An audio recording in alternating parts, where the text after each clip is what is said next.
I transmigrated into a failed content creator. Now bound to the heaven-defying dual gate system. He could freely travel back and forth between Teyvat and reality. It can even summon the original Genshin Impact characters in person. Starting off by inviting Yae Miko. With her uniquely playful dance and natural acting, easily creating viral videos that explode across the internet. Millions of views and tens of thousands of followers come effortlessly. I thought this was just a fun meme system. I never expected that after completing the mission, the system unexpectedly unlocked the authority to summon more characters, even hinting that I could personally step foot into the world of Teyvat. When characters like Raiden Shogun, Juhuahua, and Nahida kept appearing in my rented room, the landscape of the real world seemed to subtly shift due to this invitation of mine. Chapter 1, The Dual Path Gate. Yae Miko arrives. A trickster fox no one can resist.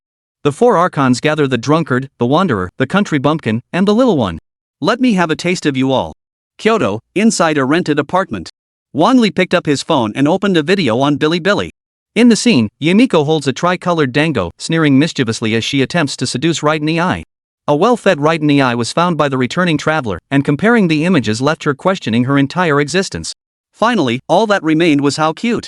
The video garnered millions of views, and as I scrolled through the subsequent fan creations, the quality kept improving. Even in this world, derivative works have already been taken to the extreme. Wang Li let out a sigh as he looked at the creative content of other derivative works. Stayed up all night grinding out derivative videos in the past. He persisted for a full day and night, then suddenly fell critically ill and passed away. And have taken the place of my parallel world counterpart. Became an unknown blogger on a small video sharing site. From the moment I arrived here, I dedicated all my energy to creating videos. A week passed quickly, and the performance of his derivative video was dismal. When it comes to details, how can one or two individuals possibly compete with other hardcore grinders? Only that Genshin Impact account with 200 pulls left, along with a dozen in-game waifus, provides some meager solace. At that very moment, a mechanical voice abruptly resounded in his mind. Ding! A qualified host detected. Dual crossing gate system binding in progress. Ding! The dual traversal portal system has been successfully bound. Wang Li was stunned, as if time had frozen, taking a long while to regain his composure. The system is finally here. While feeling excited, Wang Li was also processing the functions of the dual crossing portal system. Let me see the system's usage methods and reward mechanisms. Specific instructions for use. The two-way portal allows travel between Blue Star and Teyvat continent without being observed by either world. The connected gate is random, and equivalent conditions must be fulfilled to receive corresponding rewards. The initial limitation is that only one gate can be opened, permitting the passage of a single individual. As the number of completed missions increases, multiple channels can be opened simultaneously, allowing multiple individuals to enter and exit at the same time. After reaching a certain number of missions, the host can even travel to parallel worlds. This is exactly what Wang Li needs. When a Genshin Impact character breaks the dimensional barrier and enters reality, how interesting would the world become? Wang Li closed his eyes and followed the precise steps, silently reciting the incantation to open the dual crossing gate in his heart. Amidst the ethereal chi rising, the ancient and melodious songs flowing through the ages filled Wang Li's mind. A dazzling white light suddenly appeared before my eyes, revealing an ancient, weathered gate. Genshin Impact's login screen has appeared in real life. Wang Li exclaimed in astonishment. Thinking carefully, if game players can enter the game through this door, then Genshin Impact characters can naturally walk out of it as well. That makes perfect sense. I really wonder whose boudoir door the system is actually connected to. It's Shinha, the icy beauty with a perky bottom, long legs, and braided hair. Or perhaps the energetic hall master Juhuahua battling slimes.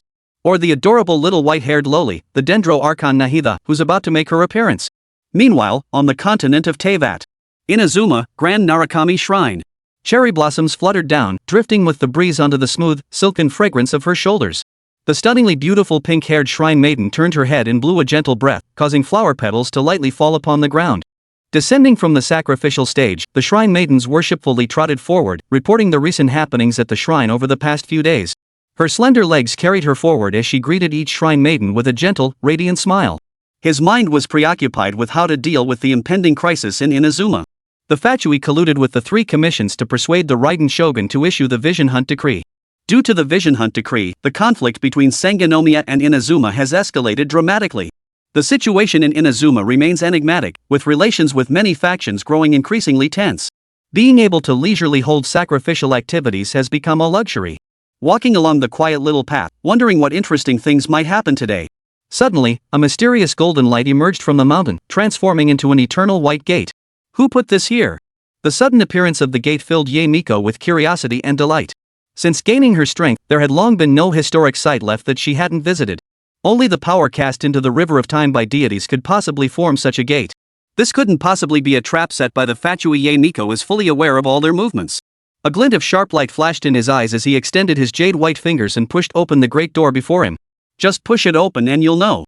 The dazzling golden light blinded her eyes as an overwhelming force of attraction surged forth. Everything vanished like a fleeting dream, dissolving into specks of starlight. As if no one had ever come, and no one had ever vanished. Only the silent path remains, and the graceful figure hidden among the roots of the sacred sakura tree. The golden light gradually dissipated, and Yae Miko once again opened her captivating purple eyes. The dimly lit unfamiliar room came into view. The furnishings were ordinary in style, but the square-shaped light screen was quite distinctive, emitting a buzzing sound akin to wind. Her fingers curled instinctively as lightning danced at their tips. The power was so faint it was barely noticeable. The thunder element was greatly restrained. Yet for Yae Miko, this posed little hindrance. What she's concerned about now is whether this place might be some kind of barren wasteland. Yae Miko's beautiful eyes flickered as she sized up the young man before her. In the entire room, only this man who was as handsome as the reader could give her the answer. Fair jade-like feet stepped on the ground, arms cradling the soft bosom, fingertips lightly caressing her own cheeks. Yae Miko smiled and asked, "Hello there, little one. Welcome to Blue Star, Yae Miko. My name is Wang Li." While repeating his prepared script, Wang Li couldn't suppress the smile curling at the corners of his mouth.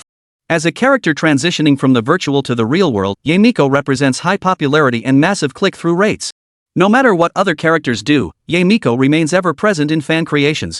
With the built-in storyline support, his popularity closely follows the four gods. The frequency of the pond reruns is not low, and there are quite a few people pulling for them. Wang Li's mind was promptly greeted by the system's voice. Activate this invitation mission, publish a character video with 1 million views and gain 100,000 genuine fans. The initial task activation has no time limit. The character will return to Teyvat within 1 hour. Wang Li stood there dumbfounded, almost getting so enraged by the system's hellish difficulty that he was nearly sent back to his original world. The initial invitation task set the goal way too high. Before he could inquire with the system, the voice of a mature older sister spoke up. "Oh, you know me. Blue Star, is that the name of a polluted land on the continent?" As a divine child who had experienced the lingering influence of the demon god, she could roughly understand the current state. It was likely some polluted land. But for a polluted land to be named Blue Star deeply puzzled her. "This is not the continent of Teyvat. You could think of it as another continent beyond that one," Wang Li said, pointing to the map hanging on the wall, which was left by the previous owner. The overview above encompasses the entire region, clearly marking all streets and terrain. A new unknown continent? Yae Miko was somewhat surprised. The mysterious force capable of teleporting her to the new continent was anything but ordinary. Even the connection with the Raiden Shogun was forcibly severed. The divine bonds of the god's attendants, the source of corruption at Narukami Shrine, all have vanished. This feeling is incredibly freeing. "For now, you can understand it that way," Wang Li said.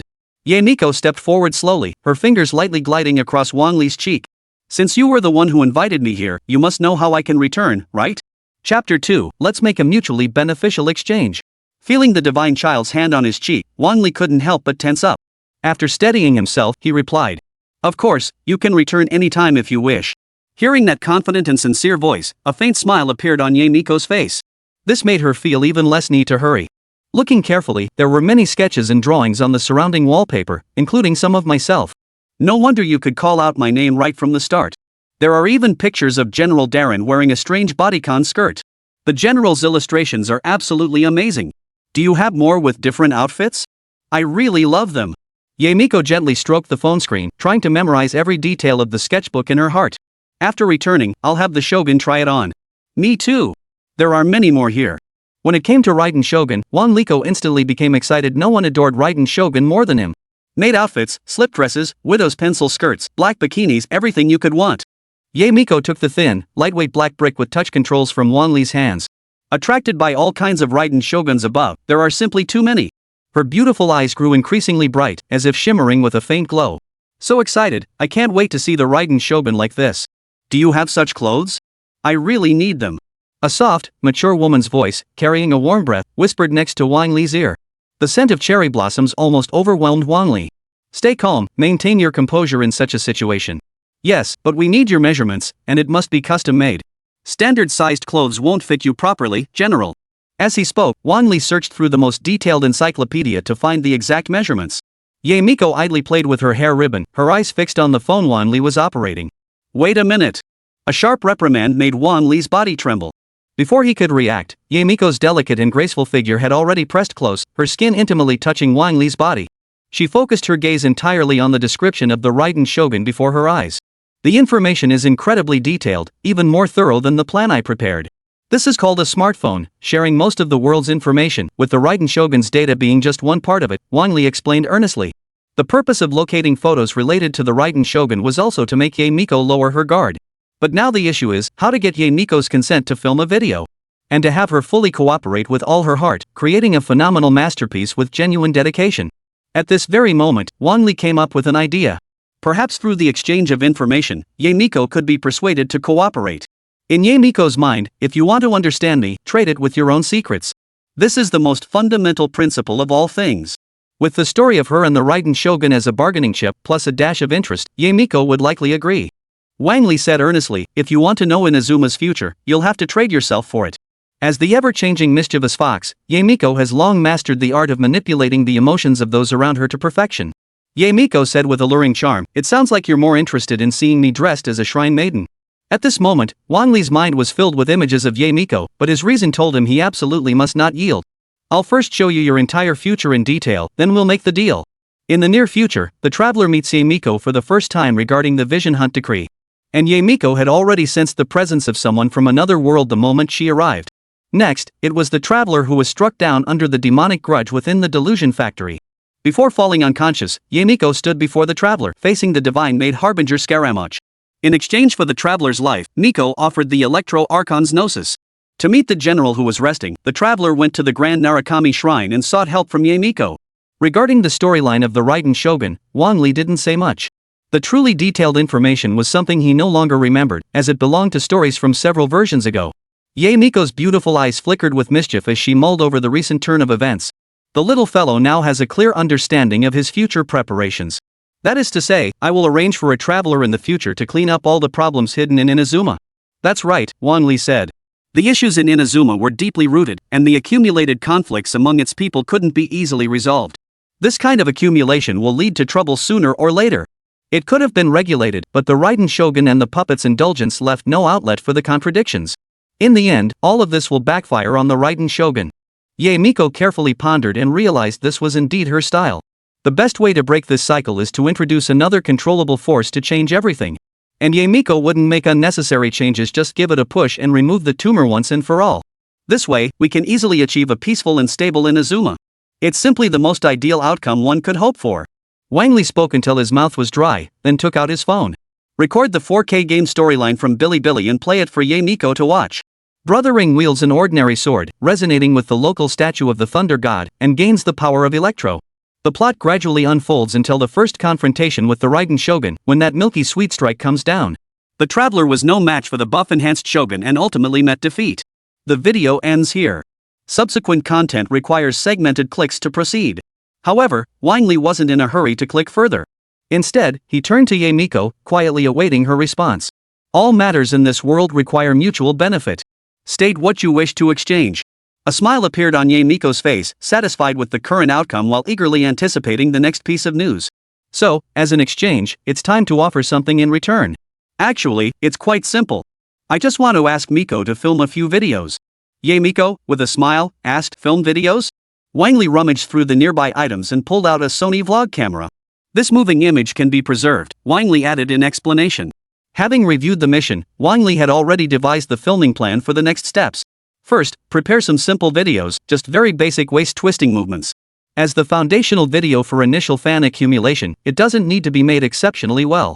She doesn't even need makeup. The most perfect Yae Miko lookalike is standing right before your eyes.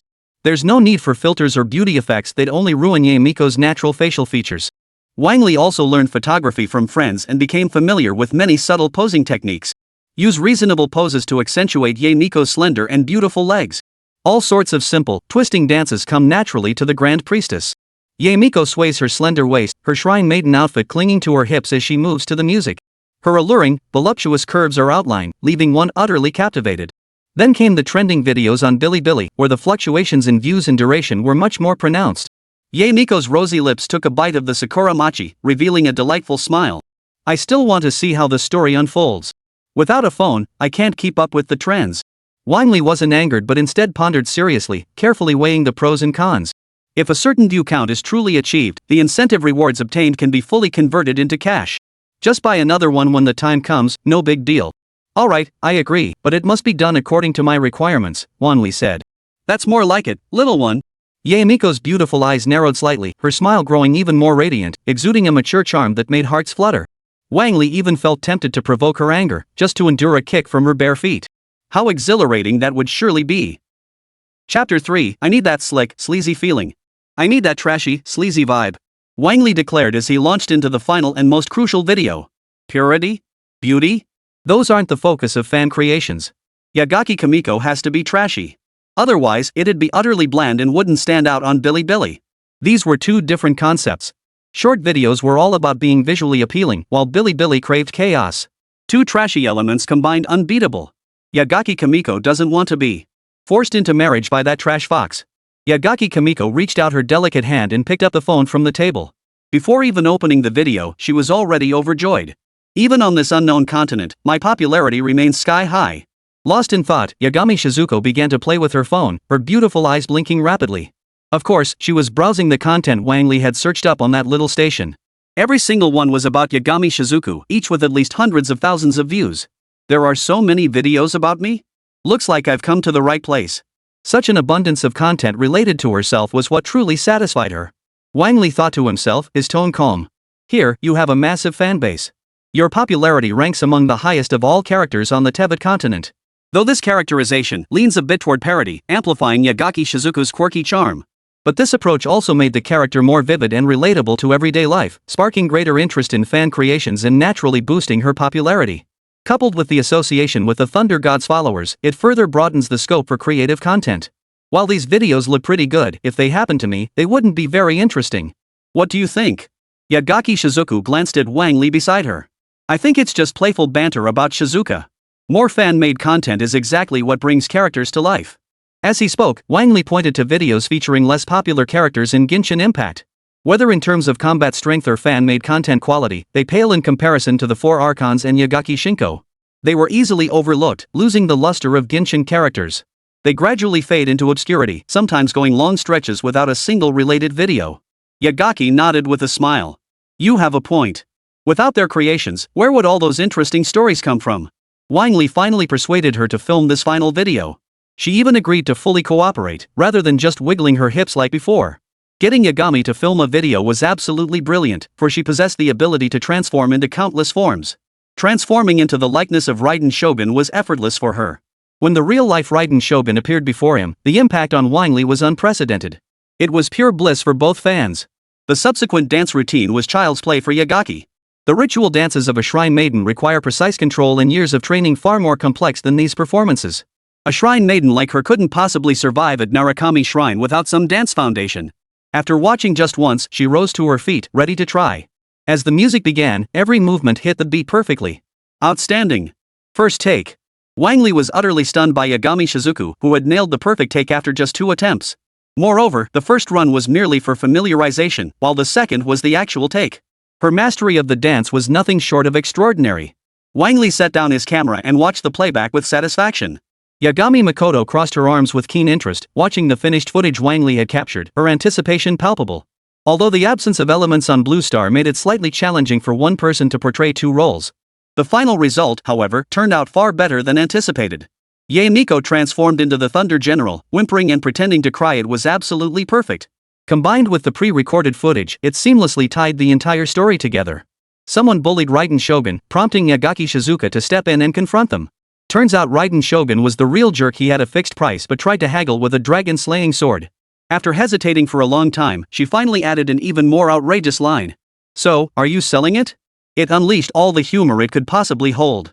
And uploading this video during Yagashi's rerun period would definitely spark a surge in popularity.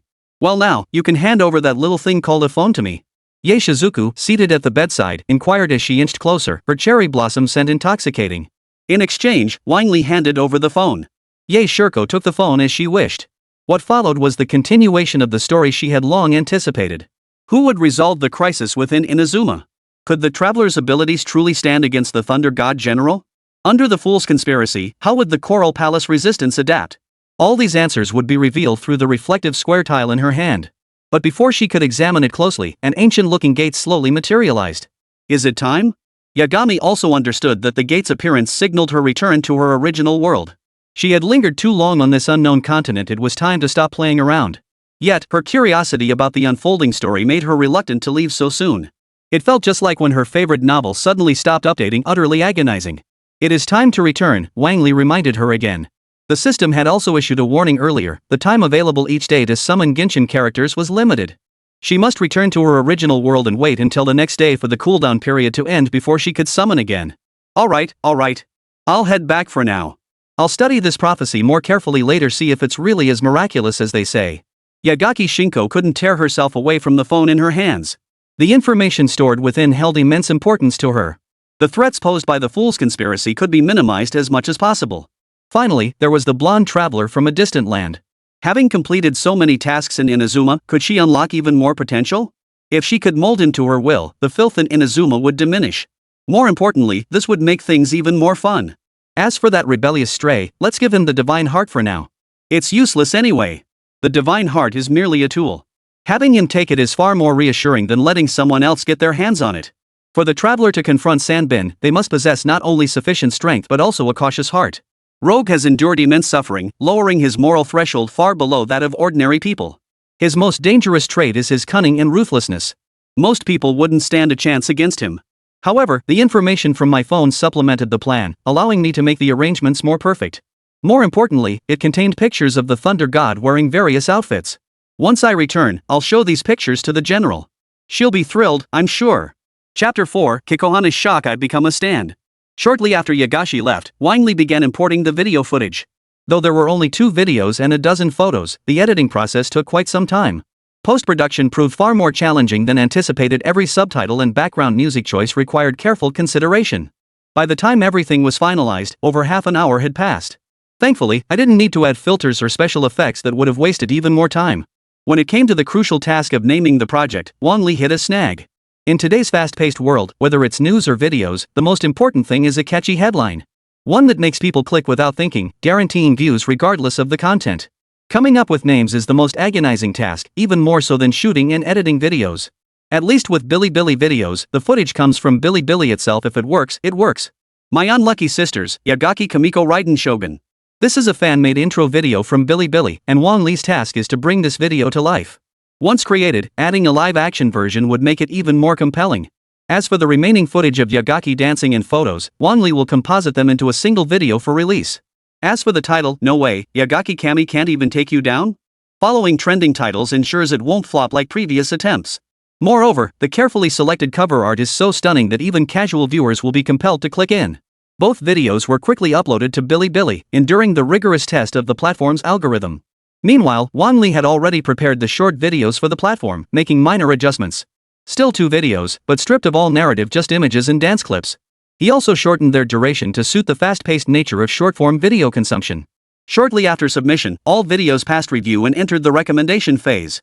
Unlike short video platforms, Bilibili's recommendations gave every video a chance to feature on the recommended cover. The first platform to show changes in data was precisely Bilibili. In the livestream of Xiaowen, the voice actress for Ayaka Shinri, a million-follower creator on Zayapuzen, the atmosphere was electric. Xiaowen smiled at her fans and announced, "Today we've invited Kikohana, the voice actress for Raiden Shogun, to help us with the giveaway." As a friend of Xiaowen's, Kikohana wasn't visiting for the first time. Still, she couldn't help but marvel, wow, that's such a high-end monitor. It's even cooler than before. It feels like we're in an internet cafe. The atmosphere is amazing. And all these different snacks and drinks, it's just so much fun. Knowing Xiaowen had prepared to pull for a max-level Thunder God and invited her specifically for it. "Are you sure you want to pull? Last time you tried, you barely got any good ones," Kikohana said hesitantly. She remembered the last time clearly she'd used up all her primo gems and still barely got anything. Now that the rerun was here, would anyone even bother pulling? Bullet comments flashed by rapidly, their numbers multiplying. "I believe it'll drop. Get ready for some luck. If it doesn't drop, I'm taking Juhuahua home. Can't even pull my own daughter? I refuse to believe it." One after another, multiple accounts emptied their primo gems amidst the laughter and banter of the unlucky, and the chrysanthemum flowered. "See? I'm just a non-lucky player. All the bad luck's on you guys now. At that moment, Xiaowen chimed in, alright, everyone take a break.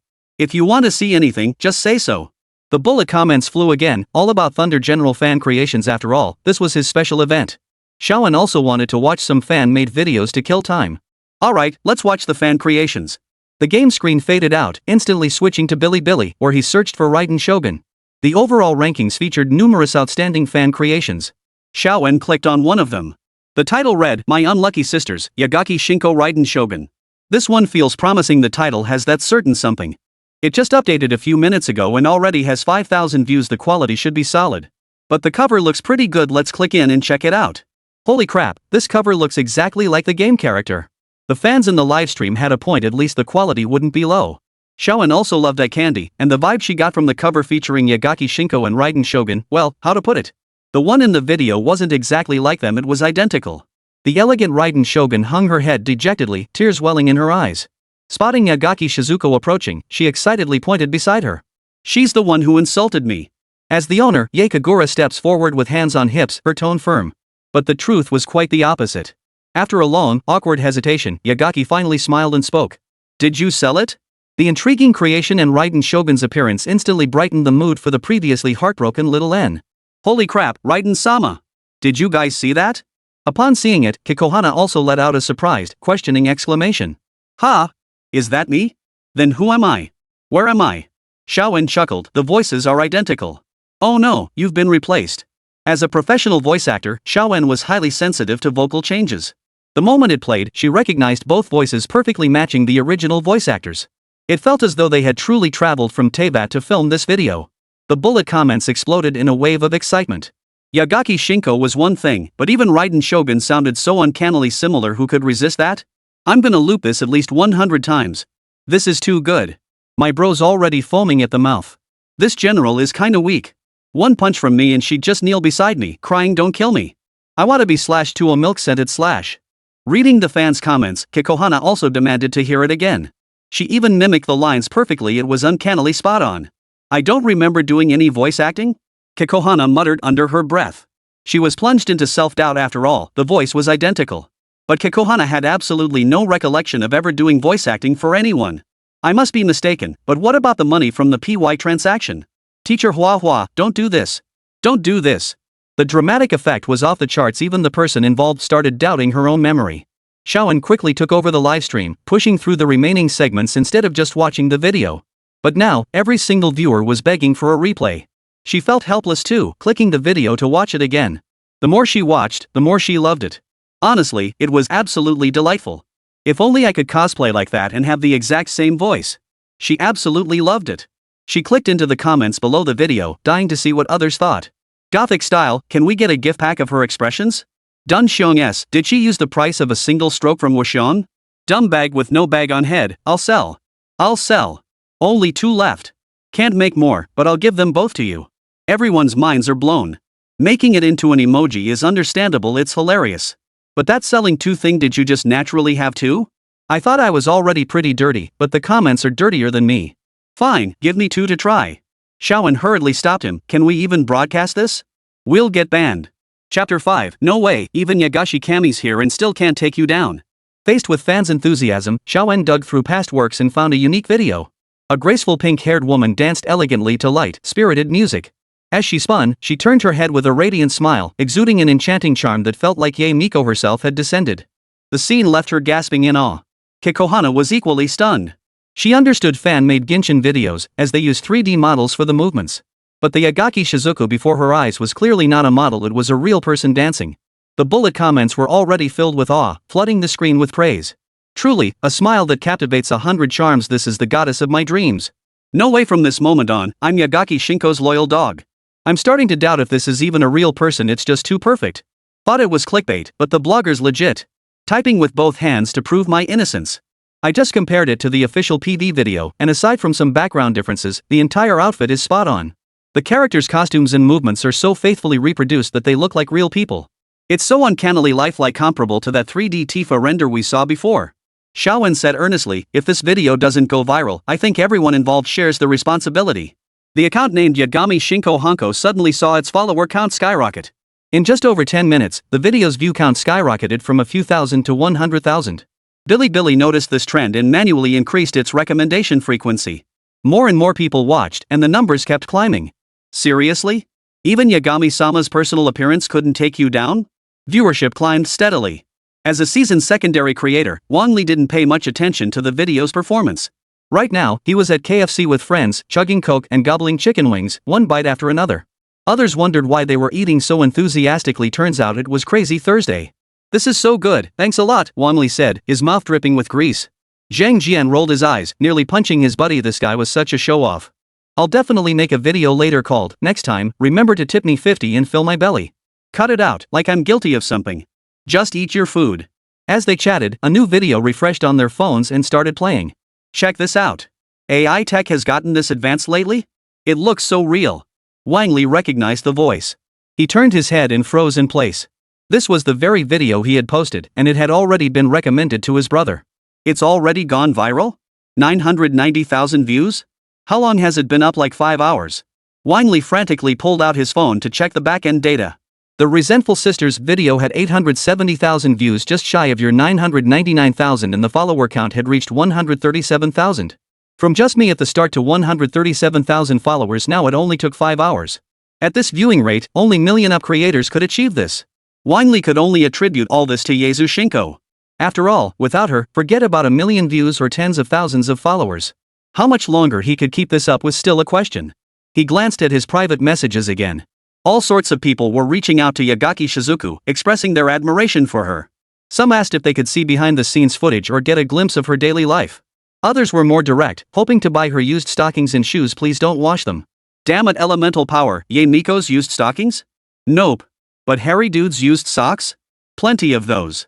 Wang Li absolutely couldn't lose his principles. How could he possibly reward them when he hadn't even gotten anything himself? First invitation task: post a character video reaching 1 million views and gain 100,000 genuine followers. Completed. Reward: 1 million cash, talent skill, wild right curse killing cherry blossom. The 1 million cash reward makes sense, but that talent skill. Yagashi Z skill teleportation, could it even work on Blue Star?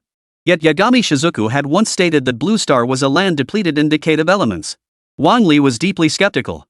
After finishing his meal and bidding farewell to his friend, Wang Li hurried home to collect the million in cash. This money could buy him over a dozen of the latest smartphones. He'd made a killing. Withdraw reward. The moment he spoke, electrical arcs began flickering erratically within his body, crackling incessantly. Wang Li felt his body rapidly heating up, burning unbearably hot all over. As if scorched, his skin began to sizzle and smoke. After an hour of recovery, Wang Li slowly stood up and downed a large bottle of water. Upon examining his body, he realized that what had once been merely average had grown several times stronger under the lightning's forging. Moreover, he could faintly sense a power gathering within him. While stunned by the transformation, Wang Li also grasped the gravity of the situation. Who would have thought accepting just one of the divine child's abilities nearly cost me my life? As a century-old fox demon, just how powerful is she? One really can't underestimate the characters in Genshin Impact. What if the next random invitation brings a fearsome deity? With the emergence of dual crossing in Genshin, Wang Li developed a new pursuit of power. Grow stronger. When facing Genshin characters, he must possess the power to protect himself. First, let me test if I can truly teleport. Outside the rental house, a phantom lightning bolt twisted and distorted before materializing behind the door. This proved the power was fully usable just without all the flashy effects. However, beyond the initial quest rewards, the system also offered fan value-based wish rewards. 1 wish per 10,000 fan points, 10 consecutive wishes per 100,000 fan points. Most crucially, no guaranteed drops. No guaranteed drops. No guaranteed drops. Damn, even scammers aren't as stingy as you. Wang Li mentally summoned the system and opened the interface. Host, Wang Li. Fan points, 124,830. Invited characters, Yagami Shinko. Talent, wild dry spell killing cherry blossom. Items, 1 million cash. With my current fan value, I can only afford 110 pull wish. As a long-time unlucky player, what could possibly drop with this amount? After a moment's hesitation, Wang Li decided to save it for now and save up for a group pull. Besides, given the current event's focus on Yagaki Shinko, all rewards are likely tied to her. When Raiden Shogun finally makes her appearance, perhaps better talent abilities will emerge. Wang Li was confident that saving up for 100 pulls wouldn't take long. Putting his thoughts aside, he resolved to start searching for a new place to rent this afternoon. His current place was too cramped. He might as well rent a villa. It would provide a much larger space and better environment for filming. He couldn't let his channel's follower count drop just because of video quality issues. Finding a place was straightforward. His good buddy Zhang Jian had a property available. Plus, he wouldn't have to go through a third-party agency, so the price would be even lower. Before, I couldn't afford to stay rent-free, but now that I have the funds, I'll definitely go to him. It's a ready-to-move-in property. Just add a few computers and phones, and Wang Li can move in with just his bags. After bustling about and packing his things, Wang Li spent the day at the villa. The next morning, after washing up, Wang Li closed his eyes and silently commanded the dual door system to activate. Boom! The familiar white door swung open once more. I wonder which character will come today. Somehow, this felt even more thrilling and anticipated than pulling gacha in Genshin Impact. Chapter 6, Invitation to the Thunder Film. In the void, all things lay silent and still. A blood-red crescent moon casts mottled shadows across the earth, while shattered pillars teetered precariously. Torii gates stood askew in all directions, enclosing a clearing hundreds of miles wide. The woman wearing a bellflower crown opened her eyes, silently observing the figure who had suddenly appeared within the outer keep. Raiden spoke softly, "What brings you here, divine child?" The shogun outside mirrored the gesture, his aura even more detached. "It's been so long since we last met. I wanted to see you in a new outfit. How long has it been since you last changed? Even a doll can't wear the same thing forever." A bolt of lightning crashed toward Yagami Shizuku, yet it only left a deep scorch mark on the ground. Yagaki no Makoto appeared behind the screen, carefully unfolding the garment and smoothing out the wrinkles at the hem. "This outfit cost me a fortune in Mora to have custom made. Don't ruin it." "What do you intend to do?" the Thunder God asked coldly. At this moment, she naturally sensed Yagaki Shizuka's thoughts and that they were directed at her. Only the long sword in her hand could offer her a shred of reassurance. She could afford countless mistakes, but should Yagaki Shizuko falter even once, it would mean instant death. "No need to be so tense. I just came to bring some snacks. Don't you want them?" Yagaki Shinako pursed her lips slightly, her eyes sparkling with amusement as she gazed across at her opponent. The unmistakable smugness on her face reflected in Raiden Shogun's beautiful eyes. Her beautiful eyes narrowed slightly. "Just bringing snacks? In exchange, you must wear this outfit." "No way." The Thunder General would never agree. It was Raiden who truly craved the sweets, not her. As a superior, she would never wear clothes brought by Yagaki. She caught a glimpse of the garment. It seemed rather frivolous, lacking the dignified restraint of a kimono. Unfortunately, Raiden Iga was experiencing synchronized empathy and heard Yagami Shiko's words. Her previously composed demeanor shattered completely. Her eyes lit up as if she'd spotted a savior. "For the sake of sweets, I suppose I'll reluctantly accept." After all, it wasn't her true self wearing it, so Raiden had no qualms about putting it on. As for Raiden Shogun, she certainly wouldn't mind either. Otherwise, she wouldn't have worn the same outfit for so long. Controlling the general, Raiden took the garment and the pastry box.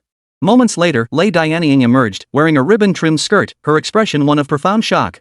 "This outfit is utterly shameful. Even on the liberal Blue Star, no woman would dare wear something like this. Only female celebrities would dare such bold experiments on the red carpet to grab attention." Beneath the sheer ribbons, her crystal-clear, snow-white skin was faintly visible. The skirt's hem extended to the bustier, barely concealing a sliver of skin, revealing a deep, white cleavage. Yoshiro Natsuki gave a thumbs up, praising the general's outfit to the skies. "It's exceptionally bold, even more stunning than her simple side reveal. Ah la la, as expected of the general. It looks even more captivating on you. If the people of Inazuma saw this, they'd fall completely in love with you, general, and go mad for you." Amidst the praise, Yagami took out her smartphone and began snapping photos. That blushing expression and those gestures, it would be a shame not to capture them. She could even bring them back to the other world for the little ones there, exchanging them for more interesting gadgets to pass the boring hours. That thing called Genshin on the phone seemed connected to the continent of Teyvat. "I wonder if I can log in and take a look. Perhaps there's more useful information to be found."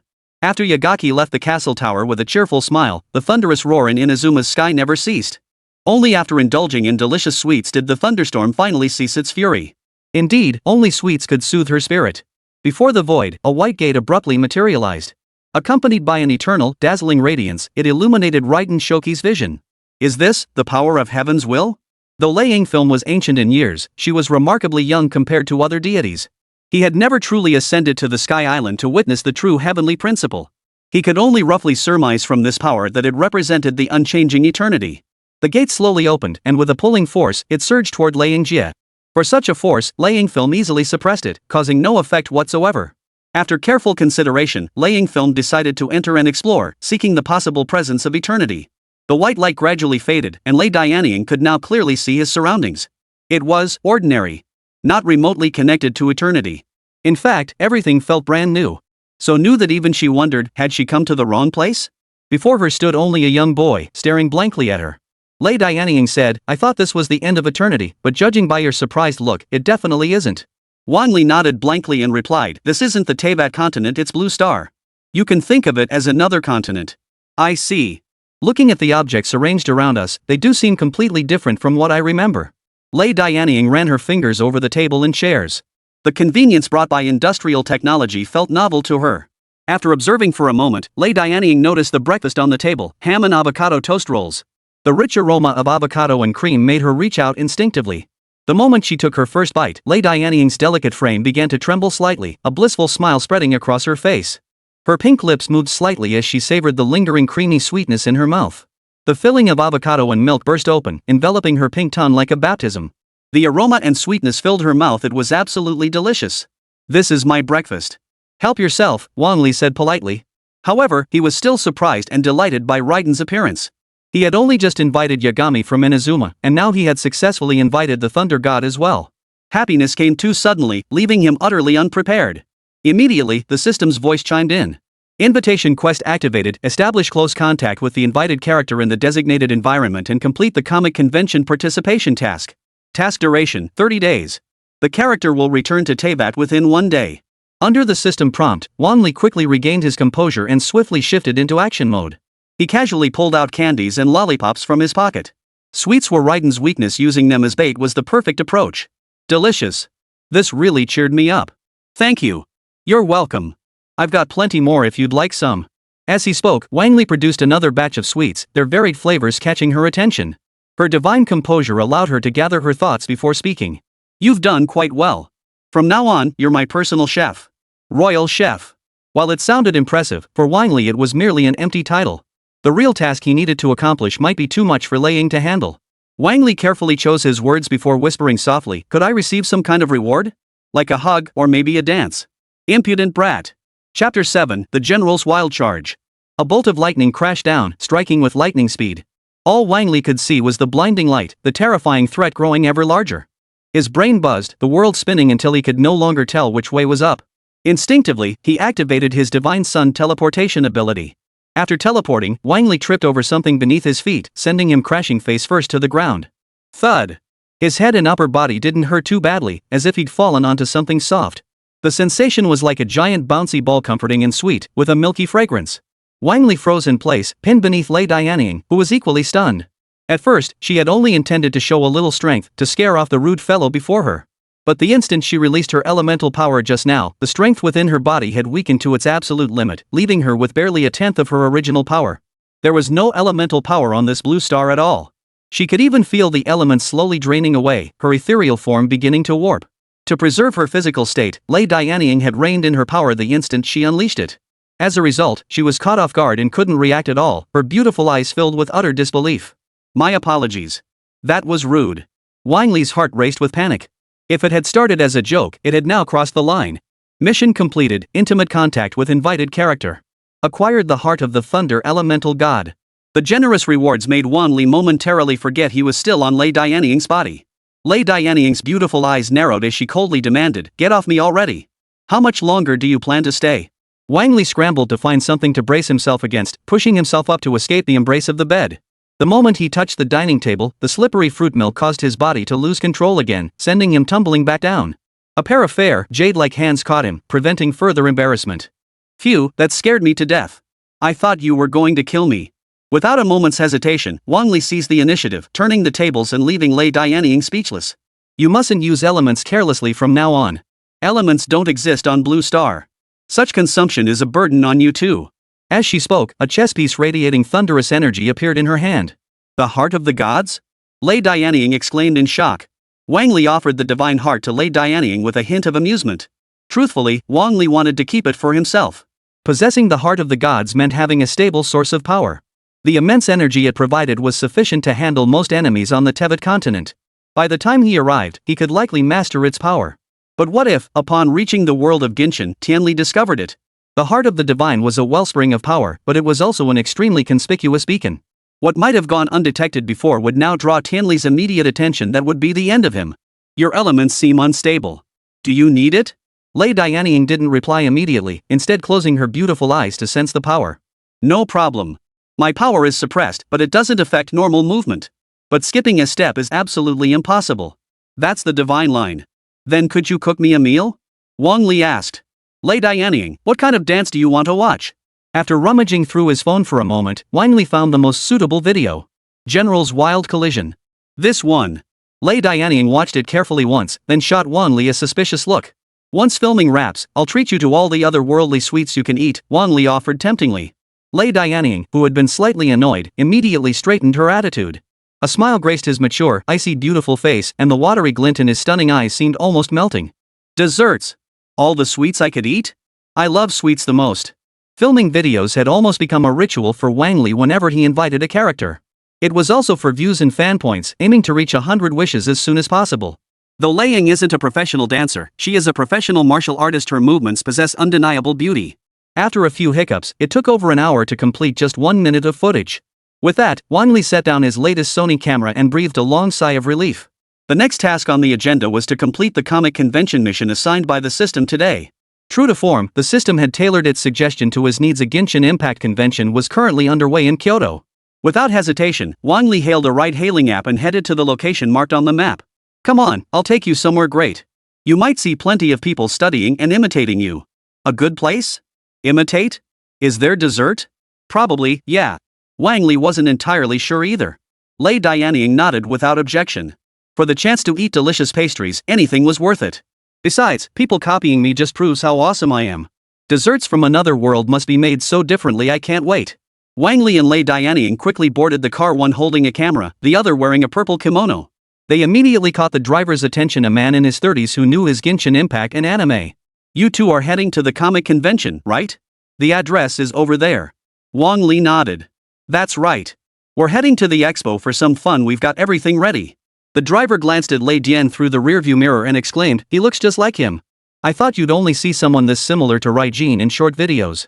Wang Li smiled but didn't respond. This was the real Raiden Shogun, the deity who ruled over Inazuma. Her mature, icy face showed no emotion. Though curious, her mind was more preoccupied with the moving electric vehicle. Electricity surged through the machinery, propelling the vehicle forward with steady precision. It was an impressive design, she thought, though it required sufficiently smooth road surfaces. It took only about 20 minutes for Wang Li and Lei Dianying to reach the entrance of the comic convention. Due to the timing, most attendees had already flooded into the exhibition hall, and they followed suit. Leading Film stared at the sea of people, momentarily stunned. Why are there so many people? What exactly is a comic convention? A comic convention is basically a gathering where people cosplay their favorite characters and sell merchandise. It's normal for there to be a lot of people.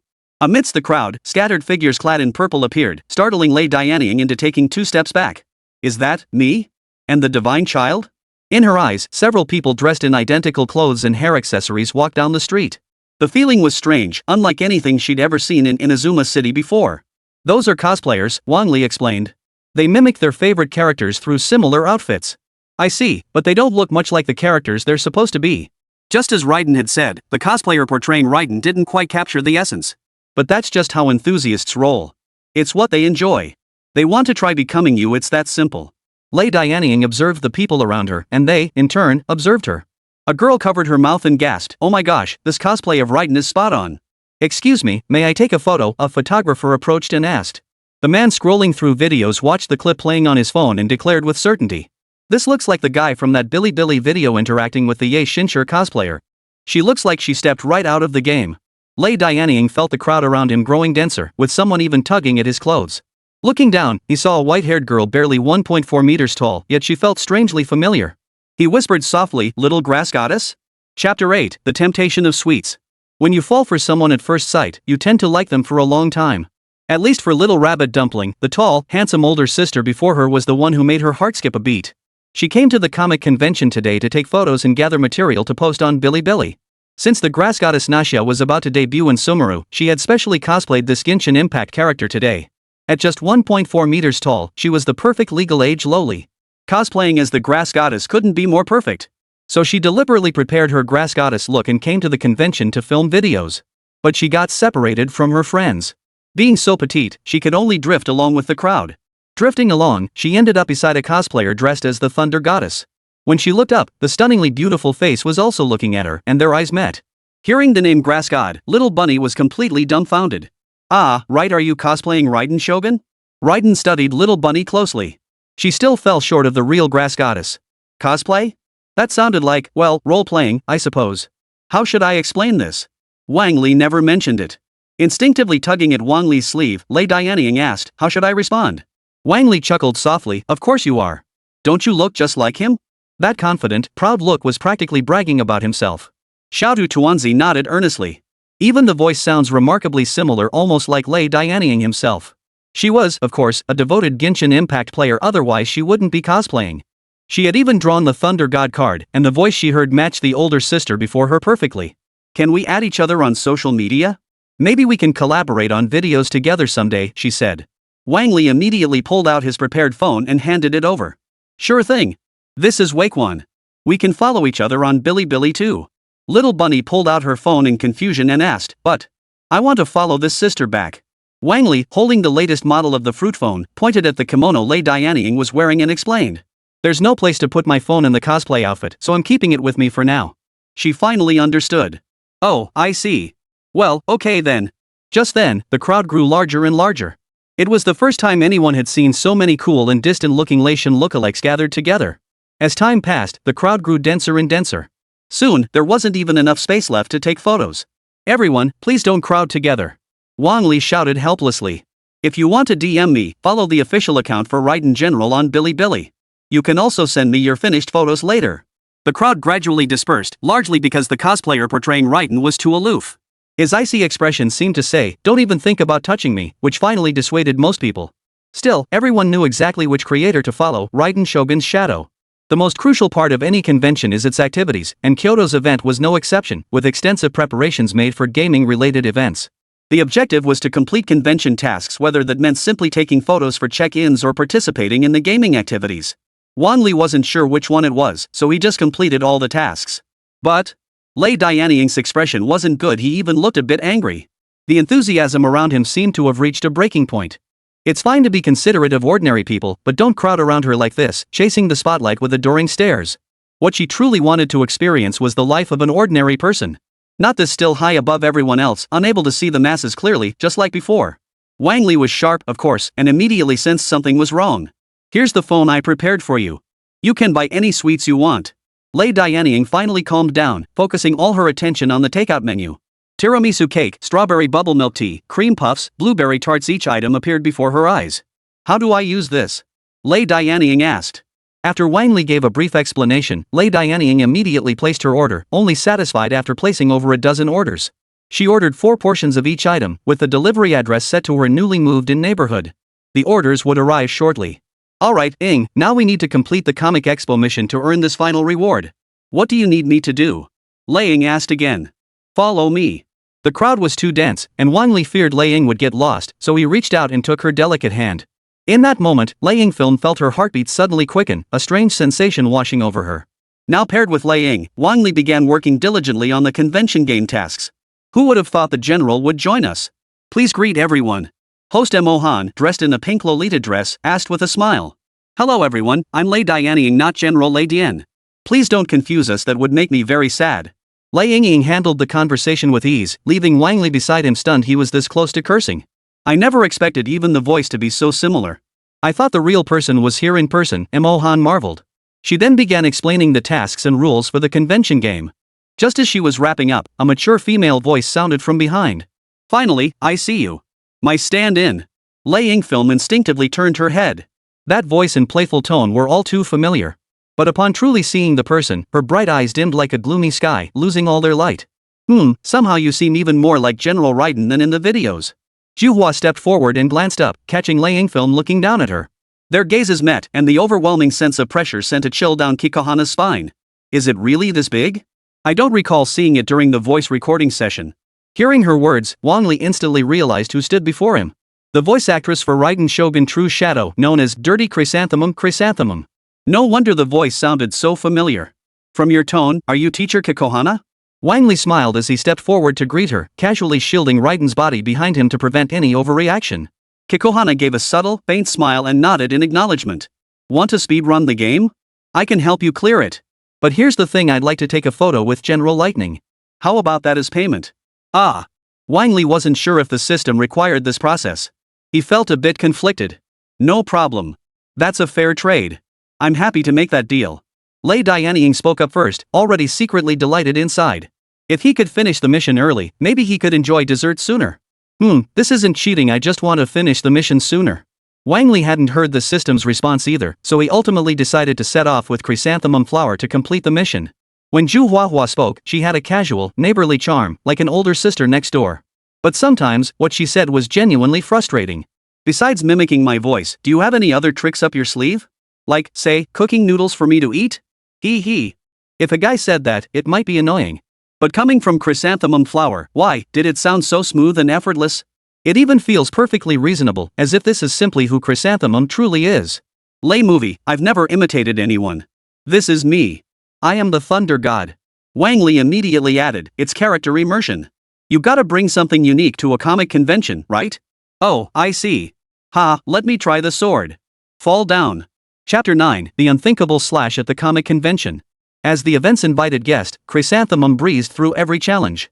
In the ball-tossing challenge, he walked straight into the basketball machine and rapidly increased his attempts. During the anime trivia segment, he materialized right beside the NPC, peeked at the answers, and relayed them to Wang Li. She was practically a cheat code for the game. But this approach did wrap up the game in record time. She secured a top-tier finish and claimed the ultimate reward, a birthday cake card. Simultaneously, the system displayed a new prompt. Complete task, acquire 10% equity in Mihuyu. Mihuyu shares? That means I'm becoming a shareholder outright? Wang Li's heart surged with wild excitement. He couldn't even hide the curve of his lips. A 10% stake in Mihuyu was incredibly substantial. Based on Mihuyu's current revenue of 50 billion, this was an absolute jackpot. Plus, he'd enjoy dividends and other shareholder benefits. His annual income would skyrocket. Today's invitation task reward was far superior to Yagashi Shizuku's truly worthy of Lei movie. As he marveled, the second half of the stage performance was about to begin.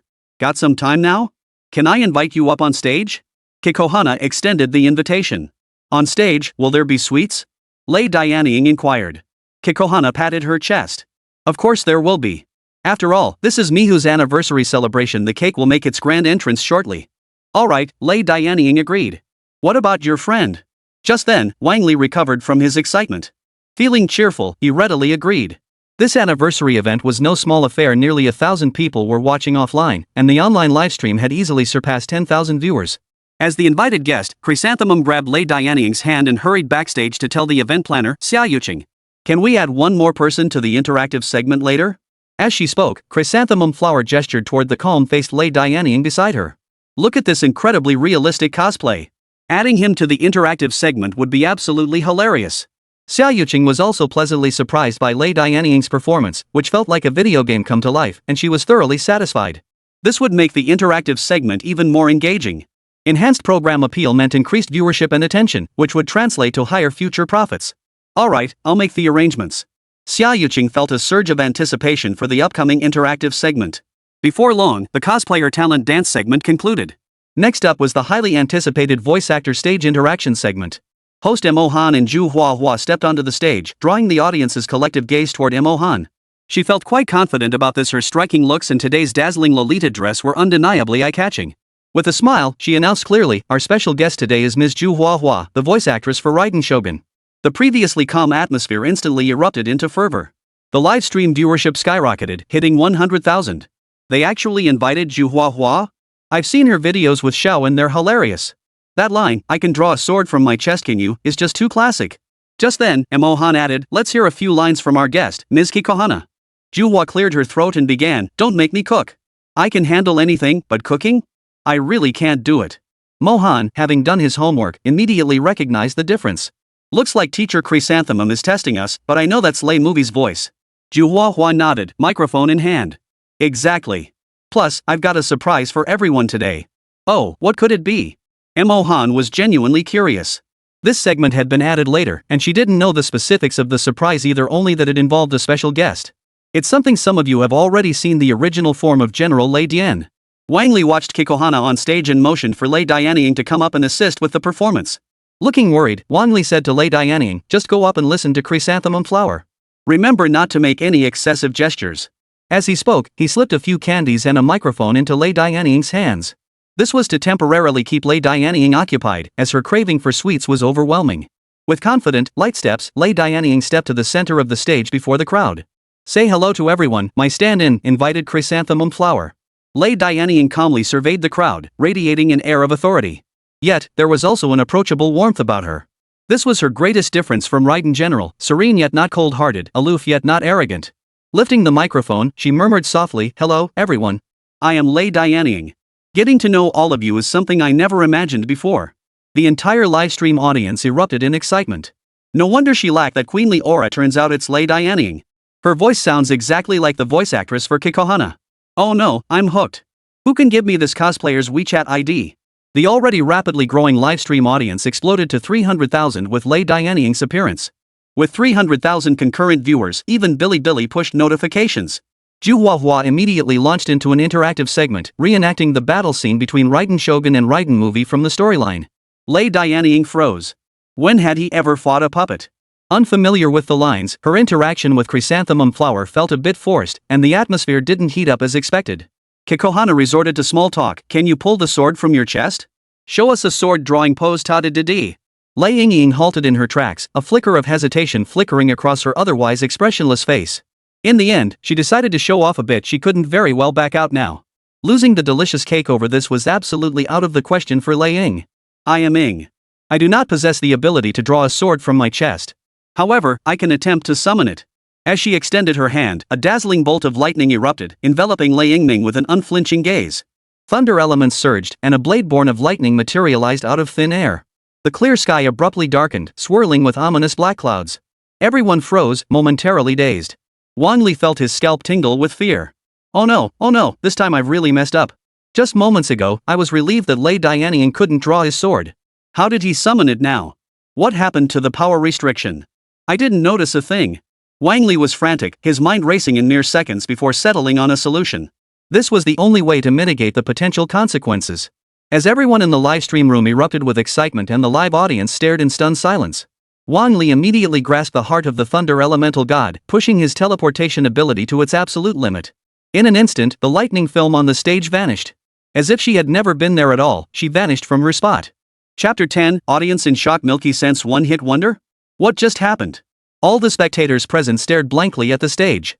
Just moments ago, lightning had flickered and danced before their eyes like a dream. This was absolutely beyond human capability.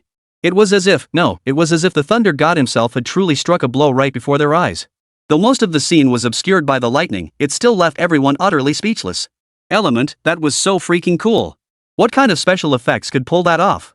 I want to try it too. That thunderous strike displayed on stage was utterly breathtaking. Every cosplayer shares the same dream, to become like their character, possessing power strong enough to cleave the heavens and split the earth. At that very moment, everyone witnessed the possibility of that dream becoming reality. Because that strike was so real, it seemed to bloom right before their eyes, radiating the brilliance of the blade of no thought. The livestream's chat exploded with a barrage of astonished comments. So cool. I want to pull Raiden Shogun right now, but I guess I'll have to wait for the next version. Perfect. This is the real Raiden Shogun drawing his sword instantly. They said it's Raiden the movie, not the real Raiden General. But man, how much did they spend on that sword effect? Look at their comic conventions. MiHoYo, hurry up and bring that tech over here. I want to see Milk's signature strike. Can we get a video? Just like this one. That single strike cut straight to the hearts of countless viewers. Raiden Shogun's most perfect moment. Some even spontaneously shared screenshots in their social feeds. All with the same headline, check out Nishion's one-hit wonder coming to life. Everyone flocked to see it, pushing the live stream's viewership into the millions. Keep in mind that on Bilibili, 1 million concurrent viewers is no small feat. Only a handful of streams ever reached that milestone. It was extremely rare for a stream on Bilibili to reach 1 million views. Though the audience was massive, most were drawn by the hype, expecting to see Raiden Shogun. The absence of the Thunder General at center stage left them utterly disappointed. They flooded the screen with comments all purple back Thunder General. Hosts Emohan and Juhuahua watched the screen fill with flying comments, yet remained motionless. As the closest people to Lei Dianying, they distinctly felt the leaping, scorching electric arcs. In a flash, a section of the stage was scorched black. Fortunately, the stage had been treated with flame-retardant insulation, leaving both women unharmed. After a dozen seconds, Emohan finally received the cue from the backstage and spoke again. What did you all think of General Lightning's magic trick? Wasn't it absolutely breathtaking? Juhua immediately chimed in with a smile. That effect truly blew me away. He actually drew the sword. That experience of a sword emerging from the chest? Next time, I absolutely have to see it with my own eyes, hehehe. After this exchange, everyone's attention was finally diverted. But what just happened? It was absolutely no fake special effect. Alas, that breathtaking moment would never be repeated, nor could time be turned back. Soon, the final day of the comic convention drew to a close, and the crowd gradually thinned out. Backstage, the organizers reviewed the footage, at a loss for words to describe what they saw. We should call the police first. Find the person before anything else, Mohan suggested softly. She still held a high regard for Lei Dianying, and human life was the most important thing. I think we should call the fire department to inspect the electrical circuits near the stage, the safety officer suggested. Zhang Tai, the organizer of the Miho Manga Expo, clapped his hands decisively. Alright, everyone calm down. We need to handle both matters, one at a time. In the livestream chat, viewers who missed Lei Dianying's sword drawing moment sighed in regret. They cursed themselves for not knowing sooner and rushing over to watch it live. Meanwhile, the center of their attention, the cosplayer widely regarded as the most striking likeness of Raiden Lei Dianying. She had already followed Wang Li home, happily munching on freshly delivered pastries. The savory, crispy egg yolk pastries were irresistible. She couldn't stop popping them into her mouth. After finishing, she took a big sip of strawberry milk tea before finally pausing, satisfied. She casually picked up the glowing cube beside her, browsing nearby desserts she hadn't tried yet, ready to place an order. Meanwhile, Wang Li had quickly packed his luggage and came downstairs to address Lei Dianying earnestly. We can't stay here any longer. We have to get out of here. Why run? Lei Dianying asked, puzzled, swallowing the last bite of dessert. If someone discovered Lei Dianying's true identity, who would they target? Of course, it would be Wang Li, who was with Lei Dianying. After all, Lei Dianying would be leaving for Teyvat in just one day. In the end, he'd be the one to bear all the consequences. So he had to flee first. You'll see for yourself. Right now, you're trending on Bilibili. Wang Li pulled out his phone and pulled up the trending videos. 3 of the top 10 were about her. Clicking on one, the blogger speculated about Lei Dianying's identity and discussed the special effects. This is undoubtedly me who use Masterpiece, a major leap forward in holographic projection technology. Only by merging technology with real actors can the fake become real. That's me who use strategy. Wang Li paused with his luggage, turning to watch the video closely. The analysis was remarkably clear, with flawless logical reasoning. Had Wang Li not known Lei Dianying was a Genshin Impact character from another world, he would have fully agreed with the analysis. Spot on. And plenty of people are giving it a thumbs up. Perhaps, we could leverage this angle to make some changes. Wang Li pulled up a text message on his phone, which boldly stated, board seat reminder for Mihuyu. Dear Chairman Wang, details regarding the recent direction of our games and future release plans have been sent to your email. As a shareholder, Wang Li naturally had the corresponding phone number and email address. This way, MiHoYo can take the fall. Those bloggers who dissected every move like lightning had already done the analysis for Wang Li. Thus, Wang Li located the email account the system had prepared long ago and sent the message. The sender displayed was none other than Big Brother Dawe, founder of Manhwa and creator of multiple hit anime-style games. After briefly explaining the situation, Wang Li finally breathed a sigh of relief. He then prepared Lei Movie's dance performance and uploaded it online. Riding on Lei Movie's own popularity to post a video shouldn't count as riding on someone else's coattails, right? As for the title, Wang Li changed it to Lei Dianying's General Collision. Lei Dianying was already trending, with everyone searching for the Thunder General. When a trending celebrity account releases a brand new video, the instant attention and traction it generated were unprecedented. Every time Wang Li refreshed the view count, the change was visible to the naked eye. 1 second it was at 1,000 views, the next it hit 3,000. The number of concurrent viewers surged by thousands after each refresh. Within just 1 hour, the view count surpassed 500,000, briefly overtaking Naishanyado's trending video. Chapter 11, Can't Stop Eating Dessert. I don't really care about what others think. In fact, I find it kind of exciting. But posting it online and attracting all this attention has me feeling overwhelmed. Lei Yingying's cheeks flushed slightly as her voice softened, her grip tightening ever so slightly on the fork in her hand. As the man who could bring her such sweet delight, she could draw her knife without a single thought of harm. But when that embarrassing video of herself surfaced, she couldn't sit still anymore. How could such a video be seen by so many people? It was utterly humiliating. Wang Li sensed Lei Yingfilm's anxiety and slid through the screen with a smile, pulling up several videos. Many were from the dance section, including videos posted by Shenzi herself. The internet is full of fakes.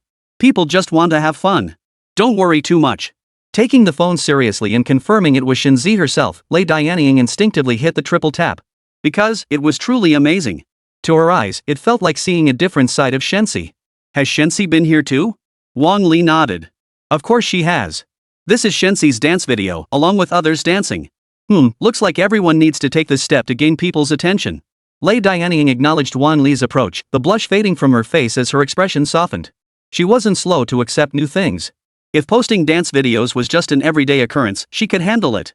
That's exactly what I meant, it's all perfectly normal. As they spoke, a message arrived in their email. As the CEO of Mihoyu, Dawei had access to all executive emails, which his assistant promptly delivered. As the third largest shareholder, Wang Li's messages were naturally opened and reviewed.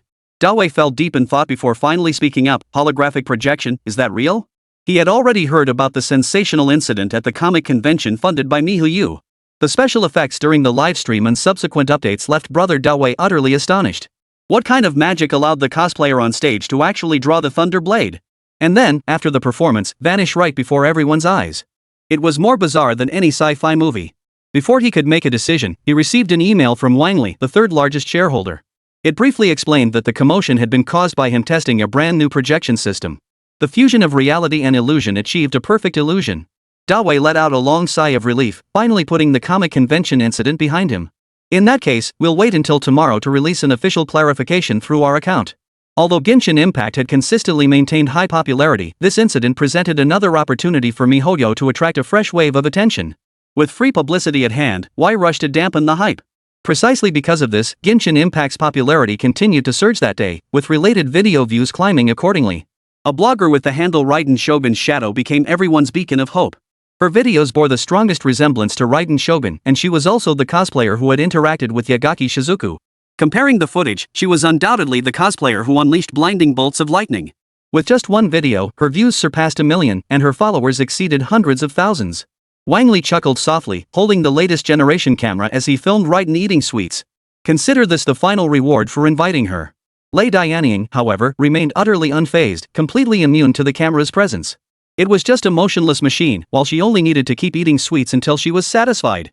She ate for an entire day before finally setting down her fork. With her final cup of milk tea in hand, she walked through the white gate. By the next day, the incident of General Lei Dian drawing his sword continued to gain momentum. The reason? Mihoyo's official account stepped forward to take responsibility for the explanation. They proved the technology used was holographic projection, collaborating with Raiden Shogun's true form to create a scene that stunned the entire audience. Thus, holographic projection and the Thunderbolt General's true form became the hottest topics on Bilibili today. Popularity surged rapidly, gaining 600,000 followers in just 2 days.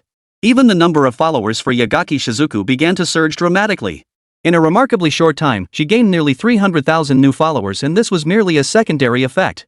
After Wang Li released his new video, Thunder Movie Can't Stop Eating Sweets, the view count quickly surpassed 1 million. Watching the popularity metrics in the back-end data surge upward relentlessly, Wang Li was overjoyed. Judging by the current numbers, I should have reached 1 million followers by now. Wang Li thought to himself as he silently summoned the system to open his personal panel. Host, Wang Li. Fan value, 1,022,330. Invited characters, Yagami Shizuku, Raiden Iga. Talent, Wild Dry Spell Killing Cherry Blossom. Items, 1 million cash, 10% stake in Mihoyo, Heart of the God Thunder Element. After several days of effort, Wang Li finally reached the 1 million follower milestone, filling him with delight. Finally able to draw prizes, at least this guarantees no glitches. A slow-flowing light descended, revealing the Wish Lottery interface. However, Wang Li couldn't see what was inside the pool. After a brief wait, the animation faded, revealing 10 prizes within. Great Lord Statue of the Divine Lord of the Sacred Sword, Thunder General's Garments, Mist Cuttings, Last Light, Tricolored Dango, Dango Milk Kikyo Flower Screen, 1 Sword Style Original Flavor Stockings. Just as expected. The initial prize was merely a statue. After all, on Blue Star, buying a decent statue costs a fortune. If I'd drawn right away, I might have ended up with a fox statue. But now it's different. Among the items from the 10 pull, there are still good ones. Mist Slice's Last Light. This weapon is a 5-star piece, a sword bestowed by a general upon his subordinate. Beyond that, the 1 sword style skill is equally valuable, maximizing its potential when paired with the weapon. The reward was extracted by the Royal Institute, and waves of fresh memories flooded his body. His fingers and arms seemed imbued with countless years of relentless sword training. Wang Li, once just an ordinary man, now finds every bodily function enhanced. The remaining items were all laid out before him. Immediately, Wang Li picked up the general's attire, a complete set of freshly laundered blue-purple kimono. Next came a used bellflower screen, its design exceptionally beautiful and unique, though it seemed to hold something black beneath it. Personal items. Something felt off. Could the system have brought over everything the general used while bathing? Element, you're one ruthless bastard. Before Wang Li could say more, the system delivered a new message. Complete 10 gacha tasks to unlock the Dual Portal's Genshin Impact World Character Summoning feature. In other words, I could now specifically invite people without worrying about accidentally inviting dangerous individuals. That's absolutely fantastic. No more worrying about accidentally inviting members of the Fool's Guild and getting killed. He completely forgot about the system's gacha mechanics. His mind was consumed solely by one thought: how to use the Dual Portal to reach the world of Genshin Impact. Chapter 12, Arriving in Inazuma, altering the storyline. Inazuma, the Tenshukaku. Towering atop majestic mountains, it stands as Inazuma's most iconic landmark. In the side chamber bath, the mature and coldly beautiful Raiden Shogun loosened her obi with her hands behind her back, slipping her kimono halfway down her supple chest. Today was her routine bathing attire change, washing away the day's grime and performing her daily maintenance. As a puppet, she needn't bother with such formalities, a cursory wash would suffice. But Raiden's programming was far from simple. As daimyo of Inazuma, she must maintain regular cleansing rituals to uphold the dignity befitting her station. Sliding off her last pair of stockings, the Thunder General stepped toward the pool, hanging her essentials on the screen. The moment she fully submerged into the pool, the surroundings abruptly transformed. The freshly prepared garments vanished, and even the screen adorned with bellflowers was removed, leaving her alone in the space. Insolent wretch! How dare you steal my garments? Thunderclaps roared, transforming the bathing area into a thunderous inferno. Any living thing or object that dared approach was instantly reduced to dust. For 10 seconds, not a single trace of life remained. It was as if the items had been stolen from the fabric of time and space itself. But that was impossible. The other 6 gods weren't in Inazuma who would have the leisure to play such a trick on her. Even Yagaki no Makoto wouldn't dare, at least not at this hour, right? Yet, the moment the Thunder God dismissed the thought, Yagaki's voice cut through the air. Ooh la la, who's got the general all worked up? Tell me, let me have a laugh. Denial failed. The likelihood of Yagaki no Kami's mischief was over 70%. You stole my clothes, Raiden Shogun declared with certainty. Immediately, he thrust his right hand toward his chest, unleashing a thunderous sword beam that shook the heavens. Seeing this, Yagashi smiled knowingly, covering her mouth with her hand. I didn't steal your clothes, I just made a few I wanted you to wear. Seems someone created an opportunity for me. A single slash descended, lightning crackling across the sky with deafening force. Even a demon god would have been struck down by this blow. Unscathed, Yaezu appeared in the bath, her body half veiled by a gauzy robe, her graceful and alluring form perfectly complementing the cold-faced, mature Thunder General. Gently smoothing the Thunder General's disheveled hair, the 8th divine child smiled as she helped her rearrange her attire. As a puppet, the Thunder General had only instinctively unleashed the strike. She wasn't truly angry afterward and waited quietly. Soon, both emerged from the bath and changed into fresh attire. She wore a blue-based white skirt, revealing a proudly erect side nipple like the goddesses, while white stockings encased her long, beautiful legs. Watching Raiden Shogun make her flawless entrance, Yagaki Shizuka wore a satisfied, scheming smile. It looks splendid. Wearing formal attire like this gives you a unique charm, General. Raiden General paused before replying, this was not my intention. Without formal attire, how can one maintain the inherent solemnity and dignity? Your previous attire didn't exactly radiate solemnity either. It's only for a little while, just a little while. Under Yagashi's prompting, Raiden Shogun struck a series of alluring poses. She pulled out her phone, snapping photos of the Thunder God for her collection. If turned into prints and sold nationwide, they'd likely fetch a tidy sum of mora, and above all, they'd be utterly entertaining. Raiden Shogun, unfamiliar with smartphones, silently observed Yagaki's peculiar behavior without comment. Amidst their playful banter, a pure, serene golden light flared. Both paused their actions and turned to look. The timeless white gate slowly swung open, not inward this time, but outward. Is that the little one? Yagashi no Kami tucked away her phone and said with a smile. A figure emerged from the white gate, a long sword in hand, their face radiating curiosity toward this unfamiliar world. Before them stood the coldly elegant Thunder General and the alluring Yagami Shizuku, both scrutinizing him with unusual expressions. Greetings, ladies. It's been a while. From Blue Star to Teyvat, the royal palace had records of the anchor point at the castle keep. After all, of the only 2 individuals successfully invited, one was Raiden Shogun. Now, with Yagaki also present, anchoring the castle was an inevitable outcome. Well. Who would have thought the little one could make it all the way from Blue Star to here? As Yagaki spoke, she pulled out her phone and pointed to the signal indicator, posing a question. Why can't I access the internet? It keeps telling me there's no signal. What does that even mean?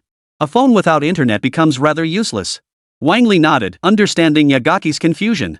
It's simply a lack of network coverage, much like the divine statues covering all of Inazuma. Wherever they don't reach, Lord Raiden's protection doesn't extend, same principle. Quick-witted as she was, she grasped the theory instantly, realizing her phone had become practically useless. Only basic functions like taking photos and basic calculations remained. Wang Li's eyes lit up as he looked at the Thunder God. Though she wasn't wearing a bunny girl outfit, just white stockings and a white skirt. Her stunning figure and the subtle reveal were enough to make it uniquely striking. The visual impact was entirely different from the half-exposed cleavage to the current side reveal. Wang Li almost instinctively blurted out, "Can we dance? I want to film a video." Thunder General drew his blade with a flat expression, poised to strike the presumptuous Wang Li before him. The instant the blade was drawn, Wang Li snapped back to his senses. This wasn't Blue Star. The other party was at full strength, and he'd actually asked them to dance. Wait. Within the pure land of single-mindedness, Lei Dian, still savoring the memory of eating sweets on Blue Star, recognized the familiar voice. Without hesitation, she swiftly took control of the Thunder General's body. With a gentle flutter of her beautiful eyes, General Lightning had logged off. In her place now stood Lei Dianying. Filming a video? Are there sweets? Good heavens, thank goodness she switched control, she just wanted sweets. Wang Li understood Lei Dianying's preferences and promptly pulled out the chocolate and nougat candy from his pocket. Not only did these taste delicious, but they also provided a quick energy boost. Originally, Wang Li had prepared these snacks to handle emergencies and replenish energy. Little did he know they'd come in handy so soon. Lei Dianying sat cross-legged on the tatami mat like a well-behaved girl, munching on the chocolate in her hands. Yagashi watched in stunned silence, utterly dumbfounded.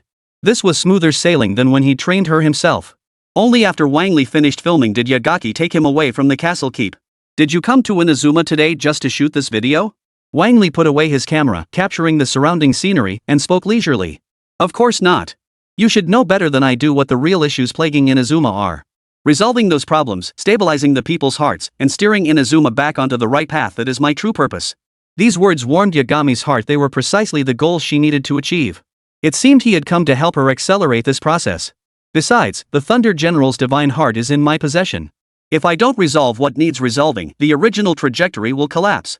This was also one reason why the royal had rushed over. The scattered soldiers, deprived of the divine heart, would undergo profound changes in the subsequent Sumeru storyline. Wang Li had watched the Sumeru preview livestream and already understood most of the role the stray soldiers would play in Sumeru. Maintaining the original trajectory and keeping the storyline under his control was essential to preserving the conditions for prophecy. Chapter 13, Affinity with Lightning, Divine Heart in Perfect Harmony. Yagami calmly rummaged through her pocket, her expression shifting repeatedly. The look she gave Wang Li was no longer the same. She hadn't found the divine heart. The spot where it should have been held was empty. Yet she hadn't lost it. It was safely tucked within the butterfly sash at her waist. Yet, wasn't that gleaming divine heart in Wang Li's hand? "Youngster, how did you manage that?"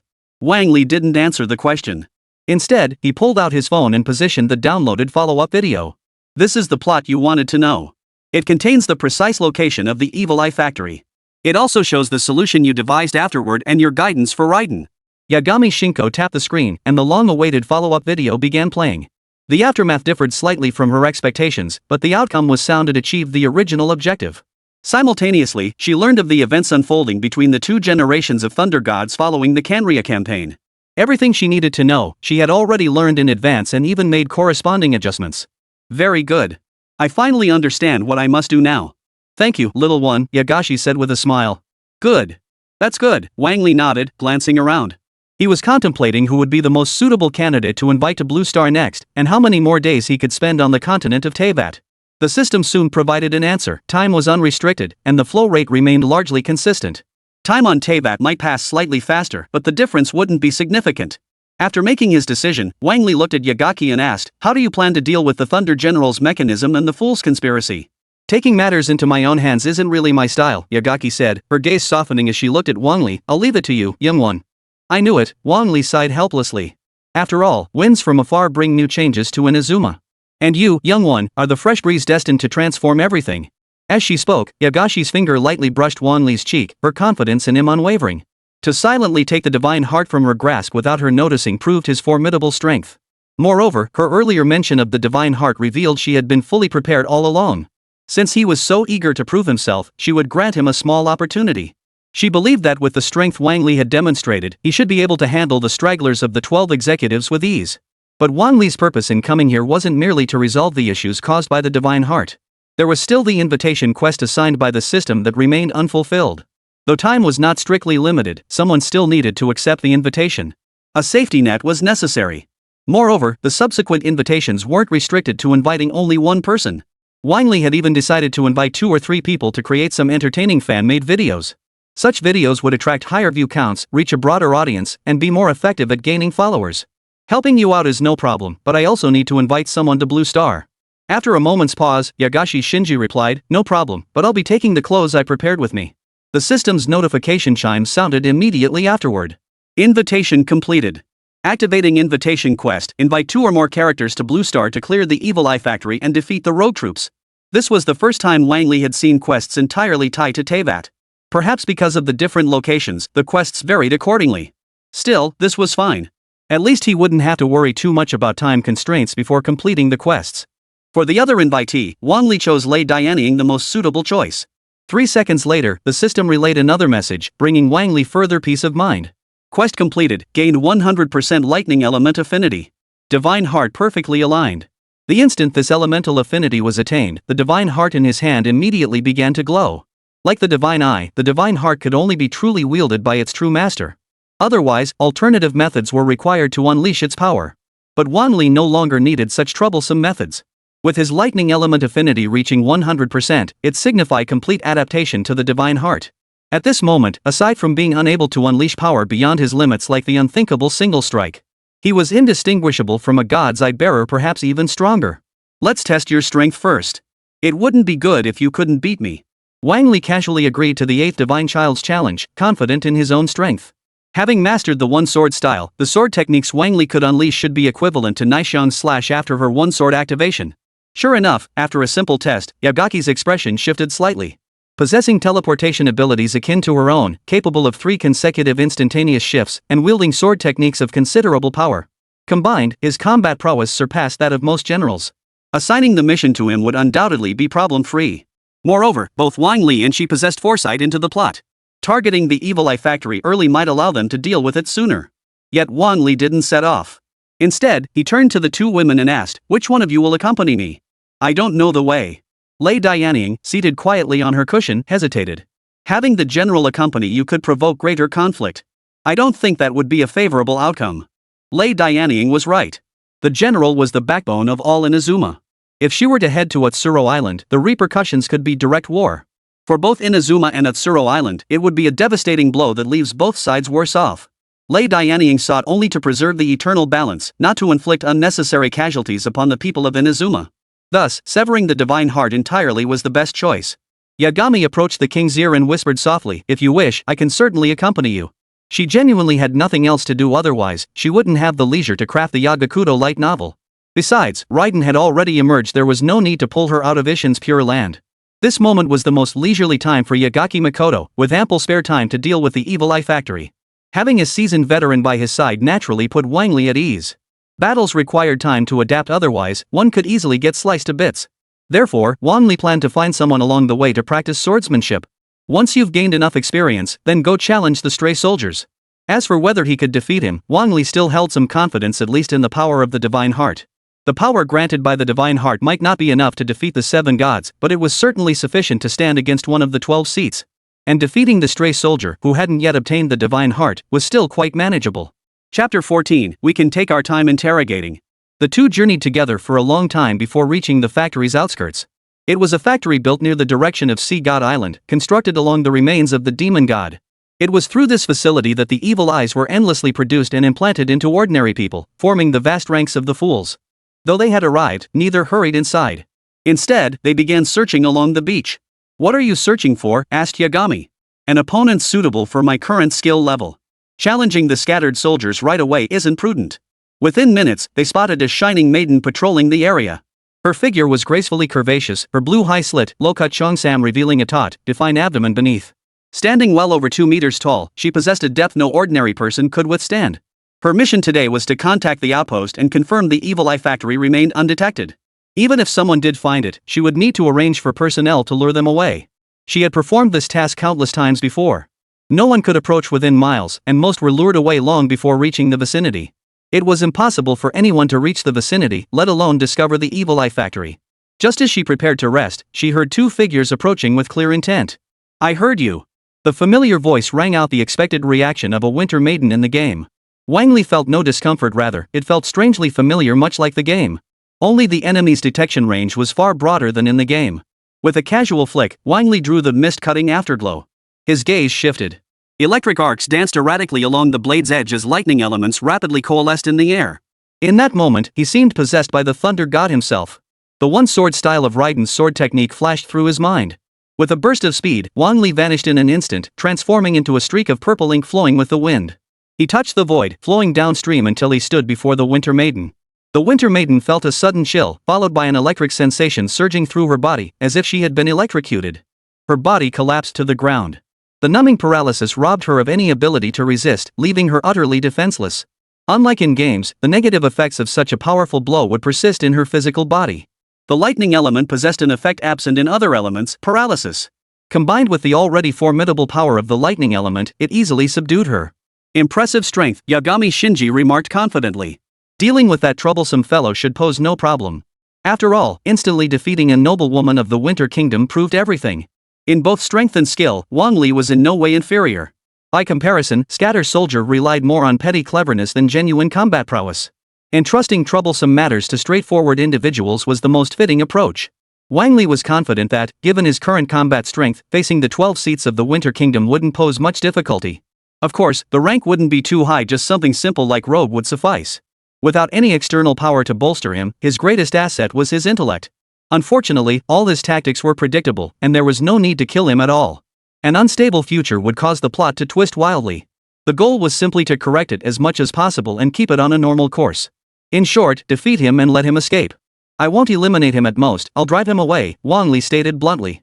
With a sweeping motion to sheath his blade, Wang Li had already moved to stand beside the Winter Maiden. Bending down, he asked calmly, "Is the stray soldier from the Evil Eye Factory here?"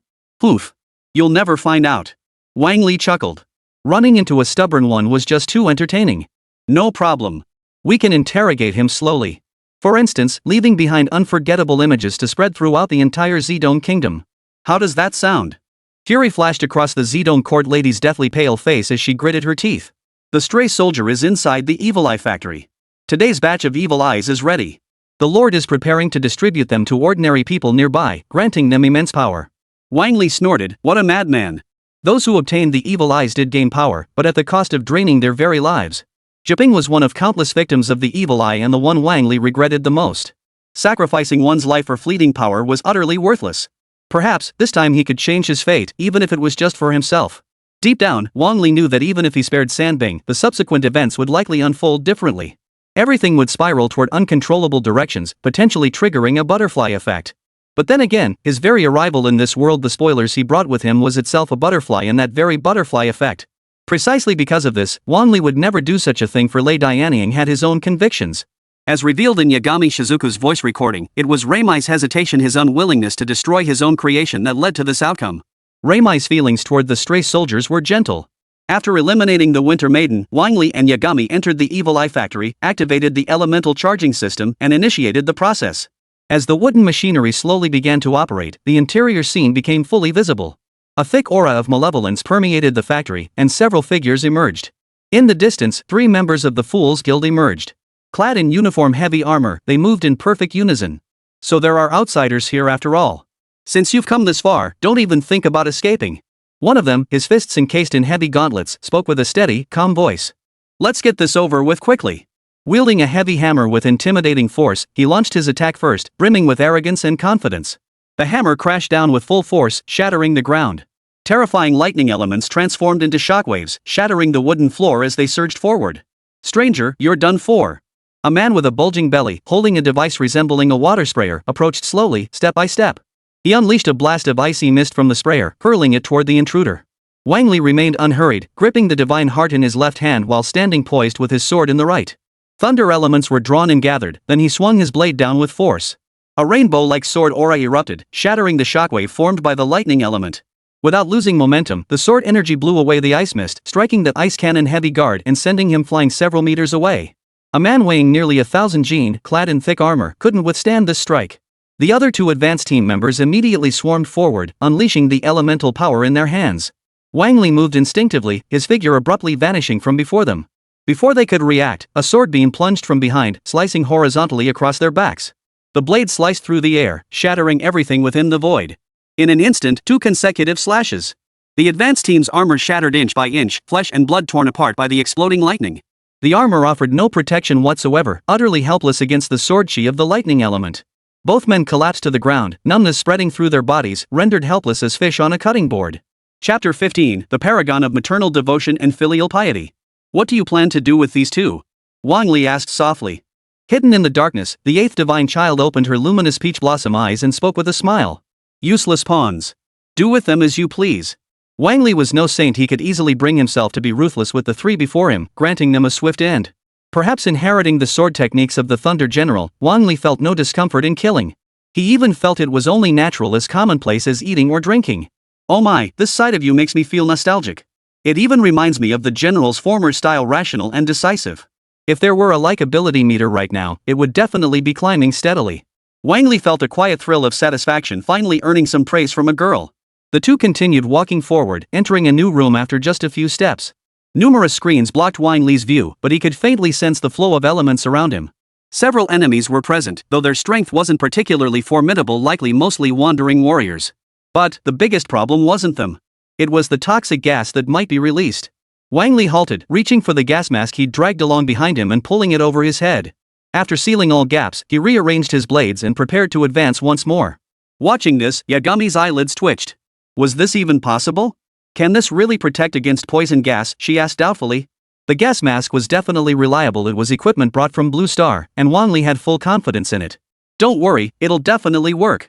As it was merely a filtration device, Wang Li only felt a slight heaviness on his head, with no discomfort whatsoever. Within minutes of searching, every enemy in the room was eliminated. Moreover, Wang Li even harnessed their own elemental energies to trigger corresponding elemental reactions. It wasn't that they were weak, it was simply that with the Divine Heart and the Lightning General's sword technique, Wang Li was utterly invincible. After the entire advance team perished, the main gate swiftly closed, and thick mist began seeping up from the floor. The purplish-black gas radiated danger even without looking.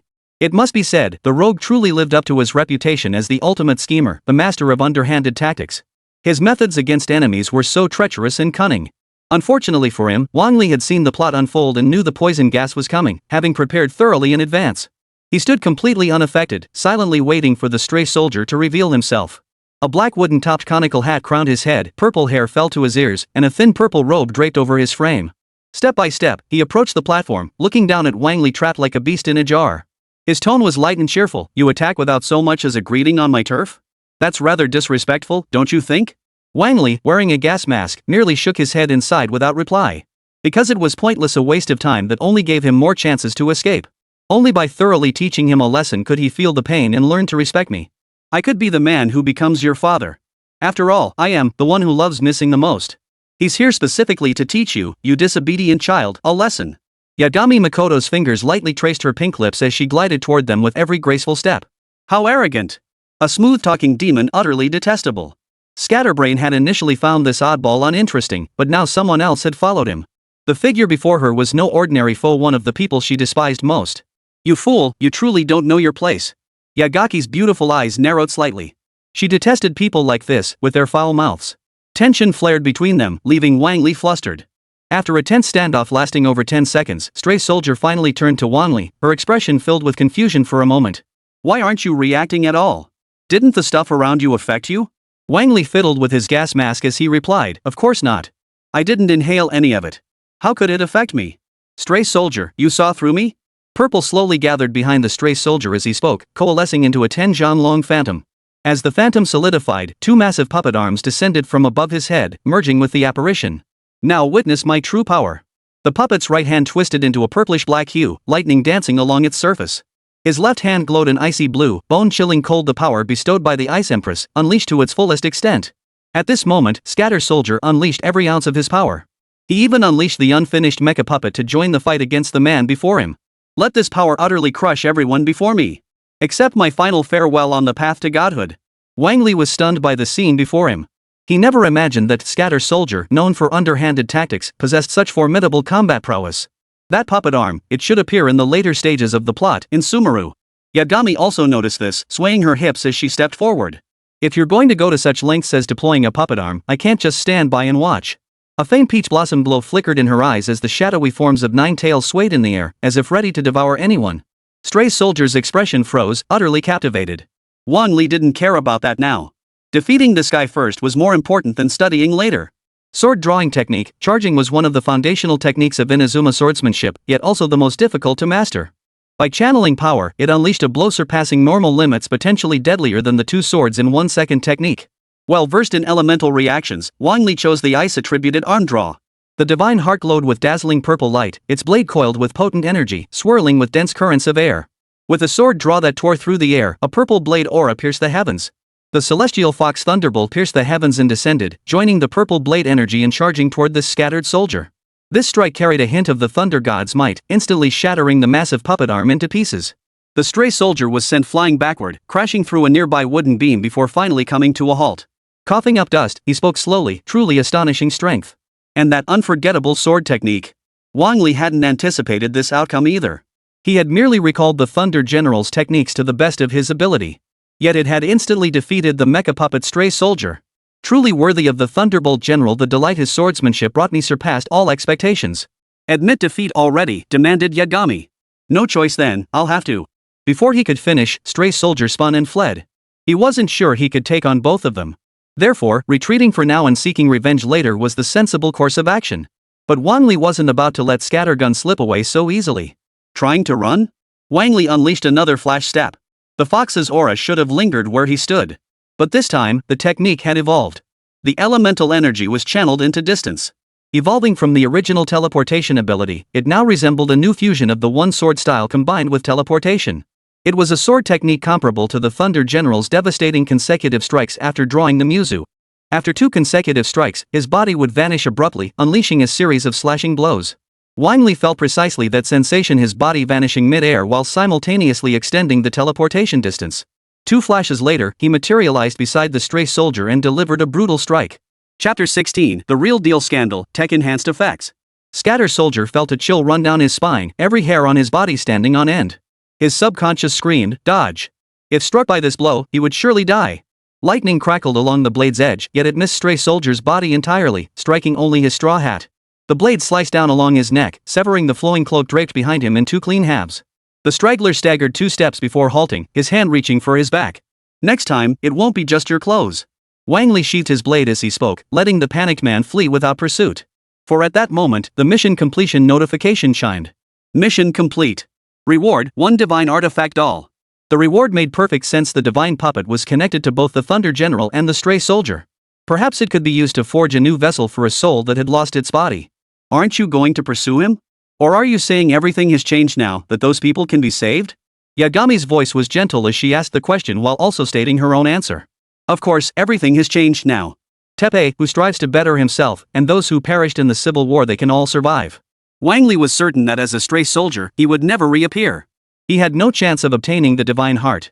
As for the remaining lady, he could use the divine heart to invite her to Blue Star. But that was all for later.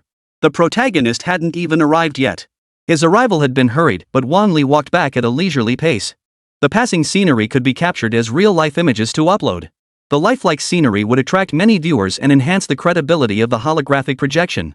Strengthening this aspect meant that drawing his sword on a stage watched by millions would no longer be a mere dream. By the time they returned to Inazuma City, 3 days had passed. Inazuma remained peaceful and stable, completely unaware of the battle raging far away in the southwest corner. Nor did anyone know who had thwarted the fool's conspiracy, averting the potential harm it could have wrought upon Inazuma. At the castle keep, the royal guard held a cursed eye resembling the eye of the gods as he explained the events of the past 3 days to the Raiden Shogun. The fool's ultimate goal was to use the evil eye to provoke greater conflict, while simultaneously refining more such eyes. The eye hunt was a tool they deployed to intensify the conflict. The true enemy is the Fool's Guild. Across from him, the Thunder General sat kneeling on a cushion with an icy composure, a beauty carved from white jade. Her crimson lips parted as she spoke coldly. "I am well aware of these matters. No need for you to remind me. Ah, it seems you still do not understand what you stand to lose. The harm wrought by the Fool's Assembly, the irreparable wounds inflicted upon every citizen of Inazuma." Wang Li wanted her to fully grasp the true consequences, so he immediately activated the dual portal. A familiar sensation rose once more, drawing the gaze of everyone present. The Thunder General, pushed aside by the spontaneously awakened Raiden, looked at Wang Li with a flicker of heightened awareness in his eyes. "Are we heading to Blue Star?" "I'm ready." Wang Li nodded. More accurately, he wanted her to witness Inazuma ravaged by the Fool's Guild. Together, they vanished from the castle keep. Blue Star, Kyoto. On Bilibili, discussions about cosplayers portraying Yagaki and Raiden Shogun remained fiercely heated. It wasn't just their uncanny resemblance, but also discussions about the cutting-edge projection technology involved. The most popular videos these past 2 days analyzed the technology behind the two cosplayers. A professional blogger weighed in with a scathing critique: "This is pure tech wizardry, folks. Technologically speaking, if holographic projection can be achieved, facial projection is certainly possible too. By designing the most perfect proportions with computers, they've crafted the ideal cosplayers in everyone's minds." As for showcasing the milky-scented technique live, it's all about better self-promotion. Don't believe it, everyone. These new bloggers are scammers. The real genius lies in the technology. And Who admitted its holographic projection technology never claimed they were real people. After a pause, he continued, "These two new cosplayers are entirely products of holographic projection." The comments section exploded. No one had ever approached it from this angle before. Audience members who thought they understood the truth but were actually being led by the nose began flooding the comments section. Long night, I knew it. Seeing that General looked so real made me suspicious. 123, time to update the world's 3 greatest dark arts. Add beauty filter head swapping to the list. No money is no crime. I can't accept holographic head swapping. This isn't even 3D animation, I could do that too. The truth comes out, not to be dramatic, but what if this is another Juhuahua scandal? I'd seriously lose it. This trend isn't just blowing through Bilibili, similar copy is popping up across major platforms. No one wants to discover that the streamer they support in tip is actually a fat, ugly woman behind the scenes. Who could stand that? The crowd gathered around the two accounts on Bilibili, waiting for her response. But after waiting 2 days, neither of them came forward to speak. Speculation began to swirl. Perhaps things weren't so simple after all, and maybe there really was just an ugly woman behind the scenes. And upon closer inspection of the videos, haters even suspected both accounts belonged to the same person. Little Hammer King, Hammer Guy confirmed it's same person using the same AI-generated face to scam people.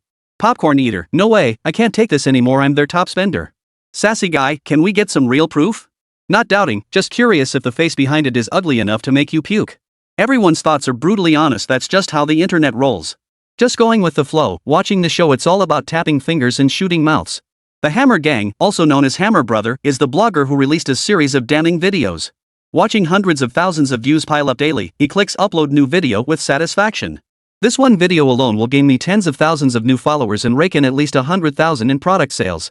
But mere view count revenue couldn't satisfy Hammer Guy. He casually tapped on the newly uploaded video, where comments from the Weibo account appeared. It was the account bearing the name 8th Goddess Fox, but the one truly controlling it was Hammer Guy himself. "I'm sorry for deceiving everyone. I sincerely apologize to all. Please forgive me." In an instant, the internet exploded with outrage. People from the gaming and tech sections, anyone who could join the commotion, rushed over. Almost everyone wanted to know if it was tech-enhanced facial transformation or even if technology had altered her entire being. Hammer Guy was thrilled as he checked the backend. The numbers kept climbing. "Before long, I'll be the first million-follower blogger in the hardcore truth seekers section. Who'll dare ignore me then? I'll be able to take down anyone I want." He scrolled through his phone, where several photos of a woman happened to be saved. The figure bore a certain resemblance to Yagaki Shizuku, but the face was disappointing. This was the follow-up, hard evidence. Chapter 17, Live Stream Clarification. This must be fake. The moment he returned to Blue Star, Wang Li pulled out his phone to check the time difference. From departing for Inazuma to now, it had taken over 3 days, yet only 2 days had passed on Blue Star. Overall, the time discrepancy wasn't too significant, and Wang Li found it perfectly acceptable. "Finally back. Got your outfits ready, little one?" Yagaki Shizuku teased, leaning sideways. Wang Li nodded confidently. He'd used part of his earnings to commission custom cosplay outfits. He had prepared both Raiden and Yagami Shizuku styles for anything visually appealing, ready to wear at any moment. "Hold on a moment. You can look around here freely, but first, I need to show Raiden something." As she spoke, she pulled out the phone specifically for Raiden and began searching for Inazuma's storyline. When the video platform opened, Wang Li's fingers suddenly froze mid-air, unable to descend. The video thumbnail that appeared before him was something he never could have imagined. Tech and Grit, holographic projections, new Juhuahua, millions of fans confirmed. This was merely a derivative work of a derivative work. Other verifiable videos left Wang Li utterly dumbfounded. Yae Miko's true appearance, without effects, she looks quite ordinary. This. Who's spreading these rumors? Spreading lies like this is despicable, it's nothing but cyberbullying. If it were truly as they claim, a holographic projection would be one thing. But holographic projections are merely excuses to conceal the true nature of the blade. The person is the real deal. The system emitted a new notification sound. Invitation quest, ensure the rumor mongers receive their just punishment. Collaborate with Lei Dianying and Yagami Shinko to produce a video that surpasses 1 million views. Wang Li glanced at Lei Dianying, who stood beside him selecting ice cream from the freezer, and held his tongue. It would be better not to involve Lei Dianying instead. He'd discuss countermeasures with Yagaki Shizuku. So Wang Li pulled up the downloaded main storyline segments for Inazuma. Take a close look. You might find some answers here. It'd be best if you put yourself in the character's shoes. With that, Wang Li handed his phone to Lei Dianying and strode up the stairs alone. Shinako, there's something I need to tell you. Try not to get too upset. Yae Shizuku, seated on the bed selecting clothes, asked with a smile, you're talking about that little video site, right? Wang Li sighed and said, so you already know. Of course. The very first thing I learned when I came to Blue Star was how to access that little broken station. Yagaki Shizuku pulled out her phone. Despite several days having passed, it was still fully charged. In the video, a person clad in animal skins was presenting what they claimed was solid proof about Yagami Shizuku, the fox herself. This is just an ordinary person pushed forward by the latest technological means. As for any personal misconduct, I'll be thoroughly investigating with relevant contacts. Rest assured, the full details of this incident will be revealed to everyone very soon. Facing the verbal attacks, Yagami Shizuko's expression remained serene and unruffled, as if this were a minor matter. Wang Li remarked in a deep voice, you're taking this way too calmly. It's merely the barking of the ignorant. Why pay them any mind? Indeed, after years of experience, Yagashi had long developed immunity to public opinion. Beyond selling light novels, Yagakuto's most potent function was manipulating public opinion, a skill she had mastered long ago. But, letting these petty people get away with it? I just can't swallow my pride over this. Wang Li couldn't accept it. He had merely brought Genshin characters into reality, yet faced so much skepticism. Not fighting back felt unbearable. Then let's settle this face to face, just like you do in your alternate world. We're not fakes, what exactly are we afraid of? As one of the parties involved, Wang Li was indeed too flustered. He felt like his traffic was being hijacked and his composure was being shattered. Better to be direct, lay everything out on the table, and resolve the issue. But finding someone wasn't exactly a simple task. Especially online, how could he prove himself in this lawless space? Live streaming was the only viable solution. Their silence only fueled the rumors they spread, with malicious comments and baseless accusations circulating freely. Alright, I'll explain things to Brother Dawe first, then proceed with the livestream.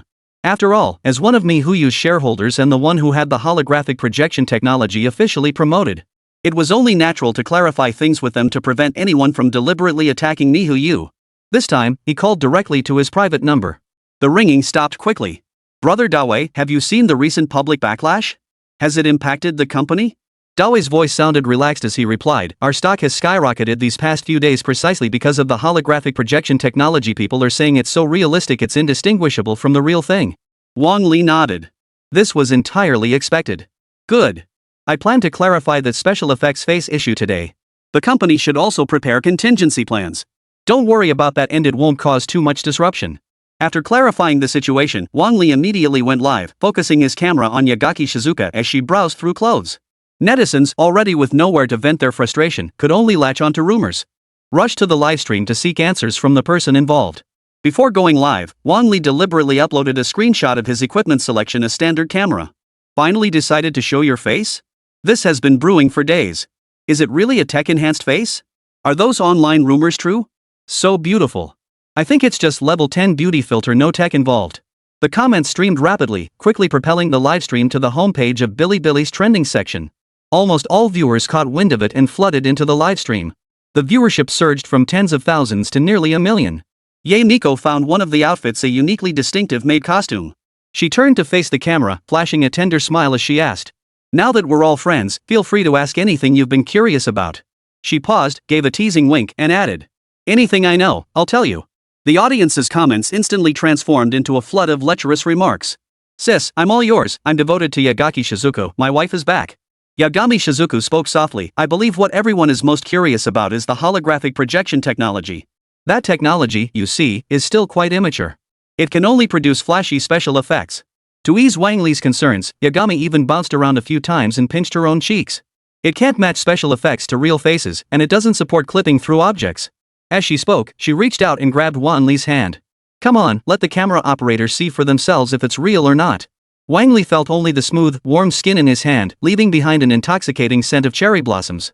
When her fingers brushed his cheek, Wang Li felt utterly flustered. See? No distorted effects, just her normal appearance.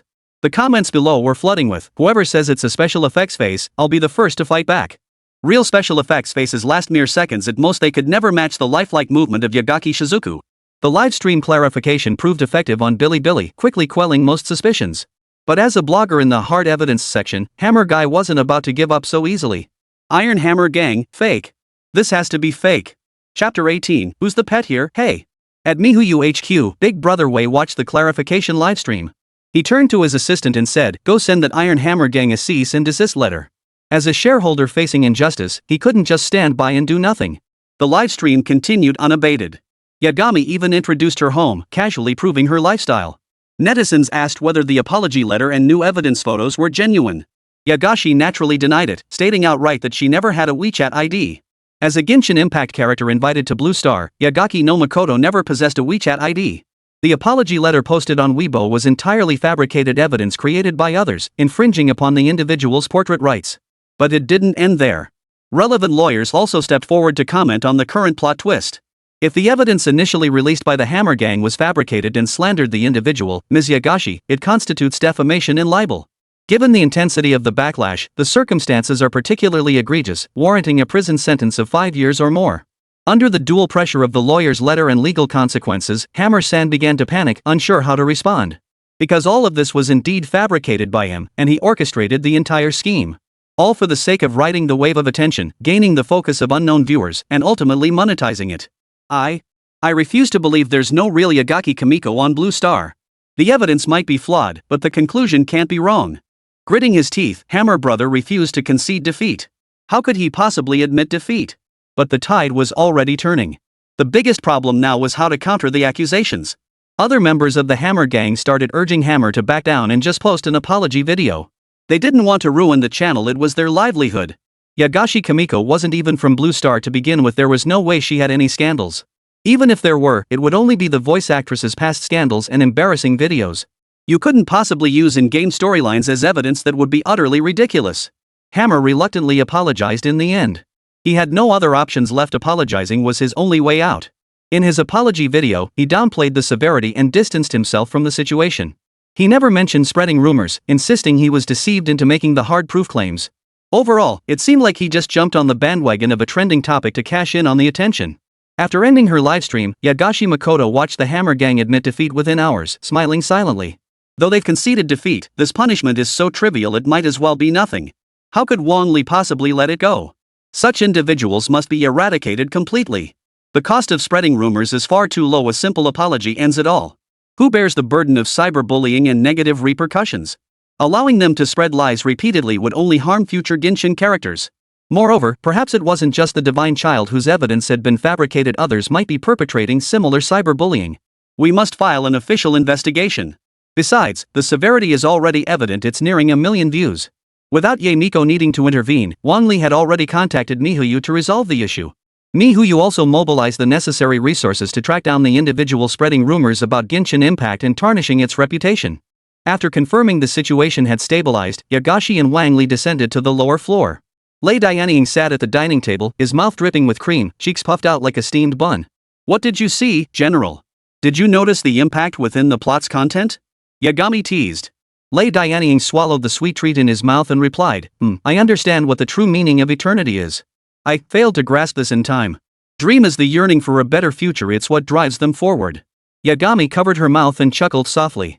My old friend, to grasp this understanding and step out of self-destruction, that's quite commendable. Indeed, understanding the subsequent plot had transformed her grasp of eternity. Her previous approach hadn't been entirely correct, she needed to change her attitude toward Inazuma. Though this wasn't the whole story, she now understood the former Thunder God's decision. Perhaps, it had been right. Phew, I'm glad you understand. Wang Li pointed at the maid outfit Yagaki had selected and asked. Let's dance. Burn off those sweets we just ate so we can eat even more. Raiden, don't try to fool me. Dolls don't need to diet. Such words left Wang Li feeling utterly helpless, she'd actually learned to be clever. Meanwhile, Yagashi put down the maid outfit and picked up a string of colorful dango dumplings instead. This is far more tempting than what you suggested. Get your camera ready. Right before Wang Li's eyes, Yagami covered her mouth as she lifted the colorful dumplings. Lei Dianying, who had been digesting his dessert, immediately leapt from his chair and lunged toward the colorful dumplings.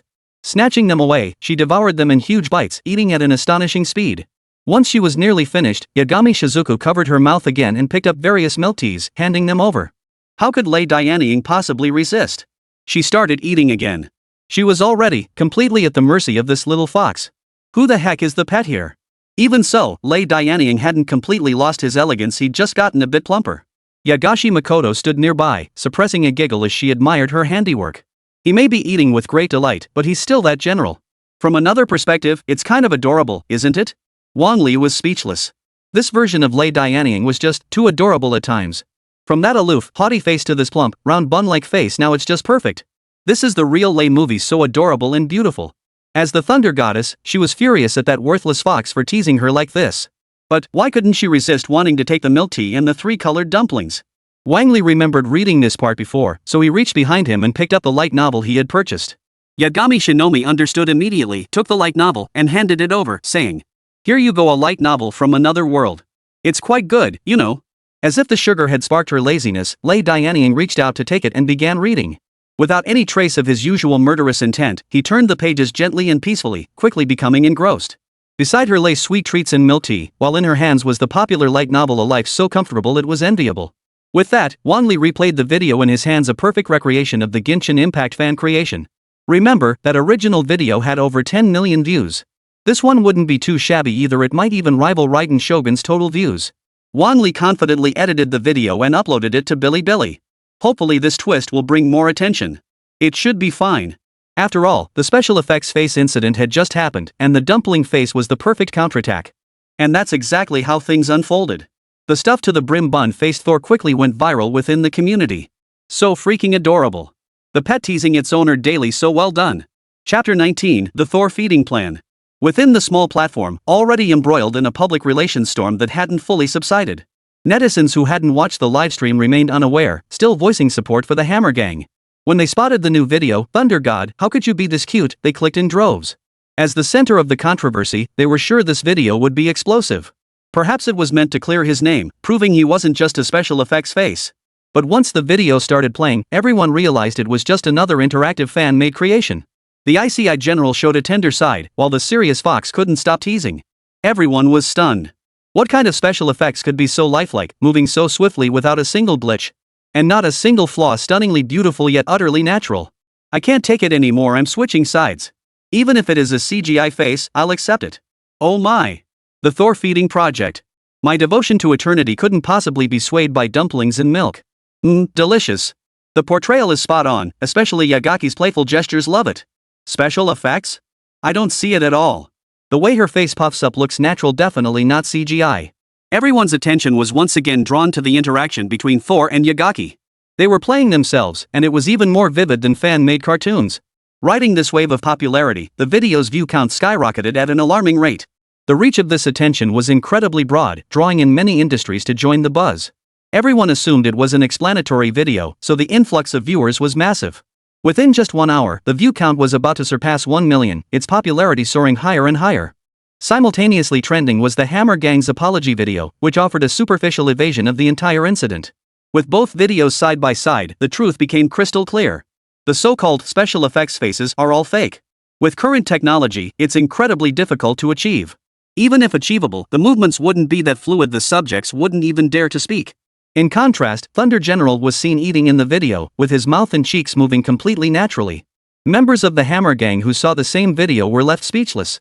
With evidence like this, why didn't they bring it out sooner? Damn it, this is definitely a setup. Hammer rubbed his forehead and said gravely, the cease and desist letter has already been sent. They might even file a formal investigation. What do we do? No one present dared utter a word. The decision to take legal action against the two women had come directly from Hammer himself. Plus, the account belonged to Hammer Guy in the first place. Even if the video surfaced, it could be used as an excuse to shift blame. Ultimately, Hammer would bear the consequences. They certainly didn't want to end up in jail. A sudden, urgent ringtone snapped the silent group back to reality. Hammer Guy glanced at his phone, it was ringing, and answered the call. A stern voice came through, is this the production team of the Iron Hammer Gang? This is Shanghai Police, badge number. Regarding the negative social impact caused by your malicious rumors, we require your cooperation in an investigation. 2 hours later, the Shanghai Police Department's official account on Bilibili released a new video. Titled, I Will Defend the Rights of the Thunder General. Though the title seemed unremarkable, the content was utterly shocking. Hammer Guy from the Iron Hammer Gang had been arrested. Before Wang Li saw this video, he had already learned of the incident. The system had already processed the settlement. Mission, collaborate with Yagami Shizuku to produce a video exceeding 1 million views. Completed. Acquired 10% stake in Bilibili. Mission: ensure the rumor monger receives due punishment. Completed. Obtained divine transformation, evil radiance awakening. Though equally impressive, this round's rewards fell short of the first invitation to lay Dianing. The divine transformation evil sun awakening is Raiden Shogun's skill, signifying that Wang Li can now awaken it too. The shares in the Little Broken Station are also crucial, granting access to various events. It can also help avoid similar rumors, boost future view counts, and offer other benefits. Of course, fan points remain unaffected, they stay exactly as they were. After all, only genuine followers contribute to Wang Li's fan value since all Genshin Impact characters were introduced by him. Composing himself, Wang Li prepared for today's important task. He opened today's blind box, randomly selecting a Genshin Impact character to invite. This time, however, Wang Li didn't want to personally make the invitation. Random selection seemed rather intriguing. Amidst melodious singing, the familiar white stone door slowly opened. Teyvat continent, Liyue harbor. Among Liyue's 7 stars, the Jade Balance Star officially stepped down. The new Jade Balance Star is a purple-haired girl. Her name was Catchy. Compared to her predecessor, she approached all duties with solemn seriousness, a true woman of action. However, in the eyes of the 7 Stars secretary, she could not bring herself to accept the person before her. Ever since her succession, Catchy's attitude toward His Majesty the Emperor had been deeply unsettling to them. Today, Ganyu, please deliver a revised planning document I've drafted to the Jade Pavilion, Catchy instructed. Beside her, the beautiful and gentle blue-haired girl Ganyu accepted the document without hesitation. Understood. I'll go immediately. However, this proposal would ultimately prove ill-fated. The Jade Pavilion declined to approve the funding. It's merely squandering mora on futile endeavors. The Jade Pavilion does not condone such behavior. She felt disheartened, unable to fulfill her duties as the newly appointed 7 Star. Self-reproach and guilt overwhelmed her. Until, before her eyes, a majestic stone gate appeared. An ancient, unchanging aura, rich with elemental energy, made her delicate nose twitch. It's the Emperor's aura. Could it be His Majesty the Emperor is guiding me through this stone gate to instruct me on the tasks between the 7 stars? She murmured to herself, her delicate feet already striding forward with unwavering resolve. After a brief pause, the white light gradually faded, revealing a stunning blue-haired maiden stepping out in silence. Even from afar, her presence was breathtakingly serene, evoking a hauntingly enchanting sensation. The first thing Wang Li noticed were the slender, sheer black stockings seamlessly connected to the backless lingerie beneath. The outer gold pattern plain white high-slit cheapao used minimal fabric, barely covering her slender waist. Her sapphire blue hair was pulled into a ponytail, with small crimson-black horns perched atop her temples. A curly tuft of hair added a touch of adorable innocence. Wang Li stood frozen for a moment before stammering, "Ganyu?" Ganyu's beautiful eyes fluttered slightly. Everything around her was completely different from the Emperor's residence. Isn't this the Emperor's residence? Hearing her name called, she finally turned to look at the person. "Hello, may I ask where this place is?" Ganyu hesitated before speaking. Just then, someone emerged from the doorway, catching her attention. Upon seeing the visitor, the 8th divine child exclaimed joyfully, "Sister Ganyu. It's been ages. How have you been lately?" Ganyu, who had been feeling uneasy, relaxed her body. "Oh, it's you, Shinji. It really has been ages. Where are we?" Shinako smiled as she explained Blue Star, briefly sharing her understanding of the White Gate. The invitation had been the gate's choice, but it was also Ganyu's own decision. Chapter 20, Inviting Ganyu Taking Things Too Far. Wang Li was also stunned by Yuzakura's words. Wow, she's turned the tables. But she was right, that was precisely the purpose of the dual crossing gate. Inviting Genshin characters to complete system tasks, exchanging information beyond their expectations. At that moment, the system transmitted a new task notification. Invitation quest, Ganyu's new account has gained 1 million followers. Complete a character interaction video featuring Liyue and Inazuma. This quest differed significantly from previous ones, with the difficulty skyrocketing by more than 1 level. Not only did it involve reaching 1 million followers, but it also required creating a character interaction video. However, Yagaki Shinko and Raiden Shogun were inherently paired characters, making their interaction relatively straightforward. But between Liyue and Inazuma, Wang Li couldn't guarantee they'd interact at all. Add the 1 million follower requirement to the mix, and the difficulty skyrockets. To date, the accounts for Raiden Shogun's Shadow and Yagaki Shizuku's Fox have barely reached around 800,000 followers. Wang Li is confident he can boost Ganyu's follower count to around 500,000. But achieving 1 million followers in a short time? Absolutely impossible. Hello, Ganyu. My name is Wang Li. I'm the guide who invited you to Blue Star. Ganyu had noticed Wang Li long ago, but she didn't know how to approach him. If you'll excuse my boldness, I have urgent matters to attend to. Might I return first? Important matters? That made sense. As the secretary to Liyue's 7 stars, Ganyu had plenty on her plate. Like feeding Chi-Chi, who wanted to grow up. No use. Wang Li's mind was flooded with images of coconut sheep brand coconut milk. What could possibly be so urgent that you don't even have time to eat? Wang Li pulled a milk-capped ice cream from the fridge and offered it to Ganyu. This was his tried and true tactic: win someone over with delicious food, then keep them around. No one could resist the temptation of such delicacies, just like watching movies at home. Eventually, they'd all become regulars here, bringing along a series of entertaining fan-made videos. Ganyu herself was quite curious too. She'd tasted all sorts of delicacies before. Though to maintain her figure, she had to keep her intake to a minimum. Her passion for food still burns within her. You can eat, but only a little, that's her life motto. Thank you. Taking the intricately decorated ice cream, she scooped a bit into her mouth. This soft, velvety texture. It reminded Ganyu of the carefree days she once spent eating and drinking in Liyue. Each ingredient's flavor blossomed in her mouth, sending a slight shiver through her body. It was absolutely delicious. Before she knew it, she had polished off the entire ice cream, leaving not a single crumb behind. I'm sorry, I ate a bit too much. Wang Li waved it off. It's fine. If you like it, I can bring you more anytime. Ganyu was soothed by his reassurance, her emotions finally settling. May I ask, why did you invite me here? Wang Li smiled and said, there is indeed something, but you seem more anxious. Could you tell me about the crisis you encountered? When the topic turned to her troubles, Ganyu instinctively lowered her head and began to explain. Essentially, the Jade Balance constellation among Liyue's 7 stars had been replaced by a newcomer, causing friction with the other constellations. Caught between them, she found herself in a difficult position, yet she had no choice but to carry out her duties meticulously. This ongoing work situation was becoming increasingly difficult to manage. This is precisely the adjustment period between you. It's the lack of mutual understanding that's causing the friction. Wang Li offered a fair assessment, and Ganyu knew this well. But how to resolve it? She tilted her head, a hint of curiosity flickering in her eyes. It's actually quite simple. Spend genuine time with her, and you'll discover her strengths. As a thoroughly unlucky player, Keqing was her mainstay character. Having long understood her personality inside out, Wang Li analyzed. She's cold on the outside but warm on the inside. Her admiration for the emperor is no less than yours. It's just, she's incredibly tsundere. Tsundere? What's that? Ganyu asked. Yagami stepped forward, pursing her lips with a smile. I know. No one understands tsundere better than I do. Exactly. She says she doesn't want it, but deep down she does. She's all talk and no action. As she spoke, she glanced back at Lei Dianying, who was approaching. Wow, no wonder she's the eightfold goddess who turned the tables. She effortlessly has everyone wrapped around her finger. Though their names sound similar, Keqing is actually more aloof and delicate. Wang Li said, opening Genshin Impact on his phone so she could truly understand Keqing. The best way to understand a character is through Keqing's story quest. Alright, Keqing doesn't have a story quest. But even so, there are other ways to learn about her. On Bilibili, Keqing enjoys considerable popularity, so her backstory was easy to find. After reviewing it carefully, Ganyu said sincerely, thank you, Wang Li. Without you, I wouldn't have known how to approach Keqing. As repayment, please give me an order. Wang Li chuckled, pulling out the camera he'd prepared long ago and getting ready for action. Well then, I'll gladly oblige. Of course, that wasn't what he was thinking.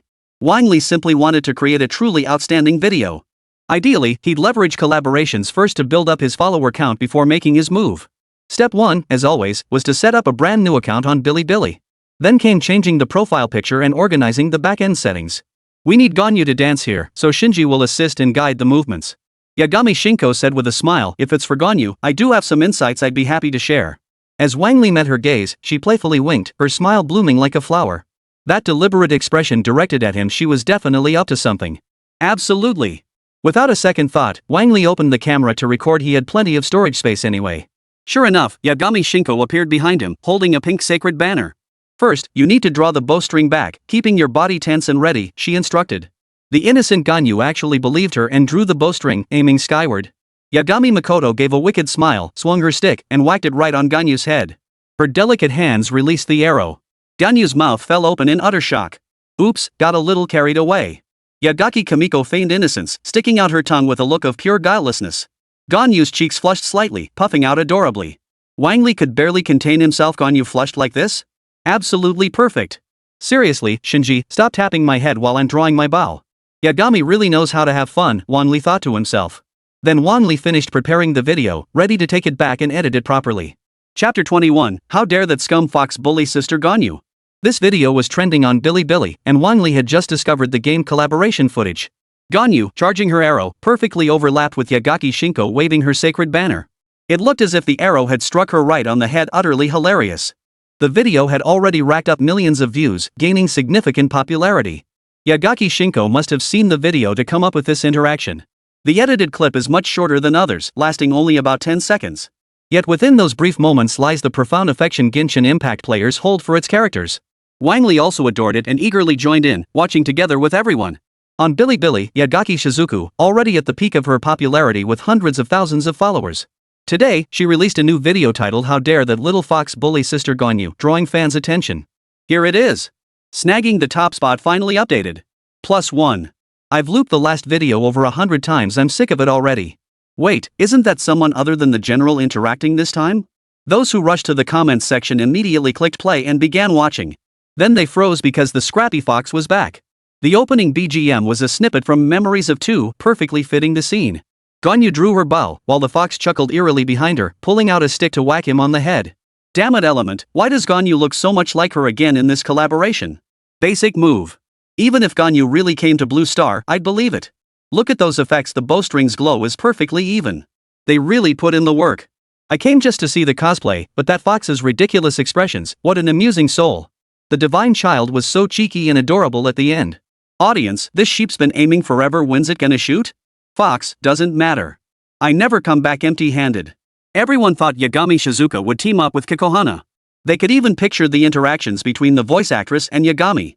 But what they witnessed was a scene even more breathtaking than they could have imagined. Gonyu seemed to have stepped straight out of the Genshin Impact world. Every detail was faithfully recreated, even her main weapon was included. Simply incredible. The post-production and prop team were truly exceptional, that was the audience's reaction. Yet, in reality, Wang Li completed the entire video shoot in just a few minutes. Compared to typical fan-made videos, he skipped numerous steps, especially regarding character creation. In the end, the adorable Gonyu flushed with embarrassment and anger at mistaking someone. Her cheeks puffed out adorably, leaving everyone utterly charmed. This collaboration was naturally a huge success, drawing massive audiences by incorporating real game mechanics. The newly introduced Gonyu reignited everyone's excitement. Because, well, she's their waifu again, how could they not love her? How could they not follow her? In just 10 minutes, Gonyu gained over 10,000 new followers, a staggering rate. Keep in mind, up until now, she only had one collaboration video. Yae Miko has live streams, her own videos, and collaboration videos. As an ultra-popular character, Raiden Shogun naturally had no shortage of viewers. Gonyu, however, is different. She's not currently in her peak popularity phase, yet she still achieved remarkable results. Maybe, this is the charm of coconut milk. Who doesn't love coconut milk? Can't blame the guys for not being able to resist, she's just too irresistible. Right after that, Gonyu not the sheep posted a new update. The voluptuous Gonyu, hands clasped behind her back, held a coconut milk drink in her palm, flashing an embarrassed smile. The caption read, "Authentic coconut milk, coconut sheep brand. I have a little event for you to join, blogger. All we need to do is exchange rings. This is Gonyu, over 3,000 years old. Seriously. I don't mind. Marry me. A woman 3 years older is like a gold brick, 30 years older is like a kingdom, 3,000 years older is like ascending to the ranks of immortals." Fans were even more stunned, flooding the post with reposts and screenshots. More and more people recognized this blogger who looked exactly like Gonyu, as if she'd stepped straight out of the game. Everyone was buzzing with excitement, even pushing her content to teacher Juhuahua. At that moment, teacher Kikohana was playing Genshin Impact in her studio while preparing lines for the new update. As the voice actress for the Thunder God General, she still had a lot of work to do. But honestly, her love for speeding had cut into her casual chat time lately. Hey, what's wrong with me talking more? Cars don't go that fast anyway. As she spoke, she set aside Genshin Impact and clicked open Bilibili to watch videos. She'd grown accustomed to the flood of background notifications. She casually scanned through them, ready to swipe past. Just then, a notification caught her eye, and she tapped to open it. What followed was a jaw-dropping scene, yet another cosplayer, this time of a different kind. "Element, Susu, hurry over here. Let me give you a couple of kisses, I've got something good to show you." Hearing this, Lin Su sighed and reluctantly walked over. She is the voice actress for Gonyu and a renowned million-follower blogger in the gaming community.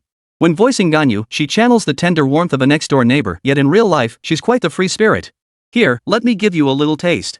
Show me what goodies you've got. It's definitely something special, you'll see once you watch it. With that, she pulled out her phone and tapped play. On screen, Yagaki Shinko teased Gonyu, her smug expression hilariously infuriating. But the most captivating part was Gonyu's pouty expression at the end, utterly adorable. "Look, your daughter's being teased." Lin Su finished watching with a smile before remarking, "This cosplayer is spot on. If 3D games came to life, this is probably what it would look like. Exactly. You know me, I was completely replaced back then. Recalling the convention scene, Kikohana couldn't help but sigh wistfully. If only we could invite her here. Then I could just step in as the stand-in myself. Woohoo! Lin Su rolled her eyes. Like that would happen. Just get ready for the work ahead. As Gonyu's voice actress, she naturally hoped Gonyu would appear on screen. It would benefit both her and the blogger. But me, who you wouldn't help you for no reason, she wouldn't believe that for a second. Maybe it's true. Juhuahua didn't dare say it outright, since she'd only heard about it secondhand. It seems MiHoYo was planning to host a live-action Genshin Impact mini-theater event.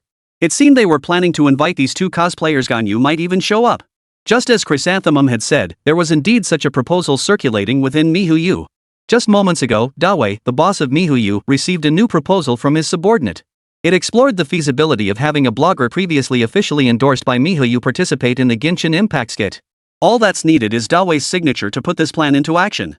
It's a great idea, and he'd likely be very interested. As he spoke, Big Brother Wei had already signed the proposal and sent it to Wang Li via email. Playing on his desk monitor was the newly released video, How Dare That Scum Fox Bully Sister Gonyu. Such an entertaining piece, of course he'd watch it. Chapter 22, Reserve, Gonyu, you can do it. It must be said, this video collaboration with Genshin Impact was far superior to previous ones. The perfectly recreated scenes only added to Brother Dawe's delight. He'd only watched for a few minutes when the view count jumped from tens of thousands to over 100,000. Just imagine how much more exposure Genshin will get when the actual collaboration episode airs.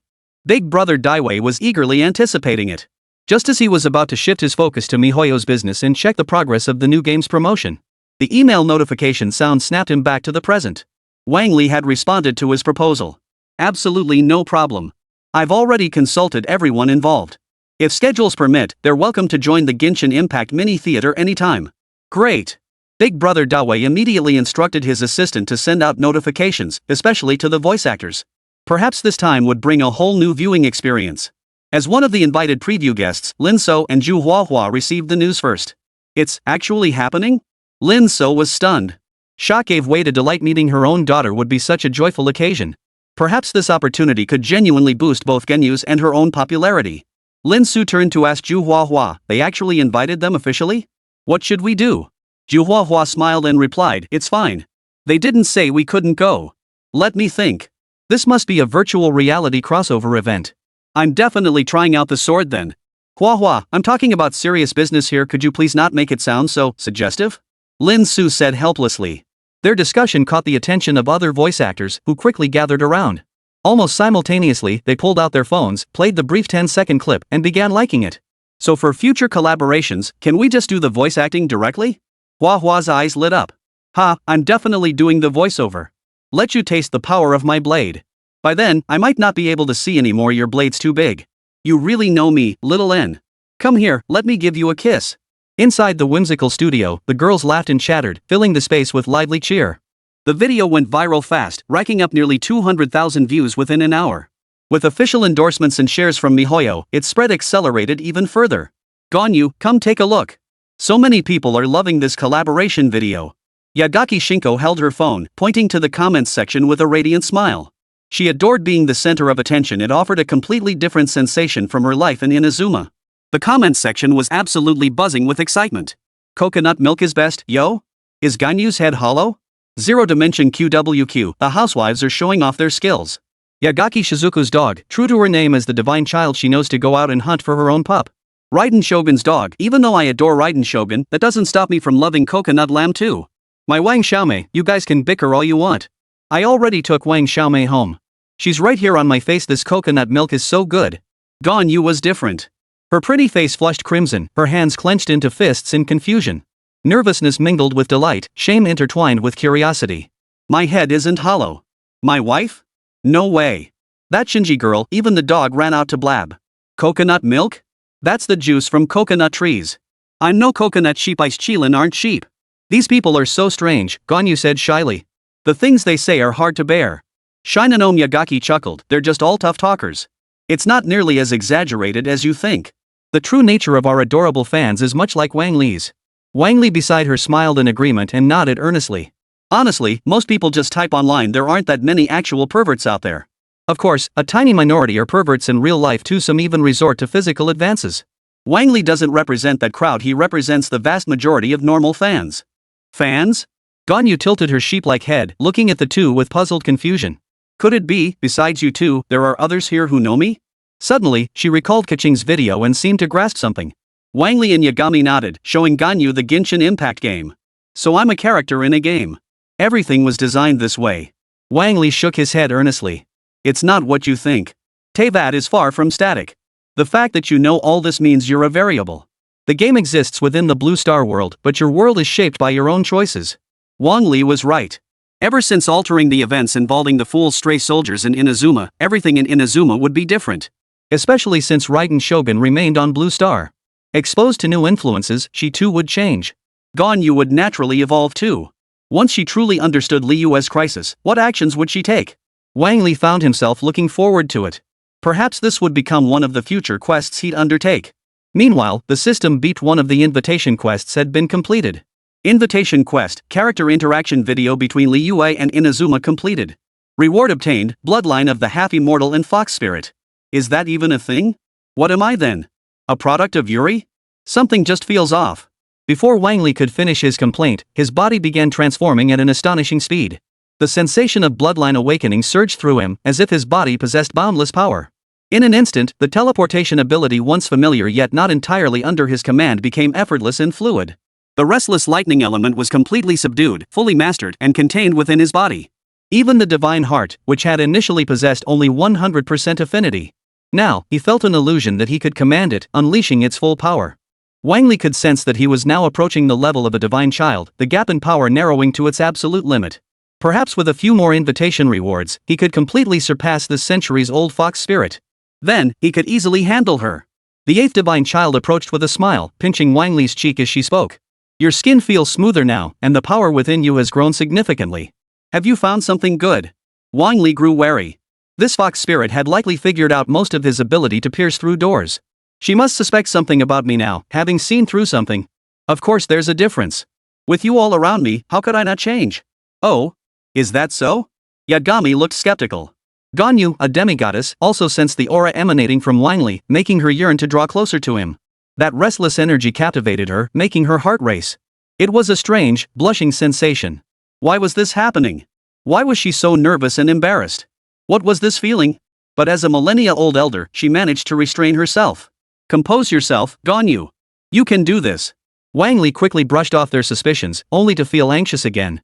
Because, the system's remaining task of gaining 1 million followers was still a distant goal. Ganyu, I still need your help with something, Wang Li said earnestly. Without hesitation, Ganyu glanced at Wang Li and replied softly, leave any difficulties to me. Don't worry alone. Seeing her composed and confident demeanor, Wang Li no longer felt afraid. He reached out and took the phone from Ganyu's hand, pointing at the follower count. What we need to do now is boost our current fan value to 1 million. It might be difficult for us, but it's achievable with effort. Wang Li knew that a significant portion of those million followers would likely be duplicates. But that was fine, it just meant he couldn't participate in the lottery. Wang Li didn't need that anyway for now. As long as they completed the task, they'd eventually accumulate enough fan points for the lottery. Chapter 23, Authentic Coconut Milk, Coconut Sheep Brand. For the next stretch, Wang Li threw himself into the mission. He even dragged Lei Dianying, who was holed up at home, into making a proper collaboration video. Only by doing this could they gain attention as quickly as possible. The first project they tackled was the coconut milk featured in Blue Star's advertisements, creating videos around it. Though Ganyu, she strongly objected to being called coconut sheep. But she too wanted to help Wang Li achieve his goal of reaching 1 million followers.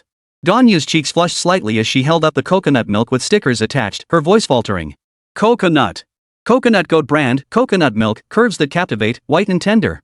Wang Li set down his camera and said earnestly, that won't do. Your movements need to match. The voice itself was fine, Wang Li even found it quite distinctive. But the movements needed to be bolder to achieve the best effect. Lei Dianying stood by, ready with dumplings and milk, poised to join the shoot at any moment. Finally, Ganyu overcame her embarrassment, stretched out her limbs, and completed this segment of the video. It was Lei Dianying's turn to film. She dropped the dumplings into the milk, stirring as she spoke, adding dumplings makes the flavor richer. Last to appear was Yagaki Shinko. Compared to Ganyu's shyness and Lei Dianying's hesitation, her performance was exceptionally polished, with perfectly coordinated movements. Her voice was sweet and captivating. She smiled and said, the thunder god drank it and said it was good. The entire sequence flowed seamlessly, completed in just one take. Truly worthy of being a goddess, she grasped the character so well, nailing it effortlessly. Of course. Who do you think is performing these moves, little one? Indeed, Yagami Shinko was entirely different from the others. Her allure was innate, simply her true nature. Gonyu's personality matched perfectly, requiring no artificial adjustments. With the new video completed, Wang Li ordered a pile of sweet treats to share with the three girls. Yagami Shinko preferred stronger flavors and wasn't particularly interested in sweets, taking only a small bite before setting them aside. Meanwhile, Raiden Shogun transformed into a veritable dessert-devouring machine, stuffing cake into her mouth. Gonyu was equally tempted, but reason told her she couldn't indulge. Sweet things are high in calories and make you gain weight.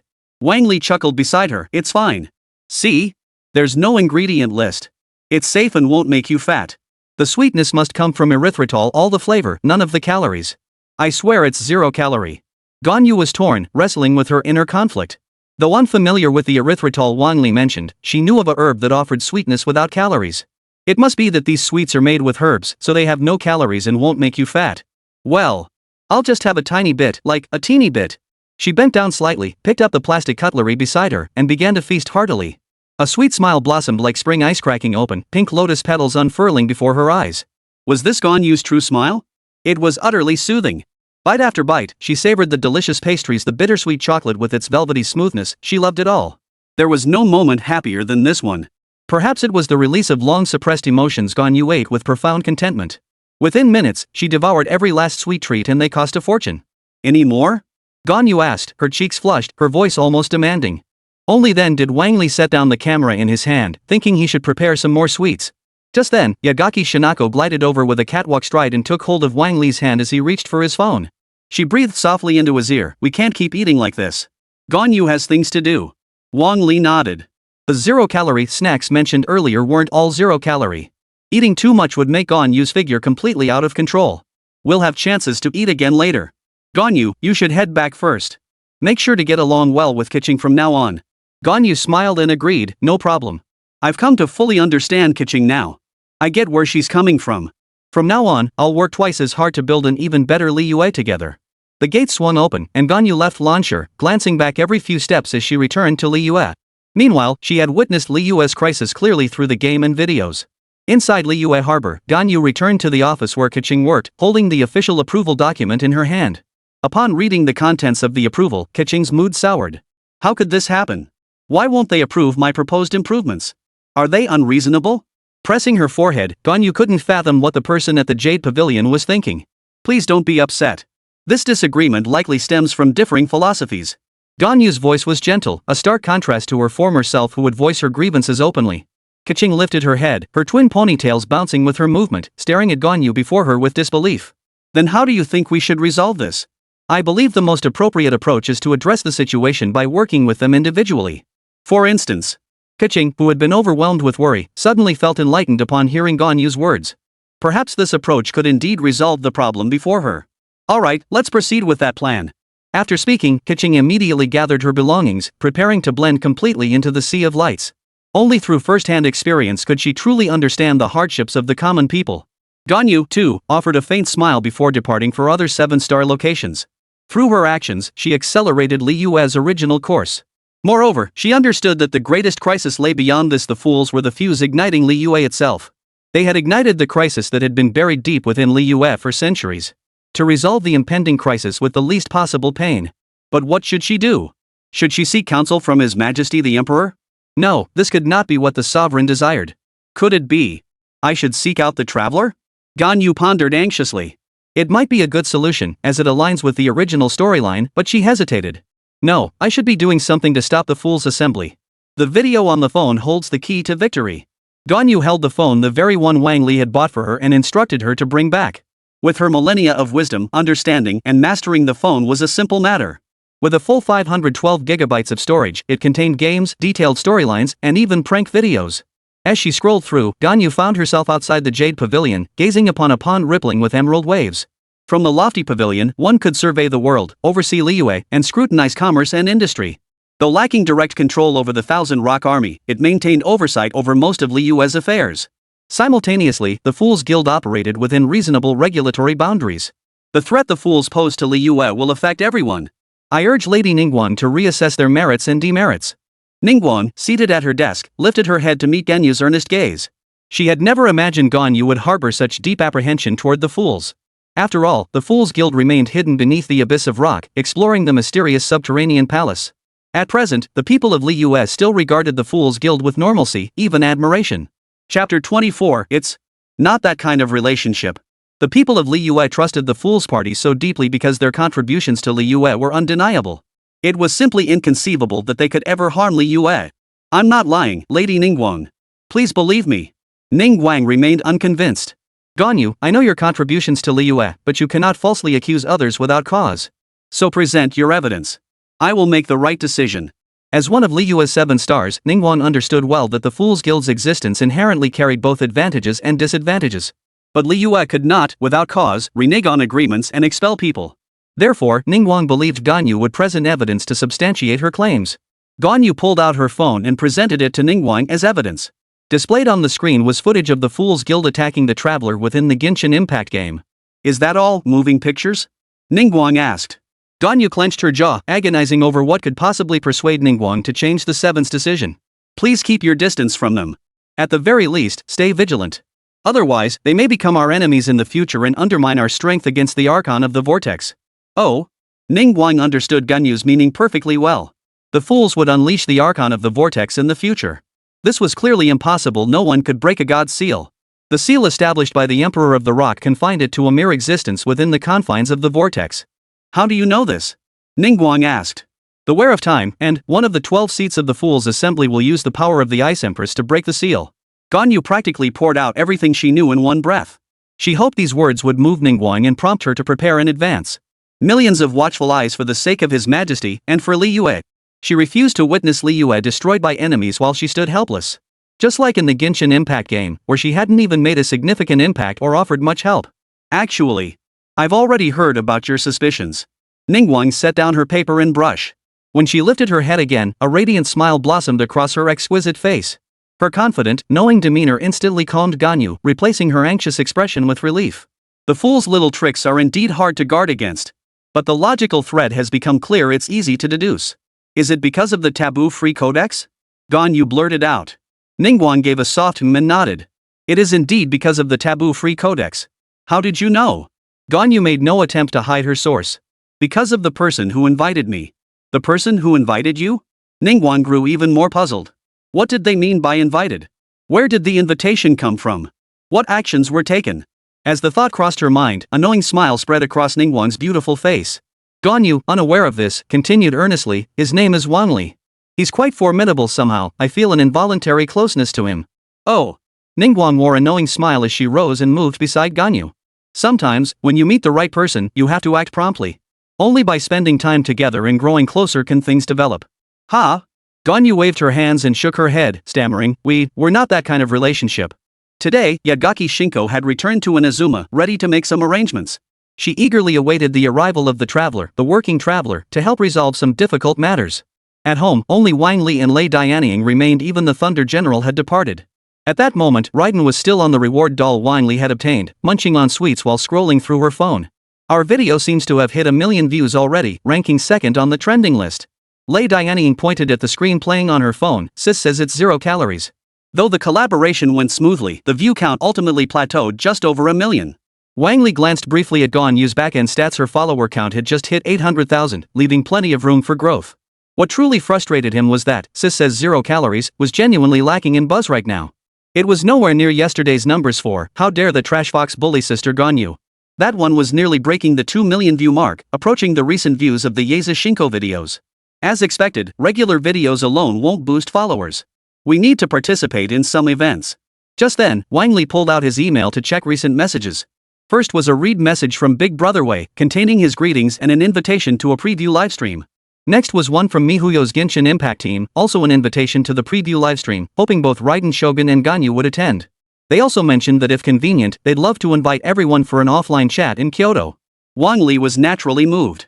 This was an excellent opportunity. He called over Lei Dianying, who was checking her phone, and had her change into formal attire. The dress had been custom-made earlier, a purple-blue strapless gown from the neighboring Honkai Impact 3 RD's Sakura collection. It accentuated Lei Dianying's jade-like fair skin while showcasing her proud, upright figure. Only after everything was ready did Wang Li make the call. The voice on the other end was soft and pleasant, yet tinged with official formality, speaking in a stiff, by-the-book manner. Hello, the fact that you answered this call indicates you're interested in this matter. Please find a suitable establishment. Hello, this is Wang Li. I'm in charge of the 3 cosplayers.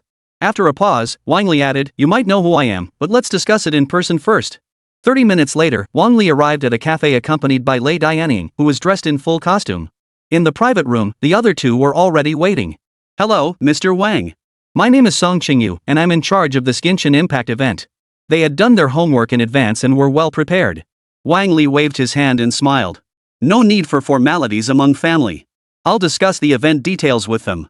Lei Dianying nodded appropriately beside him, fully backing Wang Li's decision. Forget about asserting herself, she doesn't want to be as exhausted as before. Experiencing life, savoring life, that was why she was willing to stay here for the long haul. Attending the Genshin Impact preview livestream was her way of repaying Wang Li. We actually want to use this opportunity to promote new talent in Genshin Impact streaming. So, can we sign them for streaming? Song Qingyu produced 2 streaming contracts detailing content requirements and revenue splits. Clearly, they had prepared thoroughly, aiming to sign Lei Yingying and Yazakura. After carefully reviewing the documents, Wang Li declined outright, no need to trouble yourselves. I'll arrange for professional staff to handle the live streaming. And we certainly don't need recommended slots, I'll negotiate directly with Bilibili myself. Wang Li was confident he could secure more promotional placements for his own livestream than they could. Because he held shares in Bilibili, he was one of its shareholders. The system's rewards meant Wang Li didn't need to worry about anything, he just needed to accomplish what he set out to do. Chapter 25, The Slanting Sword Technique.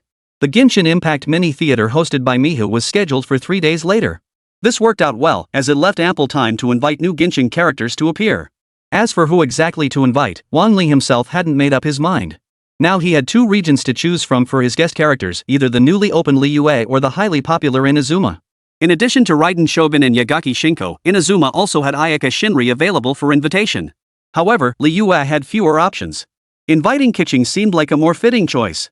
Inazuma has the fox in its master pairing, while Liyue offers both sweetness and sharpness. It all seems perfectly logical. Who wouldn't love Keqing? Twin tails, animal ears, croissants, and black stockings, what a perfect combo. Especially when she swings her sword, that second normal attack unleashes her signature curvy swordplay or charming otaku sword technique. She's captured countless players' hearts even after her combat power was severely nerfed later on, everyone still adores her. That adorable pout and tsundere demeanor, who wouldn't be charmed? Of course, some players have a love-hate relationship with Keqing, since she always seems to appear during gacha pulls. But Wang Li still adored her, for Keqing radiated a unique charm. With that thought, Wang Li activated the dual portal gate, preparing to bring Keqing and Ganyu along for a tour of Blue Star. Liyue Harbor, the cargo unloading docks. Keqing, clad in hemp garments, worked while observing, experiencing the bustling city life she had never noticed before. You lot! Get moving! Slacking off all day. Ma, you bellowed. Everyone must unload 130 crates today. Not a single crate less, or you won't get paid. A gaunt worker beside Keqing groaned in protest, muttering under his breath. That bastard. Every time we haul 130 crates, he only pays us for 80. Why does he pay so little? Afraid you'll quit suddenly? Keqing asked softly. Of course not. He inflates the headcount, for the rest he pockets the wages for those 50 boxes. Exactly. Last time I hauled 180 boxes, but only got paid for 100, added a burly man passing by. Keqing, already covered in grime, grew even more sullen, her anger nearly boiling over. She never imagined that mere transport bullies could skim so much. She had hoped to improve people's livelihoods, but now it felt like empty promises. In the end, everything just ended up in the hands of scoundrels like Ma Yu. I must find evidence to expose him. Ganyu resolved silently. Only by transforming the employment landscape of Liyue's citizens could true change come to Liyue. The moment for change had arrived. The millennia-old order was about to be rewritten. I will be the vanguard of this change, forging Liyue into a city that stands on its own 2 feet. Within just 3 days, Keqing gathered sufficient evidence against him and handed him over to the Chenyan army. Ganyu stood beside her, meticulously detailing the crimes of the tyrant Ma Yu. Over his decade-long tenure, he embezzled a total of 300 million more from the workers. How utterly despicable. Keqing slammed her fist on the table, seething with anger. If all that money had reached its rightful owners, their lives would no longer be so strained. How can we completely eradicate such people from society? Keqing couldn't possibly monitor every case herself, it was neither practical nor wise. Just then, a dark-haired man approached, speaking as if he had anticipated the question. Such incidents will inevitably persist. What truly needs to be done is prevention and regulation. Establishing a new regulatory body would curb these exploitative bullies. After hearing Wang Li's words, Keqing's beautiful eyes widened as a sudden realization dawned on her. The Chenyan army's functional distribution was inadequate, capable only of addressing the most basic public security issues. Establishing a specialized regulatory body could temporarily alleviate the current predicament. Excellent idea. I'll adopt it. Ganyu, who had also heard the voice, trembled slightly before turning to see Wang Li. Long time no see, Mr. Wang Li from afar. It hasn't been that long, just a few days, Wang Li greeted her with a smile. Keqing looked on in puzzlement. Could this be a close friend Ganyu had made during her free time? I'm Keqing, the jade balance among Liyue's 7 stars. Thank you for your suggestion, it's given me great insight. Wang Li waved his hand dismissively. It's nothing. As Ganyu's friend, helping her is only natural. As he spoke, Wang Li's hand already grasped Ganyu's, preparing to lead her away. A blush spread across Ganyu's beautiful cheeks. Such an intimate gesture left her flustered. Her heart raced, pounding so hard it felt like it might leap from her chest. Wait. You're in quite a hurry, aren't you? I haven't properly thanked you yet. Keqing crossed her arms, subtly emphasizing her modest assets before Wang Li. It seemed he had successfully caught Keqing's attention and piqued her interest. This made inviting her to Blue Star much simpler. Wang Li didn't hesitate, extending his right hand in invitation. In that case, please join us. Tea together? Keqing gasped in shock. Thoughts raced through her mind as she gaped in disbelief, glancing at Ganyu and her flushed expression. Could you two be doing something terribly wrong? Are you an idiot? Asking 2 girls to come with you? That's utterly unreasonable. Wang Li rubbed his throat, puzzled. What's unreasonable? I just cleared my throat. Please join us on our journey to Blue Star to complete an essential mission. It's just filming some pictures. Not what you're thinking.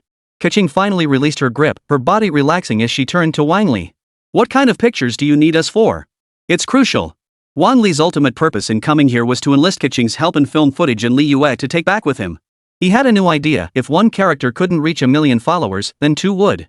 The Gonku duo, could they not possibly reach 1 million followers? Well then, just make something everyone loves, right? Arriving at an open field outside Liyue, Keqing held the dragon's roar in the box and listened intently to the explanation. You get the idea, right? Just perform everyday sword techniques. Keqing glanced at the clear sky above. The surrounding flora was lush and unremarkable, essentially zero danger. But, is this just for show? She looked puzzled, her beautiful eyes fixed on Wang Li, her face showing clear reluctance. Isn't it a waste of time to just practice swordsmanship? Wang Li considered it. For a Liyue 7-star, practicing swordsmanship truly was a waste. But perhaps there was another way to ease her displeasure. Truthfully, I wish to learn your sword techniques. Might I observe? Well, that serves a purpose. Let me show you the Yunlai sword style. Keqing readily agreed, her long sword poised for combat. Her blade thrust forward, then twisted with a swift turn of her body.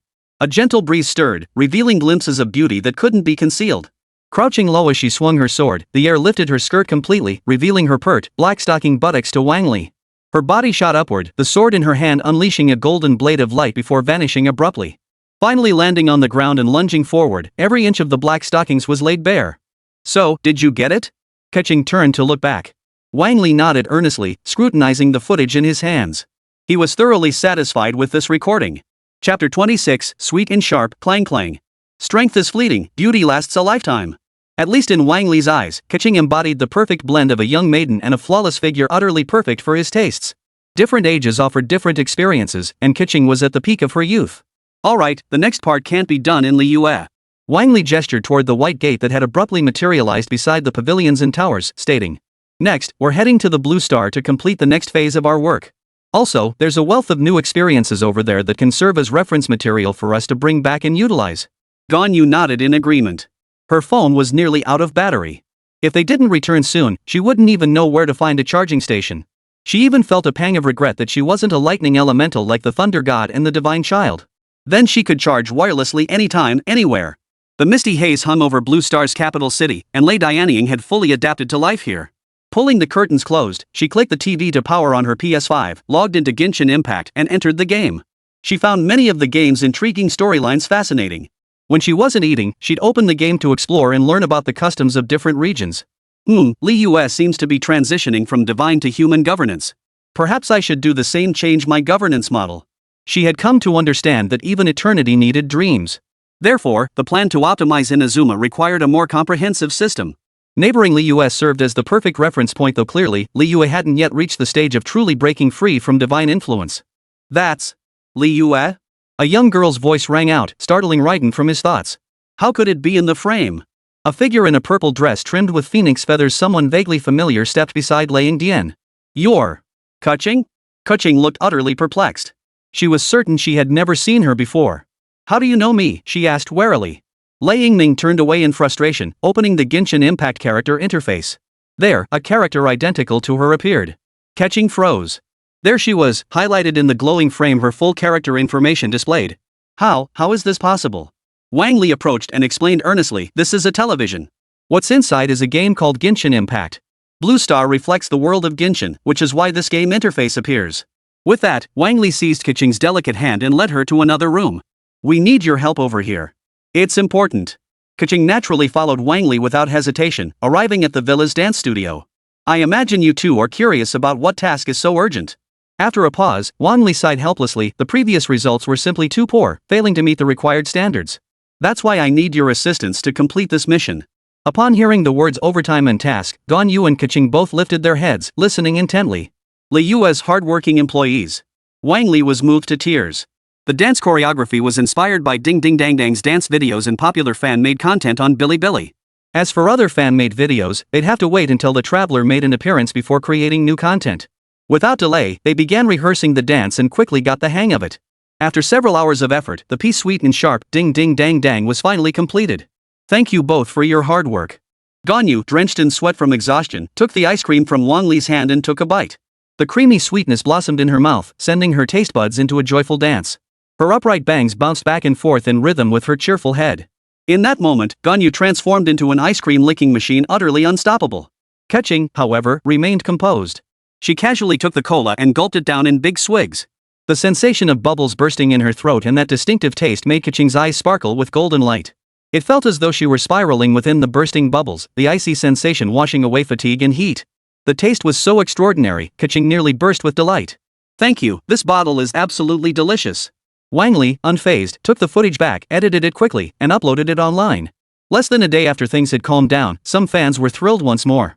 The wildly popular Genshin Impact cosplayer had released new work. That speed. Must have been exhausting editing all that makeup. Damn, give the photographer a big thumbs up, love those black stockings. Wow. Stunning. Ding Dang hit the spot. Another character unlocked. I feel like I'll be overwhelmed soon. No wonder it's MiHoYo, even their cosplayers are top tier. Today, listening to tunes on Bilibili, just another day. There were plenty of excited voices, but even more were praising Wang Li. Wang Li's filming angle was from the comic convention perspective. Unlike the standard face-on shot, it was a low-angle, upward view. At key frames, he even crops the top and bottom, leaving only the fluttering skirt. With a technique like this, how could you not give him a chicken leg? Unfortunately, while the collaboration was solid, its primary purpose was to boost Keqing's account. Meanwhile, Genyu's follower count, which needed to hit 1 million, was now growing at twice its previous pace.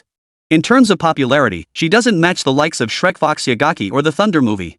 Even without the Fox and the Thunder movie, everyone is still happily discussing in the comments section. Zero Dimension QWQ, alleged Shenyang Army recruitment video leaked. Private room LSP, so bad I wanna push Ganyu onto the couch and feel her pantyhose. Thunder General's dog, I'm now Ganyu's dog. Willingly and happily. Timmy's lifelong rival, why do I feel like Genshin was crafted based on real-life characters? Within an hour, views surpassed 300,000. Followers have surged from nearly 800k to just over 900k. This achievement is already outstanding, firmly securing top-tier status on Bilibili. With Wang Li leveraging multi-character collaborations to boost other characters' fanbases, it's only a matter of time. But once you hit the million-follower milestone, you can't just rely on looks and dancing to boost your following anymore. Achieving high popularity and follower counts requires support from other characters. Wang Li plans to organize a crossover event featuring all characters before the Genshin Impact mini-theater. Perhaps a Liyue Inazuma 4-character dance collaboration could further expand their fanbase. This approach makes sense, as similar fan-created works like the trio dance already exist online. A 4-character collaboration would surpass it in both character strength and overall quality. Wait, I think I found an interesting video. Chapter 27, Liyue. An old saying goes, those who recognize the times are the true heroes. The video currently being played has surpassed 1 million views and enjoys considerable popularity. Its content aligns perfectly with what Wang Li seeks, entertaining while retaining its unique charm. It creates the perfect connection between Liyue and Inazuma. This video alone will definitely bring in a huge number of views. With this thought, Wang Li also invited Yagaki Shinko, who had returned to Inazuma, back to the project. With the support of these 4 Genshin Impact characters, the entire video's content could be completed. Bringing in additional characters would require time for adaptation and simply wasn't worth the effort. After approaching the four women and distributing the video and script, everyone's expressions turned peculiar, especially Keqing's. Her beautiful brows furrowed into a deep frown. Glancing at Lei Ying's stunningly beautiful face, which also bore an unsettled gloom, she asked with evident reluctance. Are you sure? Making a video like this won't it have a negative impact on Inazuma? Wang Li saw it all clearly. Everyone was resistant to adapting to the new script. Actually, this is just an imitation video. It's not targeting Liyue or Inazuma. Besides, Liyue and Inazuma don't exist on Blue Star, they're just joking around. Yagaki Shinko, a smile playing on her lips, glided gracefully to Wang Li's side, placing her delicate hand over her chest. She teased, put it another way, if someone said they wanted to film a realistic bed scene with your wife, what would you choose? You can't compare it like that. It's just a joke. Wang Li sighed in resignation, forced to provide a detailed explanation, covering both modern and contemporary history. He specifically brought up Sakura Country, explaining it thoroughly before they finally agreed. Whether it was Lei Ying, Yagami, Keqing, or Ganyu, each possessed far richer life experiences than Wang Li. Their on-set control and performance were even more precise than their dancing. Once the video was finished, Wang Li meticulously edited it, added his signature BGM, and uploaded it. Less than a day, and there's already a new piece. Holy cow, the general of Inazuma has become the lady of Inazuma. Ah, the taste of home. The cherry blossoms are blooming again in Yagaki-san's hometown. I can't wait to see Keqing being tortured. miHoYo's team, the whimsical studio, is preparing for the dynamic Genshin Impact mini-theater. They happen to catch a glimpse of the cosplayer they're collaborating with, who had filmed a dance video. Lin Su smiled and praised, so adorable. I just want to take her home, my little girl. Xiaowen nodded in agreement, also adoring Keqing for her girlish charm. And Keqing, he. Kikohana chuckled. I'm so jealous of those view counts too. It's already hit 1 million, I want that kind of reach too. My recent views are pitifully low. None of the voice actors present contradicted her, as they understood Duodua's unique family circumstances required those views. If there was money to be made, she would jump at the chance to earn as much as possible. Not just for herself, but for her parents at home. That's why she worked so diligently. As a million-view creator on Bilibili, video monetization was one of her income streams. She was curious, why were her fellow creators suddenly churning out videos with sky-high view counts lately? Looks like a new video. Quick, check it out. Duo clicked it open, and the scene shifted. Ganyu appeared first, but she looked odd, more like a sidekick than the sidekick herself. She held out her hand, gesturing for everyone to step aside, then announced loudly, the general is coming. Yagami Shinko, looking even more haughty than usual, walked forward, speaking the language of Sakura Country. The camera shifted as they approached Keqing, who was bound and restrained. They stared at her. Ganyu stepped forward and shouted, speak up. The general is here, why aren't you talking? Even if you beat me to death, I won't say a word, Keqing declared defiantly. I'll ask you one last time. Speak or not? Ganyu grabbed Keqing's chin, her lips nearly touching hers. At that moment, Lei Ying stood up and said in a deep voice. There's an old saying in Liyue, he who recognizes the times is a hero. He picked up a nearby prop, his voice rising and falling with dramatic effect. Every second of his movement was a masterclass in theatricality. With all these torture devices at hand, I'm confident we can pry the truth from you. I urge you to cooperate fully. We will treat you fairly. Just as they prepared to continue the interrogation, Yagaki Shinko picked up the prop phone. After a few seconds of waiting, she gasped, what? The intel was fake. Everyone present stared in disbelief. Who would have thought filming could go this way? Even Dodo, who usually didn't care about view counts, remarked, their high viewership is well deserved. This performance, it went from Raiden General to Raiden Grandma. Kikohana couldn't believe it either, such serious cosplayers suddenly turning into complete goofballs? Must triple tap. Dodo immediately headed to the comments section to write a proper review, but found herself unable to leave. Thunder God's dog, Thunder God turned into Thunder Goddess? Holy crap, my goddess image is ruined. Graduate warrior, grass god, your grass element is stronger than mine. You should be the grass god. Yagaki's dog, this goddess has a proud and beautiful charm way better than that worthless fox. Schrodinger's brain capacity, it all makes sense now. Ganyu defected to Inazuma to protect the traveler held by Yagaki Shinko. She ran, elemental, this setup has me speechless. Audience members who originally came just to see the beauties found themselves utterly captivated by this mean video. Seriously, so creative. Dancing is nice to watch, but you can't stare at it all day, it gets old fast. It's the prank videos that offer everyone a refreshing change of pace. Both bookmarks and follows saw a significant surge, skyrocketing at a rate of 5 times the original speed. Wang Li estimated that within just a couple of days, the account specially prepared for Ganyu would hit 1 million followers. And in 2 days, it would be the live stream for Genshin Impact's mini-theater. Phew, this means the quest can continue. I wonder what new task will come next. Before Wang Li could read further, Keqing emerged from the side and inquired. My task is complete, so I should head back now. If I delay too long, I won't get everything done. Wang Li didn't try to stop her, instead handing his phone to Keqing. There's a downloaded video on it. It might be helpful to you. Keqing accepted it earnestly, deeply grateful for Wang Li's assistance. Thank you. I'll treasure this gift. Given Keqing's nature, she likely wouldn't accept a gift on their first meeting. But the phone's importance was too great. Like a guiding light in the darkness, illuminating Li Yue's path forward. After accepting the gift, she wanted to reciprocate with something of equal value for Wang Li. But time was too short, and she hadn't prepared anything. After a moment's hesitation, she recalled Wang Li's collection and proposed. I truly didn't bring anything with me. I'll leave the clothes I'm wearing here instead. I think you'll definitely like them. After all, I noticed my collection in your room. Chapter 28, a little quirk revealed. Keqing's cheeks flushed crimson, her cherry pink lips looking especially tempting. The shameful decision made in her panic made her want to leave immediately. If not for Ganyu and Lei Dianying eating sweets outside, she would have died of embarrassment. Wang Li hadn't anticipated Keqing being so direct. Had she fallen for him at first sight? No way. Didn't she worship the Rock Emperor? How could she possibly have feelings for him? To date, the only person Wang Li could truly consider more than a lover was probably Lei Ying. After all, he had provided her with perfect fulfillment both emotionally and physically. Yes, he was referring to the release from the eternal shackles and the daily supply of sweet treats. The affection that stemmed from it could rival the feelings anyone except the previous Thunder God had for her. It absolutely couldn't be any less than anyone else's. But what about Keqing? Wang Li was at a loss, unsure how to respond without making the atmosphere even more awkward. Did you notice? Those are just my personal hobbies. But I saw the Thunder God's robes. They carried a familiar scent besides the bellflower. Keqing's words stunned Wang Li, nearly freezing him in place. Elemental, she found it. I was sure I'd hidden it in the closet. Wang Li's room had been restored to its original layout. It contained various figurine display cabinets and a dedicated wardrobe, where Lei Dianying's clothes were currently hidden.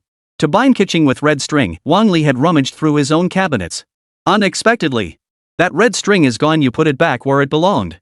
Keqing lowered her head, her face flushed, and murmured a quiet response. Only then did Wang Li piece together the logic. No wonder she thought to give him the original scented clothes. Ah, so that was it. In Keqing's eyes, it was the most fitting gift for him. Alright. There are clothes with universal sizing over here. You can pick whatever you like. Wang Li led her to the walk-in closet. Keqing, who had been blushing shyly, instantly brightened at the sight of the myriad garments before her. So many styles, so many fabrics, so many choices. Ah, it's truly irresistible. After carefully selecting one, a purple pleated skirt JK uniform, Wang Li handed it over. Could you step out for a moment? I need to change. Moments later, a fresh-faced Keqing emerged, radiating a charming schoolgirl aura.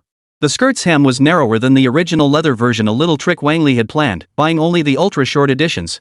Precisely because of this, Keqing's cheeks flushed even redder this time. There were no black tights beneath her skirt. It really is beautiful. Could you twirl around a couple times? Wang Li suggested.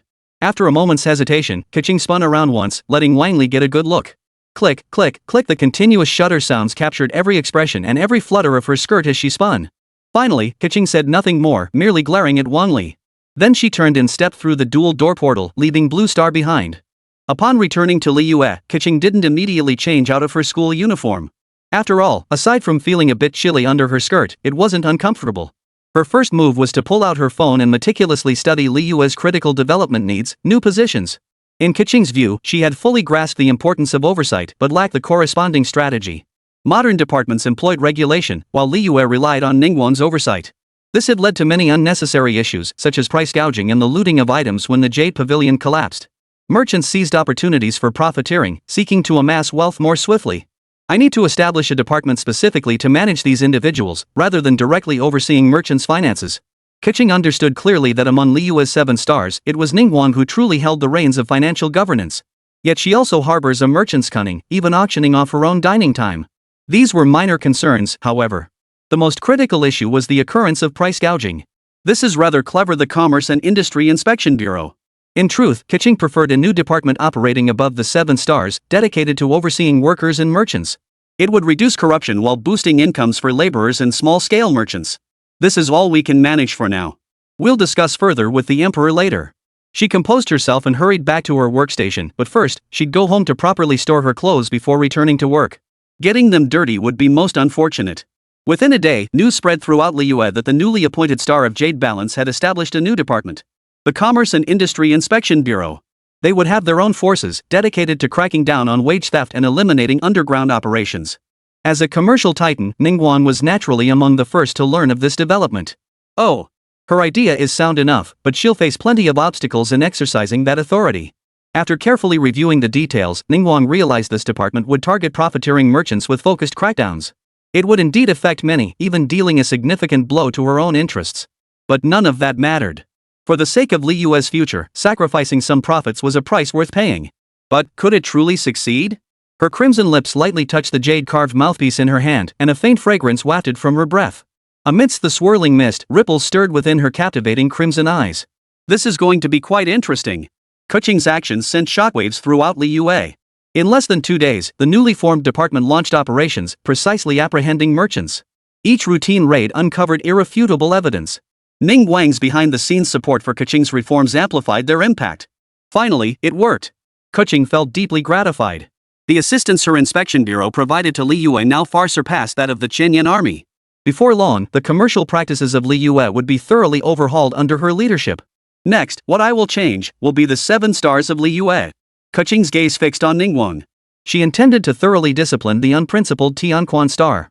She absolutely cannot be allowed to continue running rampant. She'll do anything for profit. Parts of Li Yue's market are chaotic because of her. She recalled commissioning a formal gown from Fateside Jianlu Nian, intending it to feature a purple butterfly motif. Both the style and color perfectly matched her taste. Then someone offered double the price to buy the dress outright, along with the entire design collection. If not for her reputation as one of Li Yue's 7 stars, she might not have even secured the dress. And now, she wore none other than the rainbow-trimmed skirt. For tonight, she must attend a significant event, and only such attire befits the royal invitation. The lines drawn by her past labors, thick with ink, now intertwine into tonight's ethereal and magnificent form. She was brimming with confidence tonight. She would outshine all others and present her very best self to Wang Li. Chapter 29, Genshin Impact Mini Theater Live Interaction. The timeless white gate materialized. She stepped through it, her gown a gradient of black and blue woven into the shape of a butterfly. As she opened her beautiful eyes and gracefully extended her delicate hands, she felt the dazzling starlight before her. As if it were a gift prepared just for her. Wang Li stood at the doorway, the swirling star chart illuminating the dim room. Sorry to keep you waiting. Now, let's go, the girl said with a gentle smile. Her low-cut, slit dress revealed her legs, her skin fairer than snow, absolutely stunning. Suppressing his excitement, Wang Li reached out and took Keqing's hand. No problem. After all, Keqing's heart was the most girlish, making her the easiest to win over. Leading her out of the villa, the others had already gathered outside, each waiting patiently. All dressed in their finest, they resembled graceful fairies, each with her own unique charm. Let's go! Wang Li started the vehicle, ready to head to the studio for the live broadcast. At that moment, the system responded Dawn Yu's million-follower milestone had finally been achieved. Dawn Yu's new account has reached 1 million followers. Reward, a set of perfect live streaming equipment with 360-degree panoramic streaming capability. Wang Li was overjoyed. The recent video shoots had left him feeling quite regretful. Due to repeatedly switching cameras, many interesting angles had been missed. Panoramic shooting would perfectly solve his current problem. He immediately selected the default extraction option, and the system swiftly completed the setup. Ha! Where's the live streaming equipment? Wang Li looked around in confusion, but it wasn't there. Before his confusion could deepen, an app automatically downloaded onto his phone. Upon opening it, the live feed displayed the exact scene inside Wang Li's car. He realized the system's filming required no post-processing, nor even conscious attention. All this footage would be transmitted to the app for free download and use. That made things so much easier. From now on, he wouldn't even need to deliberately open the camera and draw everyone's attention. With a cheerful start to the engine, the group arrived at the rendezvous point after a half-hour drive. The reception staff from Mihuyu headquarters, along with the director of this Genshin Impact mini theater production, had been waiting for quite some time.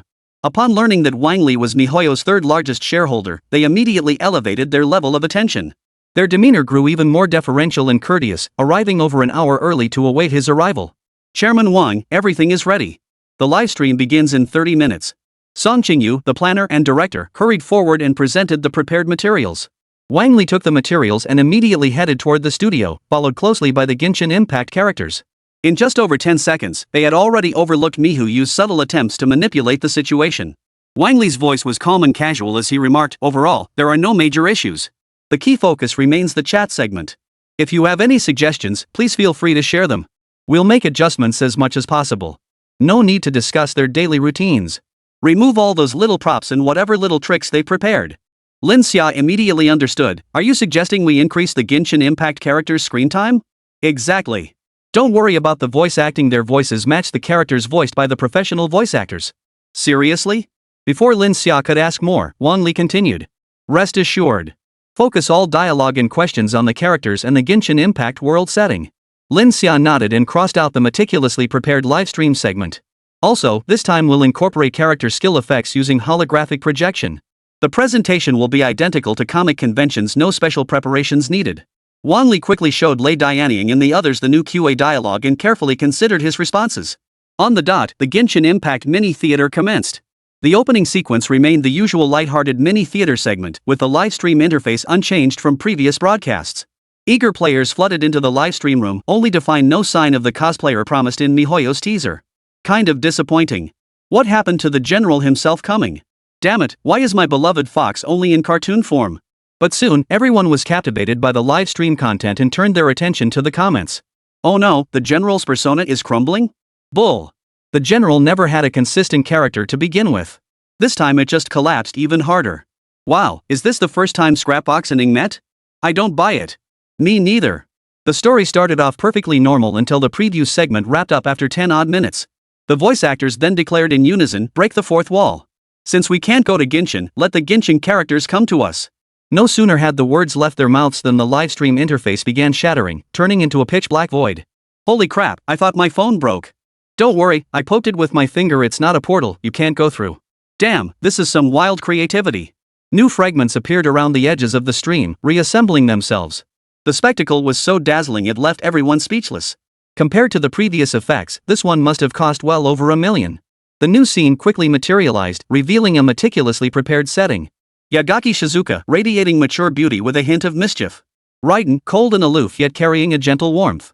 Also present were Li Yua's coconut sheep Ganyu and Keqing, beloved and loathed by thousands alike. The animated avatars of the other voice actors appeared on the adjacent screens.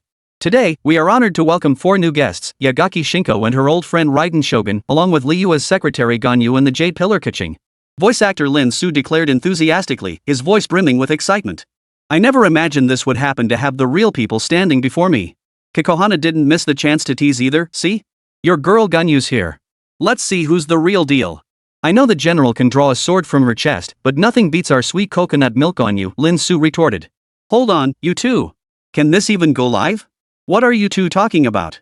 Amidst the lively chatter, the group quickly turned their attention back to the 4 girls, asking them questions.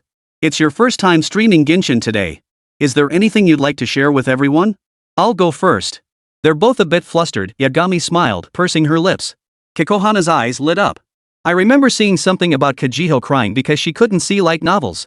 Is that true? Raiden. I can barely hold back my laughter. What should I do? Yagaki grinned mischievously, opening her mouth with schadenfreude, ready to spill the beans. Oh, her. A blade of light erupted from the ground like a surge of pressure, filling the entire live stream room as purple lightning spread around. Wuxian's blade struck down with earth-shattering force, yet failed to touch her. Only a pink phantom remained where she stood, intertwining with the purple lightning before slowly dissipating. Seriously, I was just teasing you. No need to chop me down in front of everyone like that. Sorry, this body's instinct is to strike once before you spout any more nonsense. I did the right thing, didn't I? Laying asked. Keqing and Ganyu clapped in unison, having endured this annoying fox for far too long. Despite meeting for the first time, Yagaki always uttered words that made one blush. It was utterly irresistible, sparking endless fantasies. Especially after learning blue star culture, her mind was filled with all sorts of naughty thoughts. It absolutely wasn't because they couldn't block Lei Ying's strike, absolutely not. Chapter 30, this one slash? I could play with that for a year. Ha, truly worthy of our Thunderbolt General. One strike like that and you're done for, Lin Su laughed. Chrysanthemum Flower wholeheartedly agreed, exactly. Let me show you what a milky-scented slash feels like. Fall down. As expected, our general truly is formidable, praised Yen Ning, the voice actress for the Traveler. The atmosphere instantly became jubilant. The moment the lightning flashed, everyone started flooding the screen with Milky Blade bullet comments.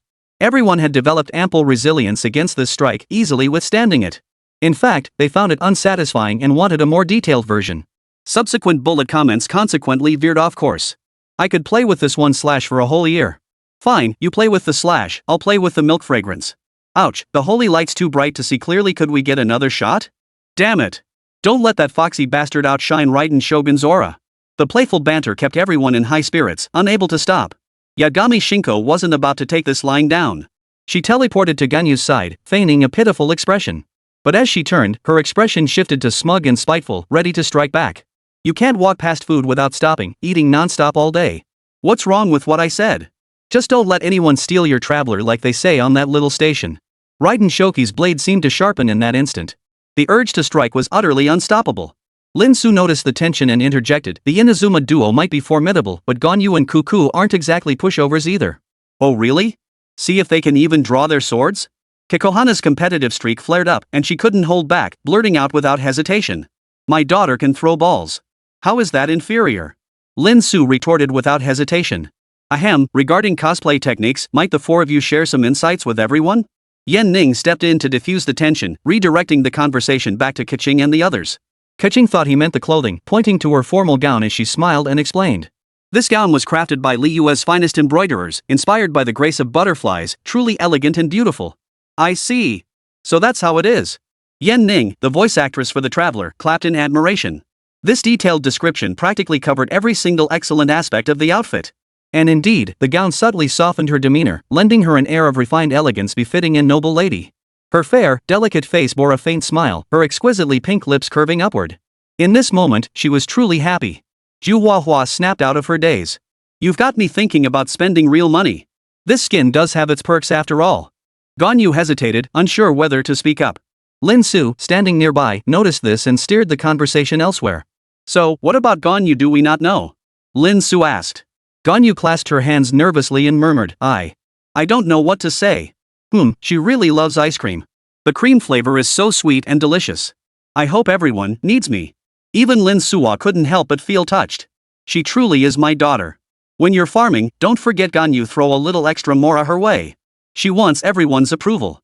For a moment, the livestream felt like a marketplace, with everyone touting their own strengths to attract viewers. And the audience loved it, even flooding the chat with comments. Just bought the skin, absolutely love it. Regretting not buying the skin, who knew there were so many details behind it? Seeing all the effort put into Keqing's outfit, how could I not buy it? Damn you, miHoYo. The details are so meticulously crafted, you even specified the exact materials used. You've drained my entire allowance. After all, Keqing's skin was the only one consistently online among those present. No one dislikes Keqing. Unless you're someone who rarely spends money in games, you'd buy this skin. We're getting off topic. Let's stick to game-related questions. Kikohana, bored out of her mind, chimed in, actually, I've always wanted to see the fart slant sword technique in action. Care to demonstrate? He. Teacher Kikohana, you're the thunder god, now show some restraint. Lin Su hurriedly interjected. But Kikohana shrugged it off and continued, no worries, a thunder god with otaku tendencies? That's right up my alley. So you all like my swordplay? Keqing stepped forward confidently, deliberately turning her back to the stage as she demonstrated her swordplay with utmost focus. Thrusting her sword, arching her hips, slashing through the air to create a whirlwind, she vanished from her spot, leaving only the sword's afterimage in the sky. Unfortunately, the physics on Blue Star are normal. The wind-swept skirt remained hidden beneath her hem. Without the aid of wind elemental energy, the sight everyone hoped to see remained hidden. What a pity, said Kikohana. We can't witness that breathtaking sight, only experience it in the game. She had a particular fondness for young girls, her personal preferences leaning heavily toward Keqing's type. Especially for Shanghai of the Coral Palace, she was utterly hopeless, drooling over her constantly. In this kind of setting, without a specific script, she spoke without a second thought. Yet everyone present felt a profound respect for Kikohana's actions. Truly the leader we deserve, our goddess. Even if it ruins her image, I think we should separate the voice actress from the character. Look at Lei Dianying, she speaks with such solemnity, then slashes without hesitation when embarrassed. How refreshing. Bro, if a woman in real life slashed you without warning, how many kidneys do you think you'd have left? Amidst the cheerful atmosphere in Bilibili's featured recommendations, its popularity soared. The view count for the already popular 2 million view short surged to 6 million. Many iconic scenes gained a more grounded, realistic portrayal on stage. Hey, I wonder if any of you have someone special. Everyone's pretty curious. Yan Ning suddenly chimed in. This question ignited the entire livestream chat. Almost everyone was flooding the comments with me. Wang Li's nerves were on edge. He immediately grabbed his monitoring earpiece and had someone steer the conversation away. He couldn't even imagine the fallout if they started spilling the beans on such explosive topics. The conversation steered back on track, focusing on detailed character background information. Everyone has their own take on Genshin characters, but I believe the creator's interpretation is more professional than ours. Laying, excuse me, is there any more chocolate? I finished mine earlier. Yagami Shinko casually pulled out a chocolate bar and displayed it prominently before Lei Dianying. Lei Dianying was instantly captivated, completely losing his composure in front of the livestream's million-strong audience. After teasing Lei Dianying for a moment, she finally let out a satisfied smile. Ahem, truly the goddess. While others tease their pets, she teases her owner, Lin Su remarked with admiration. This kind of awe-inspiring moment truly couldn't be conveyed through mere text and dialogue alone. When the footage of Lei Dianying being teased played out before everyone, only then did they grasp the true power of that sly fox. Chapter 31, I locked myself out. Nearly an hour of live streaming passed amidst laughter and merriment. Though Teacher Chrysanthemum's portrayal of Raiden Shogun had completely lost its original form and collapsed beyond recognition. But the cosplayer embodying the true shadow of Raiden perfectly embodied the general they envisioned. Not to mention the interactions with Xiao Fox, that uncontrollable, sword-drawing intensity. It was absolutely legendary. As special guests, the duo Yugon also delivered a performance that was truly eye-opening. Their live demonstration of the Pishi sword technique offered a uniquely thrilling experience. They even closed with a jingling dance routine that won over countless fans. A whole case of coconut sheep brand coconut milk was prepared on site. It was a huge hit. Ganyu blushed slightly and looked away when she saw everyone drinking the milk, unable to bear watching. By the time the livestream ended, viewership had soared to 8 million, with even more benefits to come. The view counts for the previous videos of the group members all saw varying degrees of growth. Especially for coconut goat brand coconut milk, Wang Li was even considering launching a co-branded product, anticipating strong sales. Coconut juice products were common on Blue Star, but coconut milk was unheard of. Collaborating with coconut juice and milk brands could potentially create a hit product while boosting Ganyu's popularity. Of course, that's all for later. Wang Li had only sketched out the basic idea. You've all worked hard. Tonight we're treating ourselves to a feast. Whatever you want to know, I can help. Wang Li smiled as he addressed the 4 women upon returning home. Yagami Mikoto flashed a mischievous smile, her cheeks flushed as she softly spoke. That sounds wonderful. I want a child, is that okay? Kaching's eyes widened, and before Wang Li could react, she was the first to object.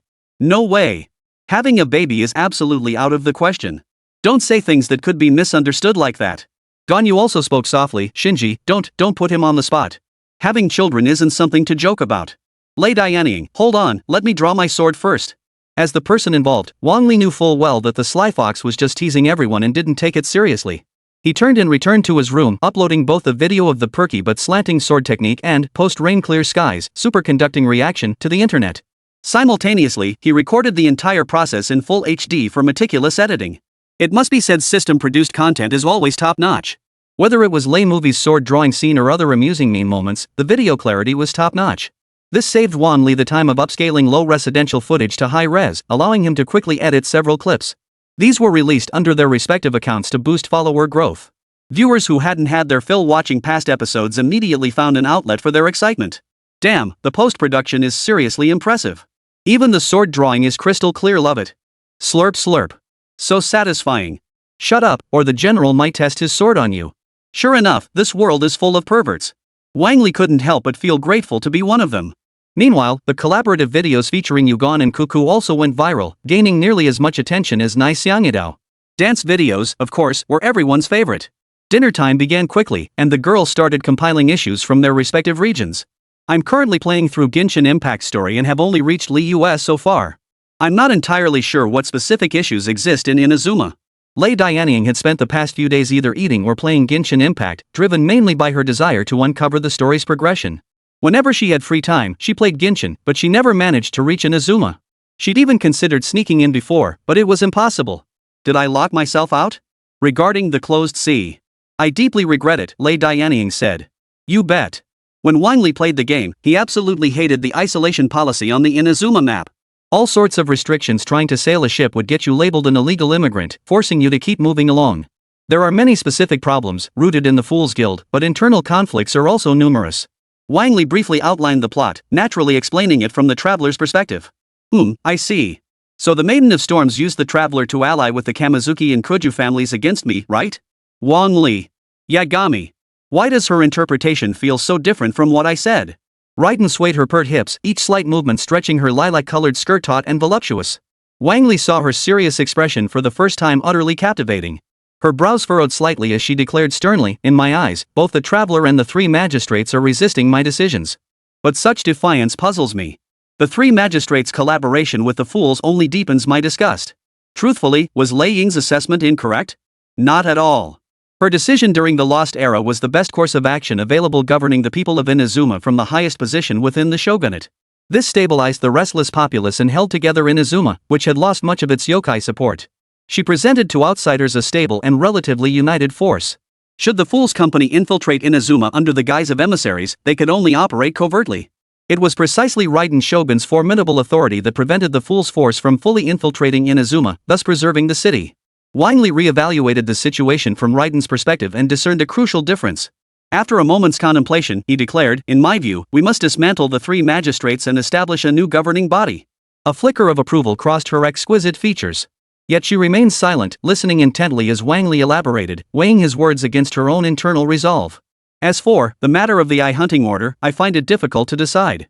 Lei Dianying finally stirred, replying, "It's true I tacitly approved it, but I never said it couldn't be abolished. Since the eye hunting order has lost its intended effect, we should abandon it and seek alternative methods." The hot pot, now simmering, was ready. Wang Li picked up a steaming fishball and popped it into his mouth. Wang Li fully agreed with Ing Bao's perspective, for the eye hunting decree had indeed become meaningless. Rulers sought peace and stability. Since it couldn't bring true stability, abandoning such a practice was the logical choice. Replacing it with strict surveillance and assimilation of divine eye bearers might prove a sound alternative. Policies must evolve because circumstances change. Lei Dianying's sole mistake was allowing the Thunder General to execute unalterable commands to the letter. This had planted a major problem that she herself would have to resolve. "It's all right. I'll help you figure out the details." Thunder Movie's eyes brimmed with tenderness as she murmured softly, "Having you here is truly my good fortune. If there's anything you desire, I can give it to you, whatever it may be." Chapter 32, Ayaka Shinobu in Pajamas.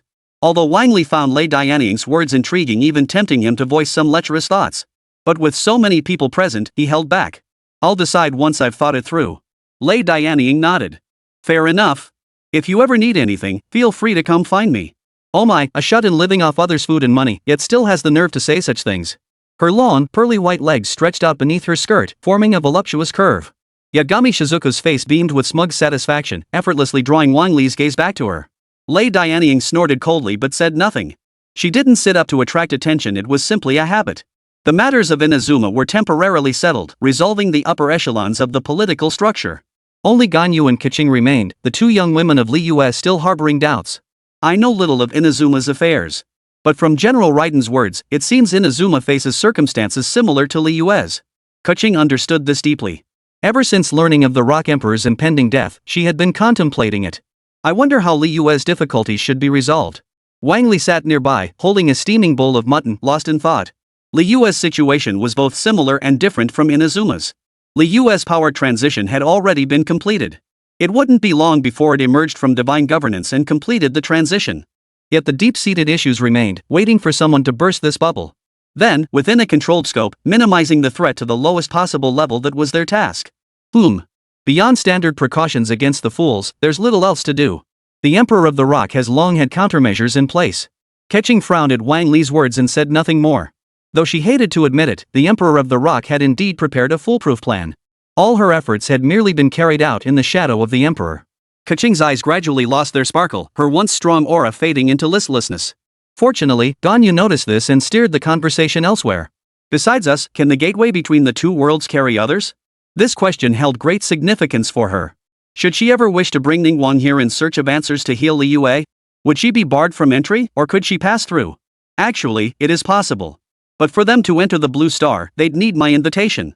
Wang Li said, suddenly recalling he hadn't invited any new characters in ages. The million-follower milestone for his Ganyu account had been delayed for quite some time, otherwise, it wouldn't have taken several days to reach.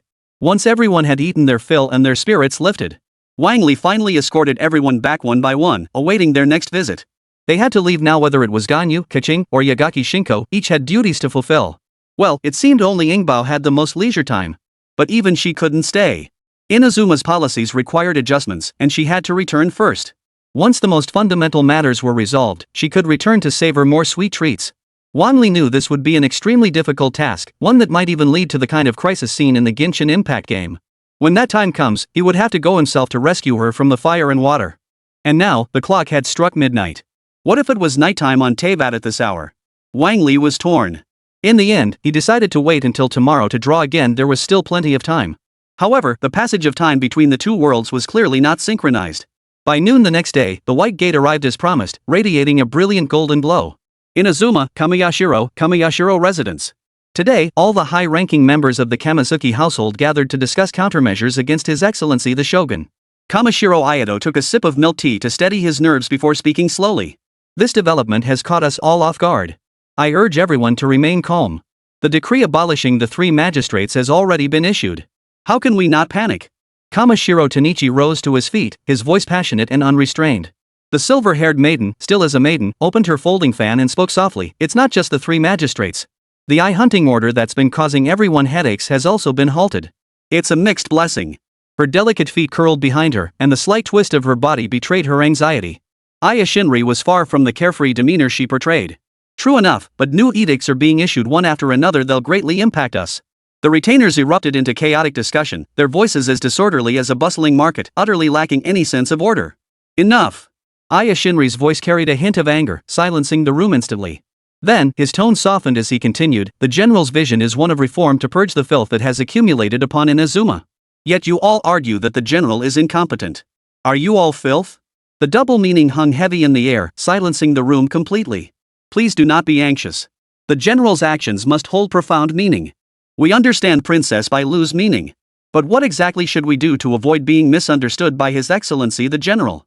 All eyes turned once more to Ayaka Shinri, filled with hopeful anticipation. After lengthy deliberation, the group finally reached a unified decision. Today's task, to root out corrupt elements with all our might and welcome the general's reforms. If possible, perhaps we could achieve even more. Ayaka, do you truly believe the edict will unfold this way? Separated by a folding screen, Ayato smiled as he asked his younger sister Ayaka, who was preparing for bed. Her sapphire eyes fluttered as she replied, we needn't panic. Trust the general, and trust ourselves. Though she offered such reassurance, once her brother left, she too slipped out of the room. Dressed in a light white nightgown, her adorable face was etched with unease and worry. No one could be indifferent to their own family. She was merely doing her best to comfort everyone and bear this burden. I must hold on. It's okay, it's okay. A cool breeze carried the refreshing chill of the pond water, soothing her troubled heart. As she turned to return to her room, a massive white stone door appeared before her, blocking the gravel path back inside. What? Amidst her astonishment, the gate slowly opened, billowing white mist rising with an air of mystery. Aya Kamishiro had never seen such a magnificent and majestic gate, radiating an aura of profound peace. It seemed as though a deity had descended, standing before her, extending an invitation. Perhaps this was a test from the divine beings. She should enter. The moment this thought crossed her mind, the gate's gravitational pull drew her inside, then slowly dissipated. Her only thought now was how terribly inappropriate her nightgown must look. Chapter 33, Coconut Lamb Honey Sauce. The white door slowly opened, and Wang Li gazed expectantly inside. A white figure emerged, eyes filled with confusion and anticipation. This doesn't seem to be Lord Raiden's residence.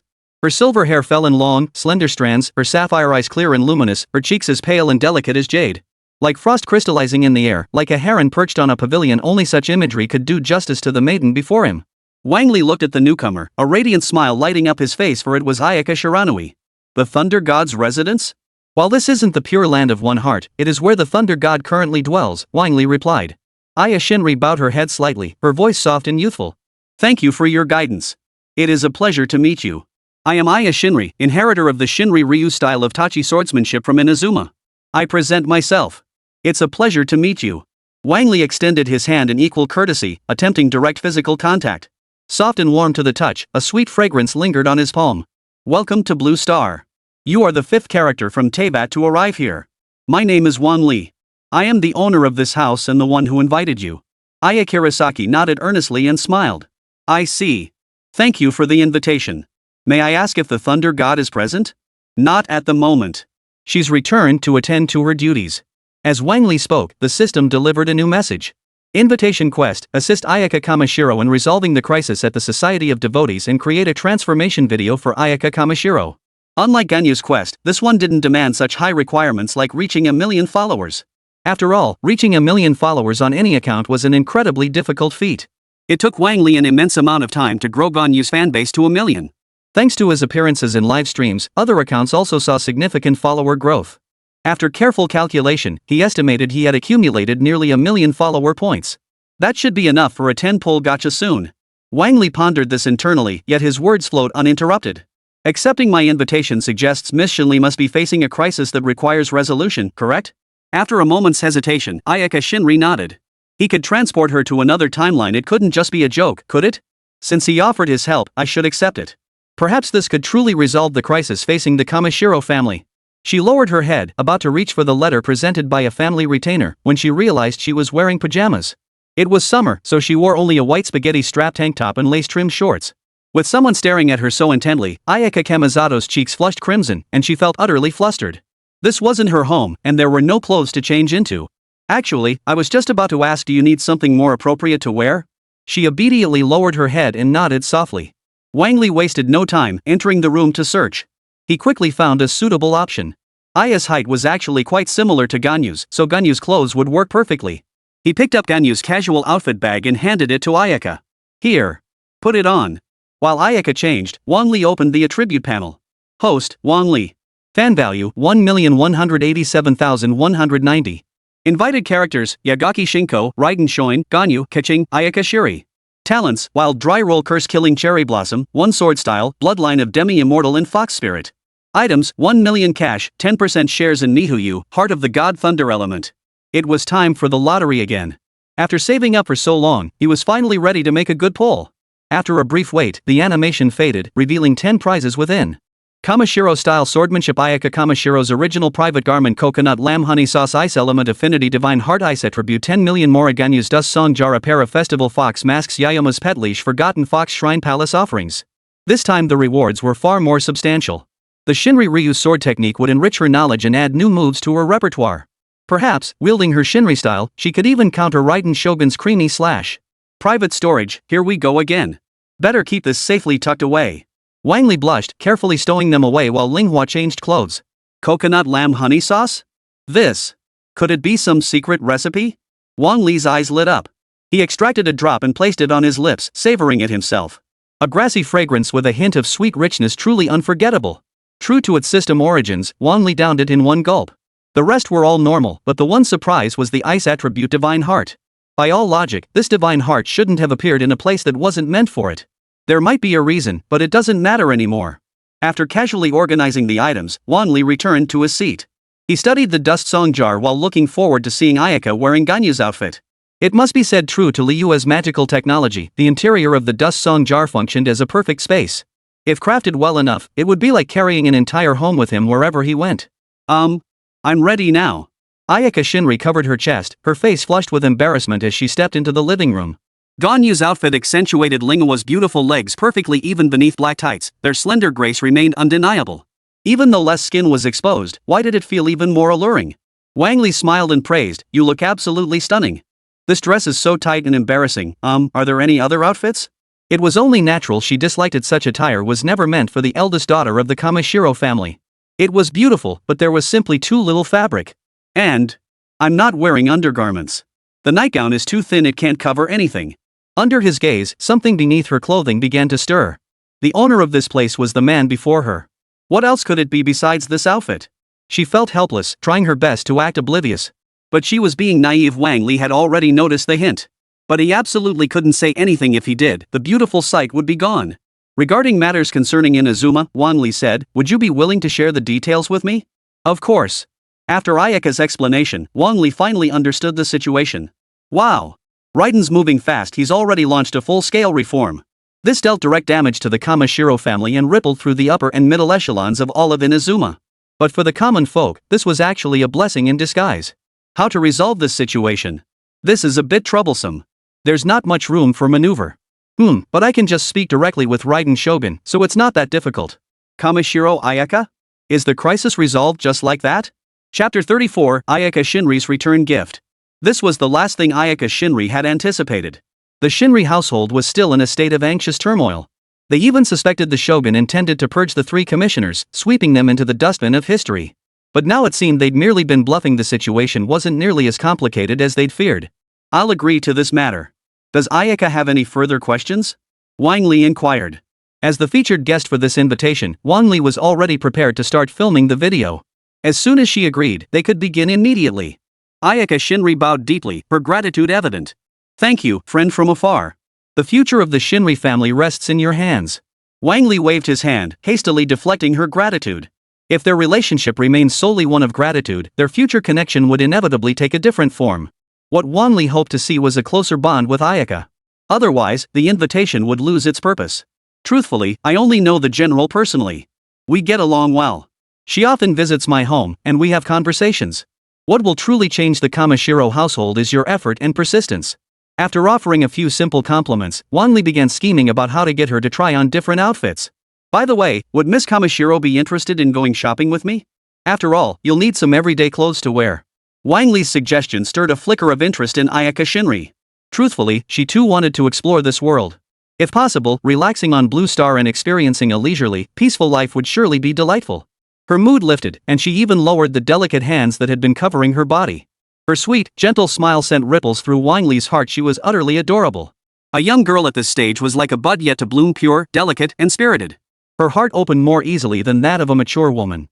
Conquering her would surely be far simpler than dealing with Yagaki Shinko and far more approachable. But, wearing this outfit out in public might not be quite appropriate. A blush spread across Ayaka Kamaju's cheeks as her eyes softened, and she murmured softly. Wang Li felt his heart nearly stolen away by her. Such an expression and sense of vulnerability were simply unmatched by any other character. Ganyu bore some resemblance, but her aura was more ethereal and otherworldly. Aya Shinri was different. If compared to Keqing, one was strong-willed while the other was delicate. Then, I'll go look for another one. The guests I invited earlier should still have some clothes left. Wang Li turned and entered Ganyu's room, searching for suitable attire. But Ganyu hadn't been on Blue Star long either, so she only had a few outfits. Even fewer met Wang Li's expectations. The crop top uniform was actually quite nice. He had bought it for Ganyu before. She had merely glanced at it without changing into it, though she showed no shyness, just hesitation. The maid outfit was also quite nice. Wang Li picked up both outfits, thinking they'd be perfect for Ayaka Kamishiro. Soon, Ayaka emerged from her room, shyly wearing the crop top uniform. This one looks great too. Shall we choose this one? Wang Li asked. No, I don't think so. I want to try the other one, Ayaka Shinri replied. A crop top? That was even more embarrassing than before. As the young lady of the Kamishiro household, she simply couldn't accept it. But there were only so many outfits. How was she supposed to choose? Returning to the changing room, Ayaka Kamiri ultimately chose a low-cut strapless maid outfit. While it revealed a bit of her back, it was far better than exposing her navel. I'll take this one. A maid outfit, huh? Wang Li rested her chin on her hand and gave a thoughtful assessment, 95 points.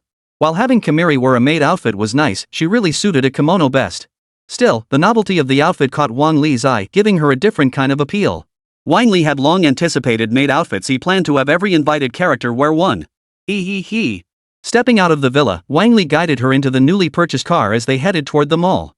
Soon they arrived at the mall entrance. Wang Li pointed at the building ahead and explained. This is where we'll shop for clothes.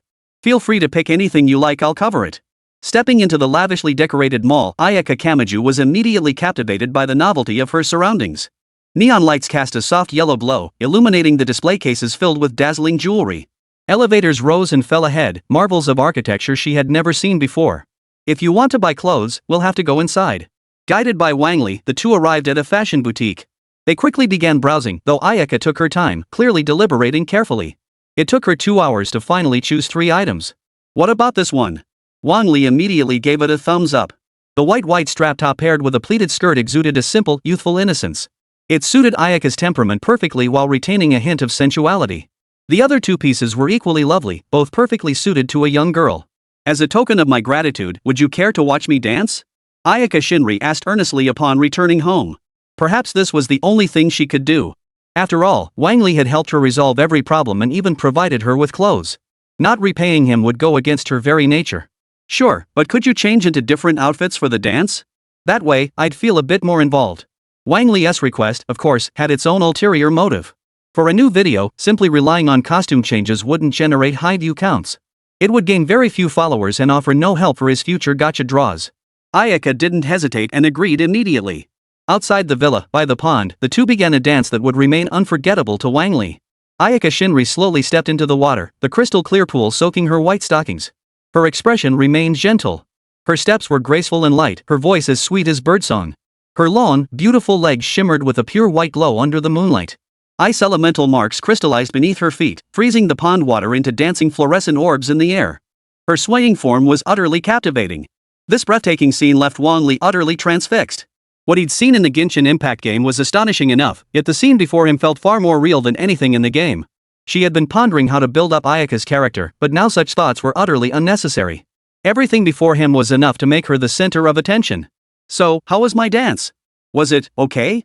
That line sounded strangely familiar. Wang Li instantly recalled the dialogue from the legendary quest. "Absolutely beautiful, graceful, elegant, and just a touch adorable. Anyone would love it," Wang Li replied.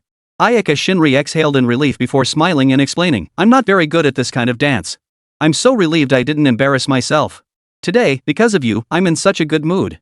On a whim, I just felt like being a little reckless." Chapter 35, This night belongs only to her. Wang Li certainly didn't find it inappropriate, he felt genuinely delighted. This was a scene exclusive to the legendary quest, at the very least signifying her approval. She regarded him as a close friend, otherwise, she wouldn't have treated him this way. "If you have any further questions, feel free to come find me," Wang Li said. Ayakamashiro looked up happily and replied, "I will. Please invite me again." After confirming their bond, Ayaka returned to Inazuma. She wanted to share this wonderful news with her brother and the rest of the Kamizuki family, bringing them joy too. Meanwhile, Wang Li began editing the video he'd been recording continuously. Since Ayaka Shinri arrived on Blue Star, the livestream had never stopped. Wang Li had prepared a 1TB memory card and 1TB of storage, complete with remote backup functionality, ensuring no footage would be lost. After extracting all the footage, Wang Li began meticulous editing. From a full 6 hours of footage, he managed to edit down only about 10 minutes of finished product. By 10 p.m., Wang Li mustered his energy and uploaded the video. The work was titled, Ayakamashiro's Personal Cross-Dressing Performance, Dancing for You. As the work was completed, the system updated the task status in real time. Task, create Ayaka Kamiju's cross-dressing video complete. Reward obtained, 1 million cash. To boost initial views, Wang Li reposted the video using his Genshin Impact character account. What he thought would be a quiet night couldn't possibly stay that way. Because Ayaka Shinkiri had arrived, and everything would change because of her. On Bilibili's live streaming platform, Genshin Impact was trending. Originally, today was just another boring gaming session where Xiaoen was interacting with viewers. Sorry, the recording from the day before yesterday took a whole day to edit. Finally, we're back with our fun chat stream. The bullet comments were all about how entertaining the previous day's stream had been. Then there was the video rushed out yesterday, edited by a user named Wandering Orange. It was posted online and became the highlight of the day. Xiaoen recalled it too, saying, "You guys have no idea about that last stream. I was completely dumbfounded at the time. Because the production team completely rewrote the original script behind the scenes, turning it into something entirely different. I was planning to ask about their daily lives, but it turned into a discussion about the daily routines of game characters." The comments started flying in rapidly, with all sorts of voices popping up. Xiaoen really had it rough. What was Miho thinking, suddenly changing things like that? Why do I feel like they embody their characters even more than the voice actors do? I think it's great. Milky Blade is incredibly impactful and perfectly fits her personality. Xiaoen watched the bullet comments spread rapidly, hummed in acknowledgement, then continued speaking. Honestly, it's all good. The entire interactive segment was quite entertaining. They drew in the audience, both their voices and personalities perfectly matched the characters. Personally, I think it'd be really interesting if we could actually meet them in real life. Still thinking about how much he'd hoped to see Xiaoen, he sighed wistfully that they hadn't been streaming together at the time, missing the chance to meet. Just as she was preparing to play a game, a special notification alert sounded from the back end. "Sorry, I need to check my phone." The moment she opened it, Miho's signature jingle flooded the stream. Immediately after, Xiaoen's startled shouts filled the air, leaving the audience stunned. "Holy crap, this is absolutely insane. I'm about to lose it." As she spoke, Xiaoen opened her Genshin Impact character menu, staring intently at the interface for Ayaka. "Why doesn't MiHoYo sell skins? I want the nightgown and maid outfits, they're so gorgeous." The chat exploded with comments. What on earth happened? How much did he drink to get this hyped? On the live stream screen, Xiaoen switched to the Bilibili platform and showed it to everyone. "Haven't you guys noticed? All the Raiden Shogun and Benai channels I follow updated with new content today." Xiaoen kept clicking through the updates as he spoke. "Guess who it is? That's right, Ayaka Shinri, my daughter. You're finally here." No text title appeared above the scene, only a silver-haired girl frozen in a pool of water, dancing within it. The comments exploded the moment this scene finished. "Holy element, it's my little Linghua. What divine fan art is this? The water freezing effects combined with that outfit, absolutely stunning. Hurry up and play it, I'm not waiting any longer." As the comments poured in, Xiaoen clicked the video herself and the footage began to play. It started with a normal costume change from cute yet sexy pajamas to Ganyu's outfit. Then she shyly changed into other outfits, followed by a shopping scene, and finally settled on a white spaghetti strap top paired with a pleated skirt. Everyone experienced the first-person view again as she smiled, stepped into the pool, and began humming and dancing. Her movements were simple, yet she danced with utter dedication, pouring her whole self into every step. Like a butterfly fluttering through the air, all who watched held their phones, unable to look away. Too beautiful a beauty beyond her years. It wasn't lust, everyone felt elevated in that moment. From being purely lecherous old pervs, they'd evolved into well-rounded lecherous old pervs. She must have looks, a great figure, and talents that move me, otherwise she won't become my wife. This segment blew me away. I'm ready to splash 648. What do you all think of my wife's dance? Yes. It's the most perfect recreation of Ayaka Kamiju. I'd call it the strongest. From joyful shopping to this heartfelt repayment, every expression is pure sincerity, bridging the gap between reality and the game. The comments exploded. No one could resist the thoughtful Ayaka. Every glance, every movement, showed the audience what a true lady of refinement looks like. As Shaoan watched, over 1,000 people were tuning in simultaneously, with the view count skyrocketing at an astonishing rate. The comments below were even more extravagant. Some had already begun composing poetry. Adult's dog, if I knew it was a dream, why wake? Not even a single meeting compares to reality. Wind is my eyes, I wish to buy osmanthus flowers and share wine together, but alas, my old friend, when shall we meet again? Dreams shattered feathers, this life, unwed, I wait alone for your return. No one will ever forget the moment this scene from Genshin Impact mirrored reality. It was the sound of heart stirring, the sound of longing to know her. She only wants you to remember that night, that moon, that person. Perhaps there was a hint of cunning, but who could withstand such a test? In an instant, Ayaka Shinri's transformation, dancing just for you, surged to the top of the charts, dominating all others. View counts became meaningless. The second-place video barely scraped 870,000 views. Yet, nothing could shake her moment. This night belonged solely to her, and only she could stand before everyone to dance a single song. Chapter 36, Raiden Shogun's Ability Panel. The next day, when Wang Li checked the back-end data again, he was stunned. While he knew it would go viral, Wang Li hadn't anticipated it reaching such heights. The view count had soared to 4 million. This single video had already surpassed Ganyu's views by threefold. It now trailed only Milky Blade in views, trailing by a mere few 100,000. Could it really be this popular? How could Wang Li not be shocked?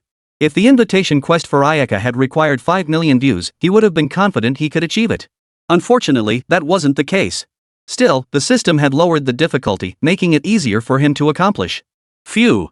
All that's left is solving Ayaka's problem and protecting the Kamishiro family. This time, Wang Li planned to personally visit Inazuma, a gesture worthy of Ayaka Shinri's expectations. It was also to prepare for the next contract. Character being stuck on a quest was pretty frustrating. Inazuma, Tenshukaku. Thunder intertwined in the sky, rumbling incessantly. Seated at the head of the chamber, the Thunderbolt General opened her beautiful eyes, gazing down at the figure kneeling before her. General, the new policy has been fully implemented, and the 3 administrations are currently undergoing restructuring. Additionally, new institutions are being established. Please rest assured, Your Excellency. As her words fell, a flash of lightning illuminated her, revealing her entire form before the Thunder God. She knelt on the tatami mat, her plump, juicy buttocks compressed, forming a soft, snow-white curve. Her posture was perfectly straight, showing no flaws whatsoever, as if she were a sculpted figure. Well done, Saro. Kojo Saro bowed her head, flushed with surprise at the praise, her slender white toes curling slightly. It is my duty. In truth, the Thunder General was deeply conflicted. Eternity could not be defied, yet the core entity itself was already compromised. The moment he returned, both sides began a covert power struggle, mutually checking each other's influence. However, regarding the removal of the 3 commissioners and the establishment of a new institution, the Thunder General, as a puppet, also expressed agreement, and a consensus was reached. Eternity must remain flawless. The 3 commissioners had betrayed their original duties, leaving no choice but to reorganize. Of course, she wasn't entirely without regard for past loyalties. It was simply that these individuals needed to earn her trust anew. A bunch of disloyal bastards, they won't appreciate what they have until they've been taught a lesson.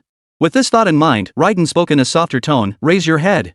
There are matters here that still require your attention. Kojo Saro was naturally overjoyed, though her emotions surged violently as she lifted her head. Lei Dianying didn't notice, nor did she have time to observe. For she sensed a mysterious presence emerging behind Kojo Sarara. A meticulously carved, jade-white gate slowly materialized before her eyes. From within, a familiar figure stepped out. Wang Li. Who's there? Kojo Saro shouted, summoning a bow and arrow. She drew the bowstring taut, ready to fire. But she hesitated for a few seconds. If the general ordered her to stop, she might still be able to hold back. Stand down. You are no match for him. Though the Thunder General harbored no particular fondness for Wang Li. Through Raiden's perspective, she understood his character and conduct to be merely average. She understood Wang Li's role and had a rough grasp of his abilities. Kojo Sarara was no match for him. Why, have you come? And why take her away? The Thunder General posed the question, her first inquiry to Wang Li. His abrupt departure without a word had left her deeply troubled. Not at all. I merely wish to have a proper conversation with you, General.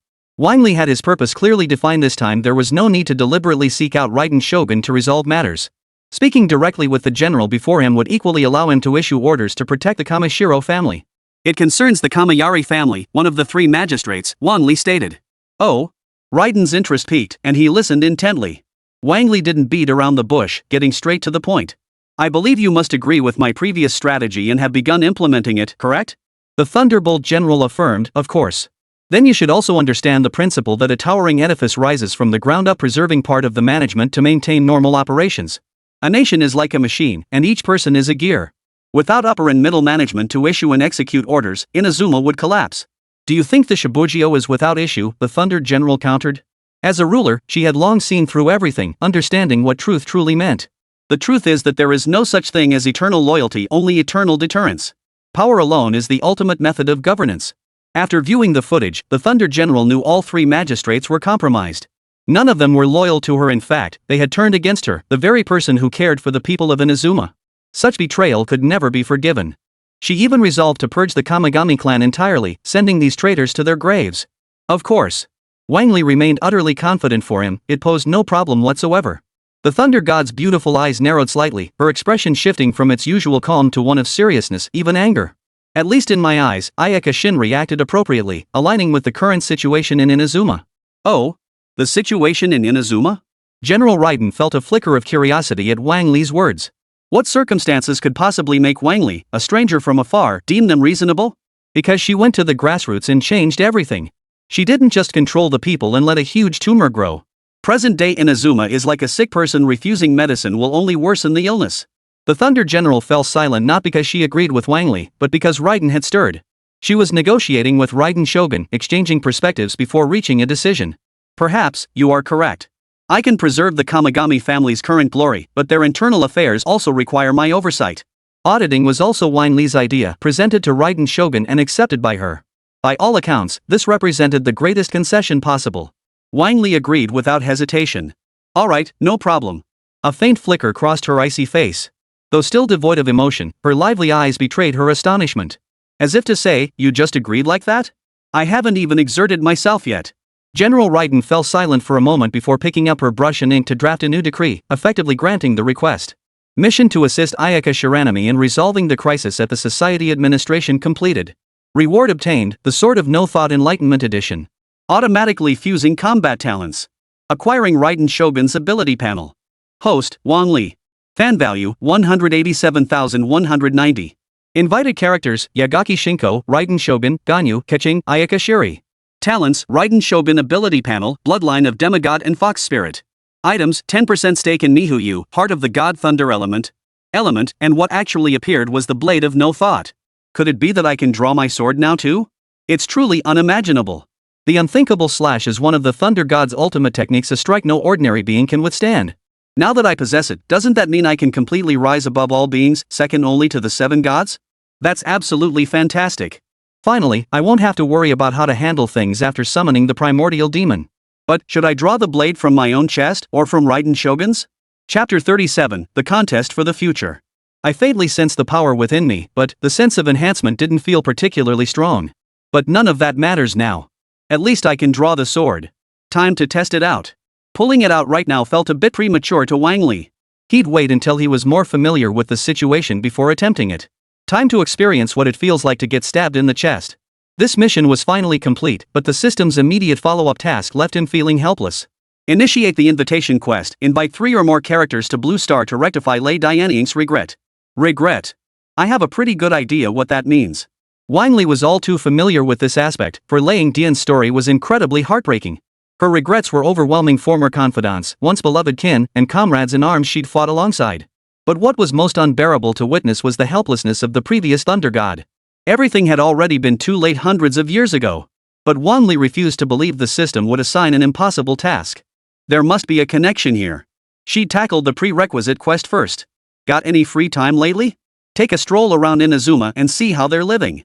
Wang Li sat cross-legged on the tatami mat, conversing casually with the Thunder General. How dare you? Kojo Saro, left standing aside, had endured this for far too long. Watching her beloved general about to be led astray by this brat felt like witnessing a beloved wife eloping with another man, utterly unbearable. You shameless scoundrel. You've swayed the general's judgment. Do you dare to distort his very will? She would never allow her general to be toyed with like this. Good heavens, so this was playing with the Thunder General's affections? Wang Li was utterly baffled. He understood Kujo Saro's feelings for the General. 5 divine statues stood in her home, a testament to her deep reverence. But that didn't justify calling it manipulation. Everything he'd said was the truth. How is this seduction? Our interactions were merely ordinary negotiations, Wang Li countered. Kujo Saro turned to look at Raiden no Teisho, seeking her opinion. But clearly, Raiden, who had just regained control of her body, held no ill will toward Wang Li. It's fine. I understand your loyalty and righteousness. However, the new policies are indeed insufficient and require revision. Raiden's reasoning was straightforward. Wang Li could give her a kind of joy no one else could. Of course, she didn't reprimand Kujo Saro either. Vigilance toward the unknown was only natural. If General Kujo believes my warnings are alarmist and misleading, she is welcome to accompany us on this journey. Then she will see for herself. Hearing Wang Li's words, Kujo Saro's heart stirred as she stole a glance at the Thunder General. Traveling alongside this man would mean more time spent with the Thunder God, perhaps even bringing them closer. It would also keep this man in check, preventing the general from being lured away by strange individuals. Very well. I accept, Kujo Sarara replied. Having secured this invitation, Wang Li felt confident enough to approach the remaining two. The three of them walked out of the castle keep, out of Inazuma City, to experience the lives of the people here. This time, however, Wang Li most desired for the Thunder General to experience the power of human desire. Thus, he aimed to suppress her threat to the greatest extent possible, preparing for the confrontation to come. How about it? Feels more real than the Genshin Impact game, right? Wang Li asked. Raiden nodded, her gaze drifting to the merchants passing by, the pedestrians walking the streets, and the bustling soldiers. 1,000 emotions stirred within her, yet she could only manage a simple mm.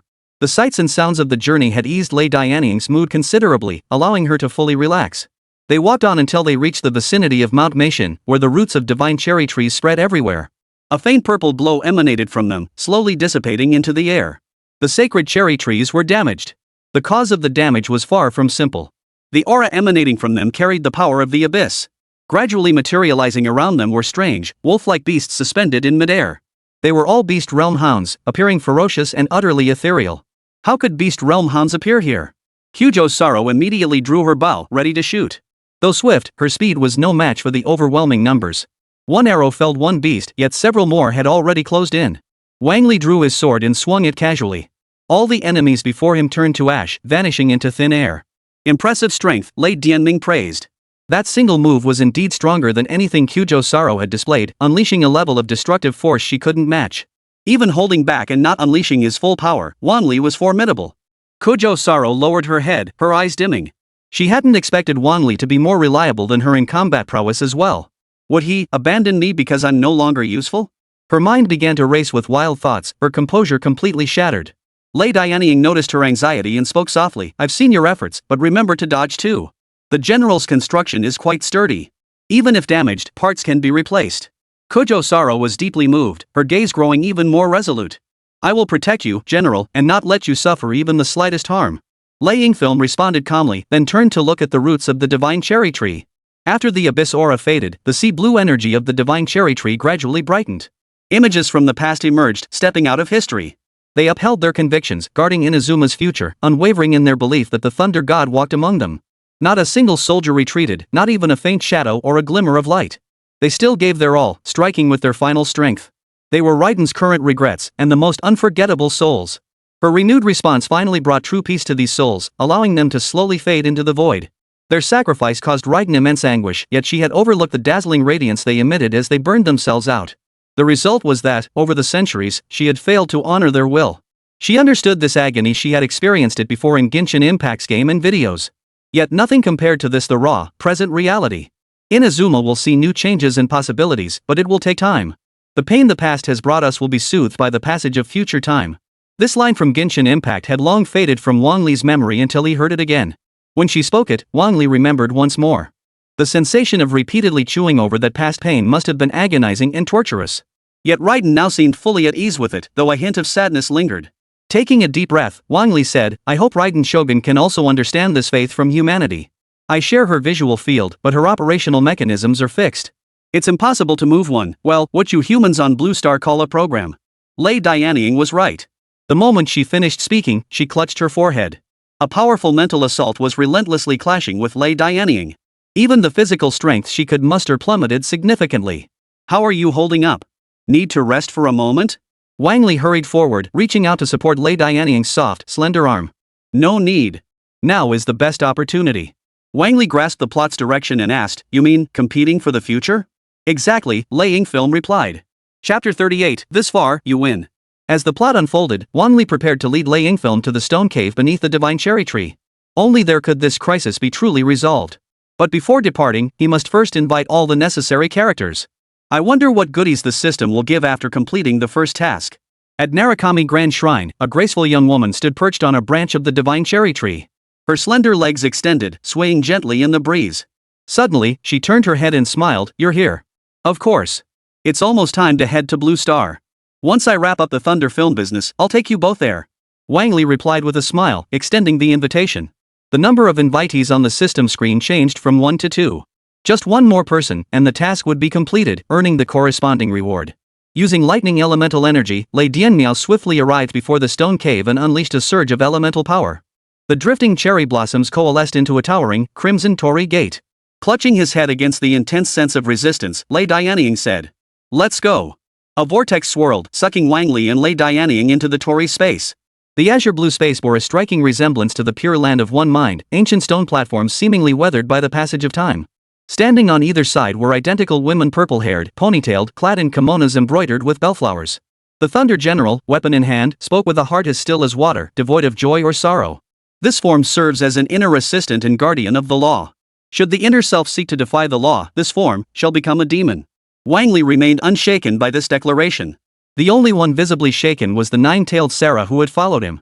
For not only Wang Li, but also Lei Dian and Lei Dian Jiangjun knew the circumstances surrounding this incident. They shared all perspectives, and naturally knew each other's secrets. You journey through the world in my form, seemingly grasping the eternal truth. Yet now, in my eyes, you are nothing but a being subjected to an unavoidable wear and tear. Both knew what the other was about to say. A clash between them was inevitable. Will you also oppose me? Raiden General turned to Wang Li and Kyujo Saro. He harbored a certain wariness toward the two present, for they represented potential variables. This has nothing to do with them. I need to have a clear talk with you. Reidenki lifted her jade-like foot and stepped before them, using her firm, alluring thigh to block the Thunder General's line of sight. As his eyes refocused on Lei Dianying, she drew her naginata, her voice sharp and commanding. I am your past. I am the unchanging law of all ages. I am the guardian of eternity. And I am the one who grants subjects a dream. Lei Dianying. Lei Dianying's aspirations were evolving, yet the Thunder General remained convinced this was merely deterioration. This contradiction and conflict between them was precisely the dilemma they must resolve. Today, let us end all of this. Stand back. I'll handle this. The Thunder General swung her naginata, its overwhelming force cleaving through the void. To the nearby Kujo Rosa, it appeared as an unmatched force, unleashed by the strongest being before her eyes. No one could stand in its path, only Raiden before them could withstand this blow. However, Wang Li wasn't a spectator here to watch the show, nor was he a rigid original story purist. His reluctance to disrupt the stray soldiers was solely to prevent the subsequent events of Sumeru from becoming severely disjointed. Let me assist you. Wang Li stepped forward, his mist-cutting reflections spinning once in his grasp. Two divine hearts glowed with their unique radiance, elemental energy surging through Wang Li's body. As the dual-hued blade descended, the slashing light that had cleaved the void was instantly obliterated. Sometimes working together is far better than shouldering everything alone. Besides, this is also part of eternity, isn't it? The Thunder General saw the light flickering on Wang Li's body and froze, murmuring, divine hearts. In that case, let me show you the true, indestructible power of eternity. She understood that if she didn't unleash her ultimate now, she might never get another chance. So, let it begin. Surrounding lightning elements surged violently, coalescing into an asymmetrical purple quadruped. Two massive hands lifted her, suspending her midair.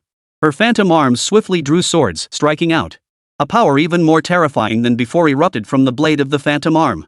The void tore open in slender black fissures. Everything lay within her grasp, as if she were the sovereign of this realm. Eternal union! From an eye that tore open the starry sky, a colossal arm of thunder slowly extended. Starting with an ultimate move? Wang Li nearly froze in shock. This wasn't following the rhythm of the game at all. Moreover, there were no protective mechanisms here like in the game. Wang Li and Lei Dianying would have to face the full might of this strike head-on. Wang Li held nothing back either, channeling the full power of ice elements into his long sword. But instead of striking, he slowly sheathed his blade, channeling all his strength inward. So-called eternity, is it truly indestructible and imperishable? I beg to differ. The heavens and earth shifted in color as frigid air surged like a tidal wave, freezing everything in its path. A blue sword aura slipped silently from its scabbard, reaching Lei Guang in an instant. Purple and blue collided, obliterating the once massive blade. Witnessing Wang Li's power, both the Thunder General and Lei Dianying were taken aback. For the Divine Heart was not something just anyone could wield, yet Wang Li was an exception, capable of commanding two at once. A second later, Lei Yingning unleashed his power, drawing the blade from his chest and swinging it down. Wang Li and Lei Dianying thus felled the Thunder General before them, one man and one blade. This wasn't mere talk, he truly severed each purple phantom with his blade. Finally, with a full power strike from the Divine Heart, they drove the Thunder General completely to the ground. It was absurdly powerful. That's enough. You win. The Thunder General clutched his chest as he slowly rose to his feet, gazing at Wang Li with a look of resentment. I had assumed that with my current strength, dealing with both of you would be a breeze. It seems I misjudged. With guardians protecting you and those you protect by your side, you are more than a match for future. Raiden stepped forward, his voice gentle. No, I acknowledge your strength. Without the response of one heart, one dream, I wouldn't have been able to block your attack. Likewise, having a dear friend by my side gives me a spiritual anchor. Wang Li, all this praise is making me a bit embarrassed. But it's true, Wang Li's presence changed everything. Lei Dianying's state and the Thunder General's transformation both showed clear shifts. Wang Li even felt certain this was a sure thing. All that remained was for the Thunder God to truly make his appearance. I wish to invite you once more to Blue Star. Are you willing? Lei Dianying froze, utterly bewildered. Why bring this up at such a crucial moment? I accept. Invite 3 or more characters to Blue Star to complete. Reward, 1 resurrection card, no restrictions, can only revive 1 person. Wang Li mused inwardly. With card games like Seven Saints Summoning already in existence, a resurrection card capable of reviving 1 person seemed perfectly reasonable. Chapter 39, Resurrecting Raiden Shin. After a moment of silence, the Thunder General spoke softly. I lost. Both had poured their entire focus into the dream of one heart. The power emanating from it carried a sense of new life and difference, like the radiant smile of cherry blossoms. Cherry blossom-hued azure light swirled and gathered, slowly coalescing into a sphere of light. Within it lay a gentle, pure essence of thunder and lightning. Greetings, Kaige, and all witnesses. I am Raiden Shin, the former thunder god who failed in his duties, leaving you with countless troubles. Is it you? Raiden asked in disbelief. He never imagined that after so much time had passed, he would still encounter a fragment of Raiden Shin's consciousness. Indeed, it is I. I never mentioned it to you, it all happened too suddenly. The two exchanged old stories, a moment tinged with melancholy. It felt like the final scene of an adventure story, a parting of ways, whether by life or death. Behind them, Yagami Shizuku grew solemn, no longer blushing at the slightest provocation as she had before. For the lingering fragment of consciousness before her eyes made her sense, deep within, a bond tighter than lightning, as clear as if they'd known each other for countless ages. Deep within their souls, a chain had forged a genuine connection with the thunder. I never imagined so many would witness this moment. I'm sorry it had to be this way. Back then, you were so convinced of your own beliefs, you wouldn't listen to anything else. This time, the lightning film didn't persist, nor would it have any reason to persist, because she had already changed. Unable to break free from the influence of her own beliefs, she had begun to doubt herself. Raiden's words made her realize that all these years, it was her own stubbornness that had led to such mistakes. Thunder spoke softly. I wanted to teach you gently, bit by bit, but there's no time left. We still have plenty of time if we're just catching up. Wang Li retrieved the system reward item. A golden card appeared before everyone. Under its gentle, sacred glow, an aura of timeless eternity washed over them, enveloping the dim purple light. In an instant, their soul power was fully replenished and continuously nourished. What is this? Asked the disembodied consciousness of Lei Dianjin in astonishment. A small artifact, Wang Li replied flatly. It can bring you back to life. One of the objectives of this mission was to address Lei Dianying's lifelong regret. Really, is it possible? Lei Dianying's voice trembled. When she had witnessed Lei Dianying's impending dissolution, she had tried countless methods, none of which had truly worked. She didn't want to watch Shin die, but at that moment, there was simply no way. She never imagined there would be a way to revive Lei Dianjin's shattered soul. Wang Li activated the artifact, and a golden beam surged into the purple stream of light, bursting forth with dazzling brilliance. Mysterious power merged within, gradually restoring her form. A figure gradually materialized from limbs to flowing hair, nearly identical to Lei Dianying. She wore a pale purple kimono, its fabric silky smooth and delicate to the touch, her face adorned with a gentle, honeyed smile. Her long, graceful legs took the first step, revealing the beautifully curved calves beneath her skirt. She was breathtakingly beautiful. She possessed a gentle, understanding kindness that Lei Yingfilm lacked, along with a stunning figure hidden beneath her attire. In Wang Li's eyes, she was a woman of unique charm, unforgettable at first glance. I'm really alive again? Lei Dianjin stared at her own hands, her delicate face etched with disbelief. She had lingered in this void for untold years, yet now she could sense the world once more. This experience felt like a blind person seeing light again, or a paralyzed person regaining control of their body. Alongside the novelty came excitement and disbelief. Mission to undo Lei Dian's regret completed. Reward obtained, permanent dual character slot for one Genshin Impact character. This permanent qualification was not bound by time, allowing one Genshin Impact character to remain on Blue Star indefinitely.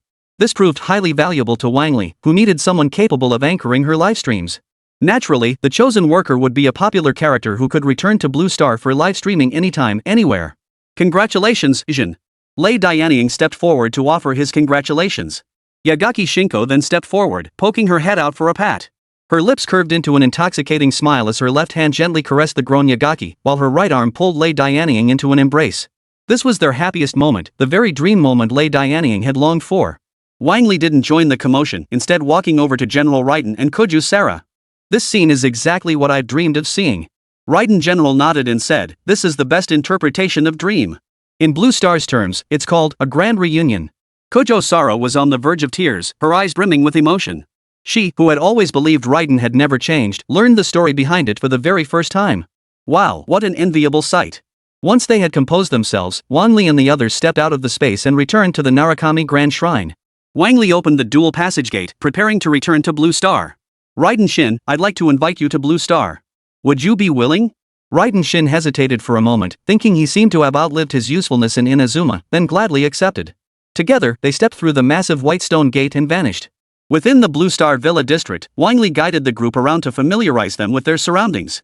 Both Kyoji Saro and Raiden Shin were visiting Blue Star for the first time, filled with curiosity about everything around them. Shadow, these two newcomers are yours. You can take them to play games or even stream live.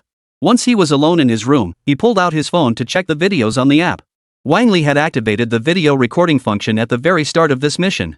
His intention was to use this footage as raw material to craft a high-traffic video. Sure enough, the entire process was captured in full a panoramic view with no blind spots. Wang Li began editing the footage, adding fitting background music throughout the entire video. This time, it'll definitely boost my fan count by a huge margin. A strange livestream suddenly appeared in the trending section of Zayapozen. For some reason, within just a few minutes, hundreds of thousands of viewers flooded in. Chrysanthemum Flower, who was relaxing and playing games, also saw the notification for this stream. What? Thunder General's livestream.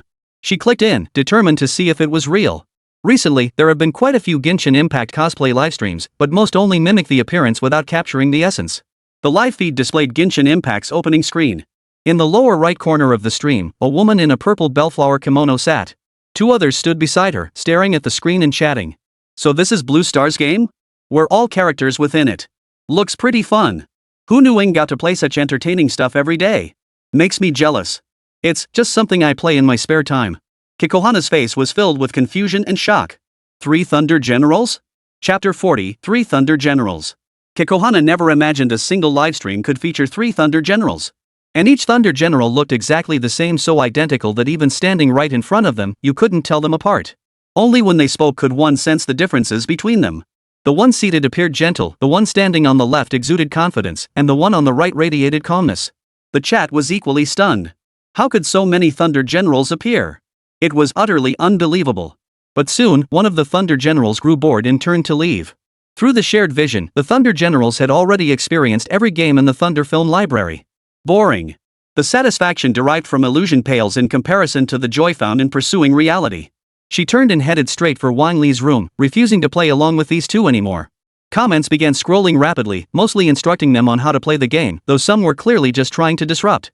Yes, yes, yes. That's how you attack. There are 3 Thunder Generals? Is the streamer triplets? I nearly froze in shock. This is beyond double fan ecstasy. Strong suspicion, Juhuahua is wearing a hood. How else could there be so many Thunder Generals voice actors? Even Kikohana couldn't believe how many Raiden Generals had appeared before her eyes. Thunder General remained unflappable, smiling as he greeted everyone. Thank you all for your help.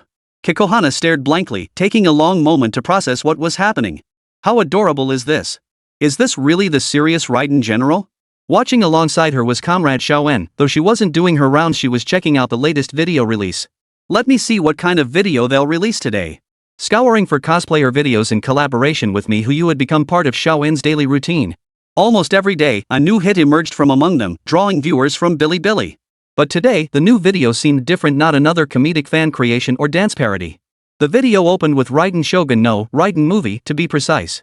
Together, they explore local customs and experience the life of Inazuma residents. But after resolving all crises, the thunder goddess within finally erupted beyond containment.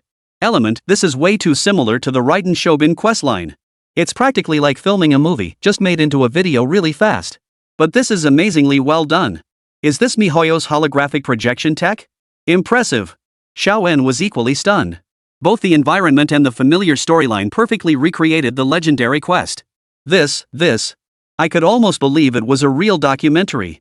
The story continued, and the real excitement was just beginning. A strange intruder disrupted the entire plot, causing a dramatic shift in events. Next came the true resurrection of Lei Dian. The entire crowd erupted in excitement. The lingering regret in their hearts seemed to melt away like a spring breeze, leaving them with a sense of relief. He can actually come back? Xiao En was stunned too. She felt this was the best possible ending the creative team could have delivered. It was a profoundly moving scene, yet one that felt perfectly resolved. Though she didn't know who had brought Raiden back to life. But seeing them together in perfect harmony was enough to fill her with contentment. Compared to the treacherous MiHoYo, Ko-Chang is so much better. It's precisely because of MiHoYo's knives that people crave a happy ending. Wang Li was merely fulfilling everyone's dream. The comments section exploded completely. No one could believe such a plot could be brought to life in reality. Every frame's detail rivals that of a meticulously crafted 4K film. Every special effect was so lifelike, it felt like they could step right out of the video. Katsuobushi, MiHoYo slashed my face with a knife, and now he's offering me candy? No drink, no go home. Thunder movie, let me try the knife, huh? Oh, the knife's gone turned into a sweet treat. Xianfeng, I just wanna ask, is this real? True King, can't take it anymore, gotta triple tap first.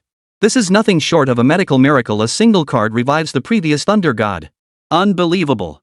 But it makes sense, since the game has ingredients that can revive defeated characters. From the perspective of this short film, it's actually quite well done. Even if it only makes up for past regrets, it still gives everyone a real treat.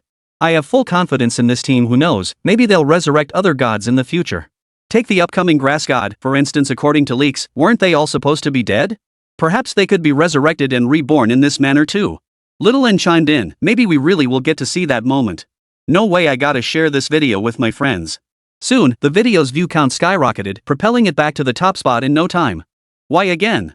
Because these past few days have been dominated by their videos. Within just 1 hour, the view count had already hit 1 million and was still rapidly climbing. As more and more people watched it, each one felt their hearts being healed. This is the ending the public truly wanted to see. Of course, it wasn't that MiHoYo didn't want to create such an ending, it was entirely to maintain the world's three-dimensionality.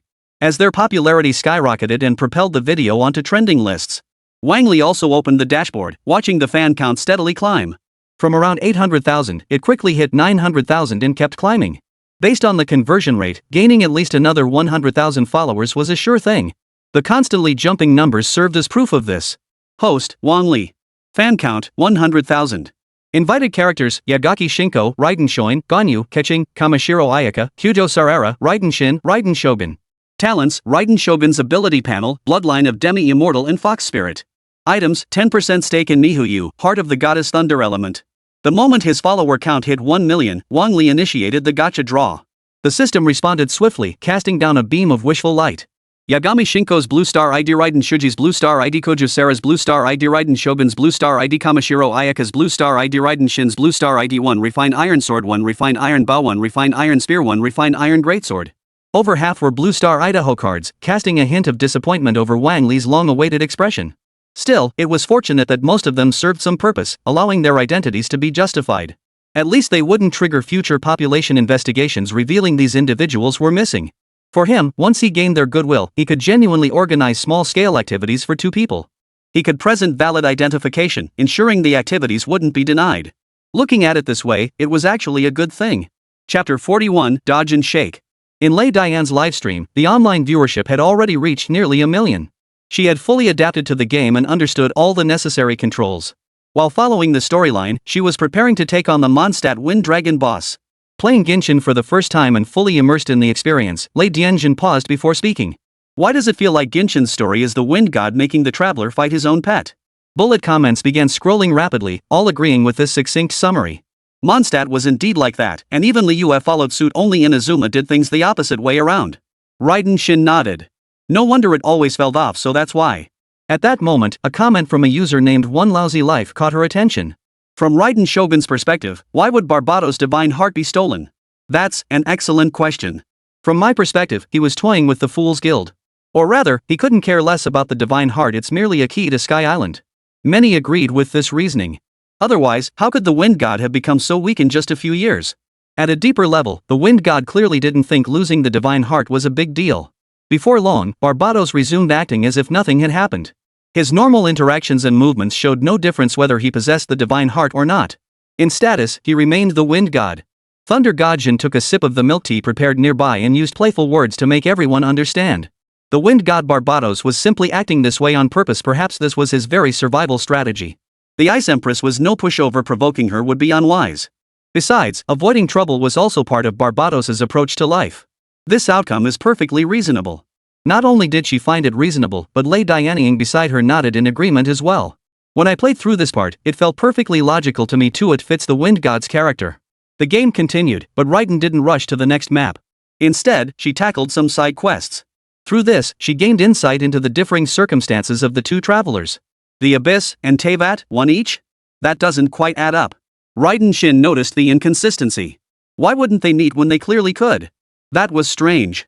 Why make the traveler search for it herself? Why not just tell her outright? As his younger sister, how could she not trust her brother's words? Or was this brother deliberately tormenting his sister, forcing her to witness all that pain and cruelty? Then come back for a proper lecture? It made no sense at all. Perhaps this is just how the game works. Raiden could only console herself with that thought. The game continued to unfold. Though she occasionally grumbled about certain parts, it was precisely because she was so deeply immersed. Only by truly experiencing the game's brilliance could she react this way. Raiden's livestream channel consistently hovered around 1 million viewers. For a platform that had always been mid-tier, this was a rare occurrence. For a platform that started with videos, its peak concurrent live viewers had only been reached during the Spring Festival. Even the top 100 creators couldn't consistently draw 1 million viewers. Now, Lei Dian had truly become one of the top-tier streamers on this small platform. Xiaowen's popularity is already immense, with his typical online audience hovering around 100,000. With her stunning looks and chatty personality, Lei Dianjin seems born for live streaming. Yet precisely because of her personality, no one believes Lei Dianjin is the actual General Raiden. Even if her voice were identical, it couldn't possibly match Raiden Shin's personality. Someone actually called me auntie? Well, that's spot on. Raiden Shan didn't get upset, casually diffusing all sorts of issues during the stream. I can't take it anymore. General Raiden, please toy with my emotions right now. Aunt Raiden, could you give me Kokowu? I really love it. Here, try the blade. Here, no one can stand against me, not even the traveler. The live stream was filled with cheerful energy, and despite being engrossed in the game, Raiden still found the energy to chat with viewers. She effortlessly multitasked, even completing her character quests along the way. Wang Li approached at that moment and whispered to Lei Dianjin beside him. It's time to make the video, come over here quickly. Lei Dianying, who had been watching the livestream while eating sweets, stood up. Her voluptuous figure bounced freely in the air, soft and bouncy like a balloon filled with air, swaying gently. Had the camera not flashed by so quickly, this livestream might have been shut down. Even so, many viewers flooded the chat with question marks. What's blocking my eyes? I thought we were getting a treat, but it was gone in a flash. Damn it, hogging the fun again? Let me see too. Lei Dian could only sigh helplessly and explain, Ingta has to get back to work, so she'll be stepping away from the stream for now. From here on out, whatever you want to see, I can make it happen. The live stream erupted with excitement once more, everyone feeling they'd come to the right place. But in reality, such fulfillment wasn't so easily granted. Raiden was merely teasing them. Those who wanted to see black stockings successfully spotted a character wearing them in the game interface. Only then did everyone realize it had all been a misunderstanding. By the time they wanted to see Lei Dian, she had already returned from outside. Already done? Raiden asked. Yeah, today's dance was simple, just some ordinary wiggling. Lei Dianying pursed her red lips and added, but it had to start with weapons. That was weird. The livestream audience instantly understood the next video would feature dodge shakes. Lei Dianying had already spoiled it. I thought she'd come up with something new, but it's just the dodge shake again? Boring, boring. That's an old meme from months ago. Can they really make something new out of it? I'll just keep watching the livestream. Their banter is actually pretty entertaining. That's right, Wang Li's video was all about dodge moves. The moves themselves are simple enough, but to make it truly captivating, you need to infuse it with enough charm. That's why I specifically had them move more seductively. As the swaying intensified, their voluptuous figures came into view. But the figure wasn't the focus. The real focus was wearing sunglasses and that look of disdain. It's that feeling of being toyed with, like Yagaki Shizuku, before finally taking down the opponent. Combining beauty with humor is the right approach for Genshin Impact fan videos. Previous uploads were merely edits made to recreate the storyline. Wang Li wouldn't be so simple uploading a few seconds of dance footage and calling it a day. That'd make him just another ordinary content creator and a disservice to characters who journeyed from Genshin's world to Blue Star. Chapter 42. You don't want Raiden Shogun to find out, do you? Raiden spent the entire night playing Genshin Impact, advancing the story all the way to Liyue. She immediately abandoned all side quests to focus solely on tackling the main storyline's toughest challenges. But even the former Thunder God couldn't escape the frustration of terrifyingly difficult levels caused by the gap in her character's level. No choice, she had to log off for now, planning to tackle the side quests and level up her characters tomorrow. The next day, Wang Li had barely woken up when he glanced at the dual gate system. Today, she could finally initiate a new character invitation. But before Wang Li could begin the summoning, his phone buzzed with a payment notification from the bank. Each transaction was at least 100 yuan, with some even exceeding 1,000 yuan, and there were multiple charges. Wang Li was stunned. While he was indeed wealthy now, he couldn't afford such spending. Most crucially, he had no idea who was responsible for these charges. He immediately got up, determined to track down this reckless spender. Otherwise, within days, he'd be left with barely any cash. Wang Li quickly checked his bank statements and immediately knew who was behind the mischief. He began searching everywhere. Before long, he found Juhuahua, who was busy shopping on her phone. "Saro, what are you doing?" Wang Li asked. Kojo Saro made no attempt to hide it, handing his phone over for Wang Li to see. The screen was filled with descriptions of thunder generals. There are so many different deity statues. I have to buy them all. Well, whose money do you think you're spending right now? Kojo Saro froze for a moment before realizing this wasn't Inazuma, and she didn't have any Blue Star currency on her. But she didn't want to give up on those statues, they were all such amazing pieces. It must be yours. I was wrong, but there's no way I'm returning these. Wow, she really is the type to admit fault but refuse to change her ways. Wang Li was genuinely exasperated with Kojo Saro. If this kept up, they'd soon be spending more than they earned. He was about to snatch the phone to stop Kojo Saro's shopping spree, when suddenly, a better solution to her shopping spree occurred to him. You don't want the Thunder God to find out you're buying figurines, do you? Kojo Saro's inner turmoil was palpable. A bead of nervous sweat trickled down her face as her usually poised expression tightened. Then you'd better do as I say, Wang Li said with a smile, stepping closer to her. Whispering his demand into her ear, he inhaled the faint, delicate scent of her skin. Kojo Saro clenched her jaw, her lips stubbornly pursed, seething silently. Wang Li had already captured all the evidence on camera. He didn't force her to back down, controlling the source was enough. He turned and left the room, continuing to prepare for his invitation that day. Only Kojo Saro remained, murmuring under her breath, Wang Li, you'd better not give me any leverage. Otherwise, I'll repay today's humiliation tenfold. Wang Li had heard her clearly. As the bearer of the Thunder God's armor and the divine heart, how could he not hear the voice behind him?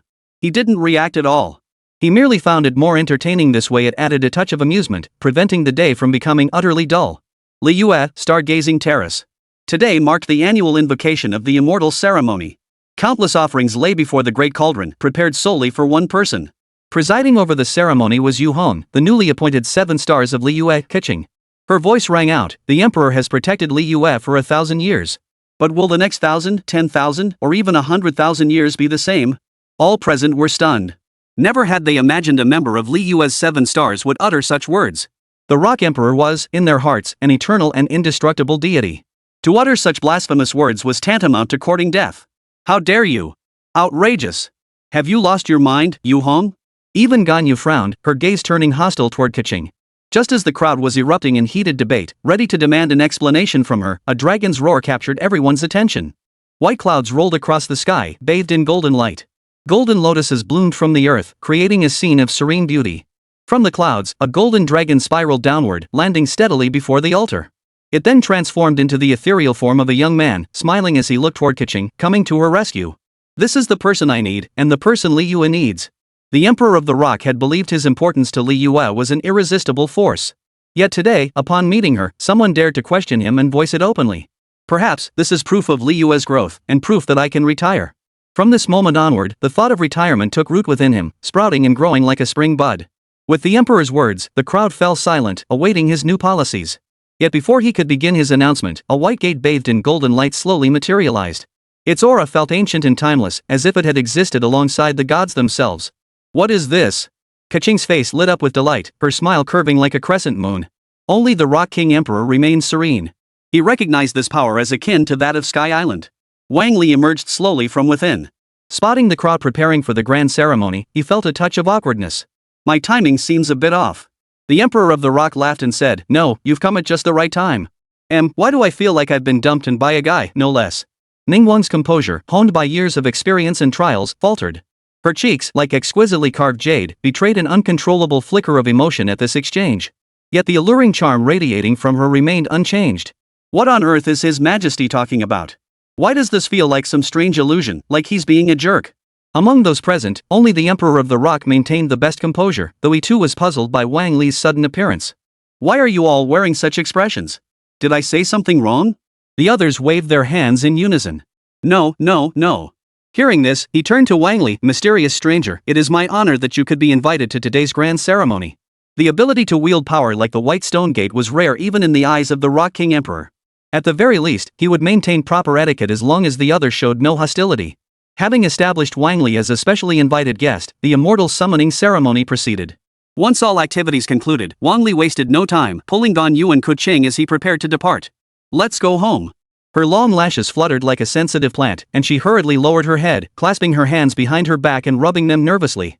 Such words came too suddenly, like a confession. Kuching felt just as shy, though less coy than Gan Yu. She willingly let herself be led back. Sounds interesting. Can I join you? A strikingly handsome young man emerged from the secluded hall of the departed, speaking with quiet humility. It was Zheng Li, disguised in a cloak, testing Wang Li's intentions. He was intrigued by Wang Li's appearance and abilities, which surpassed those of ordinary deities. Already harboring various suspicions about Wang Li and slightly concerned for his subordinate's safety, he followed alone. Little did he expect such a pleasant surprise. Of course. The group returned to Blue Star together and closed the White Gate. Chapter 43, This Guide? Is it legit? It was Zheng Li's first time on Blue Star, and the novelty of everything around him was overwhelming. He witnessed Blue Star's civilizational achievements and the boundless creativity of its people. The thought of retirement grew heavier and heavier in his heart.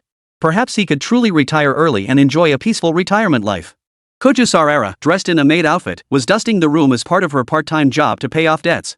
Her black miniskirt featured a heart-shaped cutout at the chest, revealing a large expanse of snow-white skin on her back. The exposed areas were perfectly placed, tantalizingly alluring. Zheng Li, upon seeing her, marveled at how stunning the outfit was. No maid in Mondstadt dressed like this. Her chest seemed poised to leap free from the heart-shaped opening, while the skirt swayed seductively with each step, beckoning all who saw. Who is this? Kaching turned to look at Kyojo Sarara, pointing at her as she asked Wang Li warily. Oh, this is General Kujo Saro of the Thunder General's forces.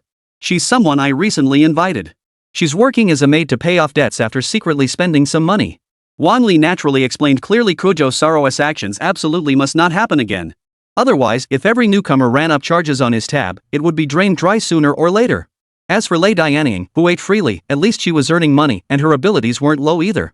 Most importantly, she had high popularity, otherwise, she wouldn't have generated such massive traffic. Kujo Sarara's popularity was merely average, which is why Wang Li devised the maid scheme to make her repay the debt. This way, she could buy what she wanted while also learning the hard truth about earning money on Blue Star. Here. Your tea. Kujo Saro picked up the teapot, her voice dripping with disgust. Ahem, not 50 per day, master. Make it 120 per day. Kujo Sararo gritted her teeth, forcing out the words. Master, here's your tea. That's more like it. Mistakes must be punished, otherwise, how can we maintain proper household order? Wang Li accepted the tea, poured a cup for Zheng Li, and urged him to savor it. Scribbling idle notes in slanted lines, at the sunny window, frothy milk divides the tea. This brew holds a certain charm, truly a fine cup. This tea was indeed exceptional, among the finest in the vicinity. Its flavor lingered sweetly, its fragrance refreshing and soothing. It was tea specially prepared for someone like Zheng Li. After chatting with Zheng Li for a while longer, Wang Li stood up and said, If you need anything, just ask the maid. If you want to see what's happening outside, you can turn on the TV. It wasn't that he didn't want to talk more, but his tasks were overwhelming. The system had already assigned a new task, and Wang Li needed to complete it first.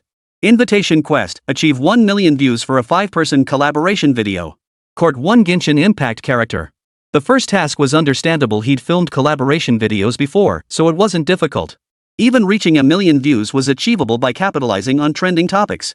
But a Genshin Impact character guide, isn't that a bit much? Is this even something I can pull off? This guide, is it even legitimate? Is there a chance this could backfire spectacularly and get me roasted? Wang Li was completely lost in thought because he had no idea who to pursue. He needed to maintain a safe distance while steadily building rapport. He hadn't really interacted with girls before. That's why he'd stepped back first, choosing a suitable character to pursue through interactive games. As for Kuju Sarah, forget it. She was impossible to pursue. Her devotion to Raiden Shogun was unwavering. For Inazuma, the obvious choices were Raiden Shoin, Yagaki Shikomi, and Kamishiro Ayaka. Raiden now wakes up every morning and immediately streams herself playing games. It wasn't exactly Wang Li's request, it was purely her personal preference. She enjoyed environments where she could interact with others. Having someone to chat with, to joke around and ease her millennia-old loneliness, nothing could be better.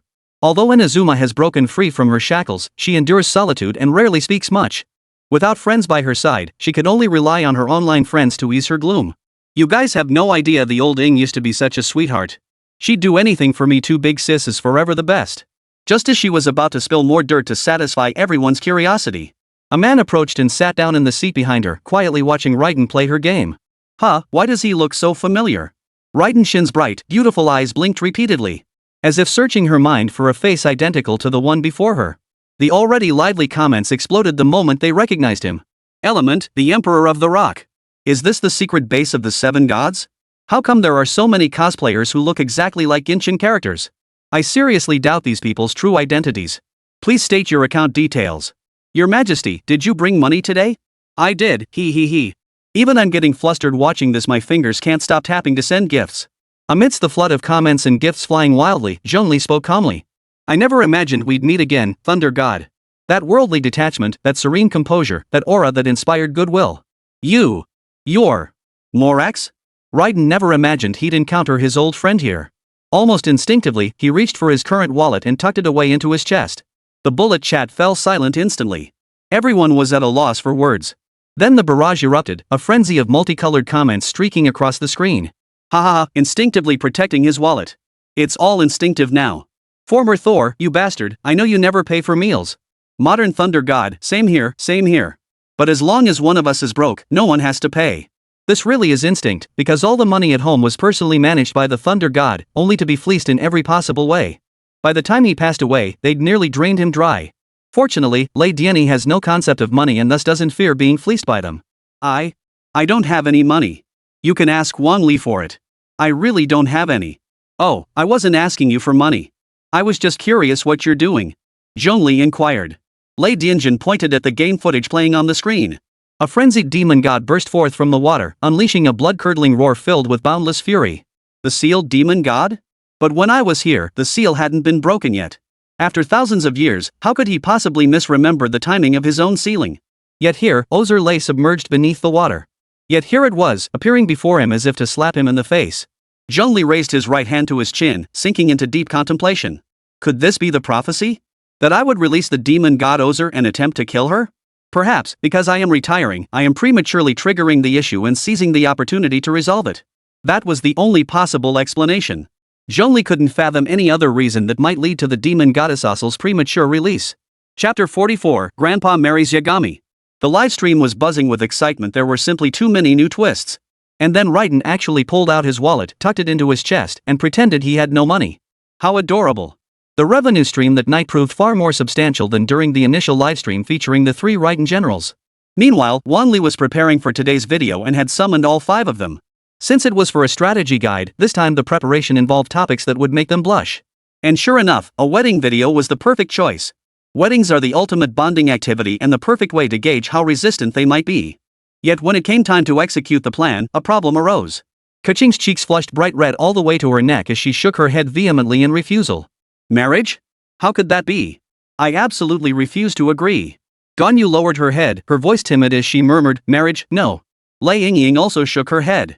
Though we are close friends, there is no romantic affection between us. This absolutely cannot happen. Only Yagami's eyes sparkled brightly, her cheeks flushing with delighted embarrassment, as if a mysterious switch had been flipped. Marry me. I'm not joking. Now that's more like it. Wang Li could only film a video with Yagaki Shinko first. The other 4 girls could only watch from the sidelines, especially Ayaka Shinri, whose expression was practically murderous. The main part of the video was straightforward. Yagashi could improvise freely. She held up the application form for Wang Li to see, smiling brightly as she said, I've already brought the marriage application. Just sign it and we'll be husband and wife. What? You don't want to? You asked me why I like you? You've got a sense of humor.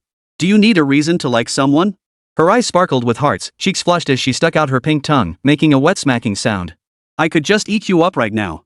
She parted her red lips and gave Wang Li's cheek a lick, giggling, sneaking a little taste shouldn't be a problem, right? He, you're so adorable. Don't be nervous. From now on, we're family.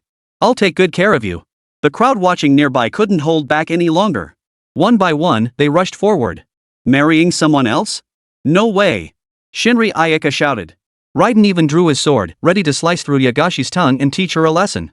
Unfortunately for her, Yagashi had already ducked behind the king. Her lovely face peeking out wore a smug, contemptuous smile. Damn it, even I can barely hold back my fists, Wang Li muttered. No wonder Raiden kept wanting to stab her, he really is up to no good. Alright. So what exactly are we filming? Everyone's gaze turned back to Wang Li, waiting for his final decision. If we want something natural, let's go with a Teyvat girl group. Pick a hot song. Honestly, there were just too few willing to cooperate, leaving Wang Li completely at a loss. In the end, he had no choice but to make a new decision, create some simple dance videos. The focus wasn't on the dancing itself, but on the collaboration. With so many characters together, aside from interrogation videos, dancing was the most suitable option. Wang Li retrieved maid outfits from the room and distributed them for the girls to wear. To the beat and choreography they had to learn, they swayed gracefully. Pairs of shapely thighs bounced rhythmically, their skin glowing with a smooth, delicate radiance. Everyone gave it their all, and Wang Li watched intently, hee. After filming wrapped, Wang Li took all the footage back and began editing furiously. Both videos were completed almost simultaneously, with most of the time spent on the dance video. Every wide shot and close-up was meticulously crafted, capturing every detail perfectly. But when they were actually aired, they couldn't compete with Fox Scum Makes Me Merry. It was quickly overshadowed, with most attention focused on the wedding video. I'm devoted to Linghu. I'm Yagaki Shinko's loyal dog. No, this must be the Kamishiro family testing me. Ayaka even danced for me the other day, I can't give in. Sorry, Ayaka. It's not that I couldn't resist, she's just too tempting. What's wrong with you all? As travelers, don't we want it all? Soon, Billy's trending list was taken over again and by that trash fox. Some people say they don't want it, but their actions prove they really do. Even Raiden Shin, who was playing a game, clicked on the video out of boredom after getting stuck on a level. Those bewitching words, those alluring curves, that pink, juicy tongue. Even Raiden Shin's XP started stirring. I can't take it anymore. I'm kinda thirsty. Gotta go grab some water. Raiden Shin hurriedly got up and rushed out the door, heading straight for the teasing Yagaki Shizuku. When she returned to the livestream, her pink lips were coated in a cherry blossom shade. She was cradling a docile pink fox, drawing the attention and inquiries of the livestream audience. The streamer keeps a fox at home? Looks just like that trash fox. Did you dye it on purpose? Could it actually be that trash fox? Facing the viewer's certainty, Raiden-chan smiled as she lifted the fox to greet everyone. Quick, tell everyone I'm Pink Fox Yagaki. Scrap Fox had no choice. While she could toy with Wang Li and Raiden earlier, she was truly no match for her. I am the Pink Fox. Yagami Shizuko. The entire livestream nearly exploded. The fox had actually spoken, and her mouth moved perfectly in sync. Some viewers had already swiftly edited the clip and uploaded it to Billy. The Pink Fox speaks. Following the wedding video, it quickly shot to the top. Everyone now knew this streamer, who looked exactly like Raiden Shogun, actually had a talking fox. And when she chatted, she had this adorably clueless vibe, just begging to be teased. The most agonizing part was for the pathetic fox. It felt so good at first, so why did it hurt so much now? It wasn't about doing anything, just seeing others get angry while feeling smug was satisfying. Now I'm the one being teased, and my owner keeps petting me, it feels so weird. But as long as the viewers are having fun, that's all that matters. Sakura Satsuki, the worthless fox, finally gets his comeuppance. Yagami Shizuka, the best in the world, Yagami Shizuka, damn it, now I'm just a pet. War Hustler, Otaku Thunder God shows off her pink-furred fox. Fortune Teller, I suddenly froze, wanting to see if the pink fox was male or female. Everyone was clamoring to see it, and Raiden seemed oblivious to the commotion. Choosing her back then had been nothing more than a whim. How about taking a look? Raiden Ma hesitantly suggested. Absolutely not. Let me out. Let me out. Yagami Shizuka struggled frantically, leaping from her embrace and dashing out of the room. Thudding her foot, Raiden's kimono came undone, revealing patches of her smooth, pale skin. Seriously, if you don't want to come, just say so. Stop grabbing my clothes, they're expensive. The audience cheered wildly. This kind of bonus was absolutely amazing. If only she'd struggled a bit more, revealing even more, all we got was a glimpse of cleavage. Chapter 45, Conquering Ayaka Shinri. Wang Li stared at the rewards from completing the collaboration quest, lost in thought. Quest, complete 1 million views for the 5-character collaboration video completed. Reward, Genshin Impact character romance progress display feature. So the system was this relentless just for affection points? That's downright ruthless. But Wang Li had absolutely no interest in pursuing her. Besides, he'd already tried, no need to attempt it again. If others found out he was pursuing another girl, how could he possibly interact with them afterward? Better to skip the whole thing and stick to fan creations instead. Grow bigger and stronger, achieve new heights. Still, Wang Li couldn't help but be curious about the affection progress. He deliberately took another look around, only to freeze in place once more. Each affection level seemed decent enough, yet none had surpassed a certain threshold. What to do? I can't just abandon this quest like it's nothing. This isn't Genshin Impact. This was incredibly tricky. Perhaps he could just pick one at random and complete it first. At least the requirement is just to reach good friend status. If it actually developed into something beyond lovers, I'd rather not do this quest at all. Am I that kind of person? I love all of Teyvat. I might even defect to the enemy every now and then. A rigid person like me? How could I ever win a girl's favor? After seriously considering all options, the easiest character to pursue turned out to be Yagaki Shinko? Her affinity is just a hair's breadth away from good friends. Maybe I can find a way to push it a bit further. Next is Ayaka Kamishiri, probably because we've played together. Her affection isn't low either. My math teacher once said to tackle problems from easy to hard. I'll stick with Ayaka for now. Given Yagaki's difficulty level, Wang Li wasn't entirely sure he could handle her. This was Ayaka's second visit to Blue Star, and she was in an excellent mood. Though not yet fully acclimated to the environment, seeing Wang Li brought her considerable peace of mind. Before the new policy took effect, the Kamishiro family received an order from the Raiden Shogun. For those officials within the Kamishiro family who had prevented issues from arising in Inazuma, a policy of retention and observation was granted. Ayaka had already informed the family of this beforehand, putting their minds at ease. At the time, everyone marveled at her uncanny foresight. Yet only she knew the true reason behind it all, the assistance from Wang Li of Blue Star. It felt as though her heart was slowly being melted by her. Her trust in Wang Li had grown so deep that she would believe him if he simply said they were friends. Just as she pondered how to repay him for the dance she couldn't return, seeking another way to show her gratitude, Wang Li appeared before her, smiling as he invited. I hear the flowers in the countryside are beautiful. Would you like to go see them together? Of course. If you like it, I'd love to. Together, they set off in the car toward the flower fields in the countryside, a flower cultivation base. The air was filled with fragrance, stretching endlessly like an ocean. Bees buzzed busily among the intertwined blossoms. Seeing the flowers, Ayaka's smile never faded, and she became much more lively. Less reserved and ladylike, she seemed more like the girl she should be in Wang Li's eyes. Do you like the flowers here? If you do, pick any you want, we'll buy them to take home. How did you know I like flowers? Ayaka's cheeks flushed slightly. No one had ever bought her flowers before. Wang Li was the first. But Wang Li didn't remember this. It was all essential information and prepared strategy material. Of course, Wang Li would never admit that it would ruin the mood.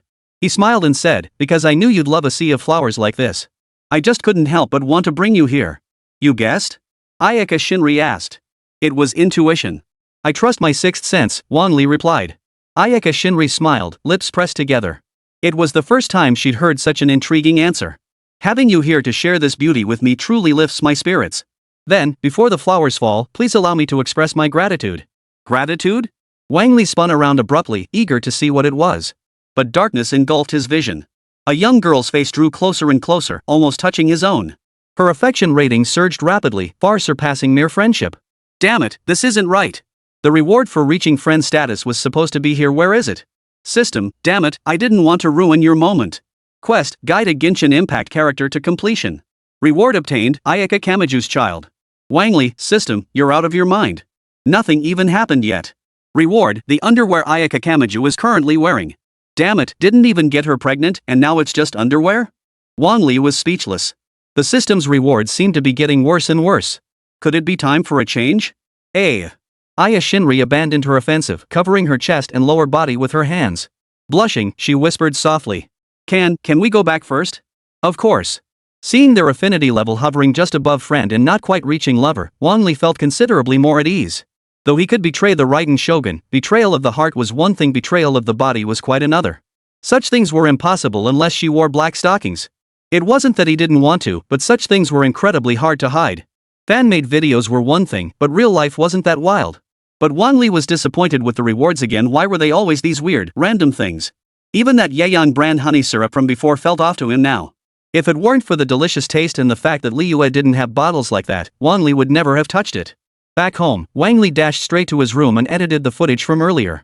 This left everyone upstairs staring up at him with puzzled looks, sensing something was off. Is there something you can't talk about? Keqing pondered seriously. Like, testing a sword in the room? Ganyu asked in confusion, testing a blade? Lei Yingding hesitated before asking, testing a blade? Yagami exclaimed excitedly, testing blades. So that's it. The little one's already this desperate, no wonder she wanted to film a wedding video with everyone. Marriage. The other two girls were utterly shocked. Maybe we should indulge him. Though most people held favorable impressions of Wang Li, the majority still wouldn't intervene. Finally, Lei Dianying stood up, speaking with righteous conviction. Leave this to me. Satisfying Wang Li's needs is simple. She flung open the door and demanded to know what Wang Li was doing inside. After a careful look, nothing seemed out of the ordinary. Wang Li was grinning away at his computer, editing away. His eyes, however, were slightly puffy from the long hours of editing. He was truly exhausted, having worked non-stop all day. Viewers praised Wang Li's dedication to his craft. Tell me, Lei Yingying said, what reward do you want? I can grant it. He gazed at her alluring curves, the snow-white valley between them, and her confident expression. Perhaps he could lie across her luscious thighs, enjoying a lap pillow from the Thunder General herself. A lap pillow, is that okay? Wang Li tentatively asked. Chapter 46, 99 yuan for a mysterious past. Wang Li had only mentioned it casually, not truly intending to request a lap pillow. But Lei Dianying had already knelt down on her own, gently patting her thigh as if ready. Go ahead. Wang Li never imagined his fantasy could become reality. Her shapely, supple thighs were the perfect spot for a lap pillow, especially in that kneeling position. He couldn't have loved it more. Wang Li nearly succumbed on the spot. After a moment's hesitation, he finally lay down. He couldn't disappoint her kind gesture, and besides, he'd always wanted to experience being treated like the protagonist. Having read countless light novels, Wang Li knew knee pillows were the ultimate way to deepen a connection. Being able to do this meant both parties felt comfortable and could completely let go. The thought of living shamelessly with Lei Dianying in the future filled Wang Li with excitement. However, the prolonged exhaustion had taken its toll, and he drifted off to sleep without realizing it. Before he knew it, Wang Li awoke refreshed as dusk fell. A stunningly beautiful face blinked softly, gazing at him as he slowly came to. You're awake. Feeling better? With his needs satisfied and well rested, Wang Li felt much better both physically and mentally. Much better. Thank you, Ing. Lei Yingying smiled softly, if you ever need me, you can come find me anytime. Wang Li was deeply moved. Lei Yingdian truly touched his heart the most. It's getting late. I'll send everyone back to Teyvat first. Since everyone could only stay for a day at most, Wang Li decided to send them all back to prevent them from forgetting.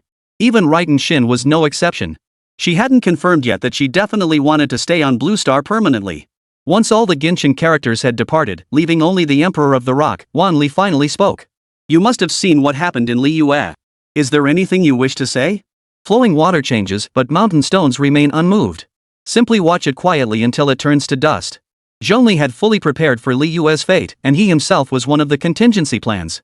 Though a crisis it was, to him it was more a trial for Liyue. Time would prove that everything he had done was worthwhile. The fool's intervention brought no harm to Liyue, only benefits. They had shaken Liyue's long-standing peace and its vigilance toward all things. They laid a solid foundation for Liyue to explore its own path in the future. Seems I'm no longer needed here. Zhongli shook his head. No, Liyue still needs you. At least, they need you. Wang Li agreed wholeheartedly. After the Emperor's passing, Liyue's future path still required his guidance. Perhaps a century from now, his policies would usher in a new chapter for Liyue. Zhongli smiled faintly, turned, and returned to Liyue, back to the world that belonged to him. For a moment, everything around him felt empty. The long-absent stillness left Wang Li feeling somewhat hollow. Maybe that knee pillow was too stimulating. I didn't react in time. Wang Li took a deep breath and returned to his room, where he began reviewing the back-end data. Fan counts kept climbing, with the Thunder God General and Yagaki Shinko leading the pack. Combined, they totaled over 4 million, though most overlapped, meaning the actual number was significantly lower. After gathering his thoughts, Wang Li tidied up the messy house a bit before starting to prepare new invitations. Liyue matters could wait a while longer. The invitations were the top priority now. The white gate slowly swung open, and Wang Li gazed expectantly toward it. He wondered, what would come this time? Xiao? Hu Tao? Or perhaps another character? As the door closed behind him, a graceful figure emerged from the room. Whoa, where is this? The Netherworld? Doesn't look like it. The girl wore a Chinese-style dress adorned with red spider lilies, her head topped with a Qiankuan Taigua hat, her hands hanging limply at her sides. Like a ghost poised to vanish at any moment, she drifted ethereally onto Blue Star. Spotting Wang Li, she immediately greeted him. Hello, Soul Reaper. I'm Walnut, the 77th generation head of the Hall of Rebirth. Wang Li waved with a smile. I'm no Soul Reaper, and this isn't the underworld either. This is Blue Star. My name is Wang Li. I invited you here from the continent of Teyvat. Welcome. Blue Star? Hu Tao wasn't quite sure what he meant, but she happily chatted with Wang Li anyway. Do people here need rebirth services? Second monument at half price. She smiled shrewdly. Closing this deal would be a huge win for the reincarnation hall. Then they'd never lack for premium clients again. They could even vacation here during downtime. Just imagining it brought a refreshing sense of renewal. Now that you mention it, you're right. With nearly 7 billion people on Blue Star, if the reincarnation hall handled them all, business would be absolutely booming. Hu Tao's eyes sparkled as she excitedly stepped before Wang Li, her face nearly touching his. That's absolutely fantastic. I'm desperately short on clients over here, barely scraping by. You call that a shortage of clients? You're clearly being drained dry by Zhongli. All those drinks, plays, and tabs piling up the Hall of Reincarnation hasn't gone under yet only because you've been hustling to bring in customers. Even in the Blue Star world, specialized afterlife services exist. It's no easy feat to excel in that field. No problem.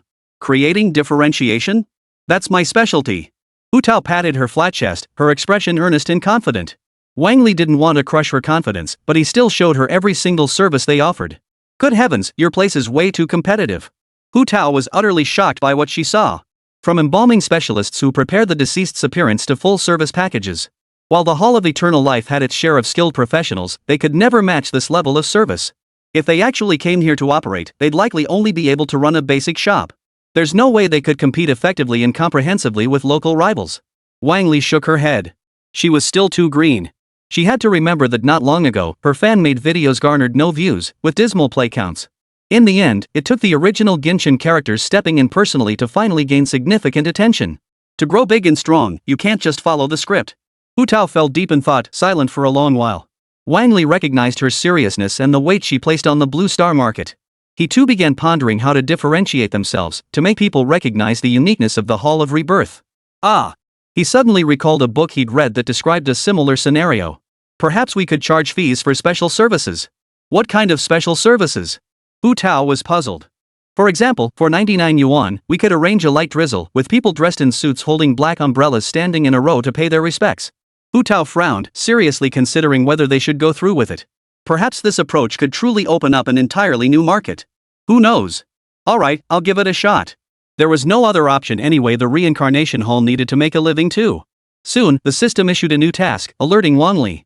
Invitation quest, establish the Blue Star branch of the reincarnation hall and fulfill the first business wish. Chapter 47, Reaching for the Peach. Wang Li didn't rush to prepare for establishing the reincarnation hall. Instead, he took her along to start filming videos, aiming to gain sufficient traffic and funds. His meager funds alone were nowhere near enough to support establishing a branch of the Hall of Reincarnation. Moreover, relying solely on Hu Tao, he couldn't possibly arrange for the mysterious past. For now, the priority was to build a reputation and make themselves known to everyone. Given Hu Tao's popularity, Wang Li remained confident that people would watch even without collaborations. It didn't have to be complicated, just reach out and touch the peach. Following Wang Li's description, Hu Tao smiled and inquired. What brings you to see this hall, master? He. With only one hand visible, Wang Li curled his finger, waiting for Hu Tao to lower hers. Hu Tao's cheeks flushed slightly as she finally understood, her voice tinged with annoyance. Ugh, grr. In the end, she reluctantly placed her head back in his hand, letting Wang Li stroke it. By the end, she even let out a sound of pleasure. That feels so good. This entire sequence was captured in a single video, which was uploaded online the very next day. Almost instantly, the internet was abuzz once more. Everyone witnessed the first ever live-action version of the peach-touching operation. Just press E skill and slice her neck. Follow up with the F skill Lushan Rising Dragon. Traveler, I'm just collecting the money. Why are you after my head?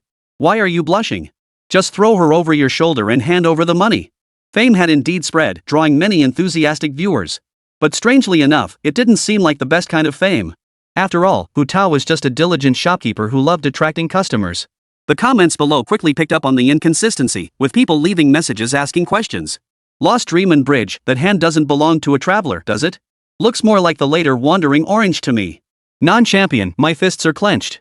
Go easy, from here on out, I won't be gentle at all, kid. Wang Liqing became everyone's public enemy. How could Hu Tao, who's so adorable, possibly be his? But no amount of ranting helps after all. He's the only one who can connect Blue Star and Teyvat. In an instant, Hu Tao's waning popularity surged back, even surpassing that of characters who'd been sent back to the factory. This Hu Tao was just too uncannily similar. Even the ghost beside her looked identical. Every Genshin fan was convinced miHoYo must be pulling some kind of trick.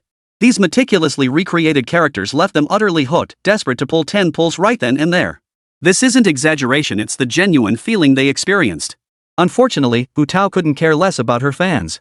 All she was focused on was opening a branch of the Hall of Eternal Life on Blue Star. Everyone's focus is nowhere near the business itself. Hu Tao was deeply troubled.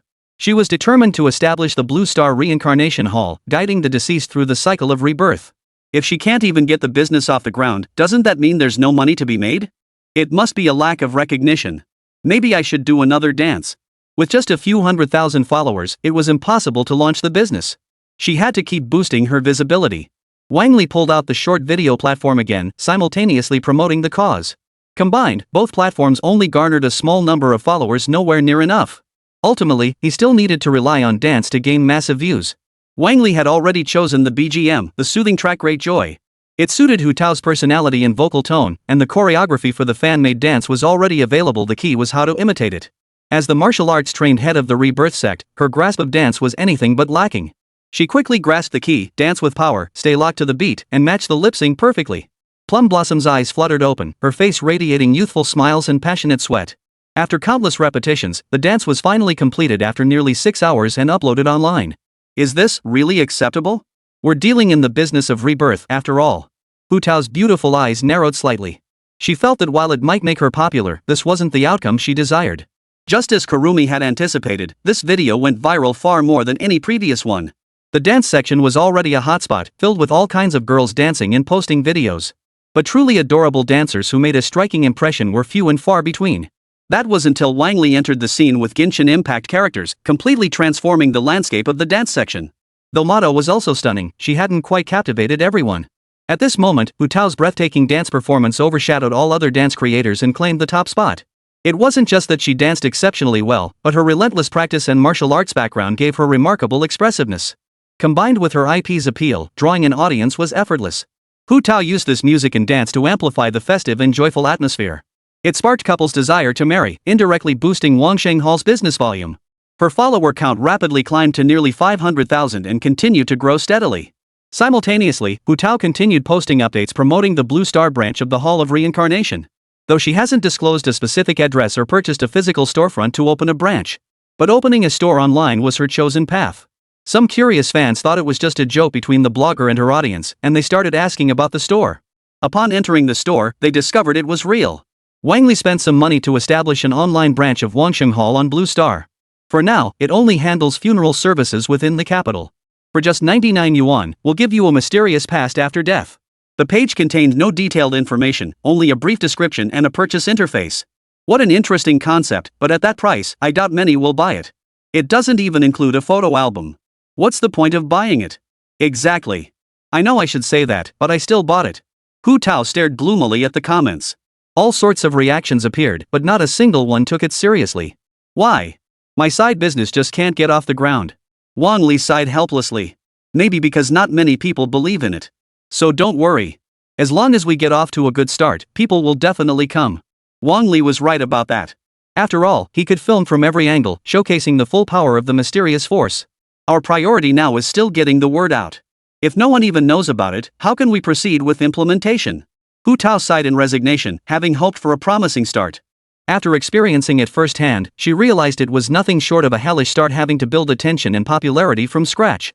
Only then could they promote their services and let people understand what a differentiated afterlife experience truly meant. Alright. What should we do next? Wang Li pondered seriously for a moment. Indeed, they should create a Hu Tao reincarnation video. Hu Tao seemed to read his mind and nodded earnestly. Sacrificing a little is fine as long as we gain attention. Hu Tao declared firmly, this head of the hall can handle it. Chapter 48, The Hall of Transference's First Case. Outside an old house in a remote part of Kyoto's urban village. A teenager swiped through his phone, watching his favorite character dance. A satisfied smile spread across his face, easing his mood and lifting his gloom. Just moments ago, he had received news of his second grandfather's passing and rushed back without delay. He had intended to help arrange the funeral, but being too young and lacking standing in the family, he was immediately sent outside. His father smoked silently, gazing toward the room filled with indifferent relatives. There were no tears, no sorrow, only the sound of arguments over second grandfather's estate. This house will fetch a hefty sum. Property prices in the capital are sky high. As the eldest son, I deserve at least half. The rest is yours to divide however you two sisters see fit. Nonsense. We were the ones caring for Dad when he was sick. Did you ever lift a finger? Not a single one cared about the old man's life or death. All they cared about was how much money they could get. Lucien sighed, following his father to the wall where he pulled out a cigarette and lit it. People in their 20s started smoking early, but he'd never done it in front of his father. His father said nothing, only breathing heavily. You don't need to worry about things here. I'll handle it. Go home. But what about second uncle's funeral? It won't cost much. You don't need to pay. You've only been working for a few days, save your money for yourself. He said no more, quietly walking to the side to pull out his phone and scroll through a blogger's updates. Clicking through revealed a brand new shop, displaying only a price list and payment interface. The only thing that caught his eye was the walnut invitation image and the words, 99 yuan for a mysterious past. After a moment's hesitation, seeing the order count had already reached 1,000, he placed his order too. He opted for the 199 yuan version, just a pure experiment. He filled in his requirements and the corresponding name, then sent it to the seller. Lucien waited quietly, leaning against the old, uneven marble, plagued by self-doubt. Why did he pay? Was it simply because she was too adorable? No, perhaps it was because of her counterpart in Genshin Impact who faced the same fate. Waiting for a reply was pointless. Lucien felt she was merely comforting someone else's misfortune to soothe her own heart. Yet in the back end, Wang Li had already received the message and confirmed the order. Finally, someone who truly believes. Wang Li handed the phone to Hu Tao. Hu Tao's eyes sparkled like plum blossoms as she cheered excitedly. Yes. Finally, someone believes in me. But before she could savor the joy, she was already pondering how to fulfill someone else's wish, another daunting challenge. Glancing at the request, something like radiant purple light rising in the east, she knew she couldn't possibly do that. How am I supposed to do this? Wang Li felt helpless too, but where there's a will, there's a way. Then go ask Zhongli and Ganyu for help. Maybe they have a solution. Wang Li could only push the dark clouds farther away and cool the surrounding air that was about his limit. For truly spectacular effects, Zhongli's skills were essential. He was a dragon god, after all. The clock was ticking toward the next day. At midnight, the dual portal opened for a fresh day. Ganyu, who was taking her afternoon nap, was carried by Wang Li along with Zhongli to Blue Star. What is it? Zhongli inquired. Hu Tao immediately replied, it's extremely important, the first order for the Blue Star branch of the Hall of Rebirth. Zhongli? As a guest advisor, I need your assistance, Hu Tao stated. Zhongli slowly sat down, picked up a cup of hot tea, took a sip, and offered no reply. Wang Li knew it was his turn to speak and said, the head and I have carefully considered it. We can attract business for the Hall of Rebirth through a differentiated approach. And right now, we have a golden opportunity to boost our visibility. After careful explanation, Zhongli finally grasped Wang Li's intent. He glanced at Ganyu, who had been brought along, and pondered his future life. Alright, but this is a one-time exception. No problem, just this once. The mission might only require this one instance for now, completing it was the priority. Should it be needed again in the future, the head of Walnut Hall would have to come personally. They hailed a cab and soon arrived nearby, contacting the person who placed the order. When Lucien saw Hu Tao, he froze in place, unable to process what he was seeing. She's actually standing before me? A Genshin Impact character appearing in reality, giving my second uncle a mysterious past? He glanced at his phone's wallpaper. It was identical to the walnut before him. Element, it really is Hu Tao. Hu Tao bounced over to him, beaming, Reincarnation Hall Blue Star Branch, at your service. Today's special offer, second tombstone half price. Lucien awkwardly replied, only my second uncle passed away in my family. I don't need a second tombstone. What a pity. I mean, I already have an extra tombstone. Hu Tao looked a bit downcast. Selling one more tombstone would have meant a nice chunk of extra profit. Of course, she wasn't cursing him, it was purely her own intention. My family might need a tombstone for other graves. Once I handle this matter, I'll ask around. Lucien, afraid of upsetting her, recalled the tombstones at home and offered an explanation. Great. Hu Tao perked up again, relieved she hadn't taken it for nothing. Before long, noon arrived. The group boarded vehicles and headed toward the barren hills outside the suburbs. They stopped their vehicles outside the cemetery gates and began entering one by one. The drizzling rain added a layer of gloom to the already heavy mood. Among those entering the cemetery, only Lucien and his father came to bid farewell to the elderly man. With this awful weather, we won't be going in. We don't have much money left at home either. Leave it to you. With that, the others prepared to leave, returning home to continue their arguments over the house. Even Zhongli, witnessing the coldness of human relationships and the harshness of the world, wore a shadowed expression. Perhaps, human nature is simply this, it has its good side and its bad side. Closing his eyes, his figure slowly faded away, soaring into the sky. Below, Wang Li didn't just sit idly by. He raised his hand slightly toward the sky. As if a deity were wiping the grimy sky clean, the gloomy rain and mist vanished entirely. Golden light descended, illuminating the old man's tombstone. The roar of dragons and tigers descended from the heavens, carrying boundless might. What's that sound? It sounds like cries from the sky? Nonsense. It must be an illusion. Hey, why is the old man's tombstone glowing golden? They were all stunned. What mysterious past could this man, who had achieved nothing and raised only a few children, possibly have? Three-colored light shone down from the sky, and a faint pink apparition slowly rose into the air. Before their eyes, like a soul ascending to heaven, it departed with serenity and regret. Beside him, countless ethereal figures of Liyue soldiers appeared, watching the soul drift away. In that moment, the old man was mysterious, noble, and beyond comprehension. What the hell was Grandpa's background? He was just an old man, right? I have no clue. All these years, why did he never say anything? The men were flustered. They had never imagined their own old man could be so formidable. Even the legendary heroic spirits had appeared, seeing their patriarch off into the afterlife. Chapter 49. What was the old man's true identity? This godlike display terrified the entire family. One by one, they rushed to call the police, terrified the old man might take them away too. Yes. The police officers are just like that. It's absolutely terrifying. No, we didn't make a false report. It's real. The phone just kept ringing with that busy tone. Even the cops didn't believe what they were saying. It was ridiculous.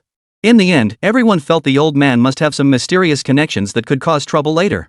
They scrambled to the tombstone, prostrating themselves, weeping, and begging for mercy.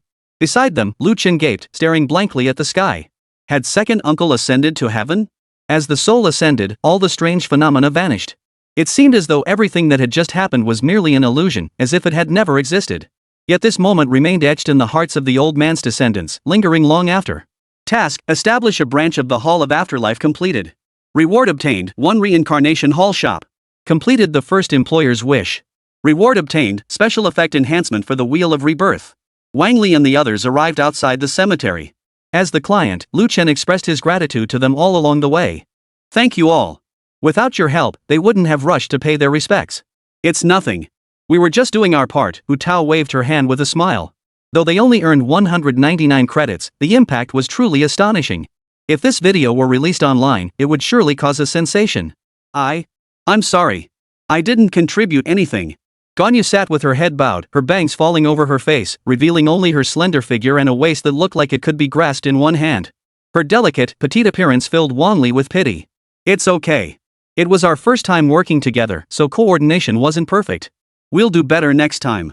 Besides, while the auspicious Qilin appearing atop the grave was incredibly impactful, its massive size made it difficult to film.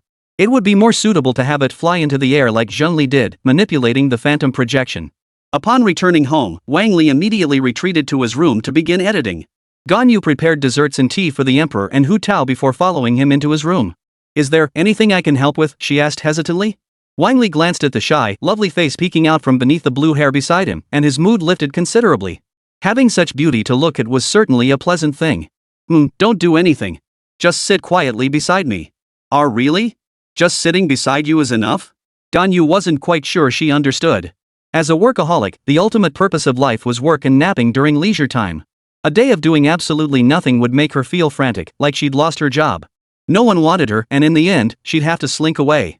It was pitiful, and she refused to accept that fate. Wang Li glanced at the time. It was nearly noon since they'd returned, yet she still had energy. Would you like something to eat? I can prepare it. Wang Li paused his work, tapping his phone to place an order. Then he remembered the storefront he hadn't claimed yet and turned to Hu Tao to mention it. The pickup location was nearby, only a half-hour walk away. Upon hearing that Wang Li had specially prepared a store for him, Hu Tao became utterly excited, bouncing up and down. We absolutely have to go. Let's head out. Zheng Li was dragged along by her as they headed to the Blue Star branch of the Hall of Rebirth. Ganyu was left alone at home, staring blankly at Wang Li editing the video. After watching for a long time, she seemed to grasp the method, but she had no footage. To edit in real time, you need suitable footage. After searching for a long time, she finally found suitable footage among a pile of videos and began mimicking the dance. The movements were incredibly simple, just walking back and forth on the floor while wearing a wool sweater. As her body swayed, her cheeks flushed red. She raised her arms left and right, then walked in a catwalk stride 1 step, 2 steps continuing until she stopped after 2 minutes. This should be good enough. She reviewed the prepared footage, used the newly downloaded editing software to trim the video. She posted it online and watched the video with anticipation. Soon, it attracted a large audience, racking up tens of thousands of views in a short time. Thrilled that people were watching her video, she immediately stood up, swaying her impressive figure as she ran toward Wang Li. As Ganyu ran, the coconut juice became increasingly well mixed. Wang Li, check out the video I made. What do you think? Wang Li, who had just finished editing his video and was about to upload it to Bilibili, noticed a notification from a creator he followed. It was Ganyu's coconut shake video, made during her free time. Though the movements were simple and the music ordinary, why did it feel so addictive to him? The view count wasn't lagging behind either, it already had tens of thousands of views, with thousands watching simultaneously. The white wool sweater, combined with the coconut juice bouncing unpredictably as she jumped, nearly made him lose it. The comments section was flooded with praise. The recreation was just too spot on.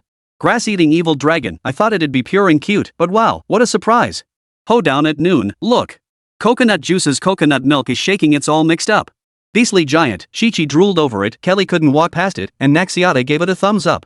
Just looking, I admit it, I'm a pervert. Can someone post a similar girl? This is just too hot to handle. Who could resist? Wang Li couldn't handle it either and hit triple tap. Good job. Keep it up, but don't just make videos like this. Ganyu nodded earnestly. I understand. I'll work even harder from now on. Before she could finish, her eyelids drooped heavily. She glanced casually at the bed beside her and continued talking. Curling into a ball, she crawled into his bed as if she hadn't seen Wang Li at all. Is she this direct now? Wang Li was stunned. This coconut sheep was so bold, just barging right into the bedding. After a moment's hesitation, Wang Li decided he couldn't just let her sleep alone. After all, sleeping together was always the sweetest way to rest. So he first recorded a video to confirm he wasn't that kind of person. Wang Li crawled into the bed too, settling in to enjoy the midday nap, a rather pleasant affair. Breathing in the coconut milk scent in the air, Wang Li soon drifted off. As he slept, a familiar sensation washed over him. The taste lingered on his palate. He had tasted it before, delicious, irresistible, the kind of flavor that made you crave more. In his dream, Wang Li recalled the scene of drinking coconut juice brand honey syrup, feeling increasingly certain it was the same. When he opened his eyes, he saw Ganyu with a flushed face and stained clothes. Wang Li? What happened? It was me. I accidentally. No, it's nothing. Wang Li looked utterly suspicious. He opened the system's intimacy feature to check and nearly dropped his jaw in shock. Chapter 50, what the heck just happened? What the hell just happened? His affection level had already reached the lover stage. Wang Li nearly lost his composure, frozen in place. Ganyu lay sprawled across the bed, her hands clasped above her head. She panted softly, her pink lips glistening with a mysterious liquid. What did I do? What the hell just happened? Wang Li tried to recall, but he'd been fast asleep at the time. How could he remember much? Ganyu lowered her head and whispered softly, nothing. I just felt so warm and so comfortable. Please tell me in detail. After she recounted everything in detail, Wang Li finally understood that it was his bloodline that drew her close. That was why they had gradually drawn closer together. And because of that excessive contact, the space between them vanished, their palms pressed tightly against the coconut flesh. That was why it smelled milky. Doesn't a Qilin only radiate maternal brilliance after becoming pregnant? Wang Li had to ask this, and at the same time, he had a hunch about the coconut milk nectar the system had provided. Not at all. Ganyu isn't a coconut sheep, and she doesn't have milk. Wang Li finally relaxed. The system hadn't come up with anything strange. Wait a minute, what's this about milk stains? Wang Li was thoroughly puzzled. That's coconut milk. It's from the table. Ganyu pointed to the table where the specially branded Ganyu coconut juice from the partner company sat. Now Wang Li felt even more at ease, though he couldn't help but wonder if the relationship progressing so quickly might be a bit too fast. Hesitating, Wang Li was about to stand up when the sound of the door opening came from outside. Zhongli and Hu Tao walked in cheerfully, holding food in their hands. Quiet. You too? Hu Tao gasped, her mouth agape. In her eyes, Ganyu lay disheveled on the bed, while Wang Li had just gotten up. This peculiar situation on a single bed, lasting 2 whole hours. Could something have happened? Her curiosity ignited. Hu Tao approached with a smile and asked. Are you two together now? No, it's not what you think. Zhongli, say something. It's just Ganyu's habit. Zhongli set down his bag, pulled out a bottle of coconut juice, took a sip, then spoke slowly. Well, Ganyu does have this little habit of napping anytime, anywhere at noon. But sleeping by your bedside? I suppose it's because your aura resembles hers, a sense of security through connection. Clinging. Could you please stop inventing weird terms? We're pure. Realizing the story wasn't as interesting as she'd hoped, Hu Tao lost her desire to pry further. I thought something interesting might happen. Guess I got my hopes up for nothing. Next time, then. Wang Lijun was annoyed and retorted, what the hell do you mean next time? Even if something did happen, no one would buy a tombstone. Walnut doesn't even make money from this. What on earth drives her obsession with gossip? Not necessarily. Maybe someone will chop it down, and then there'll be a tombstone. Wang Li. Alright. I'm speechless. That's Hu Tao for you. Wang Li ignored Hu Tao and stood up to assign Ganyu a new task. Free labor? Of course he'd use it. After all, Li Yue would have 3 people to take over Ganyu's duties so she could focus her efforts on Blue Star from now on. Her main responsibility would be filming videos and editing them into suitable, creative content. This must be the new way of life. I understand. I won't complain. Ganyu agreed earnestly, her phone already busy searching for new footage to create videos. Meanwhile, Hu Tao and Zhengli were both watching Wang Li's edited promotional video for the Hall of Eternal Life online. The new video had only been released a short while ago, yet it was already being enthusiastically promoted and shared by countless people. Supreme experience, noble indulgence, guided by the Emperor, ascend to ultimate bliss. Though the title seemed a bit peculiar, the content remained breathtaking all day long. In the cemetery, a deceased was laid to rest. Under a persistent drizzle, no one emerged from the procession, only 2 figures remained. The moment the burial rites concluded, the skies transformed, dark clouds dispersed, and sunlight poured down. The dragon's roar echoed ceaselessly, and the camera angle perfectly captured a divine dragon twisting and turning amidst the white clouds. Then, the soul transformed into a pale pink apparition, slowly ascending into the sky as the spirits of countless soldiers watched on. Explosive. Absolutely explosive. Bullet comments flooded the screen like never before. No trace of the Hall of the Departed, yet Li Yue's mark is everywhere. Element, this is what awe-inspiring grandeur looks like. The old man passed peacefully, but his funeral has already rocked the entire venue. I'd call this the ultimate, and this is just the 199 model. Imagine how mind-blowing the 19999 version must be. No one could describe this funeral procession, it was too extravagant for anyone to rival the old man. The spirit of this soldier surpasses any in black attire. That divine dragon guiding the soul to the afterlife outshines the ceremonial cannons. Everyone was blown away, rushing to place orders, but the address was completely out of reach. Only those within the capital could arrange funeral services through designated channels. Those who knew this were filled with regret. Why couldn't they live just a little closer? No one could help but envy it. Even the elderly, upon passing, would dream of such grandeur in their own final journey. Truly worth it. Ma Wanli, even the ladies fell silent. When will I get such a grand send-off? Show off. The old man had divine dragons guarding him, bathed in radiant divine light, a peerless powerhouse hidden from the world. Some sixth party, had heaven not sent my old man, all beings would remain in eternal darkness. Hu Tao stared at the phone Wang Li had given her, its notification sounds crackling like firecrackers. Every single one was from people inquiring about the Afterlife Hall services. There were tens of thousands of them, each clicking on at least 99 different offerings. Inquiries flooded in relentlessly, leaving Hu Tao overwhelmed. Too many. This is all money. Her eyes lit up with excitement, deeply grateful for the opportunity to be on Blue Star. Without Wang Li, she would never have dreamed of handling this volume of business in her lifetime.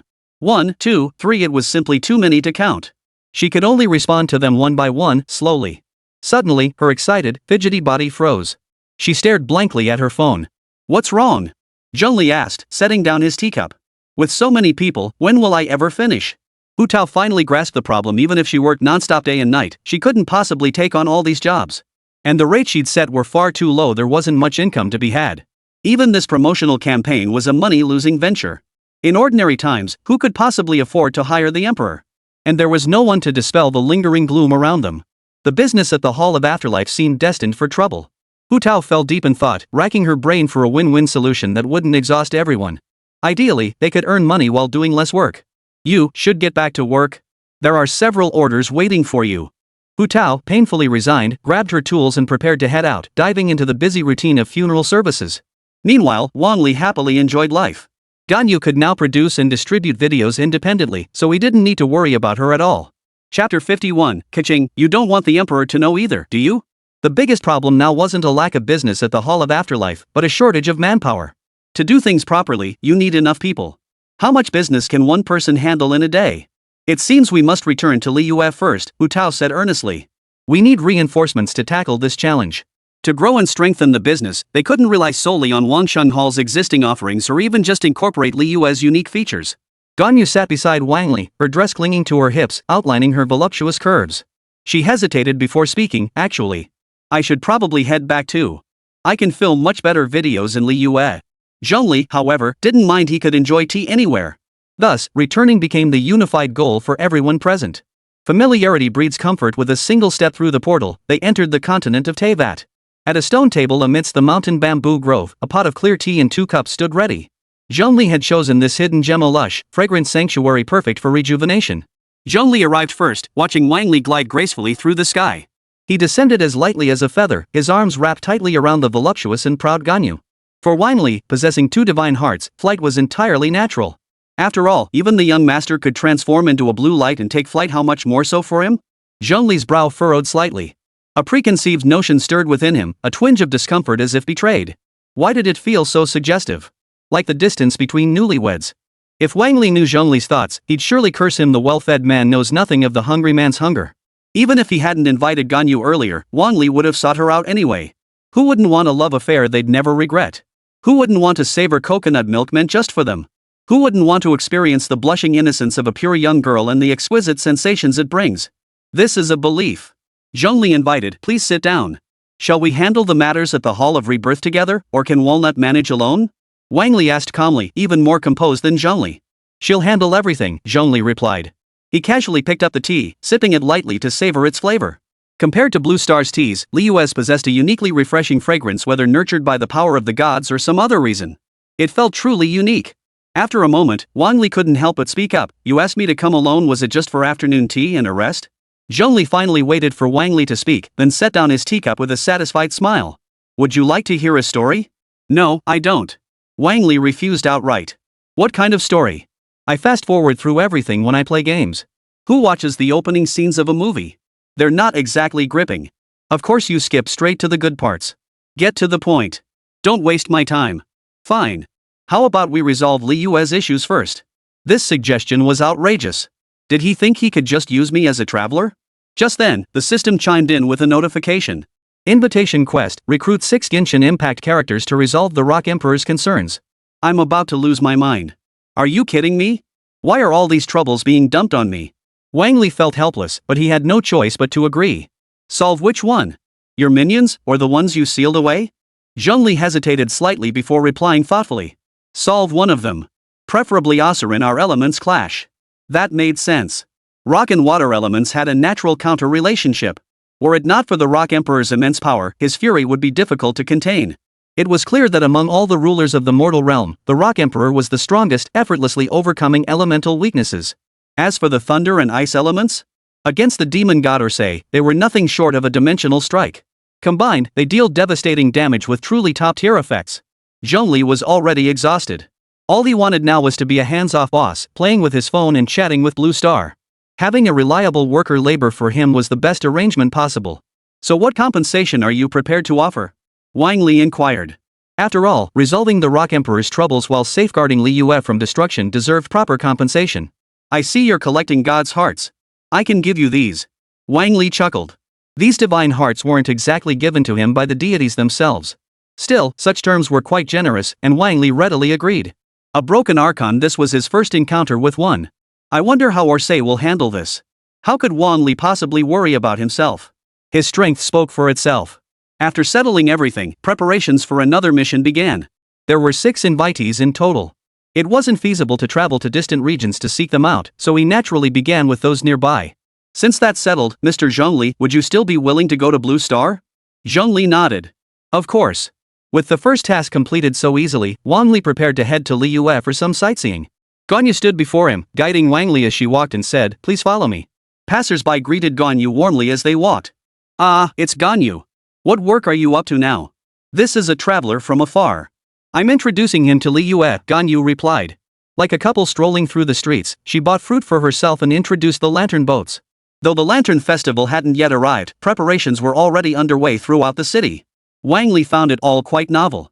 He picked up the dust song pitcher and stuffed it into his bag, intending it as a collectible. "Hey, that seems to be my flask." Ganyu pointed at the dust song flask in surprise. She hadn't seen it in ages, and now it was in Wang Li's hands. "Ah, well. I found it on the road and just kept using it ever since." Before Wang Li could explain further, a clear, pleasant voice rang out from behind him. "Ganyu and Wang Li. How did you find time to visit Liyue?" It was Keqing, who had just arrived in the area. She hadn't expected to see them again so soon. "Keqing. Perfect timing. I need your help with something." It wasn't Wang Li speaking, but Ganyu. Her smile radiant, she held up her phone featuring her own image and tapped the play button on the screen. It was a storybook about Keqing, now playing before their eyes. "Please, you absolutely must finish this video. It's all for having your own work and life on Blue Star. Ganyu had come to realize that simply relying on Wang Li was not the way forward. Why not work hard herself to grow her account into something big and powerful? Then she too could work tirelessly on Blue Star, wouldn't that be wonderful? But after just one glance, Keqing shook her head like a rattle drum, unable to stop. No, no, no. As one of Liyue's 7 stars, we must uphold our image and etiquette. Ganyu approached Keqing, mimicking her divine maiden sister's manner, and whispered softly into her sensitive ear. I'll tell His Majesty about you buying his figurine. Keqing, fine, I'll do it. I'll do it, okay? If the Emperor found out about this, it would be utterly mortifying. Chapter 52, Nearly Chopped Off a Slime. Ganyu quickly finished editing the video about Keqing. The content made Keqing's face flush crimson. Demanding that of her in such a tone was simply too much. A piece like this is sure to rack up plenty of views. Ganyu offered her earnest appraisal, giving Keqing's video the highest praise. This was a fan-made creation. She'd carefully selected one that perfectly aligned with Keqing's character. As the new episode, it couldn't be better. Alright, let's hurry and find the Fools Guild. We still have a mission to complete. The Fools and their 12 seats were the real trouble Wang Li needed to confront. Wang Li recalled that in the original storyline, it was the Rock Emperor's feigned death that truly set this event in motion. But the Fools had been secretly orchestrating things for years. Their plans had been in motion long before. Whether young master was one of the 12 seats during this period, Wang Li wasn't entirely sure. But someone had definitely been scheming ahead of time, like the lady. Her level of activity among the Eastern 3 nations could be said to mirror the game's storyline. Go to the Northern Kingdom Bank and discuss the sale of this item. Wang Li casually produced a shimmering divine heart, its purple radiance illuminating his palm. Endless thunder surged within the divine heart, its overwhelming aura drawing the attention of the 2 women. This is a divine heart? Ganyu gasped in shock. She had followed the Emperor of the Rock in battle for years, enduring countless seasons and witnessing the ascension of the 7 archons of the mortal realm. She had seen similar artifacts handled by the Emperor of the Rock. It was the legendary divine heart, symbolizing the identity of the 7 gods. It was said that through it, one could reach the Sky Island. There resided the mightiest being in all creation, the very guardian of cosmic order. Judging by its properties, it was a thunder elemental artifact, and now it had appeared in the hands of the royal palace. The divine heart? How is this possible? Keqing froze in place, unable to believe her eyes. For every divine heart represented a profound meaning, a symbol of the heavenly law's delegated authority. At this moment, within the Northern Kingdom Bank, young master had been a member of the Fool's 12 for some time. Though still in his novice period, his influence was far from negligible. By establishing banks across nations, he had completed the Fool's money laundering operations. Simultaneously, he gathered intelligence from these nations, enhancing the Fool's Guild's security and propelling their plans forward. Is this the efficiency you've shown lately? Utterly disappointing, a complete waste of my precious time. The woman swayed her curvaceous hips, lifting her disdainful gaze to survey the surroundings. Compared to her initial expectations, it all felt rather ordinary. Judging by the current state of affairs, achieving her true objective would take no less than 2 years. Useless waste of space. You've squandered the Fool's vast resources. When will you ever obtain the divine heart? The young master frowned in displeasure. Mind your own business. Focus on your own affairs. Such an arrogant brat. Go ahead and waste the rest of your life here. The lady turned to leave when the door burst open with a thunderous crash. Wang Li burst into the room with Ganyu and Keqing, weapons drawn and ready for battle. With his keen hearing, he had overheard the entire conversation inside. Since they were all here, there was no need for further delay. Let the fighting begin. Otherwise, wasting too much time on Teyvat meant there'd be no time left to play the game once he returned. So much work still needed to be done. When would it ever end? Ladies, could you please refrain from plotting such headache-inducing schemes and loud voices throughout Liyue? Keqing declared sternly, as one of Liyue's 7 stars, I hereby announce your arrest. The ladies remained utterly unfazed, responding with calm composure. Which ear of yours heard that? We never said a word. As envoys of the kingdom of Teyvat, is this how the 7 of Liyue treats its guests? I suppose I've finally experienced it firsthand. That was her nature, soft and pliable everywhere else, yet stubbornly defiant with her words. Getting any concessions from her was utterly impossible. Wang Li showed no sign of haste. He drew a divine heart from his robe, its icy aura filling the room. Seems I grabbed the wrong divine heart. But no matter. This is Her Majesty the Empress's divine heart. How did it come into your possession? Both the lady and Adalia were stunned. This divine heart held immense significance in their hearts. Now it lay in the hands of a nobody, who had the audacity to produce it so brazenly. This was an insult to Her Majesty the Empress, a desecration of the entire honor of the Winter Realm. Hand it over immediately, or I shall make you sleep eternally beneath this soil. 2 surging forces erupted simultaneously. Facing two members of the Fool's Assembly felt like confronting two full-fledged bosses. Clad in a crimson cloak, her naturally divine eyes gazed out, her fiery figure a sight to behold. Her words carried a fierce edge, as if she could devour Wang Li whole. This size does require some restraint. It should be quite crowded. Both of you at once? Well, that does make me a little nervous. Wang Li swung his blade simultaneously, causing it to tremble violently. The power of ice and thunder surged forth like a tidal wave from the blade's edge. If facing both of them simultaneously in a game, Wang Li would genuinely feel apprehensive. But this was Teyvat, and Wang Li's strength wasn't exactly lacking. His Qilin bloodline and Raiden's aura placed him firmly among the top 10 characters. Even two members of the Fool's Guild wouldn't stand a chance. The heart of the goddess glowed ever brighter as immense power coalesced within it, its divine aura bearing down like an impassable chasm. In an instant, before Wang Li could even move, the overwhelming pressure struck. The unripe young master found himself half kneeling on the ground, utterly immobilized. This power, it belongs to Her Majesty the Empress. Even the once arrogant lady grew solemn, her expression tinged with fear. This power exceeded her limits, far beyond what an executive should ever face. Moreover, the Empress held the divine heart in her grasp, capable of summoning its power at any moment. With a casual slash, the blade's aura swept through the air, accompanied by freezing cold, causing the void itself to freeze solid.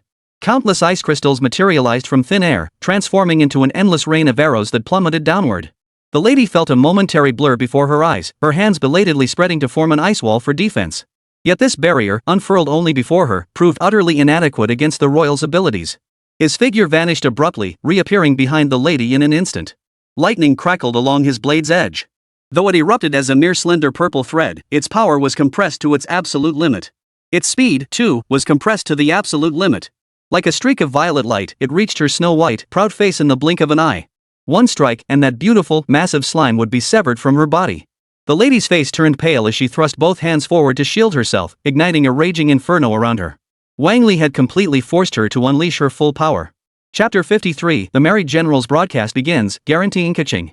Though it was merely a meme, the rich expressions and heart-wrenching screams felt utterly genuine. Everyone genuinely believed Kaching had gone berserk.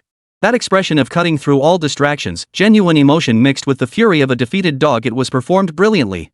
Big Brother Wei silently clicked the comments section, acknowledging Kaching's dedication and sending her his blessings. The audience immediately demanded Kaching be buffed. Dawei remained silent on this matter. Game mechanics and balance weren't his concern. Inside the villa room, the lady surveyed the unfamiliar surroundings, her mind buzzing. Where was this? Central air conditioning blew cool air, while the television displayed contemporary scenes.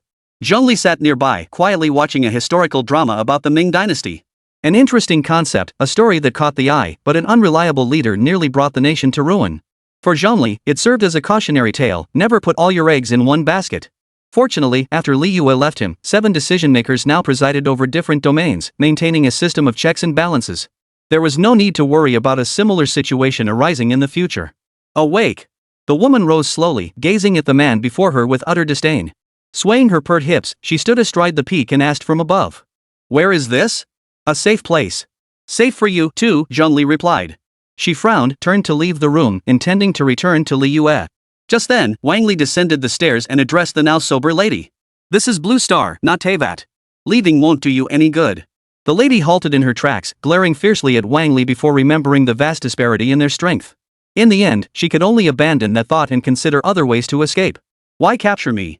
I am an envoy of the Winter Kingdom. Don't you fear war between our nations? Sorry, I'm a foreigner. The Frozen Kingdom can't beat me. Wang Li spoke with confidence. Fight? What could the Ice Empress possibly use? A void-to-void battle? The woman fell silent. If what they said was true, her envoy status held no weight. Would you like me to show you what you've done across Teyvat? Wang Li genuinely wanted to see what the Lady of the 12 Seats would say when confronted with irrefutable evidence.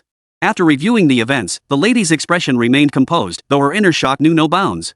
These events, they were indeed things I would do. And the sequence unfolded exactly as I had arranged. But why would I foresee this in this world? Could it be that the Genshin world is merely an illusion?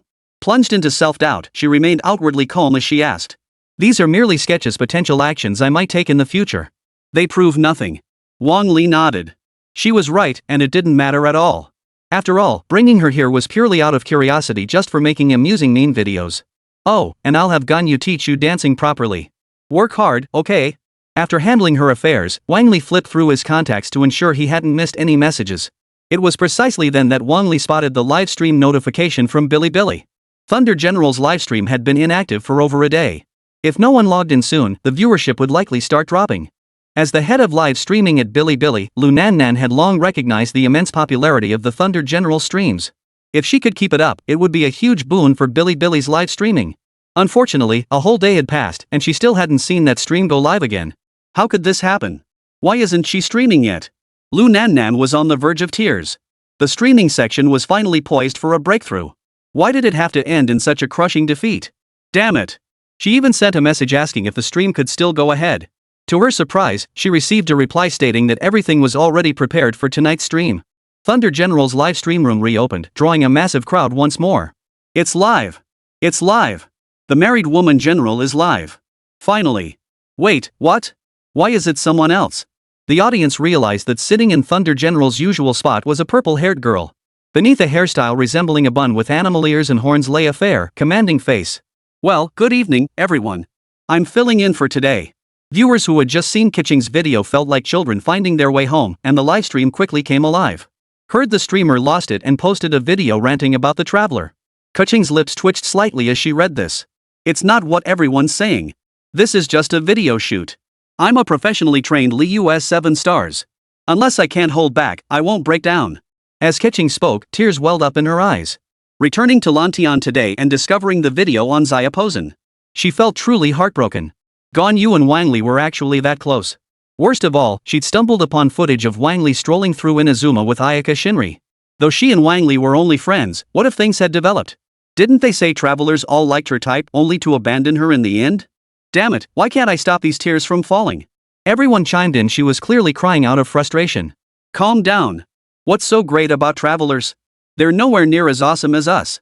We're the real Keqing fans. Forget about that traveler. Chat with us more and work less, it's too exhausting. I'm Keqing's dog leveled up a captain.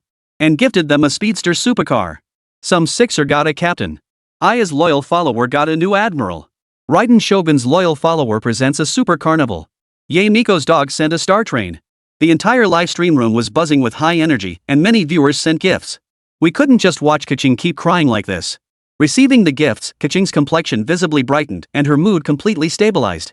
She knew all earnings from today's stream would become her income on Blue Star. With this money, she could go on a shopping spree on Blue Star, easing both her mental and physical stress. Thank you all for the gifts, I feel much better now. As Keqing spoke, her phone buzzed. She picked it up and glanced at it in confusion. She activated the speaker in volume and a captivating female voice filled the air. Mondstadt's Wendy spends all day drinking and singing, pretending to be crazy. So I ripped out his godstone. The wind god is nothing special after all. The entire audience was stunned, flooding the chat with comments. She's a woman, isn't she? How arrogant. This lady sure knows how to put on a show. Little lady, all you can do is show off in front of a drunkard. What good is that? She immediately played the next recording, and another voice echoed through the air. Zhongli of Liyue, a useless layabout with a brain to match. Guilty as charged, he gave me the god's heart. The god of rock is nothing special. Zhongli fans were furious. How dare they speak of him like that? He just wanted time off. What nonsense is he spouting? Oh no, even the lady thinks Zhongli's an idiot. His character's completely ruined. No one expected Zhongli's reputation among the ladies to be this trashy. But everyone knew the plot would only get more interesting from here. Hello, are you the deceased's family? I stabbed her. Was she always this brave when she was alive? Chapter 54, was she always this brave in life? Hearing that familiar voice, the crowd's anger subsided. So she really got stabbed. That lady sure was putting on an act. That's the price for disrespecting the gods. When you meet one who won't play along, they just stab you. Scream all you want. Keep screaming. The audience buzzed with excitement as comments flooded the screen. Keqing stared at the messages on her phone, realizing this was all part of Wang Li's showmanship. It was all to create a compelling teaser for the lady's death and the upcoming videos from the Hall of the Departed. She tried her best to interact with the viewers, joining in their chat. She casually touched on interesting topics like game mechanics enhancements and improving the experience for Keqing fans. I really can't answer questions like that. Keqing shook her head helplessly, gripped her mouse, and clicked to launch Genshin Impact. With no real talents to showcase, she could only play games to boost interaction with her viewers. Let's pull from the gacha pool. I've been saving up for ages and haven't touched it yet. Yeah, we've got plenty of time. Might as well pull for Keqing. Why not pull the permanent pool? I want a Keqing. I've been playing Genshin since launch and haven't pulled her yet. Keqing nodded, added a few friends, and logged into their accounts. Most of the pulls they aimed for were from the permanent pools, and the number of pulls they'd saved up for these pools was already quite substantial. 69 pulls, they were practically guaranteed a gacha reward. Unfortunately, permanent pools don't have guaranteed pulls. Trust my luck, I'll definitely make everyone's dreams come true. Being trusted by so many lifted Keqing's spirits, making her expressions and movements more energetic. Then, after 7-10 pulls, only a Chi-Chi appeared. Keqing didn't even get a single drop. My luck must be failing me. One after another, players failed to land a single hit, stunning every whaler in the entire arena. Holy crap, is this Keqing's luck? Non-lucky. Refund. I used to feel sorry for Keqing, but now it's clear she's just that unlucky. No wonder the traveler ran off with someone else. Keqing. While the livestream audience reveled in the chaos, Keqing's expression remained perpetually flushed with anger. The Genshin Impact game continued. On the traveler's first visit to Liyue, they encountered the main storyline event, the assassination attempt on the Emperor. Even if she disliked the Emperor, Keqing was still shocked by such an event. No, I must stay calm. There must be a reason behind the Emperor's assassination. As the story unfolded step by step, before the truth could surface, the fools had already shattered everything. Through his research on talismans, Daedalus had somehow replicated numerous copies. And under the power of the Ice Empress, they unleashed the Archon, a being that had never existed outside the sea. A terrifying spectacle, a raging force, an opponent beyond match. Keqing remained composed, for she too knew the enemies Liyue might face in the future and had long prepared. This is bad, the return machine has been destroyed by the fools. Faced with the oppressive, hopeless situation in the storyline, even Keqing couldn't help but furrow her brows, earnestly contemplating countermeasures. But games don't require such deep contemplation. The story pressed onward.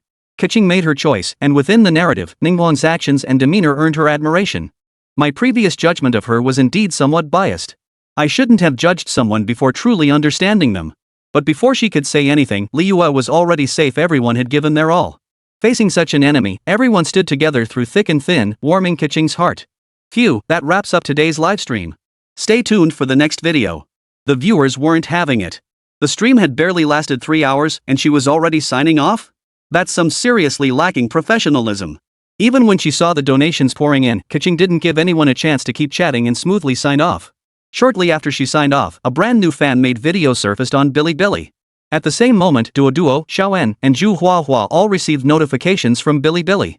They all clicked on the video simultaneously and witnessed a shocking scene. Hu Tao, holding a white cloth, offered her blessings to the lady lying cold on the ground. The lady possessed a captivating beauty, her expression hinting at unspoken allure. Even in death, her breathtaking beauty remained undeniable. Immediately after, the handsome Wang Li raised his hand and struck the first note of the funeral rite. Beside him, the young girl Keqing didn't stand idle either, picking up a heavy hammer and striking it down with force. Accompanied by Hu Tao's suona, a performance began that drew a crowd of onlookers. Little N, dazed, instinctively hit the like button, his fingers unable to stop. The guild leader really went all out to boost her performance metrics. Hu Tao's heart-wrenching, tear-streaked expression. Full marks from me. The Emperor is truly the one and only, sharing joy with the people.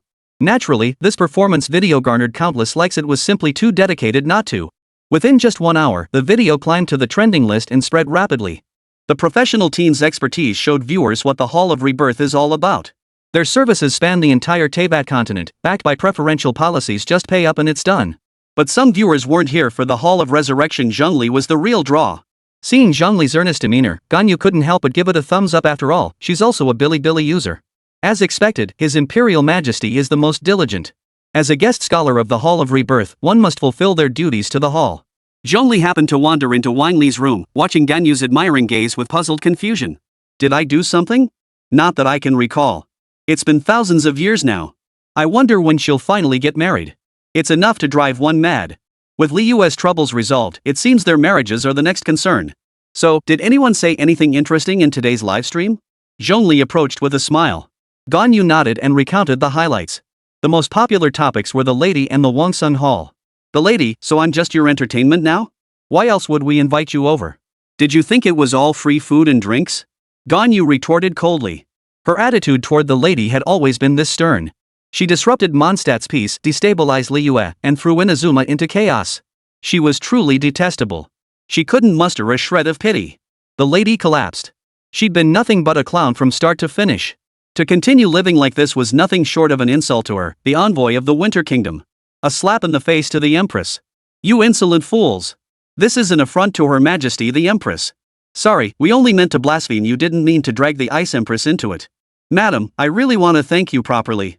Wang Li patted the lady's shoulders, heartened by the weight of her burdens, and immediately sensed something amiss with her body. Your shoulders, they're so stiff. You must be exhausted and need a massage. Lady, duh. Of course it's muscle tension from the heavy burden on my body. Chapter 55, Instant Noodles with a Mature Woman's Flavor. This stiffness is entirely due to the heavy burden weighing her down. Only someone like her would understand this kind of suffering. She glanced around at the crowd of lesser beings, dismissing them with disdain. My advantages are something you can never match. Ganyu lifted her head to gaze at the enormous presence before her face, her cheeks flushing crimson. It was indeed an exceptionally large form, at least several times her own size. Even the thunder goddess herself would have to concede defeat before such scale. Perhaps only the great commander Kyojo Saro could truly compete in terms of who had the richer milk foam. Wang Li felt utterly helpless. He'd only meant it as a casual remark, yet it had sparked such a huge conflict. Everyone, calm down. I still have a mission to complete. With that, he grabbed Lady by the hand and led her out of the room. They entered another room, conducting their secret transaction undetected by anyone. I imagine you wish to return to Teyvat as well. Staying here any longer is merely wasting time. The lady looked wary. Though she knew she was no match for him, she had to face the situation. Spit it out. What do you intend to do? Her nonchalant demeanor made one wonder where she drew such confidence from, leaving Wang Li somewhat speechless. Such arrogant words. Remember the young master who captured you? He watched you die. If word of this reaches the Fool's Assembly and you return alive, you should understand what that would mean. The lady, who had been stubbornly defiant, now felt cold sweat trickling down her forehead. In other words, returning now would likely draw suspicion or even investigation from the Fool's Assembly. If Wang Li then arranged for Li Yue to treat her with extreme friendliness, even courtesy, cooperating with the lady in her affairs, she would become a discarded pawn of the Empress of Dendron, stripped of the very power she had borrowed. As one of the 12 seats of the Fool's Assembly, she understood exactly what this would entail. She clenched her fists slightly, gritted her teeth, and pondered her options. Ultimately, compromise was the only choice. Alright, I'll follow your lead. Wang Li smiled as he withdrew his hand, having at last resolved the lady's issue temporarily. As for the future? When a new purpose arose, it wouldn't be too late to call upon her again. After all, she held the leverage. Using her to shoot more videos could also boost the character's popularity and elevate her fanbase. Suddenly craving instant noodles with that mature woman flavor. Could you prepare some? Such words rang harshly in the lady's ears, yet she found herself powerless to object. Even so, she could only obediently serve Wang Li the instant noodles with that mature woman's flavor. Excellent. Utterly delicious. Wang Li took a bite and found it delicious. Of course, he wasn't a bad person, he was merely giving the lady a little punishment. He didn't want her to forget just how vast the gap between deities and ordinary mortals truly was. After meticulously crafting several dance videos and intimate animations, Wang Li led everyone back to Teyvat. The next day had already arrived, and a fulfilling life was always so busy. After entrusting the lady to the Qianyan army's care, Wang Li began contemplating whom to invite. First was Ningguang, whom he had never invited before. As a new invitee, she was naturally the most suitable choice. Her business acumen would also maximize the potential for expanding the Afterlife Hall's operations. When it came to the business of the afterlife, Wang Li was a pro. For the remaining spots, he simply closed his eyes and selected at random. As long as he invited individuals, he could fill the 6 invitation slots. Perched high above the heavens, overlooking all mortals, stood the Jade Pavilion. Silver hair, crimson eyes, and a high-slit beige chipa revealing long, fair legs. Every movement radiated elegance, exuding the unique aura of a mature woman at all times. Behind her, Ganyu was walking slowly with Wang Li. How did you suddenly find the time to visit me? The more refined a woman like this was, the more special she felt to Wang Li. She possessed a unique charm more composed than Yagami, yet free from petty trivialities. Don't mock the white hair adorned with flowers, time never dims a beauty's glow, Wang Li remarked. Your words are sweet enough, but no matter how flattering you get, don't expect to pay a single penny less. Money, that's all Ningguang pursues. Whenever it came up, it meant the conversation stopped at emotions. Seems you've sensed it, the taste of our transaction. This was Wang Li's standard tactic, first win over his opponent with money, then play the emotional card. Clearly, this crucial tactic was useless against Ningguang. She reined in her wandering thoughts, sauntered back to her seat, and smiled at Wang Li. Speak. How much are you willing to pay? What do you want done? Wang Li glanced at Ganyu, who appeared visibly flustered. This kind of exchange was new to her too. I merely wish to invite you to Blue Star. It seems Tianquan Star holds no interest in this matter. Invitation? Blue Star? She remembered Ganyu mentioning that name, a world unlike Li Yue. It held countless wonders and the ability to foresee Li Yue's future utterly fascinating. Ganyu had shown her photos of Wang Li and others there many times before, quite enviable, really. I'm starting to feel tempted. Is this a business invitation, or one between partners? Ningguang looked at Ganyu, her crimson eyes brimming with anticipation, hoping for the ideal answer. Ganyu hesitated for a moment before murmuring softly, "This is Wang Li's invitation." "I'm not sure either." Of course, matters like this were best handled by Wang Li himself. "Naturally, it's an invitation as partners. Ganyu's friends are my friends. I wonder which one is more popular, Ningguang or Yagaki Shinko?" All told, there were only 5 invitation targets. One more was needed to complete the first quest. "I need to return to Mount Ozong soon. Perhaps I could invite Lord Lian Jiefeng to join us on the journey." Wang Li's eyes lit up. If it were Shinha, that would perfectly complete the group. Most importantly, Ganyu could team up with Shinha and Kaching to create videos and generate traffic.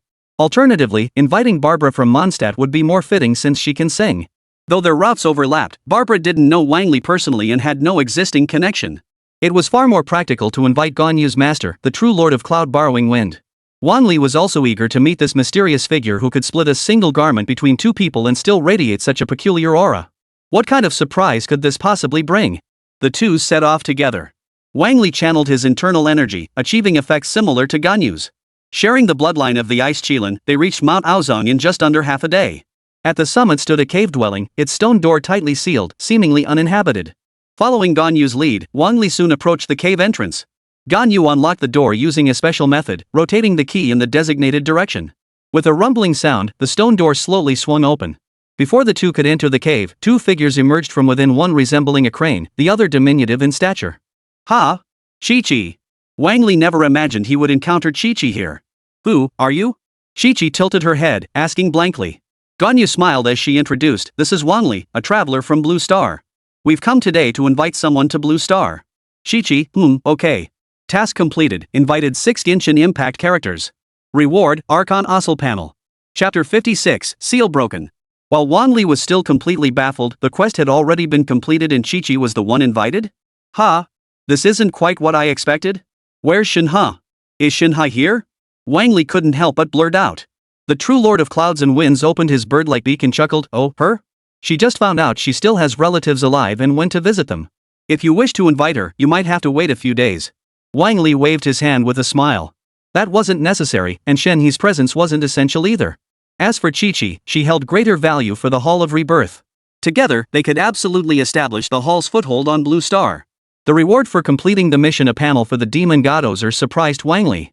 Still, it made sense the only remaining task was the Demon Godozer. How to unlock this instance became a new challenge. There were actually 2 decent approaches. The first was to have Zhang Li break the seal. With his formidable power, he could easily lift it and then steamroll through the instance. This approach was straightforward, but it rendered the fool's role obsolete. They could also choose to bide their time, lying low and waiting for a new opportunity. How will the fool's future plans unfold? For present-day Liyue, it remains entirely unknown and potentially dangerous. The second option is to guide the young master to fulfill the plan he was meant to execute. This would ensure the main storyline remains stable going forward. Moreover, Wang Li currently possesses the taboo-free scroll, which could be delivered to him through intermediaries. It's worth a try. With careful study, it might be possible to replicate more talismans. Truthfully, the taboo-free talisman isn't overly complex, it merely requires potent energy and precise talismanic inscription. Ganyu, do you know how to inscribe the taboo-free talisman? Ganyu shook her head. She wasn't familiar with the intricate details of its creation, it required the emperor's own hand to draw it. Wang Li glanced at Chi-Chi and immediately noticed something different about her. Those talismans seemed to share some connection with the all-purpose talisman, even matching some stroke counts. This holds some research value. We should give it a try. After a full day of intense work, Wang Li's elemental energy depleted several times before he finally completed the drawing. The remaining challenge was convincing Dedalia that this was his own creation. Wang Li wasn't worried about that, for Ningguang soon provided the answer. You want to know the location of the fool's stronghold? That's simple, it's right here. Ningguang extended her slender jade-like finger, pointing precisely to a spot in the western part of Liyue Harbor, near the entrance to the rock layer abyss. That afternoon, in a secret chamber within the northern bank. The young master glanced at the talismans laid out before him and nodded with satisfaction. The fool's communication officer exclaimed excitedly, "The 100 taboos talisman we found last time has been successfully decoded, and we've replicated 20 copies. This puts us months ahead of schedule in preparing the unrestricted talisman." The young master was highly pleased. Though each talisman was not particularly potent and could not fully break the seal. But when combined with Her Majesty the Empress's power, they could bring Liyue an unexpected surprise. Originally, I intended to lure out the Emperor and make him fulfill his promise. But I truly never imagined there would be other meddlers. Then let Liyue descend into chaos. Only then will the Emperor yield and surrender the divine heart. The plan was foolproof. Dedalia was determined to obtain the god's heart of the Rock King. But the communications officer reported honestly, the Eye of the Abyss factory is making too much noise. We can't be certain they haven't detected us and traced our movements back. Rogue Dedalia admired the fragments of the 100 Taboos seal being activated. Pure elemental energy, like a tempting dancer stripped bare, performed a mesmerizing dance before him. His expression was mesmerized, his voice growing light. It doesn't matter. Even if we're discovered, it's too late for them to know all this now. This power intoxicated him, as if he had grasped the entire world itself. Yet he knew it still wouldn't be enough to defeat the Rock Emperor, let alone the mysterious figure. All of this was merely to fulfill a promise to reclaim what rightfully belonged to Her Majesty the Empress. But how am I supposed to obtain those two divine hearts? He sank into deep thought, removing all the 100 Taboos scrolls. He decided to find a scapegoat first. I hear the lady is trapped in the 1,000 Rock Army. Why don't you step in? Dedalia's eyes lit up. She was the one. Let the lady shine her final light for the fools, and I shall raise my glass to her efforts. He waited until dusk in the dungeon, dark, damp, and filled with the salty, fishy scent of the sea breeze. The lady sat calmly, arms wrapped around her knees, waiting. Someone from the fools would surely come. She felt fortunate to be here as a prisoner. At least she wouldn't be discarded like a pawn, tossed into an unnoticed trash bin, or used as an experiment. You should be glad I managed to pull you out of there. A magnetic voice echoed down the cell corridor as a familiar young figure appeared before her. I knew you'd come, the lady said. Before I release you, you'll need this. Dedalia pulled out the entire collection of unrestricted talismans, displaying them for the lady to see. You want me to use these leftover broken talismans to break the seal you intended to open? After a moment's hesitation, she agreed. All right. He took out the oldest one and used it to release the lady from her bonds. A golden stream of light poured in, and the lady, now restored to ordinary human form, regained her power. She rose slowly, feeling the surging power coursing through her body. The seal is finally broken. Then the rest is up to you, Lady Dot. Though she wanted to curse him inwardly, as an executor of the Fool's Guild, she had to maintain basic credibility. Moreover, though the young master held a lowly position now, he was a newcomer under the Empress's watchful eye. She couldn't possibly sabotage the process. She had to personally wield her power to lift the seal, releasing the ancient terror that had existed since time immemorial, striking fear into all living beings. For Her Majesty the Empress. Her beautiful eyes closed tightly, her proud figure accentuated to perfection, her long, shapely legs glimpsed beneath the hem of her skirt. Outside, the clear sky abruptly darkened. A biting wind howled as torrential rain poured down. The sea coalesced into a terrifying whirlpool, its waters surging backward toward the heavens. The bizarre weather swept across the seas surrounding Liyue Harbor, engulfing a 1,000-mile radius. Deep within the ocean, golden light shattered across the decaying stone spear. The terrifying entity that ruled the deep sea opened its eyes. It, the whirlpool goddess, Ozer, would return to Liyue. Wang Li stood atop the jade pavilion, silently witnessing the demon god's awakening. Its 100-foot-long form rose upright, its pure water phantom still warning all that it remained unstable. Despite being weakened for millennia, it remained an opponent beyond Liyue's ability to defeat. Liyue's rapid development has even made the Emperor of the Rock feel a bit slow, hasn't it? Chapter 57, Let's Go, Departure. It actually broke the seal? The immortals gathered by the Emperor of the Rock all turned their heads to look. Terrifying power churned within the ocean as the Archon, harnessing the might of nature itself, swept toward them. Even the immortals, witnessing this terrifying might, felt themselves fall short. Several true lords swiftly ascended to the top of the jade pavilion, their gazes fixed upon the freed demon god, Ozer. Then they turned to the youth seated at the table nearby, raising his cup to meet the gaze of the demon god in the distance. He remained equally composed, as did the graceful figure beside him, pouring tea for the youth. How shall we resolve this crisis? A solemn voice emerged from the beak of a crane. A male voice, also belonging to a bird immortal, replied, I do not know either. But is not the Emperor currently in Liyue? With him here, everything will naturally be resolved. Ning Guang immediately objected, no. Since the Emperor hasn't come, it must be for us to handle. Then tell us what should be done, the true lord countered. After a moment's thought, Ning Guang proposed, perhaps we could use the return machine to resolve the current crisis. No need. I'll handle this myself. All eyes turned to the figure seated at the table, who rose slowly, radiating an otherworldly aura. To some, a terrifyingly powerful aura erupted from his being. This power was in no way weaker than that of the demon god Ozer. In an instant, a long blade materialized in Wang Li's hand, taking shape before his eyes. With a single leap, he soared into the thick, dark clouds. The overwhelming divine pressure scattered the clouds, unleashing a torrent of elemental energy that crashed down upon the vortex demon god. His combat prowess was overwhelming and unmatched. The demon god Ozer refused to be outdone, unleashing several water tornadoes toward Wang Li. Floodwaters raged as if the world itself were ending. His power was woefully inadequate. Without the recognition of the divine heart, he would forever remain mortal. Wang Li, unleashing a torrent of frenzied lightning, instantly cleaved the towering waves and severed the reverse-flowing tornadoes. Such a full-force explosion of blade intent had no equal in this realm. The demon god Ozer's head was severed by the descending blade, crashing heavily into the water and sending waves crashing in every direction. With a single strike, the demon god's head was severed. All present gasped in astonishment. This is the power of a god. Too powerful. Yet, though the terrifying, slender lightning bolts were fierce, they still couldn't defeat him. The demon god Ozer was no weakling either, having been sealed away for so long. He naturally possessed unique abilities. At the severed stump of the fallen serpent head, a writhing movement began, like a festering sore clinging to bone. Moments later, a fresh head sprouted from the wound, erupting in a furious roar. True Lord Cloud borrowing wind sighed, "It is immortal and indestructible.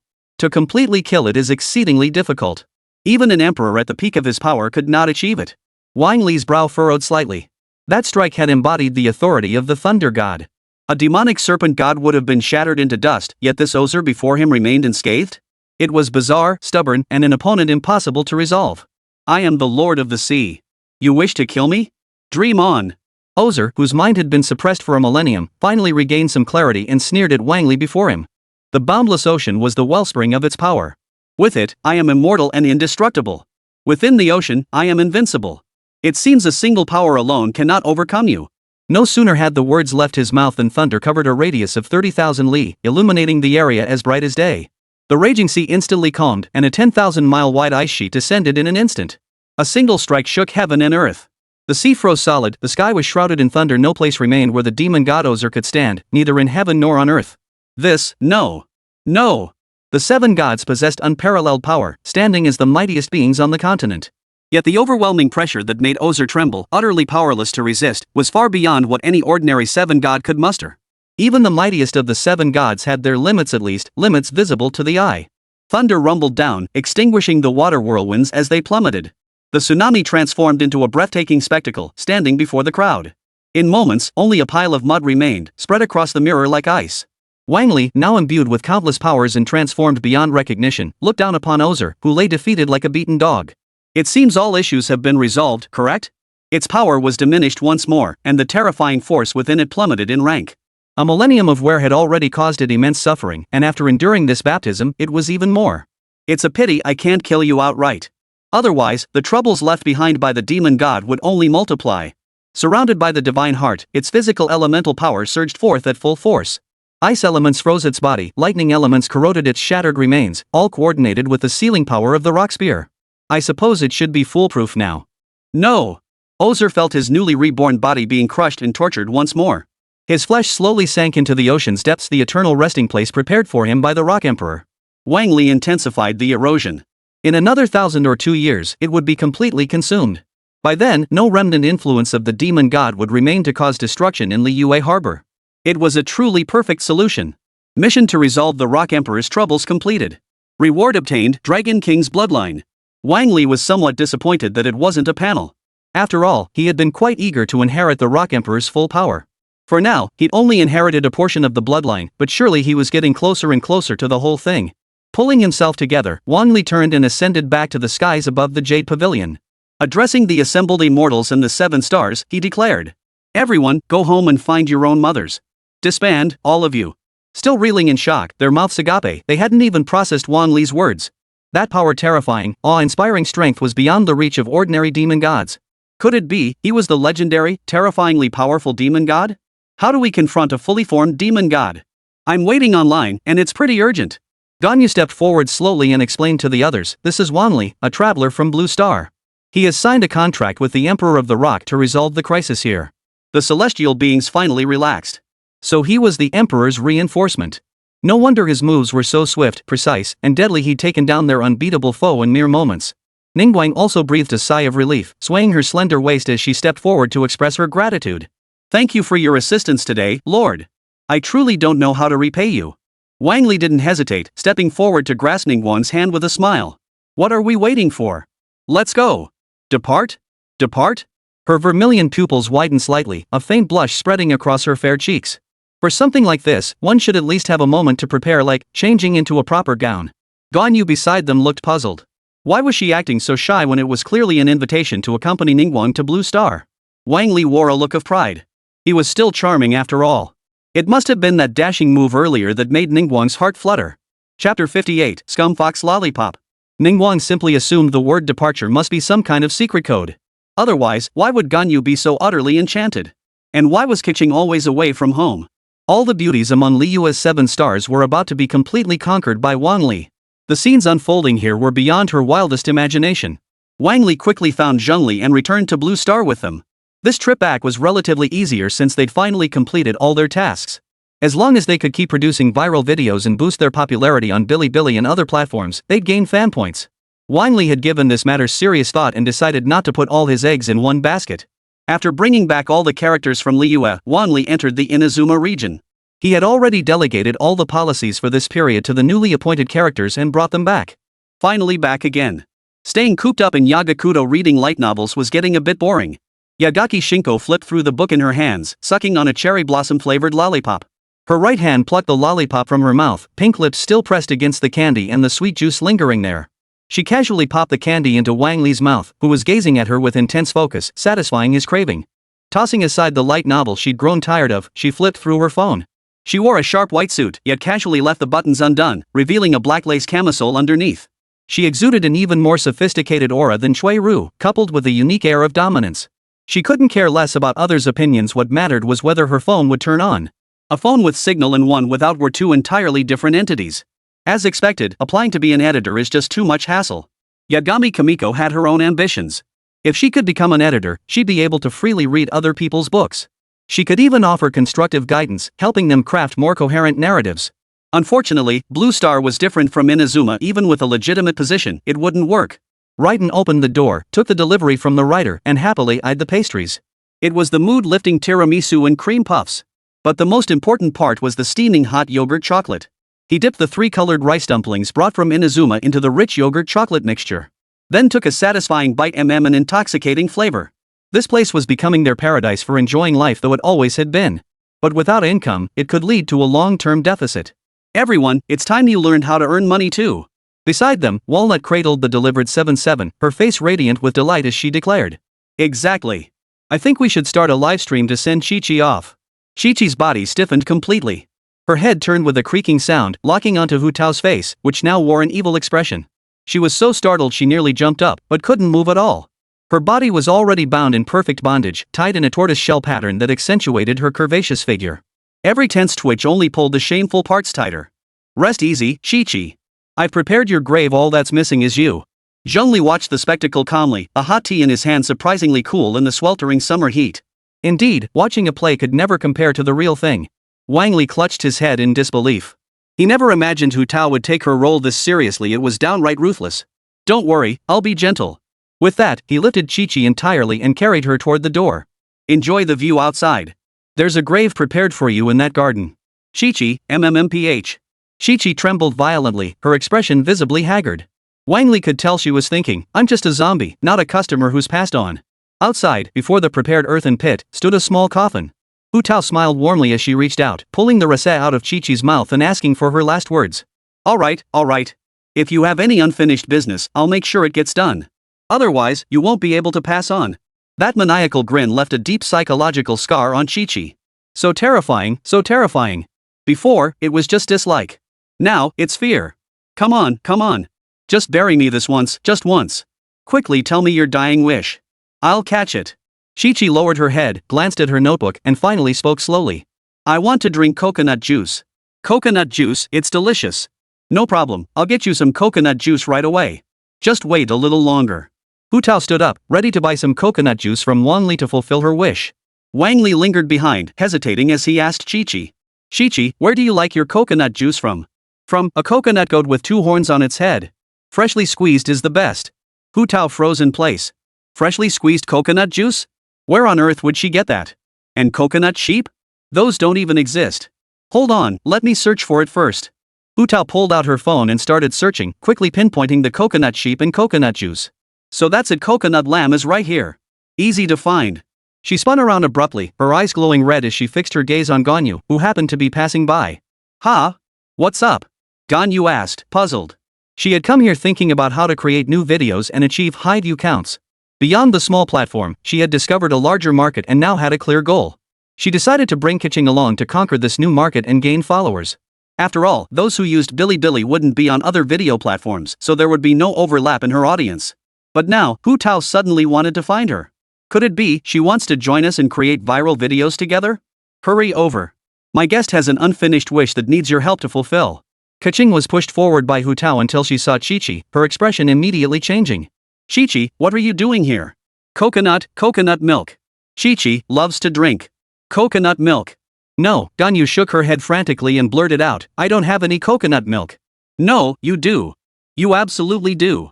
Chi-Chi stood up and bounced forward, wrapping her arms around Ganyu as she struggled. Somehow, the turtle shell bindings appeared on Ganyu's body. This is the power of coconut juice. Then, right before Wang Li's eyes, Chi-Chi drank the coconut juice, causing Ganyu to tremble uncontrollably. Wang Li was completely dumbfounded, then heard loud gulping sounds. Gulp, gulp. What about the no coconut juice thing? Wang Li began to doubt the system. Could it be that the drink he had earlier was also tainted? No way, no way. Ganyu, who had been consumed by Chi-Chi, could never return. Beside the peacefully resting Chi-Chi, whose head peeked out of the earthen pit, Lei Dian led the livestream audience to this spot. Everyone, look!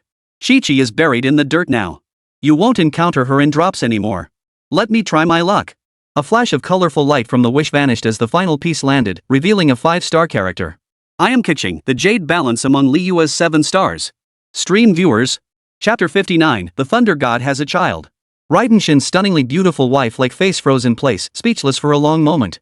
Could this really happen? After Chi-Chi was buried, she could still pull a permanent character. The chat exploded with comments, every kind imaginable. If it's not working, just bury Catchy too. Yu Hong Star reporting for duty. Mona silently withdrew her hand. Next time, we'll meet again. I'm Catchy too, but I'm a double pull. He. As the thunder goddess from the world of Genshin Impact, how could she possibly stop at such a small investment? She had to go all in. Another rainbow-hued golden light descended, and Captain Qin made her dazzling entrance. Silence. Endless silence. Even Lei Dian never imagined her luck could be this bad. With a sigh, she returned to her livestream room, resuming her daily routine. She harbored an exceptionally deep obsession with the role of Raiden Shogun. But with luck this terrible, she could only give up for now as if. She went on a spending spree, recharging relentlessly, using the guaranteed rewards to accumulate points, and finally secured a max-level Thunder God account. Finally, they're all here. Thunder held her phone screen with genuine joy, gazing at the max-level Thunder God with pure rapture. It felt like a mother watching her child grow, a deeply satisfying comfort. Look, Ing. I pulled your child out. Outside, Chi-Chi, rescued by Catchy, dashed frantically around the room. Behind her, Hu Tao persisted relentlessly, determined to hide her away and send her off properly. Ing has a child. What? The Thunder God has a child? Whose is it? Huda paused her actions, gazing toward Raiden's room as her curiosity flared. If they were married, it meant a potential new client. That would be the most exciting thing ever. For the sake of sales, she absolutely had to find out. Whose child is it? Thunderbolt herself didn't know whose child it was. After all, the Thunder General had come into existence after her. 1,000 years of hazy existence had left her soul adrift. It was only through streaming and chatting with viewers that she gradually rediscovered herself. As for the child, well, it must belong to Wang Li, the traveler from another realm. After all, the aura emanating from Wang Li felt exactly the same as that of General Raiden. It must be Wang Li's, right? How could it be otherwise? Wang Li's interface is a replica of General Raiden's. Hu Tao's expression shifted to one of understanding. It all seemed to make sense now. After all, the Thunder God was one of the first characters he'd invited. Perhaps on some unknown night, amidst tender affection and the swaying spring breeze, a connection was formed. The barriers between them dissolved, and they successfully conceived a child. Raiden has a child. Hu Tao dashed straight toward Ningguang. She had only just arrived on Blue Star, yet she was already helping Hu Tao expand the Hall of Rebirth. Among everyone, she had become her closest friend. Ningguang heard the news for the first time that the Thunder God already had a child. Curiosity got the better of her, and she blurted out, "He has a child?" "Of course. I heard it myself from the traveler Wang Li." Shocking news. The Thunder God has a child. And it's Wang Li who's always by his side. Wait a minute. I recall Ganyu's feelings for Wang Li seemed a bit more urgent, didn't they? Ningguang recalled carefully Wang Li had once embraced Ganyu upon landing. Could such a relationship really lead nowhere? Something's definitely off. Wang Li was probably playing both sides, and now that the Thunder God is pregnant, it's all blown up in his face. So, should I say something? I should probably have a serious talk with Ganyu. As the secretary to one of Li Yue's 7 stars, holding such a prominent position, how could she be someone's mistress? Rescuing her from this mess is better than watching her sink into despair. Does Ganyu know about this? Hu Tao froze. Why is Ganyu getting dragged into this? This scandal just keeps getting bigger. No, why? Heh, of course not. Just curious. Ningguang knew that every additional person who knew about this meant one more thing that could hurt Ganyu. Therefore, she planned to explain everything to Ganyu herself, ensuring she could seize the greatest benefit with the least damage. She figured she could secure a hefty share of Wang Li's estate then. And I could use that capital to build my own business empire on Blue Star. Just the thought of it sent waves of excitement coursing through her veins. Having just finished creating her video, Ganyu set down her phone and tilted her head in confusion toward the doorway. Is something wrong, Lady Ningguang? Though this may be harsh for you to hear, I must warn you, men's minds follow their little brothers. Be careful. Ningguang ran her fingers through her silvery hair, her crimson lips parting to utter words that made one's cheeks flush crimson. Ganyu? What on earth was going on? What exactly did Lady Ningguang mean? A sudden thought struck her. She turned to look at Wang Li, who was diligently editing a video on the other side. With a dark expression, he approached Wang Li step by step, his voice taking on a different tone. What the hell is going on here? Wang Li turned his head, bewildered, and asked back, did something happen? Ningguang smiled and replied, of course it's the child between you and the Thunder God. She admitted it herself. How come I didn't know about this? This was utterly absurd. Nothing had even happened between me and Lei Movie. How could there possibly be a child? Who started this rumor, completely sinking the friendship boat between me and Ganyu? You definitely wouldn't know. Maybe she hasn't had a chance to tell you yet, Ningguang said with a smirk. Absolutely impossible. Wang Li immediately stood up and headed toward Lei Dianying's room. Ganyu followed behind, furious but holding her tongue. The live stream inside had just ended. Lei Dian closed the broadcast and checked today's earnings. Despite the poor luck with the prize draw, she received generous donations from viewers as consolation. Another day full of hope, she mused. Jin, Ningguang told me that I have a child with the Thunder God. Did you know about this? Before she arrived, her voice preceded her. Lei Dian turned to see Wang Li charging in, followed by Ganyu with a dark expression. Ha? Isn't General Raiden your child? The matter seemed to make sense now, and Wang Li's mood lifted. Thunder God is a puppet creation. That's not my child with Ing. I see. I thought you and Ing had made him together. Ganyu's expression brightened like a cloud parting to reveal sunshine, her face now adorned with a refreshingly serene smile, her voice softening as well. Just a misunderstanding. Well, that puts my mind at ease. Ningguang crossed her arms regretfully. I was looking forward to a spectacular showdown. Guess I won't get to see it now. Wang Li looked like a magnet for gloom, his face darkening with frustration. Look at them, just here for the drama. Could you at least consider how the people involved feel? Thank goodness Linghua didn't find out, otherwise I'd be finished. After all, compared to Ganyu's persistence, if Linghua truly went mad, no one could stop her. Suppressing it for too long only makes the madness more intense. Chapter 60, Who doesn't have a side hustle? Fortunately, it was all a misunderstanding. Wang Li finally had time to review the video he'd posted. Unlike his usual fan-made creations, this time the focus was entirely on his own hands-on resolution of the Ozer incident. The title read, Who doesn't have a side hustle these days? The video's stunning visuals and effects beyond ordinary imagination created an immersive experience. Typical special effects just throw in a few 3D effects for show and call it a day. What Wang Li presented, however, rivaled the visual effects seen in American films. With a sweeping sword strike that shook the heavens and earth, the 100-foot demon god was frozen solid in place by a 1,000-mile ice barrier, writhing like an earthworm. By the time it finally stills, the demon god has been sealed deep beneath the ocean. Viewers flooded the comments with praise, boosting its popularity to over 1 million views. So badass. Facing off against the demon god Ozer head-on.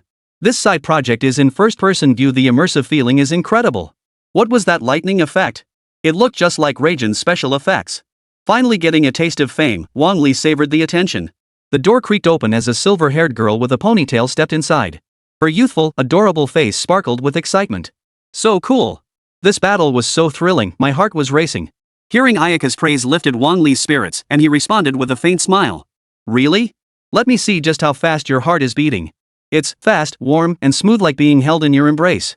The crimson glow of the sunset bathed her adorable face like a delicate veil, breathtakingly beautiful. Wang Li instinctively embraced Ayaka, letting his body convey the rhythm of his heartbeat more tangibly. After all, she was the first to offer such praise. He had to give her the reward she deserved.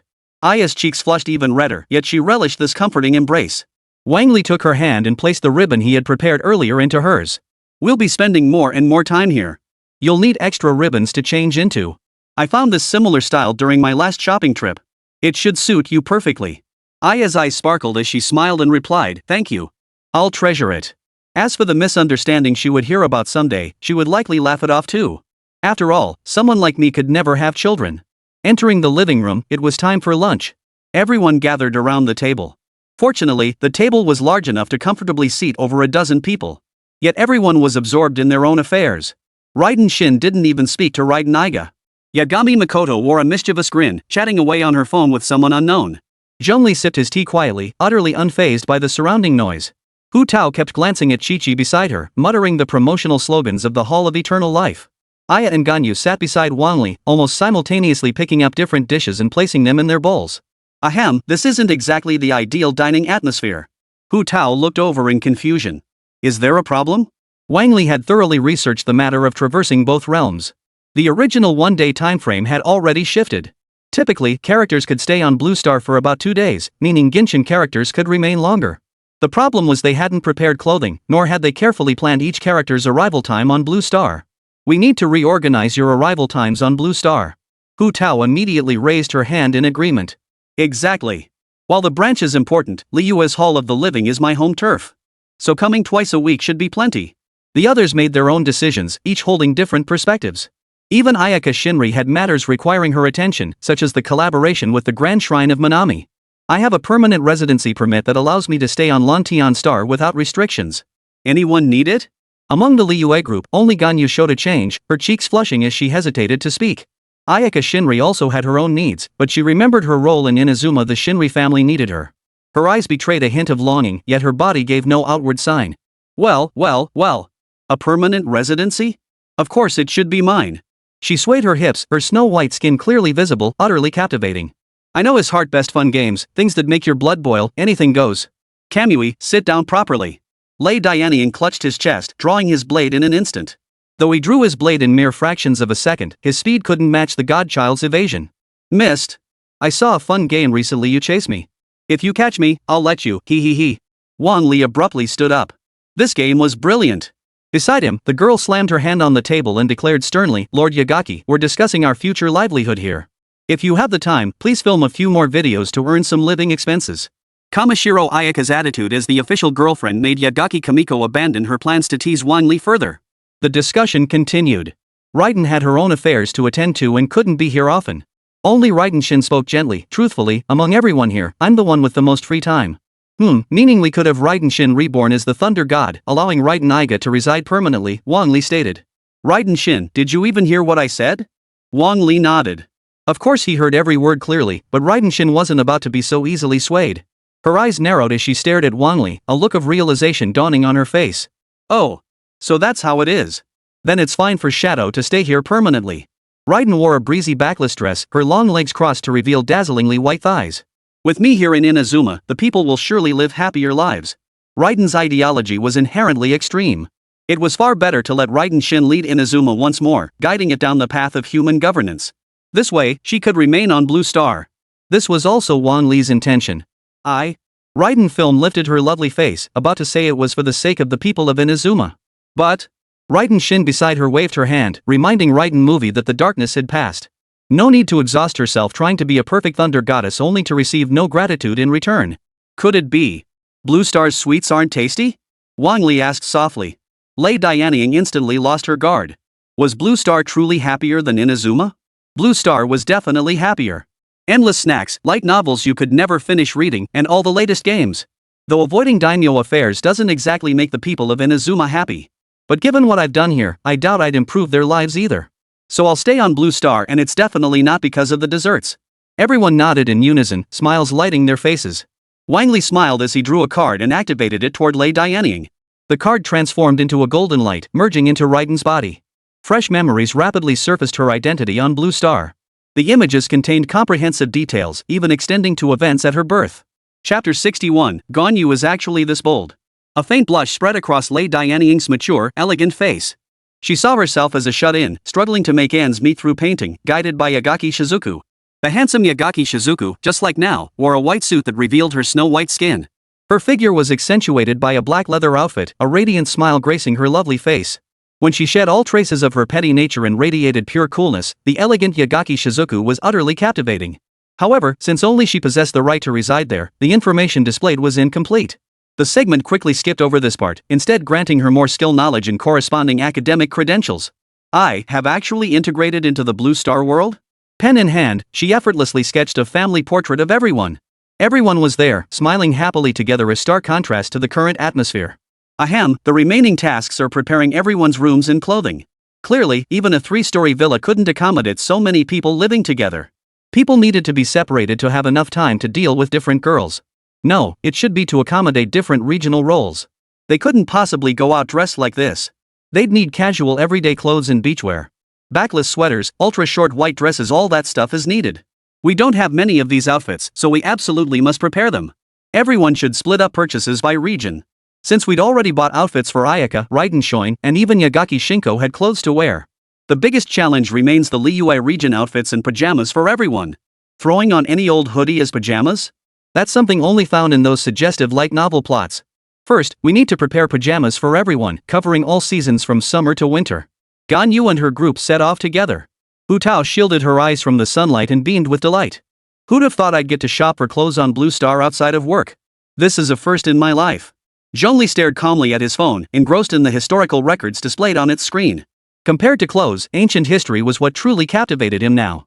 While clothes could be bought online, some items might not fit perfectly. It was still better to try them on in person. Have you decided on pajamas? How about a dress, or something more casual? Ganyu lowered her head, twisting her hands as she murmured softly, actually, I'm not picky.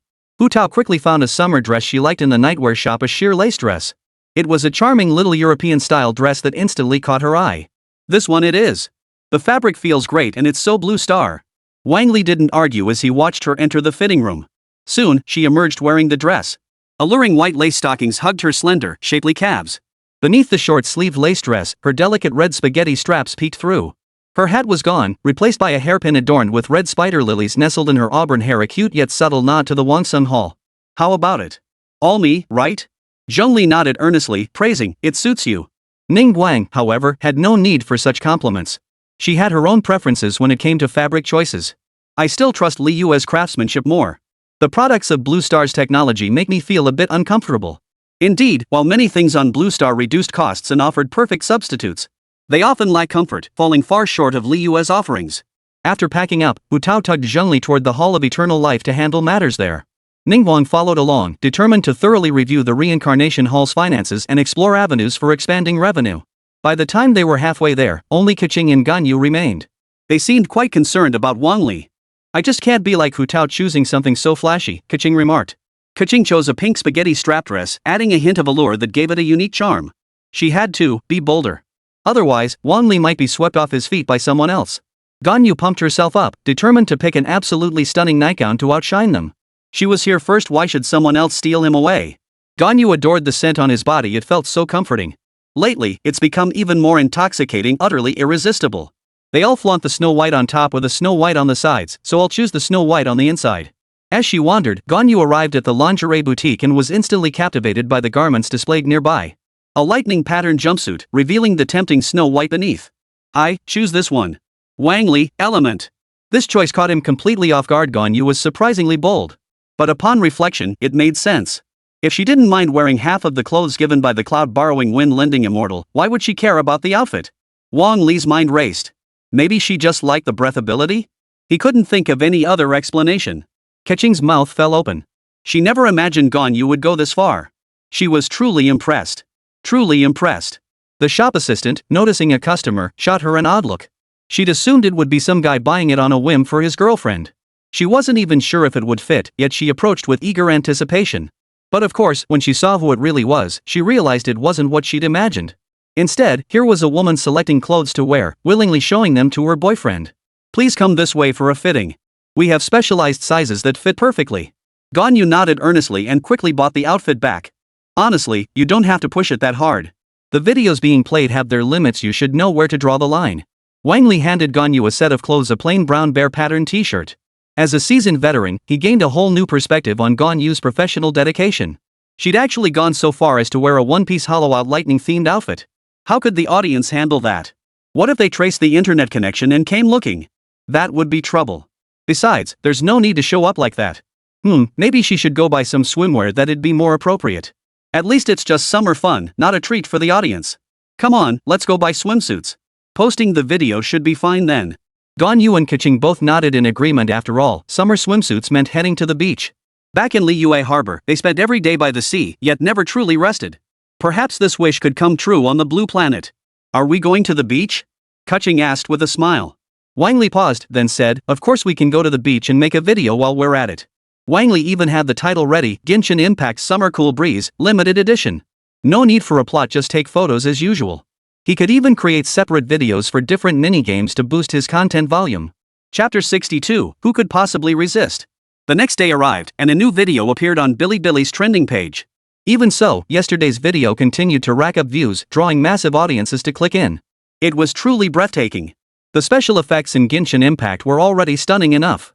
It evoked a sense of facing an unbeatable foe, a feeling of utter despair. Wang Li's performance radiated an aura of slashing through heaven and earth, slaying gods who dared to stand in his way. Even more astonishing were the effects themselves. Audiences in the United States mistook it for a movie trailer. Meanwhile, Ganyu is also completing new videos and uploading them to other platforms. The attention garnered was equally massive, creating a virtuous cycle. Who could resist the dance from Liyue and Inazuma? Wang Li watched the view count surpass 2 million before contentedly putting away his phone. His profile had also gained a substantial number of fans, now exceeding 900,000. It wouldn't be long before he could hold another giveaway. But the limitations of Bilibili were becoming increasingly apparent. Not everyone loves Genshin Impact, nor does everyone play it. The global distribution of Genshin players is uneven. To gain more views, he must break out of the country and overcome these limitations. Still, it was about time to extend an invitation. Wang Li glanced at the recent status of the character invited 2 days prior. It was time for a change. He initiated another invitation, randomly selecting a Genshin Impact character. The white door slowly opened. Wang Li felt a surge of anticipation, eager to see which character this invitation would bring. Perhaps it would be someone from Mondstadt, or maybe Sumeru. These were the only 2 regions where Wang Li hadn't invited a single person yet. As the light faded, a young girl stepped out, surprising Wang Li. She wore a flowing fishtail dress adorned with a large bow at the chest, appearing before him like a gift. Shinhai? Her gradient-colored contact lenses fluttered as she blinked in surprise. You know me? Of course. Though I never imagined I'd be able to invite you. Wang Li recalled that the issues in Inazuma had eased, so he assumed her relationship with Raiden wouldn't be too strained. They should be able to get along well. Should be. After a brief explanation of the situation, Shinhai nodded earnestly. So that's how it is. This place is way more comfortable than my secret hideout. Shinhai sensed the aura of a deity emanating from Wang Li. It was peculiar, like standing beside the ocean, deeply captivating her. Why did her heart race, making her feel strangely unsettled? Watching her shyly lower her head while her eyes still scanned his entire body sent a chill down Wang Li's spine. At that moment, the system issued a new quest. Invitation quest, Summer Seaside Games apply sunscreen to 90% of Genshin Impact characters' body parts. Seems like a perfect chance to change the subject and embark on an impromptu journey. Let's soak up the summer air. September remained an irritating season, with scorching winds outside the window. Without air conditioning in his own cool, ice dragon-like constitution, Wang Li would have a hard time surviving. Let's go to the beach today. Upon hearing they could visit the Blue Star's coastline and experience a different kind of summer, Shinhai nodded in agreement. Of course, no problem. Experiencing summer in a different region is really exciting.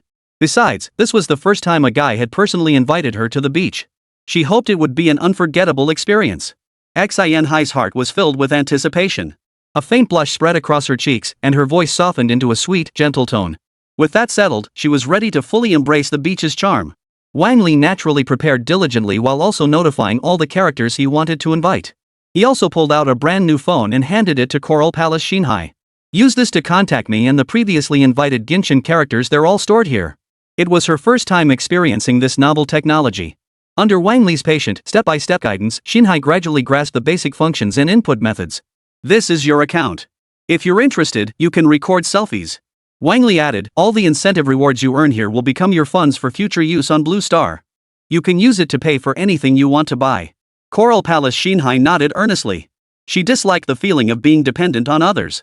Instead, the idea of contributing and earning her own living expenses filled her with delight. That's absolutely wonderful. It feels so much more like I'm participating. After packing their belongings and preparing a used JK uniform for Shinhai that had once belonged to Ayaka Shinri, the group prepared to depart. Raiden lifted the enormous suitcase as if they were going on vacation. Her outfit, however, was much lighter, a purple pleated skirt paired with a white off-the-shoulder bow blouse. The subtle sheer fabric and the cleverly exposed navel added a touch of bold sensuality. Yet when Lei Dianying stepped out wearing it, her slightly flushed cheeks hinted that this outfit might not have been her own choice.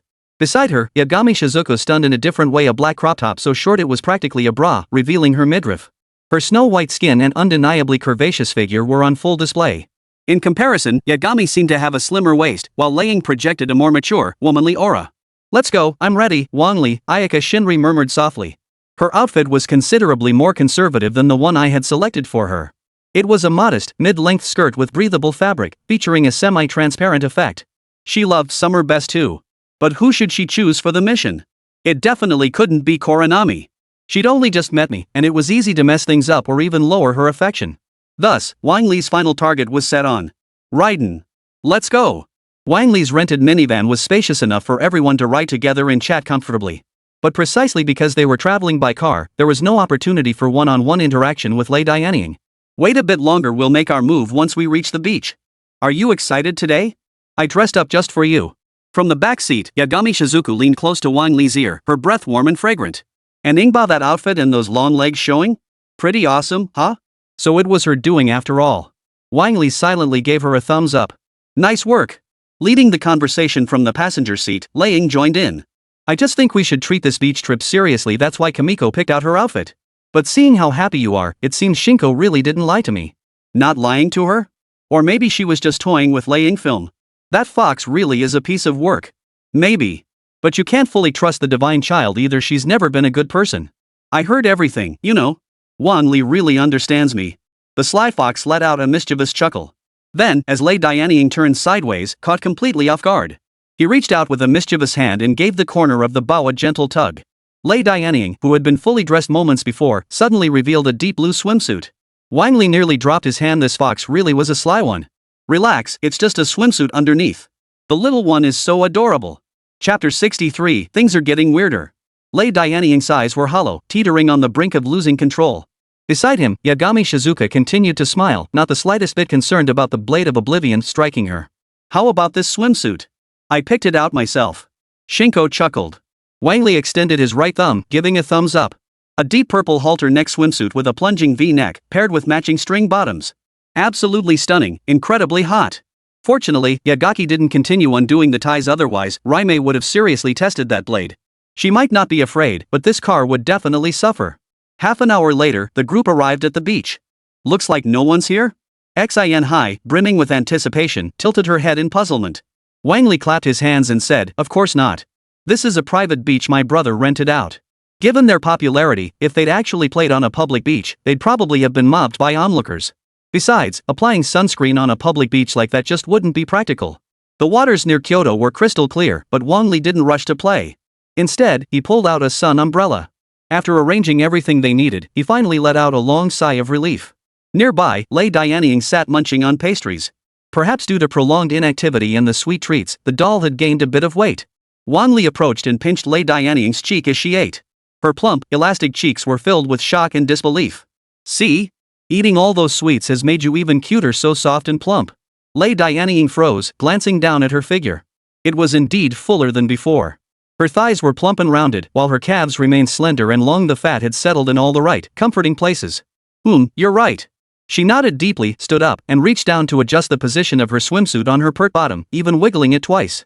Once she was sure Yagashi Shinko couldn't pull her away, she was ready to go. Time for a good workout. Release all the pent-up energy from those days spent in the doll's body. "Hold on, the doll's body needs maintenance too, Kage." Wang Li pointed outside at the scorching sun that seemed ready to fry the beach, then gestured toward Lei Dianying's body. "Dolls require basic sun protection.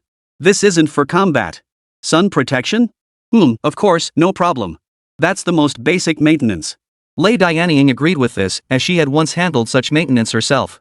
The scorching sunlight could impair a doll's mobility, and inadequate sun protection might even cause discoloration. So sunscreen was absolutely essential. "Here, let me apply it evenly over 90% of the surface for you." On the white beach chair, Lei Dianying lay flat as instructed by Wang Li. "Is this okay?" Wang Li smiled as he took out the sunscreen, rubbing it onto his hands. "That's perfect. But when I get to some sensitive areas, you'll have to bear with it." "No problem. The doll's sensitivity isn't that high." Lei Dianying was brimming with confidence, but she forgot this doll wasn't one she'd prepared herself, it was from the system. There was a fundamental difference between the two, like sensitivity, for instance. It was exceptionally high. This feels kinda weird. Lei Dianying's cheeks flushed bright red, her heartbeat quickened, and her body instinctively began to heat up. No, wait, this was the doll's fault. Large hands glided smoothly over her pert buttocks, tracing every contour of her thighs before descending to her calves. Finally, it paused at her soles. The dense cluster of sensitive spots being touched made her let out a shameful little moan. So strange. It's perfectly normal. The lower edge of the buttocks is instinctively sensitive in humans, as is the back of the neck. Wang Li explained earnestly, carefully applying sunscreen to these sensitive areas, even the sides of her thighs. Lei Dianying's eyes gradually glazed over, growing increasingly unsteady. Her legs grew weak, her body limp, and she was drenched in fragrant sweat. A faint sheen glistened on her jade-like skin. Moreover, the completion rate had reached 93%. The mission was successfully accomplished. The Lei Dianying's figure was so voluptuous that even her pert buttocks and thighs required meticulous application. But this coverage area didn't touch any crucial spots, like a volleyball hitting the fence. Task completed, apply sunscreen to 90% of Genshin Impact character's body. Reward obtained, assets multiplied by 10. Originally, due to their extravagant spending, Wang Li had barely over $1 million left. Their spending alone had already exceeded several 100,000, truly terrifying. Thankfully, the system intervened. The phone's notification chime rang out transfer alerts from various banks, totaling tens of millions. Phew, finally no more worries about expenses. Hope more missions like this come along. Oh my, you told me not to bully Kage, yet here you go. Yagami Makoto's lips curved slightly, her fluffy ears twitching involuntarily as she spoke with a faint blush on her cheeks. Wang Li was certain her blush wasn't from shyness. Rather, it was the excitement of witnessing his actions. Wang Li didn't hesitate, smiling as he asked, "What? You want to try too?" You're quite bold for a little one, but I won't fall for it." As she spoke, she had already found Shinkai of the Coral Palace, and they were applying sunscreen to each other. I knew it, this fox is too cunning. There's no way to lure her in. Choosing the Thunder movie was definitely the right call. Otherwise, this mission would probably take forever to complete. Wang Li glanced at the adorably clueless Shinkai and silently mourned her for 2 seconds. Why must she be so adorably clueless when she's a shrine maiden too? What a shame. Sure enough, within 3 minutes, Coral Palace Shinhai's cries echoed through the room. No, please don't continue, MMM. No way. As a shrine maiden, you must stay healthy, apply sunscreen all over your body. The pure-hearted maiden was finally stained pink by the sly fox. Wang Li couldn't help but sigh. She needed proper training, then conquering her would be a breeze. Wang Li, I saw you and Lord Raiden over there earlier. What were you doing? Aya Kamashiro wore a cute blue swimsuit, her pink lips curled into a faint smile, though her expression was far from cheerful. Clearly, she had noticed something. The initial joy of splashing in the water vanished completely. Nothing. Since the Shadow's puppet body belongs to me, it requires regular maintenance. So, you just changed her into a tank of oil? Her expression darkened further. Wang Li immediately waved his hands, changing the subject. Not oil, it's just daily sunscreen. Do you need me to apply it for you? No need. That would make someone lose control. Wang Li?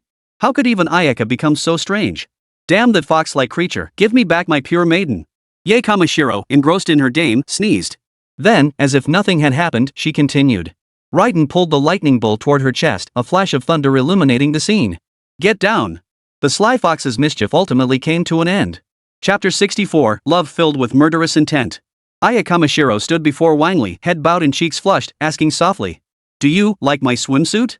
Wang Li praised without hesitation. It's such a pure-looking swimsuit, yet it shows off your beautiful collarbone. It looks absolutely stunning. I'm glad. It's the styling method the divine child taught me. You sly fox, I absolutely adore you. Having you around really does bring the perks. After finishing the sunscreen application, everyone began beach games. Wang Li's first idea was naturally the island nation's favorite pastime, smashing watermelons. Simple and fun. The quick completion of the game also earned them system rewards. Plus, there was no risk of cheating, it was the perfect game. Let's smash watermelons. Wang Li positioned the watermelons and took turns with everyone else. Some interfered, while others helped. Ayaka Kamiju, eyes blindfolded, cautiously advanced with a baseball bat in hand. It's right on your right side. Yagami Shinko called out softly. Wang Li corrected her, no, it's on your left. You need to take 2 steps to reach it. That's right there. Unfortunately, Ayaka's aim was slightly off, and she failed to hit the watermelon. So close, just a hair off. The last to appear was Raiden, her body gleaming with the oil sheen of victory as she strode forward with unwavering confidence. She avoided the distraction of Yagaki and followed Wang Li's instructions all alone. After a few strides, she reached the watermelon and swung down with all her might. The round watermelon exploded, red juice splattering everywhere. Lei Dianying flashed a victorious smile. Summer Seaside Games mission completed. Reward obtained, Coral Palace Shinhai's diary. Why this? It must be because of the invitation quest, Wang Li mused to himself. The game continued. Whether splashing in the water, swimming, or building sandcastles, everyone had their own way of unwinding.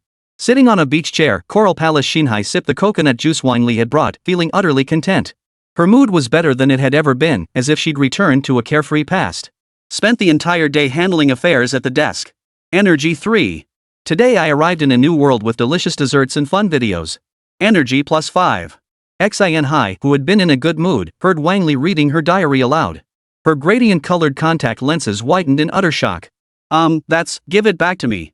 Wang Li chuckled as he handed the notebook back to Shinhai, pointing at Yagaki Shinko splashing around nearby and immediately shifting the blame. She gave it to me. Said she found this treasure in your bag. Xin Hai bit her pink lips with her pearly teeth, her voice dripping with resentment. I actually respected her. Why does she always make me look bad? Well, that's actually how Shinko interacts with people. Maybe you didn't know, but she treats Raiden the same way. Even though it's only your first meeting, she's already joking around with you like this. Shinji must trust you completely. Wang Li was right about one thing, the ever-changing goddess treated people differently. And Shinhai was a character she had played in Genshin Impact. That's why she particularly took a liking to Xingqiu, another shrine maiden, even willing to joke around without limits. Understanding the reason behind it, Xinghai's expression softened. Is that so? I misunderstood you, Sister Shensi. Yes. I never imagined you kept a diary, Wang Li chuckled. Because every day is so exhausting, Xingqiu explained, writing it down in a diary serves as a way to process the day. The azure sea lapped against the shore, like a beautiful melody being played. Wang Li relaxed his mind and smiled. So, how was today's experience? It was wonderful. My energy is fully replenished. Xin Hai's smile bloomed like a flower, her face radiant with the joy of travel. That's wonderful. After all, this trip was specially arranged just for you. Tears welled in her beautiful eyes. This summer beach trip was for her alone. Why? Was it just because I was the newly invited guest? No, could it be, he likes me? Is it really just for me? Wang Li nodded earnestly. It's just for you. Otherwise, I wouldn't have come to the beach.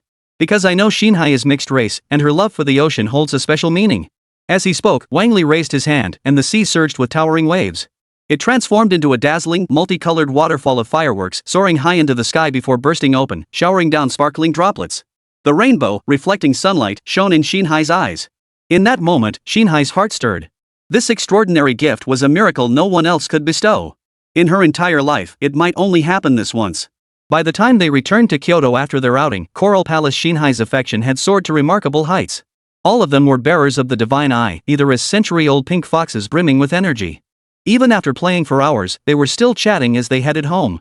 Yagami Mikoto activated her livestream feature and introduced her friends to the audience. Today we have a special guest, drumroll please.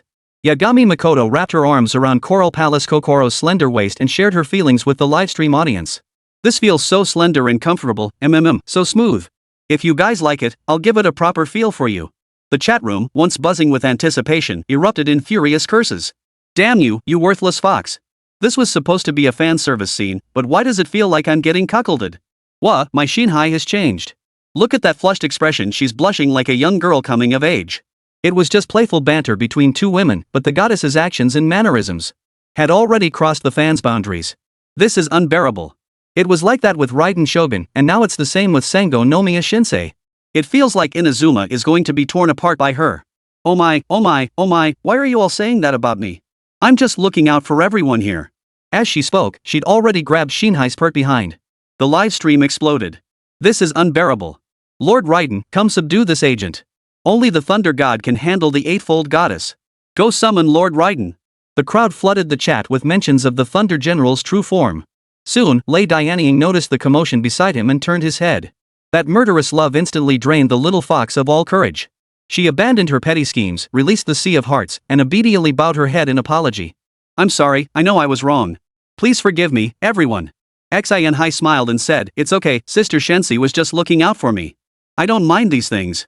I only hope to receive Sister Shensi's guidance, especially in leading subordinates. The atmosphere felt even stranger now, utterly baffling. Wang Li, the only one privy to the truth, drove in silence, cold sweat dripping down his brow, not daring utter a word. Only after returning to the villa did Wang Li gather his things, retreat to his room, and begin editing. He dared not waste a single moment. Chapter 65, Genshin Impact Summer Breeze, Limited Edition. It must be said that Yagaki Shizuka's livestream has left viewers with sky-high expectations for the new video. It's worth noting that during this period, the quality of Genshin Impact cosplay videos has seen a noticeable decline. While dance content remains constant, the repetition of similar choreography and costumes has led to aesthetic fatigue. Ganyu has been putting in the effort, releasing a dance video yesterday and performing with great enthusiasm. Yet her period-themed videos felt like soulless works. Taking this as a professional challenge, Ganyu made adjustments that very night. She conquered everyone with a more visually stunning video. How could LSPs withstand such temptation? They all succumbed. She was just too playful. Ganyu lay unconscious on the bed, her clothes disheveled. Catching held her phone and chuckled. Ganyu's just exhausted from overtime, she's asleep. Then she licked her finger, her face flushed with excitement and a look of pure satisfaction. While the coconut sheep sleeps, guess how many ways I can play? First like this, then like that, then like this, then like that. But the most skilled hunters always appear as prey. Half an hour later, caught up in the excitement, she failed to notice Ganyu's surprise attack. Ganyu successfully brought her down and chuckled. Did you really think this coconut sheep would give up so easily? I was just pretending. Ganyu swiftly overpowered Kaching and pulled off an epic comeback. Though the video showed many edited out parts, it still sparked massive discussion. Everyone praised Ganyu, still the strongest Ganyu, working overtime every day. But no new videos appeared today until Yagaki Shizuka's livestream went live. Only then did the crowd find a new outlet for their excitement, flooding in to discover why there had been no update today. Well, we were having a delightful beach outing with our cameraman, of course. Yagashi said, tilting her head slightly as she spoke. The specific content? Under 18s are strictly prohibited from watching. The audience's emotions exploded, and being teased by Yagaki Shizuku only fueled their anger further. Everyone began demanding Wang Li be held accountable. Male photographers and backstage staff like this simply couldn't exist around Yae Shizuku and her group. Wandering Orange was soon bombarded with attention, skyrocketing in popularity. Even if they were all haters, haters still counted as popularity. Back home editing footage, Wang Li saw his backstage inbox explode but couldn't care less. I actually have this many fans now? Not bad.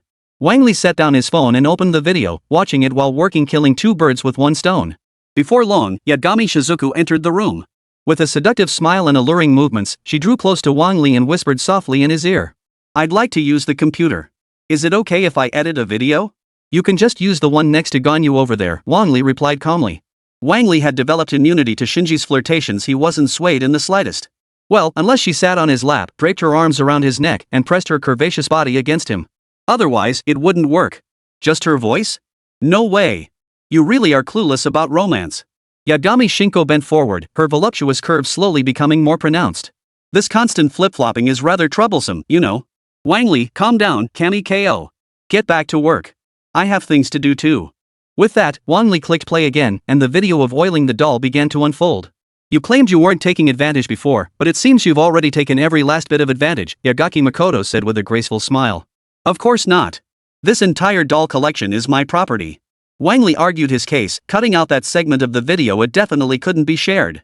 After meticulously editing and processing the remaining footage, Genshin Impact's Summer Cool Breeze Limited Edition was uploaded online, quickly gaining views.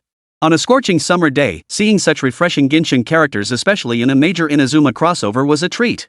The bold and sultry Raiden Shogun, the alluring and captivating Yagaki Shinko, the pure and adorable Kamishiro Ayaka. Plus the newly debuted, instantly captivating Nezumi Xingqiu, who can eat caviar. Everyone loves to indulge in her.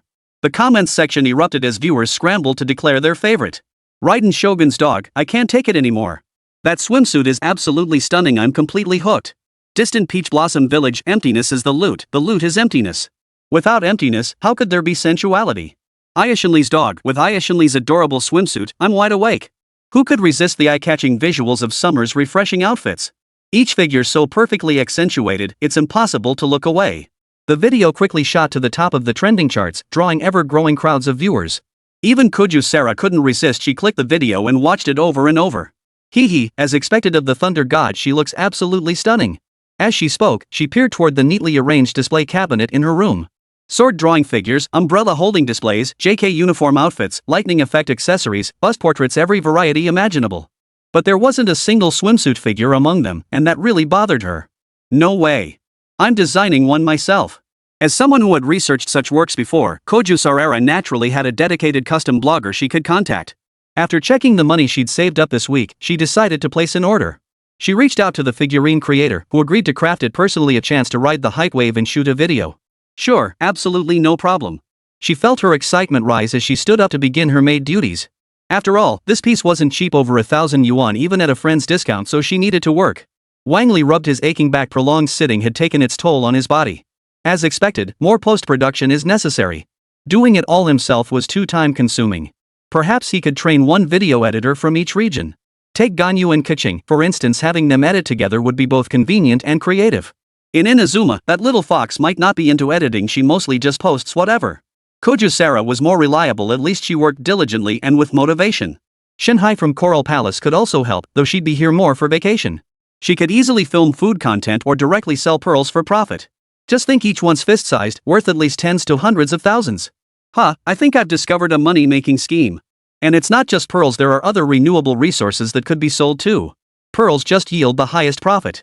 Saro, come here. I'll teach you editing and bump up your pay while I'm at it. Kojusara, who had already stepped out of the room to clean the entire house, paused her movements. She hurried over to Wang Li's side, humbly accepting his full guidance on the job. Her stunning figure, accentuated by her slender waist, drew even more attention. Even a slight bend of her waist caused her bouncy F-cup slime to swallow Wang Li's armhole. Yet Kojusara remained utterly focused. She was giving her all for the job. Chapter 66, Truly Plastic Sisters. All for the sake of the general, Kojusara threw herself into her work wholeheartedly. Dressed in a stunning maid outfit, she completed all of Wang Li's tasks and even edited videos for herself on the side. Perhaps in her heart, video creation was also a way forward. But Wang Li didn't dwell on it, turning instead to invite Ayaka to grab a bite. Raiden Shiki always preferred eating sweets at home, while Yagaki Shinko had recently been dancing with Sangoku Kokoro. It seemed only she and Ayaka were truly at ease. Let's go out for hot pot, how about it? Aya Shinri gladly accepted. Hot pot was available in Inazuma too, and they could play a fun game with it. Sure thing. So, can we play the hot pot game? That's not possible. And it's just the two of us. Are you only thinking about playing games? Aya Shinri lowered her head, leaning meekly against Wang Li. Everything is up to you. The two arrived at a hot pot restaurant and ordered their usual selection of dishes. As the broth bubbled and gurgled, Wang Li added the prepared ingredients, his anticipation growing. Hot pot is all about the atmosphere. Having a beautiful girl by your side makes it even more delightful. By the way, Linghua, what would you like to drink? We have some delicious sparkling wine and cocktails available. Aya hesitated for a moment before nodding. Either is fine. Truthfully, Wang Li wasn't particularly fond of alcohol either, but it served as a catalyst. It could gradually bring them closer, so Wang Li resolved to go all out. Perhaps due to his enhanced stats and bloodline, Wang Li remained perfectly sober even after downing over a dozen bottles. Linghua, however, was flustered and tipsy from the drinks. Her body swayed as she picked up her chopsticks. She tried to scoop out the ingredients she wanted from the hot pot. Wang Li chuckled quietly as he picked up a piece of tripe, hiding a chunk of meat behind it, and asked Linghua. Hey, Linghua, want some tripe? Aya Kurosaki shook her head decisively. No, I want meat. Alright then, I guess I'll just eat it myself. A little while later, Wang Li picked up some greens and hid a piece of meat in the same way. How about the greens? Will you eat them? No, I want meat. Fine then, I'll just eat it myself. Wang Li scooped up some shrimp paste with his ladle, revealing the last piece of meat remaining in the hot pot behind it. Linghua, why don't you have a piece of shrimp paste? No way. I have to have a piece of meat today. Where's my meat? She fumbled with her chopsticks, unable to locate the piece of meat she craved. Meanwhile, Wang Li happily devoured his portion, leaving her no chance at all. After dinner, they walked home. Her eyes were hazy as she quietly rested her head on Wang Li's shoulder. Every so often, she lifted her head to gaze at the man before her who brought her such comfort, and couldn't resist the urge to kiss him. Ugh! Wang Li hadn't expected her to drink so much either. The fruity wine was indeed too delicious. He'd heard there was even a trance wine that used its delicious taste to get people drunk. But Wang Li wouldn't take advantage of her. He carried Ayaka back home. As soon as they arrived, Yagashi Shizuka was waiting at the entrance, as if she had anticipated their return. She stepped forward to help Ayaka up, teasing, well done, not taking advantage of the situation. Or was that all you could manage in just a few minutes? Nonsense. How could I be that quick? Oh? Well, I've never tried it myself, so I wouldn't know what it's like. Yagashi licked her pink lips and giggled. Want to try it with me later, little one? Wow, this really is Yagaki Shizuka. She actually dares to say things like that. Sure, when we have time to practice alone. But not right now. Wang Li pointed behind Yagami, where Coral Palace's Kokoro was dancing in the living room. She had no choice but to drop the subject and tuck away her little schemes. After sending Yagashi to prepare a room for Kamishiro Ayaka, Wang Li headed alone toward his own quarters. As he walked, the door to the adjacent room slowly opened. There stood Raiden Shiki, dressed in formal attire. A low-cut white bodycon dress clung to her curves, while sheer black stockings veiled her snow-white skin. His stylish military cap fell off, but Raiden had no time to retrieve it as he reached out to steady Wang Li's body. "What's that smell of alcohol? Did you drink too much?" Her gentle, mature voice sent ripples through Wang Li's mind. Wang Li was perfectly fine, of course. He shook his head with a smile. "Not drunk. I didn't drink much. Drunk people always say they're not drunk." As she spoke, she led Wang Li into the room and laid him on the bed, covering him with a purple quilt. "Rest a bit. I still have a live stream to do. There's water over there." Had they actually entered Lei Dianying's bedroom? Though this villa was rented by Wang Li and mostly furnished. But since the rooms were assigned, he'd never set foot in Lei Yingying's room before. A distinctive, delicate fragrance filled the air. It must be her favorite, the scent of bellflowers. It calmed Wang Li's agitated emotions caused by Yagami Shizuku, gradually easing his tension. The surrounding bellflower screens eased the dazed sensation in his head from being embraced. She really is so skilled. Who was it? No one. I just ran into someone coming back from drinking late. I asked him to rest on my bed for a bit to sober up. Lei Dianying was live streaming and interacting with viewers. Wang Li pulled out his phone and opened the live stream. A crowd was asking who the editor was. They wanted to gang up on him. How dare he be in their goddess's room? Damn it, they were so jealous. So the streamer I've been supporting solo was actually married? Why am I getting even more excited? Ingbao, ignore them. They're just weirdos with strange fetishes. Yeah, unlike you, all you do is feel sorry for Ingbao and rub her back. Lei Yingming smiled as she interacted with viewers, promptly thanking them for their donations. Streamer, I have a small request. My house is being renovated. Could you add a cabinet head for me? Having little understanding of Blue Star, she asked with a blank expression. Cabinet head. What does that mean? I can't fulfill that wish, but I'll discuss it thoroughly with Saro before deciding. Wang Li. Wow, these modern fans sure are something. Each one outdoes the last in creativity. Of course, Wang Li didn't forget to remind her that this was a pun she'd understand once she read it carefully. Ha! Lei Dianying froze. Only then did she fully grasp the meaning behind the words. Even if I can't do it myself, as long as you tip generously, I can have the divine child do it for you. Lei Dianying beamed like a flower, guaranteeing her fans and viewers that she'd sell her consort outright. What had been a moderately active livestream suddenly saw gifts flying in. Wang Li? Is this even allowed? No wonder they're called plastic sisters. They're literally selling her off? In the end, for the sake of Yagaki Shinko's happiness, Wang Li had no choice but to step in. Wandering Orange Renewal Admiral, presenting 10 supercars. Wandering Orange renewed the governor's subscription, gifting 10-star rated trains. Fan value instantly surged to first place, maintaining dominance over other fans with a widening gap. Yagashi's dog, this is brutal. No matter how much I spend, he spends double. Ario, rich guy, add me as a friend. I'm super skilled. Showing off your face, this is just like Ingbao's late game tactics. Let's call him out. Raiden Shogun's dog, so what if you're rich? In this game, it's all about clout and connections. Me who you at Wandering Orange, director, it seems you're being underestimated. Onlooker fan, element? Chapter 67, sleeping on Lei Diane's bed for one night. Li's status was undeniable. At the very least, the system had granted him a substantial shareholding, making him a director with significant influence. To be looked down upon like this, that was something Wang Li never could have imagined. However, the official MiHuYo team is well aware of Wang Li's true identity and the status he holds among the many cosplayers recreating his look. When creating the Who Doesn't Have a Side Hustle project, the astonishing special effects required could only be achieved by Wang Li. But, even as a director at MiHuYo, it didn't dampen everyone's spirits. What good is money?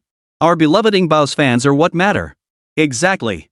Even if they like you, so what? We've got weapons and high energy. You can't compete with that. What makes me any different from Cao Cao? Startled awake in deathbed agony, I realize the traitor Cao is none other than myself. Spring nights are short, dawn breaks early. Cao Cao is none other than myself. Cao Cao, savor it, savor it. What did I do wrong? What did I possibly do wrong? What can you do? Today's thunderous movie was simply too intense. Though beneath the black stockings, it remained only half hidden, half revealed. Yet that immense presence lingered in everyone's hearts, refusing to fade. Wang Li felt helpless too, but he didn't say much. He just quietly kept sending gifts. Consider it pocket money for the thunderous movie, while also boosting her popularity and steadily increasing her fan count. Come to think of it, it had been ages since he last checked his personal dashboard. Wang Li tapped it open, checking the info to confirm his fan points and see if he could enter the lottery. Host, Wang Li. Fan value, 1,784,351. Invited characters, Yagami Shizuku, Lei Dianying. 12 in total. Talents: Raiden Shogun Ability Panel, Half Immortal and Fox Spirit Bloodline, Rock Emperor Dragon King Bloodline, Demon God Osel Panel. Items: 10% stake in Mihuyu, Heart of the God Thunder Element. Fan value has seen significant growth in recent days, largely due to Gonyu's capabilities on short video platforms. This has brought in a substantial 800,000 fan points, demonstrating the inherent potential of short videos. Not all Genshin Impact players frequent Bilibili. They might be active across various platforms or not play Genshin at all. Regardless of player type, all contribute substantial fan value to Wang Li. In that case, no need to wait, let's draw now. Drawing while inhaling the fragrance of bellflowers, what a delightful experience. Permanent residence card 256GB USB drive seed, reincarnate as Raiden Shogun and become invincible. Coral Palace Shanghai's Blue Star Identity Tenmuko Shadow Katana Hunters Bao Amos Bao Eye of the God and use 10 million Mora Rice Light of the Scythegrass. Wang Li's eyes lit up. Seeds? Could they be from Genshin Impact? But none of that mattered. What truly astonished Wang Li was the 10 million Mora. Most crucially, Mora itself was an alchemical product forged from the flesh and blood of the Emperor of the Golden House. That meant pure gold. Even if 10 million Mora felt light as a feather, it could still fetch a hefty sum. Once successfully converted, it could be exchanged for scarce resources on Teyvat, potentially yielding a substantial profit. But all this was under ideal circumstances. To truly make it happen, it would take time. Until then, the rice of the grass could serve as a makeshift weapon for Raiden Shogun, who currently had none. Her previous weapon was in the hands of the Thunder God, used to protect Inazuma. As for Amos Bao, it would be well suited for Gonyu. Composing herself, Raiden Shogun concluded her hours-long livestream. Most of the income gained this time came from Wang Li's donations, which left her feeling quite unhappy. My intention was to support myself, I don't need your donations. Wang Li smiled, however. It's perfectly normal for a viewer to tip someone they admire. Lei Dianying fell into deep thought before finally replying, I suppose you have a point. Having successfully distracted her, Wang Li pretended to rummage through the dust-sown flask and pulled out a weapon. What's this? She never expected Wang Li to possess this blade as well.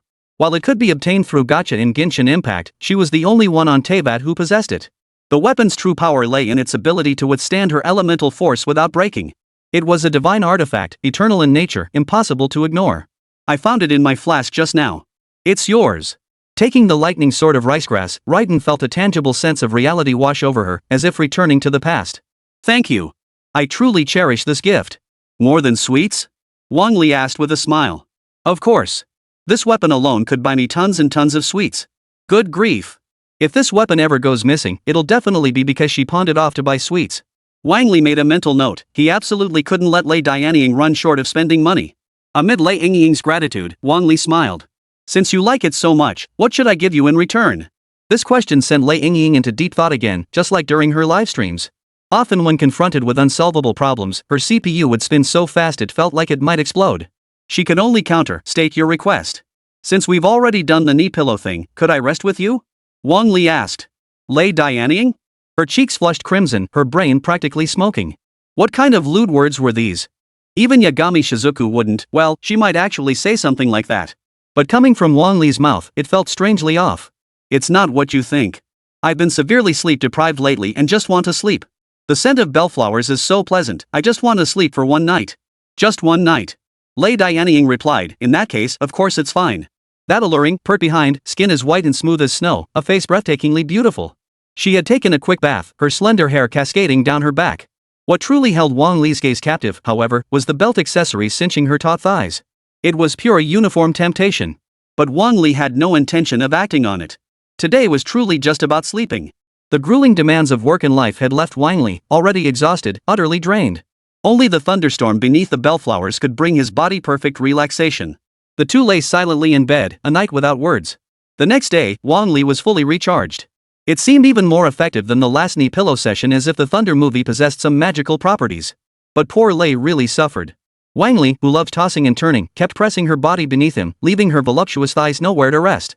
His masculine scent made her dare not move, leaving her sleepless all night. Even Lei Shen had never truly dealt with a man before. And sleeping with a man required even greater caution, fearing she might disturb Wang Li's sleep. Yesterday's movie was truly amazing. Glad you liked it. Lei Dianying shyly swept her bangs over her eyes. Outside the room, Yagami smiled warmly as Wang Li stepped out, a hint of mischief playing at the corners of her mouth. It's getting more and more outrageous. He dares to do such things to Lord Raiden. Wang Li, what did I do?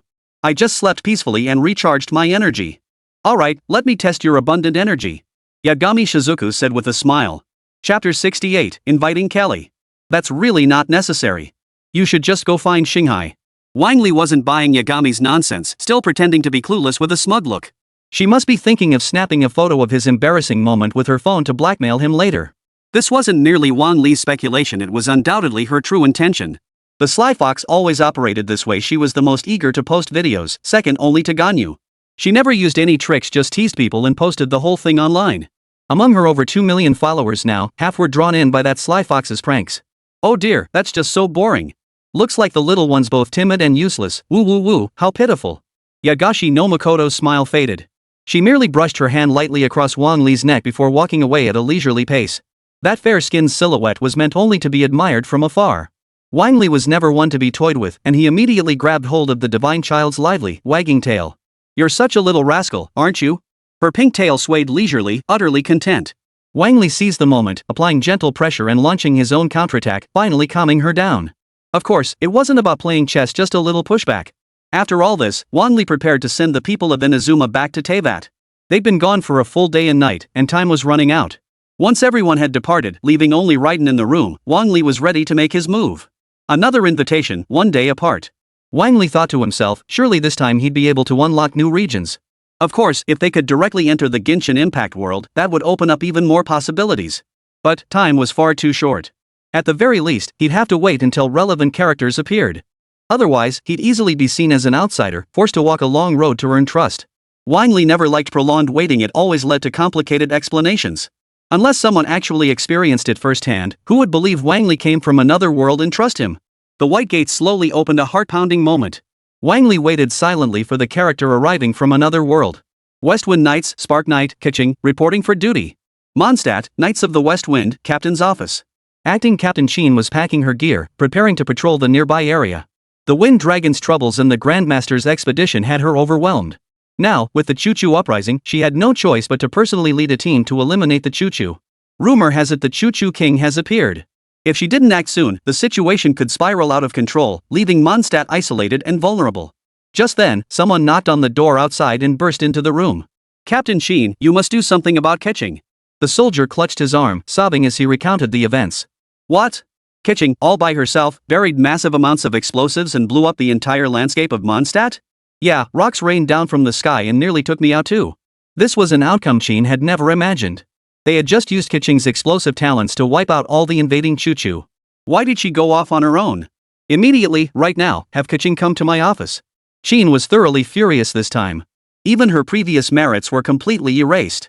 Kelly would even have to spend some time in detention before being released. Otherwise, Mondstadt simply wouldn't be enough for her to wreak havoc upon. The man nodded in agreement, immediately stepping out to inform Amber of the situation. She would be the one to explain it to Kitching. Klee, who had already felt quite accomplished after successfully resolving Mondstadt's crisis, greeted Amber cheerfully upon her arrival. What brings you here, Amber? What she'd accomplished today would surely earn her Captain Sheen's praise. She'd never experienced anything like this before, nor had she ever been praised. Captain Sheen is looking for you. She says it's important. Amber's eyes darted away, unable to meet Kelly's gaze. She feared Kaylee might notice something amiss and end up not going at all. But this time, Kaylee didn't even glance at Amber's expression. She strode confidently toward the Westwind Knights. Her recent achievements had truly made her feel on top of the world. He must be here to reward me, ha ha. Strutting with reckless abandon, Kelly walked with her head held high and chest thrust out. Suddenly, a white door appeared before her, swinging open inward as if to welcome her. Captain Sheen, this is quite the grand gesture, truly unnecessary. Though she said this, Kaylee was already sprinting toward the white doors. The moment she stepped inside the room, Kaylee launched into a proud introduction. Westwind Knights, Spark Knight, Kelly reporting for duty. What comes next? I can't remember the rest.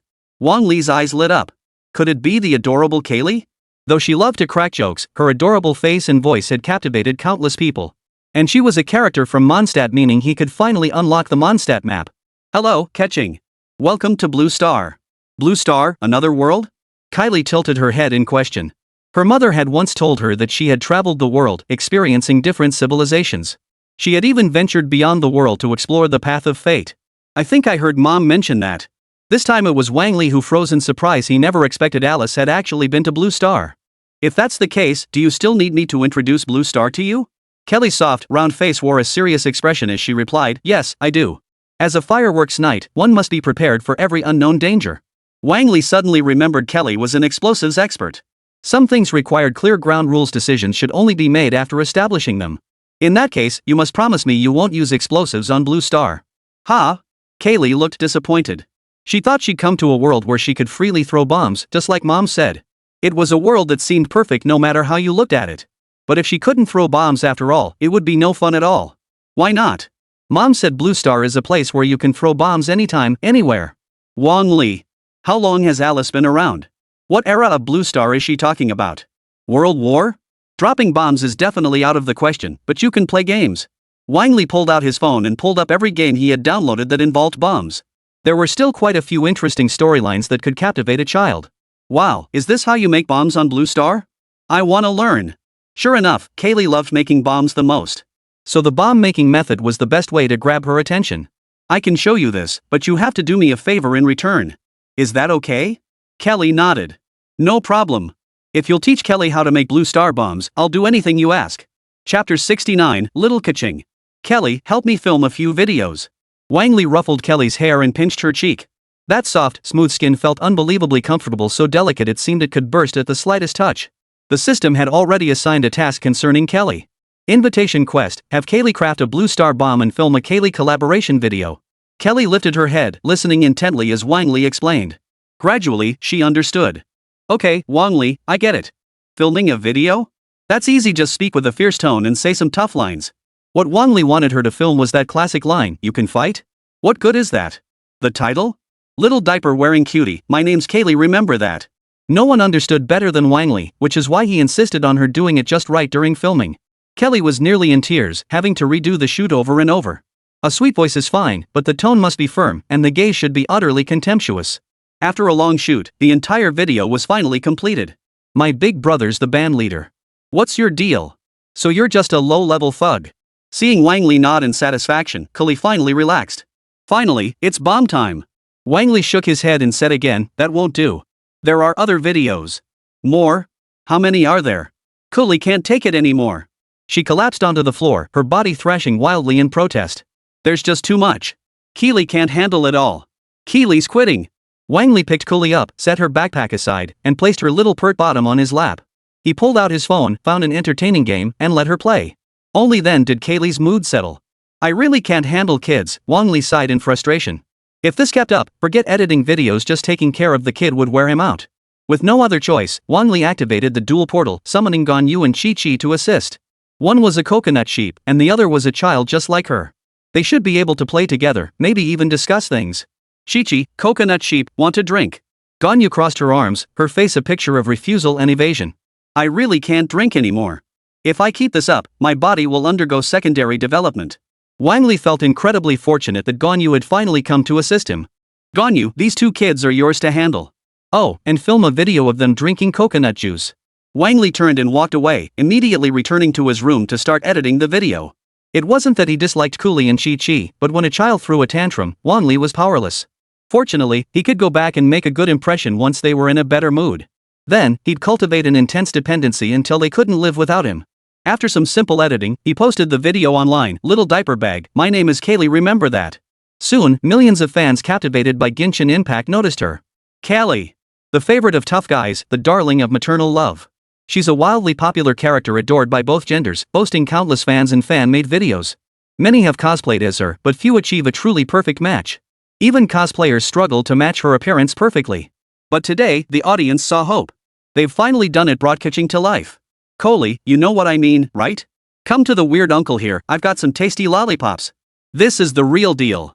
Everyone hit that like button, letting more Kaylee fans know what a real-life cosplay looks like. Many viewers had already been anticipating it since even Chi-Chi made an appearance. There had to be a Kelly cosplayer too. Who would have thought? After waiting so many days, she finally arrived. Striding in with a bold, unapologetic gait, spouting that cocky, bratty lowly talk. Yagaki Shinko's pet, Captain Sheen hasn't locked me up for 3 days straight. Shinri Ayaka's dog, the traveler hasn't kissed Kaching in 3 days. Unfazed, you should know I'm your only friend, the only one who loves you. Why? Why are you afraid? I love you, I'm sorry, I love you, I'm sorry, I love you, this face is so adorable. The rest of the comments couldn't hold back after seeing I'm sorry and I love you. Holy crap, the Stick Heroes Hall of Fame, this is even more brutal than before. Thunder General's true form, such a fierce little daughter deserves several hours in the detention room. Lei Dian also has his own fondness for cute girls, but playing with bombs is a no-go. Even the live stream viewers saw Raiden giving Kelly a thumbs up. Truly the general himself, so full of maternal love, so fond of children. Need my help? Let the general have a child of his own. What kind of lewd talk is this? You guys are so bold. Other people's wives are the easiest to bully. After enduring so much wear and tear, Lei Dianying had long grown accustomed to such comments. She simply smiled as she watched Kaylee's video, casually sharing her thoughts on Kaylee. Such a cute girl. Should I call her in to say hello to everyone? The once bustling live chat went silent in an instant. What followed was an outpouring of ecstatic reactions from Kaylee fans, flooding the chat with "I want to see her" and "I really want to see her." And everyone reached a consensus. Sure enough, the general is already married, even her child can run errands. Lei Yingjing, dressed in a white-collar uniform, rose from her seat and stepped out of the room into the living room, but Kaylee was nowhere to be seen. Kaylee! Who's calling Kaylee? Who's calling Kaylee? The red-cap loli scampered out of the room on her stubby legs, clutching a bottle of coconut milk. The delicious coconut milk had a rich, creamy flavor absolutely delightful. Want some coconut juice? Gone, you gave it to me. Lei Dianying shook his head, reached out to pick up the adorable Kaylee, and carried her upstairs. Before they even reached the room, Lei Ying felt an inexplicable wave of affection wash over him. It felt like watching her own child giggling and playing nearby. Where are you taking Cooley? Cooley asked curiously. To your room. You'll meet your fans and viewers. It'll be fun, you know. Lei Yingfilm's husky voice was utterly irresistible to Cooley, evoking a maternal warmth. She simply gave up, burying herself in her sister's ample embrace and waiting quietly. When they entered the livestream room, the crowd went absolutely wild because they saw Kelly. It's really Kelly. Bad guys, back off. Wah, Kaylee, my Kaylee. How could anyone target such an adorable little girl? That day, pouring rain, I was so excited for Kaching to come home, but it was Kaching who showed up instead. Kelly watched the backstage comments flood in, her big eyes blinking rapidly, unable to keep up. This is Kelly's popularity, huh? Raiden gently rubbed Kelly's cheeks, then her pink little mouth, and finally her slender ears. See? This is the real Kelly, and her ears are quite sensitive too. As she spoke, she blew a soft, fragrant breath. The pointed ears instantly flushed crimson. Stop blowing, sis. That tickles. Kaylee giggled. Chapter 70, switching from offense to defense. Kelly won the approval of the entire livestream audience. Everyone adored her. Even Lei Ying felt a genuine affection for her. Could you sing Let the Wind Tell You? Yes, yes, yes. Cooley, sing one for us. I'm sure it'll be absolutely beautiful. The chat was flooded with such requests, every viewer eagerly anticipating her performance. But they forgot one crucial thing: Kaylee wasn't from this world and had never heard this song. What song is this? Even Lei Dianying hadn't heard much about it, so he searched for it. The song soon began playing in the livestream, an excellent cover version. After listening to it several times with everyone else, Kaylee fully grasped the rhythm. I feel like I can sing it now. Lei Dianying's eyes lit up. He loved smart kids like this. When your sky suddenly pours down rain, it's me blowing up the dark clouds for you. When a breeze ruffles your hair, it's me missing you from afar. The song was melodious, the voice crisp and pleasant. Lei Ying was almost intoxicated by it. The comments exploded instantly because this wasn't the ordinary melody they expected, but sounded exactly like teacher Hualing's voice. And that adorable appearance? Absolutely stunning. This isn't fan-made content at all, it's the real deal singing live. Why does it feel like the real singer is singing straight into my heart? I'll loop this 100 times. Why did you blast me like that? Blast right into my heart. When she finally sang, it was breathtaking. Within just 10 minutes, the live stream already hosting over 600,000 viewers. Another 400,000 viewers flooded in instantly, pushing the concurrent viewership past 1 million. Even the small platform had to allocate resources to maintain the concurrent viewership. This was absolutely staggering. The live stream of Raiden Shogun Hani, who boasts nearly 3 million followers. Even with the best operations, it's rare to see 1 million concurrent viewers. Thank you all for your support and gifts. Thank you so much. Callie sweetly thanked everyone for their gifts, her voice so charming it practically melted the audience. Lei Dianying smiled and said, with the legendary Cooley here today, why not have a PK battle? The small platform's live streaming started a bit later, only recently implementing some features. The PK interaction was learned from the pioneers. Shortly after joining the interaction, she successfully connected with Duo, who was currently streaming.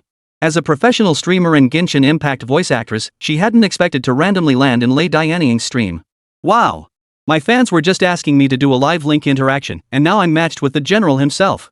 Duo couldn't contain her excitement, chattering away. Wait, hold up, it's Klee. My little Kaching, come give mommy a hug. Duo was overcome with excitement. Kaylee was one of her absolute favorite characters. And here she was, right in front of me. This lady is so weird? Kaching said with a dazed expression.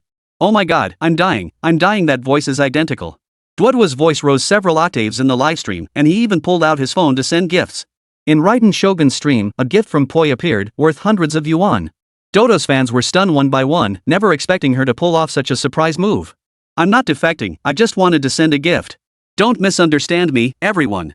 While saying that, she deliberately went all in on the captain. Fans who had been frantically sending gifts to surpass Thunder General and prove their loyalty froze in shock. Dodo, are you out of your mind? You're in a PK battle. Don't you want to see Keqing's punishment? Oh no, Juhuahua's heart's been stolen away. By the time everyone caught on and tried to flood gifts to overtake her, it was too late. Kelly's dominance was overwhelming unless someone could pull off a Dimension City gift, overtaking her seemed impossible. Then, the top donor couldn't hold back any longer and dropped over 10,000. With a loud smack, Kaylee's side was decisively crushed. Switching from offense to defense. Thanks to for sending the Dimension City, this is the first time I've ever seen this gift. But honestly, compared to Kaylee, today's gifts don't even register. Juhuahua spoke bluntly, even flashing a dazed smile. Can we meet in person? I'm a huge fan of Kaylee. Lei Dianying hesitated for a moment before replying, that depends on whether you can win and her willingness. Though puzzled, Kaylee was filled with curiosity about everything in the Blue Star world. Fear?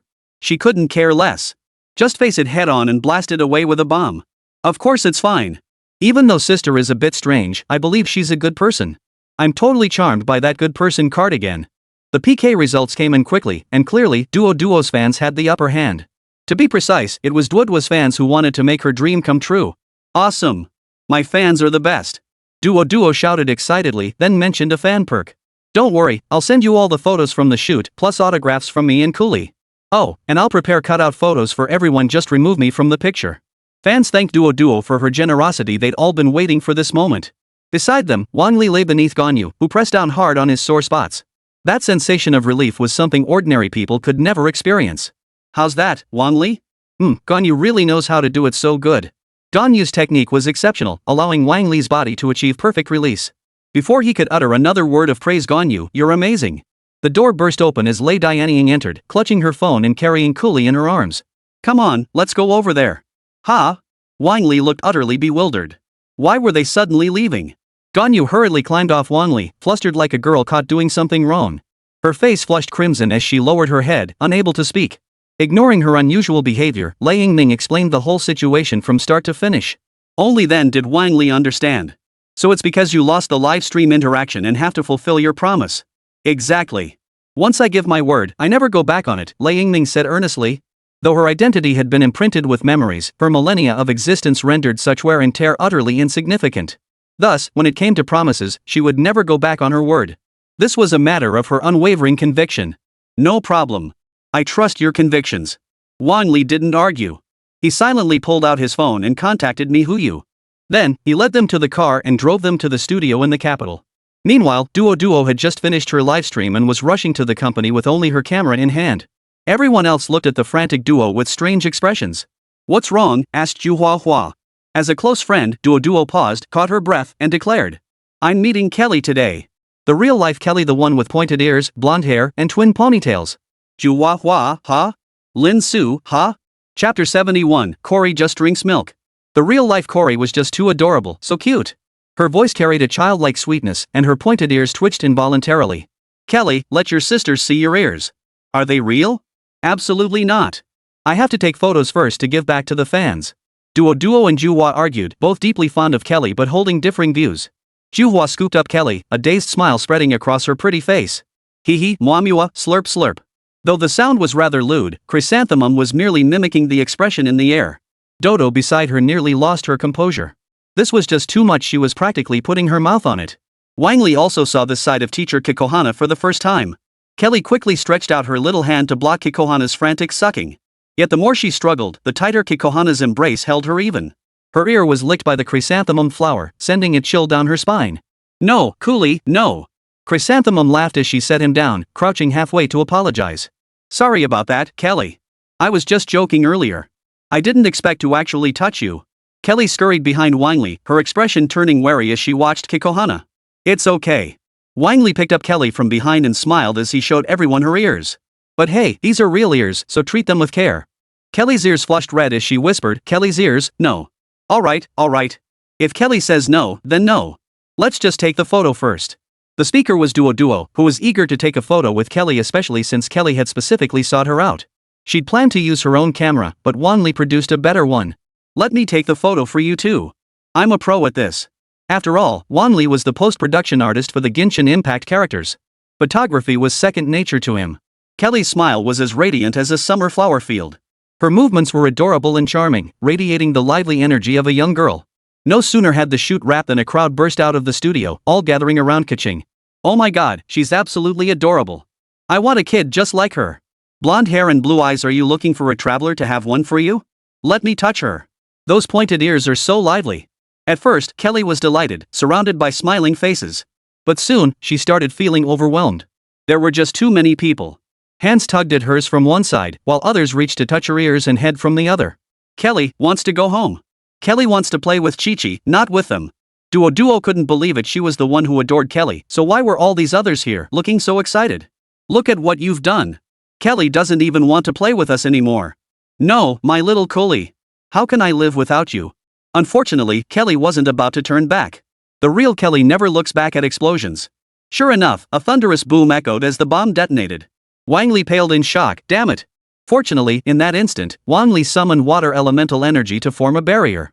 The explosion shattered within the oval-shaped water sphere before slowly dissipating.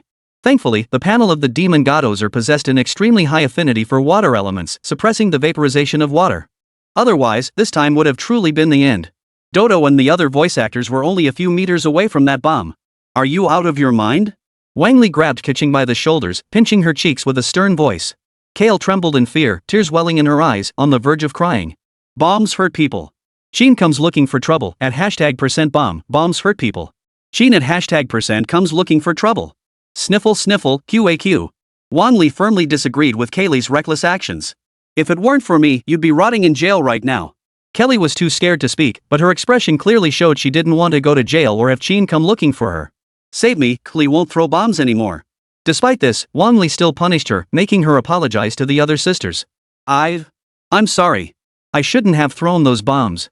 Once she returned home, she would be confined indoors. This time, she absolutely couldn't be allowed out again. If she must be taken out, every bomb on her person would be disarmed on the spot first. Back home, Kaylee and Chi-Chi settled in to watch an exciting movie on TV. "So, cool!" Chi-Chi exclaimed. Kelly wiggled her little legs, equally engrossed in the film. It was the heart-pounding. Boonie Bears. Ganyu then sat down beside Kuli, pulled out the game console purchased from the Royal Store, and clicked start. "Want to play?" The TV screen transformed into an engaging game, and Kuli's eyes lit up as she nodded excitedly. "Yes, I want to play." "Chi-Chi wants to play too," Chi-Chi chimed in from the side. They played happily together, and Kaching's fear vanished completely. Because, this detention room was way more fun than the one at the Knights of the West Wind. "I love Blue Star the most," Kaching exclaimed happily. Wang Li returned to his room with peace of mind and uploaded the video Ganyu had made online. It was a fun video collaboration with Chi-Chi and Kuli titled Just Drinking Milk. Ganyu opened the refrigerator door and took out a transparent glass bottle. With a soft sound, Ganyu, her face flushed, wiped the white liquid from her hands and placed the bottle filled with coconut milk back into the refrigerator. Moments later, Chi-Chi opened the refrigerator and climbed up on a stool. Her eyes lit up when she spotted the bottle filled with coconut milk. Wow! Coconut milk! Gulp gulp gulp. Delicious. After Chi-Chi left, Kelly soon arrived and opened the fridge too. Tap tap tap, what should I drink? Gulp gulp gulp. She downed the remaining half bottle in one gulp, wiped her mouth, and said, "So good." When Ganyu reappeared, the bottle was completely empty. She could only refill it once more before leaving the scene with a blush. After all, if she didn't release it daily, it would build up. The moment the video went live, it quickly drew fans who adored Kelly. Chi-Chi, coconut lamb brand coconut juice. I've been drinking it since I was a kid, and I'll keep drinking it even after I die. What you eat is chingshin and sweet flour, but what comes out is coconut juice. It's just coconut juice. Why are you blushing like a bubble teapot? True to form, it's a bunch of LPS. Though it drew in plenty of Kuli fans. But the discussion still revolves around coconut lamb brand coconut juice. And it's packed with details, every step meticulously researched and designed by Ganyu, perfectly recreating the classic. Views and likes skyrocketed, hitting 500,000 in just minutes. Even the number of saves has skyrocketed from just over 10,000 for her original videos to over 100,000 now and still climbing rapidly, adding thousands every minute. Wang Li couldn't help but comment, inadvertently boosting Ganyu's popularity. What? This was made for Kaching? None of that mattered. What truly counted was the sheer joy of watching it. Chapter 72, Catching is all grown up. After fans finished discussing, they suddenly realized a crucial question: who exactly is the main character here? Why does it feel like Ganyu is the main character? Is Catching really that insignificant? With a sigh, Wang Li sought out Catching again for a serious talk. Sigh, Wang Li is such a good guy, and I'm such a bad kid. Once my confinement ends and I've reflected properly, I'll come find you to take me out to play. Faced with Catching's self-reproach, Wang Li nodded contentedly. Well then, it's time to make amends. Soon, Kali's new video was uploaded online, drawing widespread attention. It was her full version of Let the Wind Tell You, though Wang Li wanted to rename it Let the Wind Kill You. Her performance was so intense it nearly sent the entire voice cast into the stratosphere. Yet Kaylee's voice and appearance still became the hottest topic everyone was talking about. Who wouldn't love Kaylee? So adorable and with such a beautiful voice. Completed mission, filming the Catching collaboration video. Reward obtained, the mysterious identity of Kaylee's dad. Wang Li, Sure, both her name and mine share the same homophone. But dad? Couldn't you at least confirm things first before making a decision? What if Lei Movie finds out later? What would she do? What decisions might she make? It seems pretty good. Perhaps having a child would make Lei Ying and Ganyu rush to have more, ending up with a whole brood. That's definitely a possibility. But the more likely outcome would be getting split in two, or losing her favor. Wang Li decided to abandon the reward entirely, tossing it into the system's corner. Time ticked by. Before Kuli, Wang Li pulled out nitroglycerin. This is how Blue Star makes bombs. Kelly's eyes lit up. Faced with this brand new waterproof bomb, she gained fresh insights and ideas. Bomb making wasn't exactly simple, it required accumulating experience over a significant amount of time to succeed. Yet on Blue Star, crafting a relatively weak bomb remained surprisingly straightforward. Minutes later, the underwater bomb detonated, unleashing tremendous energy. Kelly danced with joy, celebrating her bomb made entirely from Blue Star materials. This is amazing. Kaylee loves brother Wang Li the most. Wang Li smiled without saying much, merely gathering the residual energy from the water and checking his system. Mission, have Kuli create a Blue Star bomb. Complete. Acquired 10 times the TNT equivalent of a little boy bomb.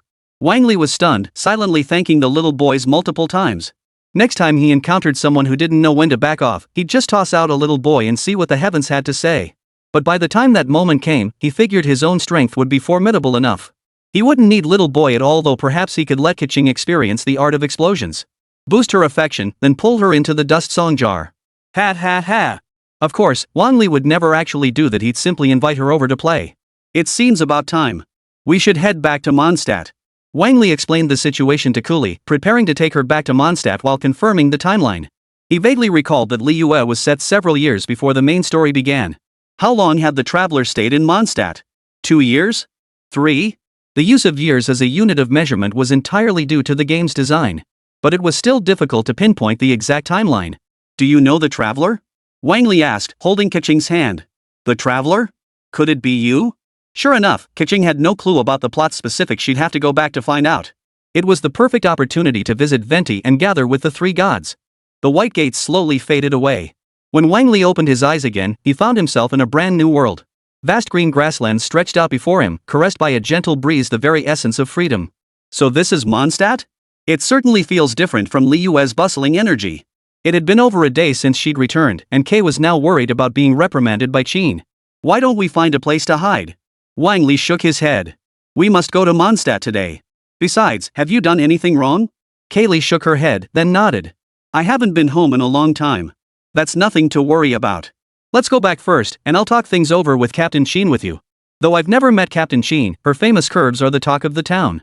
Ahem, I'll put in a good word and maybe get a chance to test my luck. After all, I'm on friendly terms with the god of earth and hold mutual respect for the god of thunder. I'm sure she'll give me some face. A few minutes later, in the Western Wind Knights headquarters, the captain's office. Now tell me straight up, where the hell have you been these past few days? Do you have any idea how hard it was to track you down? Qin, frantic with worry over Kaching's prolonged absence, had searched everywhere without sleep for a full day and night. The choo-choo creatures around Mondstadt had been cleared out multiple times by her due to Kaching's disappearance. Finally seeing her return today was such a relief. Qin, about that reward from a couple days ago, is it still available? Qin froze in place. How dare she bring up the terrain alteration incident? So you ran away all this time because you were afraid of punishment? Qin stood up, grabbed Kylie in one arm, and was about to pull her inside for a stern talking to. But before she could act, a pair of large hands slammed down hard on her pert behind. Ha! She looked up warily to find a handsome young man standing before her, smiling brightly. Captain Qin, Kaylee hasn't come home because of me. Do me a favor and let it slide. You. Qin suddenly grasped a possibility, and rage surged within her. Did you do something to her? She's just a child. Wang Li was utterly baffled. He'd only patted her pert behind and felt its softness. What did I do wrong? As for first impressions, Wang Li hadn't really cared about that anyway. What did I do? I just took her out for the day and brought her back. Kelly was also puzzled. Brother Wang Li is a good person. He taught me so many things. Kelly is an adult now. Her words stunned both Wang Li and Qin. She's getting bold, isn't she? You beast. Take this sword. Shocked, Wang Li turned and ran, while Qin pursued relentlessly, picking up speed with every stride. Kelly stuck out her middle finger triumphantly. Ha, little brat. After watching so many videos, she had mastered the art of distraction. Wang Li, who had come with her, was the perfect target for distraction. He was even brave enough to slap Qin across the face. Even better. After being chased for ages, both of them were exhausted, finally giving them a chance to speak. I didn't do it. Captain Qin gasped for breath, clutching his chest as he caught his breath before finally saying. If it wasn't you, then who else? Kelly knows about grown-up matters at such a young age. And you still try to wriggle out of it. I only taught her how to make a nitroglycerin bomb. Wang Li's heart ached. He clearly preferred young women and married ladies. Why was he being labeled a lolicon? Do I really look like a lolicon? I'm a good person. Chapter 73, I'm a good person. After everything was explained, Captain Qin stopped chasing Wang Li around. Then why did you suddenly hit me? She demanded, her face flushed with embarrassment. Wang Li chuckled in reply, I'm good buddies with the god of rock and I get along pretty well with the god of thunder too. Can I even land a single punch? Captain Qin was utterly shocked. Though she knew Liyue had many immortals who had lived for thousands of years. But those who could call deities their friends were certainly few and far between. And who are you? She hesitated to ask. Well, now you know why I hit you, huh? Just to check your development. Wang Li said with an air of superiority, his words utterly shameless. Though this was her first time doing something like this, getting Qin to let it slide proved she'd saved face. Qin glanced at Wang Li, who stood there unshaken and unruffled, then looked at her own state after running a full lap. She finally understood just how vast the gap between them truly was. Revenge? Don't even think about it. She could only swallow her anger and retort, even so, you had no right to hit me. Because it's shameful? But think about it, if you lived through countless ages and met the descendant of a friend, wouldn't it be perfectly normal to give her a little pat on the butt? Seemed, if you put yourself in their shoes, it made a point. Take back your twisted logic. Qin would never believe that. Soon after, a youth carrying an accordion passed by their resting spot. Hello there, what are you two up to? He asked curiously. Wang Li's eyes lit up. His plan was working, he'd successfully drawn someone in. From the very beginning, Wang Li had already planned how to attract the wandering poet. The first step was to find a traveler following the trail would surely lead to one. But that wasn't practical. Since Wang Li didn't know the traveler's timeline, it was impossible to execute. So Wang Li resorted to his second plan, drawing Qin's attention to create a gap in Mondstadt's defenses. As the omnipresent wind god, he would surely detect it. Once he identified the issue, he might investigate or even intervene personally. So you've finally shown yourself, Wendy. Wendy, who hadn't yet revealed his name, looked at Wang Li with a puzzled expression. Who are you? Among his wind spirits, he had never heard of anyone like this living in Mondstadt. It was as if she had appeared out of thin air. The world's scenery remains unchanged for centuries, yet human existence is as fleeting as dewdrops and bubbles. Only you and I are the eternal in this world. Wendy froze. These words reminded him of someone. After the gentle predecessor passed away, she alone bore the weight of eternity, toiling for many weary years. In the end, she seemed to retreat into seclusion, refusing to emerge. Did the thunder god send you? Wendy asked. Wang Li smiled, summoning a white gate before them. I just suddenly thought it's been years since you've all gathered. Care to come along? Though phrased as a question, Wang Li's tone was definitive. Wendy didn't refuse either, smiling as she replied, of course we can. It really has been ages since we last met. Who else will be there? Surely it's not just the thunder god alone? That would be rather dull. She used to stand behind that person but rarely spoke. Wang Li chuckled, of course not. The Rock King Emperor will be joining us too. As for the others, they can't make it for now, since I haven't met them yet. Wendy understood. Wang Li's ability was somewhat unique. It seemed he needed to know them first before he could activate his ability and gather everyone together. Still, Wendy was thrilled at the prospect of everyone gathering together. Without a second thought, he stepped right inside. As a white light flared, Wendy arrived in the Blue Star. Wow, this place seems pretty interesting. Though I can barely sense any elemental energy here. The interior decor was quite peculiar. The smart robot vacuum was cleaning, and the TV was still on from when they left. Most importantly, after the two arrived, Wang Li said, open the living room curtains. The curtains, which had been closed for gaming, automatically opened. What a strange world, Wendy remarked. But I bet it'll be a lot of fun here. Wang Li nodded. It wasn't just about fun, the advanced civilization of Blue Star made communication so much easier. Sit down first. I'll take you to meet the Thunder God shortly. Wang Li ascended the stairs, calling out as he went. We have a guest, someone you know. Lei Dianying, who had been engrossed in a game, heard the mention of an acquaintance and immediately put down her phone, stepping out of the room. Her beautiful face met Wang Li's, and the game's defeat suddenly seemed insignificant. What kind of acquaintance? She asked. Just tidy up. You'll find out when you meet them. Wang Li spoke, then activated the white gate, locking onto Zhongli's location. Soon, he and Hu Tao arrived on Blue Star. After all, he's an old friend. I should pay him a visit. Zhongli said, descending the stairs to drink tea and chat with his former friend. Lei Yingming had already gone downstairs, but she wasn't much of a talker, making the atmosphere somewhat awkward.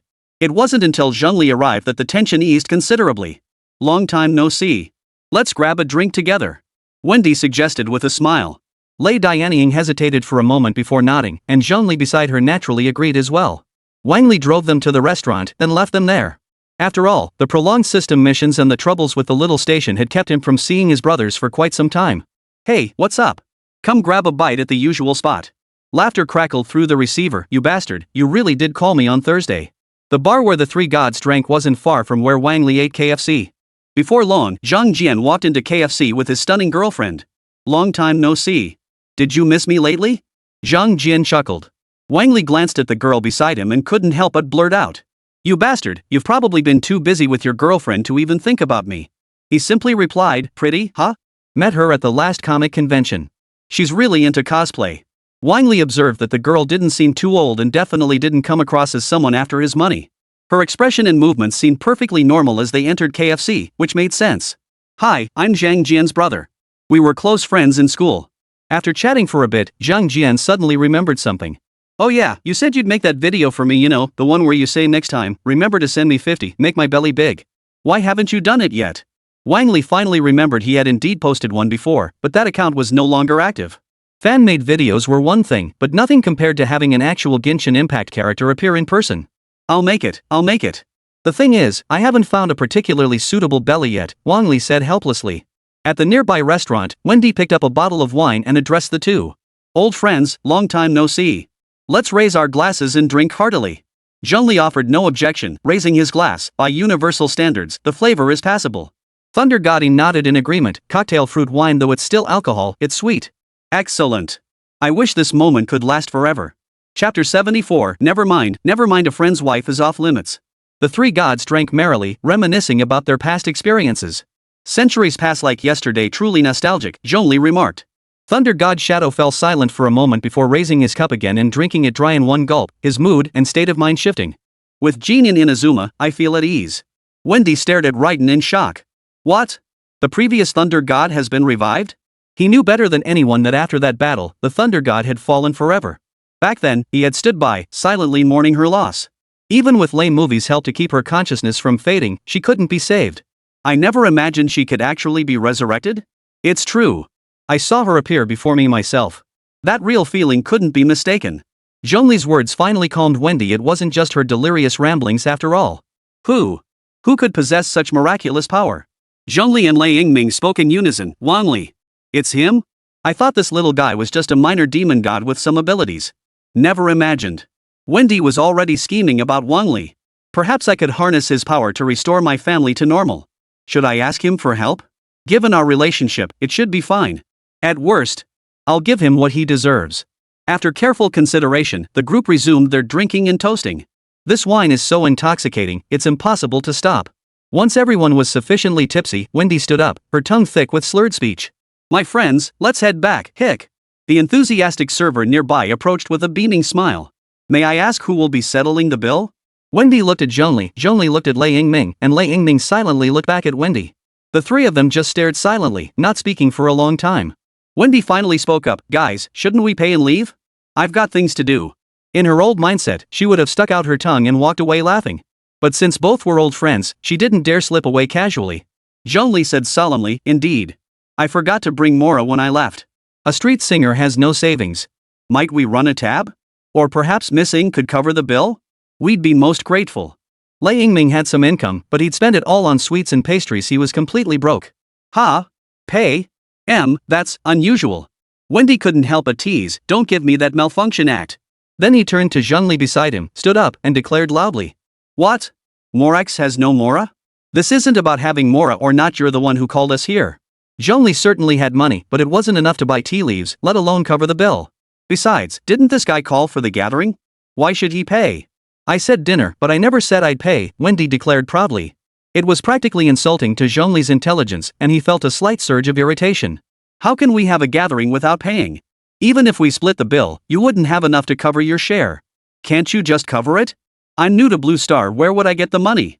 Wendy argued with righteous indignation, completely disregarding Zhang Li's feelings, making the atmosphere increasingly tense. Enough arguing. Let's just get Wang Li, Lei Dianying suggested. Sure enough, the mention of Wang Li silenced the argument, for he was the one who would foot the bill. It was perfectly normal for the three gods not to carry money. Meanwhile, Wang Li sat nearby, listening to his buddy Zhang Jian's bragging, his eyelids drooping with boredom. The Vini 50 series is definitely coming out someday, and it'll be a version you never imagined. Wang Li planned to pick a Genshin Impact character and create something truly special. Yagaki or Raiden would be perfect, the views would be off the charts. This time, you might need to hit the trending page to see it. Zhang Jian was surprised. He remembered Wang Li seemed much more cheerful lately and had even gone to the beach.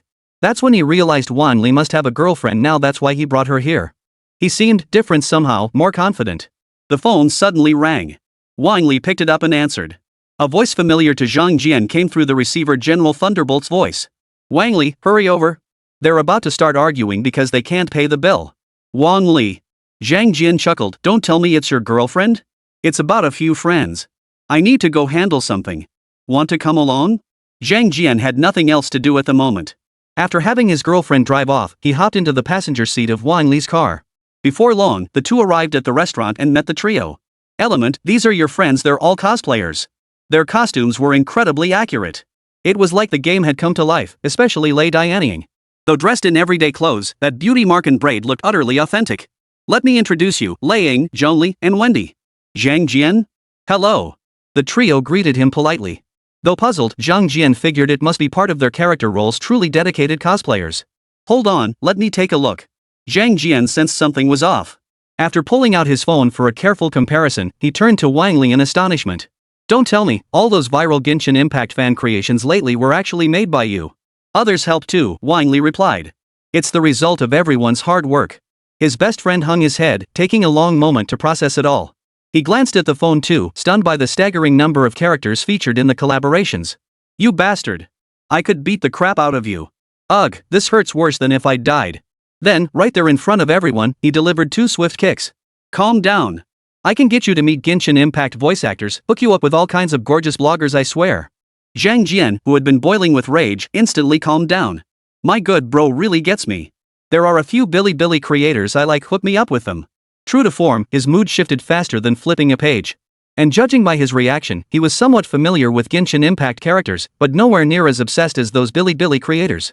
Besides, he could tell how much Lei Dian relied on Wang Li. Forget it. A friend's wife is off limits. I, Zhang Jian, am a man of integrity, after all. Hey, beautiful, what's your WeChat ID? Let's connect and get to know each other. He pulled out his phone, chatting with Lei Dian while wearing what he thought was a charming smile. Wang Li. Forget it, WeChat ID isn't that important anyway. I'll get Lei Dianying no matter what. Even though my buddy's family is loaded, with my systems boost, I've got tens of millions in liquid assets. Compared to that, Lei Dianying was nothing. Everyone returned home, and the good brother chatted for a while before leaving too. Meanwhile, the original trio was still arguing, debating the issue of not having money. Wang Li filmed the entire scene and had the three gods edited into a video. Chapter 75, Three Gods Playing Landlords. The new video instantly drew a massive crowd of fans upon release. It was just too entertaining. The three gods' arguments seemed no different from those of ordinary people. This is absolutely divine. Look how flustered Zhang Li is. Wendy's twisting the meaning here. Look at the thunder god, he almost got beaten up by them. Poor guy. Many viewers empathized, recalling similar roommates from their own college days. Ever since learning Wang Li's identity, whenever Zhang Jian saw trending videos, he couldn't shake the feeling he was being made fun of. Damn it, I want friends like that too. Just getting off work in the afternoon, Chrysanthemum pulled out her phone to scroll through videos and happened upon the three gods arguing. Even the Chrysanthemums were stunned. The real-life Sanjin couldn't even scrape together a single yuan. Even the Thunder God General showed signs of wear and the CPU was running dry. The world's scenery remains unchanged for centuries, yet wear and tear is a terrifying thing. Zhongli and Venti traded barbs, laying bare events spanning millennia. Even Alice's story came up. Look at Alice, what did she do to Mondstadt? You useless wind god. Yeah, right. You were the one tagging along like a puppy. If not for you, Liyue would have been obliterated ages ago, you babysitting rock god. Calm down, both of you. Stop fighting here. Go to the dance studio, okay? This is embarrassing. Then they turned their attention to Raiden Shogun, their voices growing increasingly sharp. Enough, both of you. She lowered her head and lunged toward her own chest. Thunderlight saw through it. The two were photoshopped into the statue, their expressions bizarre. Chrysanthemum burst into laughter and typed her own comment. As expected of me. The divine statue has spots for all of you, no fighting over them. These three gods are truly one more troublesome than the next. If they ever came to reality, it would be utterly bizarre. In truth, though they bickered and argued in reality, they never resorted to violence. Their powers were too evenly matched, it would be a pure waste of their dwindling elemental energy. Let's settle this once and for all. Wang Li pulled out a deck of cards, placed them before the two, and spoke earnestly. Wendy, as the wind goddess, had never seen such a thing before and asked curiously. What? To determine who pays. Want to give it a try? All three gods turned to Wang Li, who proceeded to explain the rules of the card game to everyone. Ahem, everyone, let me explain. These cards have different ways to play, but the simplest is Landlord. The three gods, Landlord? Wang Li sat beside Lei Yingying, picking up the cards with his right hand while clasping her left hand with his left. Everyone, you'll see it's actually quite easy to learn.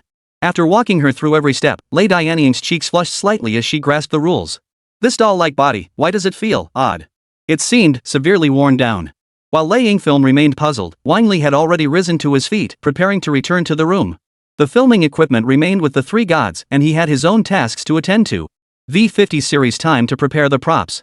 Lei Yingying stared intently across from him and said, I never imagined we'd end up fighting here like this. By universal reason, this is not my true desire. We both know that if we unleash our full power, Blue Star will be destroyed, Zhongli said. But death is life today, we must settle this once and for all. Wendy had long been prepared, ready to begin at any moment. And claim victory this time. Call the Landlord, the three gods declared simultaneously. 3 cards on the table flew into the air. Wendy let out a strange laugh as he unleashed his wind element. A sudden gust swept through the room, drawing all the cards toward him. Haha, the Landlord is mine. Unfortunately for him, Zhongli made a slight gesture. A pillar of rock appeared on the wooden table. The breeze ceased and the cards drifted back down. At that very moment, Lei Dianming struck. She had long since adapted to this environment. And with her frequent sword drawing practice, she slashed effortlessly. The Landlord card landed in her hand. Oomph, now I'm the Landlord. But things weren't going to end so easily, because her hand lacked the jokers. It was just an ordinary deck, and the other 2 players were equally unlucky. But they all reassured themselves, what a perfect hand. Lei Yingming didn't know that although Wendy and Zhongli had fallen out over the matter of treating each other to meals, they had long mastered the secrets of the cards and devised a countermeasure. Look! Wang Li's coming over in a suit with dessert. Lei Dianying's eyes lit up as he turned his head to look carefully, but there was no one there. When she turned back, Wendy was whistling as she organized her cards, while Zhongli wore an expression of utter calm. She dismissed it as Wendy's mistake and played her card, a 3. 4/4's bomb. Ha! Lei Dianying was utterly confused. Why had she suddenly played a bomb? I just played a 3, and you go with a bomb? Wendy grinned triumphantly, taunting, can't help it, my hand's full of bombs. Got a problem with that? Come at me. The relentless barrage of bombs pounded Lei Dianying into a pulp. Auntie, pour me a cappuccino. Hurry up, Auntie. I've been waiting so long my flowers have wilted. Just then, Zhongli played his cards. 4 aces. Wendy? Hey, we're on the same team. What the heck are you doing? Zhongli nodded calmly. That's true, but you have to pay the bill. Damn it, so I'm the hidden landlord after all. 5. K. Bomb. On the battlefield now, Wendy had a few bombs left, and Zhongli wasn't far behind. They attacked each other relentlessly, refusing to back down, until every last bomb was spent. Lei Dianying narrowed his eyes. The moment to strike had finally arrived. Watch this. 4 twos. I won. Lei Dianying claimed the final victory. But Wendy wasn't about to concede defeat so easily. In the second round, he was determined to turn the tables completely. Come forth, Teverin. My Tulin has 6000 ATK and the effect to destroy all cards on the field. Wendy drew his 7 sacred summoning card, speaking with unwavering confidence. Oomph, watch me destroy summoned creatures. Zhongli said calmly. What? That's so dirty. Lei Dianying beside them was utterly confused. What was going on? He couldn't make heads or tails of it. Yet the battle raged on, neither player letting up for a moment. How about this move? Milk-scented slash. Lei Yingming swung his blade, finally halting the battle between the two. But the TV was completely destroyed, leaving a deep gash in the wall. Lei Dianying panicked instantly. How did he suddenly wreck the furniture? What if he had to pay for it? How much would this cost? His savings seemed woefully inadequate. If not, could I pay with flesh? Just then, Wang Li descended the stairs, his mood exceptionally cheerful. Today, the income from his little video platform finally came through hundreds of thousands of yuan. Plus, the coconut milk collaboration had received payment from the vendor he'd made several million for sure. What a wonderfully satisfying day. Then, Wang Li witnessed the scene before him. The television was split clean in two, sparks still flickering from the jagged edge. What the hell just happened? Chapter 76, The Pure Land of Lightning Cinema. Fortunately, the elemental force on Blue Star is weak, so the damage caused wasn't significant. After cleaving the television and wall in two, it caused no further disruption. Wang Li narrowed his eyes, gazing at Lei Dianying, who was bowing his head in apology. You did this? Yes, Lei Dianying murmured softly. Wang Li had anticipated such an incident long ago. Fortunately, he possessed the power of the Rock Emperor. Wang Li placed his hand on the wall, and the power of the Rock Emperor slowly activated. Within mere seconds, the wall returned to its original state, though the outer marble layer remained beyond repair. My apologies, Wang Li, ha. Wendy tilted her head with a smile, looking completely unfazed. It's fine. We'll just have someone come replace the tiles and swap out the TV. What truly left Wang Li speechless was how on earth they'd ended up in such a mess playing landlord. But it didn't matter now. Wang Li glanced at the three gods and said with a smile. Splitting this cost evenly among us should be no problem at all, right? The three gods, I don't have any cash, but I can sing you a few songs. How about that? Wendy suggested. If it was Wendy, her singing voice would be a bombshell on Blue Star. It might even bring unexpected benefits. Zhongli pondered for a moment before saying, put the bill on Wangsheng Hall. It seemed perfectly reasonable. The Reincarnation Hall had expanded its operations, acquiring numerous competitors. It now dominated half the market in the capital, operating as a specialized service industry. The only frustration was that the fervor for the afterlife had cooled, potentially derailing their plans for nationwide expansion. Otherwise, given the Hall of Rebirth's wealth, the royal court would naturally welcome any opportunity. So, that leaves Lei Yingming, huh? Her beautiful eyes fluttered as she tried to change the subject. Can we settle the debt with videos? Wang Li chuckled, of course it can, provided the view count is high enough. Viewership had indeed dipped slightly in recent days, only picking up again after the Three Gods quarrel. That video had already hit 1 million views and it had been up for less than 2 hours. He was confident the video of the three gods playing cards would also bring in a significant number of views. Wang Li hadn't come up with a good idea for a new video yet, so why not post a few songs? After all, he had Wendy for backing tracks, and she could easily sing some fun songs to boost views. As for professional equipment, spending around 100,000 yuan should cover it. You guys start learning to sing first. Wendy, you teach her. No problem. I absolutely love teaching others to sing. Chrysanthemum Flower's singing skills aren't bad, so learning from Lei Movie shouldn't be too difficult. However, reality seemed to differ slightly. Wendy pointed at the sheet music on the tablet and shouted, "Hey, you homebody. Can you focus and fix your pitch already?" Lei Dianying wasn't about to indulge her. His voice turned icy as he snapped. You never taught me that. What the hell needs teaching? Anyone can tell the difference. You sing along without any emotion, you're wasting that housewife voice of yours. The wandering poet had never encountered such a difficult student before. What a headache. His voice rose involuntarily, completely disregarding whether she was actually listening. Ha! Take this blade. Lei Dianying didn't care anymore, even the wind god deserved a slash. Come on then. Who's scared of who? I'd dodge my own grandson. Both sides were evenly matched, suppressed in this place, but Wendy held the divine heart in her hands. A bolt of lightning struck, only to be effortlessly neutralized, dissipating into thin air. This move won't work on me. Just sing along with me properly, or else you'll have to figure out how to pay me back yourself. Wendy gave up and went all in. She had plenty of songs to trade for cash anyway. But Lei Dianying was different. She was a homebody with no skills beyond streaming. Worst of all, she'd spent all her streaming earnings on sweets. She was completely broke. Alright, fine. Singing with emotion was too much to ask of Lei Yingming. She could only do her best. Originally, Wang Li had planned to set up professional equipment for a home recording session. But time was running out.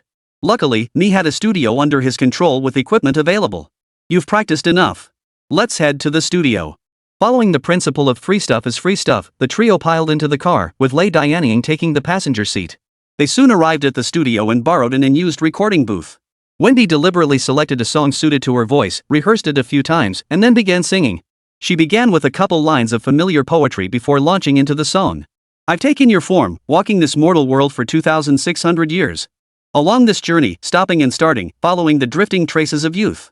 Yet the skies over Nagano remain as warm as ever, stirring memories of days gone by. Wang Li listened, feeling an inexplicable stirring within him. It was a moment unforgettable to those of that era, one that lingered in the mind. The warm sun over the fields, the breeze lifting the kite held in hand, dancing with the wind. Yet in Wendy's eyes, that era belonged to the youth, to the friend of days gone by. This song is wonderful. It brings back memories of the past. That brave boy taught me, who knew nothing of the world, what friendship was, what freedom was. Wang Li remained silent, as did everyone else nearby. They were all lost in their own memories. Everyone has unforgettable things, dreams they chase. Even Lei Dianying was moved, causing him to reconsider his attitude toward Wendy.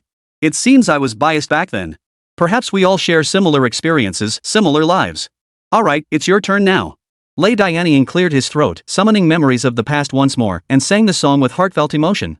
Meanwhile, Chrysanthemum Flower stood nearby, watching the upcoming track play, her face lighting up with a charming smile. So it's this one. It was none other than the original Genshin song, Pure Land of One Heart, which she had once sung as the lead vocalist. Have you heard of the chaos where gods and demons reign, where blood drips to forge blossoms? Have you heard of the lurking demon gods, where thoughts become blades in the void? Transforming longing into nothingness and oblivion. The pain, it was unbearable. This song encapsulated the life of Raiden Shogun, or more accurately, the life of Raiden. And each time she sings, I am Raiden Shogun. I am Raiden Shogun. I am Raiden Shogun. One question to others, one self-reflection, one proclamation to the world. Though utterly disinterested in the mortal world's 7 rulers, he was forced to become one of the 7 gods. This feeling of self-inflicted torment is far more agonizing than killing her. For she cannot die, she must be eternal. She must protect Inazuma, the very place all her departed loved ones wished to safeguard. Outside the recording studio, Kikuka fell completely silent, listening intently to Raiden's voice. Though sharing the same vocal timbre, Lei Dianying conveyed emotions even deeper than her own. She was a voice actress, yes, but she had never truly lived through such agonizing years. Lei Dianying's singing leaned more towards soothing and anguish, rather than a fast-paced feel. Wendy made changes to this, making the entire piece more compelling and imbued with the weight of Inazuma's history. This was the true Raiden Shogun. This was the true Raiden. Chapter 77, The Invasion of the Wind Demon Dragon. Though the song brims with emotion, Wang Li won't settle for less. He aimed for 1 million views. Achieving this goal requires more than just showcasing the singer's talent. To immerse them, he must create vivid imagery that resonates deep within their hearts. This wasn't difficult for Wang Li, as he had plenty of pre-made videos ready for editing. But to make it the best it could be, he still needed to make a trip back and complete it in Inazuma. Lei Dianying wouldn't refuse either, as she needed to repay her debts and would cooperate fully. Watching the demo video of the character turning on the castle tower roof, she nodded. No problem. Leave this matter to the general. So that's how it was. Having Raiden repay her debt in this manner was entirely within her capabilities. Alright. I'll go personally to film the video. As for Wendy beside her, it seemed there really wasn't a suitable video to enhance the impact of his singing. I'm pretty laid back about it.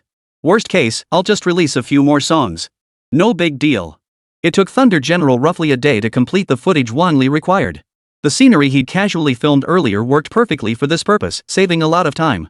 Both The Wind Rises and Pure Land of One Mind were released online simultaneously. Wendy's account name was Wind God Wendy.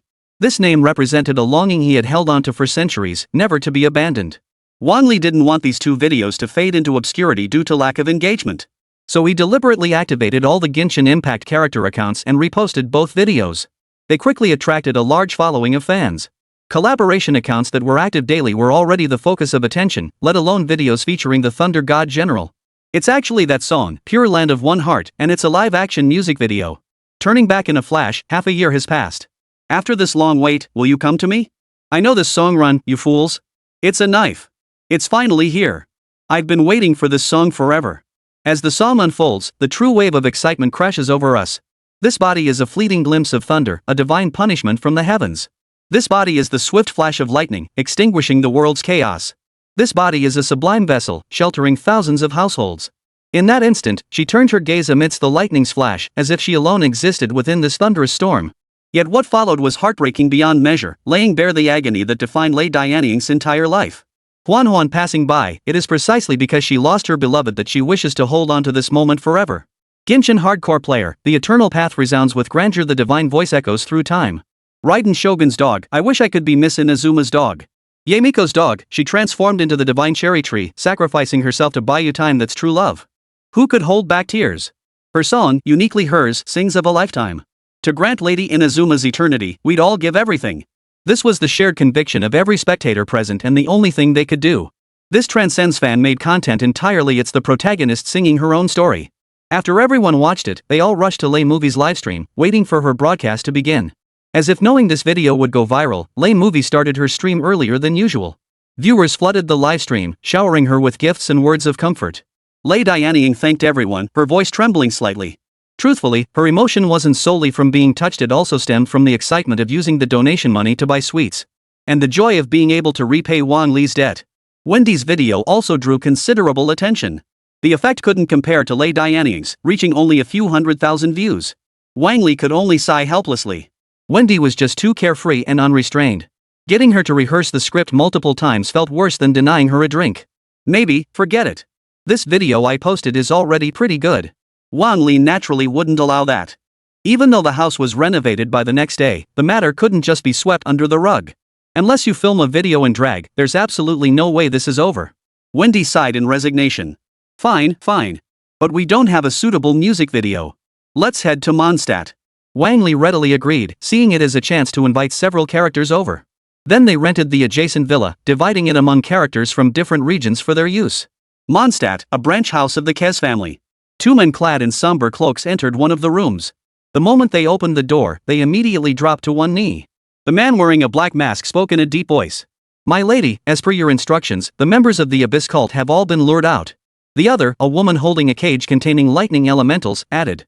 We have repeatedly prevented others from approaching the wind demon dragon. Everything is proceeding according to plan. In the darkness, cascading white hair fell like a waterfall over the shoulders of the breathtakingly beautiful woman. On the exquisitely crafted crimson sofa, the lady reclined diagonally in the plushness. Her lotus root arms, wrapped in black silk, rested on the silver-trimmed armrests, while her legs crossed, revealing expanses of snow-white skin. A faint smile played at the corners of her lips as her beautiful eyes scanned the fools kneeling before her. Very well. Now we simply wait for the opportunity to make him surrender the divine heart. Outside Mondstadt, the sky was swept by a turquoise storm. It felt like the beginning of some terrifying presence. The Knights of the West Wind reacted swiftly, aiming their powerful crossbows skyward. A colossal dragon charged forward at breakneck speed, carrying boundless tempestuous power. The wind demon dragon has arrived. The massive bell tower swayed violently in the gale, its thunderous tolling sending shivers down everyone's spine. People fled in panic, rushing to take shelter in their homes. Run! Run! Hide immediately! Sheen burst out of the room, directing everyone away from the open field. The wind demon dragon was an extremely dangerous creature. The tornadoes it unleashed could hurl people high into the air. Those struck would plummet to their deaths from the sky, causing numerous casualties. Yet this wind demon dragon seemed unwilling to depart. What was this? This was a premeditated ambush. Without Wendy's soothing presence, the already uncontrollably frenzied creature lost all restraint. Once it remembered this was a city it was meant to protect, but now it only craves destruction and madness. Crash! The colossal dragon slammed into the city center, reducing buildings to rubble. People inside the buildings cried out helplessly as death seemed to come in an instant. Help me! Amidst the flattened ruins, a girl covered in blood screamed for help. Despair gripped her heart. Never had she imagined a demon dragon would appear above her. Hadn't the dragons always raged wildly before swiftly flying away? Why had it descended directly this time, crushing her home beneath its weight? Clutching her chest, pierced by shards of beam and pillar, tears streamed down her face uncontrollably. Someone, anyone, please save me. Chapter 78, You're not the fools, are you? The lady's position was not far from the collapsed house. She stared out the window at the sickening scene, silent. The frenzied wind dragon instinctively hurled the human high into the air, chewing and swallowing them whole. Oomph, barbaric monsters. Lady, this place is too dangerous, her subordinate cautioned. What is there to fear? Monsters instinctively attack human settlements.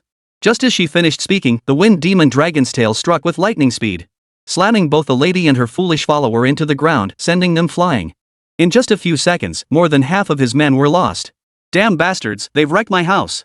At the same time, the Westwind Knights reacted. Some knights charged down from the defensive walls, preparing for a final, desperate battle with the wind demon dragon. Others operated the wall's crossbows, unleashing volleys to drive the wind demon dragon away. Struck repeatedly by the powerful crossbows, the wind demon dragon's fury erupted, unleashing a furious roar. Two massive wind cannons erupted, slamming into the giant crossbow that was reloading. Several men were instantly blown away by the elemental blast tumbling from the high walls. Even the formidable crossbow was uprooted from the stone foundation and toppled to the ground. This was the wind demon dragon, driven to utter madness, having lost all semblance of reason. Its nature had changed completely. What? Even the mighty crossbow is destroyed. We are no match for it. Some began to show signs of retreat. But before he could flee, a gaping maw appeared before him. The dragon, covered in purplish black patterns, bit off half his body in one gulp. At that very moment, Scout Knight Amber drew her bow, gathering fire elemental energy in her hands. The flames burned fiercely even in the howling wind. Her elemental prowess was formidable. The arrow released, tracing an arc through the air, striking the wind demon dragon. Yet this mere flame caused the wind demon dragon scarcely any harm, quickly extinguished and vanishing. Worse, she had drawn the wind demon dragon's attention. Its claws tore through the surrounding structures as its wings spread wide, resembling a demonic deity. At that moment, a white gate slowly materialized behind Amber. A handsome young man and a green-capped youth stepped through it. The young man shouted loudly, "Back off! This isn't something you can handle. The wind demon dragon is an extremely dangerous creature. What you're doing now is wrong. Watch me handle this." He produced a stringed instrument and began to play a soaring melody. But there was no reaction. The wind demon dragon Teyvat stepped through the whirlwind, causing the gale to intensify. Everything on the ground except the houses was swept skyward. Nearby houses had even their roof tiles peeled off one by one, leaving those inside shivering in fear. Barbados' expression darkened, growing increasingly grim. If not for the Fool's Guild and the Abyss Cult, Teyvat wouldn't have ended up like this. Just as he gritted his teeth, preparing to unleash a fraction of his true power, a bone-chillingly cold female voice rang out, "You bastard, just die already." Terrifying frost swept over, freezing its legs and swiftly climbing up to the wind demon dragon's lower abdomen. Such powerful frost. Could it be a mighty knight? Barbados muttered under his breath. A thick, icy spear burst from an alleyway, piercing straight into the wind demon dragon's body. Yet no one anticipated the wind demon dragon opening its massive jaws to unleash a colossal dragon's breath. The ice spear, as large as a giant crossbow bolt, shattered effortlessly under the dragon's breath, scattering into countless fragments that returned to the alley. The glimmer of hope that had flickered among the crowd dimmed once more. Just then, a surge of flame erupted, melting the flying debris into steam that billowed into a white mist. "There's still hope. Keep fighting." Paimon cheered them on. The furious woman's voice rang out once more. "You're asking for death." A 10-meter-tall fiery tornado hurtled toward the wind demon dragon nearby. However, compared to the wind demon dragon's summoned whirlwind, it was completely disproportionate. The wind demon dragon's whirlwind was pushed back, easily swallowed up, and then surged toward the woman. The woman's expression darkened. She had intended to hold back some power. The power she unleashed now far surpassed her previous self, nearly reaching her peak state. Yet she still couldn't match the wind demon dragon before her, something she hadn't anticipated. But now it seemed she had no choice but to unleash her full power. No. That would make her nothing more than a tool for Mondstadt, effectively working for them. After a moment's thought, the lady decided to retreat for now. She would return after the wind demon dragon had caused sufficient chaos. The flames on her body slowly extinguished. With a wave of her hand, swirling ice crystals enveloped her. The remaining fools behind her vanished along with her. What the heck? I thought she'd help me out, but she just took off. Wendy scratched his head, surprised at how quickly she'd vanished. Wang Li found it perfectly normal. Though she'd sent her back, her power still couldn't match that of a demon god. Even this weakened version of the demon god, Teyvat, was beyond her reach. Unless one possessed the protagonist aura like the Traveler, only absolute power could overcome it. Wang Li stepped forward and said, "I'll handle this." The system had already issued a notification moments ago. A new quest had begun. Invitation quest, resolve the wind god Barbados' troubles. Invite Traveler Ing. Of these two tasks, Wendy's matter took priority. It was urgent and pressing. But the latter quest involving the Traveler left Wang Li quite surprised. So the Traveler had already arrived near Mondstadt? Things were suddenly getting much more interesting. Wendy exclaimed cheerfully, "That's absolutely perfect. Just defeat him for me, don't kill him." He cheerfully gave orders, but Wang Li showed no intention of lifting a finger. "Hey, hurry up and do something. In exchange, what should Mr. Wendy offer?" Wang Li asked. Wendy froze, looking at Wang Li intently. The teasing in his eyes was plain to see. So he'd figured it out. "I only went to Blue Star to find someone and resolve Mondstadt's crisis." Fine. Anything I can agree to, you can have. Then, I want you. Me. Wendy clutched her pert behind, flushing crimson with panic. What kind of kink does this guy have? Though I can change my avatar's appearance. But, asking for me? No way. Wang Li, ahem, don't interrupt me. I want your divine heart. This way, Wang Li wouldn't have to worry about the system delivering the divine heart. The reward might be the wind god Barbados panel or something else entirely. Just a divine heart? I see you already have several on you. Indeed, Wang Li currently had 2 usable divine hearts at his disposal, one for lightning and one for ice. The god's heart of the Rock King had been given to Wang Li earlier, but he hadn't used it yet. It wasn't that he didn't want to use it, but his current power level seemed insufficient to support the simultaneous use of 3 divine hearts. To be precise, he lacked sufficient mastery over the element of rock. Are you collecting divine hearts? Wendy asked. Don't tell me, you're one of the fools. His suspicion was understandable, as Wang Li's methods bore an uncanny resemblance to those of the Fool's Guild. Chapter 79, A Heaven-Shattering Blade. How could that be? If I were part of the Fool's Guild, do you think I'd invite you to Blue Star? Yet Wang Li himself couldn't shake the feeling that something was off. It felt almost like he was helping someone else find the divine heart. He was diligently gathering divine hearts, then the Ice Empress would present them, earning favor. If the Ice Queen were attractive, maybe there'd be a chance. Wang Li reasoned that the system must require the 7 elemental divine hearts, which is why it tasked him with collecting them. Or perhaps gathering all the divine hearts held some special significance. Are you going to agree or not? Wang Li spoke while pointing toward the distant, raging wind demon dragon. Fine. The divine hearts are only for connecting to Sky Island anyway. They're useless to me. Wow, you really pulled off that convincing act earlier, struggling in agony before having your divine heart snatched away. Now you just hand it over so casually? You really are the Oscar-worthy actor from the game's original storyline. Since you've agreed, the contract is sealed. Don't go back on your word. Under the binding contract, with Wang Li's strength combined with Zheng Li's, they should be able to teach him a proper lesson. Wang Li stepped forward, his long sword materializing in his hand. Slaughter the cattle awful. It felt like a command from the heavens. Wherever the dark clouds covered the land, all wind elements became chaotic. Everything seemed to return to the serene stillness of a cloudless sky, all sound vanishing in that instant. Yet the utterly lightless sky left an oppressive sense of unease.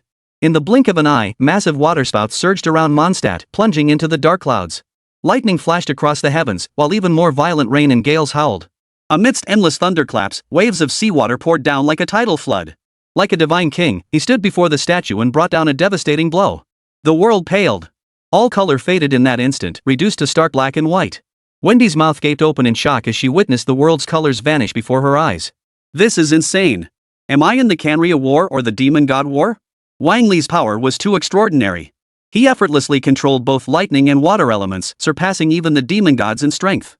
If he mastered one more element, he might even challenge the 7 gods. Though the 7 gods are known as the 7 rulers of the mortal realm, they are essentially archdemons of vastly superior power. Roar! The wind demon dragon roared, unfurling its 6 pairs of wings as it soared into the sky, ready to flee into the distance. It was terrified, filled with dread. This terrifying power was utterly beyond its ability to oppose. Wang Li gave it no chance. The water tornadoes coalesced into a single vortex, blocking its path head-on. The dragon's body crashed through the whirlwind, and the ice elemental heart beside Wang Li glowed brightly. The whirlpool ceased its rotation, solidifying into an icy sculpture. And the wind demon dragon became the exhibit within that sculpture. Lightning flashes across the sky. A purple lightning blade struck down, slender threads darting toward the wind demon dragon and instantly severing both its wings. Its health continued to plummet to a critical threshold under this strike. Stop attacking. I didn't mean for it to die. Wendy soared into the sky and called out to Wang Li. Wang Li nodded, reining in his power slightly before sheathing his blade. Water currents and frigid winds converged, freezing the wind demon dragon solid 100 meters from Mondstadt. This should temporarily resolve your crisis. Wendy, this isn't quite what I had in mind. Wang Li sighed helplessly. His powers weren't like the traveler's, capable of harmonizing with all things. The unique ability to purify the abyss still required that traveler. I know. This is only a temporary containment, to prevent it from flying around causing havoc. Wang Li turned to Wendy and said, Don't worry. Someone capable of purification will appear soon. His eyes widened in delight. Really? Wang Li was certain of this, but the system never assigned impossible tasks.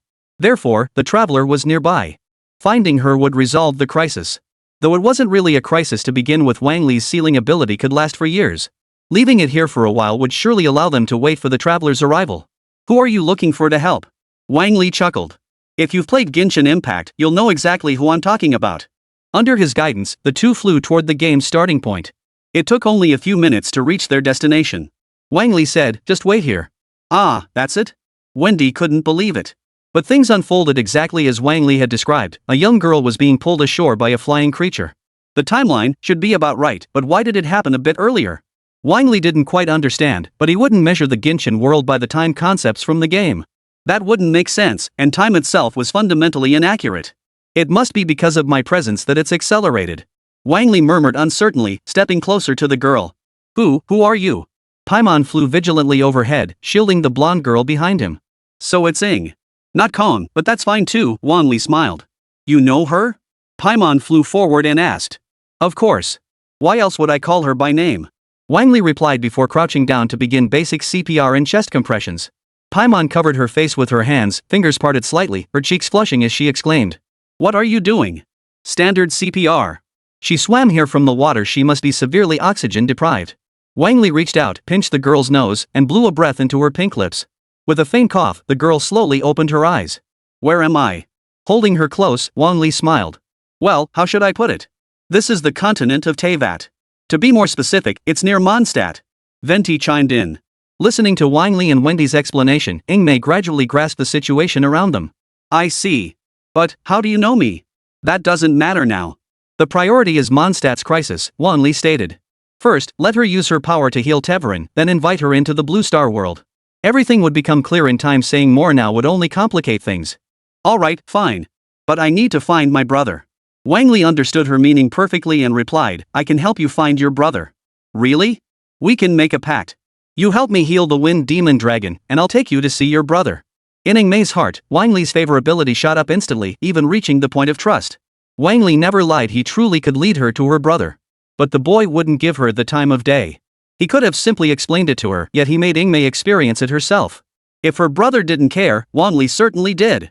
Let's go. We're off. Wendy shouted, trying to lighten the mood. Hey, you singing guy, could you keep it down? I'm right next to you.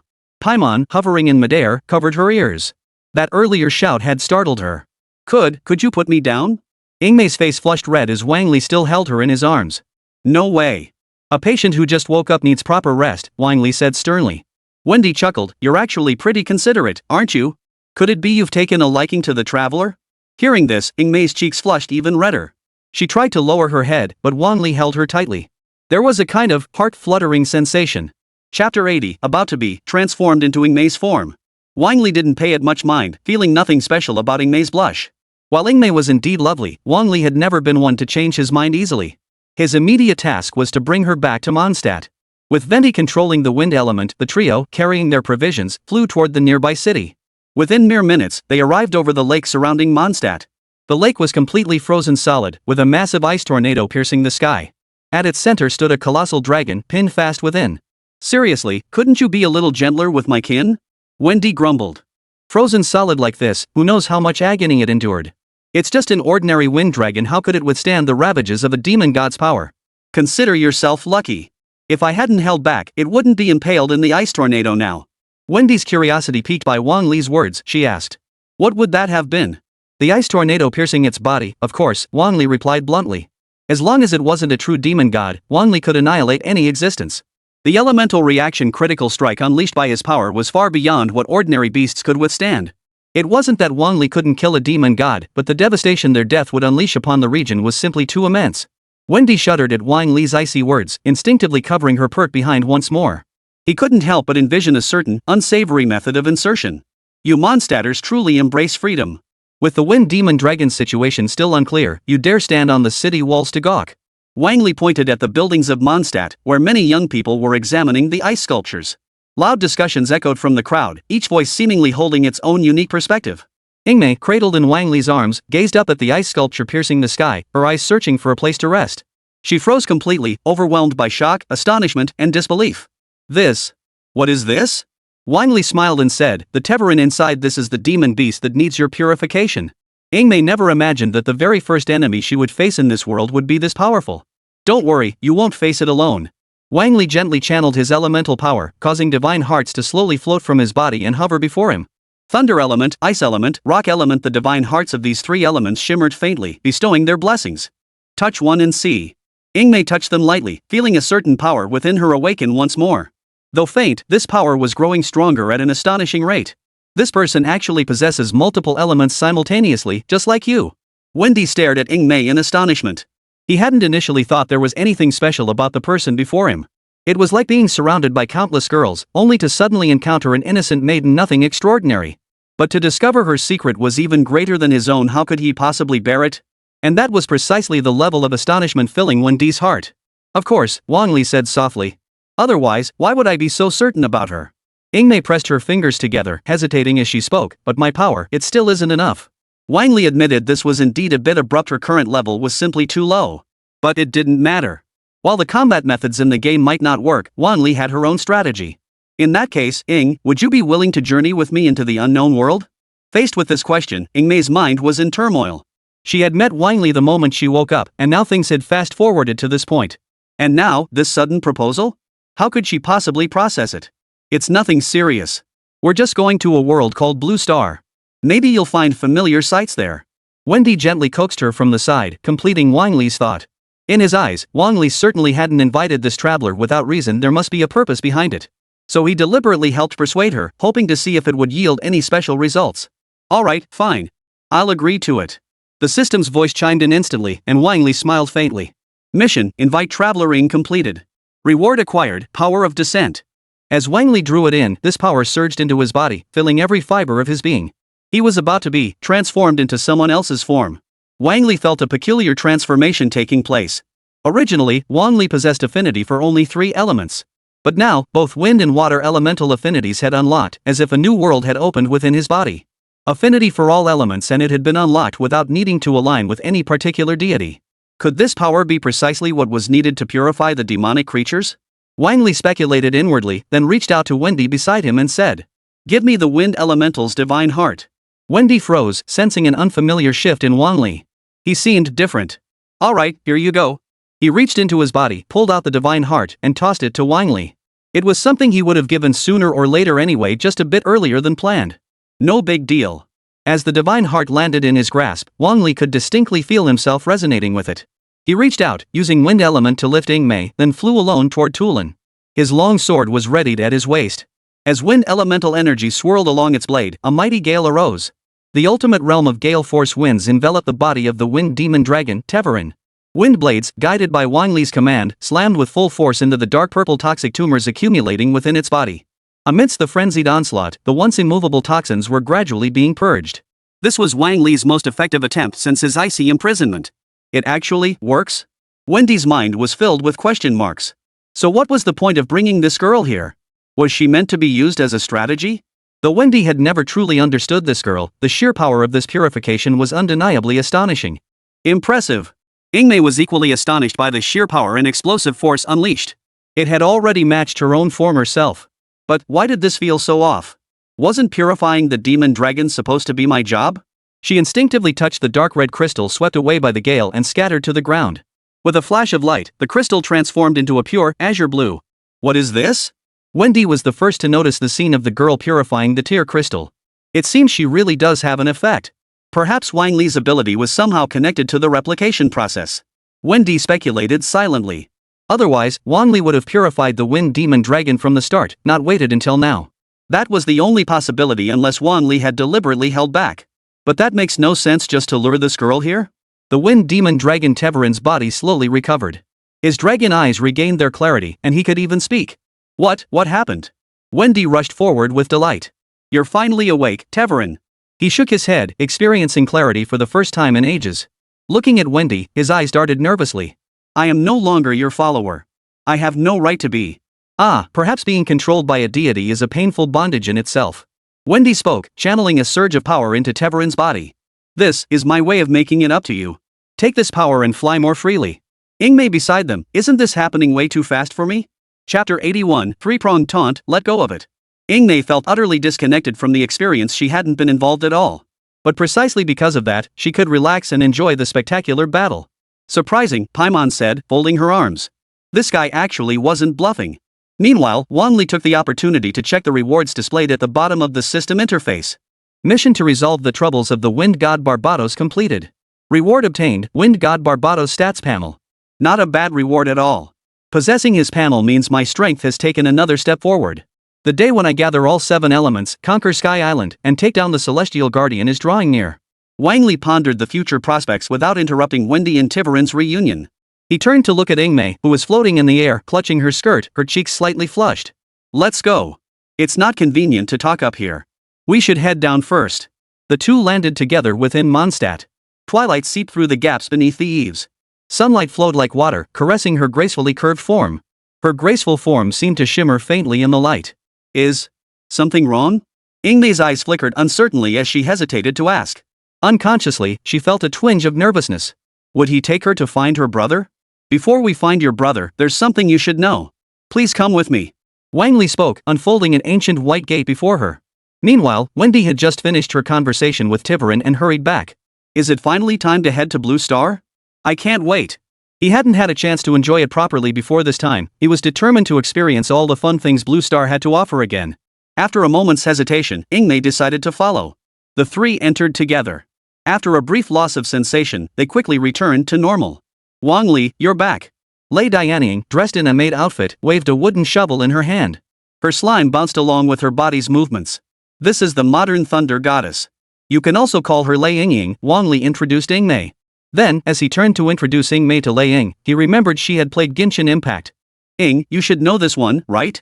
Lei Ying nodded. Of course I know it. People play that game every day. Ingmei? She looked at Lei Dianmei with utter confusion. I've never seen her before? Noticing Ingmei's confusion, Lei Dianying pulled a warm phone from his chest and opened the Genshin Impact game. The scene that would haunt Ingmei for the rest of her life unfolded before her eyes. A character identical to herself was displayed before her eyes. I am a character in a game? She couldn't fathom such a reality, even with countless years of experience. She understood the implications of being in a game and couldn't accept it as easily as Lei Dianying.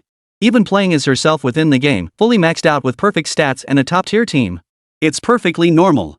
Think of it as the Genshin world influencing certain individuals on Blue Star to create this game.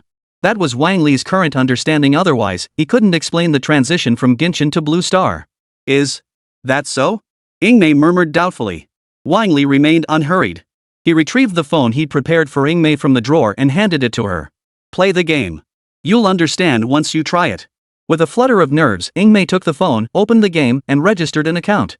As the white gate opened, she stepped into her own world for the very first time. The storyline unfolded through the game, revealing a familiar giant dragon Tiverin. So this is how I appear in the game. No wonder you sought me out. You could also see it as a prophecy, Wang Li said. A prophecy spanning worlds. This was something she never could have anticipated. So, how does it feel to play as yourself in the game? Wendy giggled beside her, teasing her relentlessly. It's a strange feeling, she said. A game modeled after herself, playing as herself to explore a new world. Yeah, it was just too bizarre. I was thinking, since Ingmei has appeared, maybe we should. Lei Dianying looked up, a possibility forming in her mind, and nodded thoughtfully. Hey, what do you think it is? Wendy asked, puzzled. But Wang Li wasn't in a hurry. He'd let her experience the game's storyline first. Filming the video could wait. Once, Wang Li had filmed videos of Juhuahua Fox and Lei Dianying, but they lacked soul. Today, the real, triple trash talk was about to unfold. Ingmei never imagined she'd have to dance like this and hesitated. It's okay, it's just a performance. You can do it. Wang Li reassured her, while beside them, a flawless Shred Fox smiled radiantly. Everyone gathered in Lei Dianying's tatami room to begin filming the dance video.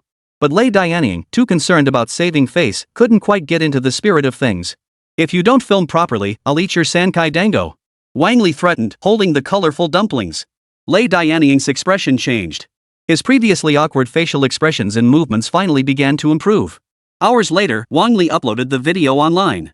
Triple Shake Mockery was already an outstanding fan-made video, crafted by creators who invested countless hours and hundreds of original illustrations. But Wang Li delivered the most perfect recreation using real actors. That Sly Fox is too beautiful.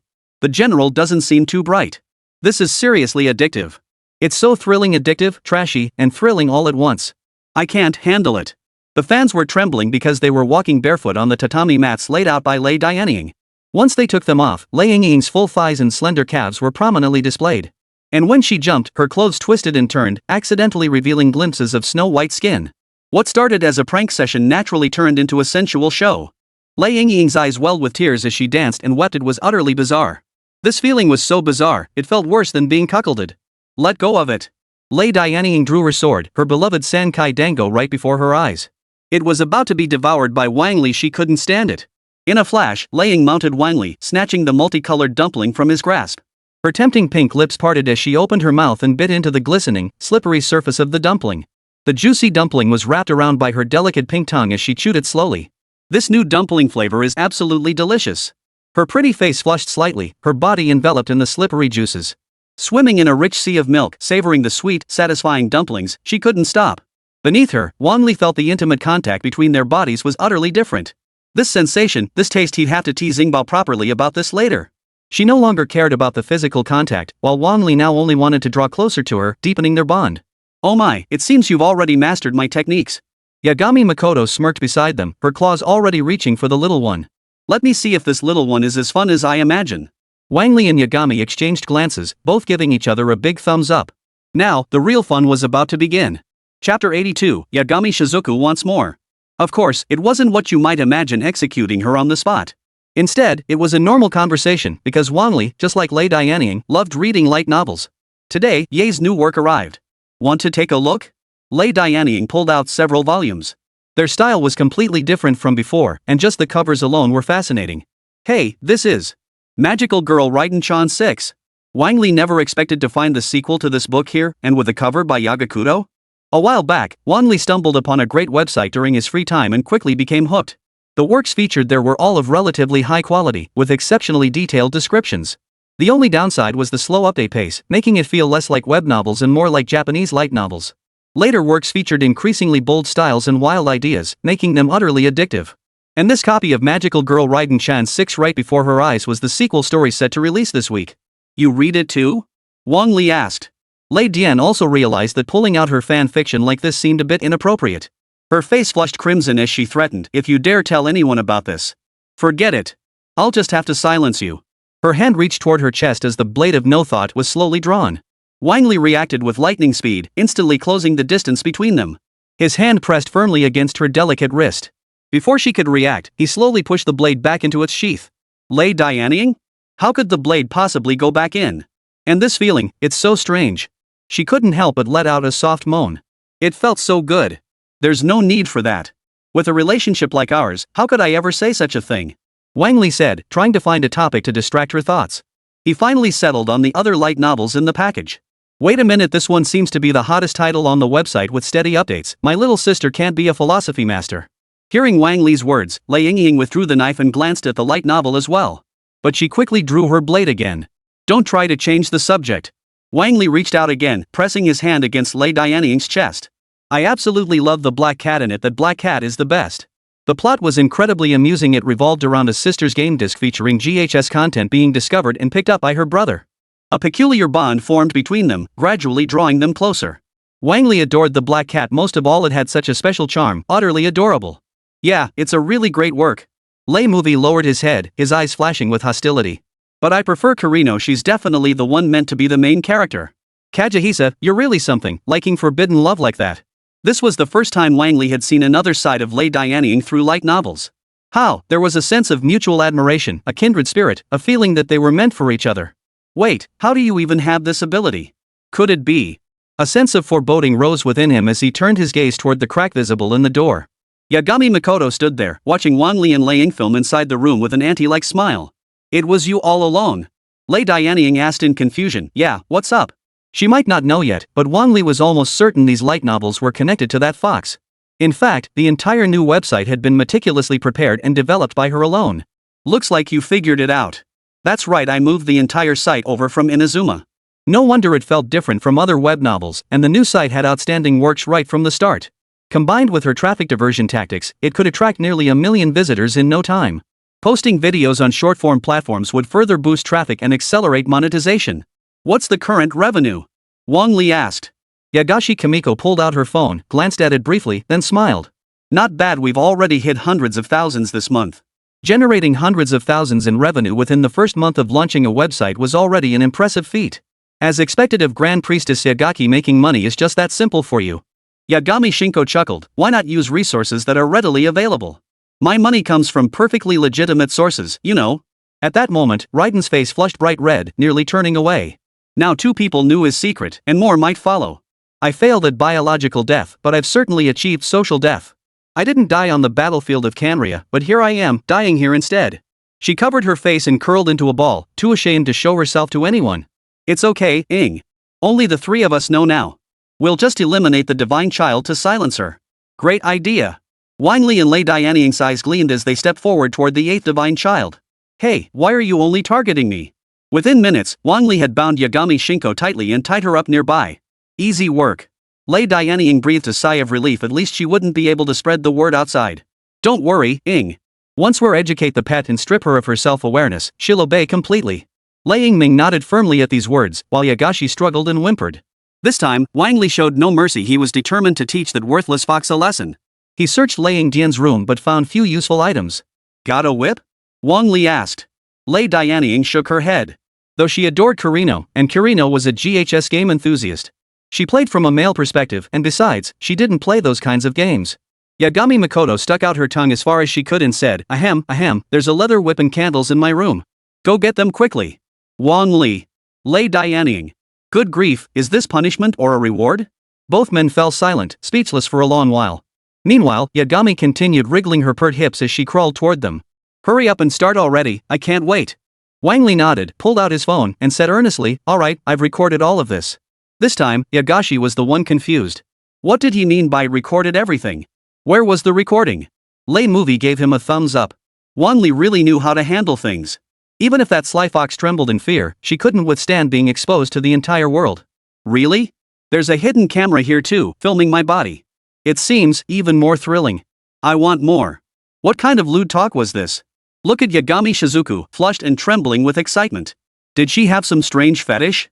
Had she awakened some special attribute? Upon hearing about the hidden camera, Raime lowered her head, her face flushed. His voice dropped low. Is everything Shinko said true? What? Wang Li asked in confusion. You put hidden cameras in the room? Is that true? Oh no, it seems both sides blew up at the same time. Though Wang Li wasn't worried, he truly despised Yae Shinko's sharp tongue. Still, it was a clever idea, I'll take it. Then Wang Li turned, hoisting the bound Shinji up and swaying her voluptuous figure. He snapped, Shinji, what nonsense are you spouting? Where would I get a hidden camera? The more you deny it, the more likely it is, she said with a smile. Ing, she's trying to sow discord. If you don't believe me, go check. I never install cameras. With the system's capabilities, Wang Li didn't need cameras at all. He had 360-degree coverage with no blind spots. Why waste time messing with cameras? Chapter 83, Yagaki Shinsher wants to marry me. Wang Li never imagined Yagaki Shizuku would say something like that. Fortunately, Lei Ying's trust in Wang Li far surpassed Yagaki's. The two were simply not on the same level. You still want to ruin my relationship with Kage? With your credibility, do you really think that's possible? Yagami Mikoto blared at Raiden with demanding eyes, yet received only a cold, piercing stare in return. Seems it really is impossible. Wang Li had no intention of stopping his education of the worthless fox. He opened the fox's room, searching for the special secret she had hidden away. The moment Wang Li entered Yagami Shizuku's boudoir, he distinctly felt the oppressive atmosphere, as if the space had shrunk considerably. Using wind elemental magic to stir the air currents within the room, he closed his eyes slightly to sense it. Just as I thought. One side of the room had been concealed by a hidden door. Instantly shifting into the hidden compartment, Wang Li nearly dropped his jaw in astonishment. This girl really knew how to play. Perhaps punishment is something to be savored. This night remained sleepless. Lei Dianying, blushing, covered her face while peeking at her friend through the cracks. Her friend Yagami Shizuku's voice carried a seductive tone, her smooth skin glistening with sweat. Wang Li sighed inwardly. It seemed the more she was disciplined, the more excited she became. Sure enough, this wasn't punishment at all, it was a reward. By noon the next day, Yagami Mikoto rose groggily, stretching luxuriously. What a delightful night. She looked around, but neither Raiden nor Wang Li were anywhere nearby. Strange. This is definitely Ying's room. As she stepped out the door, she heard peculiar music playing from a room at the end of the hallway. Upon entering, she discovered they were filming an amusing video. At KFC. She's munching on chicken wings with Coke, devouring them bite after bite. People nearby wondered why she was acting so wild. Turns out it's Crazy Thursday. She's slurping on original chicken, licking her fingers, with red tomato sauce dripping from the corner of her mouth. She even said, Vini 50, make my belly big. And the one eating KFC was Lei Dianying. Her figure had gotten much covia lately from all the sweets. That's why Wang Li chose her, capturing the transformation with before and after photos. Absolutely cinematic. That's right, Ingmei peered at her, a hint of curiosity in her eyes. Having played the game, Ingmei now fully understood her identity and status. She was slowly getting used to her new life and really enjoyed filming these little games. They were quite fun. Paimon poked her head out and asked, like this? That's right. Wang Li gave everyone positive feedback, compiled all the video footage, and took it back to edit. He happened to run into Yagami Shizuka, who was still blowing from the night's revelry. You were truly amazing last night. Wang Li's expression darkened as he reached out and grabbed both of Yagami Shiko's pink ears. Looks like you still need some training. The moment she was grabbed, it was as if a switch had flipped inside Yagami Shizuku. Her cheeks flushed even redder. "Come on, let's go talk this out properly." Paimon hovered in the air, hands on hips, exclaiming, "What a breathtaking sight." Of course, Wang Li didn't actually have time to lecture the trembling Izu. He still needed to send his buddy a perk and upload a video. The truth was, these videos didn't generate income as quickly as one might imagine, even with millions of views. A single video might bring in over 1,000, totaling about 30,000 in 30 days. But not every character was posting videos, so the actual income was minimal. On the other hand, Yagashi now brings in hundreds of thousands monthly, with quite substantial profits. Most importantly, she doesn't have to share profits with creators only paying for website operations and back-end editors. With her ability to generate income independently, Shinko seems poised to become quite wealthy. With her current light novel platform and the authors and editors she'll attract going forward, it should see solid growth. Light novels are hugely popular in this era, and there's still a large audience eager to consume them. Even the small, struggling site has partnered with Japan and hosts numerous internal writing contests. What Wang Li didn't know was how Yagami had built the site. "How did you build this website?" Wang Li had always been curious. With her mysterious abilities unlocked, Yagami Shizuku purred seductively. "Well, obviously by using your connections to promote the light novel site. Channels? Using your position as a director at MiHoYo, you partnered with the light novel website under the guise of a promotional collaboration." Only then did Wang Li understand it was all thanks to the direct partnerships with Zayaposen and Genshin Impact. That's how this perfect opening came about. "I see. You're quite the schemer," Wang Li remarked. This approach was indeed clever, making full use of his own resources. "But why didn't I know about this? You didn't go there yourself, did you?" Yagami Shinko pressed her pink lips together, sliding along Wang Li's arm to whisper in his ear, her breath fragrant. "I told them I'm your girlfriend." "Oh no, this is bad. What if they make fan content about us?" Sure, Wang Li was already the internet's public enemy. He'd slept with Lei Movie, made videos featuring Genshin Impact characters. But becoming his girlfriend and having it made public? That's unprecedented. Wang Li's voice was heavy. "Do they all know? Has anyone spread it?" Beside him, Yagaki Shizuku lifted her elegant chin, a radiant smile on her lips as she replied. "Of course they all know. As for whether they've spread it, well, that depends on their own thoughts."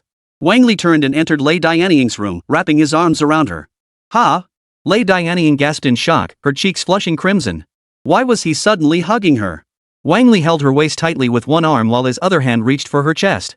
Yui kicked open the door, drew the blade of no thought, and aimed it at Yagashi Shizuku, trapped inside the room. Under the utterly stunned gazes of Lei Dianying and Yagami Shizuku, Wang Li actually drew the blade. His eyes blazed with dazzling lightning as he prepared to let Yagaki experience his sword technique. "Take this, you worthless fox." "Wait, this blade could actually kill someone." Yagami dodged, the blade's edge slicing through her long sleeves, missing her by a hair's breadth. Though this strike's power couldn't match Raiden Shogun's full might, it far surpassed Raiden's usual strikes. Yagashi felt a chill of fear. She never imagined Wang Li would actually draw his blade. Raiden, sword still sheathed, drew it and swung with merciless fury. "Oh dear, you're hopeless. Why don't we just get married for real? We've already done that kind of thing, and with my status here, marriage wouldn't be a problem at all."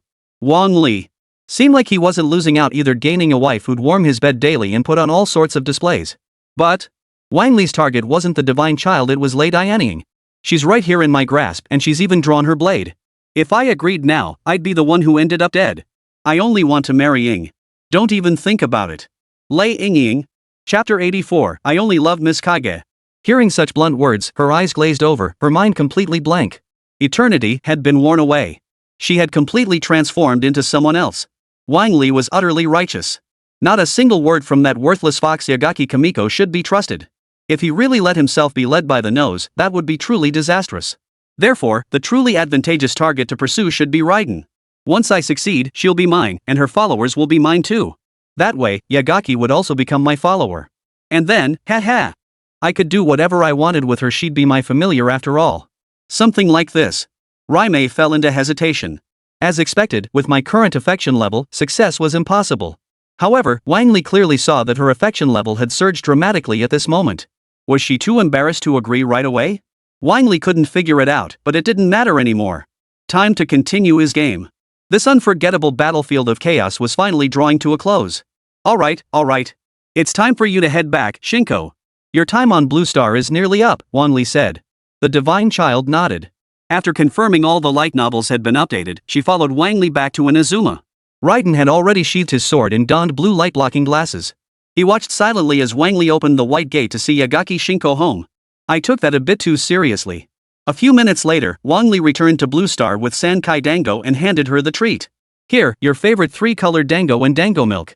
Lei Dianying's eyes lit up, instantly forgetting her earlier worries. Though the strategy couldn't continue, Wang Li could still keep filming videos. And within the platform, there were many outstanding fan-made videos featuring general lightning that Wang Li particularly enjoyed. Yingmei put down her phone and came to Lei Dianying's room when called. We have one more video to shoot today. Let's get started quickly, Wang Li said. Lei Dianying nodded beside him. She needed to stream live that night to earn money, so there wasn't much time left. After editing the video, Wang Li uploaded it online. Then, Wang Li shared one of the videos with a friend who was working out. Zhang Jian, having finished his workout, lit a cigarette and picked up his phone to check it. The first thing he saw was the shared video titled, "Next time, remember to tip me 50 and make my belly bigger." It really was the title he'd mentioned earlier and it actually existed. The cover image seemed odd too. It showed Lei Dianying patting his own belly. He immediately clicked to open the video and play its contents. It began with Lei Ying's slender waist and impressive figure. Then came the later scenes of her plump figure, her mouth full of tomato juice and egg tarts, devouring them one after another without stopping.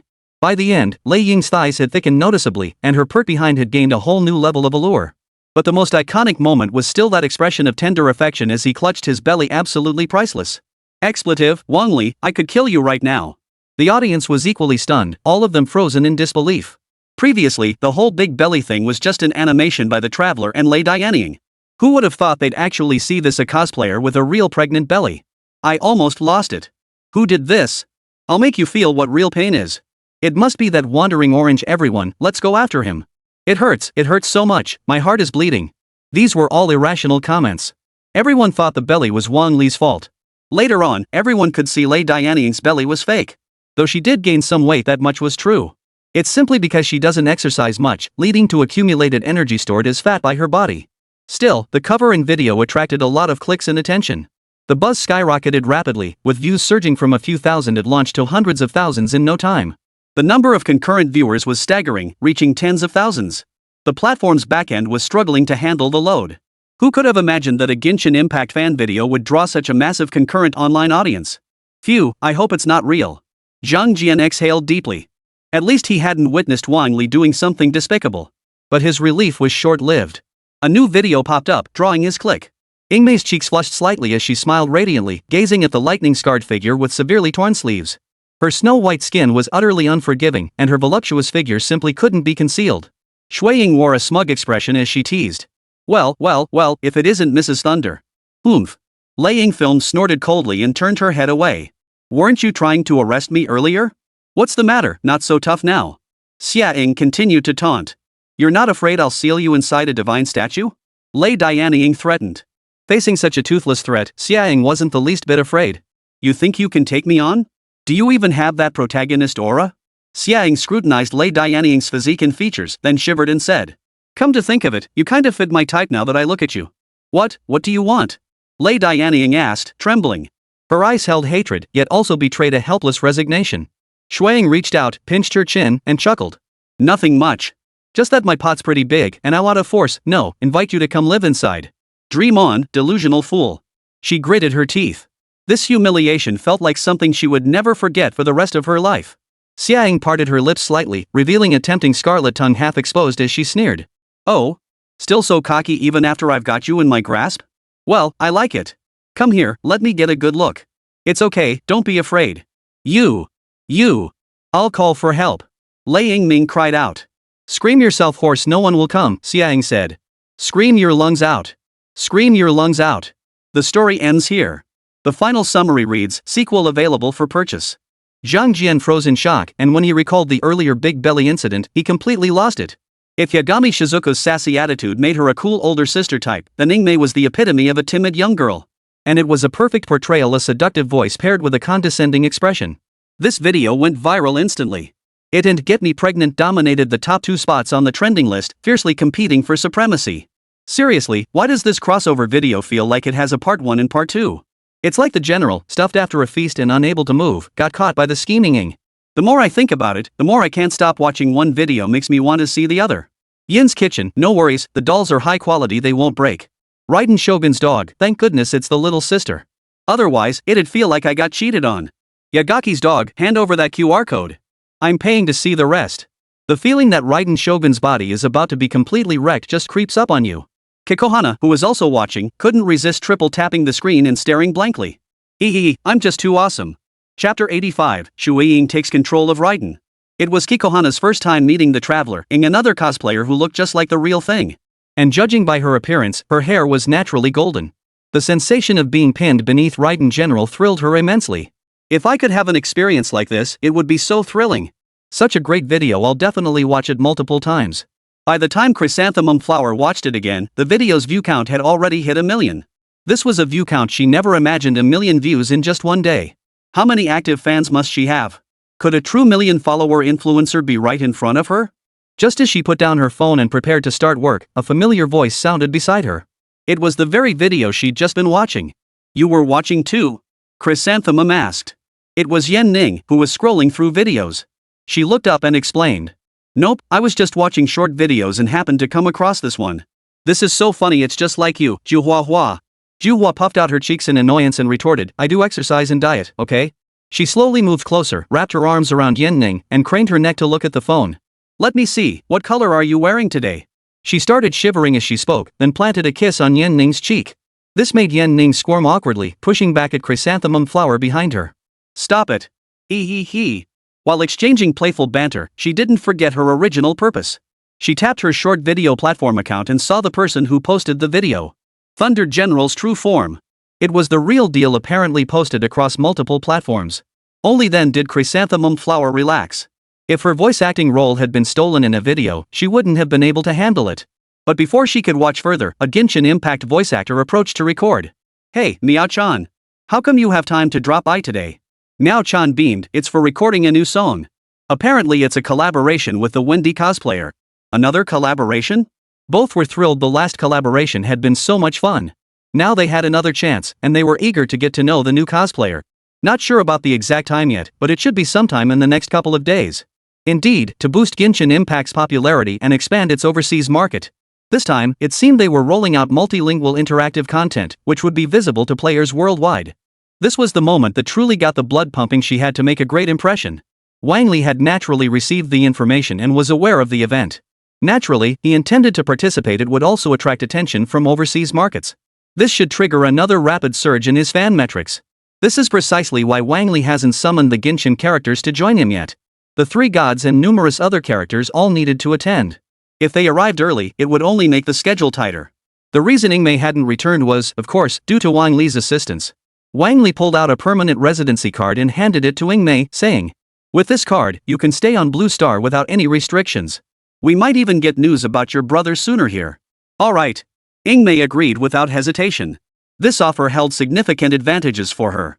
Through the game's information, she could determine which direction to pursue her desired strategy. Plus, she could learn about many game plotlines ahead of time. She could clear the game in record time, then come back to munch on snacks and watch TV. So satisfying. Well then, while we have time, let's go tell them first. Then we'll go find your brother. Ingmei nodded in agreement with Wang Li's decision. With her current strength, taking on the Abyss Mage in the game would be a bit challenging. She could use the time Wang Li spent notifying others to spar with opponents and strengthen herself. Wang Li now understood why the timeline could be extended. It must be because she was strengthening herself in Mondstadt, constantly hunting treasure chests and slaying monsters. The pair headed first to Inazuma, as Raiden was feeling homesick. I'll be back in a day, Wang Li, Lei Dianying said.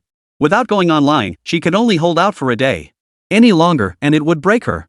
Their second stop was Liyue, where they met Zhongli and introduced Ingmei to him. Zhongli nodded. Though still fragile, she possesses considerable power within her. Her very existence holds a unique significance. The future landscape of Liyue may well be altered because of her. Ingmei smiled and said, "Thank you for your praise, Lord Zhongli." Upon returning to Mondstadt, the trio began advancing the storyline as outlined in the game. It took nearly half a day for them to track down the Abyss Cult's trail. Finally, they arrived at one of the Abyss Cult's bases. Before them stood several Abyss Mages in shield-bearing Chuchu. Their levels far surpassed Ingmei's, making them opponents she couldn't possibly handle alone. "This is yours, Wang Li," Paimon encouraged from behind. Wang Li nodded. He didn't like to talk much when facing enemies. Too much chatter meant a quicker death. Moments later, the elite monster guarding the final layer fell to Wang Li's casual slash. The sword's glow intertwined with three elemental forces, water slashed and froze, then lightning struck down. The sequence flowed seamlessly, ending the enemy's life in an instant. Even the elemental barrier proved useless. One strike, annihilation. This was godlike prowess, absolute power crushing all opposition. His party member, Ingmei, also gained experience, seeing a slight boost in her own strength. Sharing experience? Being the protagonist sure comes with perks, Wang Li remarked with a sigh. The Abyss Apostle, still lurking in the darkness, witnessed the entire group wiped out in a single strike. His heart pounded wildly, nearly causing him to faint on the spot. Holy crap, how strong is that? I'd better find an opportunity to slip away first. His voice was barely audible, just loud enough for his own ears. But Wan Liben, empowered by his own strength, possessed exceptionally keen hearing. The mist-cutting afterglow in his hand flickered faintly as he coldly demanded, "Did I say you could leave?" The Abyss Apostle, who had been lingering nearby, jolted awake and finally dared to reveal himself. Stepping forward with hands raised high and bearing no weapon, his voice was surprisingly gentle. "Let's talk this out. We'll get to know each other better through this." Wang Li wouldn't believe his bull for a second. But he wasn't in a hurry. Help would come. He sheathed his blade and said calmly, "I know someone will come to rescue you. I have all the time in the world." A flicker of light danced in the Abyss Apostle's eyes. How did he know about this? Yet his words denied it, there really isn't. Besides, it's not just the Abyss cult that can tear open space, the monsters from the Abyss can too. They're all terrifying entities, and there are countless of them. Oh? Wang Li grew slightly more serious, for among the demonic beasts invading the world, the beast realm hounds did indeed exist. The strongest among them, the Golden King beast, would be particularly troublesome to deal with. It would take 2 strikes. The Abyss Apostle sensed Wan Li's hesitation and glanced warily around. His voice carried a threat as he said, "Release me, and I guarantee you won't come to harm. If they see me return, they won't unleash the monsters from the abyss." As the Abyssal Apostle spoke, the void twisted into spirals, as if opening a gateway. The stench of evil dregs surged from the twisted vortex. A blonde youth emerged, accompanied by the black aura. Chapter 86, Don't worry, brother-in-law. The dashing youth wore a yellow and white patchwork top adorned with black lines. Compared to me, he's still a bit lacking. Wang Li's features appeared more mature, while Zhengli still looked somewhat youthful. Paimon gasped, "That person. Could it be brother?" The traveler calmly glanced at his sister and said softly, "Ing." His gaze swiftly shifted back to Wang Li, now tinged with hostility and even apprehension. His eyes, attuned to sensing elemental power, detected a terrifying concentration within Wang Li's body. Even he had only witnessed such power among the mightiest beings dwelling in the abyss. Those were all unconscious beasts. Kong asked softly, "I have no quarrel with you. Why are you blocking my path?" Wang Li glanced at Ingmei beside him, signaling that he had come for her. "Why are you with the abyss?" Ingmei demanded. Though she had played the game and knew much about her brother, the true nature of his situation remained a mystery to her. Yet Kong remained as silent as he was in the game. After a moment's pause, he sighed. "Much has transpired. I cannot accompany you to the next world, at least not yet." Ingmei fell silent. She already knew the rest of the story and didn't want to hear it. "It was nothing more than me being max level while you're still low level. I can't carry you." She had no desire to hear such veiled excuses. "That's just wishful thinking on your part. You can't understand Ying's feelings, just as Ying can't understand yours." Wang Li replied calmly, swiftly mobilizing the elemental power within him to suppress the space. "Ying, should I keep him here?" As Wang Li finished speaking, the black vortex connecting to the abyss slowly dissipated. "What?" Kong gasped in shock. "Boy, I see right through you. If you think you can slip away, you'll have to get past me first. Otherwise, it's impossible." At present, Kong was merely at the initial stage of a demon god. To attain greater power, he still had much ground to cover. The main issue was his sealed body, which couldn't possibly match a fully formed 7 Archon. At best, he could absorb others' willpower to raise his standing to a 50-50 chance. And the Abyss Ku, whose power is also sealed, possesses only this much strength. "Your Highness, flee now." Before the Abyss Apostle could finish speaking, Wang Li had already lunged forward, blade raised. His sister, Ying, however, wanted to understand her brother's intentions first. "Please, Mr. Wang Li, subdue my brother," said Ying. The force of the thunder element controlled the surrounding space, sealing off any escape routes for Kong. For subduing him at this moment, water and ice elements proved most suitable. Drops of water materialized from thin air, coalescing into a water prison that sealed off his position. Cold seeped into the water prison's pillars, further strengthening its hold. Kong was bound, yet his expression remained calm, his peripheral vision fixed on Ying. A hint of tenderness flickered in the blonde youth's eyes, a feeling Ying could sense. She hesitated for a long time, but Wang Li's words beside her reinforced her thoughts. "Watch a little longer. Once he leaves, you won't be able to see him anymore." Ying snapped her gaze toward Wang Li. The restless turmoil in her heart suddenly settled. Why? Kong whispered softly, "Ying, don't stop the abyss, and don't try to stop me either." As she spoke, the cage began to creak and crackle. It was the power of the abyss. It was forcibly corroding the elemental energy, using the abyss's unique properties to attempt to forge a passage. It had kept a trick up its sleeve. The power of the abyss was truly different. Wang Li sighed inwardly as the power flowing within him activated the power of descent he had gained from Ing. Perhaps your method is indeed sound, but unfortunately, I have a countermeasure. The dense purple-black aura was completely expelled and purified, and the cracked prison walls were reinforced once more. Kong was utterly astonished, his worldview shattered.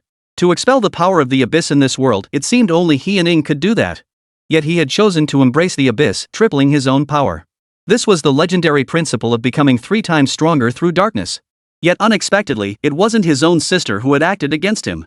Instead, an outsider wielded this purifying power to clear the abyss. Any more tricks up your sleeve? Wang Li retorted.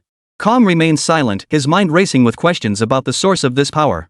Could it be? Kong nodded with relief. I thought she'd endure so much pain and hardship. Now, with you here, I can finally rest easy. Wang Li? That tone and attitude felt like he was saying, I'm entrusting my sister to your care. Could there be some misunderstanding? What do you mean? Wang Li retorted. Kong smiled faintly. With equal power, I understand the bond between you. Looks like she genuinely thinks I'm her brother-in-law now. The video I was already recording captured some great new footage.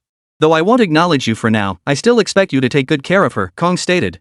Wang Li nodded gently, wrapping his arms warmly around Ing. Don't worry, brother-in-law. I'll make sure Ing is satisfied. Ing clenched her fists nervously, her face flushing crimson. What brother-in-law? What satisfaction? Wang Li was so annoying. Before Ing could recover from this sudden identity fantasy, Kong Jian's resolute voice snapped her back to reality. Listen to me, Ing. We will meet again. Once you've walked the same path as me, you'll understand everything. I have all the time in the world to wait for you. Our time has always been more than enough. The sealed space reopened, and the power of the abyss, like a starry sky, forcibly broke through the barrier. Through the abyss's efforts, a tiny vortex of the abyss formed atop the platform. It opened with great difficulty, but thankfully, it allowed the abyss apostle and him to pass through. Kong, don't fall into the abyss, or else.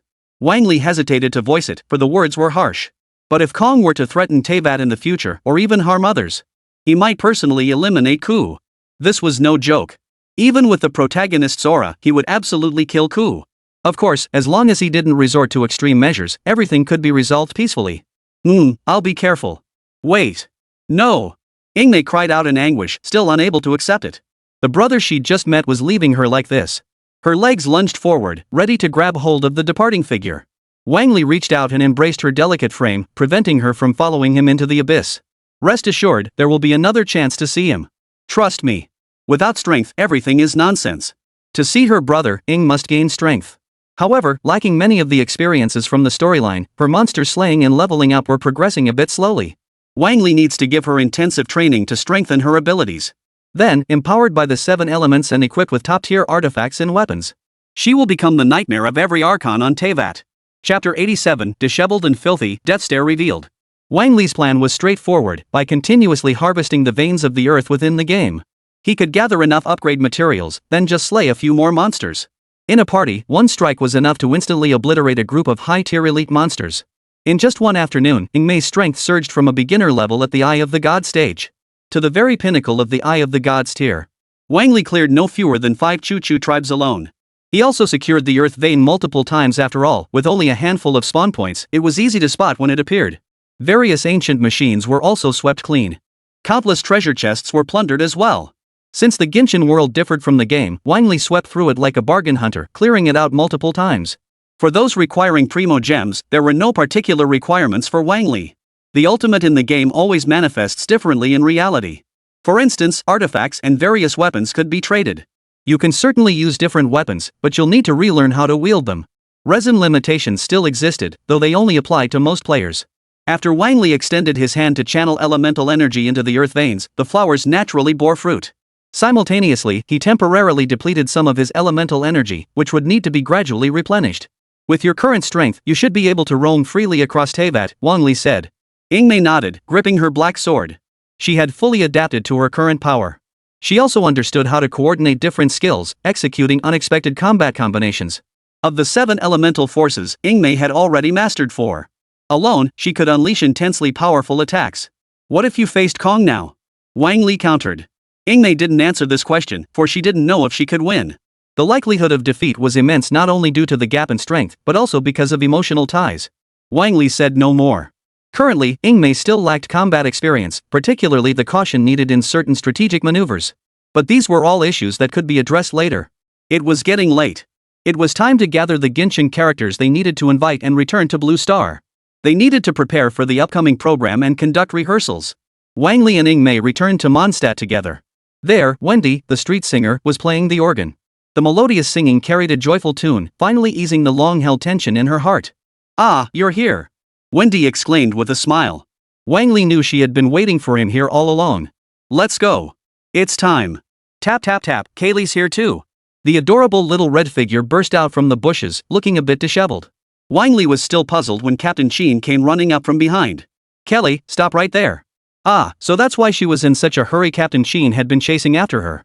Wang Li stepped forward to shield Sheen, smiling as he explained he was taking Kitching away today.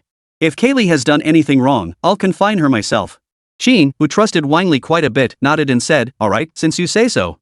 Although Captain Sheen excelled at logistics, bringing the injured girl back. But when truly facing the Wind Dragon, Wang Li's strength earned the respect of all Mondstadt citizens. "Alright, we'll be on our way then." Wang Li turned and led the group away, vanishing into the golden glow of the white gate. Several minutes later, Wang Li returned to Blue Star with the characters from Liyue and Inazuma. Finally back. Wendy stretched lazily, her voice full of contentment. The others were in high spirits too. Blue Star was far more comfortable than Teyvat. Zhongli sipped his tea and remarked calmly, "This atmosphere, this leisurely pace, it's truly rare." Thunderbolt, glancing at her phone, asked softly, "Shadow, how's the live stream going?" "It's already hit 1 million viewers," Jin, Lei Dianying replied. "Not only the 3 gods, but also Genshin characters from Liyue and Inazuma 10 in total." Some would take the stage, while others were eager to visit Blue Star. Few finally made it. The expansion of the Hall of Rebirth's operations must continue. She looked at Wang Li and said, "We absolutely need to activate the effect again. To expand the business, the effect of a deity manifesting was absolutely essential. This time, I'll make the Hall of Eternal Life the premier funeral service on Blue Star." Today is another day full of motivation. Hu Tao gave herself a serious pep talk before stepping out of the room and heading to the neighboring villa.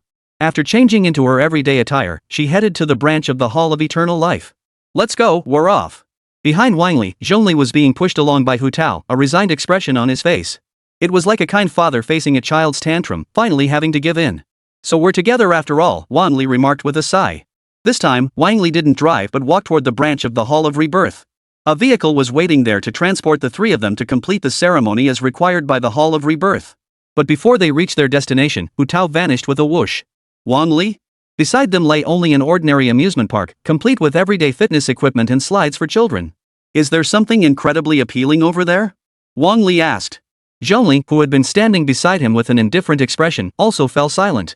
He stared for a long time but couldn't make sense of it. On a park bench, a man with slightly disheveled hair lay fast asleep.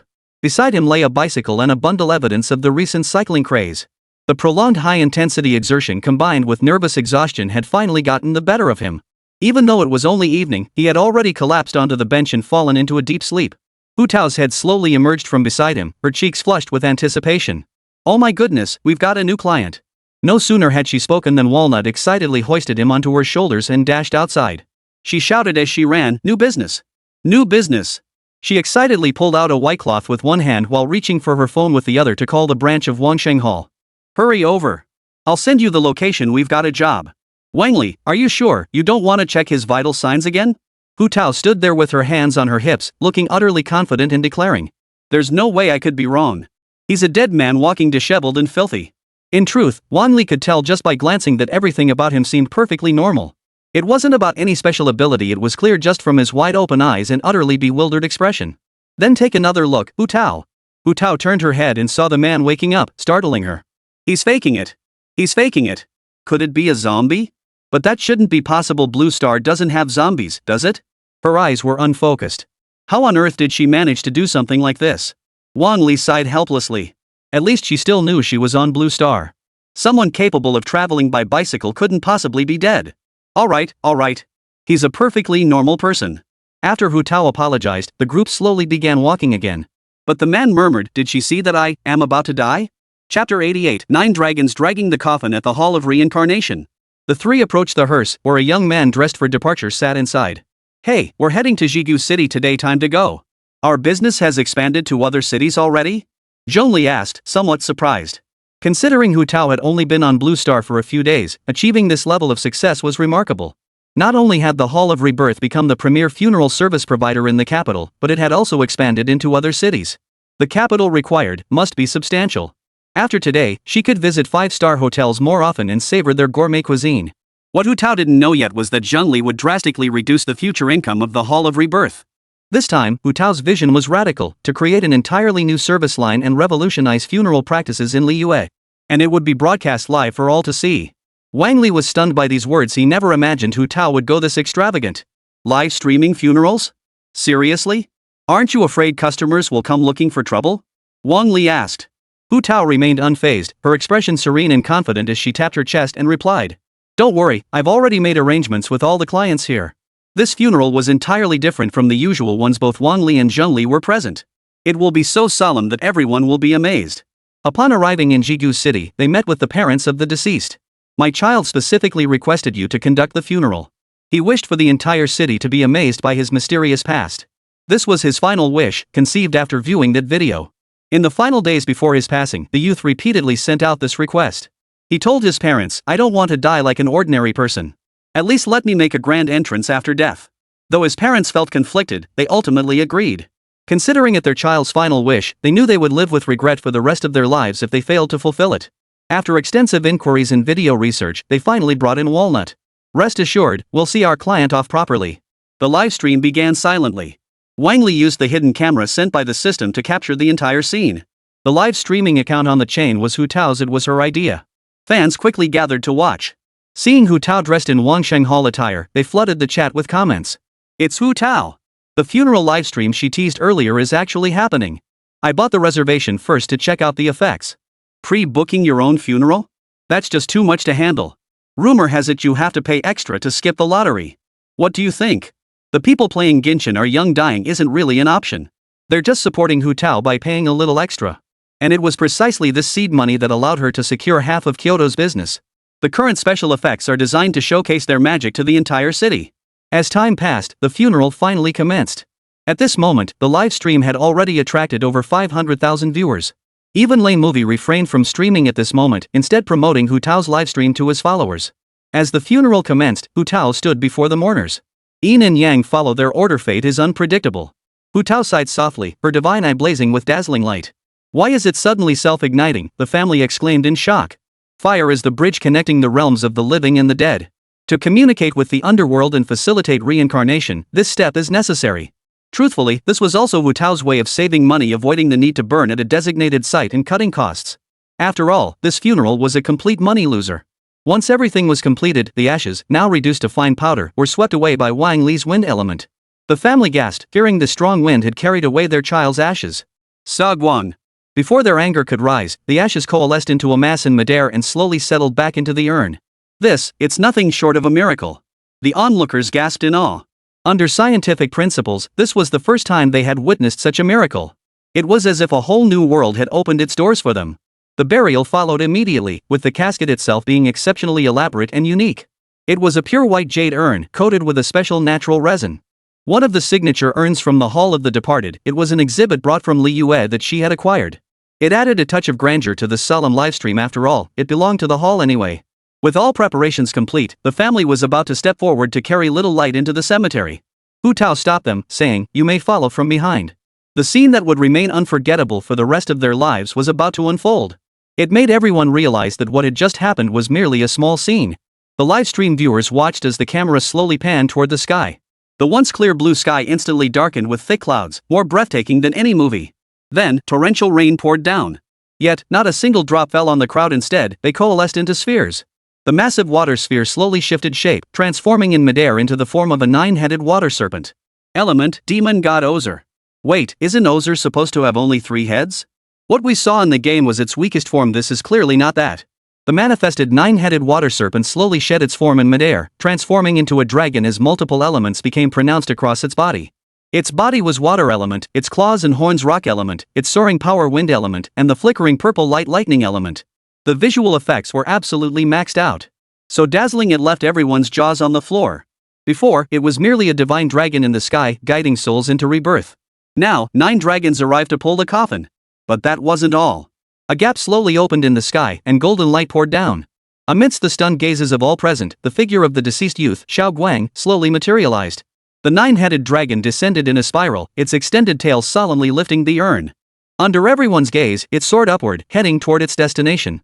A solemn and awe-inspiring aura swept across the city, like a demon god suppressing all. The summoned soul followed closely behind the nine-headed dragon. Citizens of Jigu City on the streets witnessed the nine-headed dragon in the sky and pulled out their phones to capture the scene. Holy crap, the legend is real. What is this? A spiritual energy revival, remarked a frequent reader of novels. Which company made that kite? How's it flying so fast? Is it tied to a car? Someone questioned. Who could have imagined this was actually real elemental energy? The incident immediately trended on Weibo, spreading like wildfire across the nation within minutes. The live stream of the funeral procession drew millions of viewers. This spectacle drew an enormous audience, far more shocking than the last time. The scale was vastly superior to before, utterly incomparable. Some even deployed drones to soar high into the sky, attempting to fly through the nine-headed dragon's body for a closer look. The moment it touched the lightning, the drone lost all signal and plummeted to the ground. Chapter 89, Walnut's funeral. Everyone says it's good. The moment the drone footage aired, everyone nearly lost it. It must be Genshin coming to reality, otherwise, how could the demon god Ozer appear? No, this can't be Genshin. It's the mythical nine-headed worm reawakening. It's hard to believe, but it's right before our eyes. How did they pull this off? If it's fake, then the drone video creator is just a hobbyist. He only posts footage of drones flying in the sky and has gained some recognition within the industry. This video, like his usual drone footage, shows no signs of special effects. If even his footage is fake, then who would release the real thing? Many locals gathered and followed the giant dragon toward its destination. 20 minutes later, Hu Tao and the others arrived at the destination behind the nine-headed dragon. The dragon's body slowly rose into the air, piercing through the pitch-black clouds. In the instant it vanished, all the clouds in the sky dispersed rapidly, as if swept away by a shockwave. The urn containing the youth's ashes was lowered into the earth, and the surrounding soil slowly gathered around it, covering it completely. And the soul had vanished along with it. This. Everyone was stunned. This was nothing short of a blockbuster movie. Yet it had materialized before their eyes and proceeded along a predetermined path to complete the funeral rites. Wangsheng Hall Grand Sale. Pre-book now for half price on your second headstone. Don't forget to come. The video ended there, leaving only the family of young Xiao Guang standing dazed as they completed the subsequent memorial rites. By evening, Bilibili and short video platforms had released the latest episode of Wangsheng Hall's services. It covered the entire process, 9 dragons pulling the coffin, the heavens and earth changing color, souls ascending to the afterlife, and more. View counts skyrocketed past 1 million in mere moments after someone reposted the footage. So tempting, this stuff can't possibly be real, just some mysterious movie promotion. The X-airplane, then what was I filming? I even found the wreckage. Peach touching beard, this is big business for the Hall of Reincarnation, perfect timing to expand their services. This topic just won't die down, and so many people are trying to ride the wave. Whether it's drone racing content creators or others, everyone's jumping on the bandwagon. Ultimately, everyone gets drawn in by a link bearing the headline, "The Truth Revealed." Shocking truth about the 9 dragons hauling the coffin. It turns out, curiosity runs high, especially since this mysterious revival trend has surged to the top of the charts. It's even gone viral overseas, with many people seeing these bizarre events. Foreigners' reactions range from disbelief to astonishment. No one believes such phenomena could be real. Some even declared, if this movie gets released, I'll be the first in line to watch it. Then, everyone saw the video of Hu Tao, the leader of the Hall of the Departed. Everything was about to unfold. Both domestic and international audiences exploded in excitement at that moment, with discussions about Genshin Impact's popularity reaching new heights. MiHoYo seized the opportunity to promote their upcoming global recording event. It's actually Hu Tao's reincarnation hall service. Must book it. This is insane. All those jokes about 9 dragons dragging a coffin? Now it's actually happening. But seriously, is this even real? People used to see MiHoYo as just an excellent game company. Later, with the emergence of special effects like the Thunder God, it was redefined as a tech company. Some used this as proof that it was all special effects. The drone's landing was all due to electromagnetic interference. But this theory was quickly debunked. Although the drone wreckage was recovered, it bore distinct signs of charring. MiHoYo remained silent on the matter, offering no response. It was precisely this air of mystery that kept Genshin Impact's recent events buzzing with excitement. The next morning, Wang Li, Lei Dianying, and Ing Mei drove everyone to the studio. They were heading there to record the show before uploading it online. This is so exciting. This event is definitely going to be a blast. Wendy exclaimed cheerfully. Wang Li, sitting beside her, paused before speaking. Have you all memorized your lines? No worries. I can answer any question, Zheng Li replied calmly. Wendy, however, nervously turned her head away, whistling off key and pretending to be busy. I knew you didn't look it over. There aren't even that many lines, Wang Li sighed helplessly. Everyone must take this event seriously. It's a golden opportunity for all of us to expand our market reach. Yagami Shizuku took out a mirror and carefully examined her makeup. She reached into her side pouch, adjusted the position of the item she'd taken out, and then spoke leisurely. Don't worry, I'll definitely give it my all. As for the specifics, it wasn't Wang Li's personal idea, it was all part of Mihu's plan. However, one segment still required his personal testing. That was the divine eye embedded within his body. What transformations might an unused eye of God undergo? It was something to look forward to. Perhaps tonight would be its first chance to shine brightly on Blue Star. This mini theater was truly delightful. Everyone donned their novel gowns, resembling beautiful blossoms. Their discussions delved deeper into the stories behind their respective characters. Kaching declared with utmost seriousness, I strongly recommend buffing Kaching, I'm practically being abandoned. The Thunder God laughed, you're not quite ready to challenge my position as the Thunder God yet.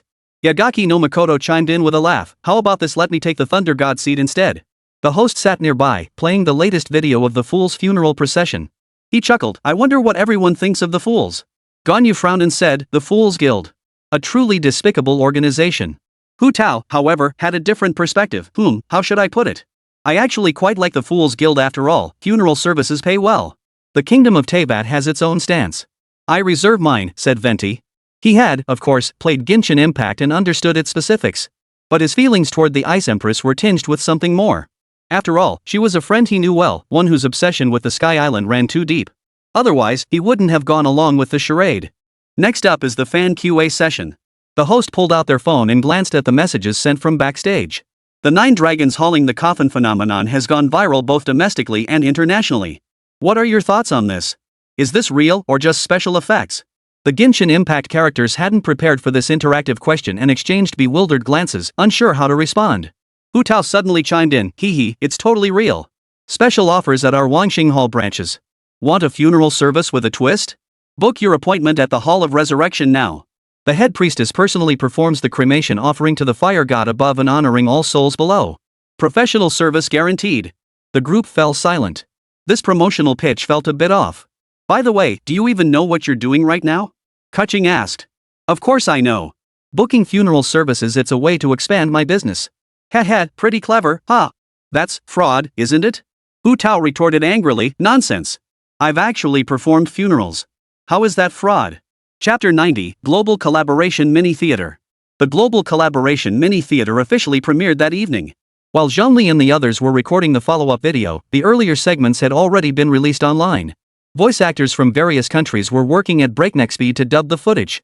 When everyone learned this was a special service from the Hall of the Departed, they were stunned, their mouths agape. Is this even possible? Especially that scene with the 9 dragons pulling the coffin, it was absolutely mind-blowing. Overseas audiences have a much broader acceptance for novel experiences like this. They might even think paying for this service is a steal. In Christian-majority countries, imagine a low-ranking angel kneeling in submission while a high-ranking angel guides you to heaven.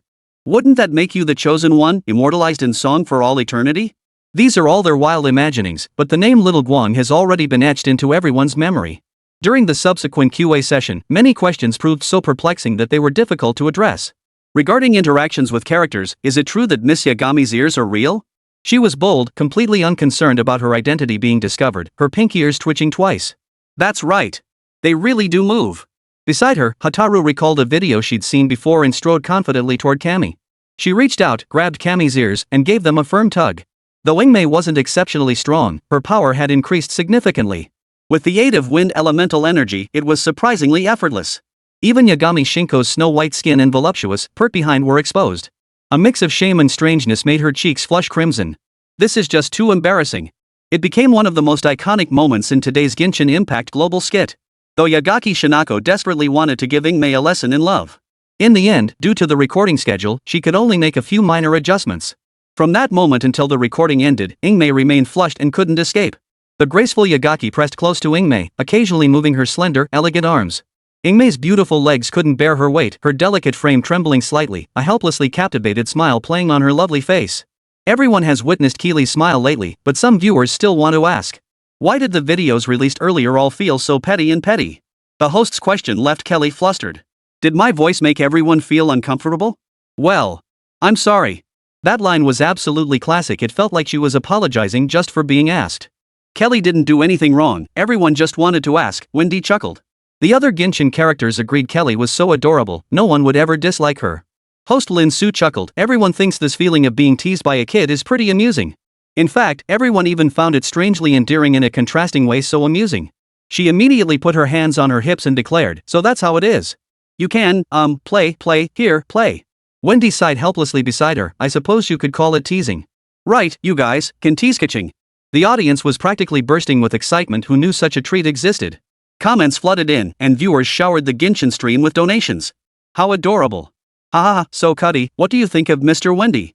Is he handsome? Wendy lifted his head and confidently ran his fingers through his hair. The singing street performer is such a kind soul, like that. Her words were straightforward, yet delivered in a sweet, melodious voice that made it impossible not to be charmed. Everyone moved on to the game segment, involving all the characters. The ultimate winner of the game will receive a mystery gift pack. The first game was naturally ready, set, freeze, simple yet incredibly fun. The rules are simple. After counting 1, 2, 3, freeze, everyone must stay completely still. If you move, you'll be hit by toy bullets, and anyone hit is immediately eliminated, Lin Suwa explained.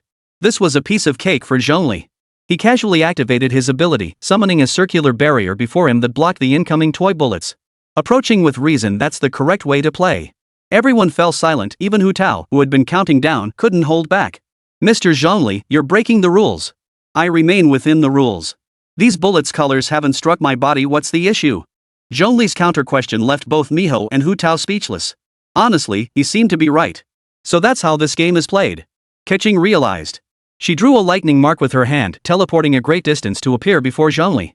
Wendy felt equally comfortable, soaring up to land beside Keqing. The final thunderbolt was the most frustrated of all. She had no way to propel herself forward quickly. Damn it, watch this.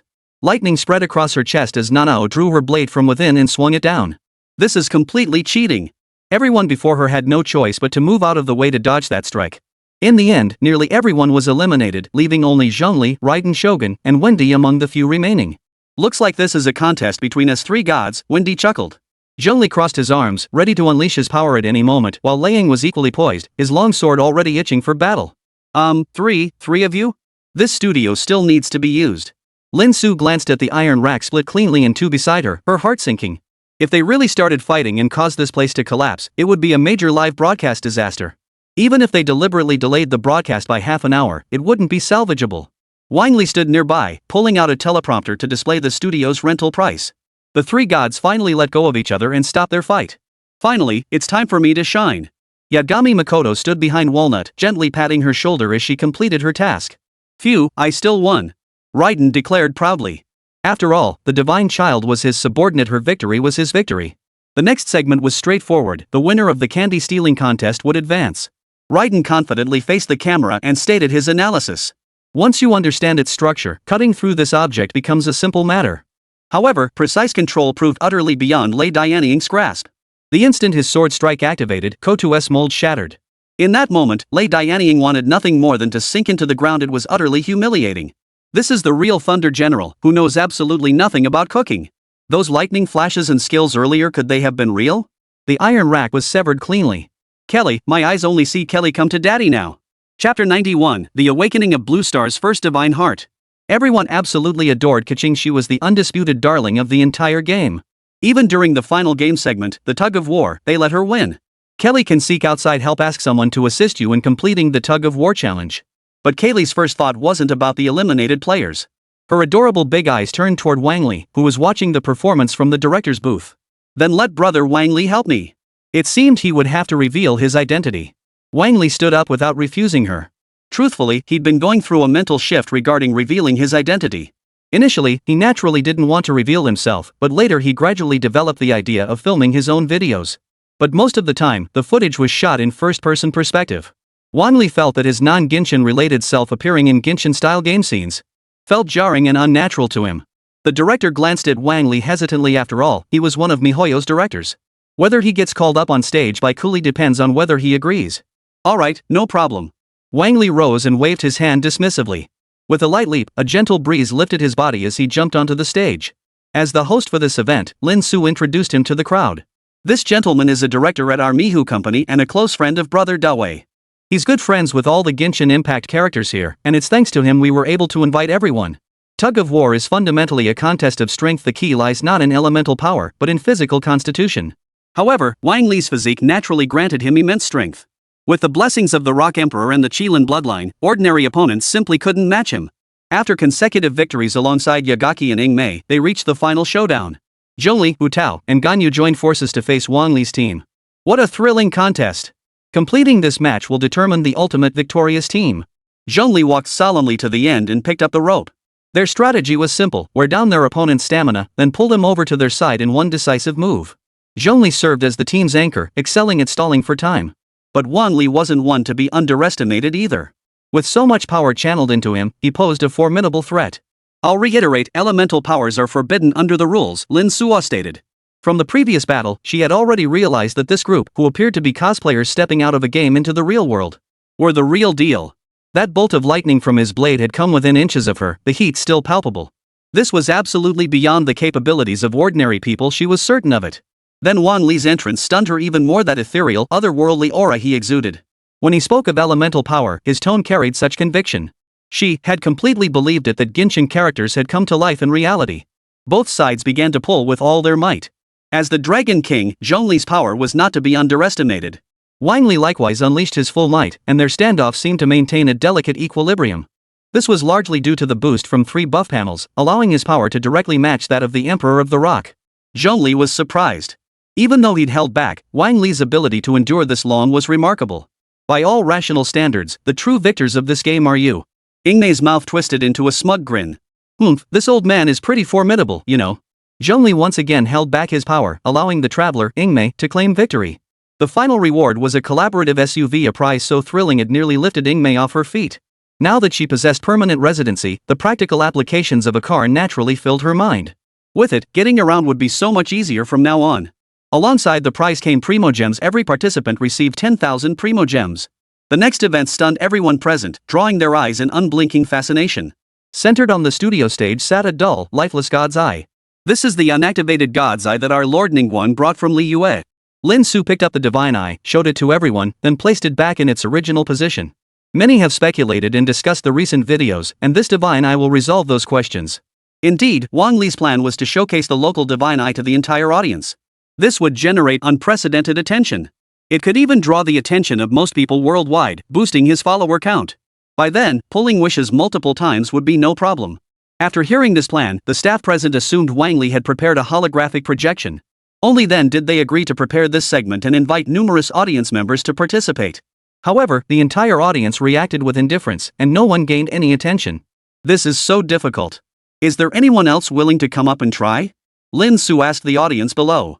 No one dared step forward. The holographic projection seemed to be waiting for someone else to trigger it. Zhongli shook his head and said, faith and perseverance, only by presenting oneself before the gods can one gain their attention. There was no way to proceed now. With no other choice, Wang Li stepped forward himself and picked up the eye of the gods. Truthfully, Wang Li didn't need the eye of the gods himself. Moreover, he had encountered it before, and that dull, lifeless eye of the gods had never elicited any reaction. But this time, a crimson light flared up, shooting into the sky like a firework. Is this how the eye of God activates? It looks so cool. Wang Li froze. Could someone like him actually obtain the eye of God? But when he looked around, he was met with cheers from the crowd. Ah well, the eye of God was irrelevant. As long as the show delivered the spectacle, that was all that mattered. Little did he know, this performance was being labeled a $1 million spectacle both domestically and internationally. Most people still couldn't believe elemental powers existed in this world. And it was even more inconceivable that Genshin Impact characters could truly materialize in reality. The only change was a slight increase in believers, nothing more. Even so, many still hailed it as the best Genshin Impact theater production. Because it felt so close to reality and was incredibly authentic. It transformed everyone's perception of MiHoYo from a mere game company into a tech giant. Meanwhile, their stock soared dramatically as investors glimpsed the future and potential of technology. Wang Li felt helpless. He wanted to speak some truth, but they always thought he was lying. What a brilliant performance! Who knew you had such acting chops, Wang Li? After wrapping up the recording, Big Brother Dawei walked over and gave Wang Li a hug. The smile never left his face. This director's contribution to MiHoYo was simply too immense. In just 2 hours, without releasing a single product, MiHoYo's stock skyrocketed. If you ever get the chance, you absolutely must come back. Wang Li chuckled, absolutely, absolutely. Chapter 92 Use Tissue. Though filming had wrapped, the global livestream continued due to the half-hour time difference. Both global heat and discussion levels reached new heights. Those special effects were absolutely unbeatable. Didn't you notice? That fox has been glued to Ingmei's side the whole time, and she's all flushed. That darn fox. Ingmei's gonna turn bad now. So adorable, my meme collection just got bigger. Zonly playing red light, green light, I'm dying. Grass goddess Nashia, your element is stronger than mine. Here, take my goddess heart, you be the goddess. This feedback translates to tens of thousands of fans following each character's account every hour. Even Lei Ying, who had the most followers, gained 1 million new fans, bringing her total to over 3 million. And when it came to Wang Li, the impact was even more pronounced. Host, Wang Li. Fan count, 4,714,351. Invited characters, Yagami Shizuka, Lei Dianying. 15 in total. Talents, Raiden Shogun Ability Panel, Half Immortal and Fox Spirit Bloodline, Dragon King of the Rock Emperor Bloodline, Demon God Ozer Panel. Items, 10% stake in Mihuyu, Heart of the Gods Thunder Element. Fan value skyrocketed from over 900,000 to over 4 million. Wang Li never imagined the returns would be this high. These rewards are more than enough for 410 pulls. Just imagine the amazing items he could get. Gotcha. Must gotcha. Bathed in golden light, 10 glowing orbs slowly descended. Refined Iron Sword 8th Divine Child's Tissue. Mysterious Affinity Potion Bloodline Enhancement Card Infinite Tricolor Dango Machine. In the bathroom, Yagaki Kamiko let out a long sigh of relief. After holding it in for so long during the livestream, she could finally use the bathroom properly. Lately, she'd been feeling a bit off. Her professional knowledge told her this was definitely a mole.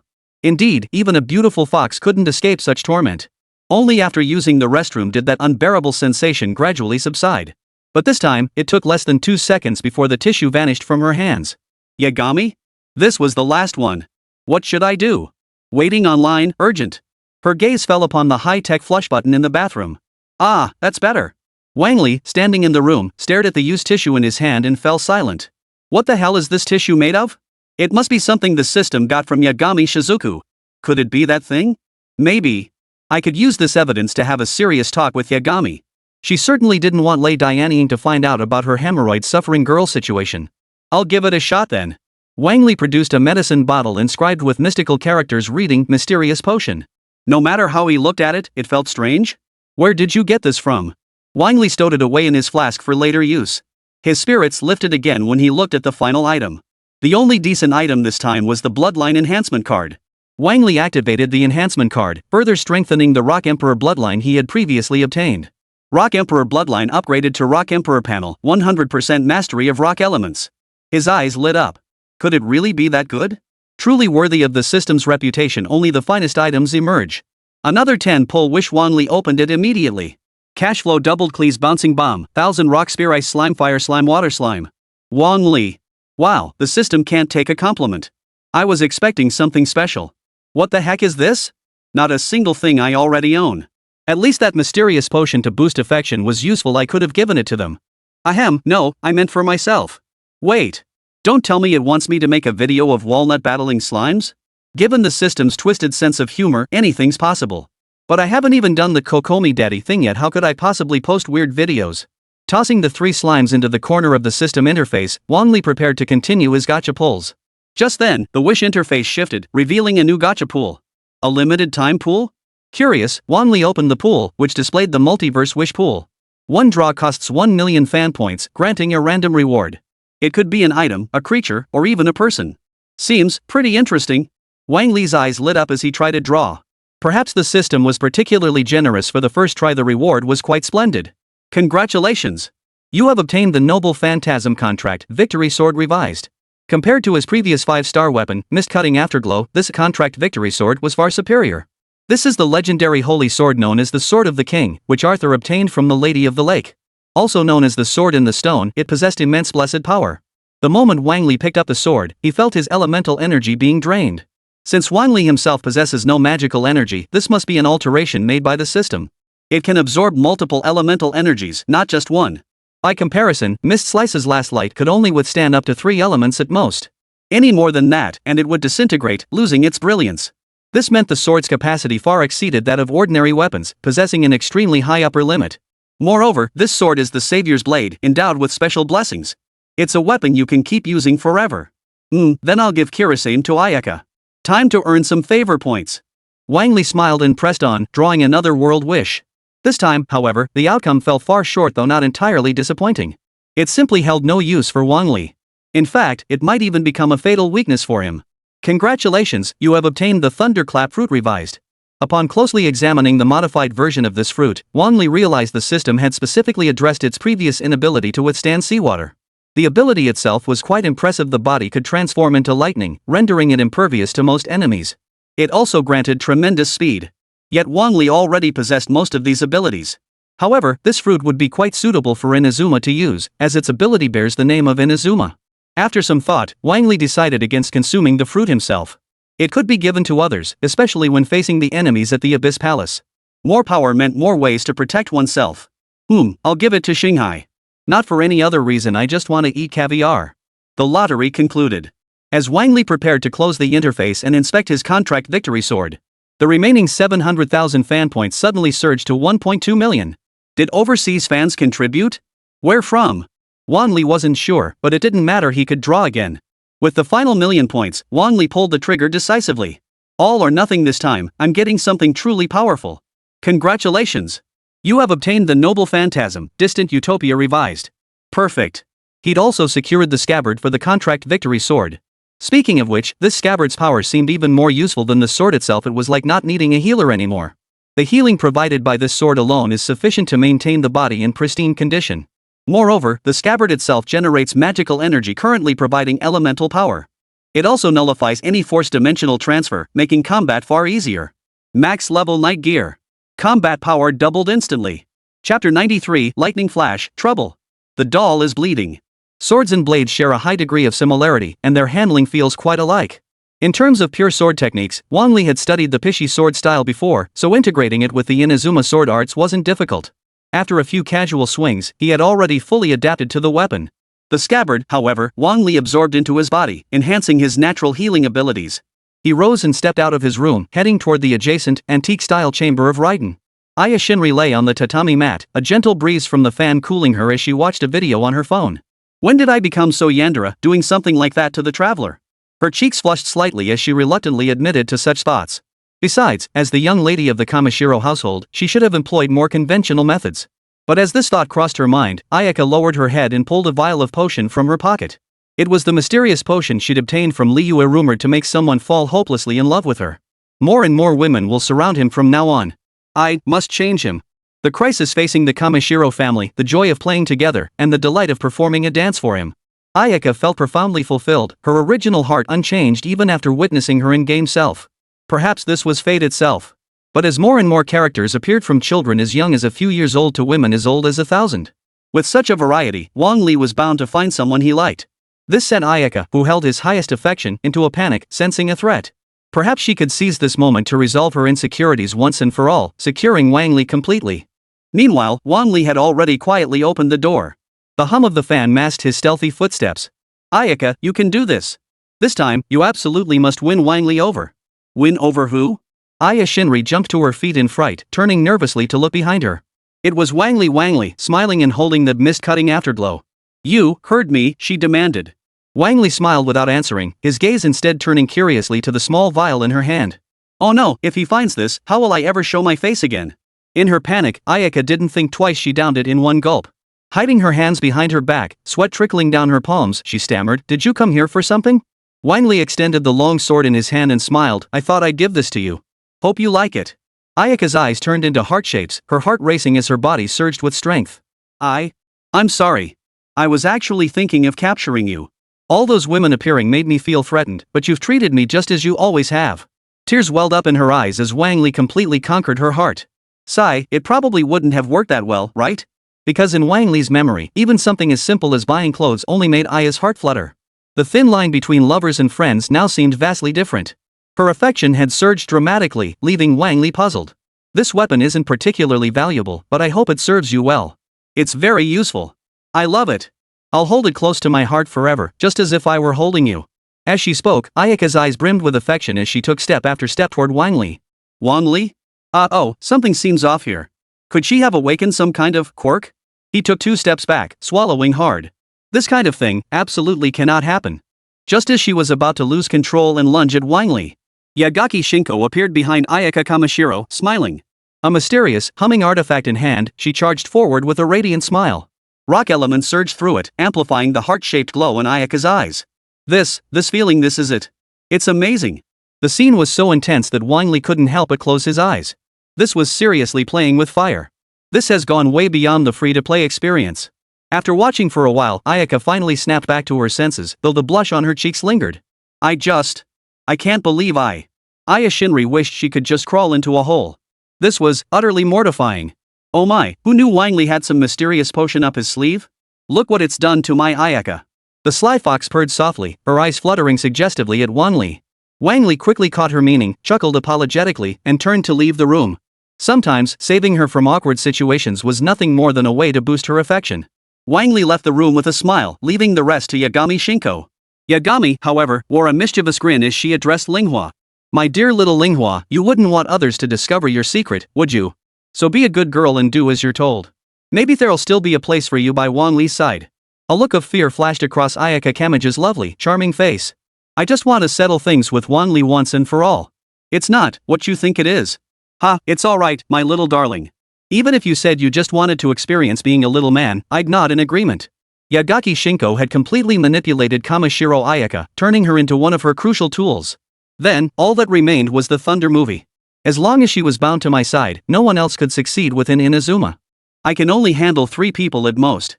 But Raiden Shoji wasn't someone Yae Miko could easily manipulate. Wang Li had barely taken a few steps out of the room when Raiden's door swung open, a hand reaching out to grab him. Next, Wang Li was enveloped by a soft, sticky slime. It felt incredibly comfortable, so reassuring. Oh no, oh no. This doll's body is malfunctioning. Lei Dianying exclaimed nervously. A problem? Waking from the soft embrace, Wang Li saw Lei Dianying's pale face clutching his stomach. How could this happen? System-made dolls should be top-notch, right? What's wrong? Wang Li asked, supporting Lei Dianying. It's bleeding down there non-stop, it's about to flood the floor. Lei Dianying clutched her stomach frantically, struggling to contain the flow. As a top student in middle school biology class, Wang Li knew exactly what she meant. But, do dolls even have periods? That couldn't be right. Dolls weren't made of flesh and blood, how could they possibly menstruate? Could it be that the system weakened her combat power to increase her body's flexibility? And conveniently added all the bodily functions a human should have? Then, could the fan-made scenarios from Genshin Impact actually come true? Wang Li sank into deep contemplation, determined to try it out someday. Still, he managed to find something usable among the pile of system rewards. Here, just put this on. Wang Li held out Auntie's sanitary pad to Lei Dianying beside him. Ha? Lei Yingying looked puzzled. What is this? Chapter 94, Dolls Can Have Children Too. Wang Li forgot that while Inazuma had daily necessities, this particular item simply didn't exist there. How to use it? Let me take a look first. It's simple. Come here, I'll show you. Wang Li picked up one of the pieces, aimed it at his own body, and demonstrated it thoroughly. Is this how it's done? Raiden removed his briefs and pressed them against the device. That's right. But I think you should change into something else first. The sheer amount of blood flowing down her voluptuous thighs was simply too much. Finally, after persistent effort, Lei Dianying changed her clothes. Wang Li stepped out from behind the desk, where a cup of brown sugar water had already been placed. After resolving matters on Blue Star, Wang Li planned to return to Teyvat with Mei, completing the mission while advancing the plot. He couldn't keep her confined to one place forever. If Kong sensed it, he'd become the villain. Outside Mondstadt, in the Wolf Run Highlands. It feels so weird not being on Blue Star. My phone can't even find any delivery options. Paimon stared at her phone in frustration. Though it was rather large, she handled it with ease. Wang Li even went out of his way to buy Paimon the best-performing compact smartphone. Yet in her hands, it looked like a 10-inch tablet. Damn it, I should have downloaded some offline games first. Wang Li rubbed his head and said, It's your turn to show us around now, Paimon. Don't come to me for this kind of thing. Just pull up the videos on your phone, they're all there. Paimon had no interest in meddling, it was common knowledge anyway. Besides, he'd already recorded his in-game self playing it back was just like talking to himself. I feel like eating braised Paimon. Wang Li suggested. Mei beside him nodded. If Paimon wasn't useful, it might as well be eaten as emergency rations.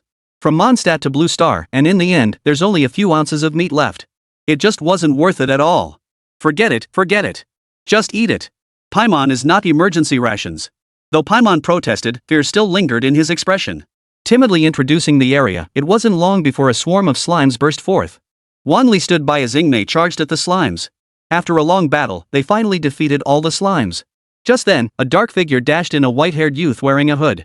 None other than the wolf child, Razor. The plot here is actually quite simple. A village near Mondstadt was attacked by beasts. Despite knowing these beasts weren't from the wolf domain, someone dared to hunt wild wolves.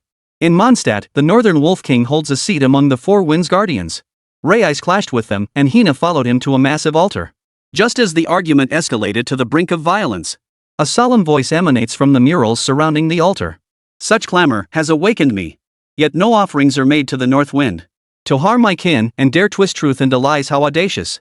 The voice boomed like a great bell, sweeping toward the crowd alongside the howling wind. The sheer force of it sent the hunters reeling backward, fleeing beyond the reach of the murals. A colossal blue wolf apparition leapt forth from the murals, landing before the group. Poof! Wang Li calmly stamped his foot on the ground, and the raging storm instantly died down. Simultaneously, an even stronger counterforce surged toward the North Wind Wolf King within the trial grounds. The Wolf King looked at Wang Li, the flames in his eyes dimming slightly.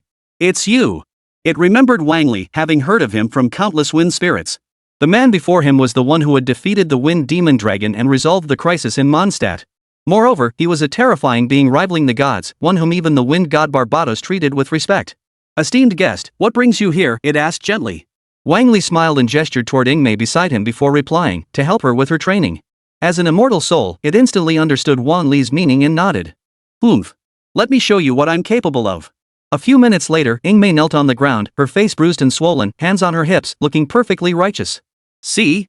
Now you know how formidable I am." Wang Li crouched beside her, administering healing to Ingmei with the aid of his best priest, Barbara. He couldn't resist adding, I get it. Just don't actually die on me.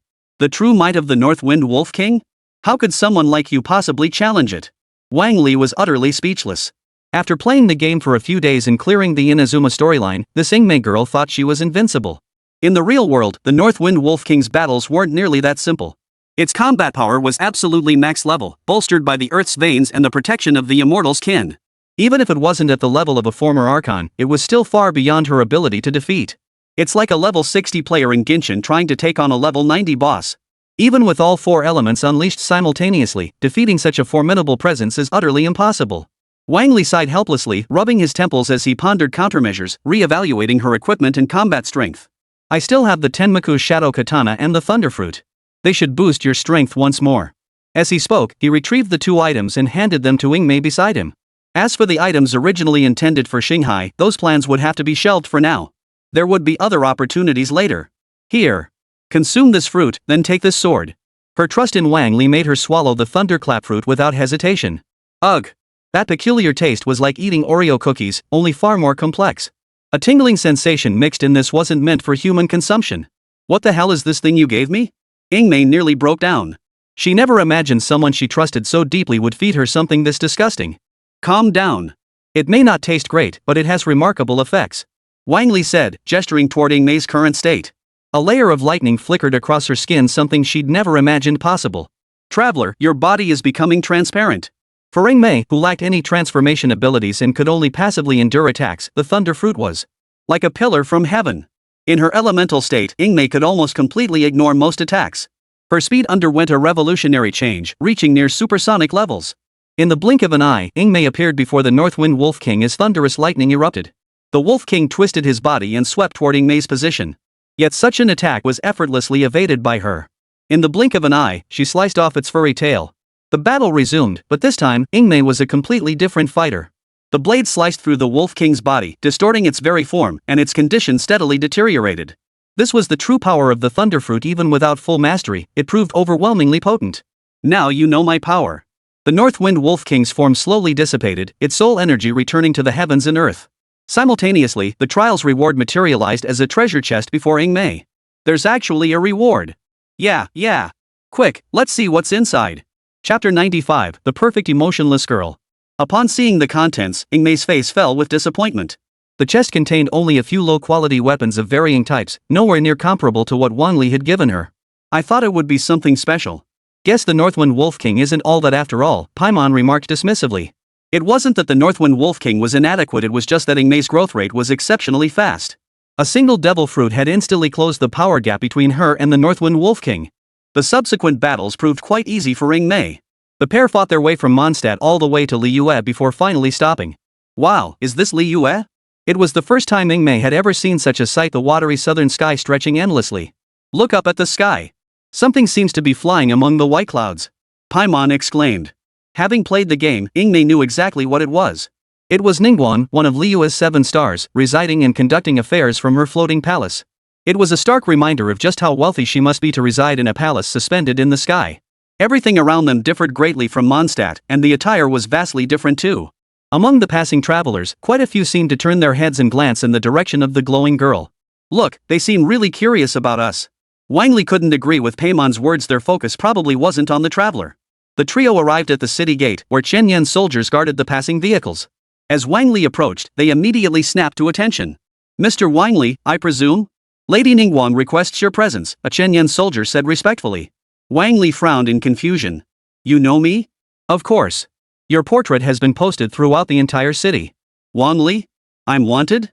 Impossible. With all my contributions, how could I be wanted?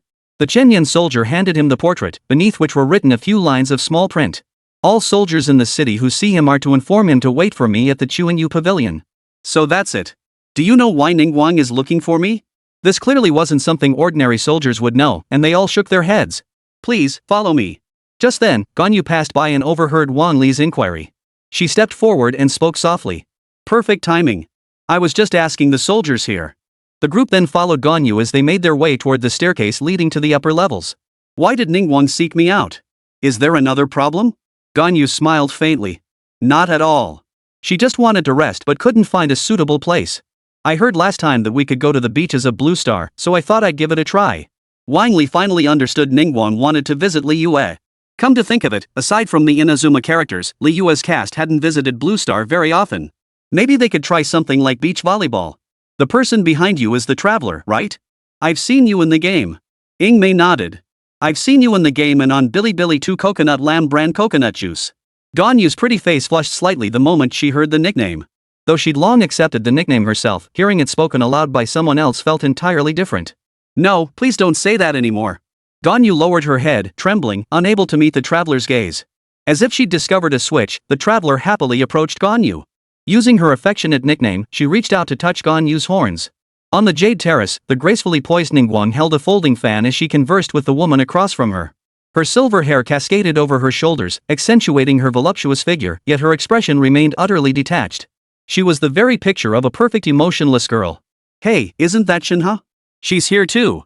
Seeing an uninvited character brightened Wang Li's mood considerably. The invitation quest had taken a long time, but finally, there were more characters to invite. Traveler and Wang Li, you finally arrived in Liyue. I hope you'll get along well here. Ningguang's thoughts were straightforward. Wang Li's sole purpose in coming here. Leverage his advantages from Blue Star to elevate the already prosperous Liyue to new heights. It seemed Liyue would soon welcome entirely new opportunities for development. I've got a lot on my plate right now. I don't have time for this, Wang Li declined outright. Besides nurturing Ingmei, Wang Li yearned to film videos and gain new followers. This would grant him more opportunities to strengthen his abilities, gradually ascending to the Sky Island to seize the dream of defying the heavens. Oh, I was really looking forward to playing beach volleyball with Shinha and the others there. Ningguang had long seen through Wang Li he appeared devoted to one, but in truth, he fell for every new face. To win him over and gain access to his pivotal methods for shaping the era, a beauty trap was essential. Seems you're quite brave. Let me see what swimsuit you're wearing first. Ningguang considered it. Giving him a little preview wouldn't hurt. She tugged Shinha into the room and changed into a swimsuit from Blue Star. Since the swimsuit wasn't particularly form-fitting, Shinha had to layer 2 swimsuits, accentuating her figure. The bottom layer was a black halter neck swimsuit, while the top was a deep V-neck in white. The combination of the two was utterly irresistible. This is just the appetizer. Gonyu and Kuchings are coming next, want to see? Forget Wang Li, even Ingmei couldn't resist the temptation, drooling uncontrollably. This is amazing. Ingmei chuckled, whatever you need, Lord Ningguang, just say the word. Whether it's licking stockings or getting handsy, I'm game for anything. Wang Li sighed inwardly. Why was Ingmei becoming more and more shameless? No, if he ever got the chance, he'd have to set her straight. With that thought, Wang Li stepped in front of Ingmei and said earnestly. Alright, what exactly needs my attention? Of course, it's about recent developments. We need your strength. Wang Li nodded. Just as he suspected, she hadn't told Ganyu the truth. He was already aware of Liyue's current state, a distorted trajectory of development. It wasn't much related to Zhongli. The biggest issue was energy, how to make travel more convenient. We could use trains or high-speed rail for transportation. For shorter distances, we need to rebuild roads. Roads lead to prosperity. This was Wang Li's initial proposal, but more detailed planning would be needed for future development. However, Liyue's bridges might be one of the truly pivotal factors influencing its development on the mainland. A material called cement, mixed with marble, makes for excellent bridge construction. Whether in Liyue or in Azuma, the basic infrastructure is clearly outdated. Buildings that appear luxurious are relics from eras long past. People's living environments still relied on wooden structures. Wang Li's approach to improvement was straightforward. First, connect the north and south, east and west. Then, leverage transportation to boost trade. This would naturally propel civilizational progress and usher in reforms across the Teyvat continent. Yet, Wang Li still remembered the destruction of Canaria. When it came to energy, elemental means were preferable to any other method. Those mechanical puppets, their shells and abilities, they bore no connection to elements whatsoever. We must find a way to store elemental energy for use as a power source. Ningguang nodded. In that case, the value of those possessing the God's Eye would be elevated even further. Chapter 96, Ganyu, let's date. This situation is inevitable. The Eye of the God Bearers themselves are the mainstream of the continent. If their existence loses meaning, it's like a horse refusing to eat grass. The ultimate consequence would be a crisis for the entire continent. Better to give these bearers of the divine heart something to occupy their minds, keeping them from wandering thoughts. That way, they won't be plotting to overthrow this or that. Huanglong Ito is a prime example, idle and aimless, he constantly wreaks havoc. Similarly, there's Kaylee. If her bouncing bombs were used wisely, they could even be employed for territorial expansion. It's a shame they don't know how to use these tools, but now we have the perfect opportunity. Among those with the God's heart, so many are just sitting around doing nothing. Why not pay them more to put in some effort? And once we set an example, these people won't join dangerous organizations like the Fool's Guild or treasure hunting gangs. Ningguang's eyes lit up. Wang Li had a point. If they could gather all these individuals to contribute to Liyue's construction, it would be a positive development. Most importantly, efficiency might actually improve, resulting in minimal net loss. Instead, the construction period would be shortened and efficiency would rise. An excellent idea. I find it most suitable. Thank you, Wang Li. Having settled on the next steps, Ningguang released Ganyu and Shinha. We won't need you here for now. Go enjoy a beach vacation, Ganyu. If this were the old Ganyu, she would have frantically asked what she had done wrong. Why was she being sent away? Was it because she wasn't doing her job well? Now, all she could think about was how to shoot the footage later to achieve the best program effect. Nothing mattered more than the fans who cared about her. Ganyu's focus was now entirely on Blue Star. Alright, I'll make sure to rest well. Saying this, Ganyu took Shinhe's hand and led her to Wang Li. Wearing a black swimsuit, Ganyu radiated innocence tinged with coyness, yet beneath that coyness lay boldness. She absolutely had to win Wang Li over. Her team had grown to 3 members, and with their numerical advantage, success was certain. A few minutes later, the group arrived at a nearby beach. Wang Li hadn't brought them to Blue Star. The environment there simply couldn't compare to Liyue. Here, the scenery was breathtaking, the sea breeze refreshing, and the climate perpetually spring-like, a place that lifted the spirit. As for supplies, Wang Li's large dust song urn had already been stocked. Everything could be retrieved and used immediately, especially for the volleyball game. On Ganyu's side, Kaching was the most confident, clenching her fists in readiness. Wang Li's side, however, looked rather meager, just himself and Ingmei. It seemed unfair. I need to find one more person, or someone will end up sitting out and watching our game, Wang Li said. Kaching laughed. Of course not. No matter who you find, they won't stand a chance against us. Her confidence wasn't unfounded. Shinhe's godlike prowess combined with Ganyu's divine abilities. How could they possibly lose this beach volleyball match? Well then. I'll take you up on that, Wang Li said with a laugh, clapping his hands. Wendy arrived riding the wind, bringing laughter and joy while showcasing her formidable skills. The girls. A wind goddess paired with Wang Li, whose power rivals the gods, and finally, the exceptionally resilient traveler. It seemed, the outcome was far from certain. So, still feeling confident? Wang Li asked. This time, Kaching clearly dared not speak so boldly. At best, it's a 50-50 chance. Who wins is still up in the air. Kaching stated. Wang Li assessed his team's strengths. The cunning Wendy was a sure bet. The traveler just needed to take a beating, while he himself would be the main damage dealer. Well, since it's a match, how about adding some stakes? What do you say? Ganyu tilted her head, wary of what scheme Wang Li might be cooking up next. After all, Wang Li had a long history of mischief. If we win, you'll be our maids for the entire day, at our beck and call. If you win, tell us what you want. Well, how about having Ying join you to help us film some fun videos that guys will love? Ganyu flushed as she steeled herself. She couldn't wait any longer. This time, she'd give it her all to make Wang Li dance to her tune. Wang Li, sounds like a pretty good deal either way. When the game finally began, Wang Li realized he'd completely overestimated his teammates. Travelering might be tough, but she needed recovery time. Shinha's brutal spike instantly shattered Ingmei's skull, knocking her flat on the spot. Whether Shinha did it on purpose or not, her repeated headshots all landed squarely on Ingmei. She was completely knocked out cold, unable to get back up. On Wang Li's side, only Venti remained. His defensive capabilities were insufficient. Leave it to me. Wind spirits, obey my command. A fierce gale swept in, carrying the volleyball. Catching had smashed toward Wang Li's side. It lost momentum mid-air and began to drift slowly downward. Wendy immediately stepped forward to spike it, and Wang Li followed with a powerful smash, securing the crucial point. This is practically cheating. Kaching protested indignantly. Ha. Wendy stuck out her tongue, hoping to charm her way out of trouble. Kaching wasn't falling for it. She casually threw a punch, knocking him flat on the ground. Wang Li's team was now even smaller. No matter how strong Wang Li was, without using his abilities, he couldn't stand a chance against 3 opponents. In terms of raw strength alone, Shinha didn't seem to be lacking either. Combined with Ganyu and Kaching's tricky tactics, the chances to save the ball and counterattack were few and far between. Now you know how tough we are. Kaching declared triumphantly. Ganyu beside her jumped up excitedly, clapping hands with Shinhee, who remained expressionless. This time, they'd finally secured a day's use of Wang Li. Come on, Wang Li. It's time to keep your promise. Faced with Ganyu's adorable, blushing plea, Wang Li couldn't bring himself to refuse. Alright. Anything goes, as long as it's not too much. A moment later, Wang Li watched their actions and expressions, unable to help but sigh. It really wasn't too much just teasing without doing anything else. So, the traveler will be fickle in the future. Let's become lovers now and date properly. Ganyu spoke these embarrassingly bold words without a hint of shyness, her expression unwaveringly resolute. Beside her, Shinha suddenly embraced Wang Li, her voice still chattering. I want to be the traveler's lover too. Her voluptuous figure pressed against him, her immense softness relentless. Her long, beautiful legs wrapped around him like a giant white python. I already know the whole story. I'm the traveler's lover. Kaching strode forward with confident steps, clad in a purple bikini. Exuding youthful vibrancy and sensuality, she squeezed her chest with her hands to enhance her allure. Ganyu, don't you have a lot of work to do? You two, why get involved in this? It has nothing to do with you. They argued, but after serious consideration, they reached an agreement.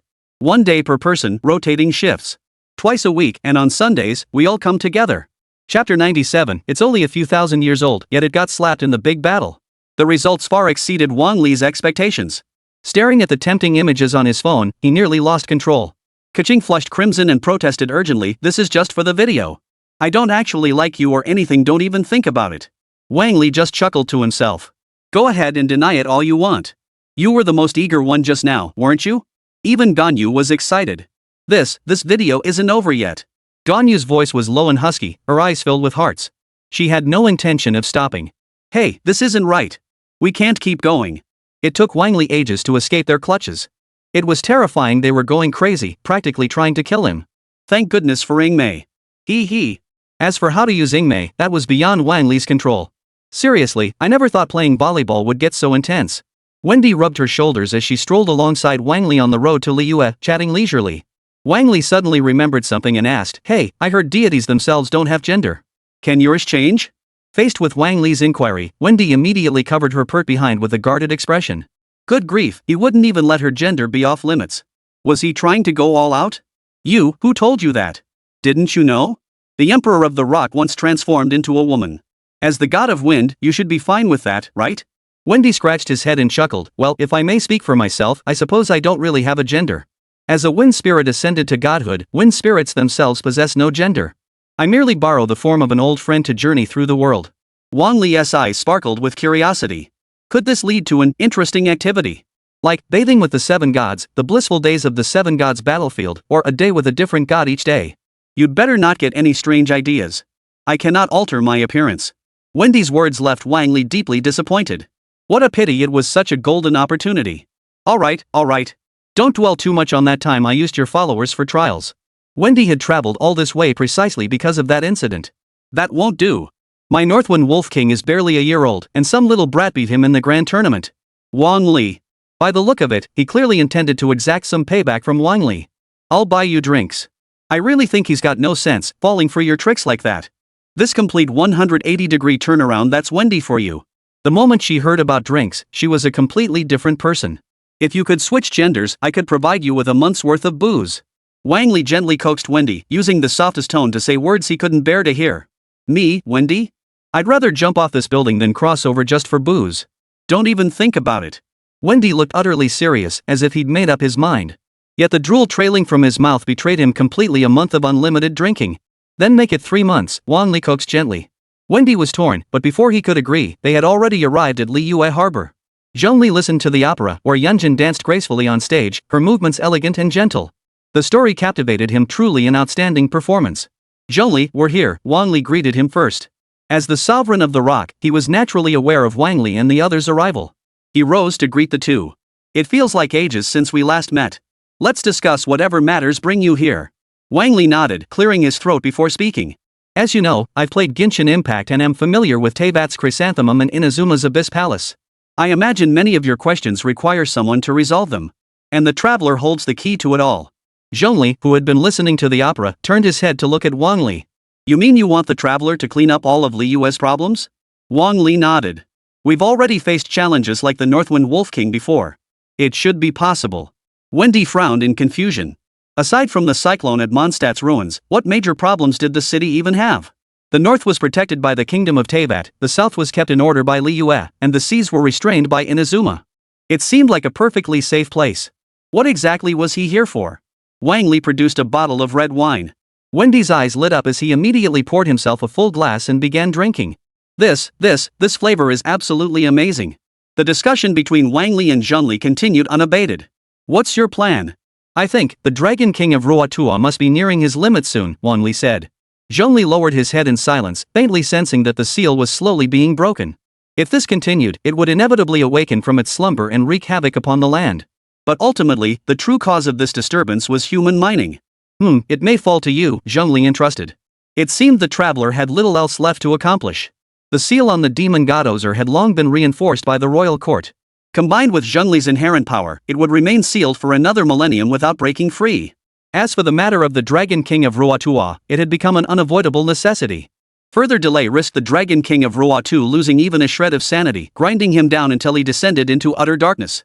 Compared to the Northwind Wolf King, the Dragon King of Juhuahua possessed far greater combat prowess. Even if confronted by the demon god Ozer, sealed by the royal seal, it possesses the strength to engage in battle. Years spent dwelling within the Earth's veins, absorbing millennia of energy, have granted it a unique multi-elemental nature. Yet this also signifies the erosion of his consciousness. Then I'll go find Ingmei. I'm preparing to make a trip. By the way, do you know how to break the seal? Zhongli asked. Wang Li smiled, rock elements slowly swirling between his fingers as the aura of the Rock King erupted. Zhongli. My power, exactly the same power. How incredible. He was stunned beyond words, for this power had once belonged to him. Now it manifested fully within Wang Li, combined with other elemental powers. Who could possibly stand against him? How much of the seven gods' power do you still lack? Zhongli voiced his question. Wang Li smiled at Zhongli and replied, I possess a fraction of the seven gods' power, but I hold the majority of their divine hearts. The current Wang Li was already the strongest man on the surface of the earth. Perhaps only the heavenly principle above the skies could directly confront Wang Li. But to say Wang Li had the confidence to confront the heavenly principle? That was utterly impossible.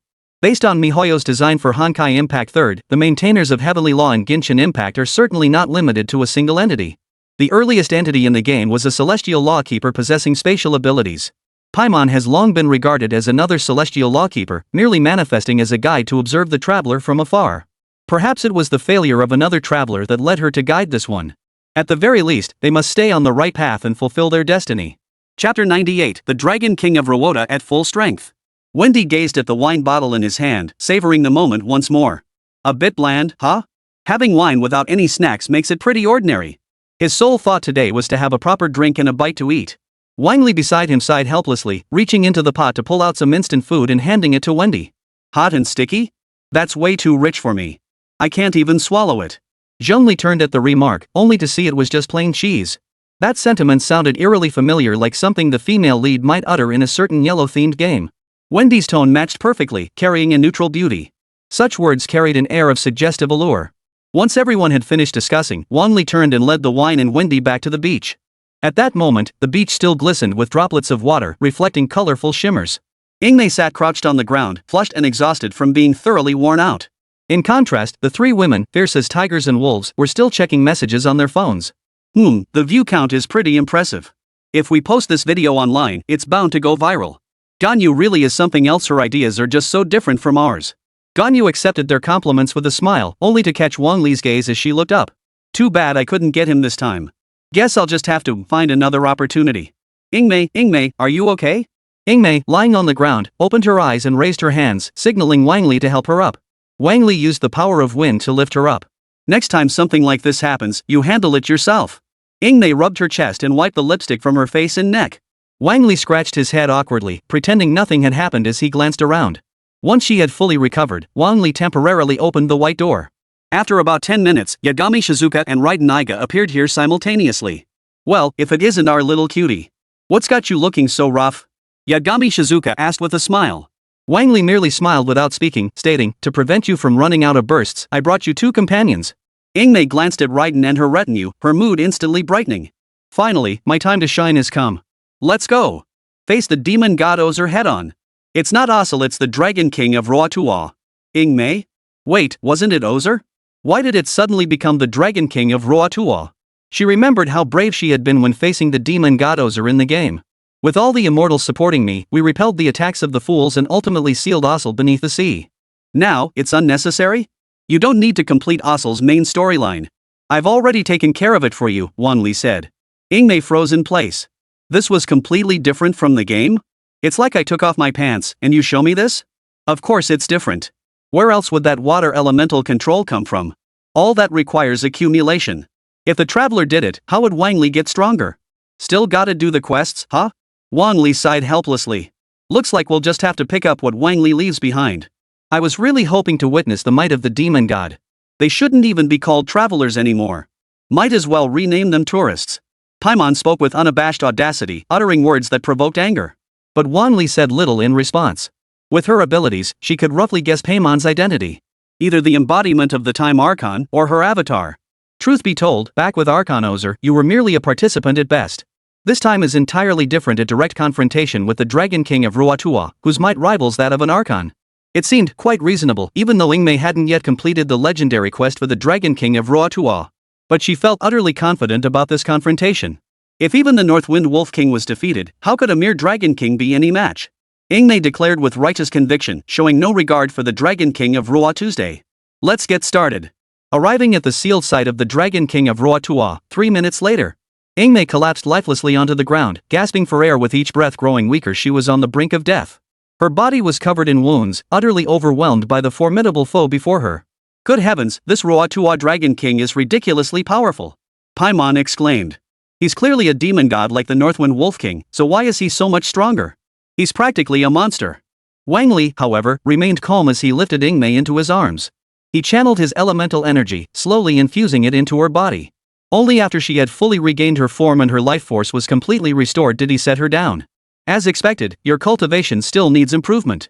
That said, the Dragon King of Ruotua's power far surpassed that of a demon god's lingering shadow. Logically speaking, an opponent of this caliber should be handled by me. He drew his sword, a seemingly ordinary long blade, simple as a crude iron sword. Compared to ornate blades, its appearance was unremarkable, plain and unadorned. Yet the moment Wang Li truly grasped it, surging waves of power erupted, stirring currents of energy that rippled 100 zhang. Terrifying power surged relentlessly, and Wang Li's aura underwent a profound transformation. This power is stronger than I imagined. Is this his true strength? Ingmei stared in shock at Wang Li before her, channeling elemental power like a god incarnate. I wonder how many swords it will take to defeat you. This was the first time Wang Li had ever faced a demon god without a mission. Though somewhat wasteful, it was worth it. At the very least, it broadened Ingmei's horizons and boosted her strength. Wang Li also wanted to see just how powerful this sort of contract victory could be when combined with his abilities. Golden light blazed like the sun itself, drowning all other radiance beneath its brilliance. Even the midday sun could not rival its brilliance. This seems to take a while to unleash, and it's draining me quite a bit. Wang Li murmured under his breath as the sky-obscuring sword light in his hand crashed down. This strike was utterly unstoppable. Heaven and earth paled, all creation fell silent. It sliced through a kilometer of void, severing the horns that had hardened from years of devouring the earth's veins. Even the protruding dragon scales on its back were shattered completely. That armor, hardened to an unimaginable degree, was so resilient that even the Rock Emperor himself couldn't sever it. Each fragment could be forged into a 5-star weapon, the finest material imaginable. Yet this strike tore them apart effortlessly, utterly terrifying. This strike also snapped the enraged Dragon King Ruota back to reality. How? Who are you?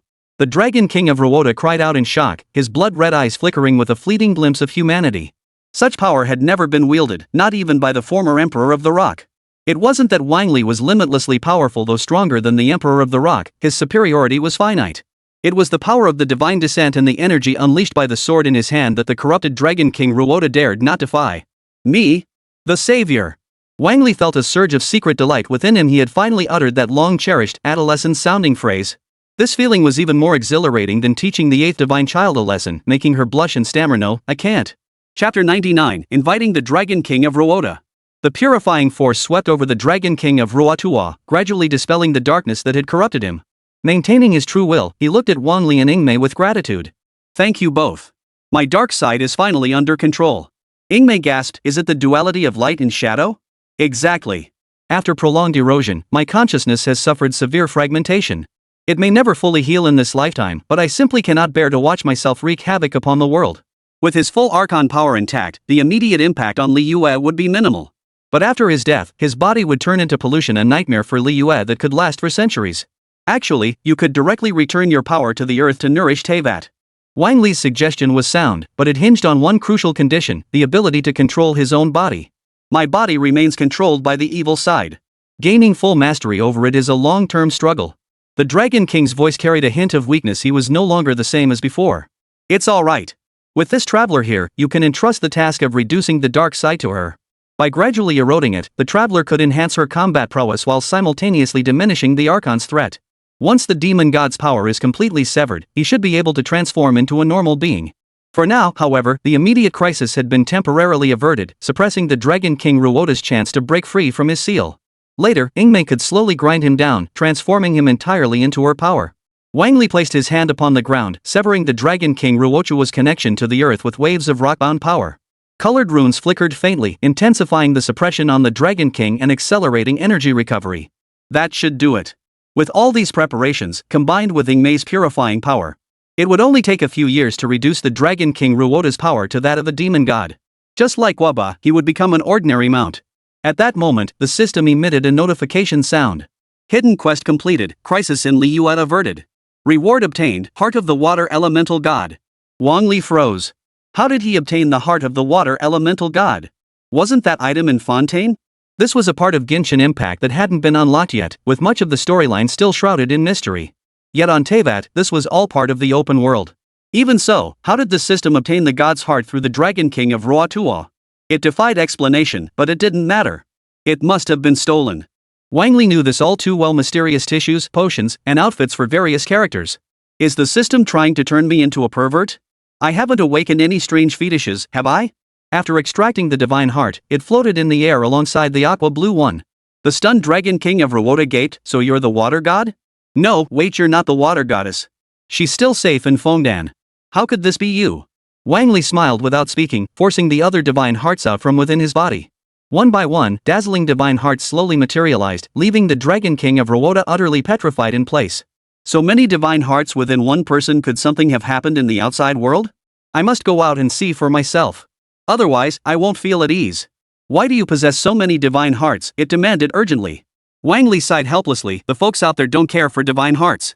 Just happened to have some troubles needing my attention. So they gave them to me as payment. Rotred Dragon King? I don't understand the ways of the gods, but I'm utterly stunned. What kind of task could possibly be exchanged for divine hearts? Wang Li was helpless too. These were all pretty important matters, like helping Lei Dianying overcome his predicament. Or confronting a demon god, weakening its power before sealing it away. And that vassal who even the gods couldn't purify, an even tougher nut to crack. Could they really avoid using the divine heart? There's nothing else that could possibly interest Wang Li anymore. Now that matters are settled, Ing and I should return. Wang Li turned with Ing and stepped out of the sealed chamber, ready to depart. Wait. I want to go out too to see the fascinating world outside. The Dragon King's voice carried anticipation.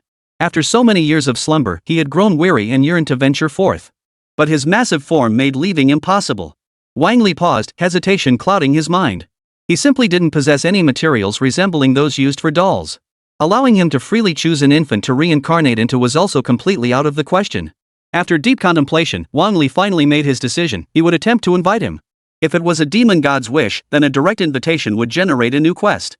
By accepting the quest, one could earn corresponding rewards. Generally speaking, this approach could resolve the immediate issue, at least that had been the case in Inazuma.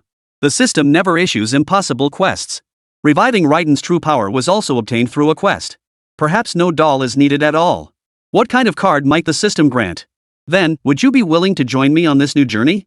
The Dragon King of Juhuahua paused briefly before asking, is this a new contract? No, Wang Li smiled. This is merely an invitation from a new world. Agreed. As the Dragon King of Juhuahua spoke, the system emitted a corresponding notification sound. Invitation quest: resolve the Dragon King Juhuahua's concerns and eliminate the lingering threat of the whirlpool's aftermath back. It seemed the root of all this lay with Balche. Perhaps some material could be found within it. Wang Li pondered deeply, simultaneously reaching out to collect the Dragon King Juhuahua's horn. Transforming you directly into a human is clearly impossible. I need time and materials. Are you willing to wait? The Dragon King of Juhuahua naturally had no objections. Time was the last thing he lacked. Besides, if he could become human and travel the world, it wouldn't matter if his current form were cut into pieces. Leaving Mount Holio behind, they returned to Liyue in just over 10 minutes. I was thinking we could go together to the depths beneath the layered abyss to search for your brother's whereabouts. But now it seems we must venture out to sea first. Wang Li sighed. Inazuma held no enemies for him now. There was no need for Ingmei to go. Only a few treasure chests and simple quests remained. Beyond wasting time, there was little room for action. Looks like even Inazuma's been played to death by you, Paimon said angrily. It wasn't exactly ruined though. At least Inazuma had stabilized completely, with little danger remaining. The port had opened, and the people were united. Are we really just going to Inazuma? Asked Ingmei. A suspicion formed in her mind. Given the royal's temperament, he'd never do anything pointless. Looks like you've seen through me, Wang Li admitted. Wang Li pulled out his phone and opened the unfinished storyline for Ingmei, the Abyss Palace. At this stage, Ingmei's strength was still heavily skewed toward her maxed-out lightning element, with her other attributes lagging far behind. Continuing to level up in the Inazuma map wouldn't work, but the Abyss Palace could be the solution. The abundant experience points, compelling storyline, and the appearance of Abyss Apostles. For Ingmei, these were compelling enough to drive her into adventure. But, before that, we still need to take care of a big one. Chapter 100, Clearing Back for Rewards. Baz, the Spiral God's follower, and his wife. Though not as powerful as the Archon himself, she far surpassed the strength of immortals. Her sapphire blue form glided through the water, yet she dared not venture into Liyue harbor. Ever since Osier was sealed away once more, she had lurked in the deep sea, biding her time for revenge against Liyue. Yet she knew all too well how the sealed Ossel had been bound. The terrifying, overwhelming power that engulfed the entire ocean, turning the heavens dark and silencing all life, filled her with dread. She dared not even stir. That power was simply too overwhelming. It surpassed even the demon god she served. In the end, she could only retreat for now, biding her time for vengeance. As long as she remained in the vast ocean, free from encounters with godlike beings, she was invincible. Capable of capsizing ships and obliterating islands. After waiting over 10 days, she finally spotted a suitable target. The Death Star sailing across the ocean. Hokuto peered through her telescope, meticulously surveying the surrounding waters to confirm the ship's course. Since Inazuma's complete opening, trade between Liyue and Inazuma had grown increasingly frequent. As a navigator who had sailed these waters for countless years, Beidou understood that change was imminent. The number of merchant fleets naturally increased, making cargo transport more convenient. But this did not mean the seas were safe. Compared to the mainland, the terrors of the sea were far more dreadful. One must remain vigilant against the forces of nature and the terrifying monsters lurking in the deep at all times. There were the minions of demon gods and dragon lizards that had escaped from the Abyssal Palace. Her purpose in coming here was to explore the seas while eliminating any sea beasts that might appear. Such work proved far more lucrative than simple transport. At least 100-fold more than before, though high rewards naturally come with high risks. The fleet's mortality rate was extremely high. Death could strike at any moment, and there was always the possibility of returning empty-handed. Don't ever run into a back. Who knows how many more lives would be lost on this ship? Beidou sighed deeply, as if pleading with the heavens. Don't worry. Even if we do encounter a back, it won't escape. A voice sounded from behind. Beidou turned to look and saw a familiar face. Gonyu, what brings you here? Beidou was both delighted and surprised. Several others seemed to be with her, and they appeared rather extraordinary. Especially upon seeing Wang Li, Beidou couldn't shake the feeling that he was participating in a ritual to summon the spirits, akin to standing before the Emperor of the Rock. It felt sacred yet intensely oppressive, and he felt a vague discomfort in his body. This sensation was unlike anything he had ever experienced before. This man was definitely no ordinary person. Beidou, this is my junior sister, Shinhee. Beside him stood a woman with silver hair as smooth as a waterfall and a serene expression, a sight that left Beidou utterly breathless. What a beauty, like the moon beside the wine jar, her fair wrists like frost and snow. Why am I feeling a flutter in my heart? It must be all these big guys around me messing with my gender perception. Ahem, hello. Shinhee replied coldly, hello. This gentleman is the one you should be focusing on. He is the savior of Liyue and a friend of His Majesty the Emperor Wang Li. At that moment, Beidou understood. No wonder he radiated such an intimidating aura. So he's another Archon as well, truly astonishing. Pleased to meet you, Beidou said politely. Wang Li, however, was far more enthusiastic. He greeted Beidou earnestly and outlined his plan. You intend to eradicate the back? As the leader of the Southern Cross Fleet, he had faced the troublesome back countless times. Killing her was harder than climbing to the heavens. Because ascending heaven could be aided by tools, but Bache could dodge even cannonballs. Rest assured, she won't be getting away this time. Wang Li glanced at Ingmei beside him. She was the true force behind this operation. Come to think of it, I seem to have forgotten something. What could it be? Wang Li turned back and only then noticed Yuzakura following behind him. Ha? Where's Miss Ing? Yagami smiled. Oh, she's catching up with some old friends right now. Wang Li finally relaxed. At least she hadn't gotten lost because of her poor sense of direction. Little one, how do you plan to lure that little snake darting about in the sea? Wang Li smiled and extended his hand toward the ocean. Suddenly, hundreds of foot-long water serpents surged from the sea, gradually coalescing into an illusory form radiating a terrifying demonic aura. That's the demon god Ozer? Of course, this isn't the real demon god Ozer. It's merely an illusory creation. Beidou and Yagami Shinko both understood simultaneously, nodding in admiration. So that's how it works, using the demon god's aura to lure Bache. As this demonic power filled the heavens and earth, another powerful aura rapidly approached. I sense it. She's coming. Wang Li said, patting Ingmei's shoulder. She, who had been standing on the deck, transformed into a streak of lightning and shot skyward. Are we really relying solely on her? Beidou hesitated before asking. Given Ingmei's current strength, she had indeed reached the level of Liyue's 7 stars. But to truly defeat Bachu, she'd need at least Shinha by her side. Wang Li remained unconcerned, for Shinha and Ganyu stood nearby. Their icy support could provide complete coverage. While the power might be slightly lacking, it couldn't completely freeze Bach. Still, it would cause significant disruption, buying Ingmei ample time to trigger elemental reactions. The moment Bach arrived, she sensed the false aura of the Archon. Rage roared from her mouth, unleashing terrifying 100-foot waves. Shinha soared into the air, lightly tapping the drizzle twice before charging toward the wave. In an instant, the colossal wave froze solid, transforming into a stunning ice sculpture. Compared to Wang Li's ice sealing technique, Shinhe's was no less impressive, only slightly inferior. But this was only natural. Beyond the ice elemental god's heart in Wang Li's possession, he had only that fusion of bloodlines. His combat power couldn't compare to her thunder and rock elements, they weren't even in the same league. Ganyu refused to be outdone, unleashing a blazing orb of frost that illuminated the heavens and swept across the land. The Death Star was frozen solid in place, unable to move. Across the battlefield, the rampaging foe suffered little impact, merely slowed in movement as a thin white veil coated its surface. Ingmei's battle had only just begun. Her long sword slashed down, unleashing bolts of lightning. Though visible damage appeared, blood seeping slowly from her body. But it was so long that this minor wound was clearly insufficient. Ing, use the techniques I taught you. Wang Li urged. Ing understood perfectly. She unleashed the thunder within her body with full force, releasing every ounce of lightning element she could muster. 30 million volts, Thunderbird. The furious thunder, enveloping the dark clouds drawn by Bache, surged forward like a hawk diving for its prey. Bach froze in place. What on earth was this blue lightning bolt? Was she a thunder elemental demon god? No, impossible. Even that bird couldn't possibly aid humans. Moreover, the power above differed from the purple lightning, it was pure blue thunder. The thunderbolt struck, hitting Bachi squarely in her massive body, weakening her to the point of exhaustion. Her power waned, and fear gripped her. Before fleeing, Bachi still demanded, "Who exactly are you?" Recalling what Wang Li had once said, Ingmei lifted her chin confidently and declared proudly, "The Savior." Chapter 101, The Gender-Swapped Dragon King, Sister Tua. The damage inflicted by Ingmei's all-out attack had indeed rendered Bachi unable to move. Simultaneously, the power within Ingmei steadily grew, particularly her command over water elemental energy. She had reached a new level, and her combat prowess had risen accordingly. Finally, a genuine power-up.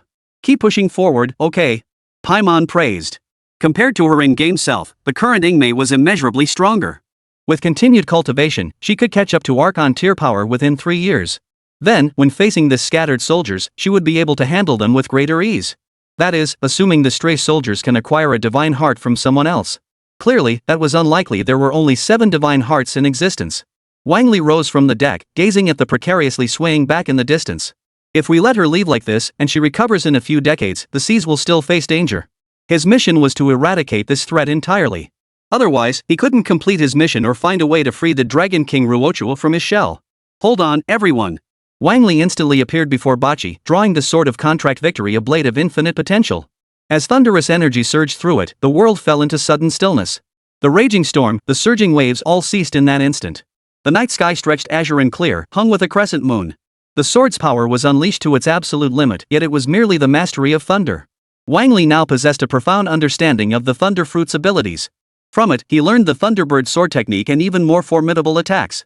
Yet Wang Li's current unleashing of all thunder was not an area of effect attack. Against a single target, the Thunderbird strike proved the most effective means of attack. Even more powerful was the Thunder God, but its essence was akin to a thunderous phantom, a combat assistant. Wang Li pursued a single objective: to utterly annihilate her. To achieve this, he compressed the lightning to its absolute limit, transforming it into a perfect, razor-thin thread capable of effortlessly slicing through space. Wang Li had done this before, but this time, he would execute it with even greater perfection. A slender thread streaked through the air, silent as a whisper. The defiant figure across from him, who had been trying to slip away, froze in place with a sudden tremor. He died without a sound. The only noise in the world was the ringing of his sword. Terrifying. Terrifying. Even a demon god couldn't wield such absolute control. Just how powerful was his soul force? Truly worthy of a being comparable to the gods. That strike was truly earth-shattering. Beidou exclaimed in awe. Beside him, Shinhe looked up with reverence and said, "No, this strike demonstrates absolute mastery, control over every minute detail. He has already reached the pinnacle here." Though she practiced only immortal arts, her cultivation talent was extraordinary, and her combat prowess was formidable. Her perspective far surpassed that of Beidou, who was skilled only in brawling with villagers. This single strike alone revealed Wang Li's formidable power from multiple angles. His ability to silence heaven and earth demonstrated mastery over multiple elements, each rivaling that of a demon god. And this sword strike proved he was far from a brute who relied solely on explosive power. He truly lives up to his reputation. Ganyu exclaimed in admiration. As the system's notification chime sounded, Wang Li's heart finally settled. Quest cleared, Whirlpool's Aftermath unrestrained completion. Reward obtained, customizable doll X1. Wang Li retrieved the item and carefully reviewed the system information before understanding its function. This doll could absorb the bloodline of its corresponding individual and alter itself according to the host's demands. It could retain a certain level of power and, like previous dolls, possess the ability to bear children. The difference was that Lei Dianying's doll had limited flexibility, though its advantage was the system's added bloodline. Its greatest feature was its completeness, ready for immediate use anytime, anywhere. I still prefer the one with greater freedom. Wang Li smiled as he looked at the faceless doll, his interest piqued. Beside him, Yagami Shinko also grew intrigued, her smile blossoming. After acquiring this puppet body, Wang Li and his companions immediately began their return journey.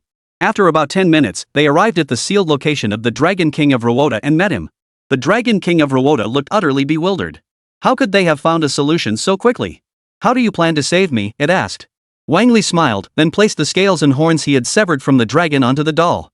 The two items were visibly absorbed into the doll's body at a speed visible to the naked eye. Wang Li then began his work, pinching his chin as he carefully considered the structure of the human body. "It must have horns," Wang Li stated. "Just scale them down slightly compared to yours." The eighth divine child pointed at the figure and said, "It must be voluptuous, otherwise it'll be rather dull." Indeed, the Yatta Dragon King was inherently obese. Its character design demanded layers of fat. A voluptuous human form made perfect sense. On the contrary, having defined abs and a handsome appearance made Wang Li feel it bore no resemblance to the Yatta Dragon King at all. Ganyu pointed at the tail and suggested, "Could we add a tail? Dragons having tails is perfectly logical, right?" Ganyu's point was valid. They could remove the front tail and add one at the back instead.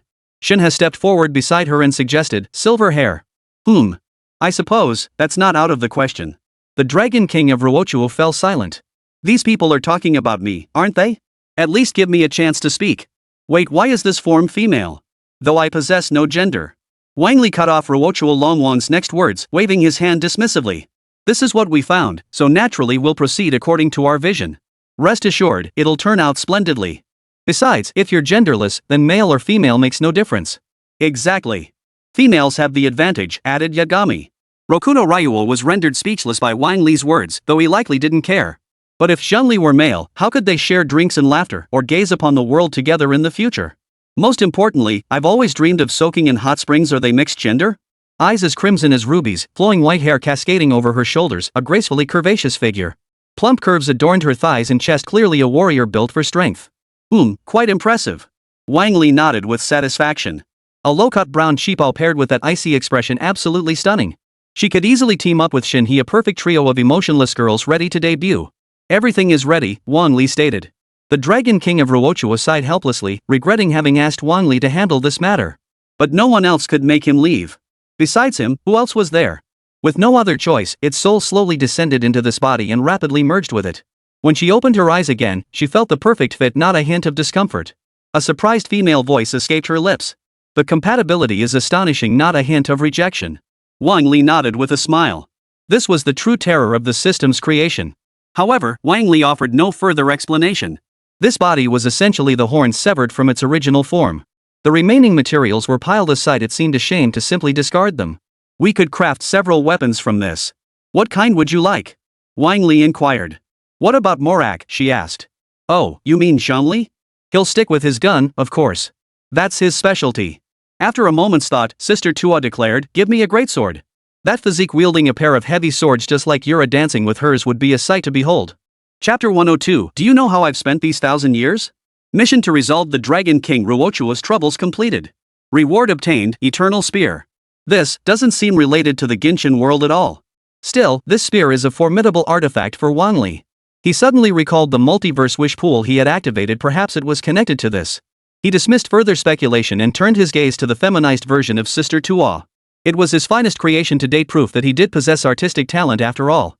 Rewhotsuwa Dragon King wriggled her voluptuous form, kneading her massive rolls of fat, her mood sour. Could this body truly fight? And why did it feel so pleasurable? How bizarre. Wang Li smiled silently. Every change in Sister Tuo's body was his own handiwork. The greatest advantage was heightened sensitivity far beyond that of ordinary people. When she meets Zhongli later, perhaps even the slightest touch will make her blush. Of course, all this was part of the plan. Her combat strength hadn't diminished much. Her current combat prowess surpassed that of immortals but fell short of demon gods. With her body infused with rock element and wielding a two-handed greatsword, her combat prowess wouldn't increase further. The body's potential is actually quite high, but she's still unfamiliar with it since this is her first time using it. The Royal Institute had even specifically enhanced her elemental synergy capabilities for Sister Tua, allowing her to master multiple elements. Even without the aid of the Divine Heart, it posed no issue whatsoever. However, this also signified her potential ceiling roughly matching that of a weakened demon god, with slight enhancement through multi-element mastery. Before that, she was a top-tier demon lord whose other elemental powers were no slouch either. Naturally, the original Tua Dragon King was consequently weakened to the extreme. Though still stronger than the Northwind Wolf King who sacrificed himself, the difference is negligible. I'm grateful you preserved so much of this power, Sister Tua said. She understood how difficult it was to preserve this power. Previously, the best option had been reincarnation. At best, she could only wield a fraction of her former might, her combat prowess reaching the level of an immortal. She never imagined she could maintain such a formidable state at the demon god tier. You're welcome. Not only did Wang Li speak up, but others around him laughed simultaneously. This time, Zhongli must be feeling rather conflicted. Should be quite the spectacle to watch. When the group arrived at Liyue Harbor and approached Zhongli and Lei Dianying, both men wore expressions of mixed emotions. Who is she? Both thought simultaneously, their eyes narrowing at Wang Li. Zhongli, you should recognize this person, Wang Li remarked. Yet Zhongli's expression grew even stranger. He truly sensed a familiar aura emanating from this person. She was undoubtedly the friend who had followed him for 1,000 years, but impossible. What's this? Now you won't even acknowledge an old friend? Sister Tua said coldly. She had sensed the man before anyone else that he was Morak's. Yet Morak before her failed to recognize her. How utterly disappointing. It was like a runaway dog returning home only to find its owner no longer recognized it. Wait, you're Ruoda? Lei Yingjing beside him shot Wang Li a strange look, his expression sour. She distinctly remembered the Dragon King Ruodu's voice being male. How could it now belong to a woman? This must be Wang Li's doing, just like her current body. Though she could merge with the Thunder God, it wouldn't be good for Inazuma. Because she would always have to travel to Blue Star, leaving no one to truly protect Raiden. To this day, she still had to keep sanitary pads ready to wear. Haha, what do you think, Zhongli? I brought your mount back. Wang Li pointed at Sister Tua, flashing a confident smile that revealed her pearly white teeth. Facing his companion and Wang Li, Zhongli sighed helplessly, rubbing his temples. I understand. Tua Jie's expression relaxed, the corners of her mouth lifting slightly as she said. You finally remembered. Good. Tua Jie casually drew the long sword beside her and swung it toward Zhongli before her. 1,000 years of sealing, 1,000 years of loneliness. Do you have any idea how I endured these past millennia? Wang Li and the others hadn't expected Sister Tua to suddenly lash out and attack. With utter disregard for Zhongli's feelings, she had already pressed the blade against his throat. Zhongli remained elegant and serene, replying calmly. Ruotu, has 1,000 years of wear and tear scrambled your memories? Have you forgotten the promises we once made? Those fragments Tuzu's sister recalled some, but dared not dwell on them. This time, she would settle it once and for all, seal away the enemy who had imprisoned her for a millennium and release the hatred festering within her heart. I don't care. I'm killing you today. Zhongli offered no resistance. Knowing his dear friend in Wang Li's character, she would never raise a hand against him, he was certain of it. The current Ruochuo Dragon King wouldn't bring himself to kill him. For over 1,000 years, only Ueduo Dragon King and himself remained, bound by a connection no one else shared. And Sister Tuozi confirmed this as she slowly lowered the long sword in her hand. I'm not letting you off. I just think this sword is dull. Wang Li drew the contract victory sword and handed it over, speaking earnestly and solemnly. Here. This one is absolutely sharp, it could even cleave your true form. Tuozi fell silent, her cheeks flushing crimson like a ripe apple. It wasn't out of shyness, but because Wang Li had left her no way out, making her feel utterly humiliated. If you can't bear to part with it, just say so. No need to hide it. Being open about it is better for you. Wang Li wasn't ignorant of social niceties, he simply wanted Sister Tuozi to integrate with the group quickly. And the effect was remarkably effective. Eventually, everyone gathered together, chatting on the Chuanyu pavilion. Ningguang wore a calm expression, yet her heart stirred slightly, even a little excited. What had she just witnessed? That silver-haired, horned older woman bore a striking resemblance to Ganyu, absolutely stunning. From the group's conversation, she learned the identity of this elegant woman, the Dragon King of Ruotuo. A demon god sealed away by the Lord of the Rock for 1,000 years, never to emerge. And now she stood before Ningguang, manifesting in human form. If that were all, it might be bearable. But from this being's words, Ningguang had deduced that Zhongli was none other than the Lord of the Rock. How could that be? Though he no longer managed Li Yue's affairs, how could he possibly become a guest scholar at the Hall of Eternal Life? She must dress appropriately and casually bring up topics about Li Yue to win his favor.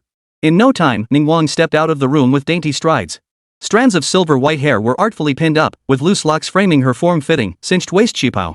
3 gold-edged panels embroidered on the qipao added a touch of elegance. Her graceful figure swayed with every step, curvy yet not overly voluptuous, a true earthly beauty. Wang Li found himself utterly captivated. Even if Sister Tuozi had the best figure, she couldn't match this kind of charm. Miss Ningguang is truly a peerless beauty. If I ever get the chance, I'll definitely invite you to soak in the hot springs of Inazuma.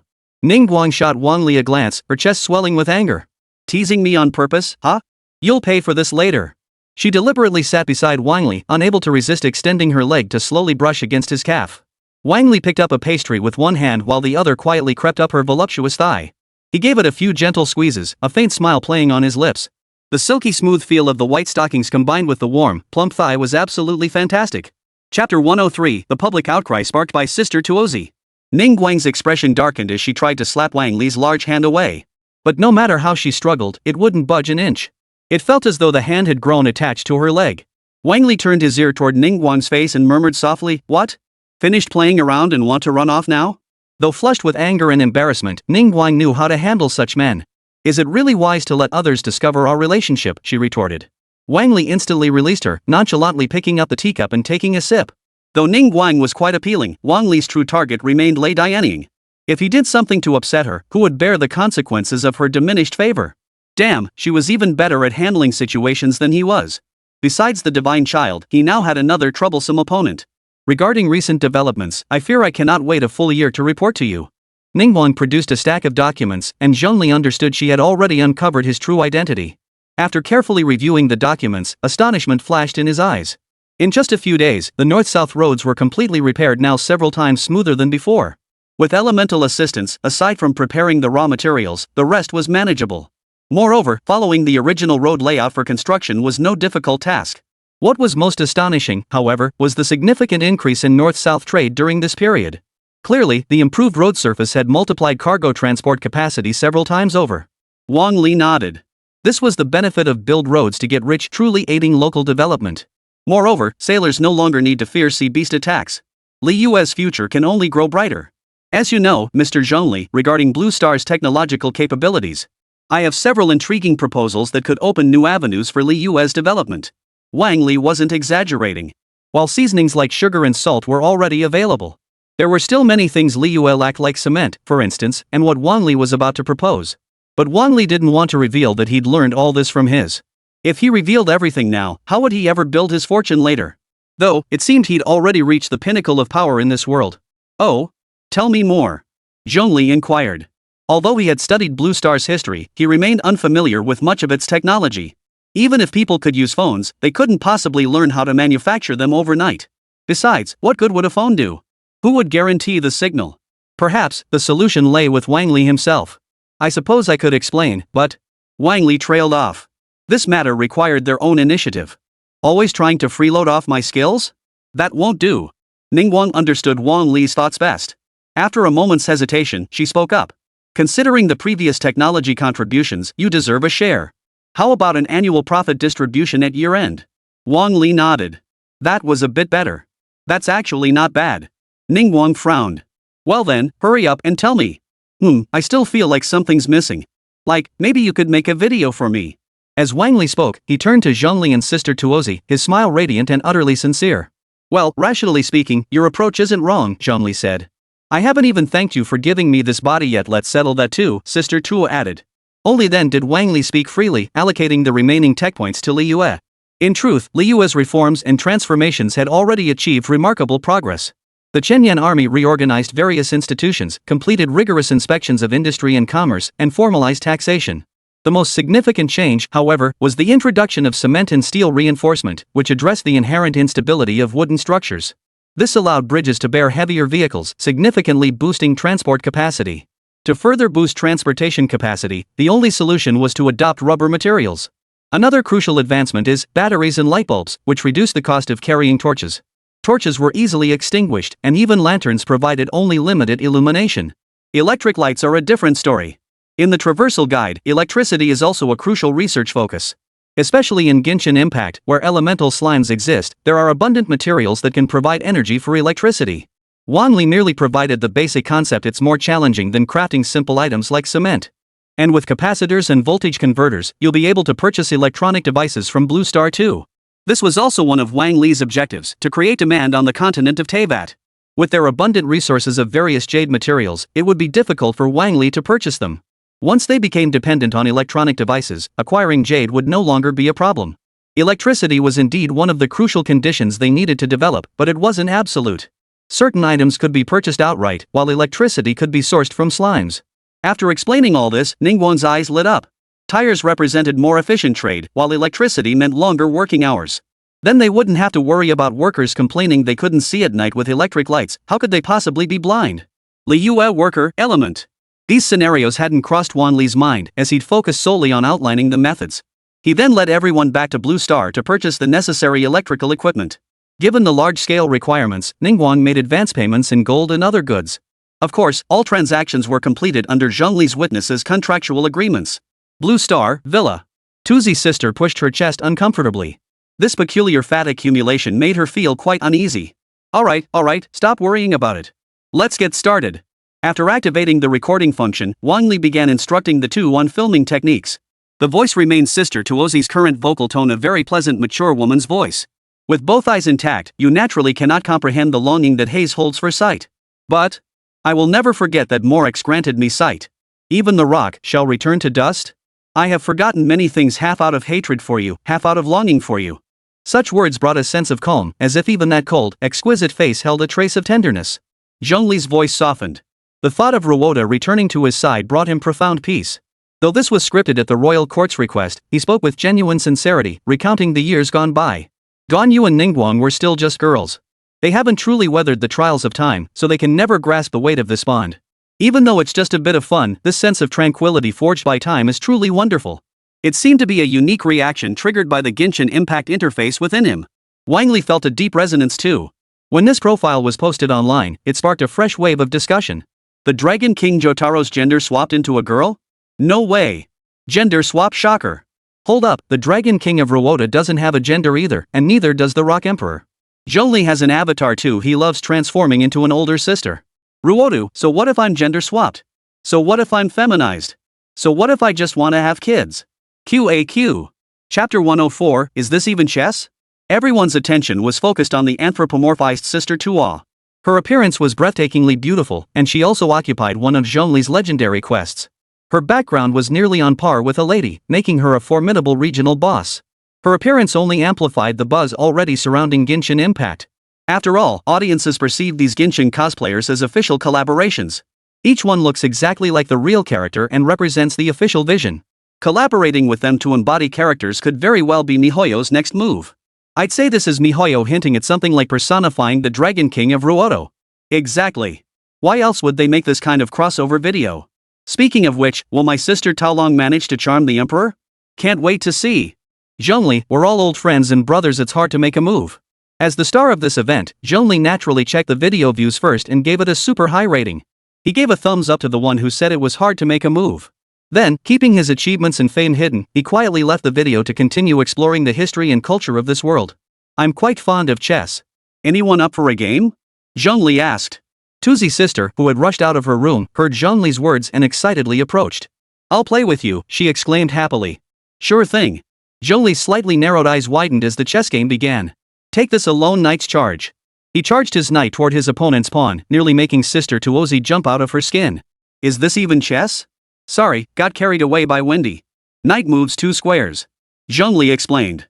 But the piece was already upon the shogi pawn, no dodging, no retreat. Damn it. Tuzi cursed under her breath as she rose, returning to the dance practice room in a huff. Inside the room, a collaboration livestream with Liyue was underway, but one seat seemed empty. This is infuriating. What kind of bizarre chess rules are these?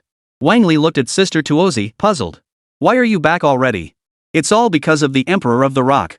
Sister Tuo didn't voice her thoughts, simply returning to her seat. Dancing wasn't actually the best method for fan creations, but Wang Li simply loved it. So many girls together, each wearing different outfits, it's truly amazing. Moreover, in Bilibili's fan-made videos, dance content isn't as dominant anymore. But on short video platforms, it's still incredibly popular and has a huge market. The true focus for Bilibili releases lies in the upcoming fan-made creations. Tuzi stood front and center, dual swords forged and Liyue gripped in her hands, roaring. More X. More X. Do you know how I've lived all these years? No, you don't, because... Then she began displaying various photos, Sister Tuozi shopping for clothes with Ganyu, sharing Qingxin snacks with Shinha. Later on, there were even pictures of her gaming, watching TV, and sketching. Her life seemed utterly fulfilling, hardly like someone under a seal. More like a girl on vacation, smiling freely and effortlessly. When this video surfaced online, it sparked another wave of fan discussions. Wow, so Sister Tuozi is living it up like this. This isn't what I imagined, give us more. I can't take it anymore. Please, Lord Emperor of the Rock, lock me up too. I want to live like this. The contrast. Wang Li has fully grasped one of Bilibili's core strengths. Creating unexpected contrasts holds immense appeal. Though this gag is a bit old, it doesn't stop it from getting spicier. For Bilibili, videos like this aren't just entertaining, they have their own unique charm. Best of all, there's more to come. Especially with the video title shocking. Sister Tuozi's figure and face are both sculpted, it sparked an even bigger frenzy. Who knew such manipulation was possible? The sheer freedom of face sculpting. Even Big Brother Daowei, the master manipulator, was momentarily stunned upon seeing this video. Watching the blurry human form gradually take shape with Ganyu's voice and Yagaki Shinko's voice. Finally, it became the current version and anthropomorphized, dashing Sister Tuozi. The audience could even see the colossal, nearly 100-jung-tall Ruochuo Dragon King sighing helplessly. Then, a beam of spiritual light burst forth from its body, sealing itself into this new form. Both the scene and the camera angles were flawless.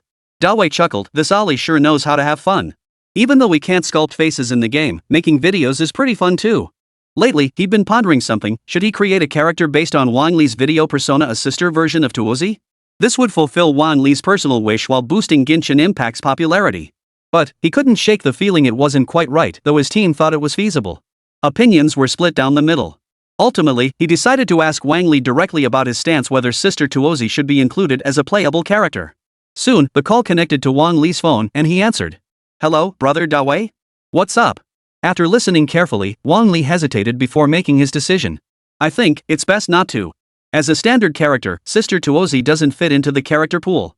First, she's too multi-elemental that alone makes balancing the mechanics impossible. Second, the storyline we're already at Sumeru. We can't just go back and retell Sister Tuozi's story again.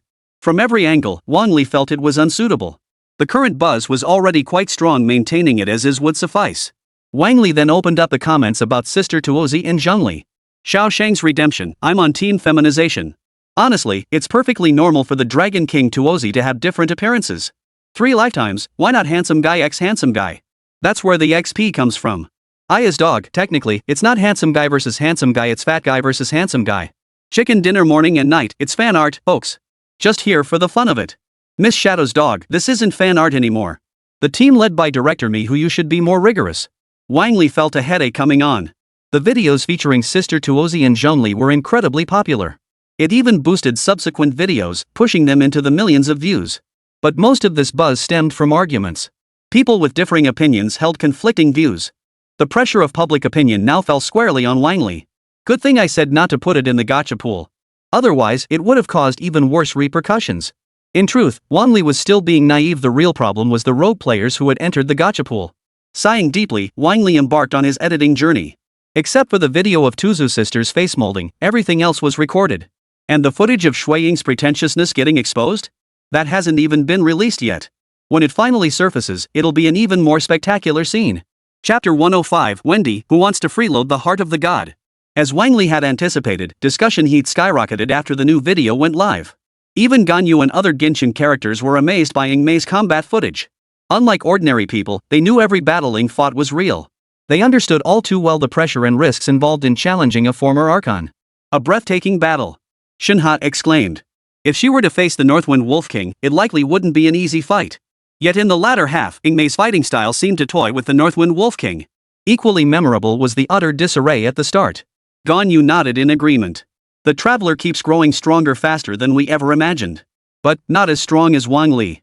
Indeed, as you said, Wang Li is stronger. Shinha, however, looked puzzled as she turned to Ganyu and asked, why compare Wang Li to the traveler? You.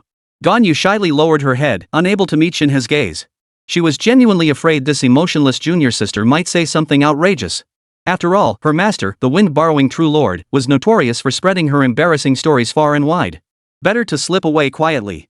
This conversation absolutely couldn't continue. After leaving the villa in Liyue and turning into Wang Li's room, Wang Li rose, setting aside his blue-tinted glasses, and said, "You're here. Got another new video?" Ganyu nodded and began editing the new footage, her enthusiasm far surpassing that of anyone else. Perhaps that's just how restless secretaries are, they always need something to do. After a while of editing, Ganyu finished her task and set a time to upload it online. She turned to look at Wang Li beside her, who was still editing the video. Is this Sister Tuozi's? Ganyu hadn't witnessed Tuozi's sister's battle, she'd only joined later for the character customization session. The actual combat footage piqued her curiosity. Then came the breathtaking moment, Wang Li wielding an ancient-looking long sword. In an instant, he appeared before Rewuahua Dragon King, unleashing a sword beam. Wherever the sword's light passed, everything was cleaved cleanly in two, the edges smooth and even. A terrifying strike. Oh, this? It's what I'm preparing for the third phase of Who Doesn't Have a Side Hustle. Although the show's ratings were declining, Wang Li felt compelled to contribute something. While everyone acknowledged the special effects were powerful, overusing them would inevitably lead to fatigue. As for new tricks, there didn't seem to be anything particularly impressive to showcase. Of course, the first two episodes performed well overseas too. Wang Li specifically released the videos on international platforms. The discussion buzz rivaled even Genshin Impact, with the sheer power of the effects alone drawing in a large audience. Tony Wells, an astonishing piece of work. Realistically speaking, we couldn't achieve such intricate motion capture either. Mitsu, my brother, works at a visual effects studio. After seeing this, he immediately recognized it as the work of a top-tier team. Kyle, keep creating these epic scenes, let the folks back home see what we're capable of and learn from it. It's incredibly buzzworthy, and the on-site effects are truly awe-inspiring. This is beyond what a regular team could achieve. The details are flawless, even foreign directors are raving about it. Praising a team like this is the ultimate game-changer for the future of cinema. The plot may be simple, but it's explosive and stylish enough to naturally draw audiences. What's more, overseas film producers have even invited me to join their teams to create outstanding films together. But this isn't even special effects. Wang Li couldn't possibly create cinema-level visual effects. Fan growth remains rapid, with HiNEI Network now boasting millions of followers, nearing 10 million. This doesn't even include duplicates, otherwise it would definitely surpass 10 million. If they were to actually shoot a movie, it seemed not entirely impossible given the sheer number of characters involved. This idea took root and began to grow in Wang Li's mind. When the opportunity finally arises, Wang Li will undoubtedly create an epic masterpiece. Time passed bit by bit, and new videos kept appearing online. Wang Li, my dear friend Wang Li. Can we set off right now? As one of the three gods, Wendy burst into the room, shouting urgently. It was as if the apocalypse had arrived, the universe was collapsing, and divine punishment had descended upon Sky Island. His tone was urgent yet excited, frantic yet thick with curiosity, leaving Wang Li utterly baffled. What is it now? Hurry and take me back to Mondstadt. I need to summon Teyvat and transform too. Wendy's eyes shone brightly, her trembling hands ready to leap into action at any moment. Wang Li, no need to get so worked up. Transforming isn't as simple as you imagine. Based on Wang Li's understanding of Teyvat, most archons possessing human forms were among the 7 archons of the mortal realm. Those without human forms either became spirits or were sealed away somewhere. Their power could be roughly categorized into 3 tiers: newly born archons, archons without human forms, and archons with human forms. These 3 distinct states represent their different tiers of power. Of course, this isn't absolute. For instance, entities possessing a god's heart or yokai. Their inherent abilities can force certain resilient beings to ascend to godhood, thereby assuming human form. This explains the newly born grass god within the Sumeru map and the other new deities it faces. Wendy wasn't worried at all. She turned to Wang Li behind her and said, "Just give me back the heart of the gods, and we'll be set." Wang Li. Damn it, so it was the Divine Heart's idea after all. How could he even think of that? No way. Wang Li flatly refused. Why not? I gave you this Divine Heart in the first place. Wendy protested, unwilling to concede. Though he knew the Divine Heart itself wasn't particularly valuable. But if it could turn Teyvat into a human form, that would be incredibly interesting. Please, Wang Li. Wendy's voice was gentle and endearing. His playful, cute demeanor perfectly showcased his charm. But the Divine Heart was something he'd earned by completing a mission. Wang Li wasn't about to let him take it back without paying a single penny. Playing the good guy? Sure, why not? But Wang Li refused to be the sucker. Wendy hesitated, biting her lip before declaring, "I can transform into other forms." Wang Li remained unmoved. Such an offer was indeed tempting. But the price for giving up the Divine Heart seemed far too cheap. "I'm no longer interested. Besides, are you sure Teyvat wants to become human and become the kind of human you envision?" Wendy. Seemed to make sense. Did Teyvat truly want to become human? Wendy couldn't fathom its true intentions, but she was dying to find out. Fine. Once we finish the video and wrap up shopping, I'll take you back. But let me make this clear, the Divine Heart is only on loan. The system needs to collect the Divine Hearts itself. There must be a reason for that. Perhaps they were switches to unlock some power, or keys within Sky Island itself. Her future self would definitely reach Sky Island. This thing couldn't be lost. Chapter 106, Tool and Transformation. Wang Li pulled out his phone and explained his needs to his good buddy, asking him to handle the substation matter. "Are you planning to replace the transformers for an entire county? Why all the fuss?" He seemed to be calculating something. After a moment, he spoke. "You'll need to wire me 3 million yuan first as a deposit. This stuff is a bit tricky to get, but it shouldn't be a problem." Thanks to his buddy's connections, Wang Li felt reassured and immediately transferred the money. He wasn't worried about his buddy running off with the money. The guy's villa was still occupied by him, so he felt perfectly secure. Next came procurement for other aspects. Wang Li only planned to buy items like tires, using local samples as references. Based on the samples' designs, they'd craft products of comparable quality and then promote them. While direct trade wasn't overly complicated, Liyue needed to develop its own capabilities rather than rely on handouts. Oh, and solar power banks get some for them too. This was essential too, so they could pull out their phones anytime, anywhere to capture good ideas. Once Wang Li finished packing, he turned his attention back to video preparations. Compared to that, the video was clearly more important. There was still a lot of footage that hadn't been edited yet. Looks like I'll need Noelle's help. Among Mondstadt's talented individuals, Wang Li naturally chose Noelle, a pure-hearted maid. With proper training, she could potentially rival Ganyu. Phew, finally finished editing. Wang Li relaxed as he reviewed the finished product, then uploaded the video online. Consider this the perfect prequel to Xie Ying's challenge against the Dragon King. After Wang Li previously released the video of the Northwind Wolf King, the response was incredibly positive. The thrilling combat and flawless special effects had everyone raving. Next up was Xie Ying taking on the Dragon King of Juhuahua single-handedly. Though not truly alone, she had 2 powerhouses backing her, Raiden and Yagami.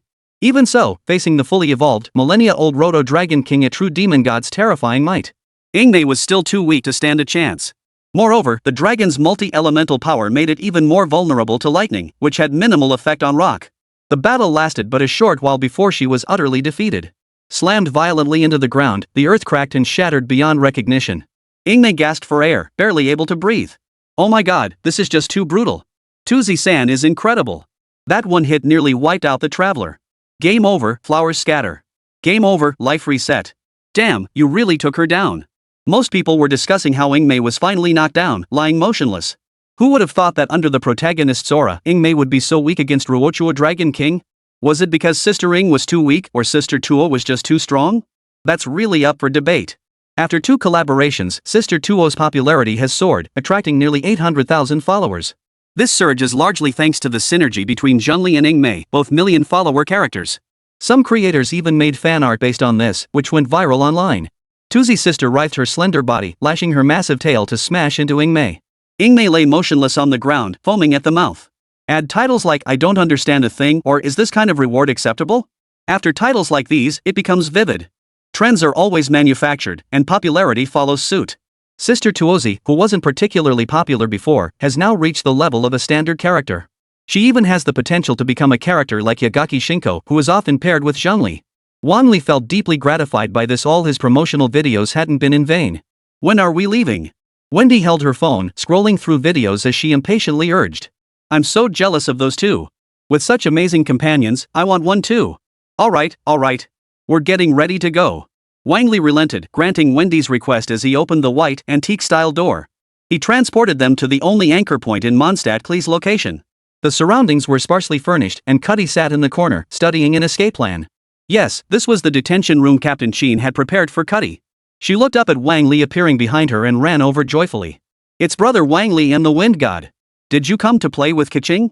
Wang Li smiled helplessly. It seemed nothing good ever found its way to him. No need to stay in the detention room for now. Let's get out first. The group left the Knights of the Westwind together, and no one dared to stop him. Wang Li's reputation had long spread throughout these lands, his legend rivaling that of the gods themselves. Most crucially, neither the Knight's status nor their strength dared show him the slightest disrespect. Soon, they arrived at the Windy Place, where a gentle breeze caressed Wendy's hair. A melodious harp tune filled the air, drifting far, far away. Wang Li, can Kelly blast some fish? Kelly wants to eat fish. No, or I'll have to take you to the detention room. At the mention of the detention room, the previously excited Kelly lowered the bomb on her back. She obediently stayed behind Wang Li, waiting for the Westwind dragon, Teyvat, to appear. Before long, Tulin arrived riding the wind, his wings having grown anew. His entire demeanor radiated the aura of the most dashing mount imaginable. As he descended slowly, his magnetic voice echoed. What brings you here, Barbados? I hear even the Dragon King of Ruatua has taken human form and is traveling the world now. I imagine you must be troubled by your inability to blend into human society. Wendy extended a finger, her adorable face brimming with confidence. Her earnest words left Teyvat utterly perplexed. How come I don't realize I'm troubled? Don't worry. I'm here to help you integrate into society and experience a different life. As he spoke, he turned to Wang Li standing nearby. Come on, bring forth the heart of the god. Transform Teyvat into a human. Wait, Barbados. I never said I wanted to become human. Teyvat's voice carried urgency, even a hint of panic. Could he truly possess the heart of the god? Could he bear its weight? Even if I could handle this power, why would I need it? I never wanted to be human. My immense form is my natural advantage. Why become insignificant, like an ant that could be crushed at any moment? No, you need it. Wendy said, enunciating each word deliberately. Teyvat? Wang Li sighed and handed over the divine heart. Silently watching Wendy stir things up, the divine heart was still his anyway. Kale poked her head out, gazing at Teyvat soaring through the air, blinking curiously. Are you ready? Teyvat, ready for what? Before it could process the question, a beam of light enveloped its body as the divine heart slowly infused into it. Amidst flickering blue light, everything gradually came to a standstill. The dragon in the sky remained standing there, motionless, as if nothing had ever happened. How could this happen? Chapter 107, Teyvat in human form blows up the little station. Wang Li felt helpless too. Wasn't this supposed to happen? But then he thought of Yagami Shizuku. The divine heart was likely in her possession, and perhaps that was why it sought to take human form. Barbaros, I don't want to take human form. It brings me no benefit. So it was because he himself didn't want to. Well, that settled it. Wang Li believed the divine heart must have some effect, otherwise, Yagaki Shizuku wouldn't be holding on to it. Wendy lowered her head in disappointment, her eyes sinking into gloom. So, you don't want to drink with me at all? We've been friends for years. Why? Oh no. Was his deep expression about to turn into tears? That didn't seem quite right. Something definitely felt off. Even Teyvat's tone grew cautious as he blurted out in panic. Alright, fine. I'll transform just this once. As a white light flickered, Teyvat's body slowly shrank, quickly transforming into human form. A young man's form, handsome features adorned with blue hair and a blue outer garment. This look is totally my good buddy. Wendy was utterly thrilled, poking and prodding here and there like a curious child. He really did look quite handsome, likely modeled after Zhongli's appearance. Of course, Teyvat was handsome to begin with, so his human form couldn't be too shabby either. As for Sister Tuozi, if not for my help, she'd probably just be a big fat lady. This human form felt utterly alien to Teyvat, and he reverted back after only half a day. He forced the divine heart out of his body. If I keep this up, my body won't be able to handle it. Without the divine heart, Tuolin could no longer sustain his human form and turned to leave. Wendy sighed helplessly. It must have known that the divine heart no longer belonged to me. That's why it reacted like that. Even if it was yours before, it never wanted to become human in the first place. Wang Li muttered a complaint before pulling out his phone to review the footage. He could keep hyping up the human form of his familiar to boost Sister Tuozi's popularity on Blue Star. Though the idea was sound, the real challenge lay in weathering the public backlash. Clearly, this wasn't something Wang Li had considered yet. To him, public opinion couldn't sway his course. What needed development would proceed regardless. Maybe haters are fans too. What are haters? Can we bomb them? Cooley asked. Of course you can. Go ahead and blast away at them. Wang Li chuckled at Cooley before leading both of them back to Mondstadt. Their destination was Noelle, the Night Maiden. She held immense value for Wang Li and was a pillar of Mondstadt. Wang Li needed her strength, specifically her learning ability. Much like Genyu's role as a secretary, she could handle any task with ease. He figured editing would be something she could master after just a short period of learning. That's right, I'm here to see Miss Noelle. The knight beside me nodded and called out into the air, Noelle. A young girl dressed as a maid appeared from nearby. She was young and charming, radiating a warmth that felt like a gentle spring breeze. I'm Noelle, a maid of the Knights of the West Wind. It's a pleasure to meet you. Her bright, adorable smile drew a gentle smile from Wang Li as well. It was truly infectious. The thing is, I have business to attend to with the Spark Knights. I hope you'll assist me. Wang Li's words piqued her interest. She bowed deeply in gratitude. It would be my honor to work alongside an honored knight. So you agree? Wang Li asked. Yes, anytime. We can start right now. As they spoke, the system delivered a new message. Invitation quest, make Noelle a formal knight and create Noelle's million-view video. The task seemed straightforward overall, but precisely because it was simple, the reward likely wouldn't be very high. A few minutes later, the group returned to Blue Star's home. And they brought Keeley back with them to Blue Star. There were still many pieces of equipment to purchase, and all the edited videos needed proper organization. Noelle sat before a brand new computer, performing simple operations. It doesn't seem too difficult. Following Wang Li's guidance, Noelle watched and learned, completing basic editing within an hour. She now possessed Ganyu's former editing skills. Ganyu was now completely different from before, editing with remarkable skill.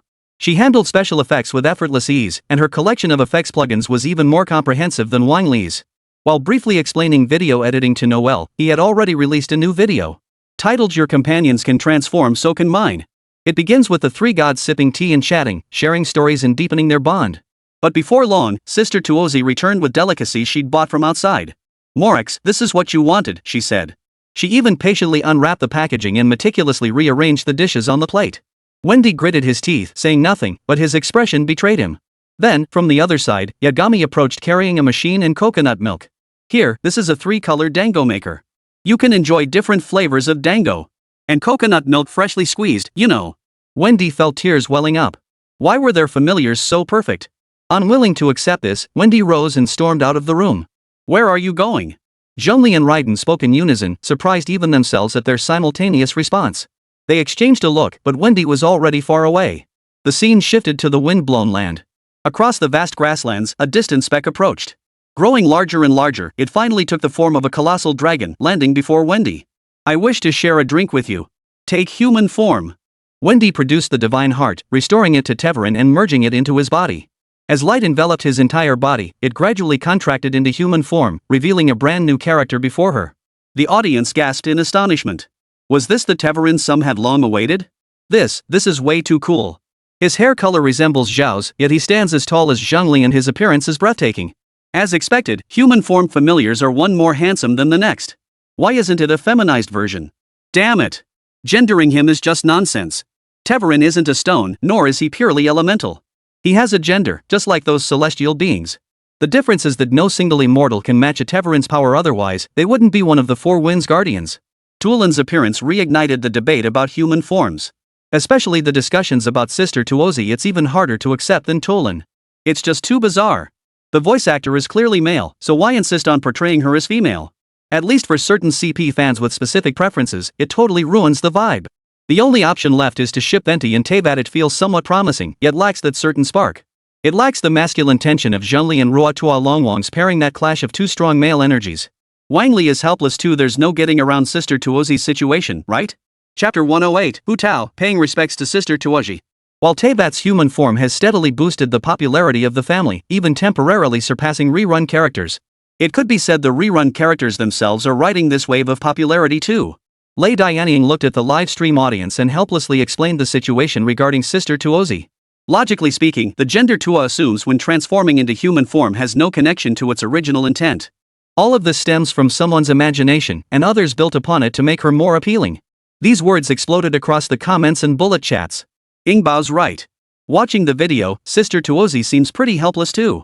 Why am I the only one who thinks this makes sense? Otherwise, where would all that fat go? I think it doesn't matter what form she takes, as long as it doesn't disrupt the plot. What are you all waiting for? Just go for that wandering orange. To maintain stability for Genshin characters, Lei Movie redirected this wave of people toward Wang Li, and he wasn't wrong. Wang Li didn't harbor any resentment toward these haters. Attacks against him proved Genshin's popularity remained strong and stable. As long as he didn't respond or gave a measured reply, it was fine. But the constant personal attacks were truly distressing. As time ticked by, Wang Li simply shut down his account. Unless he was uploading a video, he absolutely refused to use this account. The back-end comments were so overwhelming that opening it caused the system to freeze completely.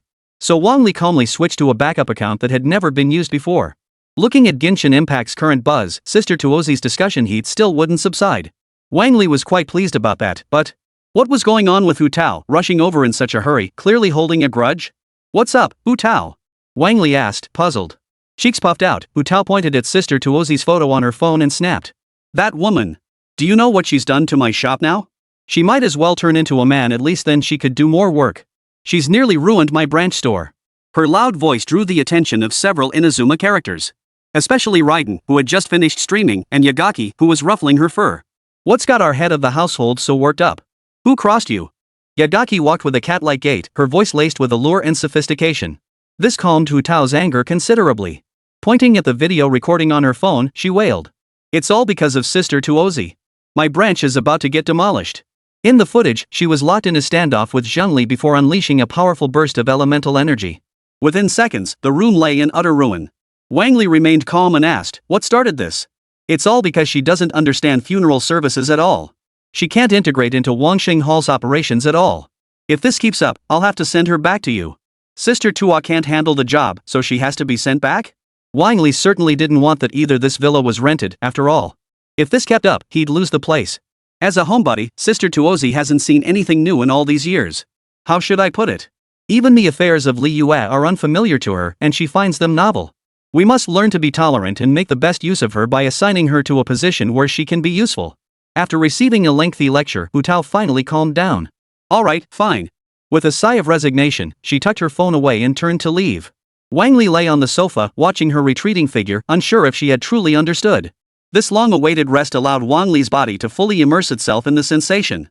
The sensation of complete stillness felt incredible, like being enveloped in softness, experiencing the emotions brought on by the game. It could be excitement and thrill, or perhaps the rage of losing the match. But before he could rest long, Hu Tao's new video caught his attention. Hey, friends passing by, come check this out. Kagaga's new golden thread Nanmu coffin, top-notch material, brothers. Bring this home, and when you die, you can be buried in it. While you're alive, it holds its value, brothers. Hu Tao raced through her pitch, showcasing the luxurious coffin beside her. The red exterior gave the coffin an air of luxury, and Hu Tao's rapid-fire delivery drew in a crowd of viewers. She repeated her earlier pitch as she moved closer to the coffin.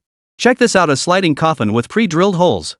Guys, check out the interior space. Even with Sister Tuozi standing over 5 feet 7 inches, there's still plenty of room inside. In the video, Sister Tuozi was indeed lying inside, her eyes closed as if dozing. Her cold, elegant face showed no emotion whatsoever. The camera then panned downward, highlighting her voluptuous figure and graceful posture. Even the loudest noise couldn't rouse someone pretending to sleep. Over 2 meters you could fit a phone, tablet, or game console in there. You could even fit a laptop in there without feeling cramped, guys. Special sale, buy it and you're getting a steal. The movements flowed seamlessly, the delivery polished as if rehearsed countless times, leaving Wang Li dumbfounded. Lei Dianying, who was playing video games nearby, was also drawn over and looked at the video. Is this Walnut's new feature? She asked. Wang Li was speechless, putting down his phone and getting up to find Hu Tao. What the hell is this?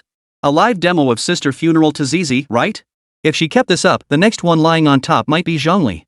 Wang Li was about to say something when Yagaki Shinji, who had crept up beside him, blocked his path.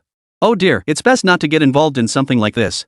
Sister Tuozi is getting cyberbullied right now, so the funeral procession gives some people a chance to vent. Hearing Yagami's words, Wang Li halted his steps toward the exit. She had a point. Logically, it made perfect sense. Besides, he had his own matters to attend to. He'd handle this properly after taking care of those first. The mission to make Noelle a full-fledged knight was far more important in comparison. Still, it was worth checking the fan points.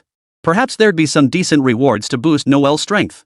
Truthfully, Wang Li wasn't sure how to enhance Noelle's abilities. To fully unleash her potential, more systematic training was needed. She needs instruction in techniques, as well as practical combat training. Host, Wang Li. Fan value, 124,738. Invited characters, Yagami Shinko, Raiden. 17 in total. Talents, Raiden Shogun Ability Panel. Rock Emperor Ability Panel. Items, 10% stake in Mihuyu, Heart of the Gods. Sure enough, the overseas gaming market still offers follow-up rewards, far beyond just providing those fan points. These figures likely represent fans converted from other platforms. Unfortunately, only one 10-pull wish remains. Wang Li fell deep in thought. 2 single pulls first, then the multiverse wish. He couldn't resist the lure of the all-worlds wish. After all, its minimum reward was a thunderfruit. As for the regular 10-pull wish, it never yields anything worthwhile anymore. 1 Chi Bone Sword, 1 Tower of Mystic Rock. Overall, it was somewhat helpful. Chapter 109, Noelle's Growth.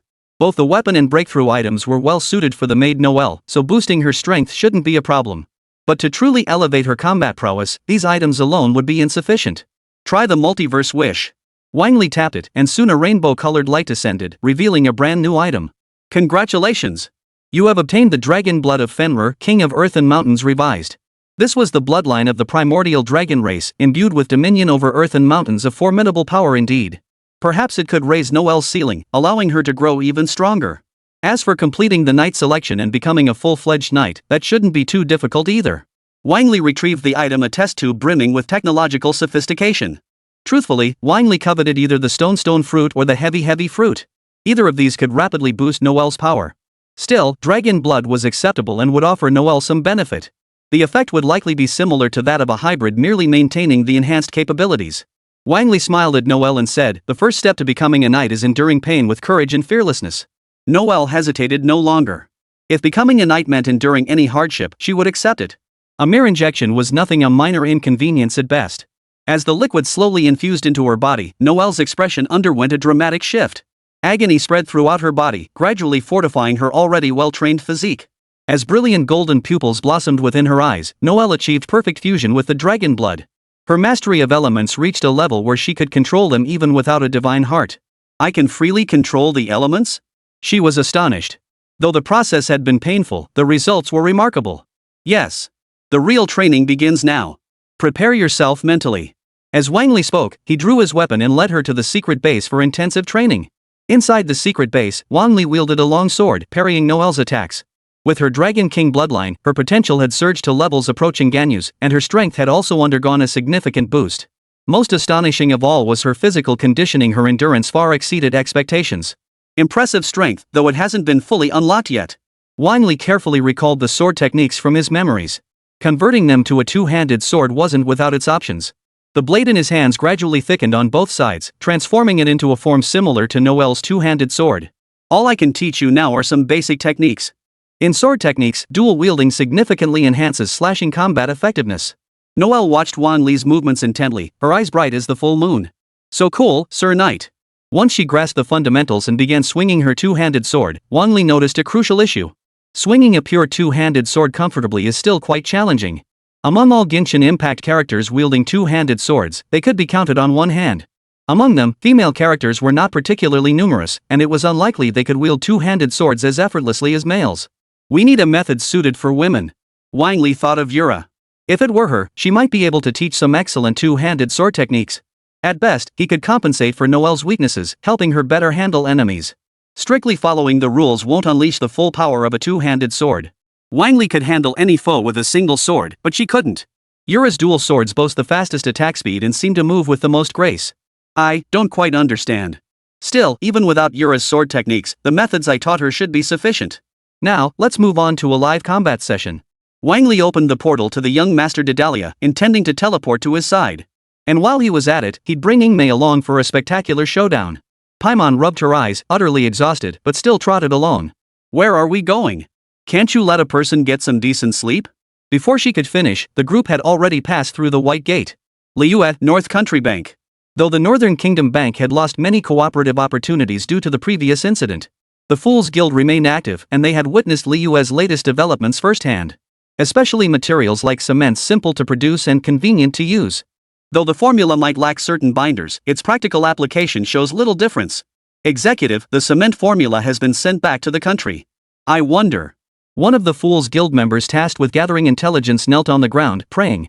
He smiled as he helped the man up, saying, "Rest assured, your reward will not be overlooked. However, I hear Liyue has undergone new changes. You are aware of this, correct?"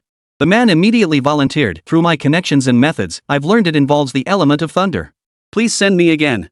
Agreed. As Dedalia finished speaking, the man headed for the door. Just then, he turned his gaze toward where Wang Li and the others had appeared, his eyes narrowing with displeasure. "Just the three of you? Here to ruin my plans again?" Wang Li waves dismissively, not even considering the slightest thought of intervening. Cement, being such a commonplace material, would inevitably be mastered by the Winter Kingdom sooner or later. It wasn't exactly a secret. So Wang Li couldn't care less this wasn't some heinous act like releasing the demon god Ozer. "I'm not here for what you think. I just need your help training her." Dedalia glanced at the glowing girl and Noelle beside him, pausing before adding. "Aren't you afraid I'll kill her? Our grudge isn't that deep, and besides, didn't you have the lady cover for you?" Dedalia fell silent. Wang Li was right, he hadn't been involved in Liyue's mission. He'd emerged unscathed and reaped ample rewards. Besides, the cement seemed to have come from him, a debt of gratitude owed. Then, let's see what happens. The group exited the northern bank and made their way to the nearby high mountain plateau. Truthfully, Wang Li hadn't wanted to come here, it felt rather dull. A thrilling battle within the Golden House would be far more exciting. Come on. Let me see what you've got. Don't let me down." Noelle lifted the hem of her dress and curtsied politely in reply. "Noelle, maid of the Westwind Knights. It is my pleasure to fight you." Though the young master's strength still had room for growth, he had already grown significantly stronger. Truly, he could be said to possess the strength of an executive officer. His opening strike caught Noelle completely off guard. Quite impressive strength. In the past, I might not have handled it so easily. But I'm Dedalia, who never stops growing stronger. Then, prepare to die. He showed no mercy whatsoever, unleashing his full power even against an enemy's ally. He was confident that Wang Li would protect this girl's safety when it mattered most. All that was needed now was to give her ample combat experience. Chapter 110, Noelle. Unstoppable.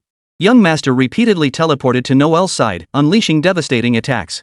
Yet Noelle remained standing, her protective barrier holding firm. Forced to respond, the young Master unleashed the full power of the Divine Heart, enhancing himself into a dual state of the Evil Eye and the Divine Eye. The unleashed assault engulfed Noelle's entire body. Yet she remained unharmed, her skin now radiating an even more potent elemental energy. Wang Li was also taken aback. It seemed to be an additional ability granted by the dragon blood, fusing with the elemental power of the original divine world and manifesting outwardly. The shield's effectiveness and duration were vastly enhanced, while its protective range expanded several-fold. More importantly, the heavy sword in her hand now seemed to radiate a brilliant golden light. "Noelle, unleash that move we practiced," Ing teased from the sidelines. Simultaneously, the stone statue power of the Rock Lord erupted, forming a towering platform. Noelle hesitated, her eyes wide. "Are you sure about that move? I'm still not very skilled at it. I might mess up." Wang Li, standing nearby, smiled and nodded in agreement with Ing Mei's words. "It's fine. If it's Noelle, you'll definitely pull it off." That decision had been made before their departure, after Wang Li watched a video. Moreover, the power of this move would greatly enhance their aura. It would be perfect for dealing with Dedalia. Just as she gathered her resolve, Wang Li approached Noelle from behind. He channeled the divine heart of rock element within his own body into hers. Sir Knight?" Wang Li patted her shoulder, leaned close to Noelle's ear, and whispered softly. "The first step to becoming a knight, endure pain, be fearless." Golden light flashed in his eyes, and the terrifying aura he gathered made one fearless. Time to clean up the battlefield. The battle hymn rose, the knight's honor and power erupting completely in this moment. A colossal golden light shimmered upon the greatsword, gradually solidifying into tangible form. The sword's radiance shone brightly. A knight is one who illuminates this land with their nobility. Wang Li glimpsed fear in Dedalia's single eye. He could barely steady his own steps. This had utterly surpassed human limits. How could she possess such terrifying power? Why? In an instant, Noelle transformed into a war god battling the heavens, her aura surging to its peak. Noticing her opponent's dread, Noelle murmured, "Where do you think you're running? Silver strands of hair danced wildly, beneath golden pupils lay an utterly cold gaze. It was the symbol of a god. Her hand shot out, and the power of rock surged like restless children, striking toward the legs of young Master Dedalia, completely immobilizing him, leaving no chance for evasion. With a stomp, she charged toward Dedalia, soaring high into the air atop the rocks of her sister, Ingmei. His sword extended like a blazing golden star, wielding unparalleled might. Split the heavens and earth. The young master knelt trembling on the ground, facing the mere 1.5-meter tall maid Noelle. Too powerful. He had only ever felt this way before one person. That was before Her Majesty, the Ice Empress. Why? Noelle sheathed her sword and tilted her head in question. What do you mean, why? Why didn't you kill me? I'm a member of the Fool's Guild of Villain, he said. There are no villains or heroes. Thank you so much for helping me train, Your Highness. Noelle flashed a sweet smile, like a spring breeze warming the cold winter. The young master smiled too, his expression mirroring hers. Behind them, Wang Li offered a serious appraisal, exceptional combat prowess. She should have no trouble becoming a knight. Really? Thank you so much. Noelle jumped for joy this time, she would finally become a knight. With her dream about to come true, how could she not be thrilled? Having just regained her composure, Ingmei approached Wang Li and asked. Her strength, it's just too incredible. With combat prowess rivaling that of the executive officers of the Fools, how could Ingmei not be astonished? It was utterly unbelievable, completely different from her performance in the Genshin Impact game. A single strike dealing 999,999 damage? There are no weak characters, only those who fail to unleash their full potential. Ingmei froze, pulled out her phone, snapped a photo of her maid Noelle, and resolved to train her the moment she got back. Once Ingmei maxed out Noelle's ascension, she'd realize Wang Li was absolutely right. Noelle with energy recharge support was ridiculously powerful. The group headed to Mondstadt to meet with the current conductor, Qin, and explained their purpose. Captain Qin froze. You say Noelle just defeated one of the executioners? That's right. We even captured a screenshot this young Master Dedalia kneeling on the ground, begging for mercy. Ing proudly declared, pulling out her phone to show the footage to Captain Qin. Qin froze for a moment, then sobered up after carefully verifying the information. Truly unexpected. Noelle has grown to such strength already. Though it's not a local issue in Mondstadt, as fellow executives of the Fool's Guild, we know their capabilities well. Captain Qin hesitated before speaking, pondering for a long moment before finally saying. All right then. After completing one more simple trial, passing the assessment will make you a full-fledged knight. Noelle nodded earnestly, naturally eager to accept such a trial. As acting captain, Qin naturally took her duties seriously, personally accompanying them to oversee the proceedings. The trial site had long been prepared, a trap specifically designed for the Chuchu. Inside lurked an exceptionally powerful Chocho king, accompanied by numerous Chocho shamans and Chocho thugs. According to Captain Qin's description, these Chocho people had a distinct trait: they preferred to dwell in dark, damp places. The surrounding ruins and caverns had become their ideal haunts. These were various secret realms, and Wang Li was equally curious about what this particular realm held. Facing these Chocho, Noelle felt no fear whatsoever, for she possessed the divine heart within her. A few minutes later, she arrived at a pool teeming with ice Chuchu. Wang Li recalled how, when he first started playing this game, the combination of ice Cucius and the pool's freezing effect had caused his character to freeze solid, causing his character to get stuck for ages before finally leveling up. Noelle, could she handle this? She activated her shield, unleashed her ultimate ability, and swept the battlefield clean with a massive golden longsword. In mere seconds, every monster on the scene was wiped out. Captain Qin was utterly stunned. Even she needed teammates to handle such a large group of Chuchu. Noelle single-handedly handled damage output, defense, and healing. This is what a true knight should be like. Though Qin's primary role was support, she held Noelle's prowess in the highest regard. I believe you're ready for the knight title. Captain Qin declared earnestly after exiting the trial. Really? Noelle was thrilled. Absolutely. Is there a knight title you'd like? Asked Qin. Knight titles varied based on contributions, though one could also create their own. As long as it passed the Knight Corps' approval, a new knight title could be adopted. Empress Knight. Noelle answered without hesitation. Chapter 111, Imperial Princess. Or Maid Knight? Noelle was unaware that Empress Princess actually meant princess. She only knew it was a term fans used to address her on the online platform. It was also the knight title she felt suited her best, though the Royal Academy didn't quite agree. Hey, why not Maid Knight? Wang Li still preferred the maid title, it just rolled off the tongue so nicely, fitting her persona perfectly.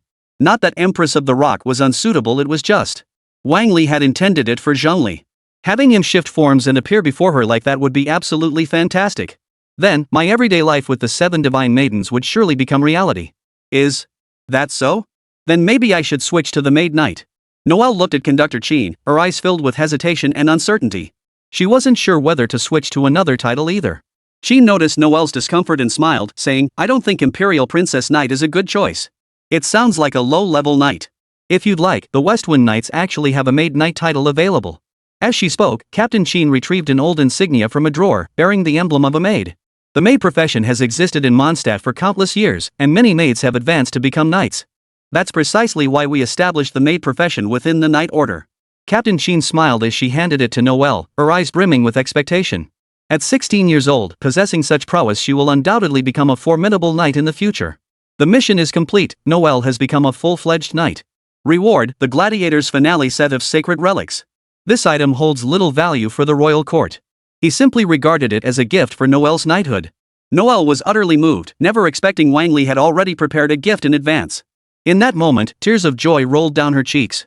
By the way, regarding swordsmanship, I'd like to ask Yura to train Noelle. Wang Li naturally made sure to mention this matter, requesting Captain Sheen to issue the instruction order. Though Noelle's combat prowess had grown, her technique still needed to incorporate the experience of wielding other greatswords. Otherwise, against opponents specializing in countering skills, her ultimate moves would be entirely dodged. Noelle looked at Wang Li gratefully, took a deep breath, and said, Please, Captain Sheen, grant me the guidance of Wave Knight Yura. Captain Sheen pondered for a moment before replying with a sigh, while I can issue such an order, it still requires your own efforts. After all, her personality is quite troublesome. Wang Li and Noelle weren't concerned. As long as they secured Sheen's consent, they had their own methods to persuade Yura. After all, we have guides for everything, what's there to fear? Wang Li had already downloaded all the legendary quests for every character. Gaining favor from her would be straightforward. Maintaining mutual goodwill after a simple meeting posed no difficulty. Wang Li realized he was right, and with the well-mannered Noelle present, there was no risk of etiquette lapses. Yura pressed her chin, her beautiful eyes lowered as she pondered for a moment. She finally spoke up, since it's about mentoring new knights, it seems I'm the most suitable person for the job. Rest assured, as long as you study diligently and listen carefully to my teachings, you'll master it quickly. Under her guidance, Noelle's progress was undeniable. However, Yura didn't simply have her mimic her sword dance, instead, she taught it methodically. Copying me won't work. You must learn the techniques and make them your own. It wasn't that Yura was unwilling to teach everything, it was simply that at around 5 feet tall, it was difficult to fully grasp the techniques. After all, dancers do have certain height and physique requirements. Noelle possessed an excellent figure, and she looked quite good without her armor. However, the height difference was the primary reason she couldn't fully execute the Wave Knight's graceful movements. But that's okay, the point was to learn how to swing a heavy sword swiftly. There are actually many other valuable aspects to it. For instance, there's no need to pause after each swing. After executing a circular swing, the momentum gained allows for a faster follow-up strike. This sword technique requires Noelle to study diligently and master it. Seems you still don't quite get it. Yura rubbed her forehead. But she didn't have much time herself and simply didn't have the energy to keep teaching. Alright then, go back and practice diligently. Come find me once you've mastered it. Noelle nodded. This was her own shortcoming, she couldn't waste Senior Yura's time. Wang Li had intended to invite Eula, but seeing how busy she was, it must be due to her mission. He wondered if Ingmei had explored the snowy mountains yet. Before Ing officially returned to Teyvat, Wang Li planned to send her to the snow mountains. It would serve as a trial while also boosting her rapport with Yura. There were some people Wang Li simply couldn't reach himself, so he had to send Ingmei personally. Before long, Ingmei arrived at the vast snow-capped mountains wearing only light clothing. Me? Here? Ingmei was speechless. Yes. I recall there's a knight named Yura within, along with numerous monsters suitable for training. You'd better give it your all. Wang Li finished speaking and turned back toward Blue Star, leaving Ingmei to endure the arduous trials. Actually, knowing the route made the trials much simpler. Though it couldn't be measured in game time, it was still far easier than figuring it out on her own. But Ingmei sneezed repeatedly, her body shivering violently as she froze stiff. She muttered under her breath, Wang Li, at least leave me a piece of clothing. I'm not some game character. Before long, Wang Li actually returned. Holding a bottle of liquor and a coat, he said apologetically, sorry, I forgot. Once Ingmei slipped it on, she immediately felt the down jacket's remarkable properties. It actually has a heating function? She directed the current into the designated charging port, and gradually, a soothing warmth spread through the jacket. Achoo! What about me, besides the traveler? Paimon was stunned. I'm freezing my butt off here. Show me some consideration. Before long, Ingmei arrived at Yura's side. Who are you? Yura asked. I'm a friend of those two. I heard you had something urgent to attend to, so I came to lend a hand. Ingmei explained, her body and clothes transforming into a bolt of lightning as she charged toward the Chocho people across the way. In just over 10 seconds, the Chocho creature was completely lifeless. Having dealt with them all, she obtained the next clue. So this is strike first to gain the upper hand? Damn it, I'll remember this. Ingmei and Paimon exchanged glances, smiling without voicing their confusion. Instead, they pressed onward, using their devices to locate the next adversary. Step by step, they uncovered what Yura sought and brought it back to Mondstadt. I never expected your strength to be so formidable, and your analytical skills with clues are truly impressive. Yura praised them, though her words still carried a hint of pride. Still, snatching all my missions and leaving me as mere backup? That's downright infuriating. I'll remember this. Ingmei chuckled. Truthfully, I couldn't care less about the quests. I just wanted to see you dance. Hee. Dance? Impossible. I don't dance on a whim, Yura declared firmly. In her heart, Ingmei had always treated her with kindness, even concern. But before they were fully acquainted, there was no way she'd let anyone see her dance. Yet Ingmei quickly stepped forward, wrapped her arms around Yula's thigh, and began acting cute and clingy. Just let me see. Just this once. Alright. Fine. Chapter 112, So You're the True Rock King Princess. At that moment, Wang Li was exporting the video to create an account for Noelle. These tasks were child's play for him, easily accomplished with minimal effort. No special skills involved, just muscle memory. What are you doing? Yagami Shinko drifted by and sat beside Wang Li, her voice enchanting. This spot was normally Ganyu's, but she was currently outside filming with someone else. She simply didn't have time to be alone with Wang Li, which gave Yagami Shizuku her chance. Honestly, if Ganyu couldn't bring herself to act, why not let me take the lead?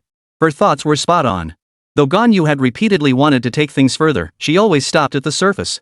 Even she knew Ganyu's feelings, having made contact with her intentionally or unintentionally. But when she heard her sister also desired Wang Li, Ganyu's expression turned utterly shocked. Then her gaze completely shifted. It gave off that, what was it called? A Yandere vibe. Later, Ganyu monopolized Wang Li's time, leaving her not even a single chance. This left Yagami Shinko feeling quite anxious. Got time today?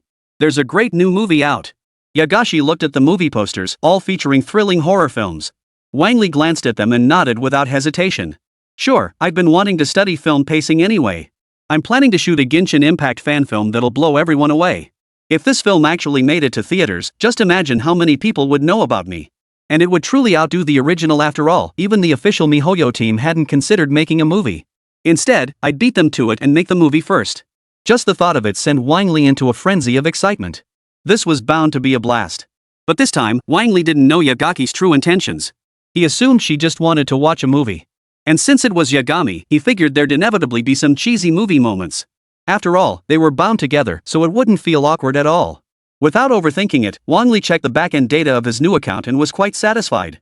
Incidentally, he opened the backend and reposted all the videos released today using the Genshin Impact character account. 1 million views? Even with a noir status, it was uncertain if that could be achieved. Might as well share the videos through the character accounts to grab their attention. Wang Li, already at the center of public attention, also reposted the videos from his personal account. This drew the collective attention of the haters, who clicked in to watch. Then, they witnessed a shocking scene that left them in awe. What is this? This is the Rock Queen Princess. As expected, even at her peak lightning element state, Ingmei's strength was utterly inadequate. Facing the ever-growing power of the young master, Ingmei was no match at all. I didn't expect your strength to have improved much after just a few days apart. I'm Dedalia, who grows stronger every single day. With words declaring her doom, the young master had already flashed before her. His speed was so blindingly fast that one could only perceive his trajectory by reading the needles. Oomph. Shuang snorted coldly as all her attacks proved futile. A formidable shield blocked her path, calmly observing the blade scraping against its surface. Leave it to me. You can leave anything to me. Noelle stood between them, sword in hand, her expression resolute. Young master spoke with utter arrogance, mocking Noelle's presumption. Who the hell are you to stand in my way? I am Noelle, a maid of the Knights of the West Wind, currently training under the Traveler, Noelle replied. Young Master Dedalia froze, then burst out laughing. Ha ha ha ha. A maid who isn't even a knight, training under a traveler who's made zero progress. This is hilarious. I can't stop laughing, tears are streaming down my face. Noelle's expression turned stern as she glared coldly at Dedalia without a word. Why the fierce look? You think you could beat me? I'll even let you land one punch. Go ahead, hit me. Then the shield shattered, landing squarely on Dedalia's face, a slap in the face. Enraged, Dedalia immediately activated his third form, merging the power of the Evil Eye, the Divine Eye, and the Ice Queen. The three powers merged into Demon King armor, unleashing a powerful shockwave that swept across the entire arena. But just as everyone thought the battle had only begun, Xiaoying spoke. Use the move I taught you. Amid Noelle's hesitation and Shu Weiying's prompting, she finally unleashed her ultimate ability. The young master, stunned beyond escape, found himself trapped in place. A golden light as bright as day descended, cleaving the earth apart. The young master, now looking like a beaten dog, was grabbed by the collar by Noelle, who declared, "Apologize to the traveler." Wang Shenran, Noelle's innate divine strength, the neighbor's little sister, has come of age, her might moving mountains and her spirit overwhelming the world. Yagaki's dog, it's time for a new god in Li Yue. Star Dream Night Dream, young master, so you are the rock queen. Yodo Summer, the maid, fallen from the heavens. Too powerful. They've never seen a maid this strong before, utterly terrifying. Too cool. The shockwaves from that earth-shattering sword strike are unforgettable. Even the controversy surrounding Sister Tua drew some onlookers to witness the rock queen. And this blogger's name? Empress Noelle of the Rock King. Just before entering the theater, Wang Li checked the video status again. The view count had already hit 1 million, and it had only been up for a little over 40 minutes. Mission: create Noelle's million-view video complete. Reward acquired: 61% stake in a top-tier domestic special effects film team. Wang Li's eyes lit up. It seemed the system understood his goal of creating films to boost fan engagement. It specifically gave me what I needed. Awesome. Still, I should watch the film carefully before making further plans. Ready? Let's go in. Wang Li was ready, but he froze when he saw only Yagashi Shinko waiting. Lei must have her own commitments, he thought. After all, she still needed to stream, and time was tight. Come to think of it, always having Lei Dianying handle the livestreams meant there was no progress on the main objective. Once they returned, he'd work on changing this situation. He'd have others take over Lei Dianying's livestreams more often. That way, they could free up enough time without losing momentum. Next time he'd have Ingmei stream instead. That should work out quite well. Time to make an entrance. Yagami Shizuku stood beside him, her black backless dress clinging to her curves as she pressed Wang Li's arm into her soft embrace. Why is she being so proactive today, dressed so provocatively? What's she up to? Wang Li didn't refuse this embrace, as long as it didn't affect Lei movie's status. Tonight, it's horror movies. Yagami Shizuku murmured softly. What's wrong? Are you scared? Wang Li smiled at Yagami. As a supernatural being, how could she be frightened by such trivial worries? Yet, she genuinely adopted a teary-eyed, vulnerable expression, looking like a little girl. I think tonight I might just end up clinging to your chest in fright. The fragrant scent of cherry blossoms flowed from her nostrils into her lungs, a truly wondrous sensation. Amidst the envious gazes of men and women, Wang Li and Yagami Shizuku entered the movie theater. Chapter 113, Let's Get Married, Miss Kage. Inside the theater, a captivating film was about to begin. The scent of cherry blossoms filled his nostrils beside him, a soft arm wrapped around his own. Though Wang Li couldn't make out her skin in the darkness, he felt its tender, luscious texture clearly. The projection lights flickered on, casting a soft glow upon Yagami Shizuku's pure yet alluring face. Whispering softly into his ear, she murmured, I picked today's movie especially for us. Wang Li composed himself and chuckled, What? The esteemed nine-tailed fox, Lady Yagami, enjoys horror films? Her slender fingers slid down his arm, gradually reaching the chest beneath his shirt. In the dim cinema, it felt like triggering some special mechanism. You wouldn't have missed that, would you? Wang Li was well aware of Yagami's subtle schemes and had long understood her intentions. But this wasn't his primary objective. The order of priorities wouldn't change. This matter had always been in Wang Li's heart, never once revealed to outsiders. Even his interactions with Lei Dianying had remained within the bounds of normal conversation, never delving deeper. Hesitation leads to defeat, you know. Don't you understand even this basic dating tactic? Yagashi didn't know if she was referring to herself or Wang Li's pace. Wang Li stared at the screen, lost in thought for a moment before speaking. Let's watch a movie. It was a classic film about a high school girl named Tomoko and her classmates who watched a mysterious videotape together. 7 days later, she and her classmates began dying one by one, drawing the attention of reporter Reiko, who launched an investigation. Through her investigations, she discovered the videotape and witnessed its horrifying contents. Wang Li had actually seen this film before. It was a truly classic story. He had previously created similar fan-made videos, though they only achieved modest success. Revisiting this classic, Wang Li focused his attention on the camera work and scene transitions, seriously contemplating how he would handle it himself. Sitting beside him, Yagami Shinko had already cowered fearfully into his embrace. Yet whenever Wang Li looked down, he could see her stealing sly grins, scheming something. Still, to play along with Shinko, Wang Li gently stroked her pink hair. This gentle touch seemed to flip a switch, as a pink tail slowly emerged from behind her. It wiggled wildly on her original seat, a look of pure delight on her face. As for how much of the movie she could see, that wasn't Yagami Shizuku's concern. All that mattered now was whether Wang Li's attention toward her had increased. As a man, it was impossible to say he wasn't moved, and to claim he didn't like it would be a lie. But Wang Li knew his purpose. He couldn't get hung up on a crooked tree. The long movie finally ended, and Wang Li stepped outside to breathe in the cool air. It felt as though the entire world had shifted. Yet the soft pressure of someone beside him pulled Wang Li back to reality. Yagami never imagined his resolve could be so strong, not even a flicker of attraction. Or perhaps he was moved, but chose to express nothing. As if she weren't even there, he pulled out his phone and meticulously recorded every detail of the film. Learning brought him joy. She gritted her teeth in stubborn defiance and asked, "Am I not beautiful? Or is it that you're just not good enough?" Yae's words made Wang Li pause and turn his head. A man can't say he can't do it. Oh my, then why not show me? How else am I supposed to know if you can do it? Wang Li couldn't take it anymore, he had to make a decision. As a time traveler blessed with divine favor, his abilities had grown so much, yet he still hadn't experienced anything beyond the mundane. It was an absolute disgrace to all time travelers. So, without a second thought, Wang Li stepped on the gas and stormed back to the villa. On the way, Yagami Shizuku was thrilled, expecting a wonderful night ahead. But she never imagined the final destination would be home. Could it be? Whoa, you sure know how to play around. Of course, Wang Li's thoughts were straightforward, his only priority was to get home quickly. Stepping into his room, Wang Li immediately pulled out his phone and sent a message to Lei Dianying. Then, amidst Yagami Shizuku's bewilderment, he pushed her into the live streaming room. Good luck. You're covering today. Yagashi? What I want is love and happiness, not some damn livestream. Unfortunately, Yagashi Shizuku's protests fell on deaf ears. As Wang Li issued a firm order, the livestream must go on. He then took Lei Yingying by the hand and walked into his own room. Wang Li, what's going on? Lei Dianying was wearing a pure white wedding dress today. Coincidentally, it matched his own thoughts perfectly, which surprised Wang Li. What a coincidence today. I'll give you a surprise. She tilted her head, her beautifully curved cheek betraying confusion and bewilderment. What kind of surprise? Wang Li placed his index finger against her lips and said, "If I tell you, it won't be a surprise anymore." All right. Obeying Wang Li's gesture, Lei Dianying extended her left hand. Her jade-like fingertips faced Wang Li, her voice softening into gentle compliance. Is this how it goes? What happens next? Wang Li slipped his hand into his pocket, pretending to retrieve something. In reality, he was retrieving a reward he had obtained from the spatial pocket. Having been stored in the system space with other items due to its lack of use. Now, it was time for it to prove its worth. A diamond ring emerged from his pocket, shimmering with iridescent light under the lamp.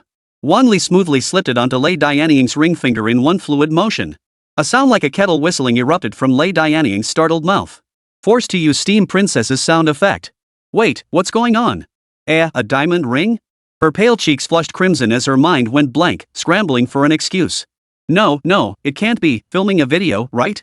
Lei Dianying asked, feigning ignorance. Of course not filming a video, it's something else entirely, Wang Li replied. But I'm not ready for marriage at all. Lei Yingming clasped his hands in front of him, his body twisting in hesitation as he spoke. Bro, aren't you rushing things? You know I have zero experience with this. So, maybe we should wait a bit longer, until the timing is right. Wang Li lowered his head in disappointment, his expression saying, I knew it. At that moment, it felt as if the whole world had abandoned him, an emotion that tugged at the heartstrings.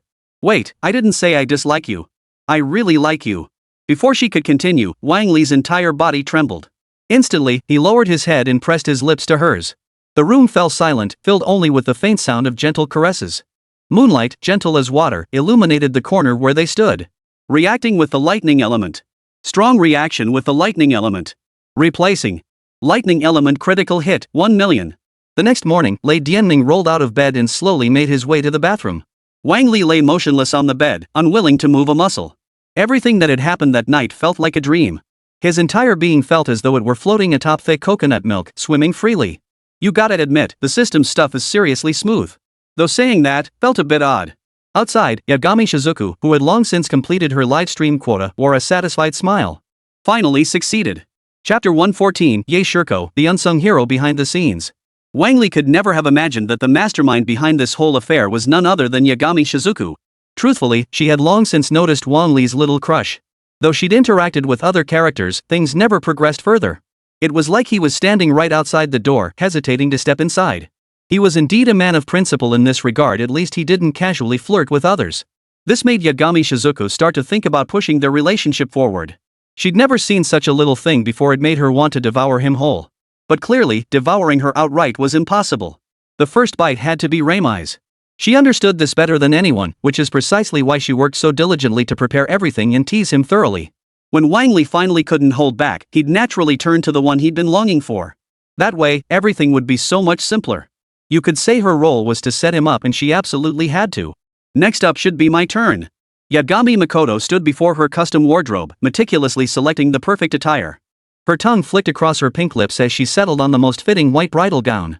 The bridal gown from Raiden was also something she'd specially prepared, all to create a surprise for the royal palace. Well, I'll wear this one then. Wang Li had already risen, deeply experiencing an extraordinary sensation. Her supple body and soft, moist voice stirred endless beauty within him. For a fleeting moment, Wang Li wished he could freeze time right there, it was too exquisite. But he knew this was only the beginning. There would be plenty of time to be together later.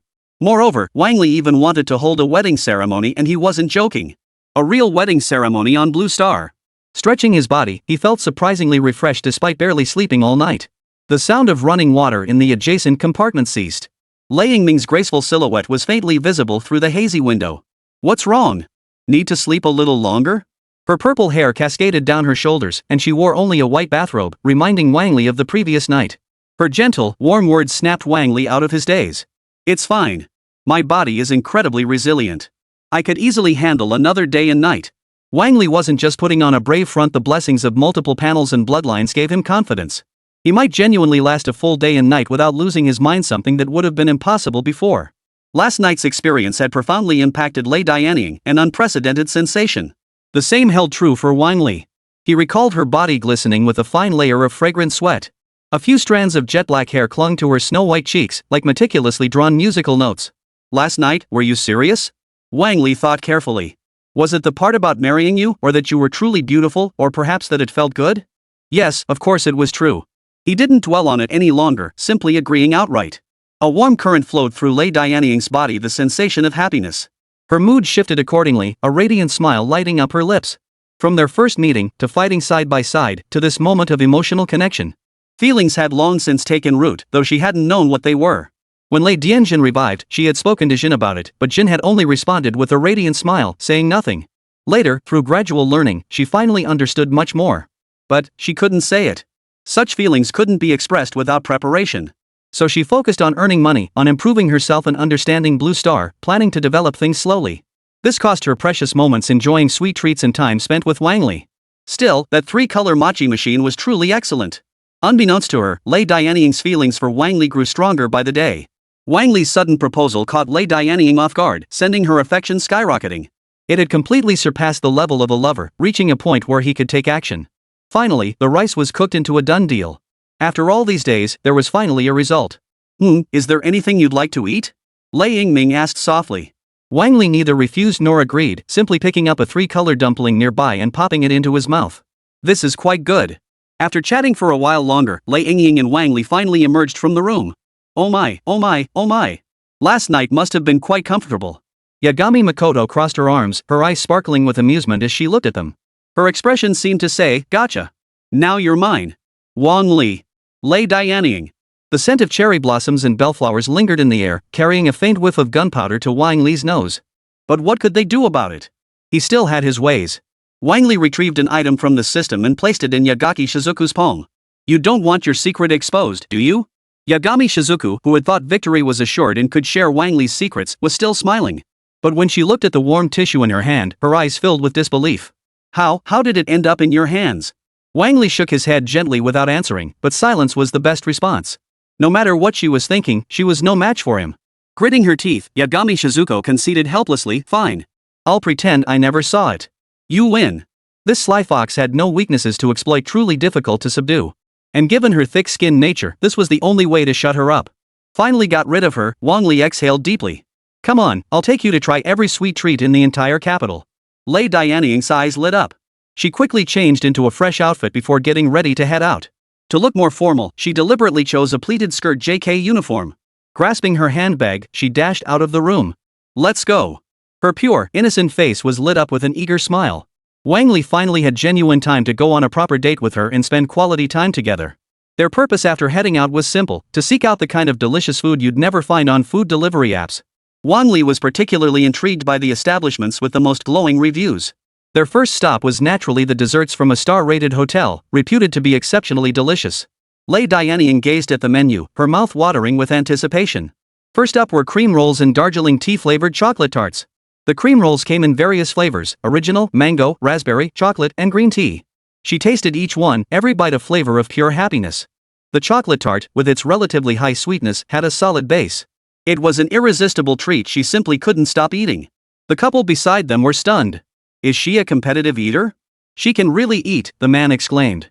Getting to try so many different flavors of dessert at once must be pure bliss. Her girlfriend shot the man a reproachful look.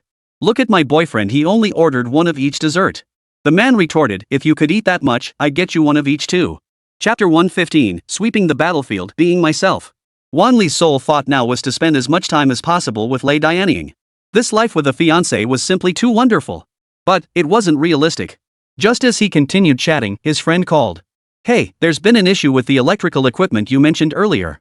Everything was already settled, and the seller was ready to ship. Wang Li nodded. If they could secure these supplies, it would bring unexpected development to Liyue. But then something no one could have anticipated happened. They couldn't find suitable vehicles for transport. It wasn't that none existed, anyone willing to pay would find a transporter. But the seller didn't want to cover the shipping costs either, which created the conflict. Current estimates put the cost of shipping from the southern province to the northern province at around tens of thousands. Hearing the voice across from him, Wang Li nodded and said, I see. Understood. Is something wrong? Lei Yingying asked softly beside him. Nothing. Let's go travel to the south together. Staying home all the time is pretty boring. At that moment, Lei Yingying, who was savoring the food, readily agreed to Wang Li's invitation. Of course. Wang Li thought to himself that since they were heading south, it would be the perfect opportunity for a trip. Once they arrived, he could use the dust song pot to store things. There was plenty of space, no problem. After all, Ganyu possessed the bloodline of immortals. Any items she had ever used had long since been expanded. Storing electrical equipment was a breeze. No vehicles were needed for transport. Still, Wang Li didn't rush to depart. Instead, he returned home at dusk. While packing his things, he checked Noel's workload for the day. What did you edit? Wang Li leaned close to Noel's face and asked softly. Just some simple videos. Is there anything else you need guidance on, senior? She asked, her face flushing. Wang Li gave it a cursory glance and didn't seem to find anything needing correction. At most, add a few transitions, then it's ready for upload. I finished editing 2 today. Should I upload them both? Noel asked again. Yeah, upload them both.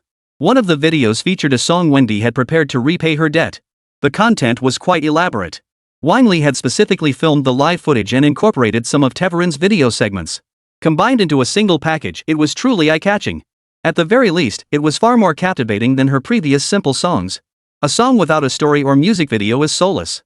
The remaining one was a compilation of Noel's trial footage, which made her blush as she edited it beside the screen. While the buzz is still strong, posting it now shouldn't be a problem. Though Wang Li figured the video probably wouldn't go viral. Oh, this works. Wang Li clicked on one of the video segments and extracted it.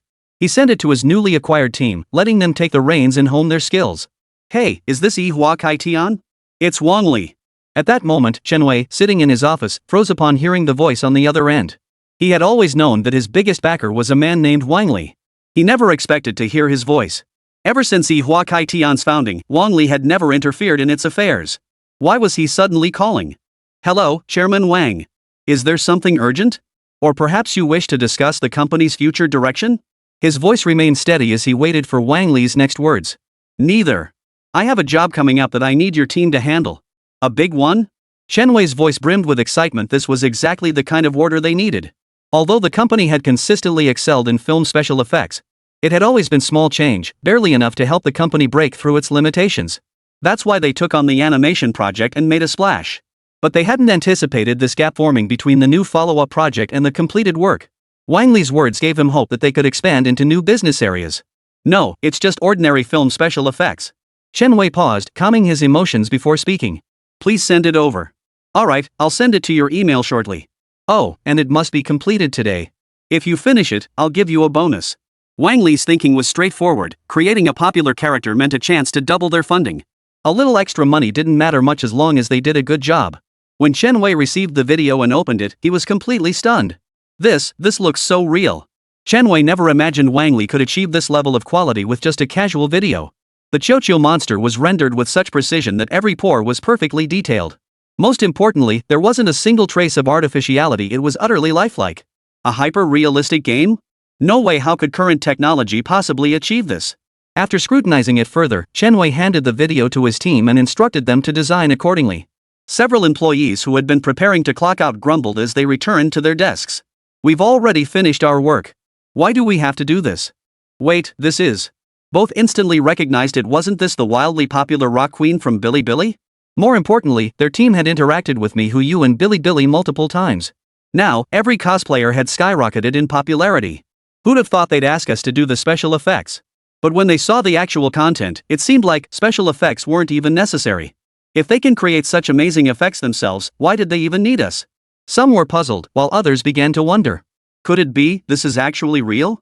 Special effects companies certainly have methods to identify effects, even specialized software for verification. No matter what methods they used, they found no trace of special effects whatsoever. It was as if the video had been created with effects built right and utterly absurd. Everyone, just get ready to edit. Otherwise, we'll be stuck working overtime for ages before we can go home. That very night, Juhuahua forwarded the video to Wang Li and even sent him a dynamic wallpaper. In other words, they had specifically created a special effects wallpaper. Noelle stood atop the ruins, sword in hand, her tattered robes fluttering as she remained steadfast in battle. Surrounding her were formidable monsters, a mountain-sized choo-choo king commanding his minions into formation. The atmosphere was intense, yet it couldn't suppress Noelle, the maid. I'll mind my knightly decorum. I'll mind my maidly etiquette. Look me in the eye, it's time to clean up the battlefield. This composure, paired with the music and voice, was absolutely perfect. Wang Li immediately declared, "Release it. This is bound to be another viral hit." As expected, the video shot straight to the trending charts and kept climbing. Who wouldn't love a maid who can take care of people and effortlessly eliminate monsters? Chapter 116, Ningguang leads the white-haired duo. More importantly, people saw countless possibilities like a Genshin Impact movie. Perhaps an epic film set in the world of Genshin could be created. Among the numerous comments, voices like this emerged. Alien tank, with this level of visuals and team, they could totally make a movie. The comments below all agreed, and it must be incredibly interesting. But Wang Li didn't see any of this. Even if he had, he would have proceeded step by step according to his own plan. The journey from the northern capital to the south took Wang Li a full day and night. Though the journey was exhausting, it also had its amusing moments. Take the allure of uniforms, for instance, and the variety of styles. That kind of thrill was truly unforgettable, impossible to resist. Of course, most of the time was spent admiring rivers, lakes, and picturesque scenic spots.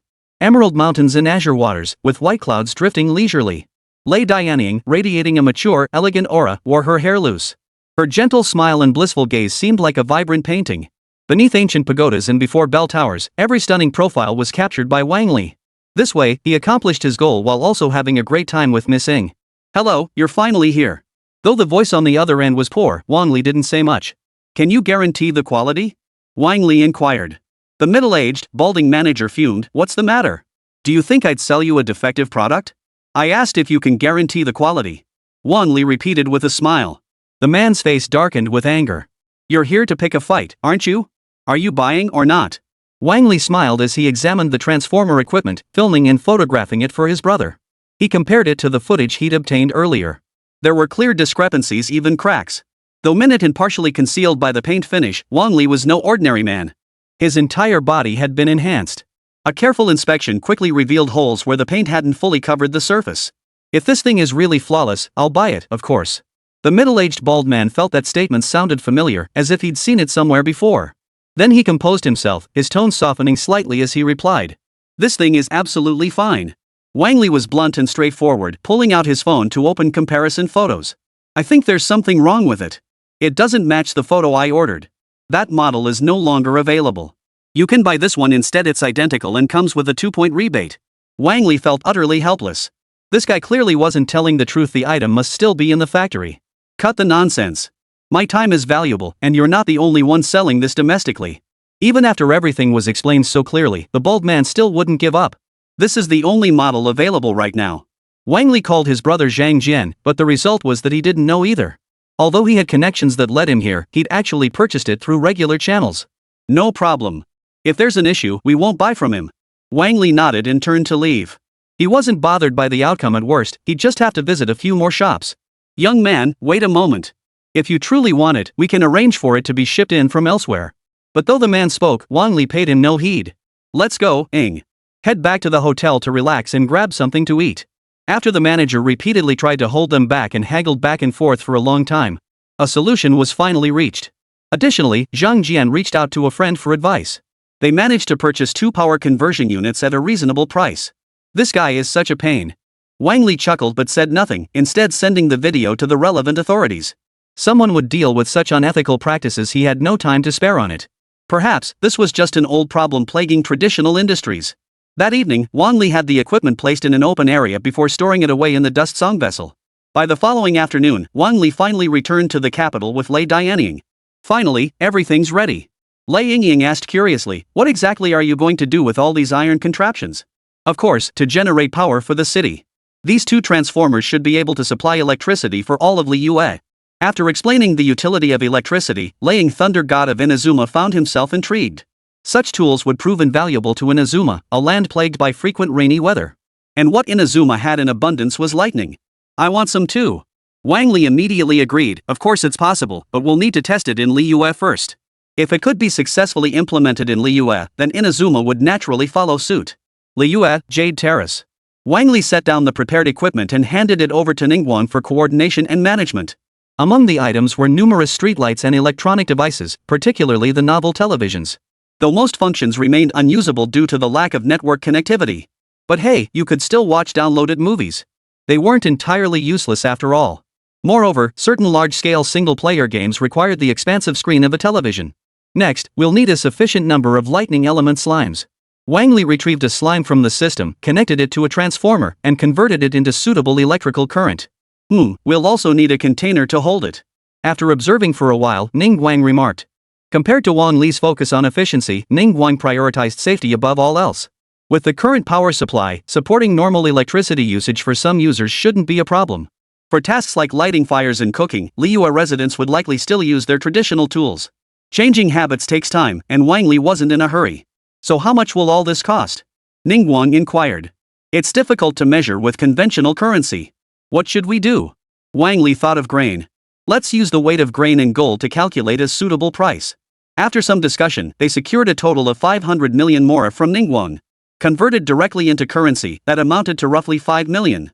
It was nearly equal to the expenses for this venture, but Wang Li had no intention of converting it directly into cash.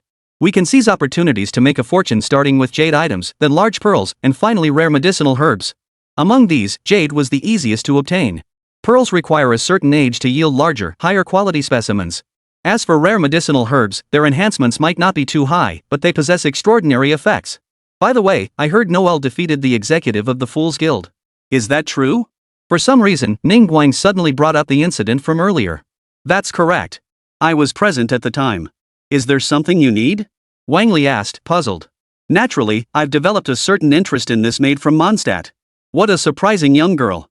If she were to serve me, she could surely fulfill her greatest potential. Wang Li stared speechlessly at Ningguang, expecting some kind of response. Speaking of maximum utility, she shares your silver hair. Pair her with Miss Shinha and sister Tuozi. You could debut as a group of silver-haired enthusiasts team. It'd be a huge hit. Ningguang. Wang Li caught her expression and chuckled, you were the one who started this nonsense. Alright. Let's get down to business. Chapter 117, Ningguang's Little Thoughts.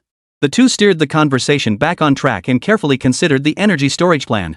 The actual implementation is up to you. Wang Li turned and walked away. With the supplies delivered, he no longer needed to worry about it. The remaining priority was to secure suitable supplies from Liyue, bring them back to Blue Star to exchange for money. Then they could purchase more appealing spiritual sustenance game consoles capable of sparking a frenzy among modern consumers. This way, he'd earn money and receive his share of the profits. Wang Li pondered these thoughts as he strolled aimlessly through the streets. He made no deliberate effort to search, simply strolling at his own leisure. Ningguang watched the direction Wang Li had departed, a barely perceptible smile playing on her lips. She had thoroughly investigated Wang Li. He always brought Zhongli, Ganyu, and others to oppose Liyue and Liyue. Simultaneously, he showed a strong interest in Ganyu, treating her and himself with completely different attitudes. The question was how to connect the dots between them and find a way to pin something on him. Is it time to bring her in? Ningguang pondered seriously for a moment before ultimately deciding to utilize this connection. When Wang Li arrived at the jade seller's stall, he smiled and spoke up. Sir, do you sell finished jade pieces here? The owner of Jade Appraisal, OU, smiled and replied, you've come to the right place. We specialize in purchasing jade directly from the mines. We bring it back, cut and polish a portion, then sell it. Just tell me how much you need, and I'll prepare it for you. Wang Li examined the jade carefully. Each piece here had a different appearance. But they were undeniably similar to Huangtian jade, likely a related variety. Huangtian jade on Blue Star commanded high prices, with top-quality pieces fetching millions. Help me select some, preferably yellowish-brown with good translucency. Not all of them could be purchased. A significant portion might not be accepted by the domestic market, as they were merely similar. After selection, only a few decent pieces would be worth purchasing. Still, these pieces are substantial in size and should fetch a good price. Well, if it isn't our hero, Mr. Wang Li. The voice was hearty yet distinctly feminine. The voice preceded the person, and Wang Li recognized the speaker immediately. Long time no see, Captain Beidou. Beside her was Ganyu, who had been in Liyue today assisting Ningguang with matters at the power plant and substation. After being lectured by Ningguang and having a serious talk for quite some time, she finally sought out Beidou, and together they found Wang Li. It's been a while, Ganyu said, her cheeks flushing slightly. Wang Li froze. Had it really been that long? But then he remembered how time had passed, and without overthinking it, he nodded in response. With all that money, what are you planning to buy? If it were me, I'd buy some liquor and have a proper drink. Beidou's outgoing personality made her speak freely, and Wang Li thoroughly enjoyed this kind of atmosphere. Forget buying liquor. I'm not planning to establish a liquor business. Wang Li knew that on Blue Star, liquor was all about brand and vintage these days.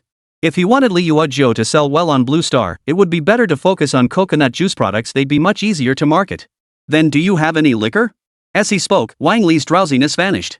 He gave the dust-sown flask a gentle shake, and a bottle of liquor emerged. Before Wang Li could say anything, Beidou snatched the bottle first. This wine looks pretty good. She popped the cap and downed it in one gulp. Though not overly strong, the bubbles tickled her throat, like swimming through an ocean of soda. Wow, sparkling wine. So refreshing. Wang Li didn't say much either, just finding a spot to sit down and pour himself a glass. Come on, let's head to Xinyuexuan for a proper drink. Beidou wrapped her arms tightly around Wang Li and led him toward New Moon Pavilion, wine in hand. Ganyu followed dutifully beside them, her smile never wavering. Though Wang Li didn't fully understand Beidou's personality, he knew she wasn't the type to casually splurge on drinks at such an upscale place. Pausing before the entrance of Crescent Moon Pavilion, Wang Li turned to Ganyu and asked, "Do you two have some kind of plan?" Ganyu lowered her head, her eyes darting away, unable to utter a word. Though she said nothing, it felt as if she had revealed everything. Wang Li understood. A few days ago, it was Yagaki Shizuko setting a trap for you. This time, is it Ningguang from Liyue? How could he have guessed? Who else among Liyue's 7 stars could possibly persuade Beidou and Ganyu to join forces? Zhongli wouldn't be so tedious as to deliberately invite them to frame him. And Keqing certainly wouldn't. She's always straightforward, never one to scheme. Guess I couldn't hide it from you after all, ha ha ha ha. Beidou roared with laughter. Even if the plan failed, getting to drink a bottle of sparkling wine was a huge win. Since things have come to this, I'll be on my way. Watching Beidou's hurried figure, it was unclear whether he was fleeing the dreaded royal guard or simply flaunting the half bottle of wine he had left. Ganyu, come on, let's go explore. The two walked down the street, watching the hurried passers-by. Yet they felt unlike anyone among them. The loneliness of drifting through the sea of humanity, perhaps only kindred souls can smooth it away. Let's talk. We've got all the time in the world. Consider it a little slack off. Though Wang Li and Ganyu worked together and occasionally discussed video creation. But when it came to genuine connection, it seemed rarer than he'd imagined. Even less than with Yagaki Shinko, because she would tease him. As one with immortal blood, I have no place to call home in Liyue Harbor. She stood atop a high platform, gazing down at Liyue's landscape. The solitude of Liyue Harbor surpasses even that of the cloud top. Watching clouds in the cloud top is merely the solitude of one person gazing at clouds. But stepping into Liyue's sea of people is the loneliness of a non-human being in this world. Wang Li sighed, yes. I always try to find things to do, to pull myself out of that loneliness. Wang Li understood this feeling all too well, yet he utterly rejected such a path. Perhaps her very existence robbed her of the joy she deserved. Whether it was Ganyu or many others, they had lost the time spent with the traveler, leaving them feeling incomplete. Let's go. He grabbed Ganyu's fair, smooth little hand and ran off into the distance.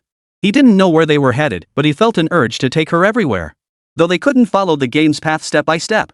Wang Li felt that if he could at least make her a little happier, that would be enough. Being led along felt unfamiliar to Ganyu, yet strangely comforting. Held by his warm, large hand, she glanced up at his handsome face, and a wave of shy emotion welled up inside her. She wanted to speak, yet found herself at a loss for words. Thus, she was quietly led down a small path. It may seem like you're alone, but I don't think that's true because I'm here. The myriad lights of Liyue have long been transformed because of you. You just haven't noticed. This time, Wang Li had only one thought, to help Ganyu emerge from her gloom. Of course, once the time was right, he would have to return promptly. Otherwise, Lei Dianying, whom he had just successfully secured, would grow suspicious. Chapter 118, Inviting the Grass Goddess Nashia. From the bustling marketplace to the picturesque hills behind Jade Capital Terrace, every moment brought her comfort. She cast all her worries aside, wanting only to watch the tides rise and fall with him in this moment. As the sunset slowly dipped below the horizon, the crimson clouds faded into darkness. The entire world was swallowed by the night, yet Wang Li remained by her side, steadfastly guarding her. Why so quiet? Ganyu asked softly. Wang Li smiled, taking her hand as he replied, I just want to etch this breathtaking vista of sea and sky into my heart. Because, this view belongs to both of us. Checking the system's affinity gauge, Gonyu's affection for Wang Li surged rapidly. It had now reached the level of a lover.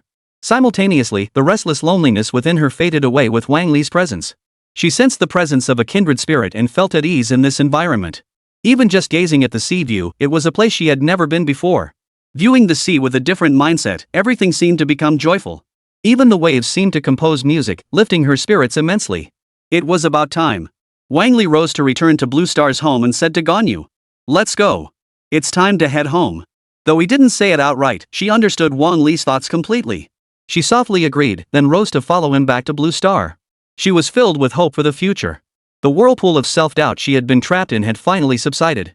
It wasn't just Wang Li's support, but also the affirmation from both adults and children in Lizhong. She was not alone.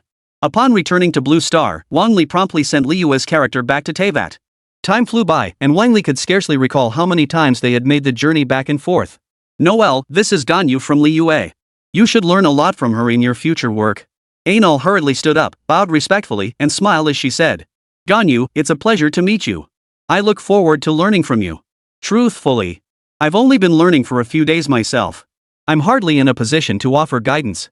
Ganyu's voice was gentle, and despite the editing work, there was no animosity between them. Wang Li felt reassured, knowing future collaborations would be much smoother. After all, they needed to cover for each other, and a poor handover wouldn't benefit anyone. Lately, creating content didn't feel as satisfying as before, and Wang Li couldn't find suitable videos to work on for the time being. "Alright, you go ahead and head back. I'll handle things here with Ganyu." Then Wang Li gathered the Genshin Impact characters and returned to his own position. Among them was naturally Agaki Shinko, who cast a disappointed glance at Wang Li. Her teasingly exaggerated facial expressions made her look like the most beautiful little fox in the world. Seriously, there's still plenty of time. Wang Li remained unmoved. Hurry back and deal with Yagakudo. Ganyu and Lei Dianying watched the group depart, their hearts filled with anticipation for their upcoming date. Once the white double doors closed, both Lei Ying and Ganyu fixed Wang Li with intense stares. The intensity made Wang Li feel awkward. If they caught on, he might find himself in a messy love triangle. "Stay calm. You're a mature man now, learn to redirect your attention.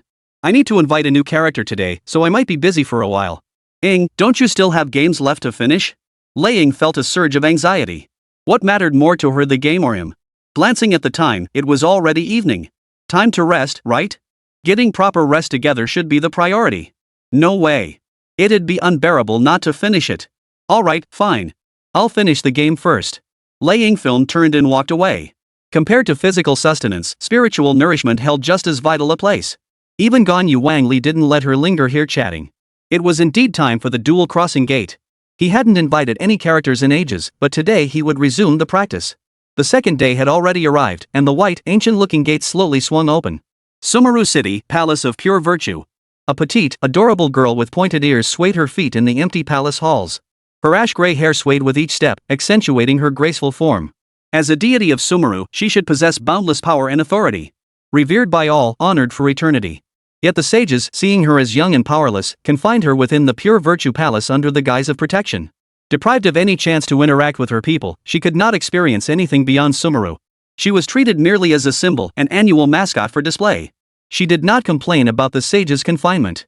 Instead, she relentlessly absorbed knowledge, expanding her repository of wisdom. Her goal was to become a true deity, guiding the people of Sumeru toward prosperity and strength. This became her paramount goal, driving her relentless self-improvement. When she wished to see the people, she experienced their lives through the void. Occasionally encountering those lost in confusion, she would guide them out of delusion and back onto the right path. But today felt profoundly different from any other day. Though imprisoned for countless years, Naxxida knew no one would rescue her from this ring of fire at this hour. Yet today, strange occurrences unfolded, causing her to momentarily forget she was in a sealed chamber. Walking on, she felt a sense of familiarity. Could it be a new artifact from the Order? Before she could voice her thoughts, a powerful suction pulled her out of the room. Left behind was the vast, silent Palace of Pure Virtue, still standing atop Mount Sumeru. In a daze, she found herself before the king within mere minutes. "Who are you?" Wang Li stood frozen in place, utterly stunned. He had never imagined he could actually meet Naxxida. She was a deity of Sumeru, how could he have encountered her so easily? In the past, Wang Li's invitations had mostly targeted those close to the deities. Only after completing the invitation quests assigned by the system could he bring her to Blue Star. By that calculation, each deity required roughly 4 tasks to complete. Now, what a loss! What a loss! The quests had been reduced to just 2. Invitation quest, create a multi-character collaboration video. Rescue Naxita from the Teaching Command Academy. Wang Li didn't find either of these tasks particularly difficult. After all, he'd done countless character collaborations with Genshin Impact before.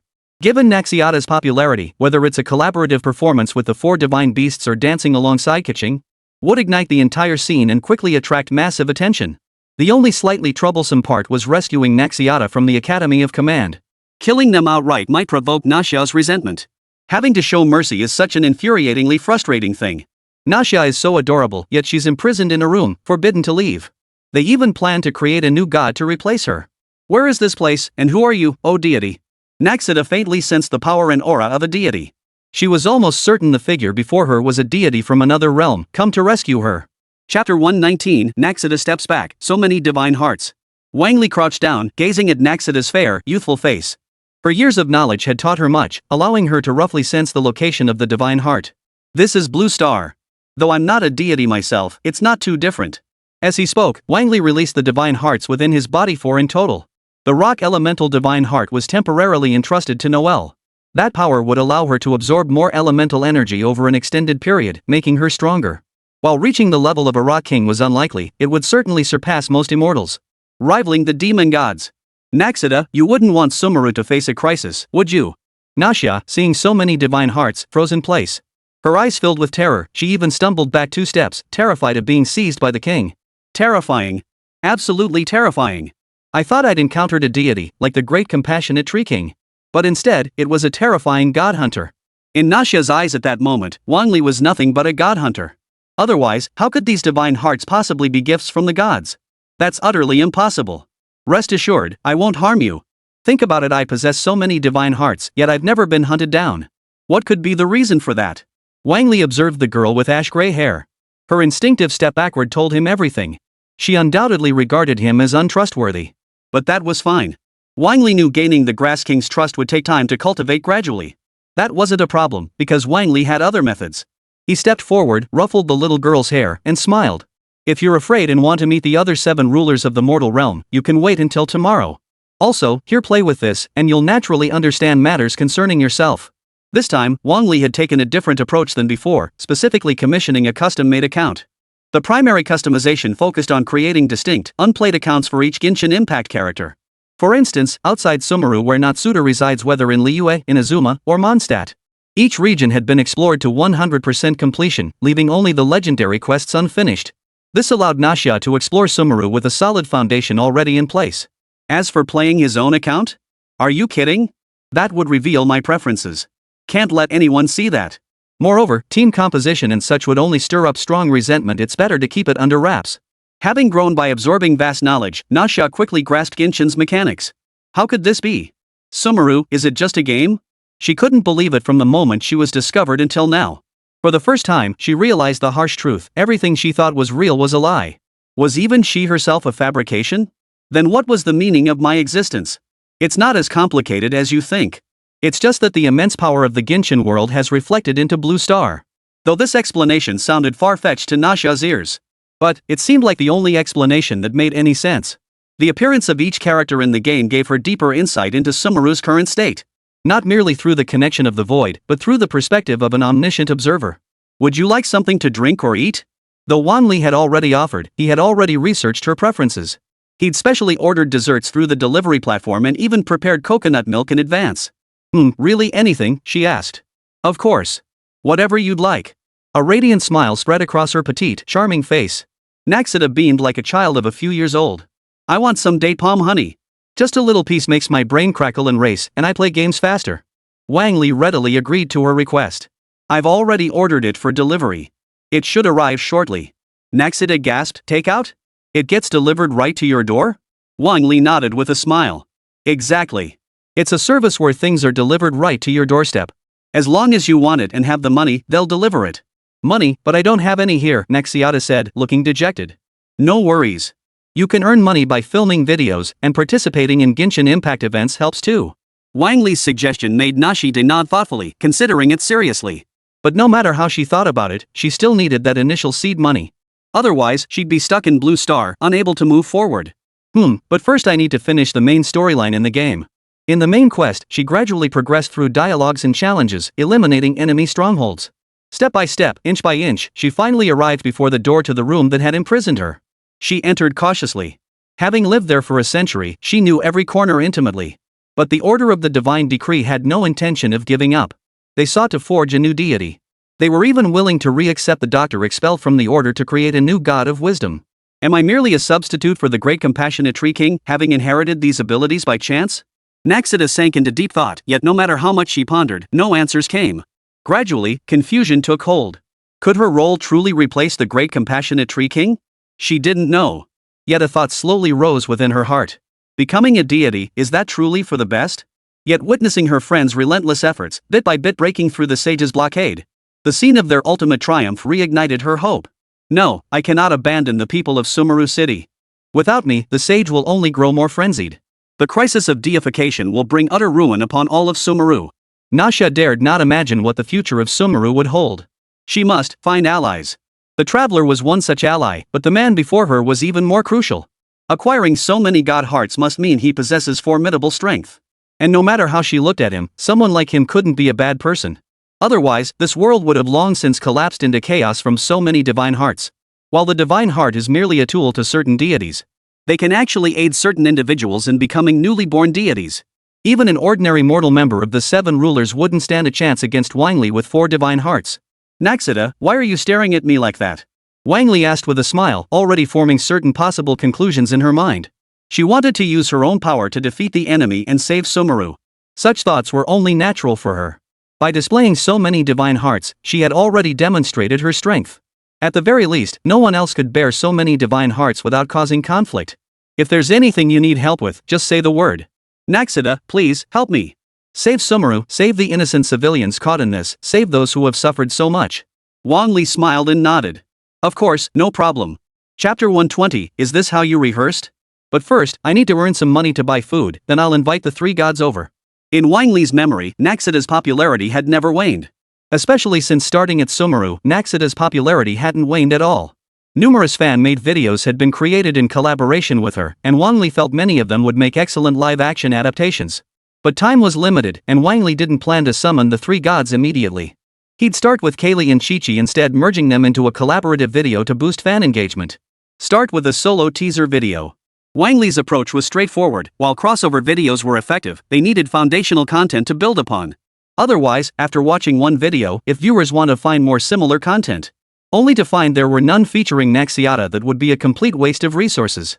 She could at least consistently produce several million view videos, which would be more than enough to sustain themselves in the short term. Moreover, what drew fans to the grass goddess most was her pitiable image. Combined with the recent prank videos, it would be perfect to create one and see how it goes. The concept is simple. Wang Li wears the Order's uniform, reaches out, and takes Naxida's hand. But the actual filming proved far from simple, even somewhat troublesome. The background seems tricky to pull off. Fortunately, Naxida was there. She smiled and said, "Don't worry. Though I don't understand this world, I can access specific videos stored in my mind. Once we connect through the data interface, I can transmit and composite it." Wang Li's eyes lit up. This was far more efficient than relying on a special effects team. He never imagined Naxida could be so capable, possessing such functionality. Then let's start filming right away. The video began almost immediately. Wang Li held the little girl's hand and smiled as he said, "Found a little angel, isn't she just adorable?" Naxida looked dejected, struggling and shaking her head rapidly. This wasn't just a hint, it was practically shouting to everyone, "I don't want to. She wants to come home with me." By the time he uttered those final words, Naxida could no longer hold back. Tears welled up in her eyes, and as she shook her head, painful tears streamed down her face. Until a hand appeared beside her, hurling various objects to drive the Order of the Law away. Amidst the constant wails, the traveler emerged victorious. Then, holding Nasha's hand, the traveler happily announced to everyone, "I found Nasha's family, and they're just too adorable. She wants to come home with me." Unlike before, Naxida kept her head down, but her face was flushed crimson. "It's all because I'm shy. No refusal means consent." She even gave a little nod at the end, as if to agree with the statement. Before Wang Li could even repost it, it was already featured by Bilibili's official recommendations and quickly shot to the top of the trending list. Open the door, Order of the Magister. The sage defeated the sage and thus became the sage. Eternity is endless reincarnation, until forever. Holy crap, it's adorable Nasha. Bullets flew as viewers expressed utter disgust toward the old man Wang Li initially portrayed. Damn old sage, get your filthy hands off her. She's just too adorable, I can't stop watching. Especially that pitifully adorable little lowly appearance who wouldn't be charmed? The discussion heat this sparked even surpassed the other three gods at one point, completely overshadowing them. No god can compare to the adorable Nashia. Meanwhile, the comments section quickly descended into a flood of praise for Nashia. Miss Shadow's loyal follower, thanks to Nashia, hope has been reignited. No one's taking her from me. Kelly's biggest fan, dare to touch a single hair on my Naxiata, and I'll kill you. How could I live without kitching? See the before and after. Nashia did this willingly, she has me in her heart. Foam, Sino, anything else you'd like to add? Utopia, over 500 years old, it's legit. I have to admit, they all make a point. Even Wang Li can't help but give them props. Who knew Naxiata would be so popular the moment she debuted? After this, when making collaboration videos, there won't be any need for one creator to promote another. Purely a double treat for fans, double the joy and irresistible feeling. Time ticked by, and Wang Li rubbed his eyes and yawned. After temporarily arranging a room for Naxiata, he headed back to bed himself. But just as he climbed into bed, ready for a good night's sleep, a soft female voice caught him off guard. The duvet was neatly tucked in and fluffy, how could anyone be there? Confused, Wang Li slowly reached out to lift the covers. Inside, a blue-haired girl curled up in a ball, rubbing her eyes as she sat up. You're back, Wang Li. Wang Li? Wow, she actually camped out here? What a sneak attack. Her pink lips parted in confusion. Go back to sleep. It's already dark. But, you're in my room? Ganyu finally snapped back to reality. She'd actually wandered into Wang Li's room and fallen asleep, lulled by the scent. Her face flushed crimson as panic seized her, and she scrambled to stand. But before she could rise, a knock sounded at the door. Wang Li, are you asleep? The moment he heard that familiar voice, Wang Li instantly knew who it was. In that instant, he panicked completely. What should he do? What should he do? Why did this scenario feel so familiar? It had a distinct sense of déjà vu. Before Wang Li could dwell on it, the knocking outside grew urgent. I clearly saw you just return to your room. Oh no, she's going to find out. Wang Li raced through his thoughts, he absolutely couldn't let her see Ying Mei. A man and a woman alone together in a room? That's just not right. I have to start recording this plot first, or it'll be wasted. What the hell am I thinking? A solution. The front door burst open with a kick, the electronic lock warped beyond repair. Lei Dianying entered the room and immediately spotted Wang Li and Ganyu lying on the bed, seemingly up to something. Her expression instantly darkened, her favorability plummeting. She reached up with her pale, jade-like hand and grasped at her chest, slowly drawing out the dream focus. We were just rehearsing. It's not what you think, Wang Li hurriedly explained. But Lei Dianying, her heart now utterly frozen, wouldn't believe such nonsense. She drew the blade and advanced step by step toward Wang Li and Ganyu. She didn't strike immediately only because she didn't want to give them the satisfaction. Rehearsing? Is this how you rehearse? You're already in bed. Lei Dianying's eyes darkened completely. Tears streaming down her face, she yanked the covers off violently, revealing the truth beneath. Yet, 6 people lay sprawled across the oversized double bed. Zhongli, Qiqi, Hu Tao, and Ningguang all were present. Each held an instrument, poised to start playing at any moment. Lei Dianying was utterly bewildered. What on earth was going on? Superconductivity plus overload plus expansion plus crystallization? Chapter 121, Sumeru Empty, the grass god among mortals. When this video surfaced online, capturing every protagonist's expression in detail, netizens who had previously thought other Genshin characters had nothing to do besides normal dancing were treated to a fresh wave of amusement. I never in a million years expected the ending to be like this. Sumeru stands empty, the grass god walks among mortals. Thunder movie, don't think this can hide the fact that you treat me like a wing. If it weren't for the Emperor, the misunderstanding would have been even worse. Who would have thought pranking could get this absurdly addictive? The final twist was utterly unexpected. Somehow, it all worked out, and they calmly weathered this crisis. Truthfully, Wang Li hadn't expected it either, his favorability had already plummeted. Fortunately, he had quick wits and so many friends came to his aid, successfully covering it up. In the final moment, Wang Li even turned the tables and confronted her instead. Staying up this late, don't you know it's bad for your skin? Lei Dianying remained silent, saying nothing. She had indeed wronged Wang Li. Even if there was footage later, since they had rehearsed it again, there was absolutely no chance of it being discovered. After successfully manipulating Lei Dianying, Wang Li finally had the chance to get some proper sleep. By the time dawn broke the next morning, he'd slept until the sun was high in the sky. Then Wang Li pulled out his phone to check the performance of the new video. He hadn't edited the video himself, he'd had Ganyu handle it. She was already highly skilled and had a solid grasp of collaborative video production. Even she was stunned as the back-end data skyrocketed like a rocket. How could it be that fast? If she were with her boyfriend, moving too fast would definitely make him feel uncomfortable. But this was entirely different. Faster growth meant better results. Ganyu's eyes widened. She'd never seen her metrics look this good before. Especially lately, it was only on short video platforms. She'd managed to make some progress, attracting quite a few likes. Even on short video platforms, the numbers weren't this outrageous. Thousands watched simultaneously, with nearly everyone lingering beneath the video to comment. It felt like a major event. Oh my god. Ganyu gasped as she jumped to her feet, her cheeks flushing bright red with excitement. Wang Li gave it a quick glance and likewise acknowledged Ganyu's achievements, offering heartfelt encouragement. He then sought out Naxiata and summoned the three gods before her. Regarding the trust placed in me by the little auspicious Grass King, I wish for you all to bear witness. Zhongli gazed at the little girl beside him, arms crossed, his voice deep and weathered as he spoke. Rationally speaking, Wang Li helped Liu seal the Archon, which certainly warrants my offering a god's heart. Indeed, Wendy added his praise. He even eradicated that pollution that gave me such headaches. Liang, clutching his chest, composed himself. It was he who revived Jin, allowing me to remain on the blue planet for so long. Sealing the Archon, purging the pollution, resurrecting one of the seven. Any one of these deeds alone would earn him the grass goddess's highest praise. Nasha finally fixed her serious gaze upon Wang Li, her previously wavering attitude now firmly resolved. From the three elders, she learned that Wang Li was someone who loved helping others. As for his strength, the very thing that concerned her most, it was equally epic, defining and peerless. No matter how she looked at it, Naxiata felt satisfied. She needed someone like this. Wang Li's thoughts were simple, nothing else mattered but the system quest. As long as he spread the word effectively, he wasn't worried about finding clients. Thank you for always being willing to help me. Please, lend me your power. Nasha was ready to storm back into Sumeru and turn enemy generals to her side. If possible, she hoped to defeat the newly born pseudo-god at the end of the main storyline. As for the stray soldier's approach, Nasha didn't feel it was fundamentally wrong. Rather, the mastermind, the doctor, was the true driving force behind it all. All of this was still foolishness born from the sage's selfish desires.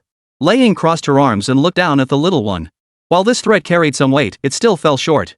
Guess that pervert Wang Li only likes mature women, maybe. Zhongli sat calmly sipping tea nearby, yet his eyes never left Nasha. As one of the newly appointed seven gods, it was said she wasn't quite up to the task, lacking sufficient power. It made sense, barely 500 years old, younger even than Ganyu. Without the weight of experience, it's hard to command respect. Is that why they need Wang Li to solve Sumeru's problems? Among them, only Venti regarded the dazed and adorable Naxiata with genuine earnestness. Her large, leaf clover-colored eyes and pointed ears drooped nervously, an endearing sight. Nasha's true feeling at that moment was, oh no, the moment of reckoning has come. The other deities will surely say my work isn't good enough when they see my results. What should I do? Should I bow my head and admit my mistakes, or stubbornly stay true to myself? I just don't know. The three gods pondered for a long while before the most cheerful wind god spoke first. He said earnestly, how about working at a maid cafe? True to the free spirit of Mondstadt, they don't even spare child labor. To even suggest such a thing, it chills the heart. Zhongli slammed his teacup down, his voice tinged with anger. She's only 5 years old. She's not 5, she's 500 years old. Wendy was also getting angry. How could Zhongli say something like that? She retorted, and it's your fault for not getting jobs yourselves. 3 gods can't even scrape together one mora. How long have we been a laughingstock? Now that the grass goddess has finally gone public, we have a reason to eat again. Isn't this our chance to turn things around? I even brought sparkling wine. But not only does this little brat have no money, you two old farts didn't bring any either. Zhongli looked at Wendy in confusion. Didn't you drink all the sparkling wine yourself? Thunder Movie snapped back, you green-skinned ghost aren't even older than me, yet you're acting all innocent here. Nasha? Wendy, hee. Fortunately, Wang Li now streams almost daily, and this scene was captured on camera. He immediately sent it to Ganyu, asking her to make some edits and cuts based on it. Another viral hit was born by accident, so satisfying. Having more people around really pays off. Famous quotes and phrases are popping up everywhere. But they couldn't keep arguing after all, their earnings were practically nothing. Lei Dianying hadn't earned much to begin with and hadn't received many gifts. Plus, with streaming revenue split among multiple people, what was left wasn't even worth spending on in-game purchases. The other two were broke to begin with, utterly penniless. Wang Li immediately spoke up, drawing the attention of all the gods toward him. Before heading to Sumeru, let's prepare some new footage first. Naxiata, anything else? This video is the reward I deserve. Upon seeing so many divine hearts, Naxiata knew she would have to pay the price sooner or later. But she hadn't expected the payment to be just a video? Fine. Not just one video, even 10 wouldn't be a problem. Since Naxiata had already spoken, Wang Li wasted no time. Alright, 10 it is. Naxiata. Chapter 122, fast forward to the 4 gods without a mora. She never imagined the polite phrases she'd learned from Sumeru would be utterly useless with Wang Li. Because of this, she was even forced into a debt of 9 video calls. But, a god's word is a god's word. From now on, no more politeness. She'd just agree outright. Minutes later, Wang Li emerged from the white gate, accompanied by 2 others. Koli with her golden hair and red cap, and the traveler Mei, whom everyone had seen before. Klee's primary reason for coming was to work on a new video. Mei, however, had other motives. Her research on Yura's strategy had reached a certain level of completion. Meanwhile, during this snowy mountain adventure, she had learned much. The most significant change was in her abilities. Her mastery of wind and rock elements had noticeably strengthened. Her Geo-Elemental Ultimate can now create a stone chamber, while her Anemo Elemental skills can interact with turbulent winds. This creates a temporary resting place to conserve stamina. Level progression, however, has slowed considerably, advancing only slightly. Phew, finally back. The street singer, Zhongli, and the homebuddy are all here. Paimon greeted everyone as usual, but Naxia was stunned into stillness. How could this be? In front of so many seniors, she actually used their nicknames. Typical Paimon, a treasure trove of irreproachable moments. She wanted to scan Paimon right then, just like in the videos she'd seen before. But she dared not actually do it, her raised hand dropping back down. Terrified she might actually be one of the Celestials, ready to wipe everyone out. My idea is actually quite simple. We need to film in Teyvat, then record the song. A song? Kelly looked at Wang Li in confusion, curious about what kind of song it would be. Compared to Naxia, that 500-year-old little girl, she seemed much more real. It's called Sun and Moon. Wang Li pulled up the corresponding video on his phone and showed it to them. The song began to play softly, with Naxia's voice narrating the video. I suppose. I'm the moon. And the true sun has long since vanished, hasn't it? Kelly's here. The song is incredibly catchy, and the choice of lyrics is surprisingly unexpected, especially that line about the new friend being 500 years old. The more you listen, the more Kelly struts her stuff with swagger. The story within is utterly charming, filled entirely with her own amusing antics. Ah, how could this happen? The Honor Knight is picking on me. After reviewing all the filming locations, many prove troublesome and complex. A significant portion of it requires going to Sumeru first to capture perfectly. Naxia pointed to certain scenes that appeared during specific time periods. But I can use the power of the void to recreate them. Wang Li felt deeply relieved by her approach. If she could achieve the same results without all the running around, it would be absolutely perfect. Wang Li thus headed to Mondstadt to begin filming. Each time he framed a shot, he used his wind element to lift everyone off the ground. Meanwhile, Venti was slacking off, munching on peanuts and sipping wine while watching Wang Li run around with the crew. Come on, don't get distracted during filming.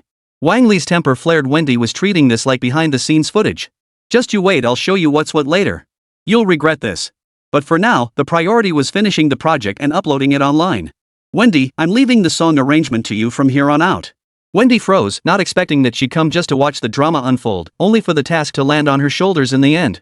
Hey, I finally got a day off. Fine. He couldn't help but sigh. But what could he do? Wang Li was his sugar daddy, after all.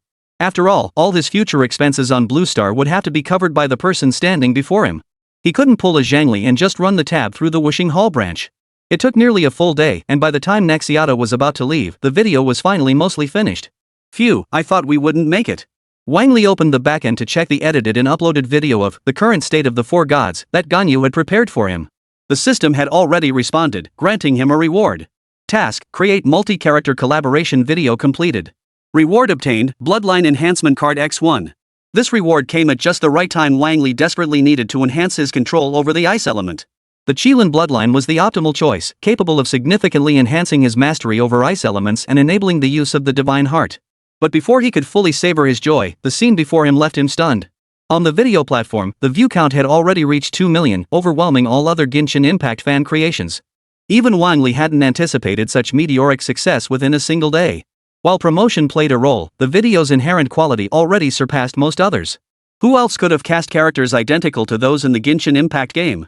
And who could portray Naxia with such natural charm, standing just under 5 feet tall and utterly adorable? No one else could pull it off, so naturally it attracted massive attention. Even the funniest parody videos couldn't compete with the real thing. The comments exploded instantly as viewers were amused by the hilarious yet authentic dialogue. Fast forward straight to the 4 gods, not a single Mora. If we're talking seniority, Inazuma is way younger than you 2 old-timers. These 3 gods standing together look like a family of 3.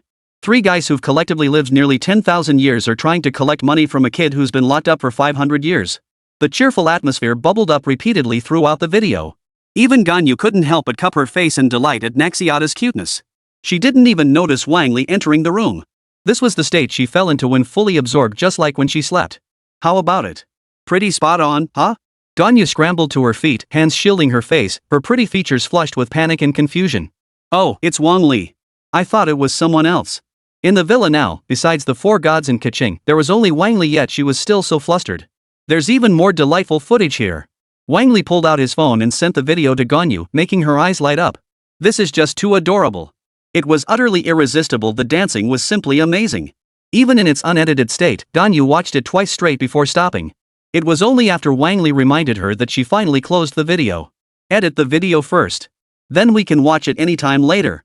Ganyu agreed, editing while watching. She absolutely adored the adorable Naxiata.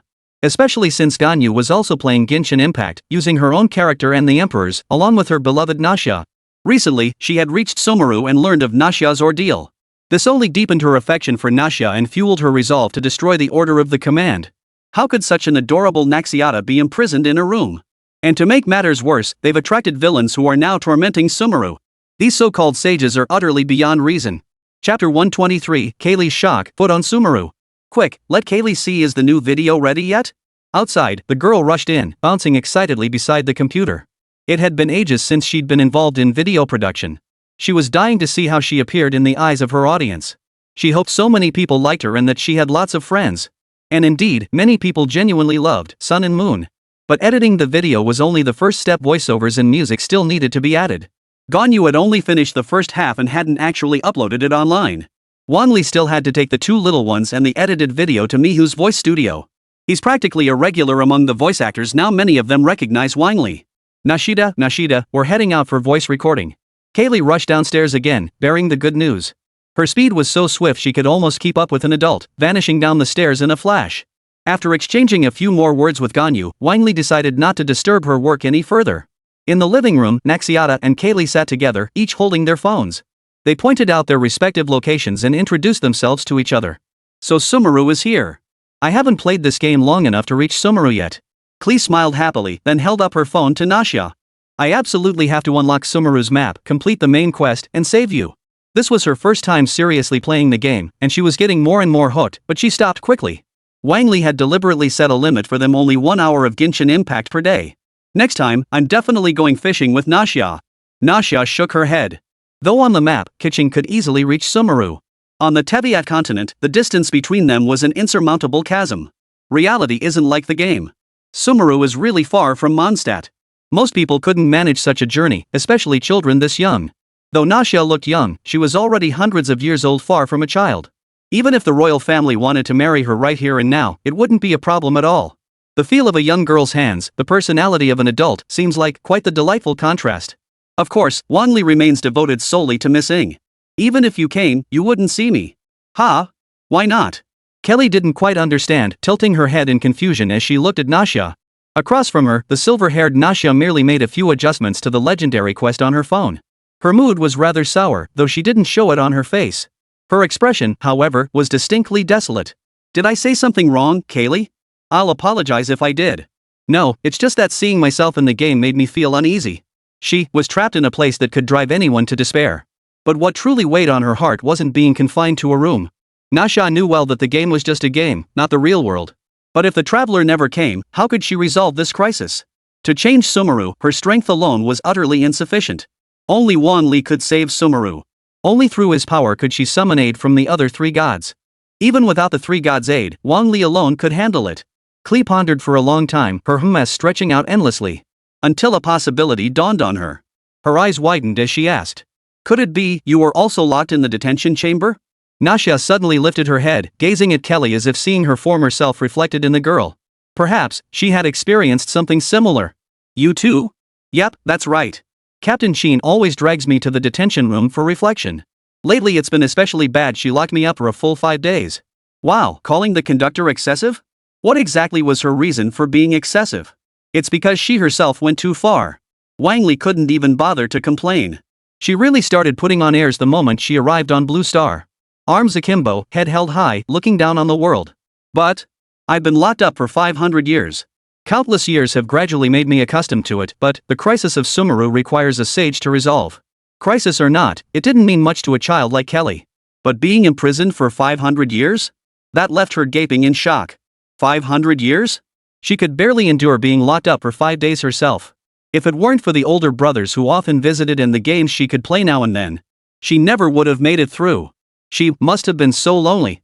Callie looked at Nasha with heartfelt sympathy, placing a hand on her shoulder. Don't worry, Nasha. My big brother Wang Li will save you and save Sumeru.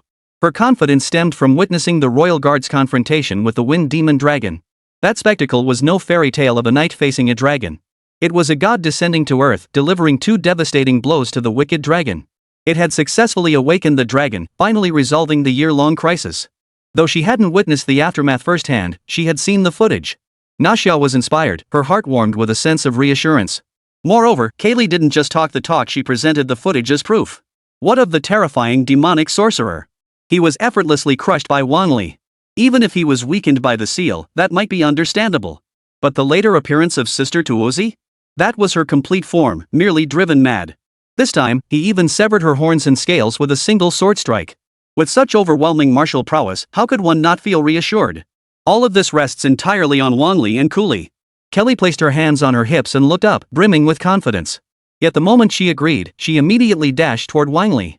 She had to hear his opinion first, otherwise, she wouldn't feel at ease. Don't worry. I'll definitely be there for this. Wang Li was still focused on completing the mission and wouldn't abandon the Sumeru region. In fact, he had additional preparations planned for the future. Regarding the stray soldiers or the collapse of nations, Wang Li had ample contingency plans in place. So what if it's just a minor collapse? Your mother is in my hands. They'll have no choice but to submit obediently, calling me daddy. Time slowly passed, and by evening, Ganyu finished creating the video. Upon seeing the video on his phone, Wang Li addressed the group. Let's go to the recording studio. This recording session was likely to take a lot of time, so he hoped they could finish before nightfall. Last time, Kaching's presence alone had the voice actors gasping in surprise. With Kaching and Natsuda together this time, everyone would probably be absolutely thrilled. Wang Li thought to himself, otherwise the daily episode updates would be impossible to maintain. Things unfolded exactly as Wang Li had anticipated. Even voice actors who had already left rushed back to the work area. They welcomed the arrival of Nasha and Kaylee. Nasha, my darling, you finally arrived on Blue Star. Chapter 124, Sun and Moon. Oh my gosh, it's Kaching and Nasha. They're just too adorable. Hee, Nasha, come into my arms. Kikohana shrieked excitedly, reaching out to scoop up the unsuspecting Nasha. Then, pouting her lips, she planted 2 quick kisses on Nasha's cheeks. Pink lip marks dotted her face, adding an extra touch of cuteness. Most of the Genshin Impact voice actors had already arrived, and Lin Su was completely losing control of the situation. Wait, everyone. Don't do this. Voice actress Duo stretched out her arms, straining with all her might, but couldn't break through the crowd to reach Nasha. There were simply too many people, not just girls, but men had come too. Everyone adored Naxiata, she was the undisputed darling of the group. Of course, no one had forgotten about Kaching either, she was being held in someone's arms as well. Both Kaylee and Naxiata were stunned. This was way too enthusiastic, almost too much. Don't touch my ears, they're sensitive. Naxiata struggled desperately, yet feared hurting everyone. Even when the sages took her home, they never just reached out and touched her ears like this. Such a soft texture, and warm too. Let me take a closer look inside. It seems like a real ear, the inside looks just like a normal ear. I want to take her home. Wang Li stepped forward helplessly, using his authority as the boss to rein them in. As long as you behave yourselves and film the video properly. I'll pick 2 of you to spend a day with Kaching or Naxiata. Hearing this reward, all the voice actors and staff present became excited. Except for a few unlucky souls, everyone was bursting with motivation. With only a dozen or so people total, the odds of being chosen were quite high. Getting to experience the joy of being a kid? I'm thrilled. Kikohana's eyes sparkled as she beamed. To actually get to take Naxida home? I'll treat her like royalty. Then sneak up on Nashide, have some fun with her, and cuddle up for a cozy sleep. Everyone. Even if it's not Naxiata, this line still sounds astonishing. You gotta hand it to Chrysanthemum, her gameplay is just so flowery. However, as the referee, Wang Li didn't call her out, instead, he gave her an encouraging look. It was as if he recognized a kindred spirit, sharing a deep understanding and mutual admiration. Everyone was playing completely different roles, but Wang Li was totally channeling Chrysanthemum Flower. Just thinking about it is thrilling. Time ticked away, and the video recording progressed rapidly. Finally, just before 7 p.m., the final audio match was completed and uploaded online by Wang Li. Upon release, it immediately shot to the top of the trending charts. Naxiata stepping out of the game into reality, this is what you call something for all ages. Who wouldn't give it a thumbs up? Who wouldn't say it's great? Even though the voice actors had already heard it, they chose to listen again. It was absolutely amazing, like being immersed in a sea of little girls. These two little ones share so many coincidences. Kale is the sun, Naxiata is the moon. Kale is the first limited edition Pyro character, while Nasha is the first limited edition Dendro character. They're both artifact characters standing still like two shuttlecocks, running like two airplanes. This is pure kindergarten killer material. Kale is the sun, the grass goddess is the moon, and I'm the front row. Got it, sun comes out, I bask in the sun, moon comes out, I bask in the moon. That rhymes so perfectly. In just over 10 minutes, the video hit the trending list. Views surged past hundreds of thousands, climbing over 10,000 per minute. This terrifying growth stunned fellow creators like Duo and Juhuahua. Sure, lots of people play Genshin Impact, but no way could a video get this many views. They didn't know about the connection between Yae and Wang Li. Had they known, they wouldn't have been so surprised. All Yae did was push this video to all Genshin Impact players on the platform. The actual clicks came from fans of catchy and Natsuda. This allowed it to rapidly accumulate massive views early on, propelling it to the top of the trending charts at lightning speed. Wow, over 800,000 people watched us. Klee exclaimed happily, hugging Natsuda and planting a kiss on her cheek. This meant so many people liked her and wanted to be her friends. From now on, she'll have so many friends. Once we're back in Mondstadt, I'll just shout for 10,000 people to help me. How could Captain Sheen possibly find me then? Oh, so that's what she had in mind. Wang Li glanced at the time, confirming Naxiata was about to return. He bid everyone a temporary farewell, selecting 2 individuals to accompany him when he brought Naxiata back in the future.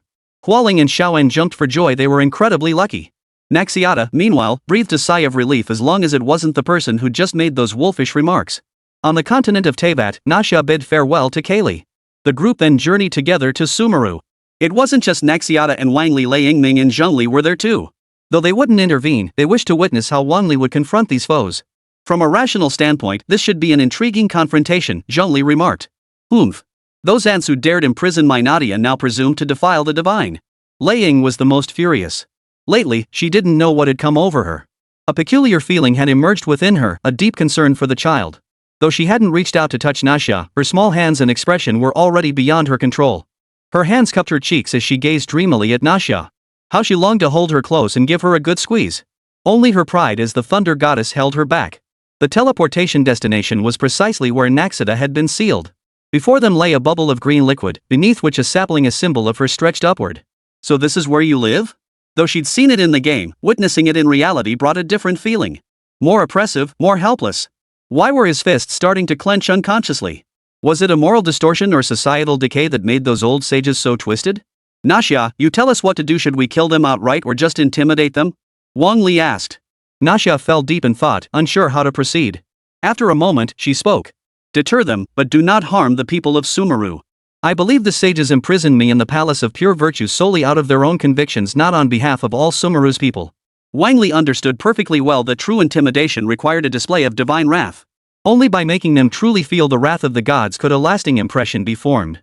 Without hesitation, he kicked the gate open. With a thunderous crash, the gate designed to withstand powerful assaults shattered under Wang Li's casual kick. Seems not very sturdy, huh? The entire Shumi people heard that deafening crash. Above, the palace representing the little auspicious Grass King was shrouded in dust. Immediately after, the azure sky enveloping heaven and earth was swallowed by rolling black clouds. Then, a torrential wave of lightning engulfed the entire city of Sumeru. The gods were enraged. Chapter 125, The Overwhelming Pressure of the Gods. What on earth is happening? Who is destroying the Palace of Pure Virtue? A venerable elder clad in ornate robes demanded angrily.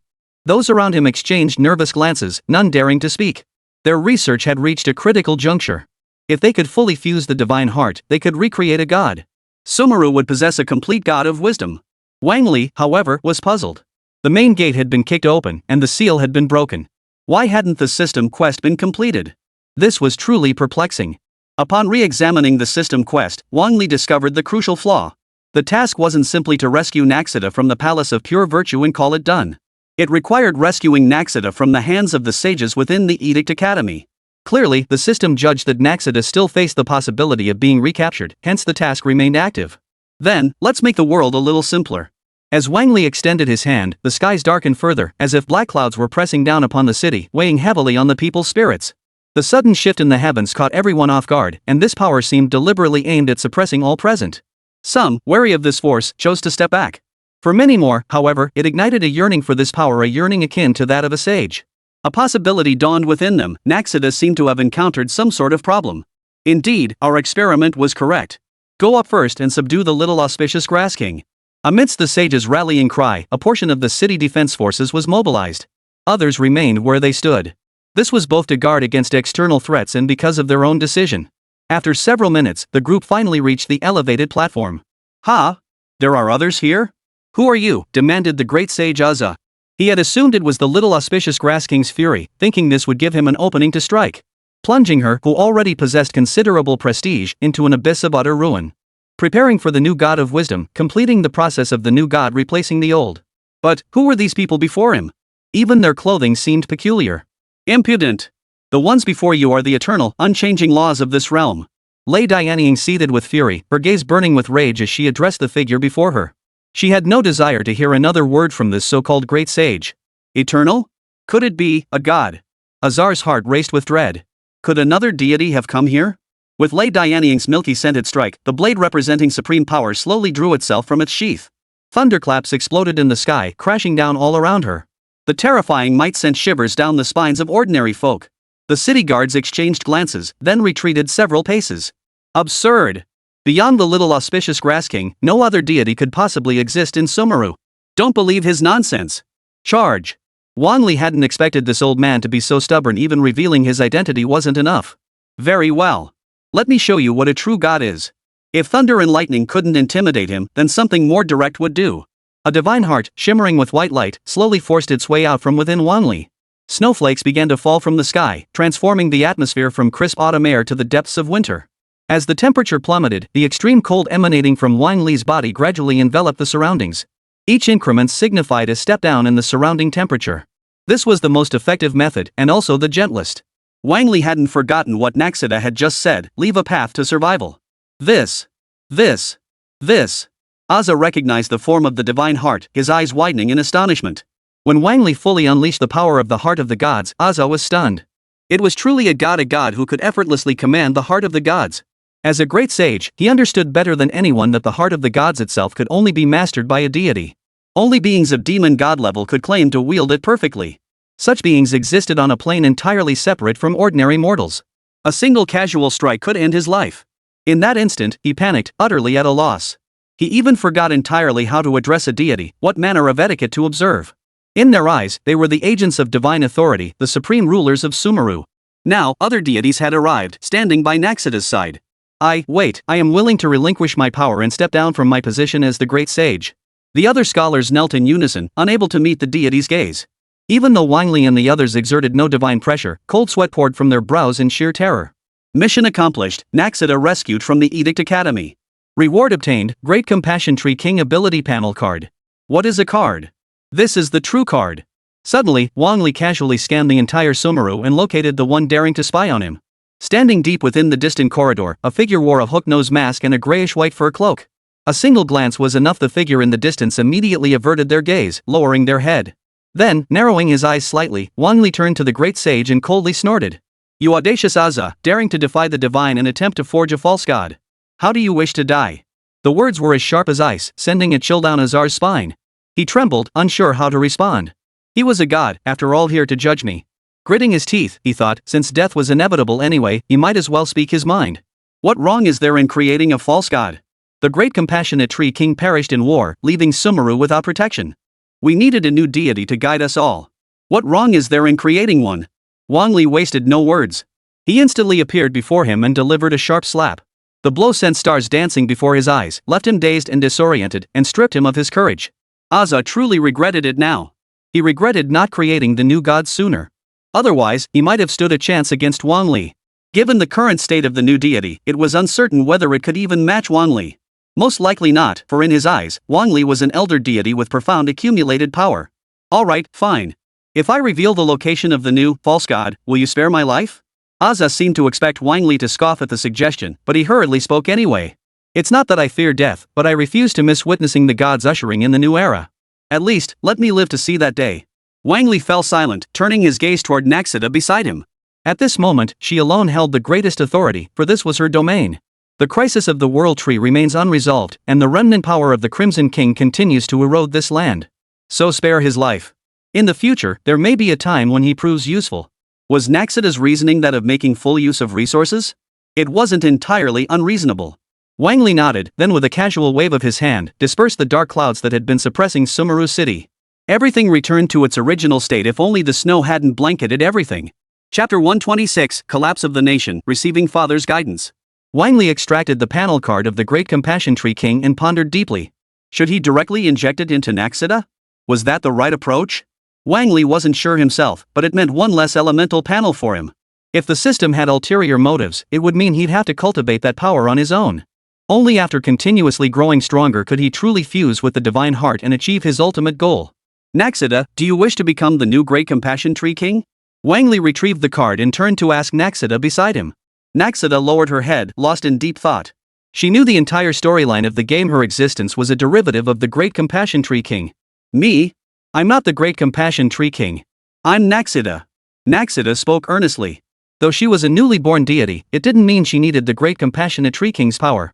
A new deity born from a derivative emerged in response to the times, not through reincarnation. Naxida was prepared to spend centuries becoming a new deity and establishing her own faith. Inheriting the Great Compassionate Tree King's faith was not within her scope of needs. Very well. Wang Li took out the Great Compassion Tree King's card and handed it to Naxida. He reiterated, this card can become the Great Compassionate Tree King, it's a shortcut. Naxida still shook her head, but not before expressing her gratitude. Thank you, Wang Li, but I won't take such a shortcut. If it's possible, would you consider becoming my first sage? Wang Li smiled as he withdrew the card. Since Naxida had spoken so firmly, how could he refuse? Of course I would. Though the title of sage has been thoroughly discredited by that bunch. But if Naxida says so, I'll gladly accept. Wang Li immediately absorbed the Great Compassion Tree King's card into his body. Though immense, this power posed no significant challenge to Wang Li, whose own divine panels and multiple other abilities far surpassed it. It caused no significant disturbance. After a momentary discomfort, he recovered swiftly. His combat prowess saw a significant boost, increasing by nearly 10%. After all, the Great Compassion Tree King's primary abilities lie not in combat, so its enhancement is slightly weaker.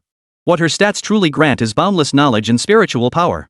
As Naxida mentioned, although Guobeng attained godhood through the Divine Heart, he lacks sufficient spiritual power. In truth, the current monarch faces a similar issue, though it has been partially mitigated by the sacred sword and scabbard obtained through the multiverse lottery. Only now does Wang Li truly qualify as a deity. Or rather, a complete deity, his spiritual power now overflowing to rival the might of all gods. This unexpected surprise was something Wang Li had never foreseen. You have grown stronger again, Naxida stated earnestly. She never imagined that in the blink of an eye, Wang Li had surpassed her in the realm of spiritual power. Even among the pantheon of gods, he now ranked among the absolute elite. This spiritual power feels like the very essence of heaven descending. The connection I feel with heaven is astonishingly profound. Lei Dianying still needed to rely on evasion to minimize wear and tear. Wang Li now needed none of that to maintain his spirit's clarity for 1,000 years unchanged. Zhongli felt equally astonished. Could one truly grow stronger like this? Even he had never experienced such an instant leap in power. Having resolved the immediate matter and further enhanced his strength, Wang Li felt immensely satisfied. But the task of rectifying Sumeru still required their assistance. Wang Li naturally accepted without hesitation, and Lei Yingying, his fiancée, displayed the bearing of a general. Through decisive action, she completely quelled the panic that had gripped Sumeru. The people now knew deities from other realms had purged Sumeru's great sage. The founding sage who trusted the little auspicious Grass King would now serve as a temporary divine representative. The ascension of the little auspicious Grass King also signified the growth of her faith. Wang Li and his companions refrained from publicizing their own involvement, ensuring Sumeru remained under Naxida's control. Only when she was truly revered by the people would she receive the blessing of divine power. Only then can she gradually rebuild her strength and ultimately become a deeply ingrained myth. However, this requires prolonged governance, a luxury Wang Li simply cannot afford. He must also ensure video releases on Blue Star to maintain high visibility and prevent its popularity from waning. Even if he didn't edit them himself, he had to arrange for someone else to do it, didn't he? We'll leave it at that for now. Let's pay the pseudo-god a visit. Wang Li glanced at Lei Dianying and said with a smile, this actually has something to do with you. Lei Dianying looked bewildered. Wang Li, I'm telling you, don't make baseless accusations. Lei Dianying grew flustered. Though she played Genshin Impact, she'd only just cleared the Abyss Palace. She was currently progressing through the story of the Abyssal Depths, and her pace wasn't particularly fast. She was juggling other games too, not just this one. Her understanding of Sumeru's storyline stopped at Nasha being taken home and locked away by the sages.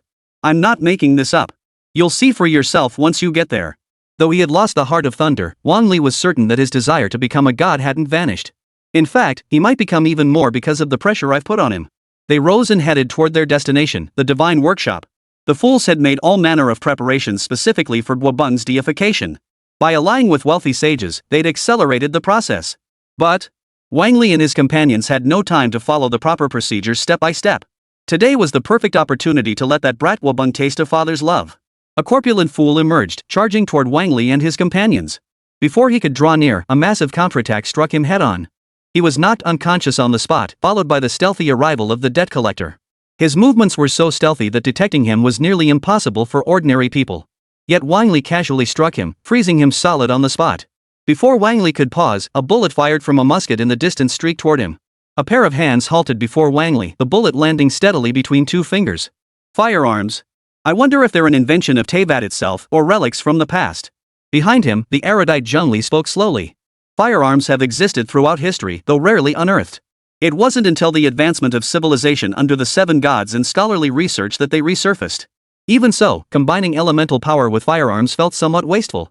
It's nowhere near as straightforward or efficient as direct firepower. Perhaps machine guns already existed. Wang Li couldn't be certain. This world itself was complex. After a series of stops and starts, the group had eliminated all of the fool's minions. They finally reached the gate they sought. Is everyone ready? Naxida asked. Wang Li smiled and replied, go ahead and open it. I'll teach him a lesson. The doors slowly swung open. Within the silent chamber stood a half-mechanical entity. Could it be? The moment Lei Dianjing saw it, he could no longer remain seated. Wasn't that the useless defective prototype he had created? The very thing that ultimately led to the catastrophe of Sumeru, one of the key tools of the culprit. Chapter 127, Canon, don't treat Uncle Wang like that. The divine heart embedded within the colossal entity before him was of the fire element. This came as quite a surprise to Wang Li, considering he already possessed all 5 types. That the fools could still find a brand new god's heart under these circumstances. And to embed it within the body of the god of machinery, it was an admirable feat. It seems the fire god has also reached an agreement with the Ice Queen, Wang Li murmured softly. Nasha's pupils dilated in shock. The thunder elemental heart was clearly already in Wang Li's possession. How could the fools have obtained another divine heart? Had the fire god fallen? Her expression turned serious as she extended her hand, releasing the power of the grass elemental god. Streams of green light slowly poured into the body of the god of mechanics, attempting to shut it down. But Guobeng, embedded within, suddenly snapped his eyes open. The fire elemental force scattered all the grass elemental divine power, unleashing a tidal wave of air that rolled like a tsunami. Wang Li stood rooted to the spot, releasing wind elemental power around him to withstand the onslaught. Though his mastery of wind elemental power was lacking, it did not prevent him from withstanding the gale. After all, the guy across from him was even more pathetic than himself. This world is so impatient for my birth. He spread his arms arrogantly, radiating an air of superiority that was downright irritating. Wang Li sneered, is that all you've got? He glanced downward. Besides the irritating Wang Li, there was another figure present. Recalling all that had transpired, he burst into maniacal laughter. So it's you two. Both equally repulsive to me. But these past decades? To me, they're nothing but fleeting moments in the span of my life. Beelzebub. I have ascended to godhood. When these words reached Lei Dianying's ears, they took on a completely different meaning. Old man, why is it always you? After all the times you've messed with me over the years, I've long since forgotten. Mom, I'm itching for a beating. Lei Dianying clenched his fists tightly, unable to hold back any longer. This unfilial son. Big cannon. Stray bullet froze. What the hell was that supposed to mean? How dare you treat Aunt Nexiata like this? Do you have any idea how outrageous you are? Lei Yingfilm roared. Me? I severed ties with you long ago. Guobeng was utterly arrogant, paying no heed to such nonsense. At this moment, he was supreme. Even you are nothing but an insignificant insect. Big cannon, you've truly hurt my feelings. You weren't like this before. Stray bullet was utterly bewildered. What the hell was going on here? No, this is all their delaying tactic. I won't fall for it. Stay calm, stay composed. I won't lose my mind over Beelzebub and fail to ascend to godhood. Oomph. Words are useless. Show me a battle worthy of gods. Wang Li snorted with laughter, glancing at Zheng Li and Lei Ying as he pointed at Big Cannon. Seriously, is this guy out of his mind? He's just a newborn god, yet he dares challenge us? Is he out of his mind? It was a bit exaggerated, but essentially true. Even Zheng Li lacked confidence in defeating Wang Li's strength. And here, of all places, he was being provoked. Before the massive mechasuit could close its enormous helmet to shield its arrogant cannon. With a single blink of an eye, Wang Li had already materialized before him. As your father, I ought to teach you a lesson. A sharp slap echoed through the chamber. Cannon clutched his right cheek, his pupils dilating as he stared at Wang Li in disbelief. How could you? Damn it, get out of here! His frenzied divine power erupted completely, surging like raging elements. It slammed into Wang Li's body, while Scatter Soldier burst into a defiant laugh. See how arrogant you are now. Smack! Another slap landed, and this time, he wasn't so cocky anymore.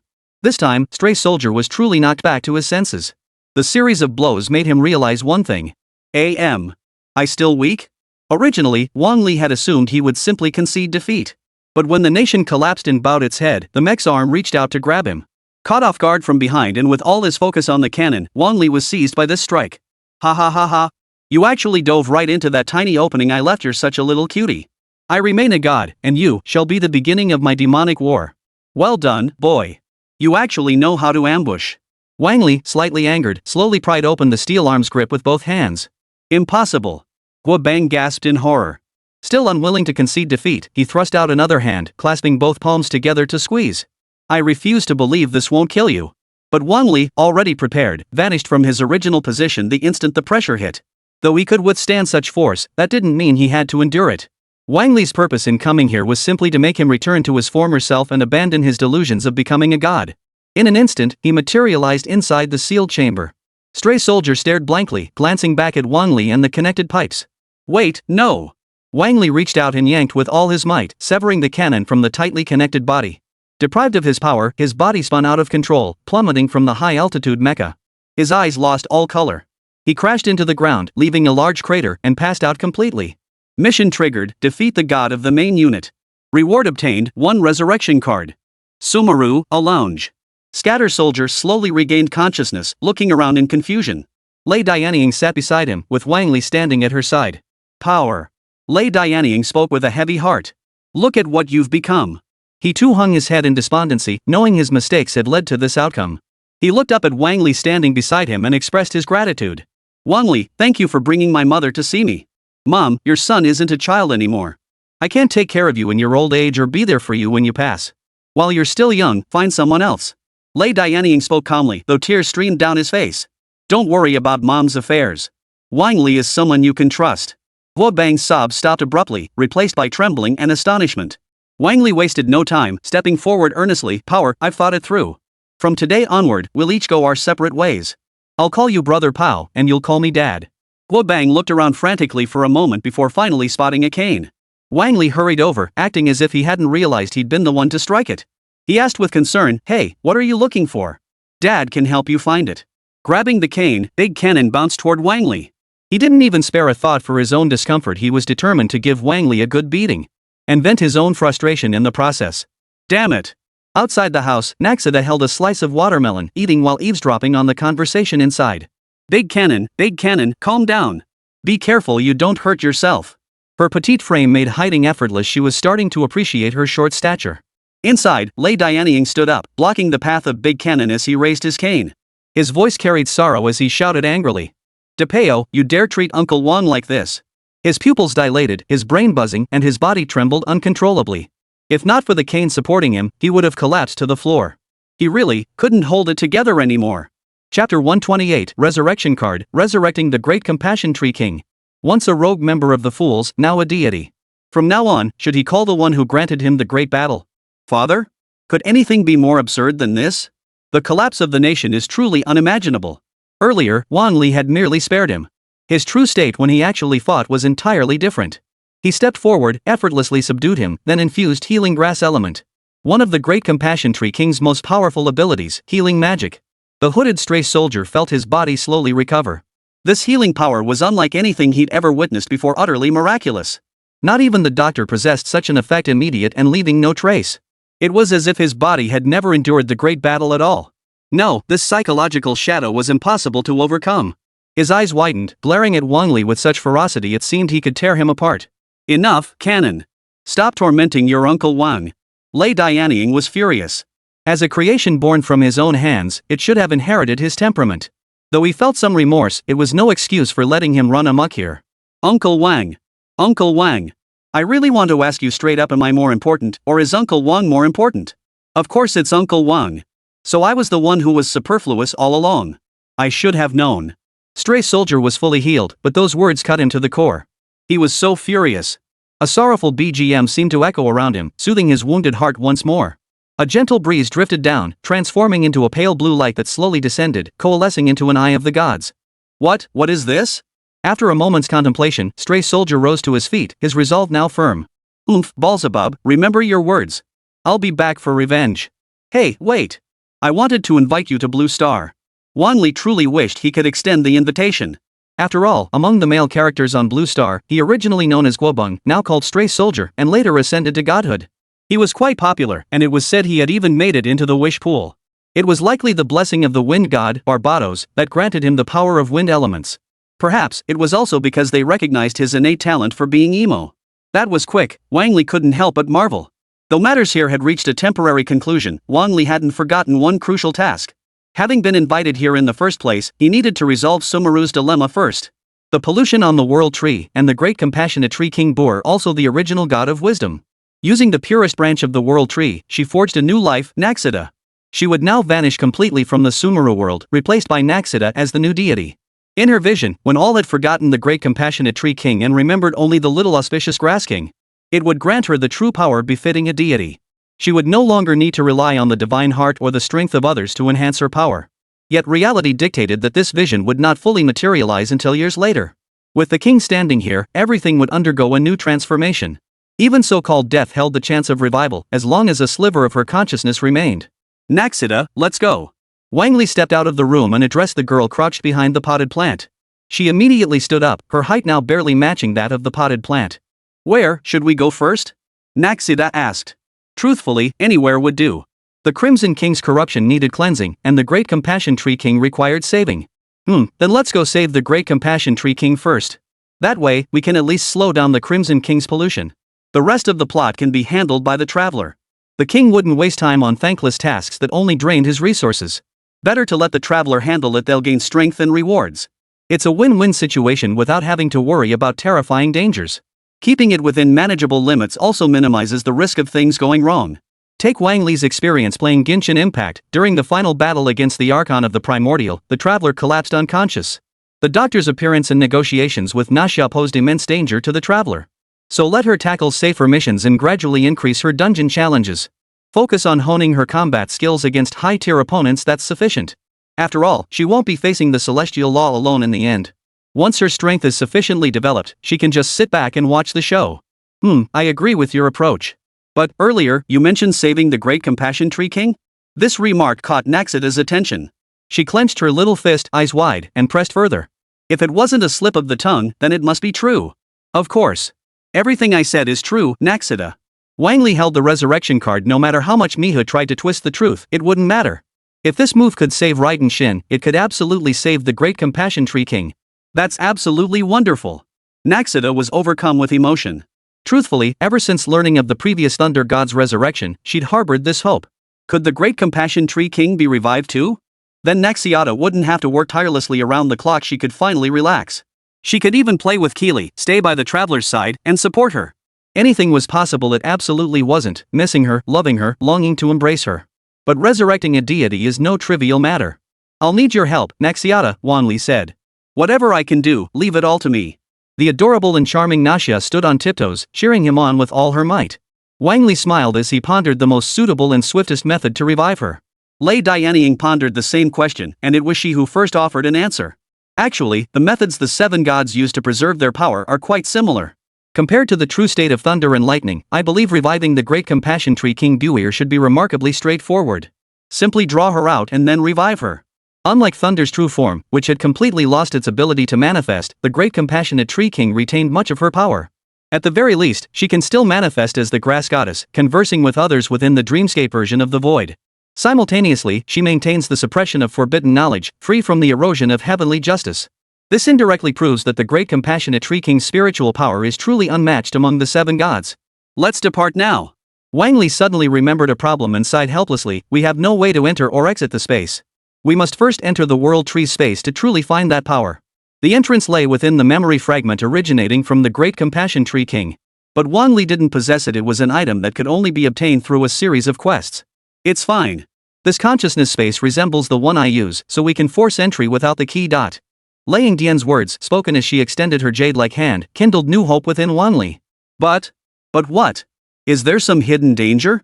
Lei Yingying nodded and touched her own voluptuous, curvaceous chest. She spoke earnestly, we can't pinpoint the location or the exact spot. The entry and exit points are random. Chapter 129, Sword Sheath Lei Yingfilm draws the blade.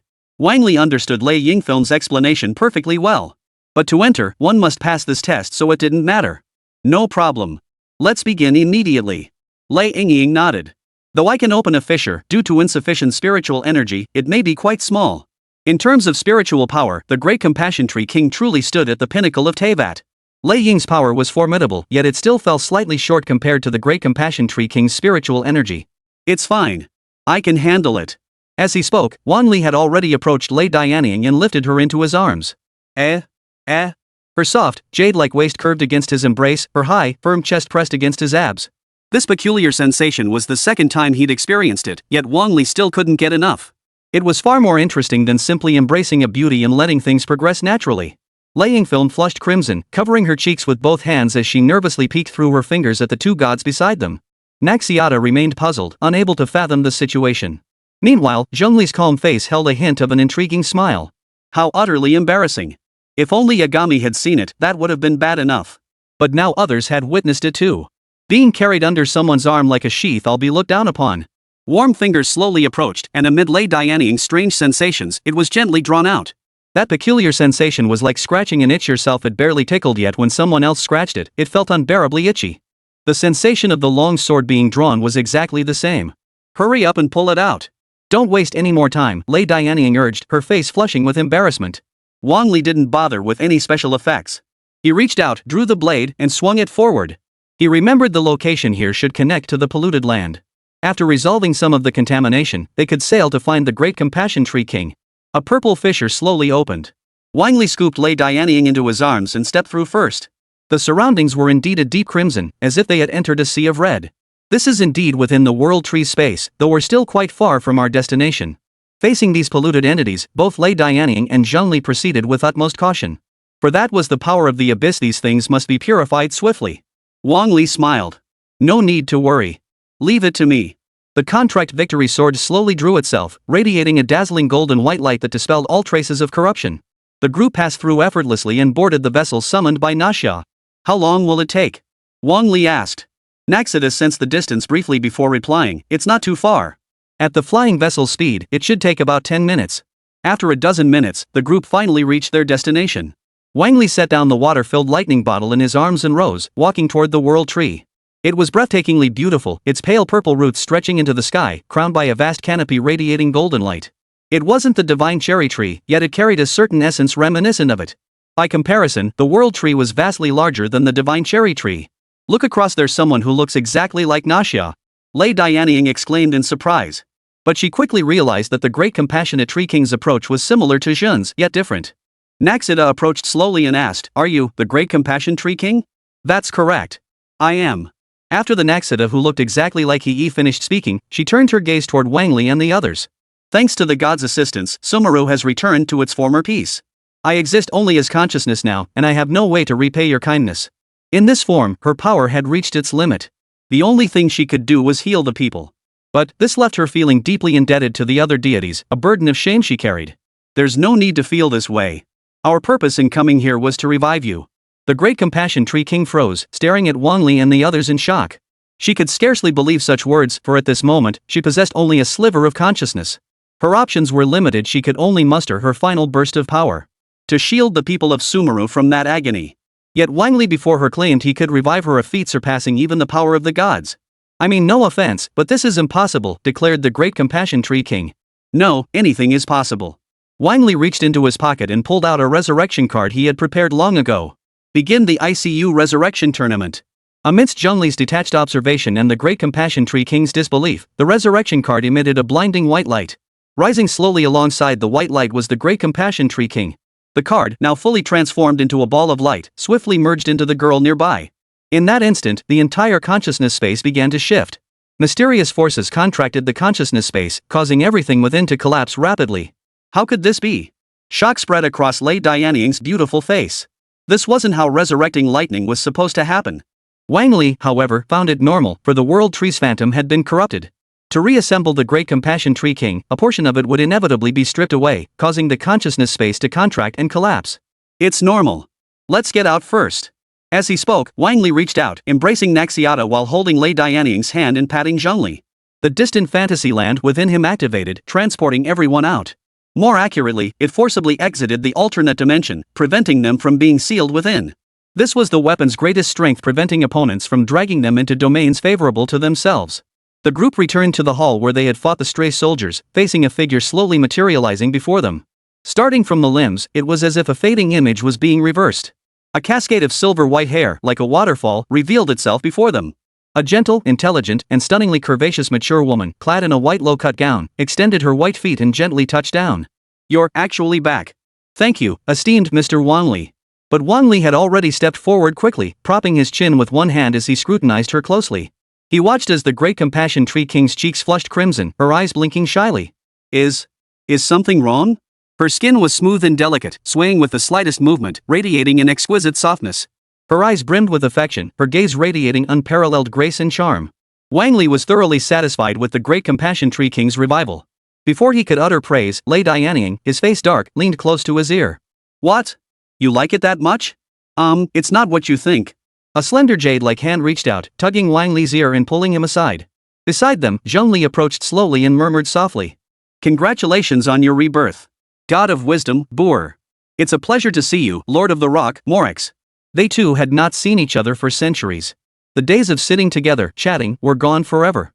But perhaps in the near future, with the aid of the royal court, the seven gods might once again gather to share wine and conversation. Before that, I wish to invite the Great Compassionate Tree King to visit Blue Star. I wonder if the Great Compassionate Tree King would be interested? Wang Li asked. Certainly.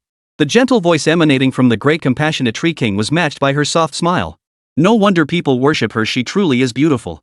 The invitation quest: eliminate the influence of the Crimson King and restore the decertified Sumeru. Chapter 130, bringing the internet to Teyvat. These two tasks weren't particularly difficult for Wang Li, though they would be quite troublesome. Still, it's best to having explore them. Dealing with the Crimson King's influence meant clearing contaminated lands far too troublesome. To restore the decertified land to an oasis, viable saplings were essential. Certain saplings existed on Blue Star, but those suitable for cultivation on Teyvat's continent were rare. They must endure far more complex trials than Blue Star's environment. Solving desertification requires long-term planning and the system itself. Let's return first. Wang Li opened the white gate and the group returned together to Blue Star. They then escorted Naxia and Zhongli home, as their 3-day stay on Blue Star was nearly complete. Creating the video and editing took 1 day, waiting for the summoning took another. With scattered tasks in between, the time had passed relatively quickly. The Great Compassion Tree King surveyed the surroundings, creations surpassing Teyvat's civilization. It was filled with scientific wonder. She squatted before the computer, her curvaceous figure swaying as she studied intently. So this is the technology of your Blue Star? The allocation method is quite peculiar. The Great Compassion Tree King stroked the computer case, which housed the latest generation processor and graphics card, a rather peculiar configuration. It's a bit too big. It's like, ill-fitting clothes. I just can't stand it. Outside, Lei Dianying paused with a coconut drink in hand, his face darkening as he hesitated to knock. She had intended for her son, Wobeng, to diligently study Blue Star's culture.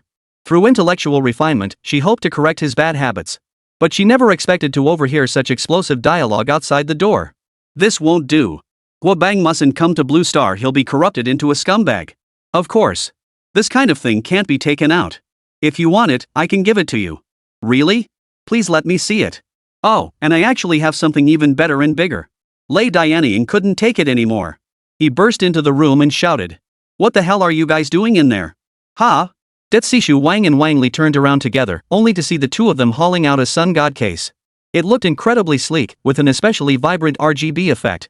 Lei Dianying froze, hesitating before asking, you guys discussing computers? Of course. What else would we be talking about?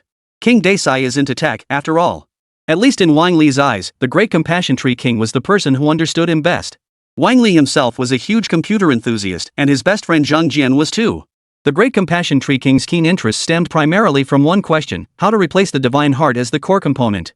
Relying solely on the Divine Heart for power meant too many people could potentially obtain it. When Wang Li raised this issue, the Great Compassion Tree King recognized it too. Without Wang Li's presence, the fools would likely have seized the Divine Heart swiftly. Nothing is safer than keeping it on oneself. Wang Li pondered this internally while also exploring more suitable alternatives. So Wang Li, what do you think would be a suitable replacement? The great compassionate tree king asked softly. Actually, recruiting a few bearers of the divine eye could resolve many difficulties. With the divine heart residing within the great compassion tree king, it could command the entire Sumeru. When temporarily away on business, the divine eye could serve as a temporary substitute. But, relying solely on the divine eyes might not be sufficient. The great compassionate tree king understood better than anyone that while the divine eyes held significant power, their effectiveness depended entirely on who wielded them. Gathering all 7 types of divine eyes and combining their power should be enough to sustain Mount Sumeru's energy demands. Wang Li then produced a phone and handed it to the great compassion tree king. This is for you, a tool to connect with everyone in this world.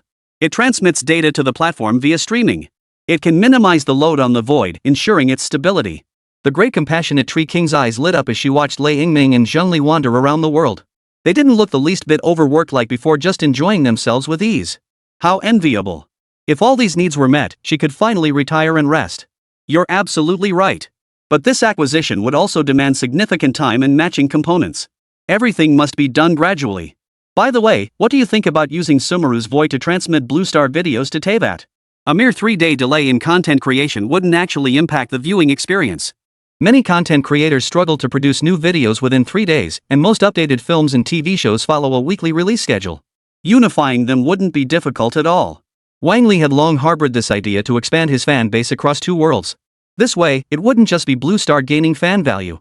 Even Teyvat could now accumulate substantial fan points. Even within the Abyss and the Fool's Assembly, considerable fan support and likes could be garnered. The resulting revenue would be enormous. Is this even possible? She hesitated to ask. Don't worry about mobile data. I'll have someone use a crawler function to scan all the videos. As long as you can plant a plant connected to your mind and link it to the data. The audacity of the idea left even Lei Movie staring at Wang Li in shock. No, at least not now, the great compassion tree king refused. Why? His plan seemed flawless, how could it suddenly become impossible? Besides, these items weren't like the repaired mecha puppets in Genshin Impact, they held no lethal potential. They wouldn't be detected by the heavens, nor could they be sanctioned. Because I'm retiring too. Me too? Wang Li glanced up at the great compassion tree king, then turned to Lei Dianying, who was playing with his phone nearby. In that instant, he fully understood the reason. It was a classic move from the 7 gods. No wonder the great compassion tree king wasn't the least bit concerned about Sumeru's issues, he'd already planned to step back into the shadows. Zheng Li was the same, though he'd already prepared a foolproof plan. In comparison, Inazuma was far more complex, though it too was undergoing transformation. I believe Raiden Shogun will retire soon too, living a joyful and comfortable life. Then at least transmit the data back every 3 days. Once a week is acceptable too. Wang Li didn't dare ask for more. Seeing the benevolent tree king's anti-smile made him think twice about pushing further. As expected, none of my teammates are reliable, I'm the only sane one here. Even so, Wang Li still wanted the characters with phones. Especially Yagami, who could see works from Blue Star while in Inazuma. Fine.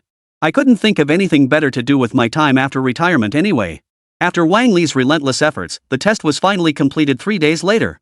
Originally, everyone on Teyvat had gained network connectivity through the interconnection of the 3 gods.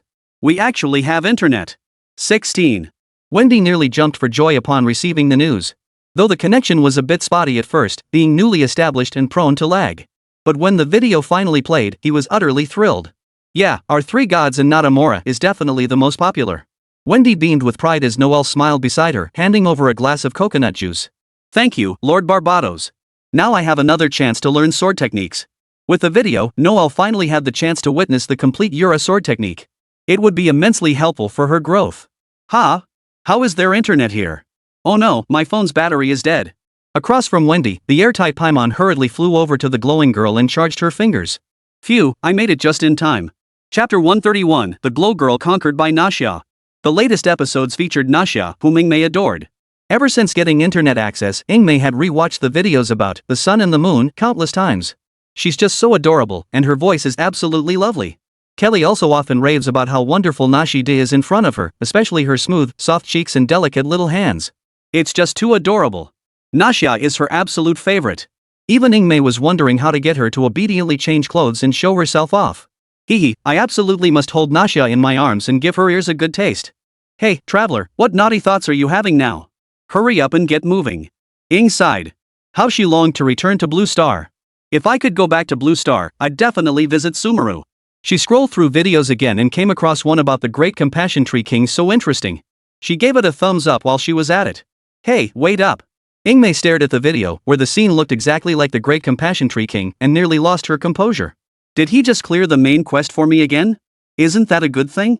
The Doctor of the Fools is waiting for you. Paimon pressed the fully charged phone and scrolled to the exact scene.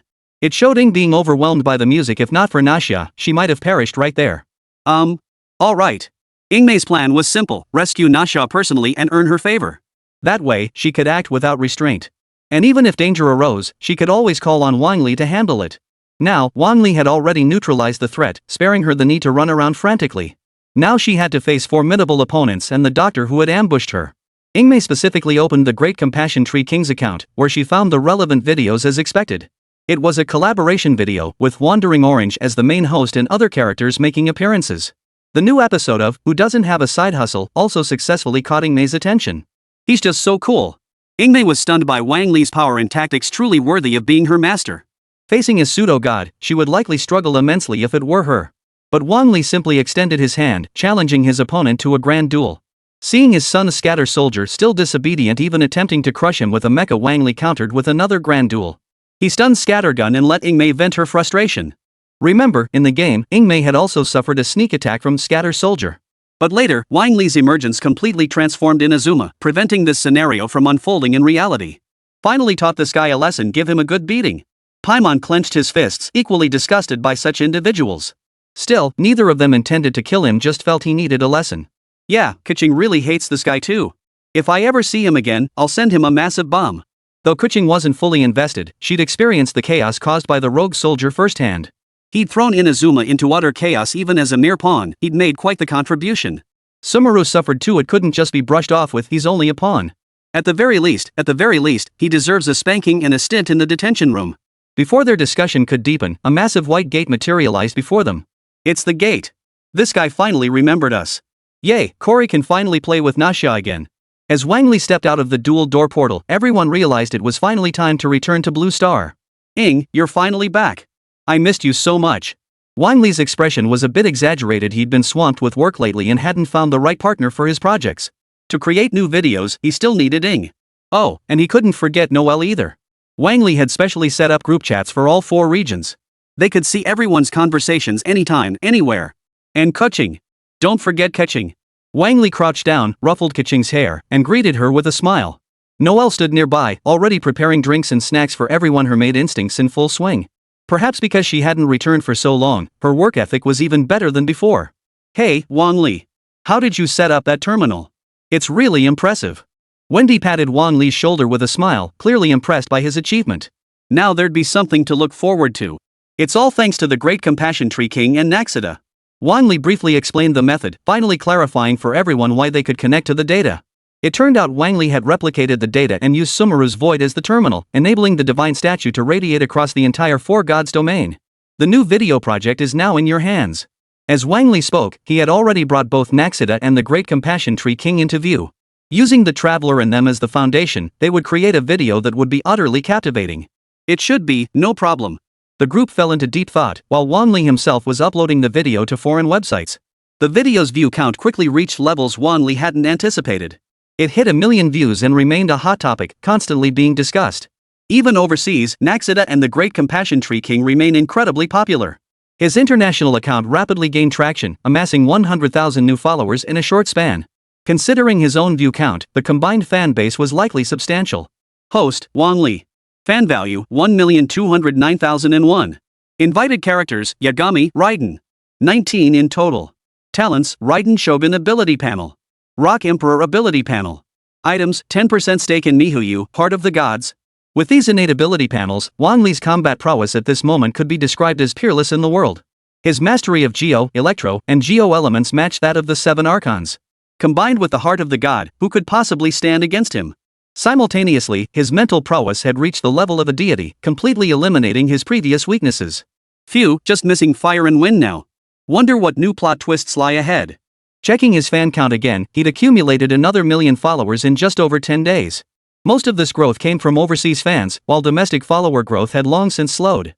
Unless he finds a way to break through again, it'll be tough to achieve significant growth. Time for a 10-pull wish this round. Regarding the issue of the Sumeru desertification, a suitable solution must be devised in conjunction with the system. Achieving a perfect match across all realms is highly improbable. Bloodline Enhancement Card, Bloodline of the Crimson King. Degenerated World Tree Seed, Plant Hybridization Machine. The former boosts combat power, while the latter is what Wang Li cares about most right now. The Degenerated World Tree Seed should possess the ability to stabilize desertification. If planted atop an oasis, it could benefit the surrounding ecosystem. The plant hybridizer might fuse drought-resistant and heat-tolerant plants from Blue Star with Sumeru flora, such as tamarisk, jujube, prickly pear, and so on. Chapter 132, Naxida's live-streamed cuteness. After Wang Li stepped out of the room, bringing the machine and purchasing some drought-resistant plants, he intended to see what Naxida and the others had been up to during his absence. Upon entering the room, he witnessed a shocking scene. The adorable Naxiata, dressed in a cat-eared and tailed outfit, blushed shyly as she let herself be played with. Her soft little feet were dusty, but that was unavoidable. Meanwhile, Noelle and Ingmei were dressing the Great Compassion Tree King. Her fair, supple skin was faintly visible, her curvaceous, pert behind half exposed. "Hurry up and let me see it, stop hiding it like that," said Ingmei, drooling.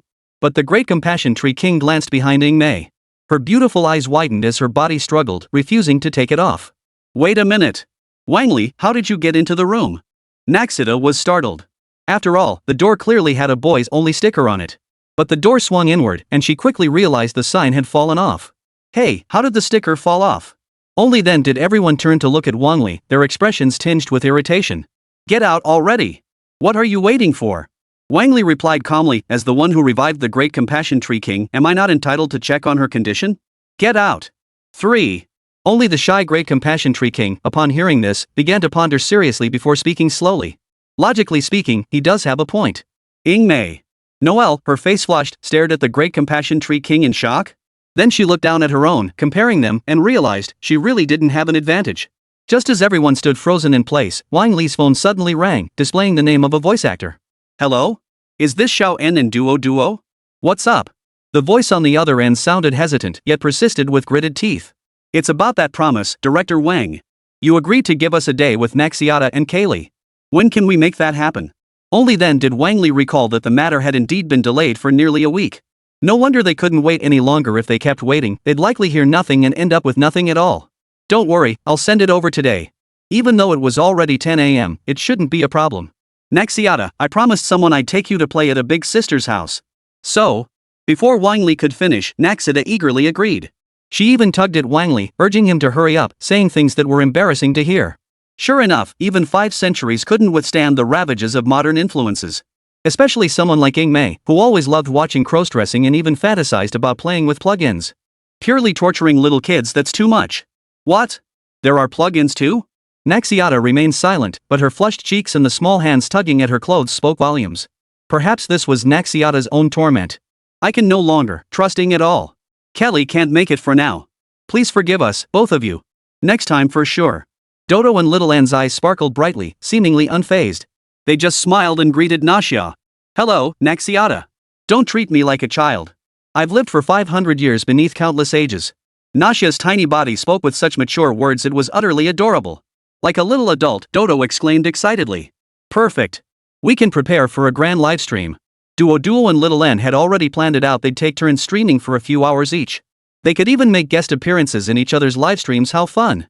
Plus, with Naxida's power as the little lucky grass king, a 10-pull wish should definitely yield some good loot. All this makes for great livestream content. Wang Li watched Naxida being led away, smiling as he waved goodbye. Though this slowed down the filming schedule, it ensured she wouldn't get hooked on plugins. It also attracted a wave of fans, boosting fan points while increasing the account's visibility. Not long after, Wang Li returned home to find the Great Compassion Tree King already dressed in bridal attire. He paced the living room, a flower pot in hand. As elemental energy slowly infused into it, the white blossoms within the pot fully bloomed. These flowers are quite fitting this time. Wait, Great Compassion Tree King, I need your help with something. Wang Li led her back to his room and showed the machine to the Great Compassion Tree King. The mission to combat the desertification of Sumeru required the aid of both the Great Compassion Tree King and Naxida. The machine before them aimed to rapidly cultivate saplings, but simply waiting would take far too long.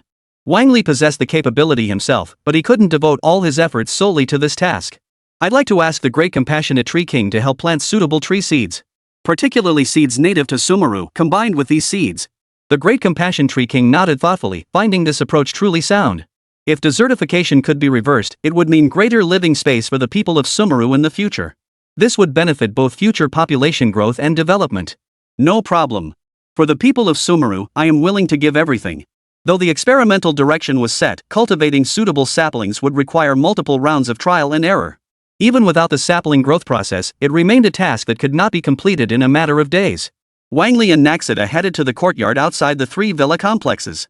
They erected a large canopy where they researched plant fusion techniques. The Great Compassion Tree King held nothing back, directly imparting knowledge to grant Wang Li the expertise of a professional scholar.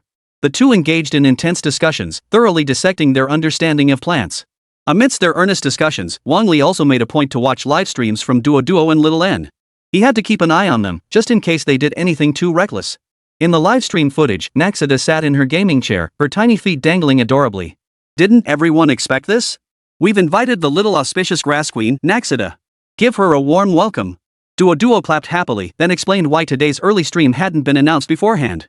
Well, earlier Xiaoen and I were doing a company raffle, and we just happened to win a day of gaming with Naxiata. To balance the schedule, we decided to stagger our broadcasts. Even though the stream was moved up, Duo was still thrilled because Naxita was here. So, might Naxita share some lines from the Sumeru storyline?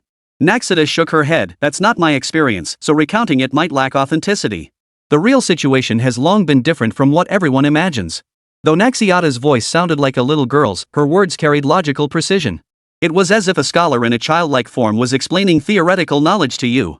The sorrows of the past are now behind us. It's a pleasure to meet you all. The comments exploded with excitement, while those unaware were reminded that watching Wang Li's videos would explain everything. Returning just in time to hear such words absolutely perfect. Chapter 133, What? The Crimson King's Treasure.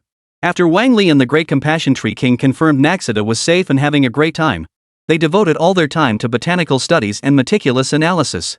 Apart from the quicksand area lacking suitable plants, we should have found matches for everything else. Inside the greenhouse, Lei Dianying crossed her legs, her sensual red lips exhaling moist warmth. Her lonely gaze drifted toward the greenhouse, eyes brimming with deep affection. But, it had been days since they'd slept together, and the irresistible sensation was beginning to fade from memory. She stood up, determined to do something, at least not let things stay this way. After becoming boyfriend and girlfriend, how should a man be judged if he fails to fulfill his obligations? Observing the audience, Lei Dianying resolved to address this judgment herself. The early autumn heat remained oppressive, and Wang Li could only find relief by leaning on the divine heart beside him. Occasionally, a stifling breeze swept through the saplings, ruffling the skirt of the Great Compassion Tree. The sandal's rhythmic tapping on the soil produced a soft rustling sound, echoing gently in Wang Li's ears. Seeing her radiant smile, holding the intact sapling in her hands, even her sand-covered hands seemed to glow with golden radiance. It was breathtakingly beautiful. Wang Li found himself utterly transfixed by that smile, radiant beneath the refracted light of the greenhouse. Like a mysterious veil, it held an irresistible allure. Wang Li, need a hand? Outside the greenhouse, a graceful figure approached. Hearing that familiar voice, Wang Li snapped back to reality. Thankfully, there was no misunderstanding this time, and he didn't have to worry about getting caught. Wang Li reached out and opened the greenhouse door, releasing a wave of scorching heat. While Lei Dianying remained unaffected, the doll reacted. Hey, why is it so hot in there? She asked, her face flushing. Wang Li briefly explained the greenhouse's conditions, finally dispelling her doubts. I see. Based on my knowledge of plants, cultivation usually takes a long time. Laying Film knew very well that, apart from the divine cherry tree, the growth of any other plant required time. Don't worry. The Great Compassion Tree King can catalyze plant growth. And I'm helping too, working to develop plants that can withstand drought and high temperatures. Lei Yingying lowered her head thoughtfully before asking, so, how's your research progressing? Almost there. The only thing lacking is sufficient water. In the early stages they need to be even more drought resistant. But Wang Li knew full well that at this rate, plant growth would be painfully slow. The final result would likely be mostly stunted plants, achieving only basic coverage. While that would be satisfactory, Wang Li didn't want to see only short plants. That would require rainfall within a certain time frame. What about your earlier idea hiring someone with the eye of God? Lei Dianying asked. No, it's nowhere near enough.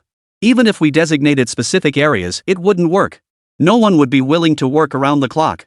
Wang Li sighed helplessly. There was actually a better solution, but it was far too exhausting to implement. I'll work with you, Lei Yingning proposed. You summon dark clouds with lightning, and I'll handle the rainfall. At that moment, Wang Li snapped his head up. It seemed like a brilliant idea. If each of us controlled half the sky's dark clouds, the rain that gathered wouldn't be too little. And if it rained at night, even more moisture would be retained. Great idea. With this plan, the nearly 8 hours of intensive testing would be sufficient. The remaining task was to have the machine automatically mass-produce seeds and spread them across the desertified regions of Sumeru. Equally astonishing was the Great Compassion Tree King. How had he not considered the powers of the other 7 deities? Well, truthfully, the Great Compassion Tree King didn't wish to rely on other deities. It wouldn't be beneficial for either Sumeru or the other deities. Each deity had their own domain and their own followers. If the people within their own domains began to worship other deities, it would be a blow to their authority. This is one reason the 7 gods have always adhered to the principle of not appearing within each other's domains, and even if they did, they would refrain from using their powers. Rest assured, we will credit all the achievements of this journey to Sumeru to Naxxida. Lei Dianying did this both as an act of reparation and for the sake of the adorable Naxxida. Her little feet dangling and swaying back and forth, truly irresistibly adorable. Wang Li understood her true purpose the moment he saw the hopeful look in Lei Dianying's eyes. Indeed, Naxxida was a character beloved by all ages. Beside them, the Great Compassion Tree King lowered his head. After a moment's hesitation, he chose to agree. Since I no longer wish to return, and you too have the ability to help Naxxida, I'll leave it to you all. After settling the matter, Wang Li returned to his room and retrieved the enhancement card in Bloodline. The Crimson King currently possessed 2 possible attributes, and Wang Li still couldn't determine which one. The first possibility, based on the sand dunes, suggested he might be an earth elemental demon god. If that were true, then the element Wang Li most desperately needed to complete would remain unattainable. The other possibility, and the most likely one, was that he was an incarnation of the sun, meaning a fire elemental. Numerous hints within the Genshin Impact game supported this theory, and Wang Li himself leaned toward this interpretation. Most of the Red King's palace is adorned with Amon slogans, and in mythology, Amon is the sun god. This implies the Crimson King's Archon is named Amon, belonging to the fire element among the 7 elements. Is this the moment of truth? Wang Li approached this with a gambler's mindset, his primary goal being to enhance his own mastery of the 7 elements. Achieving balance is the ultimate goal, though it's a bit troublesome. At the very least, he could strengthen his already weak fire and ice elements, and now was his chance. After fusing the bloodline of the Scarlet King, Wang Li drew out an enhancement card. Bloodline of the Crimson King Amon. Upgraded to Crimson King Amon panel. Fire element mastery 100%. His hunch had been confirmed, and Wang Li's mood instantly lifted. Only wind and ice remained unmet. Both fell short of the required mastery level, while all others had been achieved. In fact, due to the Qilin bloodline, the ice element wasn't too low either. But the wind element? Nothing. The gap was significantly wider. Phew, I'll find another opportunity later. Wang Li didn't believe he was without options, especially considering the subsequent plot developments. A demon god associated with the wind element would undoubtedly appear, allowing him to compensate for his current weakness. As for the difference between the 7 gods and the demon gods, it was essentially the same, merely a matter of varying levels of power. Wang Li pulled out his phone and dialed a number. Hey, Ingmei? Got time soon? Want to swing by Sumeru? On the other end of the line, Ingmei lay comfortably in her room, engrossed in her tablet. Though her income from the little video site barely covered her expenses, she owned every gadget imaginable. She never expected Wang Li to suddenly ask her to go to Sumeru. Hold on, I've barely explored Mondstadt so far, and Liyue's exploration progress is still minimal. I haven't even been to Inazuma yet, and you want me to go straight to Sumeru? Ingmei was this close to blurting out, "Are you out of your mind? Don't worry. That disobedient brat from the collapsed nation? I've already taught him a proper lesson." Of course Ing knew, but she still wanted to take things slowly. This was too fast. I just want to take it step by step. Give me some time. Wang Li sighed helplessly. His plan to have Ingmei handle the issues left by the Crimson King had just fallen apart. Reality proved far more unpredictable than any game. Looks like the Crimson King's treasure will have to be mine alone. What? The Crimson King's treasure? Chapter 134, 1 gold draw, 10 full life pulls. Ingmei, who had been disinterested moments ago, instantly perked up. She pushed herself up with her pale hands, rolled off the bed, and scampered out of the room. She ran toward Wang Li, her steps light and cheerful, like a lark. There's actually such a thing? Ingmei knew about the Crimson King's treasure, though she understood the game world differed from reality. All that untouchable gold and silver would be her future fortune. We have to go right now. Though finding her brother was crucial, Ingmei had learned through the game that among these deities, there was no trace of her brother. At best, they held traces he might have left behind. Only the Abyss Palace offered something tangible. A deep abyss apostle remained there. But none of this was what she truly desired. Instead, it was this world itself. There are plenty of fun games and delicious food, and you can even play games while lounging at home. The only downside is that money is tight, preventing a more fulfilling quality of life. Acquiring the Crimson King's treasure means a life free from worries about food and clothing, along with a higher standard of living. No more worrying about not being able to afford things on Blue Star. Right. We're all set and ready to go. But first, we must complete the mission and resolve the pollution issue. Wang Li issued the directive to Ingmei. Failure to complete it would block access to subsequent missions. These requirements simply didn't exist in the real Teyvat continent. But since Wang Li needed her to complete the mission, he had no choice but to set these conditions. Otherwise, he would have taken all the gold coins himself long ago. Why would he leave any for Ingmei? Don't worry, I won't let you down. Ingmei declared as power slowly surged from her body. The element of fire had awakened. Now, all she needed was the grass element to complete the feat of awakening all 7 elements.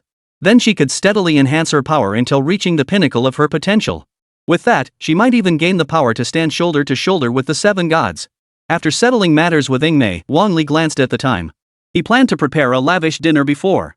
It was time to return Naxida. Inside the live stream room, everyone was in an uproar, with comments flooding the screen. Even the rarely seen Duo and Xiaoan were flustered and overwhelmed by the spectacle. Guided by the comments, Naxida had summoned grass elements to form a swing, rocking back and forth on it. Right there, in front of the entire live stream audience. The stream, already at the peak of Billy's popularity, saw its audience explode. Holy, Naxia really is swinging on a grass element swing. Did I get cement in my eyes or something? What are you guys talking about? This is clearly just special effects. As the audience erupted in wild commentary, the truth unfolded on screen. Duo reached out to touch Naxiata's hand holding the elemental rope, but only felt her small hand. She exclaimed in surprise, "Huh? Why can't I touch Naxiata's swing? Let me try." Xiaoan tried as well, but couldn't touch the elemental rope on Naxia either. Naxida jumped down from above and explained in simple terms. It's simple. None of you possess the divine eye, so you can't sense elemental power. To sense the elements, you need a strong spirit and a dream. It's like the dreams everyone has. In those dreams, everyone's goal is the same. Her explanation was straightforward. When one's will is strong enough to catch the attention of the gods, they naturally gain the vessel to master the elements, the eye of the gods. Naxida also possessed the ability to be watched over by the gods, yet she had never truly found anyone worthy of her attention on Blue Star. So, that's how it is. Duo nodded earnestly, having previously dismissed such concepts as mere intimidation. After all, the true Genshin world didn't exist. Everything was an illusion. Xiaoan remained deeply convinced, having heard Lin Su recount this story himself. As the stream host back then, she'd experienced it firsthand. Could it possibly be false? Actually, I think the love for Genshin characters is also a kind of obsession in dream. She wanted to try freeloading an eye of the goddess, but Naxia wouldn't fall for it. I'm sorry, but your sincerity is only temporary. It won't earn you an eye of the goddess. Xiaoan felt a bit disappointed, but it was understandable. At least in this era, players who stick to just one character, true main DPS devotees, are genuinely rare. Only a select few would harbor such feelings. Perhaps someone among the stream viewers might be chosen by the gods. Hold fast to your goals and dreams. Believe in yourself. Naxia crossed her hands in prayer, green sparks flickering around her. Right before the camera, a half-withered flower gradually bloomed, bursting with new life. The potted plant next to her is blooming. Hope it's not just a fleeting moment. Hold on, can we do the audience giveaway now? I trust the gods' luck. Soon after the chat and showcase segments concluded, the audience's character lottery commenced. This draw featured the Wanderer, the unrenamed version of Guobang. Right here, just click on it. Naxia nodded and tapped one of the pink orbs. It's fine. Just a single pull to pad the pool, Duo reassured her. But then an unexpected scene unfolded. A dazzling golden light shot down at incredible speed. The Wanderer was pulled directly from the pool. Wow, what incredible luck! Dodo exclaimed in shock. Little N chimed in from the side, and it hit on the very first pull without any wish-ups. Immediately after, a 10-pull wish was made. As another golden light shone, the entire crowd erupted. Oh ho! That's insane luck! I want to pull too. Xiaoan, you have to pull for me next time. While everyone was still basking in the excitement of the golden glow, another golden surprise appeared. Naxia had already opened each reward one by one. The first was ordinary, the second was the golden legendary Wanderer Guobang. Then the third was ordinary again, but the fourth was another golden legendary, the Wanderer. Everyone present was stunned. Then the gold kept coming one after another. By the end, she had exactly 6 copies of the same character, Wanderer Guobang. Combined with the earlier pulls, she achieved full ascension. She had maxed out the character using only 11 pink orbs. What are the odds of that? It's rarer than winning the lottery, something I've never seen before. Previously, the best anyone had ever seen was a double gold pull and a 10-pull streak. This time, they witnessed a 6 gold pull and a 10-pull streak. Every viewer in the livestream was stunned. No one ever imagined witnessing such a scene. This is an official account, not some hack cheat tool. Next came the viewers' frenzied donations and pleas for Naxia to make a wish for everyone. Let me pull first. I want to feel that overflowing luck too. Draw for me, Captain. I'm cursed with bad luck after 100 pulls. Before their wishes could be fulfilled, Wang Li's phone call arrived. Duo answered the call, glanced at the time, and confirmed it was already past 9 p.m. Naxida's family said it's time for her to go to bed, so Xiao En didn't hesitate. Picking up Naxiata, he addressed the group. Tonight's livestream is wrapping up for now. We've got work to do tomorrow. Bye. Some sighed regretfully, but there was nothing to be done. The child needed her sleep. Chapter 135, The Degenerating World Tree. Originally, 1 pull for gold, 10 pulls for max luck was just everyone's hope who knew it would actually come true. Players who already adored Naxia now practically worshipped her. From now on, every time they pulled, they'd burn incense and purify themselves, praying for their desired character before pulling. Perhaps fueled by this faith, a continuous stream of power flowed into Naxia's body. Despite being in her vulnerable phase, she experienced a noticeable growth. That slight increase in power was remarkably noticeable among the gods, as if a new switch had been activated. Zheng Li studied her intently before nodding and saying, "Though Blue Star lacks a god's heart, its faint elemental energy can still provide sustenance. Moreover, compared to our previous videos, burning incense and making offerings can yield greater enhancement." Lei Yingying and the Great Compassion Tree King nodded in agreement. This convergence of power served as vital assistance to the deities. It would allow her to swiftly pass through the initial growth phase. Overall, it was all beneficial. They should stay on Blue Star a while longer. But now wasn't the time for such discussions. First, she needed a good night's sleep. Then, the next morning, they must make a trip to Sumeru. Wang Li had already been there earlier. Calculating the time difference, around 5 a.m. would be dusk in Sumeru. This timing is perfect for planting the trees and then inducing rain. Through simple absorption and growth, water gradually is needed. After a certain period, watering once a month should suffice. Even for large areas without water sources, sectional watering would only be needed every 2 weeks. The benefits for Sumeru and himself, however, were immense. This time, Wang Li sneaked into Lei Dianying's room, cradling her irresistibly delicate form as he lay down beside her. He exercised considerable restraint, knowing when to stop. Pressed against her delicate skin, inhaling the scent of bellflowers, the superconducting reaction intensified. By dawn, he had already fallen asleep, only to awaken with a long, luminous white leg draped across his waist. Lei Dianying slept soundly beside him, the peculiar scent lingering in the room. With Wang Li's gentle rocking, Lei Dianying soon awoke. In truth, she hadn't truly fallen asleep, she had merely immersed her consciousness in meditation and calm within the space. The sensations brought by the doll intensified her own wear and tear. She wanted to sink completely into sweetness, free from thought or concern. But this wasn't right.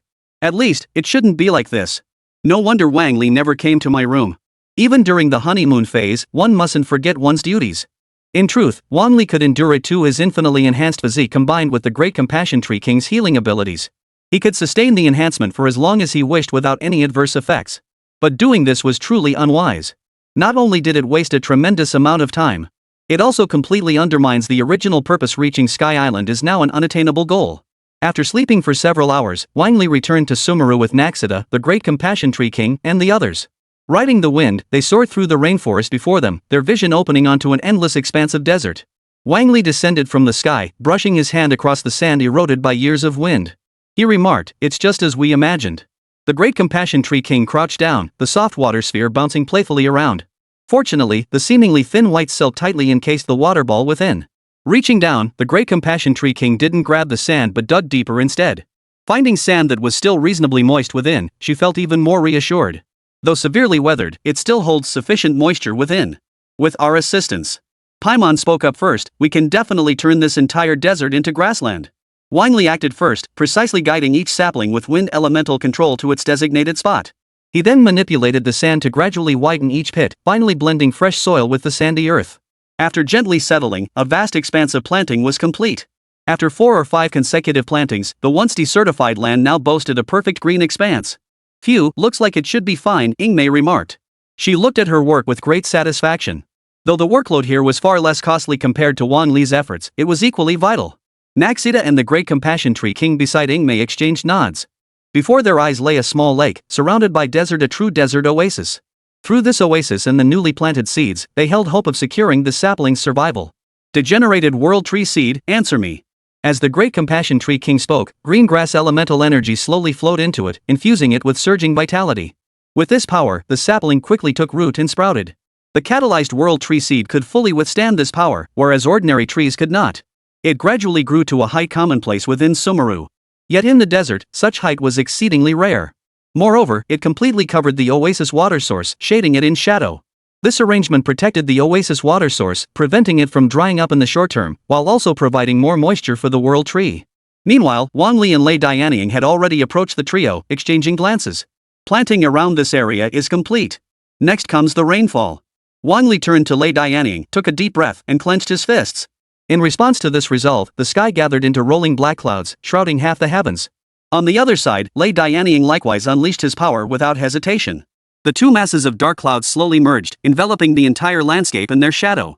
Though the convergence succeeded, Wang Li still required the power of water elements. He turned toward the direction of Sumeru behind him, drawing water currents to transform into steam. Only after the vapor was fully infused into the darkness did raindrops the size of beans begin to fall. The torrential white water, like a waterfall flowing backward, transformed into a downpour in the sky. Naxita watched in astonishment, finally grasping the true essence of divinity. Guardianship was their very nature, but why must it always be one-sided? If the seven gods supported each other and progressed together, wouldn't that be more beneficial for the continent of Teyvat? Just like this rain nourishing the earth while also infusing it with new life. Yet her thoughts were too naive. Faith itself was diverse. Who could predict the ultimate victor? The rain persisted from dusk until the sun dipped below the western horizon, ceasing only after nearly an hour. The saplings drenched by the rain resembled newborn children. When they grow tall, they will bring new changes to Sumeru. Mission to combat desertification in Sumeru completed. Reward obtained, the Crimson King's treasure. Wang Li? Wow, the Crimson King's treasure has appeared. Does that mean there's no need for Ring Mei to go anymore? Chapter 136, How to Make the Great Compassion Tree King Grow Overnight. Wang Li held back for a long time but still couldn't bring himself to speak. Honestly, having a part-timer was just too tempting. Wang Li really didn't want to waste his time. On the contrary, it was Ying, who needed to gather the 7 elements and enhance her strength, who truly required more training. The rest is up to you, Ying. Ying nodded, having long since prepared herself. Rest assured, for the Red King's treasure, I'll give it my all. Likewise, due to Kalai's magic scale disease, she naturally intended to take this dead domain mission seriously. For this reason, Ying was willing to invest extra time to complete the mission. Upon returning to Blue Star, Wang Li sought out Noel almost immediately. How are the latest videos coming along? Wang Li inquired. Noel pulled out the prepared videos and showed them to Wang Li. Among them was the method for the grass goddess to intensify and grow into the Great Compassion Tree King. It also featured the scene from Genshin Impact where the Great Compassion Tree King transformed into a small twig. The story of how the traveler used the small branch and a special potion to successfully obtain a Great Compassion Tree King. Both were incredibly interesting, with unique creativity and special effects. Meanwhile, both videos had already been successfully uploaded to the backend.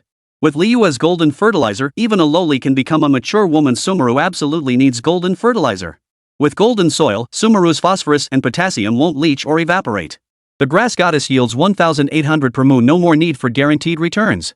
How can you farm without golden soil? How fascinating. The grass goddess was planted in the soil using Liu as golden clods. In just one day, it grew to such a magnificent size. Everyone who's seen it raves about it, combining Liu as golden fertilizer to create such an entertaining video. And the performances by Ying Mei and Paimon inside are truly admirable. This deserves a perfect score. Bilibili gave it high praise, with views soaring past 1 million. Achieving 1 million views on the sluggish Bilibili platform is quite an outstanding accomplishment. Next up is, Naxita's husband teaches you how to make the Great Compassion Tree King grow overnight. Despite the provocative title, view counts remain consistently high. Without any traffic restrictions, the content truly shines. Some viewers even joked, is the creator related to Bilibili? He's the prince of getting content approved. Why do I feel a bit weighed down? Ying Mei rubbed her head, waking up with a groggy sway. Before her lay a silver-haired mature woman, nestled softly in her embrace. Her fair, slender arm rested across the older woman's chest as both held each other's soft curves. Ying Mei, what's going on?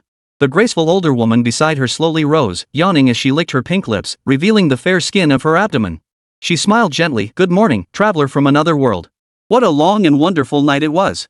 Thank you for letting me experience the taste of growing up overnight." Ying Mei looked bewildered and flustered. But you already. Wait a minute. She recalled yesterday's events. Paimon had poured a bottle of potion onto the sapling of the Great Compassion Tree King. After fermenting overnight, it had finally revived her. It was a bit hasty, but you should put this on first. Before the Great Compassion Tree King could respond, Nasha had already cheerfully entered the room. "Traveler, I've come to see you." Nasha's expression darkened, her voice growing low and ominous, sending a chill down Mei's spine. "Traveler, who's in your bed?" "Naxita, hear me out. Let me explain. I really didn't do anything." Yet the Great Compassionate Tree King, too, played his own little tricks, uttering words ripe for misunderstanding. "Traveler, you made me grow overnight. Shouldn't you take responsibility for me? Oomph. Naxida's delicate fists gradually hardened like stone. Finally, the helpless little firefly let out a wretched, agonized howl. Help me. The rest also share an inseparable bond with the Great Compassion Tree King and the Grass Goddess. Naxida and the Great Compassionate Tree King received overwhelmingly positive reviews. Even Wang Li's specially crafted scene where the emotional revival sequence played out after the line "Who doesn't have a side hustle?" was circulating wildly, even reaching the official MiHoYo channels. Players exclaimed, "Look at them, then look at you. Do you understand our hearts?" Wang Li felt MiYuYu handled it perfectly. Without these moments, where would the contrast come from? Since there are still so many videos out there, I guess I can relax a bit. Wang Li returned to Lei Dianying's room and completed the superconducting reaction. In Sumeru City, before a life-sized mirror at the Zubair Theater, a seductive red-haired figure swayed with the wind. It seemed to come alive, dancing joyfully in rhythm with her movements. A sweet smile added to her beauty, like a lotus untouched by dust. Every practice session was given her all, pouring her heart into conveying the emotion behind each movement. Watching Niru dance while savoring local delicacies, Ingmei felt her body and soul being healed. I never imagined that what seemed like a simple route in the game. It actually takes several days to complete the entire storyline. Paimon stood with her hands on her hips, her face flushed with anger. If Wang Li hadn't been nearby, she would have unleashed a furious tirade right in his face. And to top it all off, this phone can't even handle the heat, it's already overheating and crashing. That was the main reason Paimon was complaining. "Traveler, how did I do with this dance?" Nilu asked shyly, her head bowed. "This dance is absolutely beautiful. I love it." Ingmei stood up, gazing at Nilu, the most beautiful among the few remaining in Sumeru. A radiant smile spread across her face as her hands gently caressed her cheeks. "Hee, tonight I'll be counting on you, Nilu. Come sleep with me." Still looking bewildered, Nilu agreed, "Of course, no problem. You are the guest, after all." Though Ingmei hadn't pursued much of the main storyline, she was still Naxida's friend and held a respectable position. Most importantly, through a simple legendary quest, she had successfully become best friends with Nilu. Nilu had no guard up against Ingmei whatsoever, trusting her completely. This was exactly what Ingmei wanted to see. Finally, it was time for her to make her move. "Don't touch there, it tickles." Ingmei grew even more excited, her hands roaming freely over Nilu's body in search of vulnerabilities. The old Ing was so much better. Look at her now, picking up bad habits from others. Wang Li stood nearby, snapping photos of Ingmei and Nilu with his phone. Such a thrilling scene deserved to be carefully preserved. But Ingmei wasn't intimidated in the slightest. She stood up and declared, "Do you have any idea how I've been living these past few days? I'm practically exhausted, and I don't even have a phone to look at. If it weren't for Nilu keeping me company, I'd be bored out of my mind." He watched as Ingmei pulled out her phone, but no matter how she pressed the buttons, it remained unresponsive. Only then did Wang Li grasp what it must feel like for someone accustomed to a materially rich society to suddenly find themselves in an era without internet. What it would feel like. A day or two might be bearable, but it would be unbearable over the long haul. All right. Come back to Blue Star with me first. I have something important to attend to." Chapter 137, Cuddling Naxida's Tiny Feet. Upon returning to Blue Star, Wang Li brought Naxida and the soft, boneless Great Compassion Tree King with him. The three of them entered their private space together. Finally back. "Wang Li, hurry up and get me a new phone." Paimon impatiently held out her hand to Wang Li, eager for a brand new phone. Ever since learning the phone was broken, Wang Li had already purchased a brand new one, but it would take time. "It'll arrive tomorrow. Just wait a bit longer." After explaining, Paimon and Nasha walked over to the TV, grabbed controllers, and began their duel. "Watch me show you what a real gaming pro looks like," Paimon declared confidently. "All right." Nasha remained calm. Two characters clashed fiercely on the screen, parrying attacks, chaining combos, and charging up special moves. Amidst the game sounds, everyone present except for Ingmei and Wang Li seemed like gods. Wendy, wearing a beret, sat nearby, caressing the strings of her instrument like a musician who had performed countless times. The strings, framed by white stockings, appeared all the more sacred. Wang Li sat nearby, his gaze not on the strings or Wendy. He turned his head to watch Lei Dianying, kneeling on a cushion beside him, eating a cold cake. Her pert hips filled out the bellflower-patterned skirt, while her long legs were encased in deep purple stockings. Her calves curved with soft, sensual lines, smooth and delicate to the touch. Her face, as delicate as jade, possessed skin smooth and flawless, like a jade beauty carved from stone. I must say, that taste lingered long after, utterly irresistible. Despite 3 days of hard work, Wang Li felt not a hint of fatigue, and his body remained perfectly normal. Had it lasted any longer, problems would have inevitably arisen. Thankfully, it was just 3 non-stop days. At that moment, Zhong spoke, his voice steady and commanding. "I have gathered you all here today because I shall be stepping back from the forefront during this grand ceremony." Wait a moment, I recall the last time we performed the immortal summoning ceremony was back then, wasn't it? Though Wang Li's calculations of time between the Genshin world and Blue Star showed slight discrepancies, it couldn't possibly be that significant. How could another immortal summoning ceremony be needed in less than 2 months? Wang Li was utterly baffled, at a loss, questioning his very existence. Could it be I've lost my memory? Or did I go too far yesterday? Until even Venti joined in with confusion. I thought you already performed the divine ritual once this year? Zhong Li took a sip of tea and replied, that's correct, but Liyue has undergone significant changes recently, necessitating my personal involvement. At this point, Wang Li was wide awake. After all, he had played a part in Liyue's development. His expression grew serious once more as he waited for Zhong Li to continue. I intend to step back into obscurity during this divine invocation ceremony, disappearing from public view. Though surprised, everyone's expressions conveyed understanding. As Genshin Impact players, they were well acquainted with the main Liyue storyline, particularly the assassination attempt on the Emperor. Moreover, sealing the Archon and repelling the Batshi were events still fresh in their memories. Have you truly considered this? Asked the Great Compassion Tree King. Zhong Li remained humble and courteous as he replied slowly, of course. I am fully prepared. Since you're stepping down, let me take over for a few months. I'll just die again next time. Wang Li's half-joking words floated lightly through the air. But Zhong Li heard it clearly and it seemed like a rather good idea. If that's what you wish, then by all means. Zhong Li knew well that as the Rock Emperor, his true period of feigned death would occur during a ritual to summon spirits after Ingmei's arrival. The timing now was clearly different from the game. Forget it. While I'd love to try wielding absolute power, you hardly ever use it anyway. Besides, the traveler will be heading to Liyue during this period. Surprised to hear herself mentioned, Ingmei tilted her head in confusion. When did I say I was going to Liyue? Running around putting out fires? Despite his words, Wang Li retrieved the Crimson King's treasure from the system. Gold coins materialized one after another, swiftly transforming into a dazzling cascade that covered half the living room. Wow! That's so much Mora! Paimon exclaimed. Wang Li picked up a string of gemstone necklaces and chuckled, it's not just Mora, there are also many necklaces and gems. We can definitely sell these for a fortune. Ingmei couldn't sit still anymore. She had already cleared out the entire dead zone. She hadn't even made it to the Crimson King's palace to claim his treasure yet. Who knew it had been in Wang Li's hands all along, driving her to work so hard? What a despicable capitalist. So much Mora. Traveler, hurry up and take it, it's all yours. Paimon's eyes gleamed as he flew down, scooping up the Mora and stuffing it into his pockets. Well, getting the reward was fine, at least it wasn't a total loss. Ingmei followed suit, scooping up the coins too, though she didn't have nearly enough space to hold them all. Reality isn't a game, Mora isn't just numbers. This stuff is real. Wang Li immediately noticed her distress and said, in Liyue, there's an item called the Dust Song Jar. You can build rooms inside it, crafting your own living space. Storing items and tools becomes incredibly simple, perfect for you. Ingmei looked up, thought it over carefully, and decided to make a trip to Liyue. At the very least, she needed to obtain the Dust Song Pot before traveling, otherwise, lugging around all her belongings would be a hassle. Alright, I'll go. With that, she resumed collecting Mora, thoroughly enjoying the task.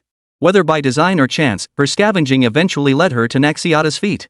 Reaching forward, she grabbed Naxiata's tiny foot, cupping it in her palm. The soft, delicate feel of her white foot, the smooth, tempting skin of her calf. Her calves were utterly irresistible. If those white, plump little feet could press against her face, it would be even better. Especially the tender flesh of her soles, which fit perfectly against his nose. With every breath, the scent of the grass goddess would be drawn into his body. The sensation was utterly intoxicating. At first, she only imagined it in her mind, but the more she thought about it, the less control she had over her body. She actually reached out to Naxiata, pressing those soft, delicate feet against her own cheek. Ingmei even felt that as her blood exchanged oxygen with her alveoli, would carry this oxygen, infused with the scent of the grass goddess, throughout her entire body. She truly wished to never part from Naxiata, to stay together forever. Ingmei couldn't bear to be apart from Naxiata. How could I possibly live without her? These thoughts swirled within Ingmei's heart, while Naxiata, taking the shape of a camera, peered into others' innermost thoughts. Her face instantly drained of color, fear gripping her heart. Even the playful smile on Ingmei's face before her now took on a different meaning. What seemed like affection was actually the joy of wanting to marry her so badly she couldn't stand it. Traveler, you should head to Liyue soon. It's getting late and I want to go to sleep. As she spoke, Naxia set down the controller and scampered over to Wang Li's side. She cautiously glanced at Ingmei, fearing she might do something even more outrageous. Her entire body had turned to stone. She was hated by Naxia. Why? Suddenly, she recalled Naxia's earlier gesture and expression, filled with regret. If only she hadn't thought about Naxiata. She should have focused instead on Eula, who made her breathless, and the enchanting Nilou. Though, they were all pretty much the same, weren't they? Chapter 138, Ingmei was just messing around. Ingmei regretted not having discerned Naxida's abilities sooner. Now she was stuck with the real deal, unable to return to the days of cuddling Naxida and taking advantage of her. Traveler, hurry over here. Naxida's face was deathly pale as she waited for Ingmei to sit beside her. Because just moments ago, while using her ability to observe people's hearts, she had uncovered even more terrifying truths. Compared to what she'd seen, Ingmei's little games were harmless and tolerable. Even that was merely foot-licking, but the thoughts of the others were utterly terrifying. Wang Li stood nearby, reading a restricted manga sent by a former group chat acquaintance. The story depicted a girl around Naxida's age being manipulated into bizarre situations. Worst of all, Wang Li imagined the characters as Nashide, leaving her shaken and terrified. Even the remaining individuals weren't exactly saints either. The Great Compassion Tree King yearned to embrace Naxiata, attempting to reshape himself to cherish himself, to mold himself into her form. Yet Paimon's thoughts beside him shook her even more. This little king of auspicious grass is useless, he can't even withstand the pollution from the world. In the end, it all comes down to Wang Li's resurrection. I just wonder where that power comes from. All 7 of the current worldly rulers are contemplating retirement. Are they planning to establish a new? Paimon flew beside her, and only the traveler could offer her a shred of warmth. The once dejected luminous sister perked up instantly. I thought she'd resist, but Naxida didn't put up a fight at all. Wait a minute, I get it now. She genuinely wants to come home with me. Ingmei immediately sat beneath Naxida, cradling her in her arms and kneading her thoroughly. Nashia protested with a whimper but didn't struggle to break free. Clearly, she was afraid that Paimon beside her would blurt out something like, "So it was you spying on me?" Get lost. Wang Li understood this too, his eyes narrowing slightly. After Nashia's expression changed when she used her ability, he already understood whose presence she had sensed. But none of that mattered. At most, it was just Paimon's personal opinion, holding no sway over him. So, Wang Li, do you still want to be the Rock King? Zhongli asked once more. Wang Li stared at the manga his good buddy Zhang Jianfa had sent. It was so captivating he couldn't tear himself away. Upon hearing Zhongli's words, he too fell into hesitation. Should he do it? It seemed like a truly weighty decision. I want to ask, wouldn't it be a huge waste of time? Zhongli paused for a moment before replying. Most of the work has been delegated to lower levels now. There aren't many tasks that truly require your involvement. Moreover, the current direction of development is closely related to you. Wang Li was taken aback that Zhongli had actually extended an invitation to him, despite his own hesitation. Honestly, whether I participate or not doesn't matter much, it's more about aligning with the plot. This remark struck a chord with Zhongli. He lowered his head, fingers pressed against his chin, deep in thought. You make a valid point. Lei Dianying sided with Wang Li and immediately declared with authority. We don't need your seat. If Wang Li wants it, I can easily place him above all others. Only then did Wang Li recall that Inazuma still needed his attention. Forget it. I still have matters to attend to in Inazuma. I don't have much time left. Alright. Zhongli's expression turned dejected. All arrangements were finalized, and an exact date was chosen. The day before the divine summoning ceremony, they would journey together, prepared to witness the fallen dragon incident. Along the way, they indulged in fine wine and cuisine at Crescent Pavilion, savoring Liyue's unique delights. That night, Naxiata felt as though Paimon was constantly flitting around her, casting shadows. After pondering for a while, she decided to confront Ingmei directly and resolve the issue once and for all. If she were alone in a room, she'd surely get a stern lecture from her. But with Ingmei, it was different. At least Paimon wouldn't attack without provocation. Hey, Nashia actually came over? Ingmei was playing a gymnastics game on her phone, stretching her body while enjoying the game. She looked at Nashia with surprise, not expecting her to be here. I want to sleep together. Nashia's voice made Ingmei's heart blossom, her eyes even forming little hearts. Really? You're really willing to let me? Nashide? I never said I'd marry you. Why are you getting so worked up? The next morning, Ingmei slowly got up to find Naxiata gone. Ingmei yawned as she stepped out of the room, only to see Naxida wearing an apron. She flipped the omelette in the pan with a wave of her wooden spatula. So she was cooking. Ingmei hadn't expected this kind of scene. Naxida beamed like a flower and said, "You're awake, traveler." To Ingmei, those words sounded like, "Wake up, darling." After they finished their toast and fried eggs, Naxiata insisted on taking her out to play. Ingmei felt torn, as she had plans to play games with a new friend she'd just met. She apologized. Well, I have plans with friends today. No way. I want you to come with me. Her cheeks puffed out, her ear piercings swaying back and forth. She was just too adorable. In the end, with no other choice, Ingmei slung her backpack over her shoulder and headed out with Naxida. Ingmei had her ID documents, having long since become a local resident of Blue Star. Together they went to the amusement park, rode the roller coaster, and ate delicious caramel pudding. Then, as the sun dipped below the horizon, they strolled along the shimmering beach, gazing up at the sky where a few cat-shaped clouds drifted by. It was so comfortable and pleasant, bringing a sense of peace. Ingmei was beginning to love this kind of life one she had never known before. I wish I could freeze time right here. Naxita asked in confusion. Time moves forward constantly. Why would you want to stop it right now? Because, you're here. Naxita's cheeks flushed crimson, heat spreading even to her ears. The warmth of his breath brushed against her ear as his voice whispered words that made her heart flutter. Look. Your ears seem all red. Is something wrong? And no, Naxita replied. But Ingmei wasn't about to let it go that easily. She reached out and hugged her. Let me take a good look. Such silky smooth ears. Let me taste them, The taste of Naxiata's ear was an irresistible temptation. Naxia began struggling wildly. Stop licking. My ears can't take it. You better let go of me, traveler. Nearby on the beach, a patrolling officer approached them step by step. What are you doing to that child? Ingmei?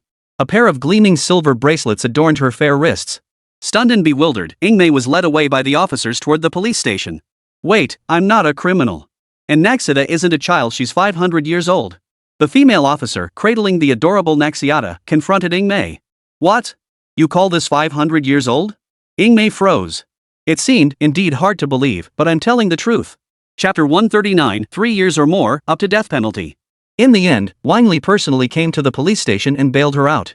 The female officer stated sternly, even if the perpetrator is female, assaulting a minor carries the same punishment, 3 years minimum, up to the death penalty. Looking at the post-95's female officer, Wang Li couldn't help but give her a thumbs up in admiration. Only Ingmei remained present, her head bowed and face flushed, unable to meet anyone's gaze. Naxita blinked her big eyes helplessly and said, It's all the traveler's fault for stirring up trouble. Wang Li chuckled. If the traveler didn't stir things up, they wouldn't be the traveler. By the next day, time had caught up, and they arrived in Liyue several days later. The group journeyed together to Liyue to attend the divine invocation ceremony, held over half a year early. Upon the jade pavilion, Ningguang swayed her slender waist and curvaceous hips beneath a sheer, flowing gown. She welcomed Wang Li and the others, awaiting the appearance of the white gates. Her smile graced her face as a voice of enchanting allure emerged from her crimson lips. Welcome back to Liyue, everyone. Wang Li stretched lazily, having not visited this place in quite some time. With the issues of Sumeru largely resolved, he could finally take a look at the storylines concerning Liyue. Ningguang, having visited the Blue Star, knew well that Zheng Li was none other than the Rock Emperor. And the Inazuma woman by Wang Li's side? She was no minor figure either, the Thunder God. She smiled and said, Everyone, please follow Ganyu to the Jade Capital Terrace. Leaving the Jade Pavilion, the group wandered through Liyue under Ganyu's guidance. Unlike ordinary spirit-inviting ceremonies, this one was held at night. This way, when His Majesty the Emperor of the Rock arrives, he can witness Liyue's transformation. Uniformly planned streetlights illuminated the entire street, even the terraced restaurants and tea-drinking pavilions. Every single lighting fixture was powered by electricity. Liyue was a sight to behold. I never imagined that in just over 10 days, Liyue would have completed the switch to electric lighting. Wang Li hadn't anticipated this at all, believing Liyue's current capabilities would require months to achieve such a feat. Ganyu smiled as she explained, That's all thanks to Wang Li's vision. Me? Wang Li looked puzzled. Indeed. The workers we recruited for the reform are all bearers of the God's Eye. It was only through the collective effort of everyone, coupled with Shinha, a disciple of the Immortal, stepping in, that the deployment could be completed so swiftly. It's a good plan. Back on the road surface, the cement pavement stretched in all directions, north, south, east, and west. The original marble base wasn't removed, instead, concrete was poured over it. This prevented future damage from heavy cargo traffic, rendering the surface unusable. Whether in her vision or her attention to detail, Ningguang truly possessed a unique insight. It's even better than I imagined. Soon, the group found themselves in a scene familiar from the main storyline of Genshin Impact. Before them stood the Jade Capital Terrace, arranged with orderly precision and an air of solemn grandeur. The white marble floor radiated a soft, soothing golden glow. Amidst the swirling incense smoke, a favorable state for Zheng Li was forming. Many people gathered around to make wishes, and the golden light they collectively generated slowly flowed toward a certain point in the sky. Wang Li, now a fully formed Archon-level being, could naturally perceive certain things. Some deities appeared indolent, yet their established images were deeply ingrained in the public consciousness, leaving their fundamental power unshaken. Please follow me. This is the Jade Capital Terrace, where the divine summoning ceremony is being prepared. Wang Li knew full well what would unfold next. Even Ganyu understood the impending events. Yet all shared an unspoken understanding, not uttering a single word. Zheng Li had already vanished from the group, his whereabouts unknown. Though Wang Li could not see the rising sun, the Jade Capital Terrace, facing the eastern sea, was undeniably a feng shui treasure spot. With mountains at its back and facing the rising sun, its waters flow to the sea, never to return. As Wang Li spoke these words, Ganyu beside him smiled and explained the origins of the Jade Capital Terrace. Its existence was truly unique, the result of careful selection by immortals. It was said that an amusing anecdote had even unfolded here. Once, when selecting this site for the immortal summoning ceremony, my master, the true lord of cloud retention and wind borrowing, had a heated argument with the former demon Lord Gongsi. They each insisted on preparing stronger defenses. They each held firm positions on the eastern and western sides of this mountain, neither willing to yield. Wang Li heard the story of true Lord Lian Jiefeng from Ganyu for the first time and found it quite intriguing. What happened next? After that, His Majesty the Emperor, upon seeing it, also deemed the location auspicious, backed by mountains and facing the sun. It also faces the ocean directly, allowing one to see everything happening in Liyue with perfect clarity. So, in the end, naturally, Gongsi prevailed. Listening to this tale was truly fascinating, like savoring a piece of history. Wang Li truly envied Zheng Li, surrounded by so many beauties, yet he never made a move. In contrast, he was far more direct, strike when the iron is hot. Of course, he wasn't like that perverted worst, he was just stubborn. Standing with Ganyu before the Jade Capital Terrace, he gazed calmly out over the entire Liyue, ablaze with lights. It had been ages since she'd last gazed upon Liyue's picturesque beauty. Most of the time spent here was dedicated to assisting the 7 stars of Liyue with their affairs. In the rush of daily tasks, an entire day had slipped by. Why do I feel like there's a kind of wearying atmosphere around you two here? Wouldn't it be more romantic with another candle? Behind her, Lei Yingming murmured these words, her voice growing icy. Dark clouds slowly gathered overhead, casting a menacing veil over Liyue. The rumbling thunder only added to the oppressive gloom. Cold sweat was already beating on Wang Li's back. Was I really that obvious? Is it? You just don't know Ganyu yet. Wang Li pulled out Ganyu's PV, quickly silencing Lei Dianying.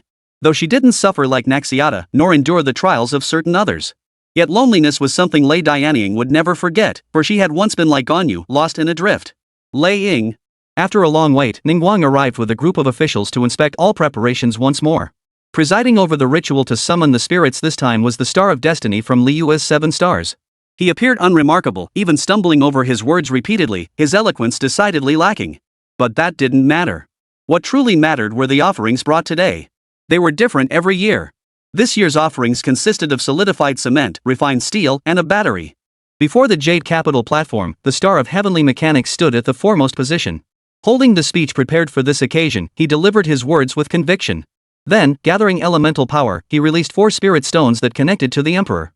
The golden spirit stone spun once, each embedding itself into its designated position, activating the ancient bell-shaped furnace sculpture. Dark clouds gathered overhead, thunder rumbled, and wind and rain poured down. Every drop that touched a person washed away their fatigue. It feels like galloping all night on horseback, then sleeping soundly for a whole day. Absolutely amazing. Could this be a miracle? I must come every year to let this divine rain purify my body and soul. I feel like I'm floating on air. This is pure bliss, someone exclaimed. Even Ganyu, standing nearby with every inch of her body drenched, showed not a trace of displeasure. Zheng Li, who was about to descend in a spiral. What's going on? I haven't even done anything yet. Could it be someone deliberately orchestrating this for me? Chapter 140, The Fall of the Rock Emperor. Zheng Li had already planned it out. Tonight, he would stage his own murder to look as convincing as possible. With the cover of night already in place, he shouldn't be discovered. Yet, floodlights suddenly appeared around the Jade Capital Terrace, blazing upward toward the sky. If not for the dark clouds obscuring the sky, his voice would have been completely exposed. This equipment Wang Li brought from Blue Star is incredibly effective. So effective that even Zheng Li found it somewhat unsettling, making it difficult to orchestrate an accident. Fortunately, Wang Li unleashed his power, obscuring the sky. The brilliant golden light released from the bell furnace pierced through heaven and earth. After churning through the dark cloud several times, Zheng Li began preparing his performance. In an instant, a thunderous boom echoed like scorched thunder. A dragon's roar, tinged with sorrow, echoed from within the dark clouds, reverberating across Liyue Harbor. Instantly, it captured the attention of everyone present. What's happening? Everyone on high alert. Monitor all suspicious movements. A golden true dragon plummeted from the sky, crashing heavily onto the ground. It smashed all the offerings on the Jade Capital platform to smithereens. All the spectators and dignitaries present recoiled in terror. How could such a thing happen so suddenly? The Rock King Emperor has been ambushed? How is this possible? As an eternal and immortal deity possessing unparalleled power, could he possibly be wounded? In that moment, some even saw their faith crumble. Did the Rock Emperor really fall? Why? No, this can't be happening. This can't be happening. Ganyu, feigning panic, strode forward to the forefront, intent on assessing the situation. Even Tiandi Star was stunned into stillness for several seconds by the impact. Ningguang, standing beside Wang Li, also paled and dashed toward the elevated platform. Both women arrived almost simultaneously, attempting to approach the dragon's body to assess his condition. Ningguang's qipao fluttered, revealing the smooth, snow-white curve of her thigh. Zhongli, feigning unconsciousness, stared in stunned silence. Whoa, what a treat, Zhongli thought. But this isn't what I came to see. Immediately after, Ningguang extended her hand and commanded the surrounding soldiers. Seal off Jade Capital Terrace. No one leaves. Under the command of Liu's 7 stars, the initially panicked soldiers sprang into action. Within mere minutes, every possible exit from the 100-meter-high platform was sealed off. The entire Jade Capital Terrace was sealed off airtight, not even a fly could escape. The murderer must be among us. Ningguang surveyed the panicked crowd, her mesmerizing crimson eyes sweeping over every face. Simultaneously, she contemplated how to deal with them. The crucial matter was determining how to prevent the fugitive from escaping. After meticulously sifting through the crowd, she swiftly sent the merchants of Liyue back. Finally, she paused before Wang Li, waving her fan with a radiant smile. This individual has rarely appeared in Liyue and is highly suspicious. Detain them for now. Me? That's right. Any objections to what I've said? Wang Li spread his hands helplessly. Of course he had no objections. But if you lock me up, getting me out won't be so simple. After a moment's hesitation, Ningguang smiled. I have my reasons. As one of Liyue's 7 stars, knowing about this beforehand meant the rest was merely a formality. Her sole task was to accelerate Liyue's development. Then, leveraging the dividends of that progress, she would amass as much wealth as possible to satisfy herself. Bringing Wang Li back was akin to bringing back the crystallization of an entire era's civilization. Even if the 2 worlds eventually reached parity in development, she could turn around and sell goods to the other side. Thus, we could still turn a profit by maximizing our earnings. Regardless of the reason, Wang Li was a crucial figure one they couldn't afford to abandon. At that moment, Lei Dianying, exuding a strong mature woman vibe, attempted to intervene, only to be stopped by Ganyu. General, this course of action is unwise. If you act now, you'll be branded a god-slaying villain and provoke conflict between the 2 nations. Lei Dianying finally lowered her hand from her ample chest, conceding to Ganyu's authority. Her desire to intervene stemmed not from fear for Wang Li's safety. It was more that this Liyue 7-star felt somewhat like a friend. That's why she'd instinctively reached for her blade to strike her down. Thankfully Ganyu pulled her back, otherwise, whether Ningguang would still be alive is anyone's guess. As for the youngest sister, Ingmei, she was currently pestering Ping Lao Lao for the dust song jar. Granny Ping chuckled, "You'll have to help me clean it up first before I can give it to you." Wang Li followed Ningguang back to the Jade Pavilion without much concern, casually plopping down on a nearby chair. He pulled out his phone to review today's video footage. Whether it was the effect of the fallen dragon or the audience's gasps of awe, it was fantastic. Mr. Wang Li, please take a look. Regarding the new power development, are there any areas worth improving? Ningguang pulled out a stack of documents and snatched Wang Li's phone. If you don't review and give feedback, don't expect to see your phone again. Wang Li indulged her whims, pulling a tablet from his pocket and resuming his viewing. Lately, things had been hectic, leaving him unable to finish watching many new anime series, a real headache. Fortunately, being confined now meant he could catch up. The time difference between Liyue and Blue Star made it perfect for binge watching. I'm talking to you. Please give me some kind of response. Don't ask me about these things anymore. I really can't answer them. Wang Li set down the tablet and stood up, holding the development draft for the charging device. Pointing to the blueprints, he spoke. Look at this. It's completely different from Blue Star technology now. It must be said, Ningguang was a real taskmaster, running workers in 24-hour shifts. While the compensation was decent, it felt a bit excessive. To turn Liyue into a city that never sleeps was pure waste. Electricity has many uses beyond mere illumination, Wang Li stated. Ningguang understood this well, but when labor was plentiful, was there any fault in letting people earn more? I understand, but I hope to provide Liyue with more electricity. Wang Li couldn't bring himself to criticize her. It was just a desire to monopolize the industry and sell electricity, after all. While the idea itself wasn't bad, it was utterly impossible.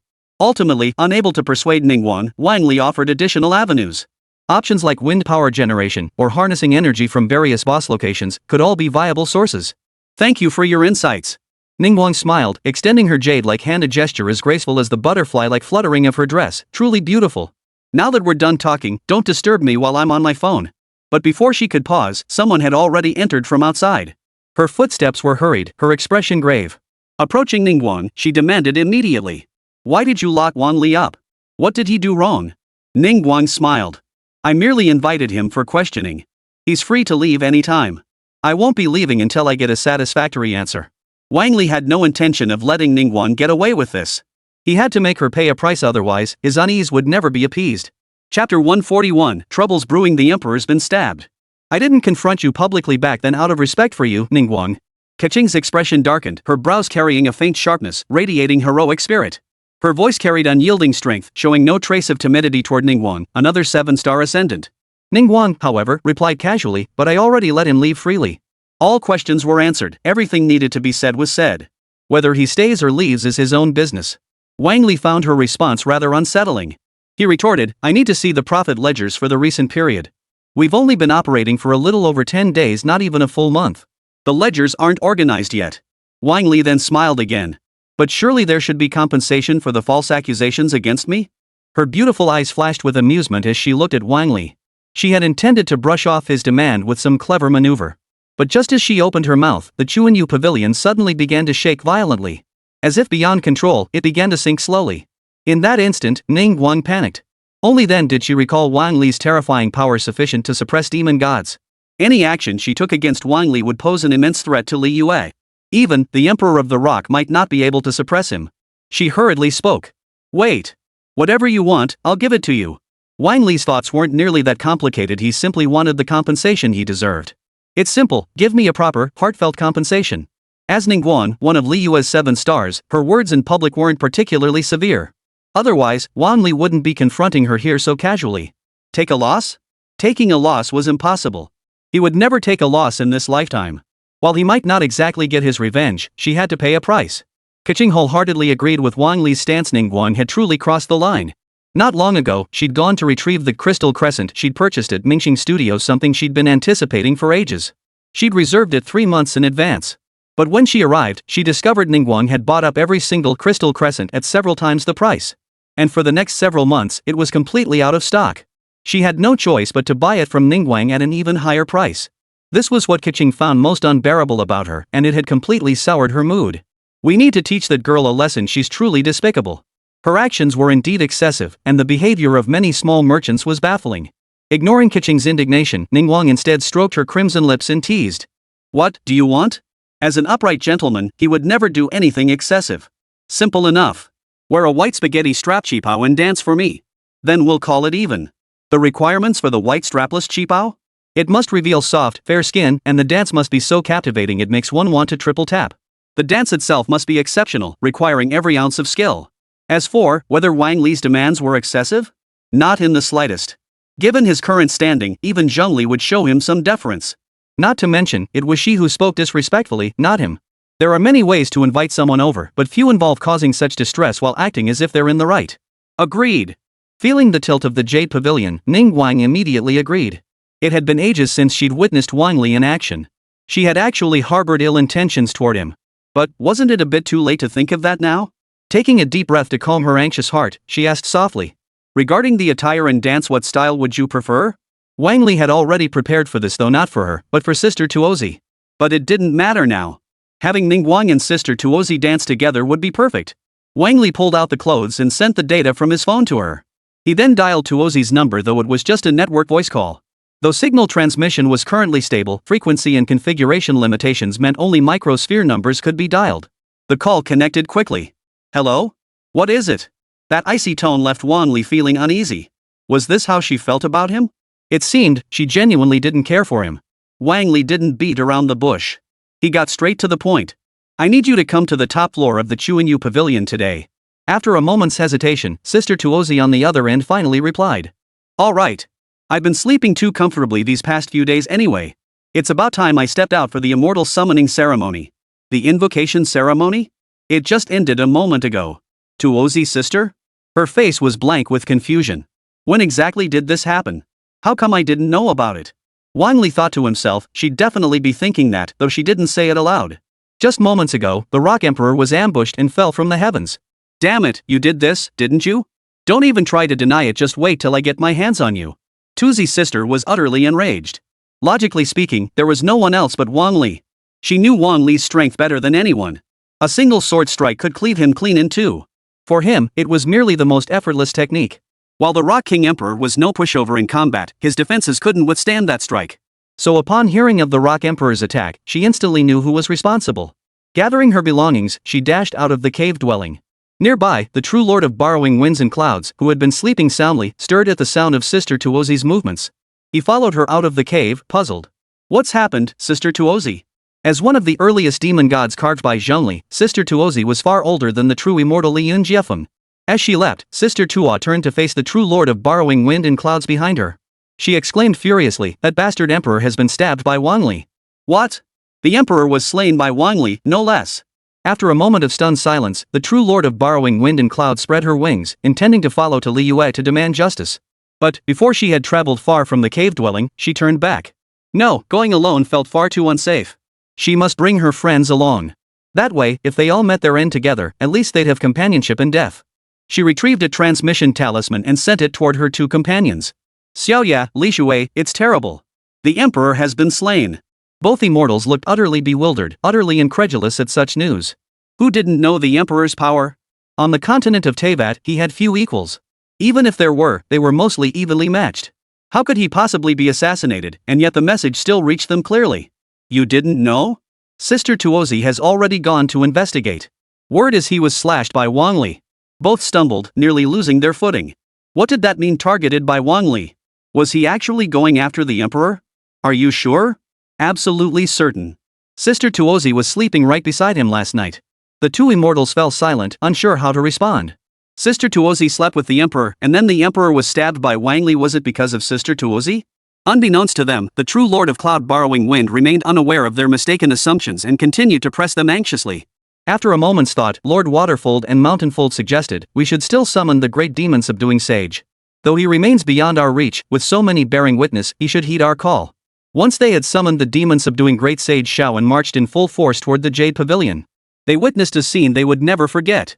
Two graceful figures swayed their waists at the center of the stage. Below them, Zhongli, Wang Li, and the others watched with rapt attention.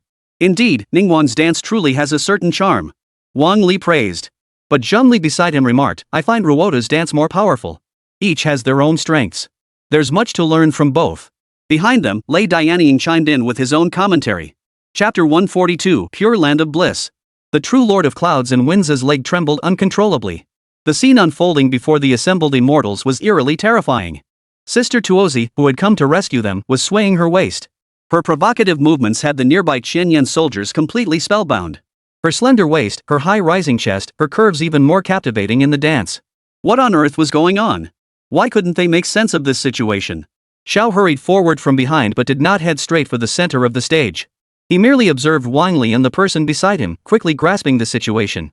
He stood silently behind them, joining in the silent admiration. "Great demon subduing sage, say something. What good does just staring do?" He remained silent, his gaze fixed on the clothes Zhongli wore. Unbeknownst to everyone else, Shao had already discerned crucial information from them. Once upon a time, before they set out together to battle a powerful demonic entity, my friend Minu, as the emperor, had specially prepared several garments. I still remember. A century passed, yet His Majesty still remembered that promise and wore it. Yet the immortals behind him, though they had shared life and death struggles with the emperor, had never experienced certain things. Like Lei Dianying and Lei Dianjin, they must always reserve a portion of their power. Only by ensuring this land was sufficiently protected could they depart for battle with peace of mind. "No talking. Just watch quietly," Shao said, arms crossed. The immortals behind him seemed to sense something amiss, and finally fell silent. After all, they owed the great demon subduing sage some respect. Without his lead, none dared speak. As the song ended, Sister Tuozi flushed crimson, glaring fiercely at Wang Li and Zhongli. What did these two think they were doing? "Hurry over after the dance, your longed for white liquor is waiting here." Tuozi's eyes lit up. Unlike drunks like Wendy, she didn't enjoy guzzling alcohol. Instead, she cherished the rich, grain-fermented aroma of baijiu. That flavor held a special quality, a lingering fragrance on the lips and teeth, carrying the unique aroma of grains. She hurried over to Wang Li, picked up a small wine glass nearby, and took a sip. The taste was utterly delightful. The spicy notes mingled with the grain's fragrance, and the subtle aftertaste left her feeling pleasantly intoxicated. But Sister Tuo didn't drink recklessly, she poured it slowly into the small cup. Her fierce demeanor from earlier had completely vanished. "I'll take this dance back and release it. It should get some great feedback." The Chinese version of Pure Land of Bliss already had solid modifications, with some dance segments reworked. The final product was bound to rack up millions of views. The question is how many white-haired fans it will draw into the Genshin fan creation community. Didn't they say the emperor got stabbed by Wang Li? How can he still be joking around here? Beside him, the cloud-borrowing wind immortal couldn't take it anymore, his bird-like beak chattering incessantly. Most were filled with indignation. Wang Li's cruelty and tyranny. Did he think this would make them submit? Impossible. The people of Liyue never yield, and as immortals, we certainly won't. Wang Li? Zhongli? Totzi's sister? Thunder movie? Thank goodness I never became the Rock King, these immortals would drive me mad. Wang Li sighed, then stood up to confront the others. I've never been the Rock King Emperor, and this has nothing to do with me. Say another word, and I'll sue you for defamation. Seeing Wang Li merely talking without acting, true Lord Lian Jiefeng grew even more spirited. Switching tactics to a mournful tone, he recounted their past with the Emperor and the contributions they'd made for Li Yue. And now, to end up like this. Enough. Zhongli listened to the words, his heart as still as a lake, devoid of any trace of shame. Yet the true Lord's impassioned speech drew the stares of those nearby who knew the truth, making him uncomfortable. These ancient tales are but fleeting clouds that have long since drifted away. Why bring them up again? The true Lord of borrowing wind and clouds was about to continue, but then she sensed that familiar feeling in silhouette. She suddenly experienced a peculiar illusion. You are. Indeed, but this form is named Zhongli, a name for wandering the mortal world, Zhongli replied. She finally understood why Sister Tuozi and Ningguang could dance to liven things up. It turned out the Emperor of the Rock had never truly vanished, he had merely assumed a new identity among mortals. I see. Then I shall take my leave. The true Lord of Clouds and Wind spoke, preparing to turn his bird form and depart. But before she could depart, Wang Li suddenly spoke up, urging her to stay. Since you're already here, why rush to leave? Is there something else, Mr. Wang Li? I deeply apologize for my earlier behavior. Her voice was already quite gentle, though her expression betrayed a hint of embarrassment. Mr. Zhongli, have you met Lu Yun? That title is rather long. Let's just call her Lu Yun from now on. Have you seen her like this before? Zhongli lowered his head, his fingers resting on his chin as he fell deep in thought. It seems. I have not. You haven't taken human form yet, have you? Is it appropriate to apologize without transforming? Wang Li had been anticipating this moment. After all, the Blue Star's official promotional team had released a preview PV. It featured Lu Yun's character design in his memory. She was quite beautiful. Lu Yun sought the aid of other immortals through the true Lord of Wind, but aside from the great demon subduing sage, the other two had already slipped away. They had only been summoned reluctantly. Seeing the Emperor was unharmed, they naturally returned. After all, they hadn't been the ones who had just clashed with Mr. Wang Li. What a bunch of treacherous scoundrels, they sure didn't stick around. In truth, the two had already begun cursing Lian Jiefeng Jinjuan. Could they not see through her motives? Their minds had long since made up their minds they certainly weren't going to follow her to their deaths. Alright, fine. As a beam of light enveloped her entire body, the figure of the true Lord borrowing wind from clouds gradually transformed. Soon, she materialized before them as a stunningly beautiful woman with an elegant, mature aura. Her glasses-wearing appearance struck a chord with Wang Li's deepest desires. Her graceful figure paired with her black and white streaked hair gave off the aura of a career woman or a stern teacher. Truly a worthy heir to the lineage. Your disciple Shin, he looks just like you. Lu Yun chuckled, not at all. She simply lived with me for many years, the environment shaped her. How about a dance? Well, I don't know how to dance. My expertise lies in mechanical devices. Hearing this, Wang Li's smile broadened. She was just as he'd imagined. If they were in school, he would be like a teacher, imparting new knowledge to the budding flowers of the future. Wang Li didn't press her on it, instead continuing their conversation over drinks. As the alcohol began to take effect, he uttered another classic line. I want to invite you to another world. Leaning on her slender arm, Lu Yun's cheeks flushed as she replied. Of course, no problem.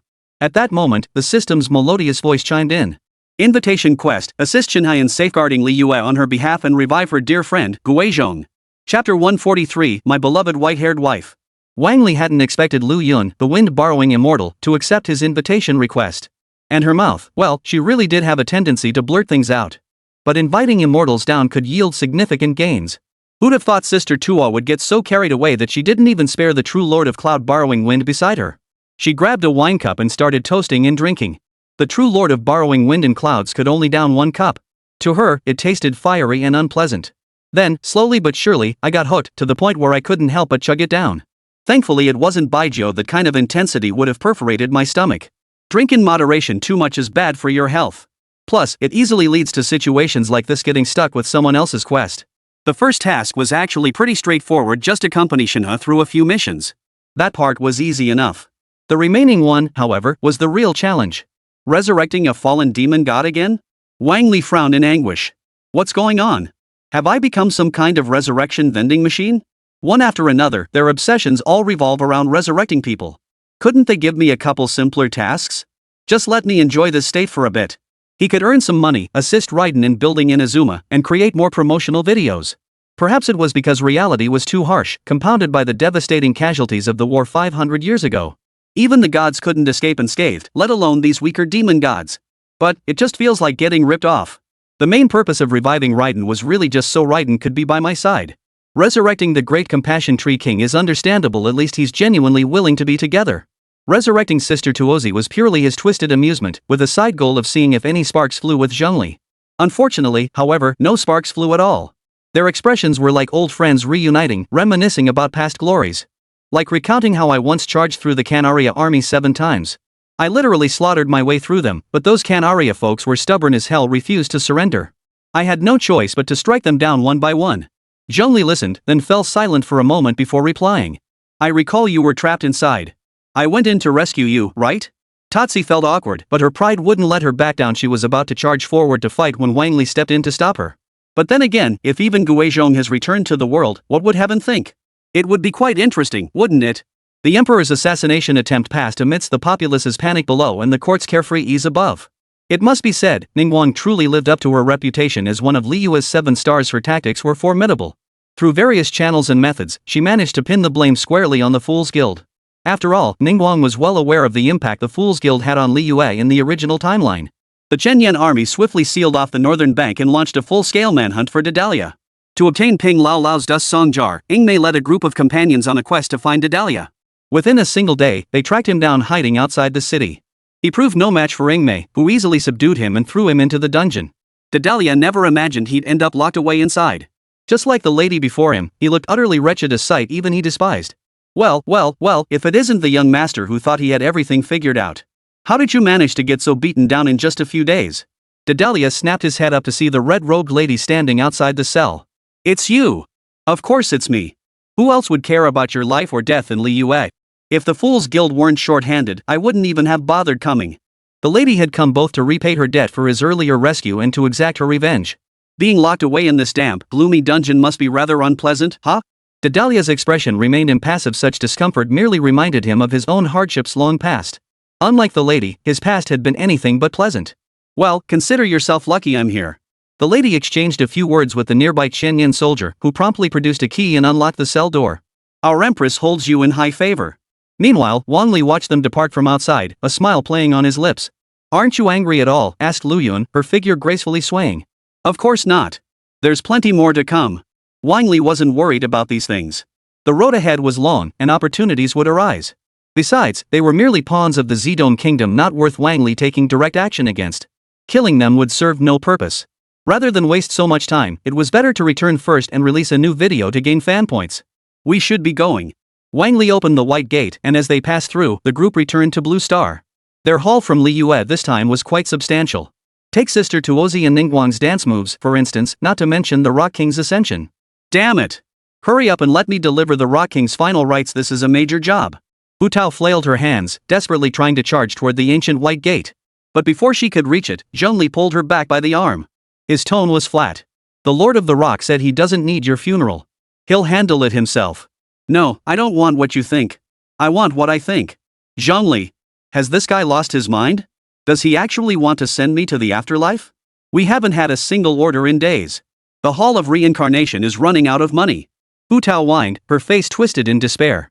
Zhongli replied calmly, then you could take on some side work. Are you out of your mind? You cover most of the Hall of Reincarnation's expenses. Wang Li clutched his head, muttering, I won't listen like a turtle reciting sutras. He made his way upstairs, not daring to pause for a single step. He feared getting dragged into this mess again if he listened any longer. Better to retreat to his room sooner. Ganyu had come along this time, but Wang Li had no intention of letting her work alone. Working together on the editing would be more efficient, since she was essentially a secretary by trade. It could almost be said that no matter who she teamed up with, Ganyu provided flawless assistance. But what mattered most was that Wang Li's aura made her even more eager to work together. Your scent smells even better than before. Really? Wang Li bent down to sniff his armpit. There wasn't any strange body odor, was there? It's not body odor. It's a familiar aura, like being near my master. But it's not exactly the same. It's very comforting. It might be because the bloodline he had cultivated earlier had enhanced the Qilin power within him. Wang Li merely smiled at this and said, since you like it, then cooperate well for the video. Ganyu nodded emphatically, beaming with delight. The video was quickly completed and uploaded online. Over a day later, 2 videos from Genshin Impact dropped like bombshells. They jolted many players awake from their latest Lantern Rite game trance.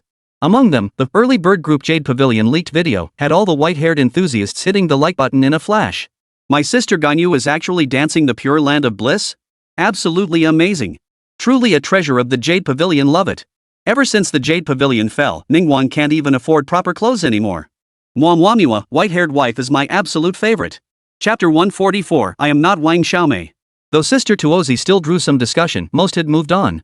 After all, if even the collapse of a nation can make it into the gacha pool, what's so surprising about the Dragon King's human form being feminized? It's perfectly normal. Using this as a reason to stand firm, constantly suppressing certain people's arguments. Besides, whether Sister Tuozi is in the gacha pool or not, she's still just a fan-made character. As for Ningguang's dance, more and more people are watching it and truly appreciating it. Favorite Ogura, truly worthy of guidance from the wandering orange, rich and generous. Magical girl Madoka, desire springs from the heart, I follow my heart's lead. Call me yellow hair, too bad Wang Xiaomei isn't here, feels like something's missing. Even so, everyone's enthusiasm remains high, with many performing triple taps. Wang Li felt deeply gratified upon reading the feedback.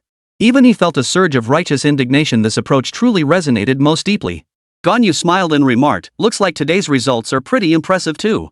Indeed, and we owe much of that to Ganyu's assistance. After saying this, Wang Li stood up and addressed Ganyu, let's go for a walk. It's getting a bit stuffy staying cooped up in here. Ganyu readily agreed and followed Wang Li out the door. The two chatted freely, with Wang Li initiating most topics and Ganyu sharing her thoughts. The viewers' enthusiasm for the livestream was high, and Wang Li had ample time to inquire about Shinhee. Along the way, he continued to guide Ganyu, seeking opportunities for himself. You must be exhausted lately in Liyue, handling all that power plant business. Ganyu nodded and explained, Ningguang's perspective differs from the other 7 stars. I can't say it's perfect, but it could lead Liyue to prosperity. It's just... Her beautiful eyes fluttered as she recalled Ningguang's words, filled with unwavering confidence in bringing electricity to all of Liyue. Yet this vision wasn't the end goal. Her sights were set on Mondstadt and Sumeru. In both those places, she planned to build more power plants, thus gaining complete control over the livelihoods of several nations and increasing her funds. Wang Li understood, of course, that Ningguang's vision was overly commercialized, affecting Liyue as a whole. Ever since their return, Wang Li had noticed Ganyu's deep confusion. Though she had slept well and fully recovered physically, her confusion remained. There's no need to worry. Since she's set her mind on it, let her proceed. She'll give it up once she sees the drawbacks. Wang Li didn't believe electricity was universally needed across all regions. Take Sumeru, for instance, they'd always relied on the heart of the goddess to connect everyone's hearts without needing electricity. As for Inazuma, needless to say Wang Li would personally visit there later. That leaves only Mondstadt, but that doesn't mean they necessarily need it. Perhaps, you're right.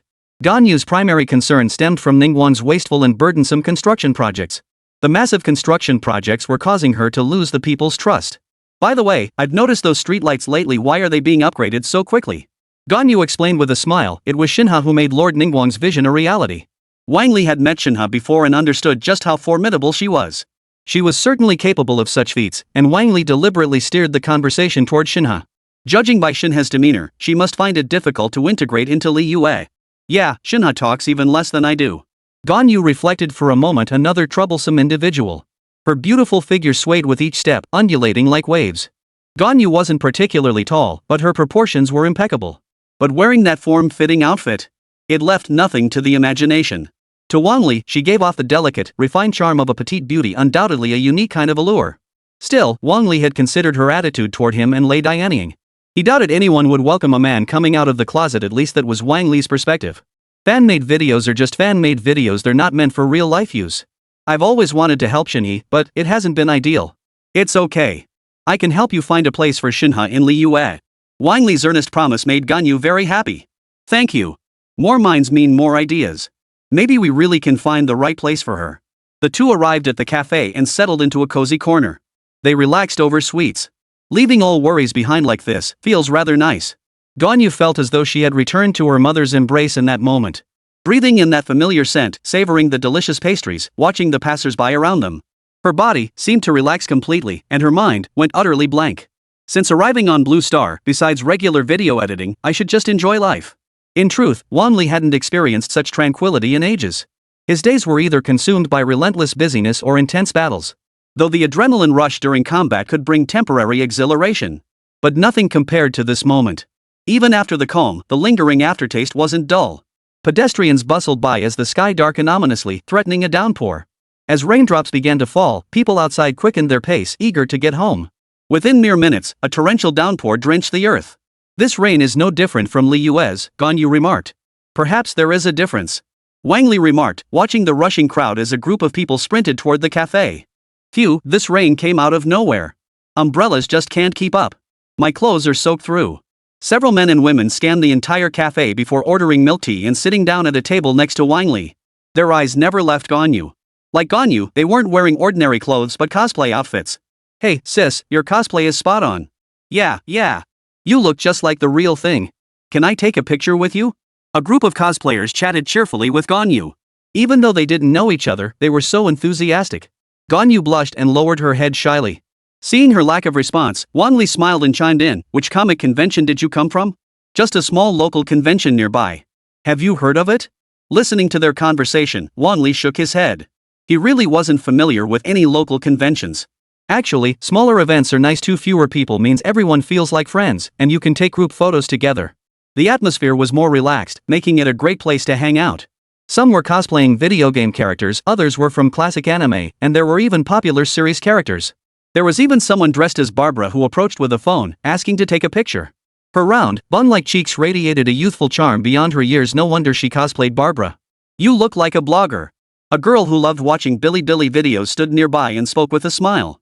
Ganyu naturally seized the chance to promote herself. Of course. I am not Wang Xiaomei is my account name. Everyone searched for it and quickly found the account with a whopping million followers. I am not Wang Xiaomei. It really is her. She looks exactly like her videos. I knew it couldn't be just beauty filters. We're so lucky. Chapter 145, Master, stop talking, you're embarrassing me. Soon, even passersby found Ganyu's account and videos on their own little platforms. Comparing them side by side, they were indeed identical. To everyone's surprise, within minutes, over a dozen people had gathered. It felt like Ganyu was about to hold a fan meeting. Many begged for autographs or just a quick word. Wang Li watched her interact with the fans, noticing the faint smile tugging at the corners of her mouth despite her flustered state. Compared to someone like him who avoided trouble, she clearly relished this kind of attention. Once the rain gradually subsided under Wang Li's control, Ganyu followed him out of the cafe. Ganyu is just too adorable like this. If I had a girlfriend like that, I'd gladly live 10 years less. I wonder if that handsome guy by her side saved the entire world in a past life. While he might not have literally saved the entire world, he had certainly provided substantial aid to people across several regions.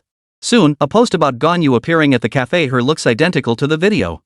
Alongside it, a post about Ganyu's suspected boyfriend appeared on Bilibili and Weibo's trending topics. Ganyu, already a highly popular character driving massive traffic. Remember when Hu Tao was recognized and streamed a few times? Her shop became a must-visit pilgrimage site for all fans. Though Hu Tao was rarely seen, visitors could obtain her blessed talismans. This revenue stream finally compensated for the recent losses incurred by the emperor, bringing a slight uptick to the shop's fortunes. Domestic fans were in an uproar. Ganyu actually has a boyfriend. Adding to the excitement, the game's storyline had just reached the Lantern Festival event. Though Ganyu's appearances are infrequent, she holds her place within the narrative. Almost every fan glared angrily at the photo showing Wang Li and Ganyu sitting across from each other in a cafe. Dig deep, everyone. Let's expose this person together. She must have been forced into it. Look at that helpless expression. My beloved Ganyu, how could I live without you? A chorus of wails erupted. Some wept bitterly, others seemed driven to crime, and many felt the world crumbling around them. Wang Li saw it too, shaking his head helplessly. There was nothing he could do about this. Could such a thing even be explained? It simply couldn't be. The door burst open violently. A stunningly curvaceous woman stood there, arms crossed over her chest, her beautiful eyes now as cold as ice. Look at this. What has the public opinion outside become? Lei Dianying was furious. She was the legitimate one, yet someone had beaten her to the punch. If it weren't for the fact that she'd been proven wrong after her earlier suspicions, she would have drawn her sword right then and there. Calm down, Ing. Wang Li sighed and began explaining earnestly to Lei Yingfilm. Think about your popularity, you're nearing 3 million followers now, right? Add in the short video platforms, just think how many people adore you.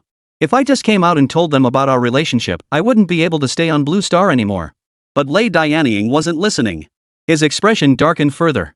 Oh, so you're saying it's my fault that you and Ganyu got exposed? She needed to live on Blue Star. If rumors about her surfaced, what would she do? Seeing this, Wang Li frantically searched for words, desperate to make her understand the danger of explaining. Listen to me. If anyone finds out, we'll be stuck in Inazuma forever. No one will deliver food to you anymore, they'll get blocked at the door and won't even come in. And forget about desserts, all the good things in life would turn into hell. No sooner had Wang Li finished speaking than a new video surfaced online, its title chillingly explicit. Identity confirmed and home address located. See? This can't keep escalating. I can't even imagine the consequences if our affair gets out. Lei Yingying finally calmed down and began seriously considering the situation. So, what's your plan? First, I'll go to Liyue to completing Mei's training and tasks, then head to Inazuma to be with you. Wang Li's plan was straightforward. Disappearing was his only option now. Otherwise, everything in our future would be ruined. As for the food he'd bought, he'd have his friends deliver it. And it would be better to temporarily leave the capital for some obscure third-rate city where no one knew him. Before Wang Li could prepare to leave, Xiaopozen sent another text message. It read, regarding an invitation to a certain TV program, would Wang Li and others be interested? Wang Li politely declined for now, reasoning that participating later wouldn't hurt. It seems like we could send Yingmei instead. She has Blue Star citizenship anyway. The incident had been brewing for quite some time. Despite pressure from Bilibili and Mihuyu, who sent messages to numerous platforms. Even short video platforms had begun swiftly blocking leaked footage. Wang Li held no stake in the short video platform, but the show inviting him was backed by its funding. After Wang Li agreed to participate, any rational party would choose to suppress the controversy. Besides, Wang Li himself hadn't done anything wrong, and some people were sending him well wishes. It was merely a few overzealous haters who went wild. Yet people kept discussing ways to block Wang Li's entrance. After staking out the location for an entire day, not a single person was spotted. Even with high-definition cameras and drones, no one was detected. He's not here? This is strange. It shouldn't be like this. Liyue, Mount Ozong. Birds chirped among the mountain flowers. After the royal guard escorted Lei Dianying and the others back to their homes, following Ganyu's suggestion, he brought Yingmei to this place. I must say, Liyue's environment is quite different from Sumeru. Paimon exclaimed excitedly. Everything around them resembled a fairyland: lakes, caves, and clouds that seemed close enough to touch. Ganyu, are you certain Shinhai is inside here? Wang Li reached out to pat Ganyu's head, his hand lingering as he asked. Ganyu merely blushed, her body tingling with an inexplicable sensation, though she offered no resistance to the touch. She replied, she should be here. If not, we can ask the teacher. Long time no see. Have you come here seeking your master? Ganyu and Wang Li turned toward the voice to see a woman with snow-white hair, sapphire eyes, and a crimson cord tied around her waist. She glided toward them with an elegant, cat-like gait. Her jade-like face remained serene, devoid of joy or sorrow, like ice that had never melted over 1,000 years. It's been a long time, Shinha. Ganyu murmured softly. Shinha nodded in return, occasionally striking alluring poses. Like just now, with every step she took, the cloud-patterned shoulder ornaments before her swayed irresistibly. Simply splendid. Ganyu found nothing amiss in this. Immortals ought to be thus, drinking only sweet dew, eating only the finest grains. Merging with heaven and earth, wearing more clothing only hindered their connection to the cosmos. Particularly the back and face, these must remain uncovered. Only then could one truly merge with nature. Shinha, Amnam. Just then, the true Lord of Clouds and Wind emerged, delighted to see his cherished disciples all returned. However, his expression changed upon seeing Wang Li again. Lu Yun, couldn't you have appeared in human form? Looking up at your long neck is a bit painful, Wang Li teased. True Lord Lian Jiefeng fell silent for a moment before transforming into the appearance of a merry teacher. Framed by glasses, arms crossed over her chest, she inquired. Shinha, how have your recent days been in Liyue? Have you caused any trouble for your master? The sight of these two mature women standing together brought Wang Li double the delight. Seeing her stare blankly at him, Lu Yun Jiefeng Jinjuan knew immediately it hadn't gone well. Under normal circumstances, you'd say a word or two. Never mind, she sighed helplessly. You weren't always like this. Wait, I'll agree to anything you say, please don't continue, Shinhe hurriedly interjected. True to form, Lu Yun had her disciples wrapped around her finger with ease. But it was precisely because she constantly brought up embarrassing incidents that Ganyu and Shinhe developed social anxiety, wasn't it? Chapter 146, Methods for Integrating into Liyue. Yingmei couldn't help but chuckle at the scene. She then suggested to Lu Yun, the wind-borrowing immortal, since they're so afraid, why not let them follow me? There will be plenty of opportunities for practice, and it'll help improve their speaking skills. You? Master Li Yun Jiefeng pushed his glasses up, asking uncertainly. In Liyue, the legend of Yingmei was known only to Wan Li and a few others. Faced with what Yingmei had said, how could she not be concerned? Rest assured on that point. My dust songjar is quite spacious, there's no fear it won't hold everything. Wang Li approached behind Yingmei and promptly delivered a sharp backhand to her head. Yingmei clutched her head in pain as Wang Li forcibly pulled her back. Don't forget our promise. I'll help Shinhai integrate into Liyue, and you must come with me to the Blue Star. Lu Yun looked utterly bewildered. When had she ever made such a promise? After careful thought, she recalled it must have slipped out during a drunken mistake earlier. I suppose. I did say something like that. But, fine. Originally, Lu Yun had no intention of going along. It had been drunken nonsense, he hadn't truly meant to agree to anything. She considered refusing outright, then finding another way to send Shinha to Li Yue. But before she could voice this plan, Wang Li's piercing gaze silenced her. Actually, in my opinion, Shinha's path to truly integrating into Li Yue is quite straightforward. Wang Li already had a clever solution, boosting Li Yue's reputation points. Specifically, the often overlooked corner of Genshin Impact's interface, the unassuming quest board. This system functions similarly to a hiring system, listing tasks the city lacked time to handle or simpler assignments. These tasks were posted there, and Wang Li believed they were perfect. They offered a chance to interact with the people while boosting his own presence among them. After hearing Wang Li's proposal, Lu Yun adjusted his glasses and nodded thoughtfully. Your approach is indeed feasible. It has the potential to integrate Shinha into Li Yue. Upon returning to Li Yue together, Ingmei glanced at the quest and remarked with some exasperation. This quest is way too simple. Will something like this really be useful? Wang Li countered, of course it's useful. If she only chats with just the few of us, that would be the least useful thing. As he spoke, he accepted 3 tasks: Chan Chang wants to weave a wreath, Yen Xiao's ingredient requests, and Jerry's Mondstadt food memories. The required materials were straightforward: 3 flowers, 2 hams, and a bowl of cool breeze spicy meat sauce noodles. Shinhee couldn't help but feel unsettled upon seeing the tasks. They seemed far too simple. But when it came time to actually complete them, it wasn't so simple. The flowers the girl wanted were the pride of Li Yue Harbor. After the reforms, picking them freely was no longer permitted. As Shinha reached for the 3rd bloom, she was immediately stopped by a patrol. Hold on. Haven't you seen these are ornamental flowers? Picking them is prohibited. One of the guards, who had once stood at Li Yue Harbor's entrance, softened his tone the moment he noticed the person beside him. His tone softened instantly. Ah, it's your Royal Highness. These flowers truly cannot be picked. There is a place where you can pick them along the path leading up to the Jade Capital Terrace, right beside the stone steps. As he spoke, he plucked a flower from the cluster and offered it to Shinha. A child has been wanting some, they'll need 3. This one is for you. So they weren't unaware, they simply didn't want to break the rules. No wonder the bounty was 20,000 mora. Li Yue people are so wealthy. Paimon clutched her waist. A single meal cost her a few thousand mora, while this bounty alone could cover several of her meals. The second one seemed a bit more reliable, though still rather peculiar. Yan Xiao was the chef at Wangshu Inn. In the Li Yue of old, having Chu around would be dangerous. But, in today's Li Yue, Ningguang cleared the entire area to establish the power hub. The surrounding brightness was now several times greater than before, and the overall cost was roughly the same. That quest was posted months ago. It's pretty useless now. Yan Xiao glanced at Ganyu and agreed to take it, keeping his word. This young lady is a descendant of immortals. She'll be residing in Li Yue from now on. Should you encounter any monsters, you may seek her assistance.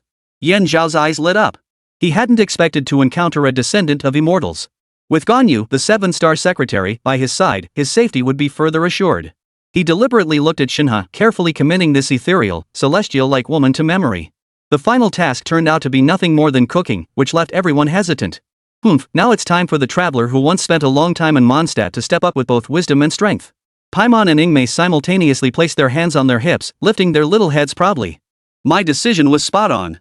Let's get started, Ing. Since everyone else had no shame, Wang Li could be shameless too, speaking with righteous indignation.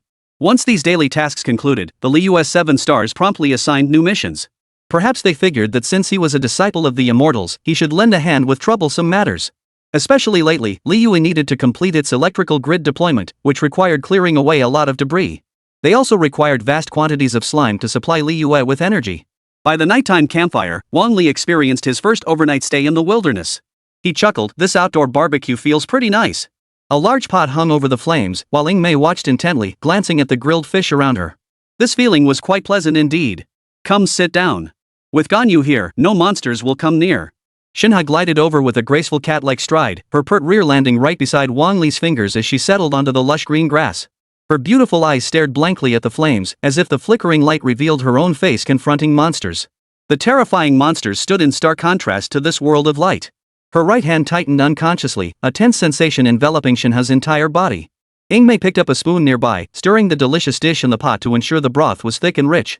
After ensuring no one was watching, Wang Li placed his hand on the pale thigh of the cross-legged figure. Through the black rubber, the warmth of that palm still transmitted its heat, pulling Shinhee back from her daze. Suddenly, beneath the crimson cord, a faint sensation stirred. Violent demonic energy surged skyward.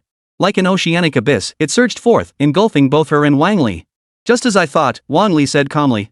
More accurately, it was a consciousness space bursting forth like the thunder god and the grass god, so powerful it pulled them in. Yet Wang Li felt no fear, for within him lay a treasure capable of countering such power.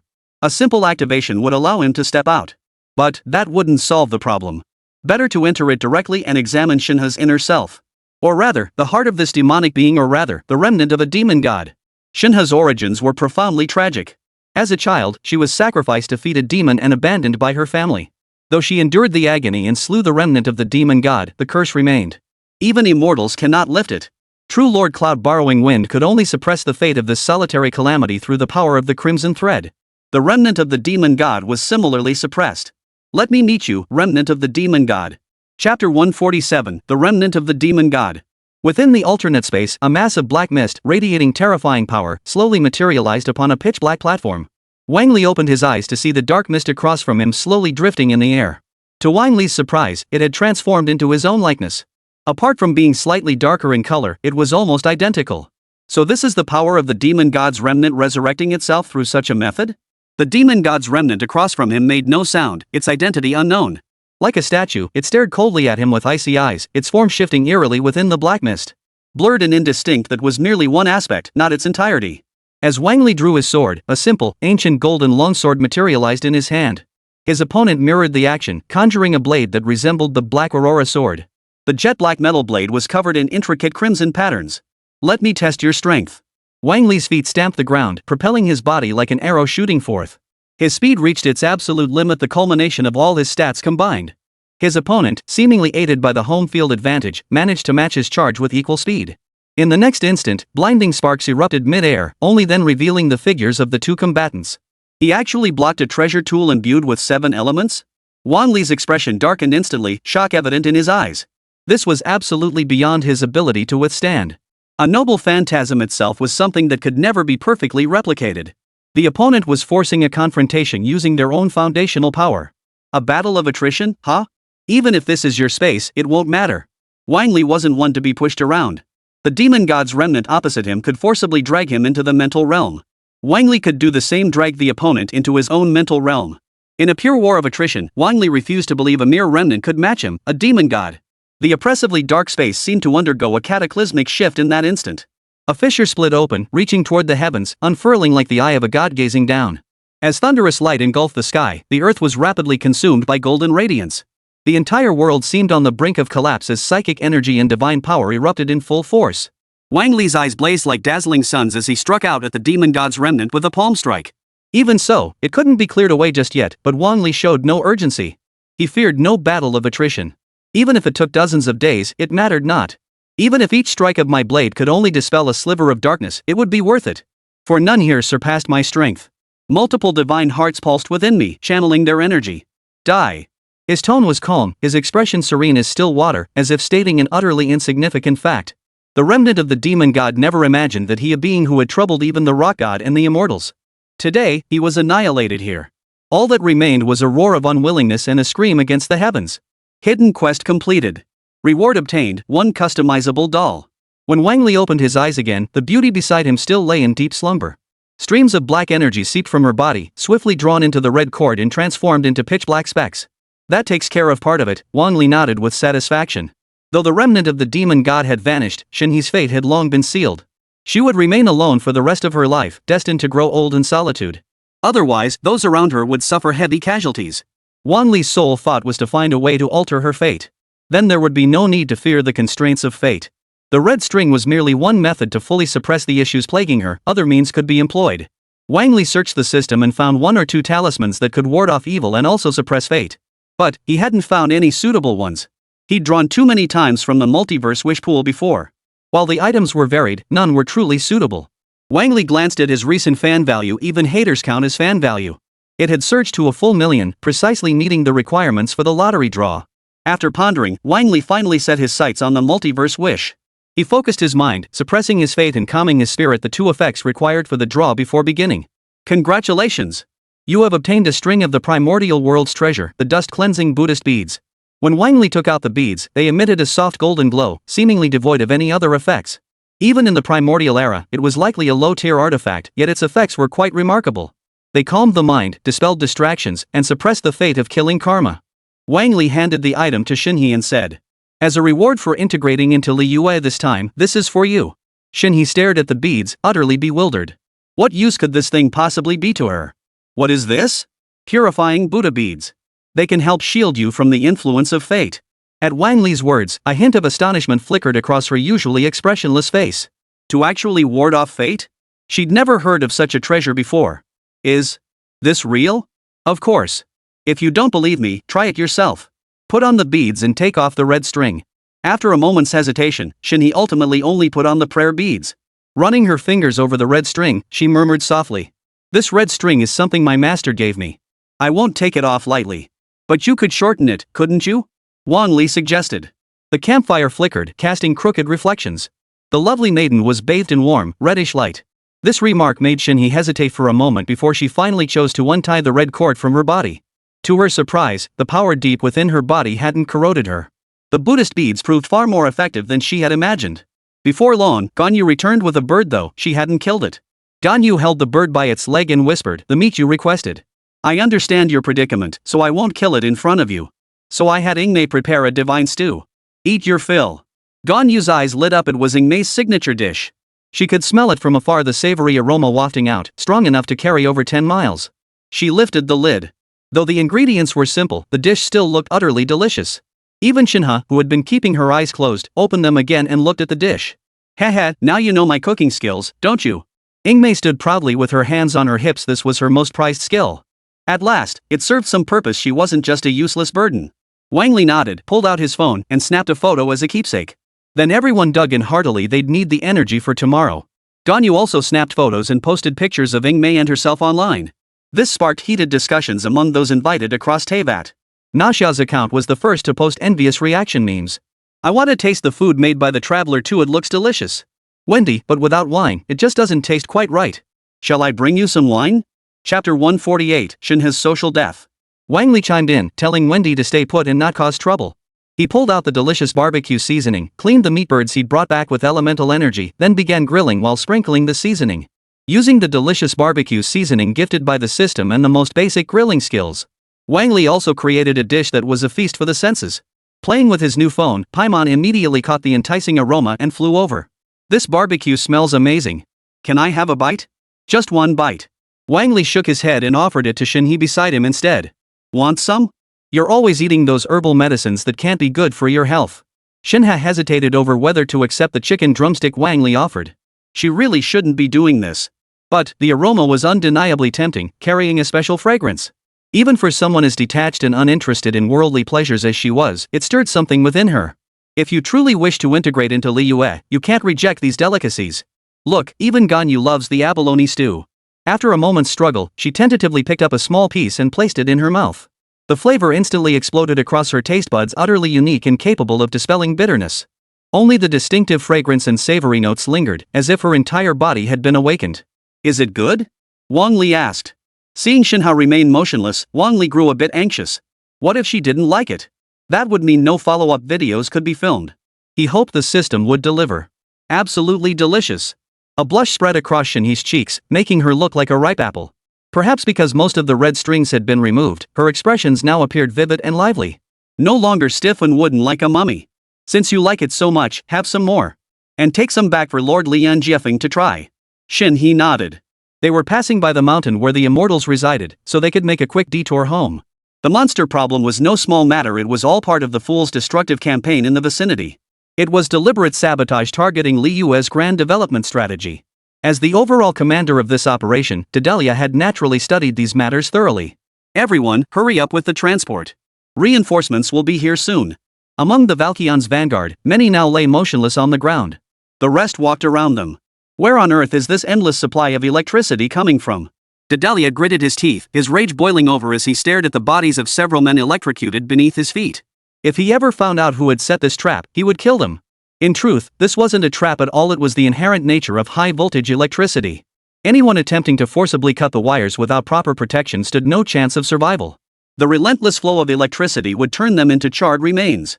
Had Dedelia not intervened in time to sever the cable, not even human remains would have been left behind. Now he understood. He'd used money to hire the treasure hunting gang. They could work together to dismantle the cable section by section, then secretly take it away for thorough study. The electrical system was entirely different from ordinary cement. Replicating it would be extremely troublesome and technically challenging.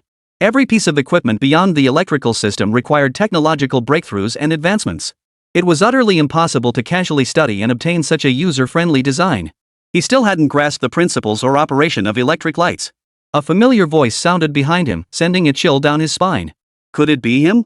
Dedalia stiffened and turned his head, only to see a familiar figure. What? Are the fools now resorting to such shameless tactics?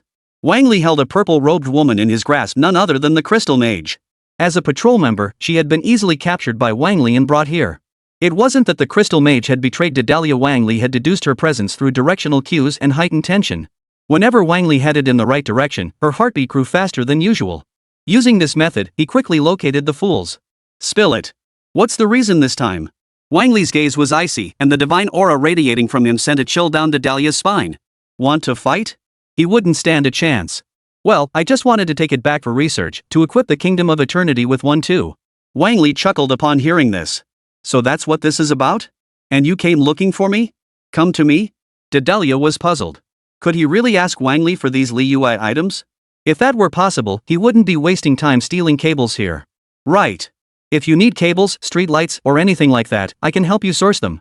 Why are you dismantling these here? Dedalia couldn't wrap his head around it. This man wasn't a Liyue ally. He wanted to help him? It's all business. Only when someone does it can money be made. That's how we both win. The fools were stunned into silence, all turning to stare at Dedalia with resentful eyes. They'd kept us working in a state of paralysis, only for it to prove utterly useless. In the end, it was all for nothing. Dedalia felt equally humiliated, his face flushing with embarrassment. This was a major embarrassment. Electricity, like cement, was a resource vital to the people's livelihood, but it held little importance for the royal court. As for weapons, Wang Li certainly wouldn't bring any. It would provoke heaven's displeasure. Don't listen to him. Whether he'll actually give us the power equipment is still up in the air. Before Dedalia could continue, Shinha had already appeared beside him. A burst of frigid energy erupted, freezing everything around him. Her spear thrust vertically toward Dedalia's body. Already prepared and poised to counterattack, Dedalia extended two water-like daggers to parry the incoming strike. I knew you'd do this. Standing nearby, Wang Li did not intervene personally, instead sending Yingmei forward to assist. He slowly released green energy to aid both in healing their wounds. The superconducting reaction alone was enough to give them a proper taste of their own medicine. Soon, Dedalia chose to retreat. Though he possessed the strength to face Yingmei on equal footing at this moment, the sheer intimidation radiating from Wang Li behind him was overwhelming. After they departed, Wang Li approached with concern. Are you both alright? The fools have taken note of you this time. It's another significant step forward in integrating into Liyue. Shinha replied. Paimon, however, stormed forward angrily, pointing her finger at Wang Li's nose and snapping. Why didn't you join the fight yourself? If you had, they'd be dead by now. We wouldn't have to go to such lengths to guard against the Fools Guild returning. Wang Li turned away helplessly. Whether Paimon was genuinely unaware or feigning ignorance remained unclear. If Dedalia were truly eliminated, would the Winter Kingdom simply let it go? Wang Li doubted it. The Empress of the Eternal Winter Kingdom might even lose face and intervene personally. In contrast, Yingmei understood the situation and didn't blame Wang Li. Alright, it's time for us to return and report our recent findings to the Master. By the time everyone returned to Mount Huoliao, the true Lord of Clouds and Wind had just emerged from his cave dwelling. She had intended to visit her friend's home during this quiet period, but unexpectedly encountered them upon stepping out. Shinha? You've only been in Liyue for a few days and you're already back? Couldn't get used to it, or just missed your toys? Shinha's cheeks flushed instantly. Those were all props she'd used as a child to play at being her parents. Having her master state it so bluntly, especially in front of everyone, was practically killing her. Ganyu understood Shinha's embarrassment and smiled as she spoke. We came back to see you on our way through.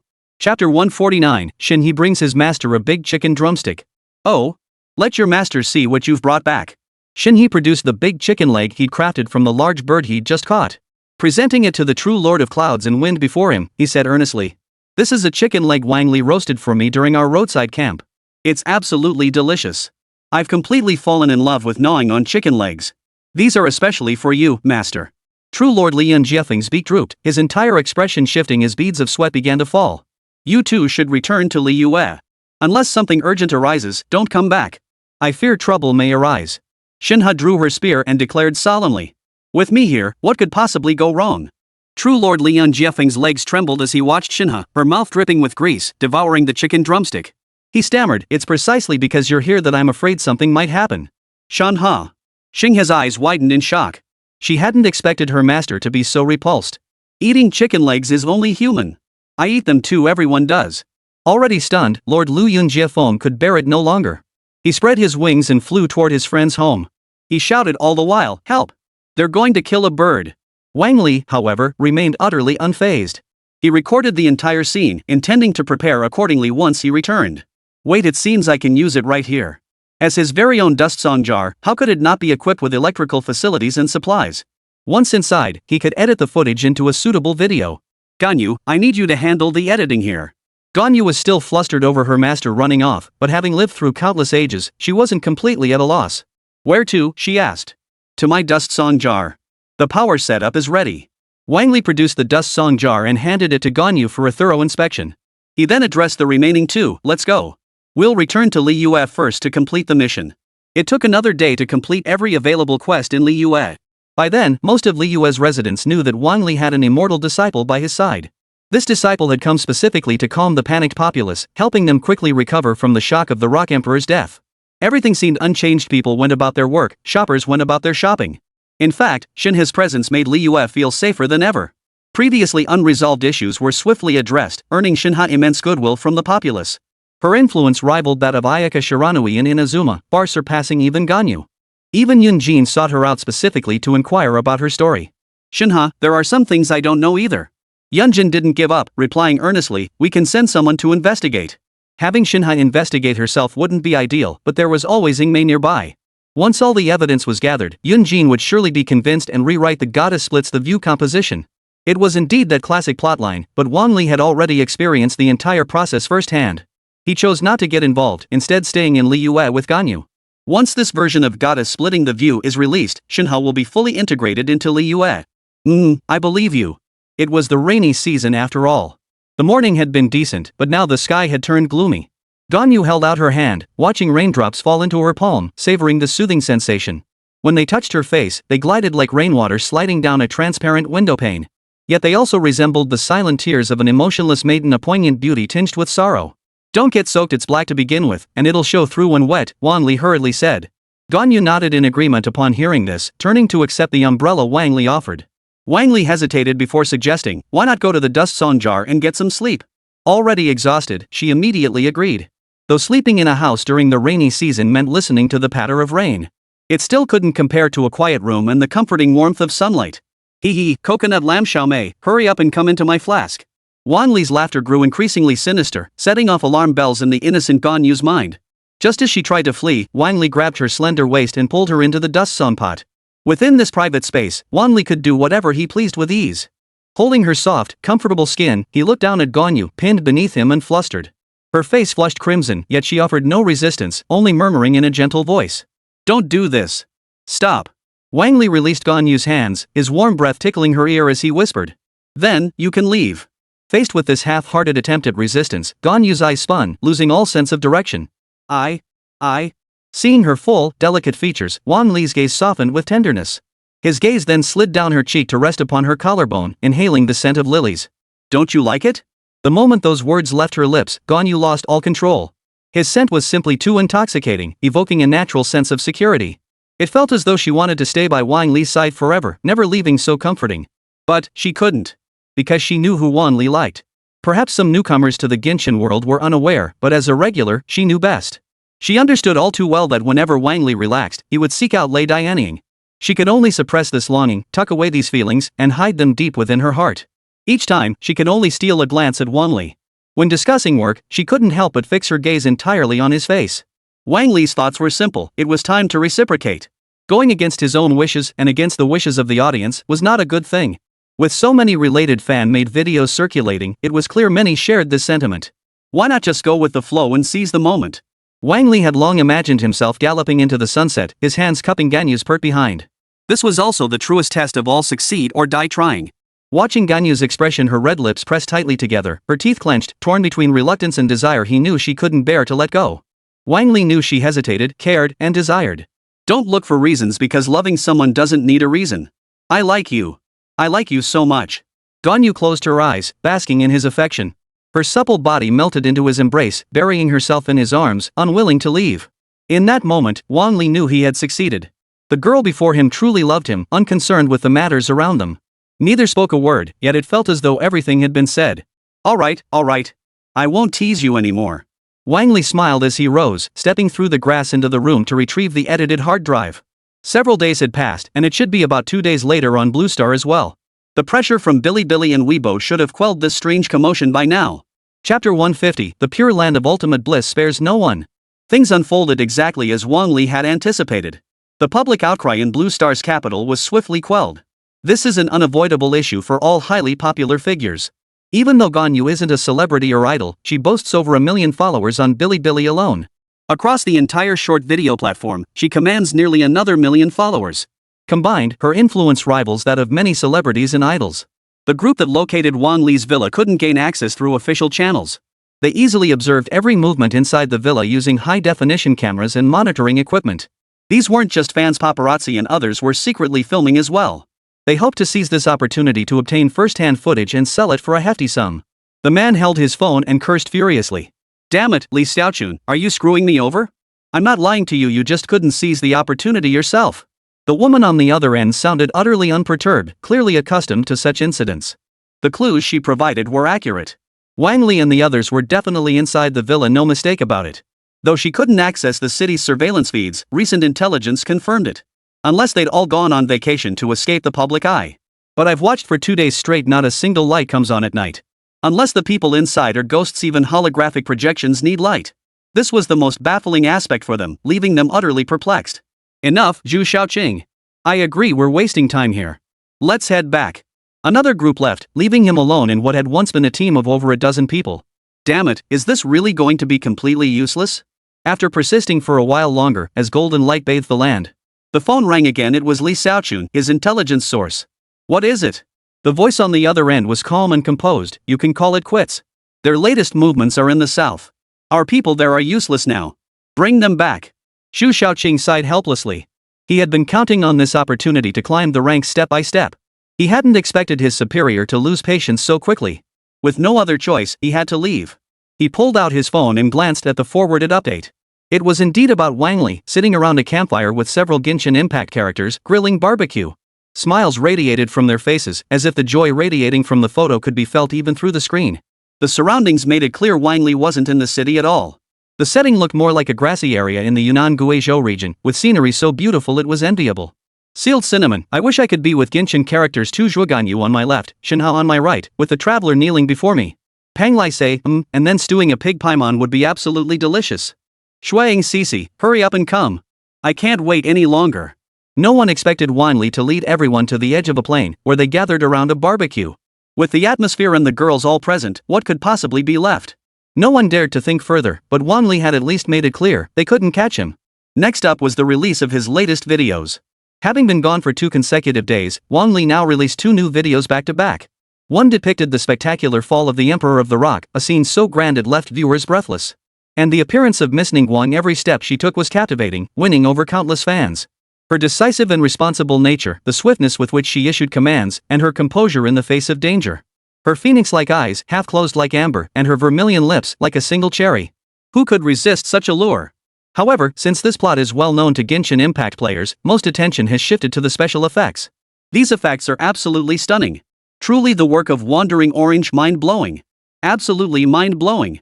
Why not just make a movie? It'd definitely rake in box office revenue, and the profits could fund more Genshin development. The latter comment made Wang Li nod in agreement, but making a movie was no simple task. Once everything is fully prepared, then we can consider the next steps. The second video, however, was what truly set Genshin Impact players ablaze. The once controversial Sister Tuozi and the stunningly unveiled Ningguang shared the stage at the Jade Pavilion. With the most enchanting dance moves, they delivered the most perfect performance for the audience below. Holy, Juhuahua Pavilion is getting this wild? Zhongli, I've only been gone a few days, and it's already this open? Wendy just tipped a divine heart.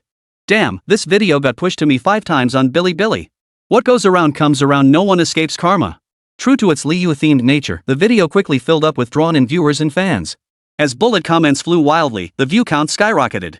After all, it had been over 2 days since a video like this was posted. People were craving it. Among the comments, some suggested it was pointless to keep disturbing the creator. If videos like this stopped appearing, what fun Genshin fan content would be left to watch? After waiting so long, Wang Li finally delivered a new video. Naturally, everyone hoped the fan-made videos would continue to be released online, ideally maintaining a steady update of at least one per day. However, Wang Li himself understands that the number of viewers is limited. To truly expand his reach, he couldn't just stick to a fixed platform. Instead, he must break out of this platform and achieve nationwide recognition. Just like Hu Tao's Hall of the Departed, it needed to be something that could shock an entire city. Fans kept reminding Wang Li that it was time to make a big movie. This was the primary reason Wang Li had stayed in Liyue for so long, constantly adapting. Perhaps it's truly time to make a trip to Inazuma and prepare thoroughly. Wang Li had long contemplated this, crafting a film with a fully realized narrative universe. Unfortunately, his skills were limited, and he lacked the necessary foundation to support such a project. Still, perhaps there were ways to make it happen. For instance, inviting Yagaki Shinko to write the screenplay, then having Raiden Shogun and the people of Inazuma act it out. This would fully showcase the grand, epic scenes that Inazuma had once experienced, rather than simply retelling familiar storyboards to fit the plot. The challenge is not something just anyone could handle. But Wang Li believed that with the combined aid of so many deities, it was achievable. Moreover, with Raiden Shinji's revival, recreating those past scenes has become simpler. Similarly, the battle of the Great Compassion Tree King in Sumeru and the final demise of Liyue. All these scenes could be recreated through cinematic techniques, endowing Genshin with grander, more tragic, and more heart-wrenching epic scenes. The way to make audiences remember Genshin Impact forever is to leave a lingering regret in everyone's heart. Using miHoYo's signature hype tactics, craft a perfect cinematic masterpiece in the form of a prequel. Chapter 151. Oh no, mistook my sister. After handling matters here alone, Wang Li returned once more to the Genshin world. His destination, naturally, was Inazuma, home to Raiden Shogun. Though he had many friends and lovely girls in Liyue, Wang Li cherished missing above all. For the invitation quest from the true Lord of Cloud and Wind, he could simply have Ing assist in completing it. He was certain she'd be more than willing and delighted to take on this mission to the Archon ruins. After all, the formidable Zhongli would be accompanying them. Inazuma City, Tenshukaku. Thunder truly rubbed his temples as he reviewed the recent reports from various regions, a headache-inducing task. Though this world had diverged from the original storyline, the influence of the fools had dwindled significantly. Coral Palace on the Sea God's Island still maintained a guarded stance toward Inazuma. If that were all, it might be bearable. After all, it was a centuries-old problem, difficult to resolve. What was truly unbearable, however, was the power struggle that erupted after the abolition of the three magistrates. Constant infighting drained the nation's strength from within. Ultimately, it affects the lives of the people and could even shake the very foundations of the nation. It was such a sound policy. How did it end up like this? Raiden had no idea either. Even after she stepped in to mediate, the situation remained unchanged. The newly established Ministry of War, having been granted partial authority, constantly complained about the lack of cooperation from other departments. Kojo Saro strode forward with long strides, kneeling before Raiden Shin. She reported earnestly, "Our deployment has once again been detained by the Ministry of Justice. We request the General's mediation. While the power balance has been somewhat restored, this is exhausting me." Raiden Shin secretly contacted the General, who personally led a team to investigate and mete out punishment. Only then did he address Kujo, "Rest assured, I shall attend shortly." As Kujo rose once more, Raiden Shin gently reminded her, "Please wear proper attire next time. Your inner Raiden Shin cosplay outfit is showing." Kojo Saro's face flushed crimson as he shyly lowered his head in response. She hurriedly left the castle keep, dreading Raiden Shin dragging her into fan discussions. Even if this little hobby of hers was discovered, she couldn't possibly admit it to her face. Her wooden clogs clattered loudly as she sped away like a shooting star. This feeling, the General seemed different from before, gentler. Raiden turned back to her room, a smile lingering on her face. While tidying her hair, a thought suddenly struck her. She pouted and murmured resentfully, "Seriously, Kage only cares about reading light novels. He doesn't care about me at all. If I hadn't sent her to deal with the Beast Realm Wolf, she wouldn't even bother helping." Before she finished tying her hair, the white door behind her slowly opened, revealing a handsome young man stepping out. Wang Li surveyed the surroundings, confirming this was Lei Dianying's boudoir, a place he'd visited before. Kneeling before the dressing table directly opposite him was none other than Lei Dian. Long time no see. His beloved across from him smiled sweetly, like a melting iceberg, warming his heart. Wang Li smiled back as he approached, then suddenly pounced on Lei Dian, catching her completely off guard. Her heartbeat quickened, her breathing grew heavier. Lei Dian's beautiful eyes widened as she watched Wang Li's face inch closer to hers. Yet she stood frozen in place, showing no intention of resisting. Then their lips met, sparking an extraordinary flame. It felt so magical, so thrilling, so intoxicating. Lei Dianjin didn't know why, but a feeling welled up inside her, a desire to freeze this moment forever. The power within her body surged slowly, and time itself seemed to slow down. Wang Li, sensing the shift in time, thought to himself, Lei Dian must have been reading too many light novels lately. He'd even started picking up all sorts of strange knowledge. This time slowing trick was pretty flashy. Only after they had completely separated did she speak slowly. Why? Wang Li froze, then sprang up like a slingshot. Cold sweat beaded on his forehead as he stared at the woman before him, a woman identical to Lei Ying.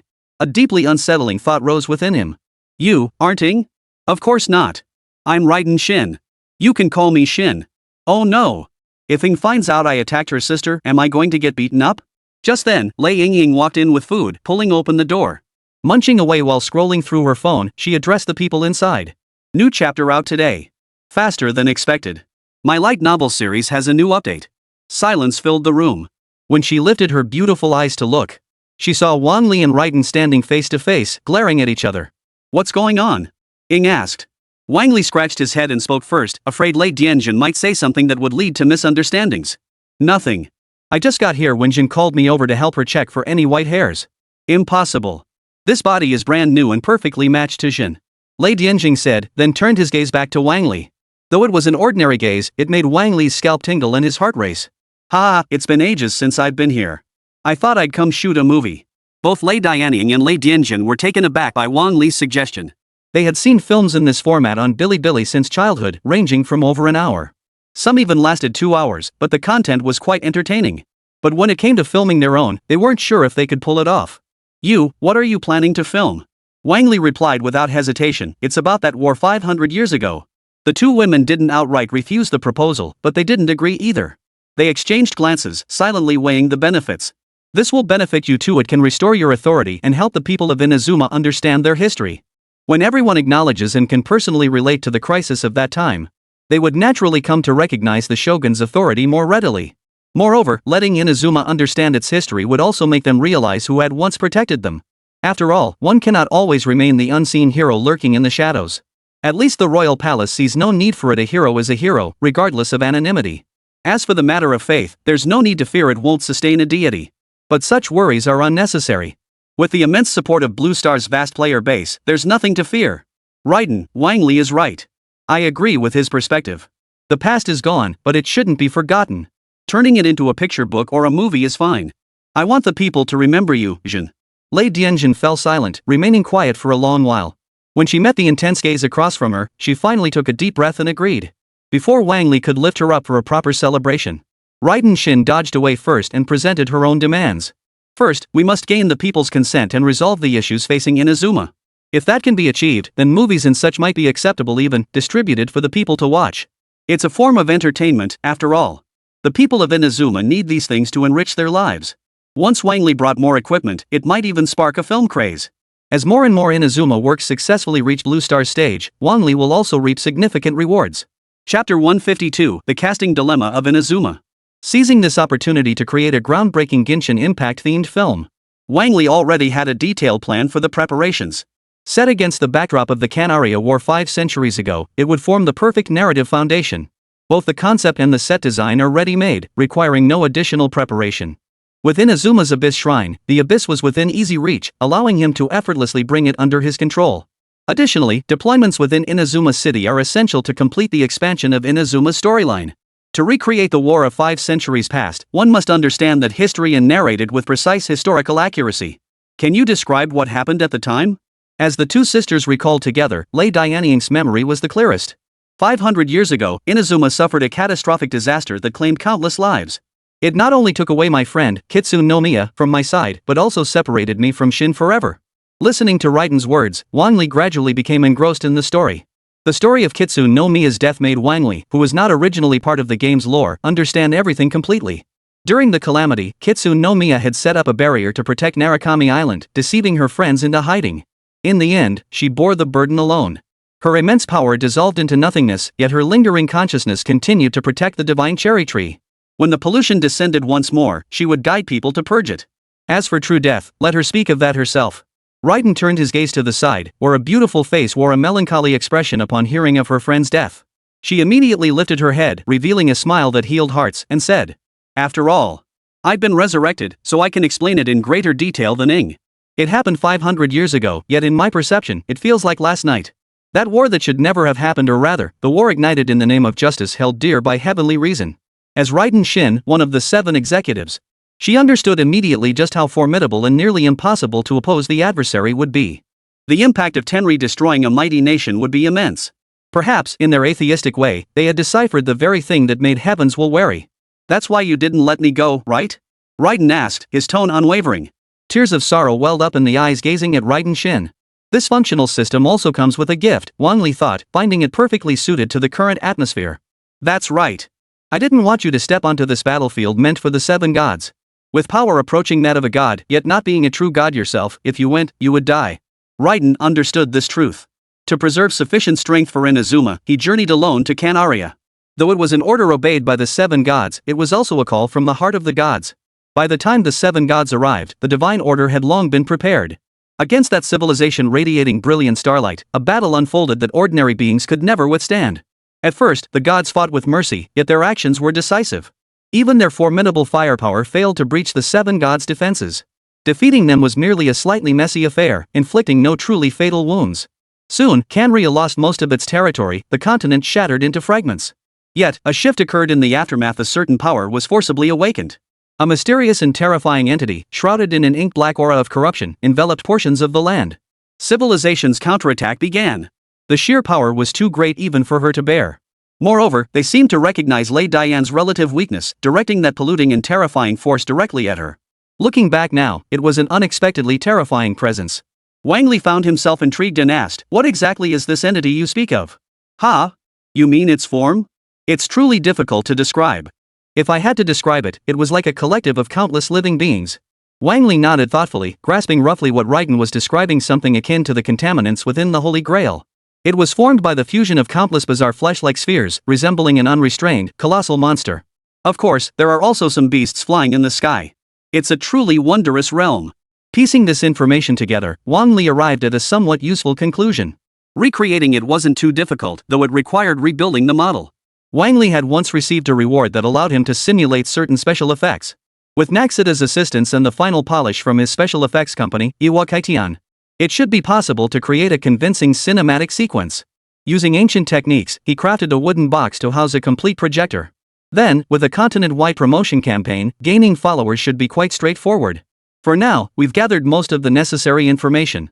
What remains is geographical reconnaissance. Wang Li paused, then looked at the 2 women. And casting. Since Kojo Saro didn't exist back then, she would be the first to be eliminated. Even if she were a Tengu, meticulous makeup would still be essential. The Fox clan's representative, Kitsune no Miya, would be the simplest, just have Yagaki Shinko imitate her. The real challenge lies in finding candidates for the Oni clan. Saro could be made up as a man, given her stature. But it was impossible for Edo Arataki to disguise himself as a woman. He doesn't have a woman's frame either, it's simply beyond his capabilities. Who would have thought casting would prove so difficult? To assemble a capable team without compromising quality, Wang Li decisively chose the Ghost Clan. But the Ghost Clan's population was already sparse, making them difficult to find. "Is there any way?" Wang Li asked. Lei Dianying hesitated for a moment before replying, "We could inquire among the ghost tribes known to roam nearby." In that instant, Wang Li felt as if a light had dawned on him. He immediately rose and headed out. As soon as he stepped out of the room and reached the entrance of the castle keep, he encountered that woman, the one with the same milk-capped hair as Shinhei, possessing top-tier voluptuous softness. Kojo Saro was locked in a standoff with someone, their voices raised in a fierce argument. "Hey, I'm talking to you. Don't pretend you didn't hear me. Come on, come on.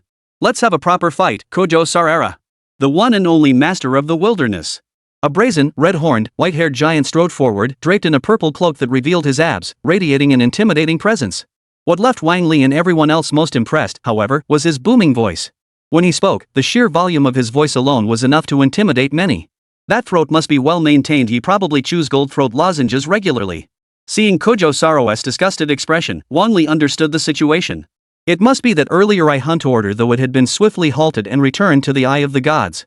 But the verbal sparring between these 2 adversaries never ceased. "Leave me alone. I have orders from the general." "What orders?" "First face me in combat, then you can go." Wang Li stepped forward with a smile.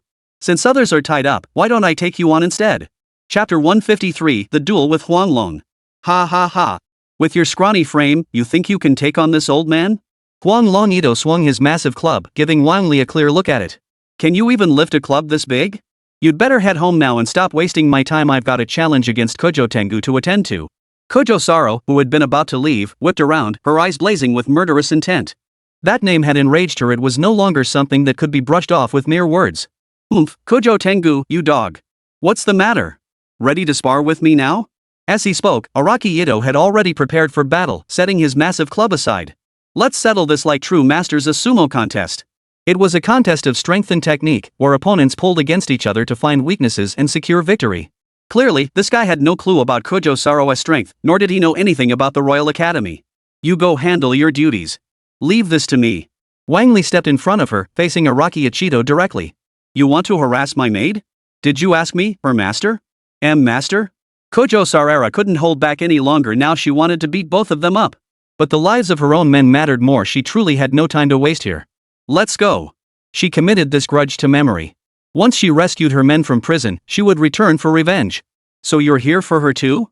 Let's settle this once and for all. The victor will challenge Kujo Tengu. Araki Ittō led the way, bringing Ori to the beach. Behind him followed three loyal subordinates, Akira, and Genta. Boss, why aren't the guys behind you the Kujo Saro? How are we supposed to see the boss and General Kujo's heroic figures like this? Exactly. It's no fun at all without wrestling against Saro. Wang Li felt a wave of nausea wash over him. How could Araki Ittō's underlings all seem like ravenous demons of lust? What were they thinking? A proper fight, and they treated like a stunt movie to watch, ha! Unaware of the chaos, Araki Ittō roared with laughter. Ha ha ha ha. No problem, let me take care of him first. Once there are no other challengers, I'll be the first to challenge Kujo Saro. Only after this declaration did the three henchmen perk up again, cheering Araki Ittō on. Wang Li calmly stepped into the circle Takaguchi Ittō had marked out, showing no posture for a match. Instead, he stated, first, since it's a match, we can't do without some stakes. If I lose, not only will I give you the chance to challenge Kujo Saro, but I'll also reveal her weakness to you. Araki Ittō perked up. As the saying goes, knowing your enemy and yourself ensures victory in every battle. Knowing her weaknesses might just tip the odds in his favor. Alright, it's settled. Wang Li was speechless. I offered a bigger reward, so you'd better come up with something too. Trying to get something for nothing? You should know better than that. Do you really think the divine power bestowed by my godly panel is just for show? But you haven't mentioned what price you'll pay. Isn't that a bit unfair? Arataki Ittō froze, then scratched his head in confusion. What do you want? Anything I have is yours. I haven't decided exactly what to ask for yet, but just remember what you said, that'll count as a down payment. He didn't voice his true intentions outright, worried that Araki Ittō might discern his scheme. After winning, would he even consider himself defeated? That was still up in the air. Come on then, let me see what you've got. Both men readied themselves simultaneously, and Kuretake Ittō launched his attack first. As an amateur sumo enthusiast, he possessed numerous professional techniques and executed them with remarkable skill. He had already planned in his mind that after defeating the enemy before him, he would extract the weakness of the nine-tailed fox from Wang Li and defeat her in one fell swoop. Wang Li's strategy was equally straightforward: use his superior strength to overpower technique. Brute force overcomes skill. Araki Ittō stood no chance against her. The instant Wang Li struck, his entire body's strength surged from his arms, violently lifting his opponent off his feet. Araki Ittō, normally a mass of bulging muscles with immense strength and skilled in sumo wrestling, felt his body violently lifted, his vision shifting to blue skies and white clouds as time itself seemed to slow. What just happened? And just like that, in his bewildered state, his body slammed heavily into the sandy ground. Araki Ittō's henchmen stood frozen in place, staring in disbelief at their leader sprawled on the ground. I won. Wang Li brushed invisible dust from his hands and spoke calmly. If it weren't for the information about the demon clan, he wouldn't have bothered competing with the person before him. It felt like the unbridgeable chasm between an adult and a child. I just lost like that? Lying flat on his back, sprawled out like a giant human figure, Araki Ittō stared up at the sky, utterly dumbfounded. He stared blankly at the sky, utterly incredulous. He was renowned throughout Inazuma for his immense strength. To lose in his own domain to an outsider and be utterly defeated at that. How agonizing was this? He couldn't bear such an outcome. Boss, calm down, boss. You can do this. That pretty boy punk just got lucky. He used the momentum you charged with to defeat you, boss, with softness overcoming hardness. We still believe in you, boss. You can turn this defeat into victory. Hearing these encouraging words, the middle school syndrome-stricken Koto regained his confidence. He stood up and shouted like a protagonist. I haven't lost yet. I may be outmatched in sumo, but I've got other ways to duel. Arataki Ittō, will never admit defeat. It's heating up, isn't this the classic trope of A? Starting out unpopular, then gaining friends, growing stronger along the way. Marching steadfastly toward a goal, penniless yet a bottomless pit of an eater. After being defeated by a formidable foe, he rises again, unleashes his power, and triumphs over his enemy. These archetypes blend together to create so many familiar works. But Kotoji Kuretake isn't the protagonist. He doesn't have the protagonist's stats. The only thing he possesses is the attention of the Emperor of the Rock, who bestowed upon him an eye of the god. Perhaps Zhang Li also sees a bit of his former self in Ittō. You've already lost once. If you wish to fight again, you must first answer my question. Ragged rubbed his shoulders and said, go ahead. I need to know the locations of the other ghost tribes. This is an order from the general. Wang Li deliberately emphasized general to ease his guard and encourage an honest answer. Araki Hitoto paused, then thought for a moment before replying. I'm not entirely sure myself.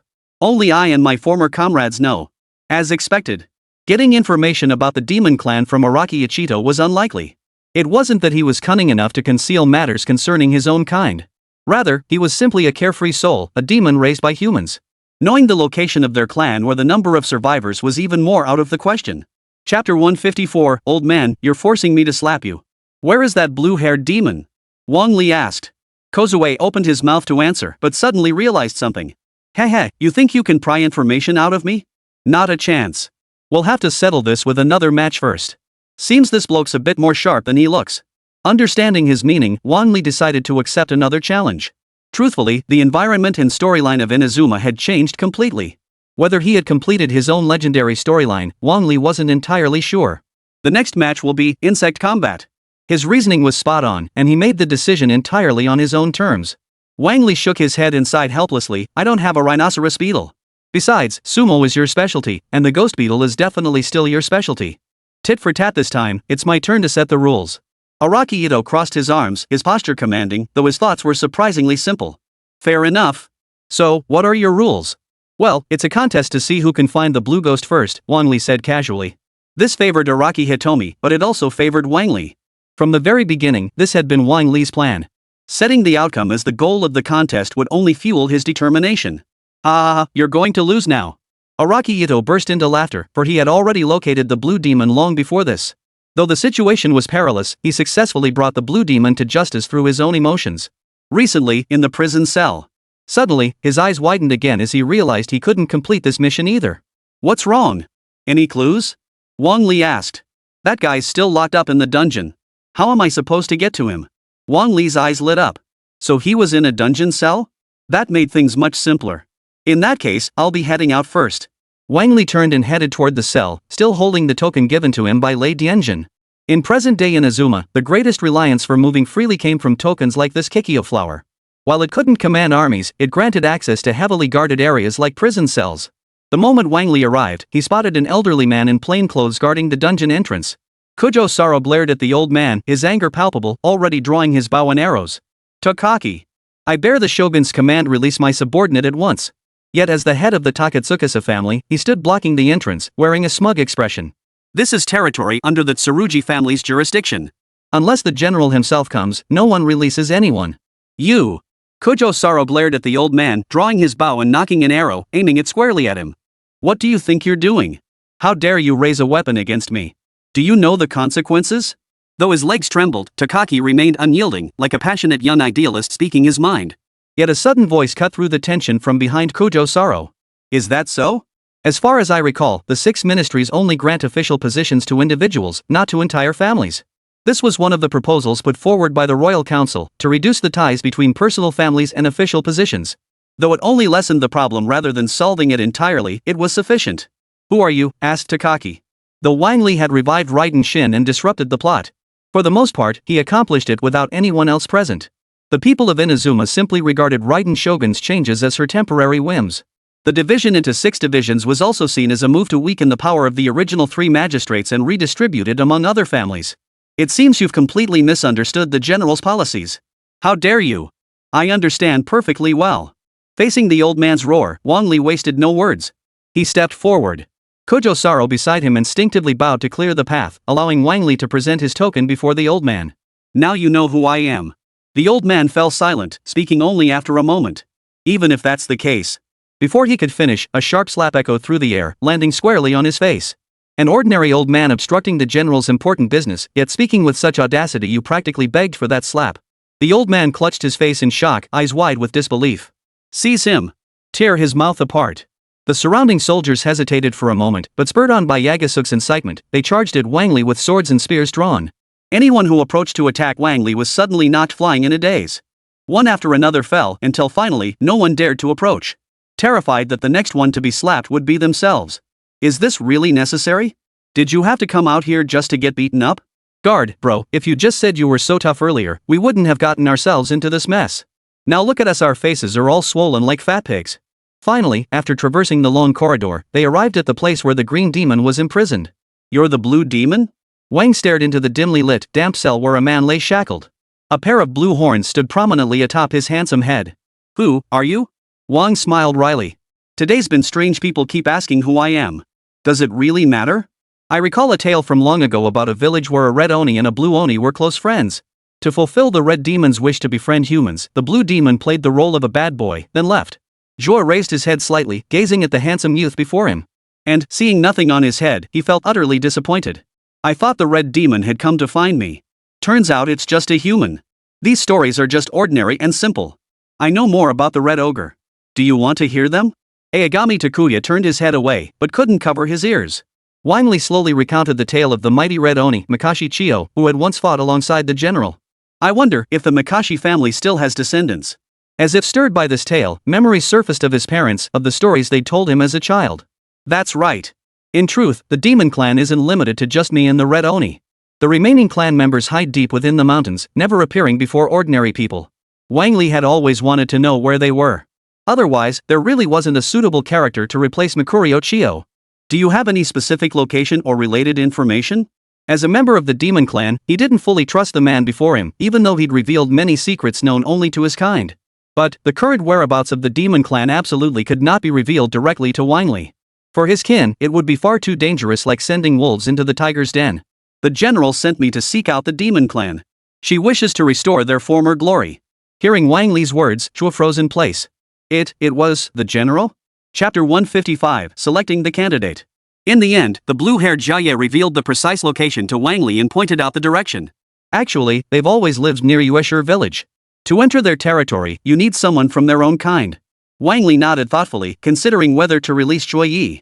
It wasn't that he feared Zhuo Yi possessed any formidable abilities, but rather he was considering whether it would comply with local laws and regulations. Alright, I'll discuss it with the general. When Wang Li returned to the castle keep, Raiden Shin and Raiden Iga were together, scrolling through videos on their phones. Who knew the little fox was already so full of herself? Raiden Shin said with a radiant smile, jokingly handing the phone to Raiden Iga beside her. The screen displayed the very video where Yagashi Shizuka claimed she was crying her eyes out. Raiden's vision darkened, his expression hardening with murderous intent. He looked ready to slice Yagashi to pieces. How amusing. Absolutely hilarious. Oh, Wang Li's back. Wang Li entered the inner chamber alongside Aogami Takuya and Takatsukasa, who was covering his face. General. Takashi Takeda immediately threw himself to the floor, wailing. Ha? Why are there two generals? Never mind, I'll cry first and ask questions later. That despicable Wang Li. He slapped this old servant right in front of everyone. Before Raiden Shin could speak, his sister Raiden Iga coldly interjected. What exactly happened? At the time, this old servant was blocking General Kyujo from trespassing into the dungeon, pleading with him earnestly. Then that brat Wang Li suddenly appeared and slapped me without a word. It has inflicted immense trauma upon this old servant's decades-long spirit. Wow, you sure are good at twisting the truth, shifting all the blame away from yourself. Wang Li, is that how it is? Lei Dianying's voice remained stern, though his tone showed no change. Wang Li merely chuckled. Could anyone possibly believe that? Absolutely not. Then may I ask, Wang Li said coldly, what position did the late Mr. Yoji Tsukasa hold in the dungeon? The word struck him like a sudden chill in summer, freezing him solid in an instant. He stammered, my son is the chief jailer. Wang Li gave him no chance to respond, swiftly presenting his evidence. That's your son, not you. And I'm holding the general's token. Why would you dare obstruct me? Are you plotting rebellion, or preparing to follow the example of those old fools in the other three departments selling out the country for personal gain? In that moment, terror gripped him completely. He cried out urgently, no, I didn't. Don't make such accusations. Then, looking at the face of the Eagle Minister, he forced a smile once more. Whether I'm making things up or not depends on the evidence, not your words. Raiden immediately snapped coldly, is what the royal guard says true? This. Before he could finish, Liang Dian bellowed, cutting him off.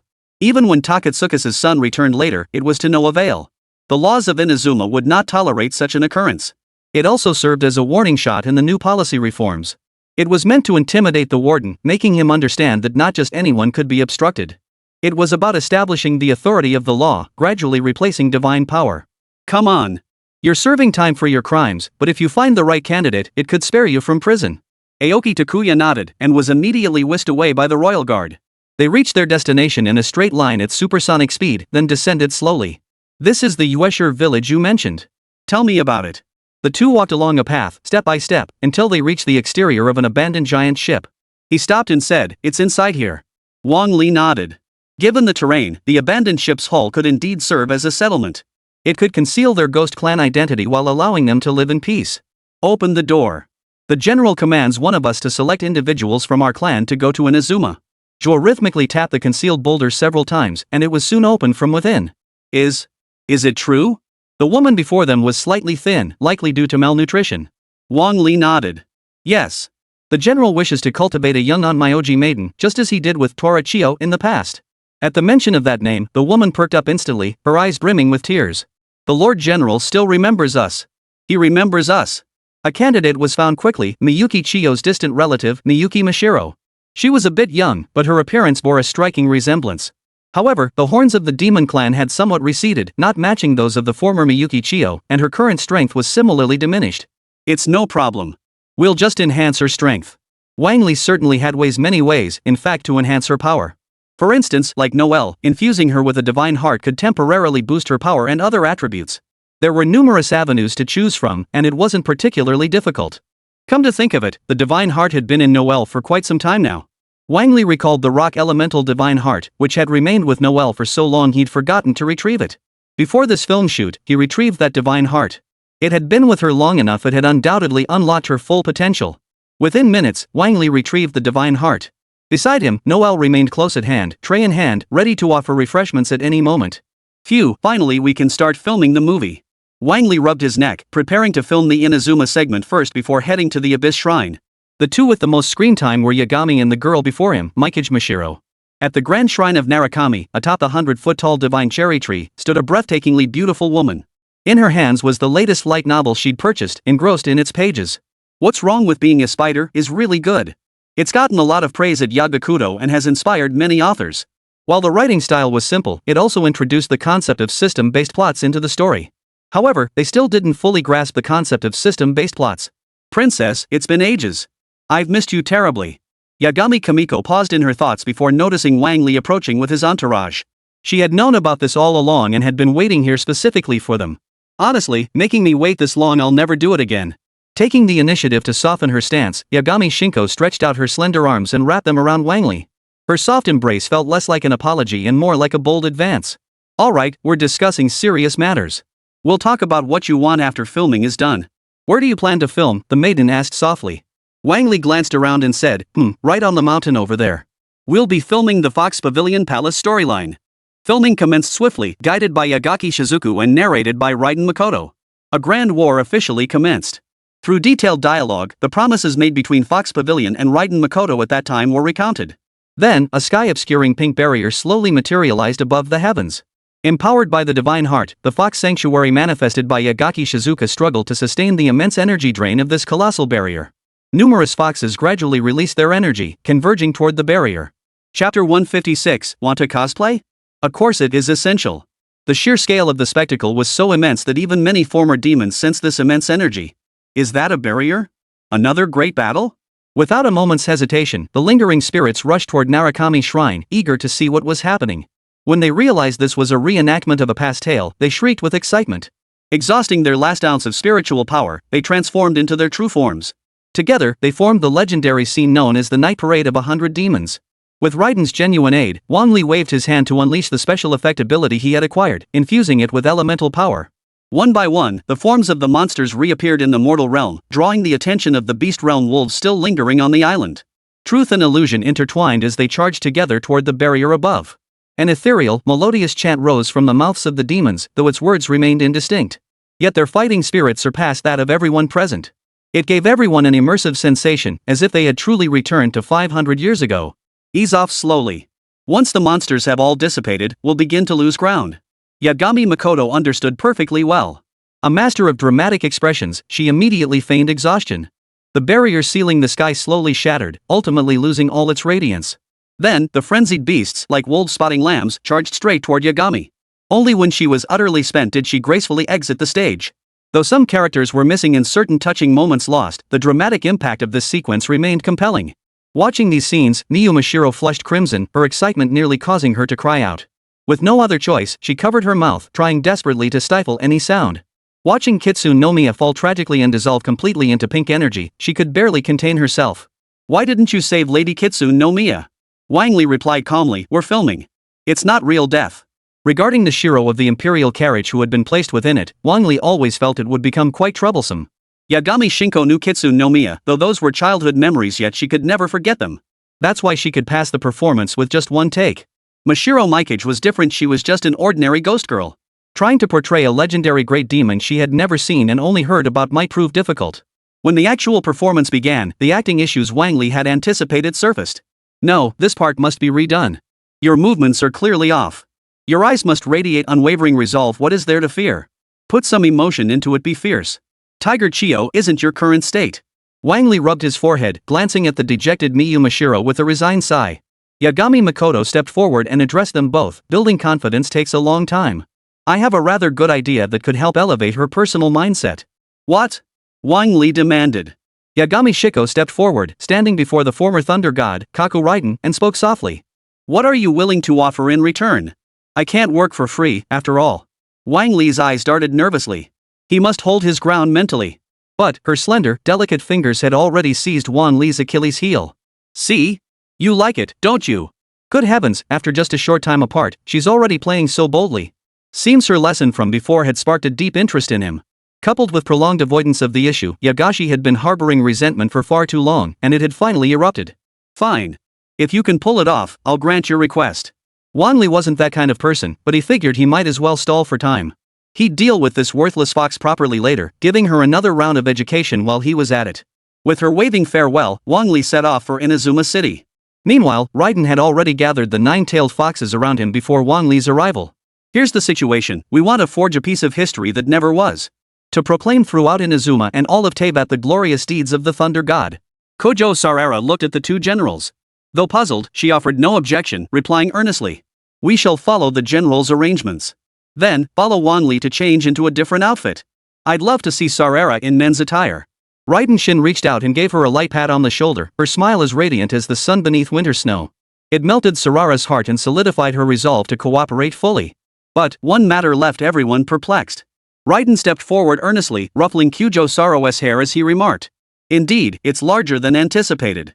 Perhaps, it wasn't as noticeable before with the armor on. If Kyujo Sararo entered Blue Star as a model, many would surely adore a girl like her. Her exceptionally large bust paired with an extremely slim waist creates an exaggeratedly striking figure. But Wang Li was now photographing a former military commander and that person was male. How about a bustier top? Wang Li suggested. When she actually tried it on, the constriction nearly suffocated Kyujo Saro, forcing her to hold her breath. Moreover, the effect was completely inadequate, failing to achieve the desired impact. The moment Kyujo Saro relaxed her breath, the bustier emitted a tearing sound.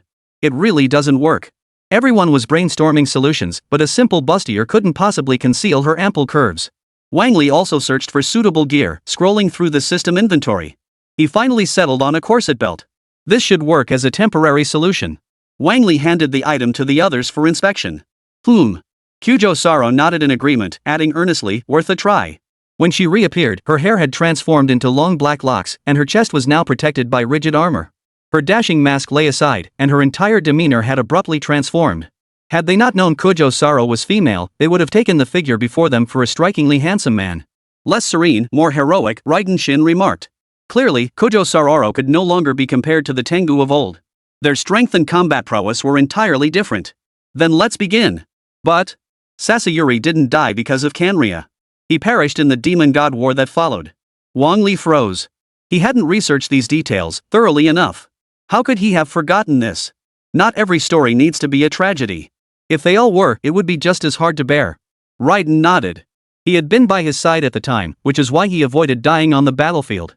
In truth, Torikyo hadn't perished either. But having been contaminated by the impurities within the demon beast, she later descended into madness. Ultimately, she had to be slain to preserve her honor. Consider Teverin in the same state.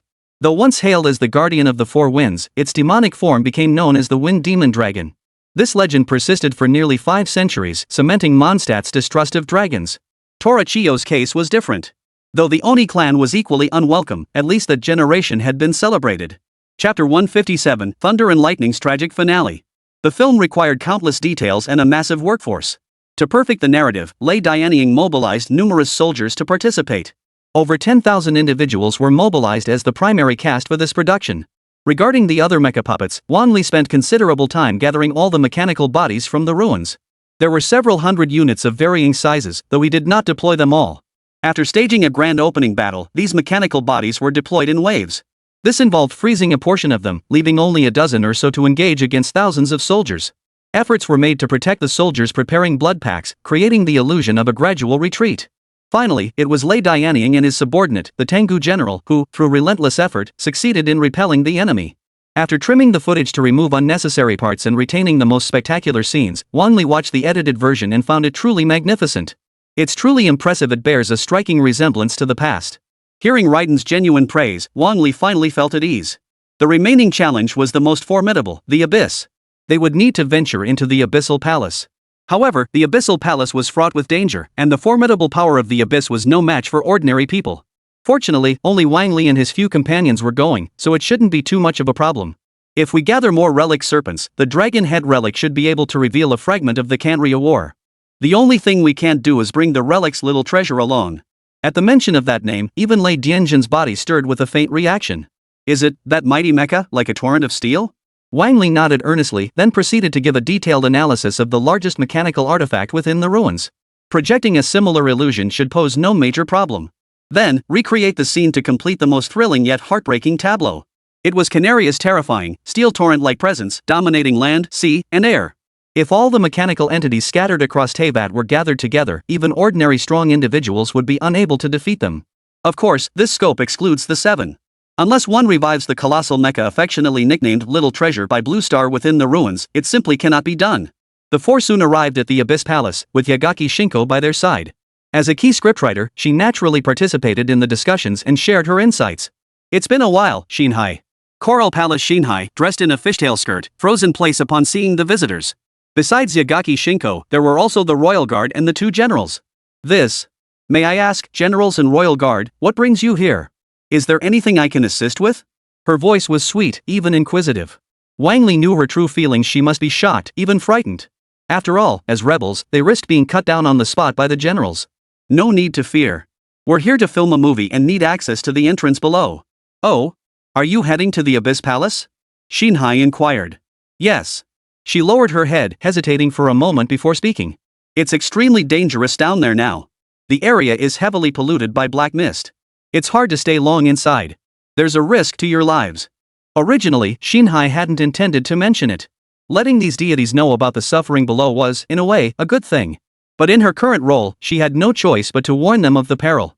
After all, withholding critical information was a grave offense in present-day Inazuma. It's fine. We already knew. How could Wan Linen be unaware of the Abyssal Palace? He'd played the game, of course he knew. The others understood too. The abyssal power within the Abyss Palace corrupted the minds of monsters. Once they entered the Abyss Palace, they did indeed feel the Abyss's influence. But for deities, such influence was merely insignificant. After nearly half an hour, with Lei Dian's detailed descriptions and Yaozhong Shinji's fine-tuning, and used his virtual projection abilities to create countless mechanical projections.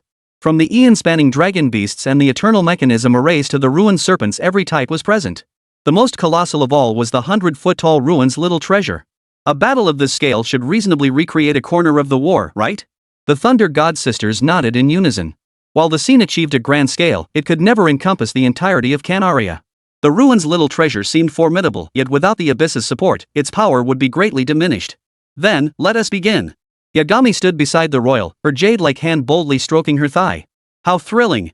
As time ticked by, the scene replayed nearly 3 times. Only when Wang Li and Yagami were fully satisfied did the 7 gods and Lei Dianying make their entrance. Utilizing the convenience of the dual portals, the Great Compassion Tree King, Zhongli, and Wendy all arrived on the scene.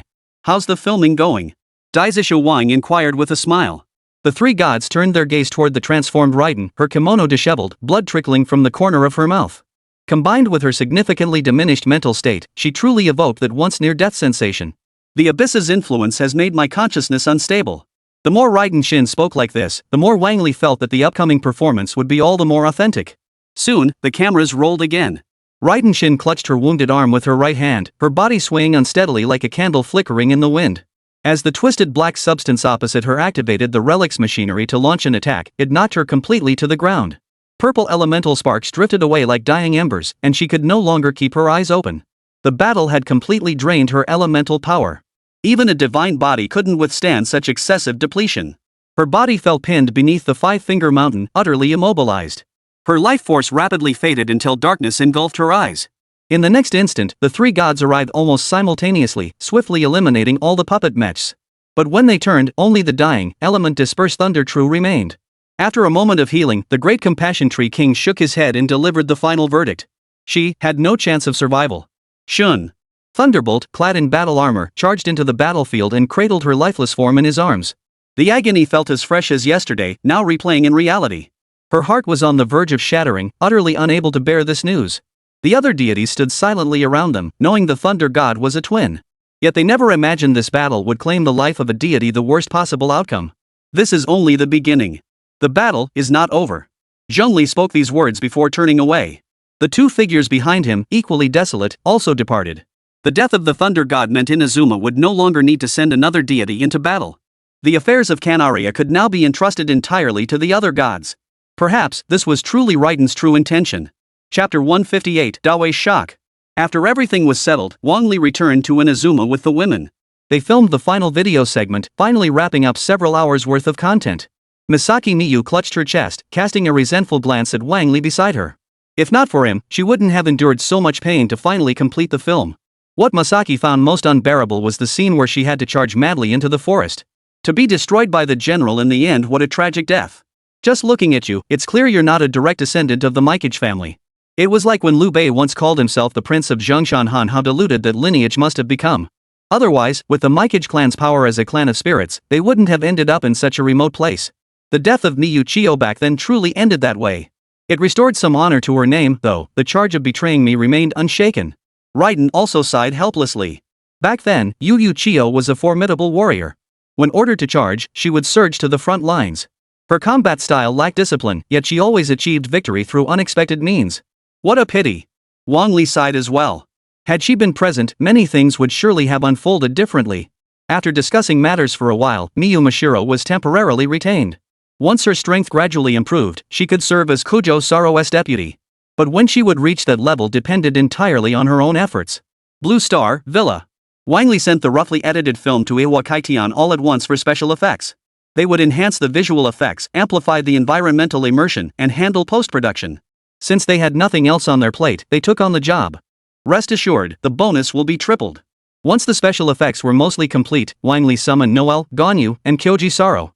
The four of them meticulously edited the footage together, finally completing the final product.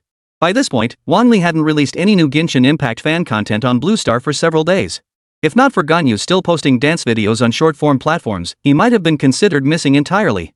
In reality, Wang Li had spent every waking moment immersed in the Genshin world.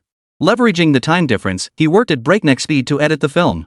Noel and the others served only in an auxiliary role, handling rough cuts and transitions. The entire process was completed solely by Wang Li, with the team only returning for the final, meticulous tweaks and refinements. After all this time, I can finally show it to Brother Dawe. Wang Li first sent the film via email before making the call. Hello, Big Brother Dawe? How's the Genshin Impact project coming along lately? The voice on the other end chuckled, saying, the plot for Fongdan is currently in development and is expected to be released next month. Wang Li acknowledged the response and shifted to discuss the email he'd sent. I just sent over a movie. I'd like Brother Dawe to take a look and handle the licensing. Dawe exclaimed in surprise, you've prepared a movie too? It can't be. Genshin Impact, right? He instantly realized Wang Li absolutely had the capability to produce a film, a live-action one at that. In that case, even if the film happened to be similar, it wouldn't affect its normal release. Oh, does the company have similar plans? Wang Li asked with a smile. Of course. It's already in full swing at Jinluo, with an expected release next year. Dawe's voice brimmed with excitement. Once the film premiered globally, Genshin Impact's influence would surge once more, drawing even more attention and attracting players. Perfect timing. Release mine first, it'll be faster. Dawe paused, then clicked on the movie in his email. The opening thunderclap left him frozen in place, every hair on his body standing on end. The breathtaking spectacle left him dazed, even making him wonder if he'd developed amnesia. Had he forgotten an entire year? Was this already the second year? Wasn't this supposed to be a masterpiece requiring meticulous polishing and immense time to create? Why did it feel like Wang Li had traveled to a country across the ocean? Had he spent a year borrowing their technology to create this astonishing work? And the plot was entirely different from what he had imagined. The tale recounted is a heart-wrenching tragedy from a corner of the Kanria War 5 centuries past. Tianli launched a purge against the Kanria civilization, summoning the 7 gods to join the campaign. Raiden Shinju of Inazuma was among them. Upon learning the news, she immediately concealed it. Only after departure did Raiden Shine realize the truth. After fortifying defenses against the puppet mechs and the power of the abyss, she immediately set off for Canaria. It was too late. Both Tianli and she had underestimated Canaria's strength. With their technology maxed out and bolstered by the abyss, they unleashed an unprecedented counterattack. And they launched an assault specifically targeting Raiden Shin. By the time she arrived, all she could do was hold Lei Dianjin's body and weep bitterly, powerless to change the outcome. This was clearly a story from the script, yet witnessing the real-life version wrenched his heart with agonizing pain. It felt like being stabbed by Wang Li with a dagger. Damn it, it hurt so much. Raiden saved Inazuma with hope, yet he couldn't save the one who stood by his side. Watching one friend after another vanish from his side, the agony made Brother Dawe weep. From now on, we should do more storylines like this. What does this feeling resemble? I get it, I understand your feedback. Crying your eyes out? My choice was spot on, pump and more intense scenes, give me the full force. The subsequent plot followed suit, though it ended with Raiden Shogun's signature thunderbolt. But we lost many friends, my dear friend Kitsu no Miya was one of them. And then there's the frantic return of Mikage Chiyo, another heartbreaking tale. Now only Tengu remains by my side, and even that's become meaningless. She will lead Inazuma into a new realm, I am eternity. From the moment Brother Dawe started watching, he became so engrossed he forgot to hang up the phone. Wang Li had been waiting nearby, listening to Big Brother's reflections and assessments. What do you think, Brother Dawe? He finally snapped back to reality and offered high praise. Absolutely brilliant. Though I'm no screenwriter, I can still feel the sheer impact this work delivers. Once released, a film like this will undoubtedly resonate with every player. He then shared his plan, release the film in theaters and build momentum quickly. Wang Li, however, didn't listen much. He simply remarked indifferently. That's too narrow-minded. This film isn't about making money, it's about building reputation. We can lower the budget, just cover promotional costs and theater screenings. Originally, Wang Li had considered releasing it directly online, but it seemed to lack the necessary build-up. Releasing it in theaters while building anticipation would likely generate significant revenue. Regarding the overseas version's dubbing and related release requirements, I'll leave that to you. Dawe chuckled, no trouble at all, no trouble at all. Leave it to me. Chapter 159, the live-action Genshin Impact movie. On Blue Star's video platform, content featuring Shinha has once again sparked widespread attention. As a key character in the Liyue storyline, her figure and appearance are top tier. But who could have imagined Shinha actually loves eating chicken drumsticks and even brought them to her master? Seeing the stunned expression on Master Li Yun's face and his lingering fear afterward, it became clear this prank had succeeded spectacularly, undoubtedly leaving Ling Yun deeply traumatized. Otherwise, he wouldn't be backing away step by step, too afraid to approach the disciple he'd nurtured for years. Old Liyue roast chicken drumsticks. Lu Yun, even though I'm just a crane, something feels off here. Ha ha ha, his mouth's gone limp from fright. This chicken leg is incredibly precious, master should have the first bite. It must be said, everyone here is a seasoned meme veteran, thoroughly familiar with these references. Add in the live-action feel and the perfectly matched dialogue, and it's utterly addictive. It's just too funny, the hilarious dialogue and Lu Yun looking like he's been stepped on. When everyone clicked into Shinha's feed, they saw a photo of Shinha with someone who shared her physique. Her hair, black on the outside and white on the inside, made her stand out even more. It's actually Lu Yun in the human form of the wind-borrowing immortal. Absolutely stunning. And that seductive expression, I'm completely hooked. Everyone gave extremely high praise to Lord Wind-borrowing Cloud's aesthetic appeal. Truly, she could split her clothes into 3 pieces and wear them in a seemingly impenetrable way, yet still radiate irresistible allure. Even Wang Li couldn't help but marvel, white-haired characters truly reign supreme in popularity. View counts kept climbing, and even newcomers started following. Host, Wang Li. Fan count, 1,125,902. Invited characters, Yagami Shinko, Raiden. 20 in total. Talents, Raiden Shogun Ability Panel. Rock Emperor Ability Panel. Items, 10% stake in Mihoyu, Divine Heart. After nearly 10 days of waiting, the fan count finally climbed back to 1 million from its original tens of thousands. Finally able to make another wish.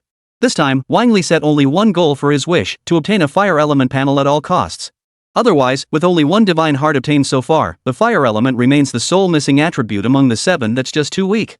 Traveler's Autobiography Cooking Mastery Maxed, Pot Scum Ability Panel, Gender Swap Photograph Consciousness Extraction Card. Still wasted effort. This damn system never gives anything worthwhile. A traveler's autobiography?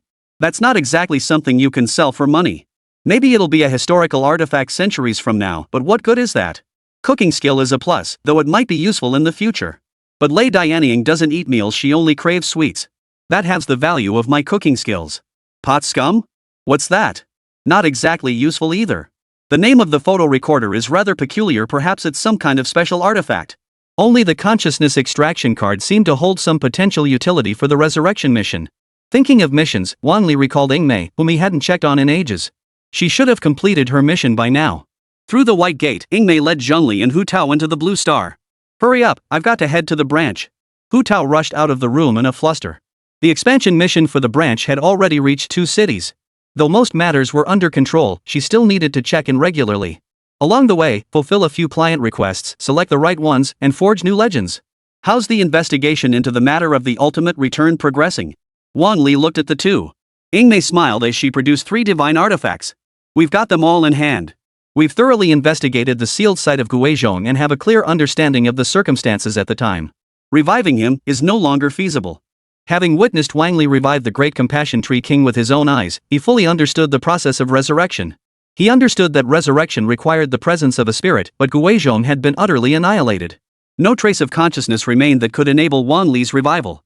These were the Salt Ruler and the Salt Bowl, both salt-related artifacts possessing limitless capabilities. The Salt Ruler could extract salt from water, while the other held a unique function apparently related to transportation. Working in tandem, they could efficiently mine and sell salt. From what you've said, aside from these 2 relics, there was no trace of Guizhong's consciousness.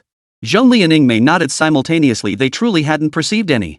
Wang Li showed no concern over this, instead producing a doll and a card. It must be said this doll was truly worthy of being developed after Canria enhanced the Thunder God development system.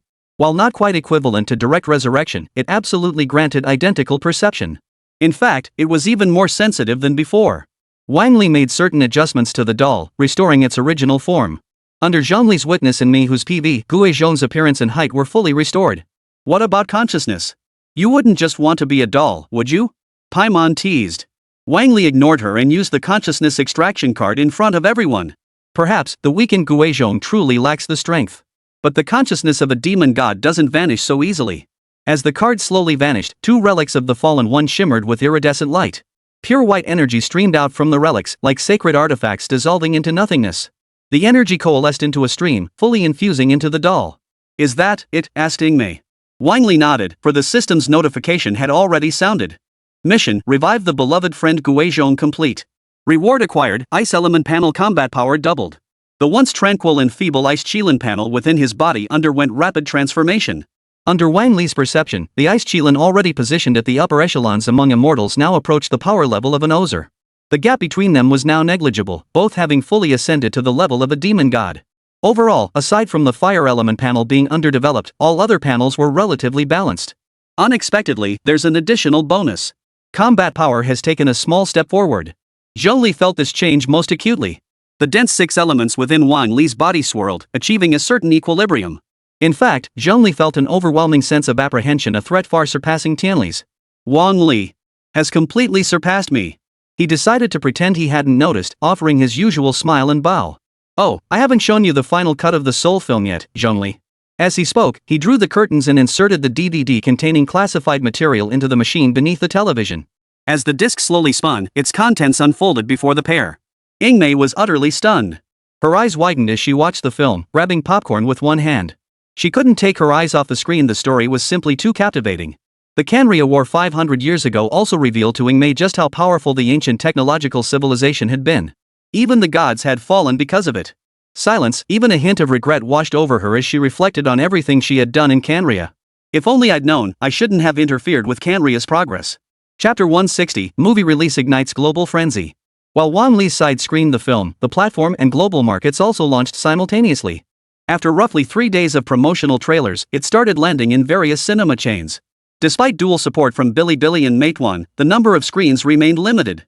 Many who saw the PVs on Bilibili and short video platforms rushed to the video comments to express their astonishment.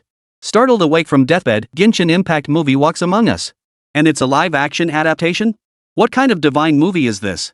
Absolutely incredible. Look at this PV. If it weren't for Genshin's official endorsement, I'd swear they made this movie themselves. Whether on Bilibili, short video platforms, or overseas sites, everyone was buzzing with excitement. As a gaming and tech company, producing a live-action movie was something no one saw coming. A live-action movie, not just cropped 3D game footage or a remastered version. It's a full-scale, cinematic spectacle brought to life by real actors. In the scene, Raiden kneels on the ground, cradling the lifeless body of Jean, tears streaming down her face. The camera slowly pans out, revealing dense clusters of relic mechs before them. The crimson stains on each one bore witness to the mountains of corpses and rivers of blood they had trampled through, testaments to their formidable power. Driven by a god-slaying will, they charge toward Raiden, one of the 7 gods. When the scene shifts again, the other gods appear, paying their respects to the fallen thunder god Jin. This is undoubtedly a film that will cause pain to those who watch it. A film that lays bare the blade before all, embedding it deep within. It hurts so much. Mihuyu, next time we meet, I'll strike again. Who taught you to wield the blade like that? Dead. All dead. Only eternity. Only eternity. This is what it means to truly kill the heart. This is killing the heart. Everyone swore it would be like the opening of Genshin Impact. But what was this? A single stroke delivered, plunging deep with brutal precision. Guiyinghong, the world knows only the pain of eternity, but who can fathom the loneliness of a god's heart? Time like chrysanthemum flower, heard they're filming a movie about the thunder god. I'm sure I'll have lots of lines. Time and such, director, we've already wrapped filming. Honestly, some even feel this movie makes them love it and hate it at the same time. Love for the film's undeniable quality, it won't disappoint, as evident from the PV alone. The hate is for the story's knives they cut so deep she wept. No, I don't want to watch it. But, why did my fingers automatically search for tickets to the Genshin Impact movie? The sudden movie announcement caught everyone off guard and puzzled. Why not promote it more? Even if it's a collaboration with Bilibili, shouldn't they have done more? Soon, whether on Bilibili, short video platforms, or Weibo, the entire internet was ablaze with one trending topic, the Genshin Impact live-action movie. Almost everyone who saw the movie's PV immediately wanted to head to the theater to check it out. The game's own organic fans quickly mobilized, urging players to spread the word to everyone around them. Wang Li was one such player, a huge Genshin fan. While he was searching for guides and eagerly awaiting the next gacha pool, he happened to stumble upon the Genshin Impact movie PV. When did this happen? It's hitting theaters the day after tomorrow? Going from promotion to theaters in just 3 days was truly unprecedented. Checking the ticket prices surprised him even more. They were half the cost of a typical newly released movie. At this price and with such sincerity, you'd be crazy not to go. Although it will be available for streaming online for just $1 a week after its theatrical run ends. He still wants to see it early. Just how good is this movie? A Mihuyu production should be top-notch, right? But when he saw the PV content, he was a bit surprised to see only a mention of Mihuyu's authorization. But the visuals and action scenes just now didn't look like a bad movie either. Hey Yingjia, wanna grab tickets to see it together? His roommate Zhang Yingjia had just finished a frustrating game and wasn't in the mood to listen. My silver promotion match just went down the drain because my teammates weren't on time. Wang Li leaned over and wrapped an arm around him, grinning. How about catching a movie? There's a new domestic release coming out in 2 days. Zhang Yingjia scoffed, what kind of movies do they even make in China? The sci-fi genre just got a pillar, and they've already ruined it. What else is there to watch? It's always the same few movies. Don't be so dismissive. Just watch the PV first. After watching the entire PV, he was utterly stunned. The characters' performances were far more captivating than he'd imagined. Just that crying scene and the sheer visual appeal had him falling for the film. See? Now you know what makes this movie so amazing. Zhang Yingjia nodded, fully convinced that the live-action adaptation of Genshin Impact was leagues better than other similar live-action versions. Bring it on! I'll see if it makes me cringe or blows me away. 3 days flew by in the blink of an eye. Genshin Impact players and casual onlookers alike streamed into the theaters. When Zhang Yingjia and his friend arrived at the theater entrance, they saw a line of people waiting to buy tickets. Sold out? Why only one showing? Couldn't they add another one? Exactly. Forget it, I'm not watching this movie. The theater hadn't anticipated that Mihuyu's film would prove so appealing. They decided to add more showtimes the next day so people could see the film. Once the film officially hit theaters, the reviews sparked another wave of curiosity. Its rating skyrocketed from 0 reviews to 8.5 and kept climbing. Though no pirated copies surfaced on Bilibili, countless users took to the platform to discuss the film. Some hailed it as a masterpiece among live-action adaptations of video games. Others found the plot somewhat monotonous, with the world building underdeveloped, suggesting sequels are likely. Others suspect the film itself was directed by Mihoyu. The cast members were none other than the legendary cosplayers who recently made waves. Seems everyone's quite satisfied with the film's production, huh? Yagami Mikoto smiled as she picked up a grape, popping it into her mouth and savoring it carefully. Wang Li beside her had long known the ending, since most of it was a reenactment of real events. Even if not the actual individuals, the roles were played by those close to them. The final product couldn't be too shabby. If not a critical success, it would surely be a hot topic sparking lively discussion. Now that your vision has been realized, it's time to grant my wish. Yagami Shizuko sat cross-legged, deliberately exposing her silky smooth, bare skin, leaving Wang Li staring in stunned silence. When he snapped back to reality, a cold gaze had already locked onto him. Yae Shizuku felt that gaze too. After a brief chill, she suggested, let's play cards. The loser takes off one piece of clothing each time, until there's nothing left to remove. Wang Li's eyes lit up. A game where you stripped off clothes sounded incredibly exciting. With so much daylight left before nightfall, there was no way he'd let it go to waste. He had to play landlord. Yagami's beautiful eyes fluttered in Wang Li's direction, signaling him to side with her and outmaneuver Inbao. But Wang Li's inner thoughts were clear, of course he'd side with the goddess. When they were on the same team, he'd always back her. He couldn't wait to see Yagaki Shinko's shy and gentle expression. Chapter 161, Mihoyu, I'm the scapegoat. Wang Li never imagined the one who'd end up losing would be Yae's Shinko. I studied Blue Star Landlord so thoroughly, why did I lose? Yagaki Shinko clutched her chest, crying out shyly. She genuinely couldn't understand she'd played Landlord countless times online and won every single time. Yet in the actual game, she couldn't hold her own against Wang Li and Lei Yingfilm's teamwork. They had easily defeated her with strategy, making a complete mockery of her. You fool, do you really think I play Genshin Impact every day? With help from my online friends, I've mastered the essence of Blue Star cards. What? Yagami Shinko was utterly stunned. While she was away, Lei Dianying had accomplished so much. Whether it's Landlord's or Emperor's Guard, I've mastered them all to perfection. Lei Yingming stood up, mimicking Yingmei's pose with hands on hips and head tilted back, beaming with pride. Finally, he'd gotten the better of Yagami Shizuku once. Humph, that'll teach you to talk trash about me crying over not having light novels or Sansai Dango. Well, now you've finally tasted defeat at my hands. Oh. Is that really so? Yagami slowly pulled her hand away, revealing the girl's soft, graceful curves. Tall and well-proportioned, topped off with her animal ears and pink fox tail. All of it combined made for the perfect bonus points. Wang Li desperately wanted to look away, but his eyes kept drifting back toward her. A cold, murderous gaze struck Wang Li without concealment. Yet he felt nothing, staring silently at the mountain peaks and the unspeakable. Don't look! Lei Ying stood up abruptly, reaching out to cover Wang Li's eyes. Wang Li felt utterly helpless. Here was a gift from heaven, and now he couldn't even enjoy it. I'm not looking. I'm not looking. Yagami Shizuku was blushing too, but seeing Wang Li's contradictory words and actions, she couldn't help but giggle. Though it cost us a little, the effect achieved is truly delightful. Lei Dianying, and you. Hurry up and get dressed. Alright, I'll do as you say. Yagami Shizuku ran her jade-like hand over her skin, her lips curving into a teasing smile. Wang Li's eyes widened at the sight, nearly causing him to lunge forward. This had nothing to do with self-control, it was simply that the sly fox was too cunning, using such underhanded tactics that one couldn't guard against them. Lei Dianying, beside them, grew impatient and suddenly tackled Wang Li to the ground. He stuck his head out to block Wang Li's view, using every trick in the book. Wang Li sighed in resignation. He couldn't see, but he could still kiss her. He pressed his lips against hers for a gentle kiss. Don't be angry anymore. Look, Yagami Shizuku was back to normal. Everyone, please stand up. Rubbing his head where it had hit the tatami mat, Wang Li smiled and changed the subject. Any rough estimates on recent movie box office numbers? Yagami Shinko smiled back. It's only the first day, it's still early. But I heard the occupancy rate is over 90%. On Weibo, headlines like Genshin Impact live-action movie sells out. Great story, stunning cast, were already trending. Of course, haters were also flooding the comments, complaining about the tragic ending being inappropriate. Some even directly criticized the acting, claiming they couldn't see the characters' despair and anguish. In truth, most actors who've seen it understand the state they were in back then. It was far from simple as imagined few could truly deliver such a performance. Almost in an instant, the results came out mixed at best. At the very least, no player would claim this was merely a snippet extracted from the game's storyline. They'd only curse that scammer me for being too ruthless, stabbing straight to the heart. But as Mihuyu's boss, Big Brother Dawe felt wrong too. He was just helping out, yet he ended up taking the blame for this mess. Sure, Mihoyu wrote the story, but they weren't the ones who scripted the live-action movie version. Ugh, this sucks. Before Dawe could handle the pressure, Genshin's chief planner burst into the office. Ludon, this quarter's Genshin financial report is out 100% growth.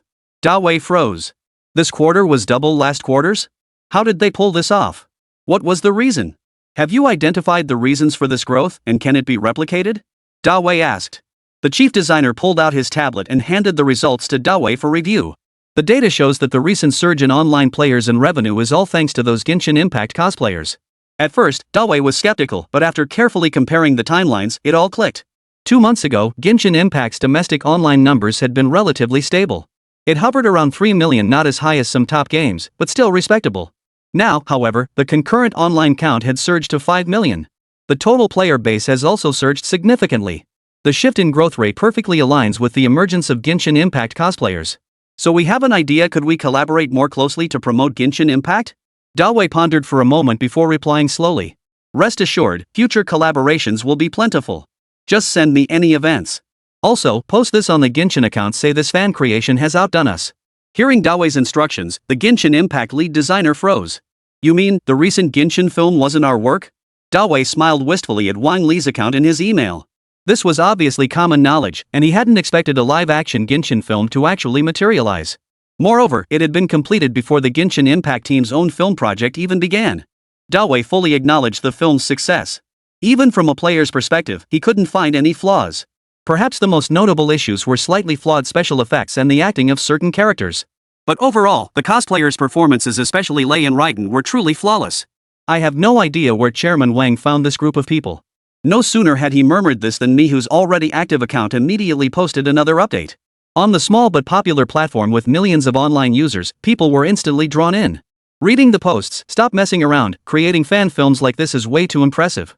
Holy crap, so it really is just officially licensed, not an official production.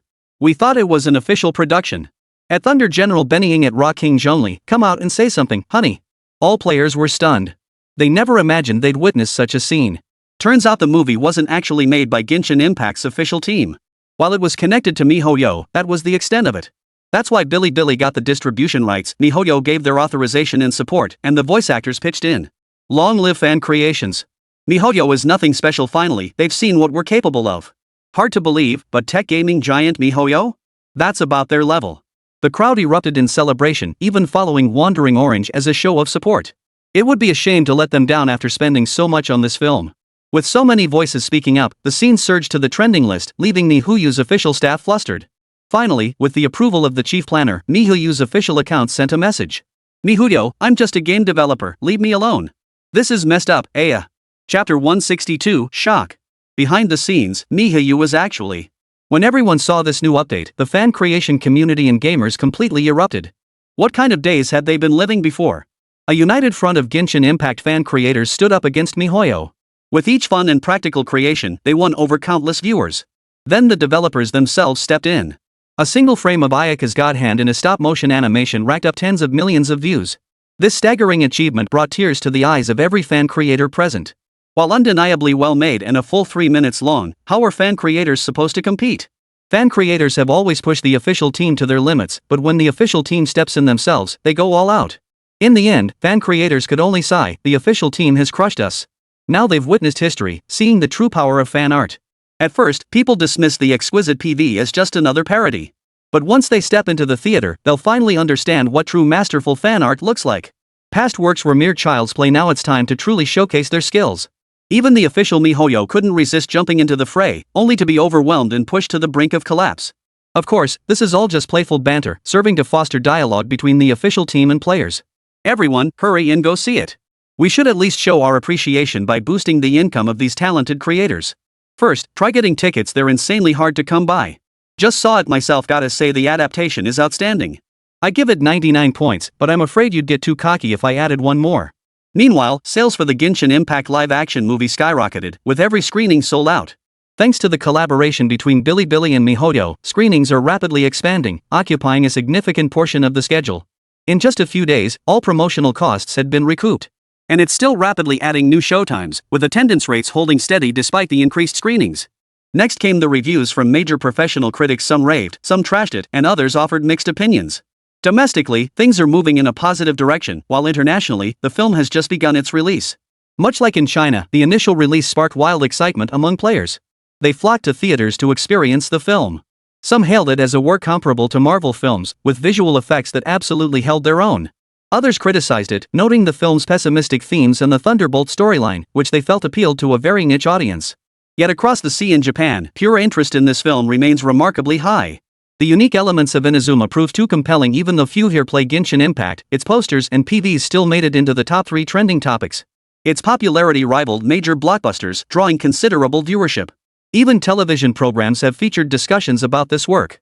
The host remarked, "It's truly surprising to hear this work is an unauthorized fan creation inspired by Genshin Impact.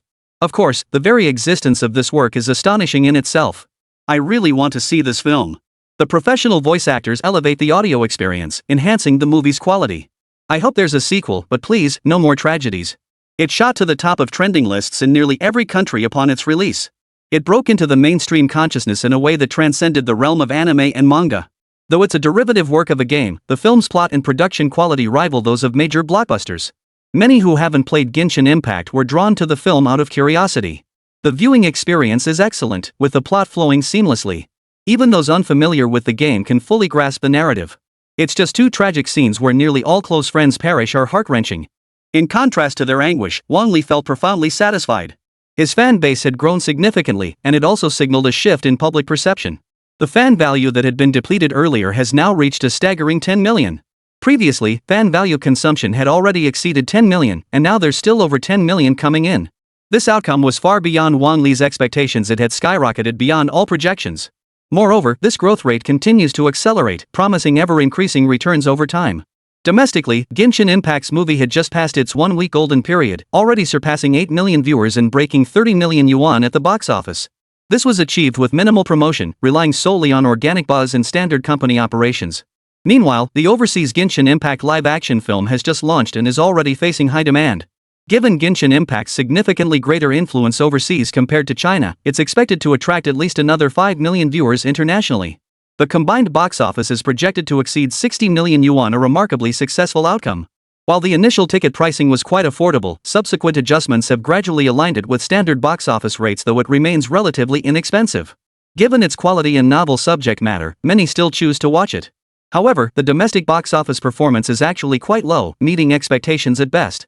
The real profits will come from overseas markets, where the returns are significantly higher. Breaking the 10 million follower milestone for the first time should net us some pretty sweet rewards. Wish Upon All Worlds finally unlocked the more efficient 10-in-1 wish feature. Hey, the 10-in-1 wish changed from targeted to random, but you only need 5 million fan points for one try. Cheaper, but not entirely so. Wang Li felt a wave of gloom wash over him. With his notoriously unlucky constitution, obtaining anything worthwhile seemed highly improbable. "I'll go find Nasha first, then wash up and change clothes." When he returned, Wang Li carried Naxiata, dressed in a Lolita outfit, back to his room. The Great Compassion Tree King followed behind, his expression slightly anxious. She had always had a thing for little girls, and now Wang Li had beaten her to it. "Let's play a game for a bit. How about Landlord? Whoever loses takes off one item of clothing. No matter who wins in the end, they get to command the other two." Combining King's Game with Landlord's was the perfect way to kill time. As the wish began, Wang Li gazed expectantly at the system interface, hoping it would grant something worthwhile. "Congratulations! You have obtained the Doraemon World props, Anywhere Door, Bamboo Dragonfly, and a phone booth. Congratulations! You have obtained the Dragon Balls, the Demon Binding Rope, and the Soul-Devouring Bead from the Primordial World." The moment he saw the rewards, Wang Li felt a wave of dizziness wash over him. The practicality was way too lacking, nothing useful at all. Especially the Doraemon gadgets. Who would use a bamboo helicopter? The Anywhere Door was decent, though, and might be somewhat useful to him. The phone booth was terrifying. Even if Wang Li wanted to use it, he couldn't. One misstep could shatter the world. Its influence was too overwhelming. It had been used once by Nobita, and the world instantly turned into a magical realm. If Wang Li switched to tech-based cultivation, the world would likely transform drastically, causing severe problems. The Demon Binding Rope is far more practical, perfect for binding someone in a tortoise-shell position and hanging them from the rafters to ring the bell. Wang Li successfully cultivated a peculiar fetish, and since the rope was exceptionally sturdy, it would make for an excellent setup. Especially that Sly Foxes looked like she wanted to devour me if I ever used it on her. Who knows who'd end up eating whom. Chapter 163, The Great Compassion Tree King's Defeat, Inviting Xiangling. In the Great Compassion Tree King's eyes, playing Landlords was utterly simple. Through data analysis, one could determine both players' approximate hands and subsequent play strategies.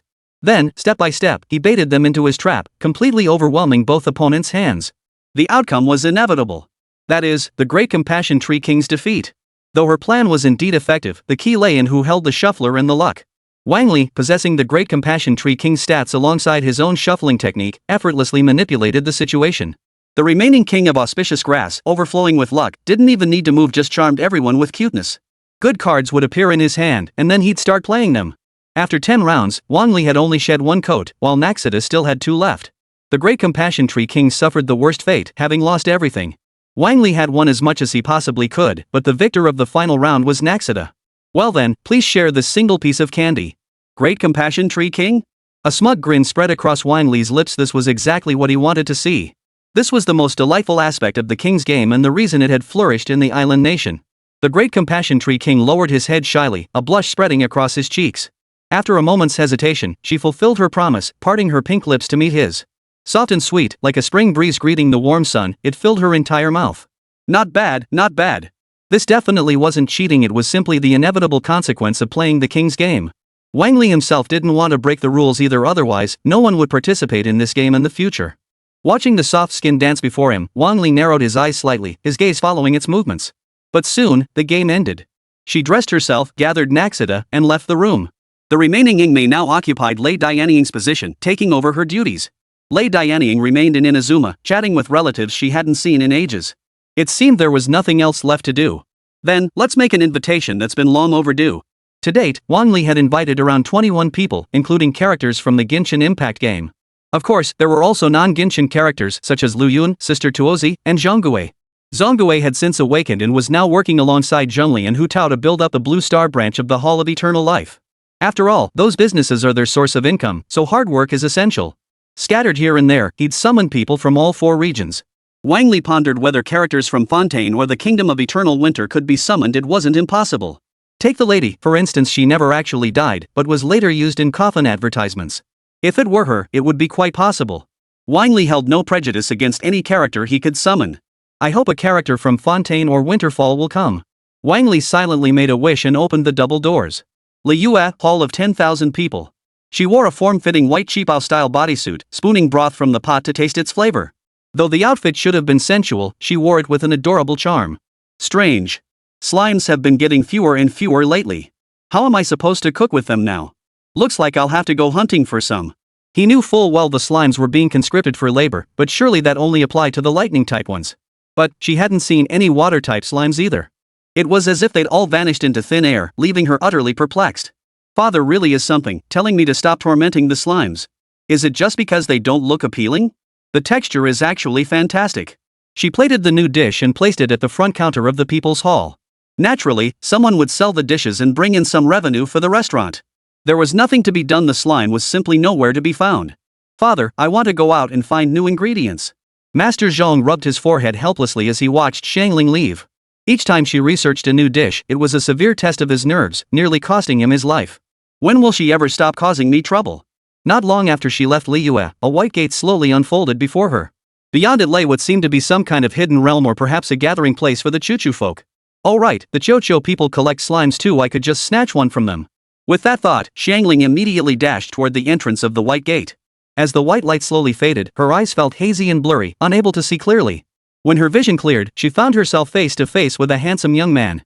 He gazed at her expectantly, as if words were stuck in his throat. Ever the outgoing soul, Xiangling smiled and blurted out. I'm Xiangling, a chef from Liyue. My specialty is making all kinds of dishes. Oh dear, I've practiced so many times, but I still get nervous. Ha! Wang Li sighed inwardly. He should have invited them all at once.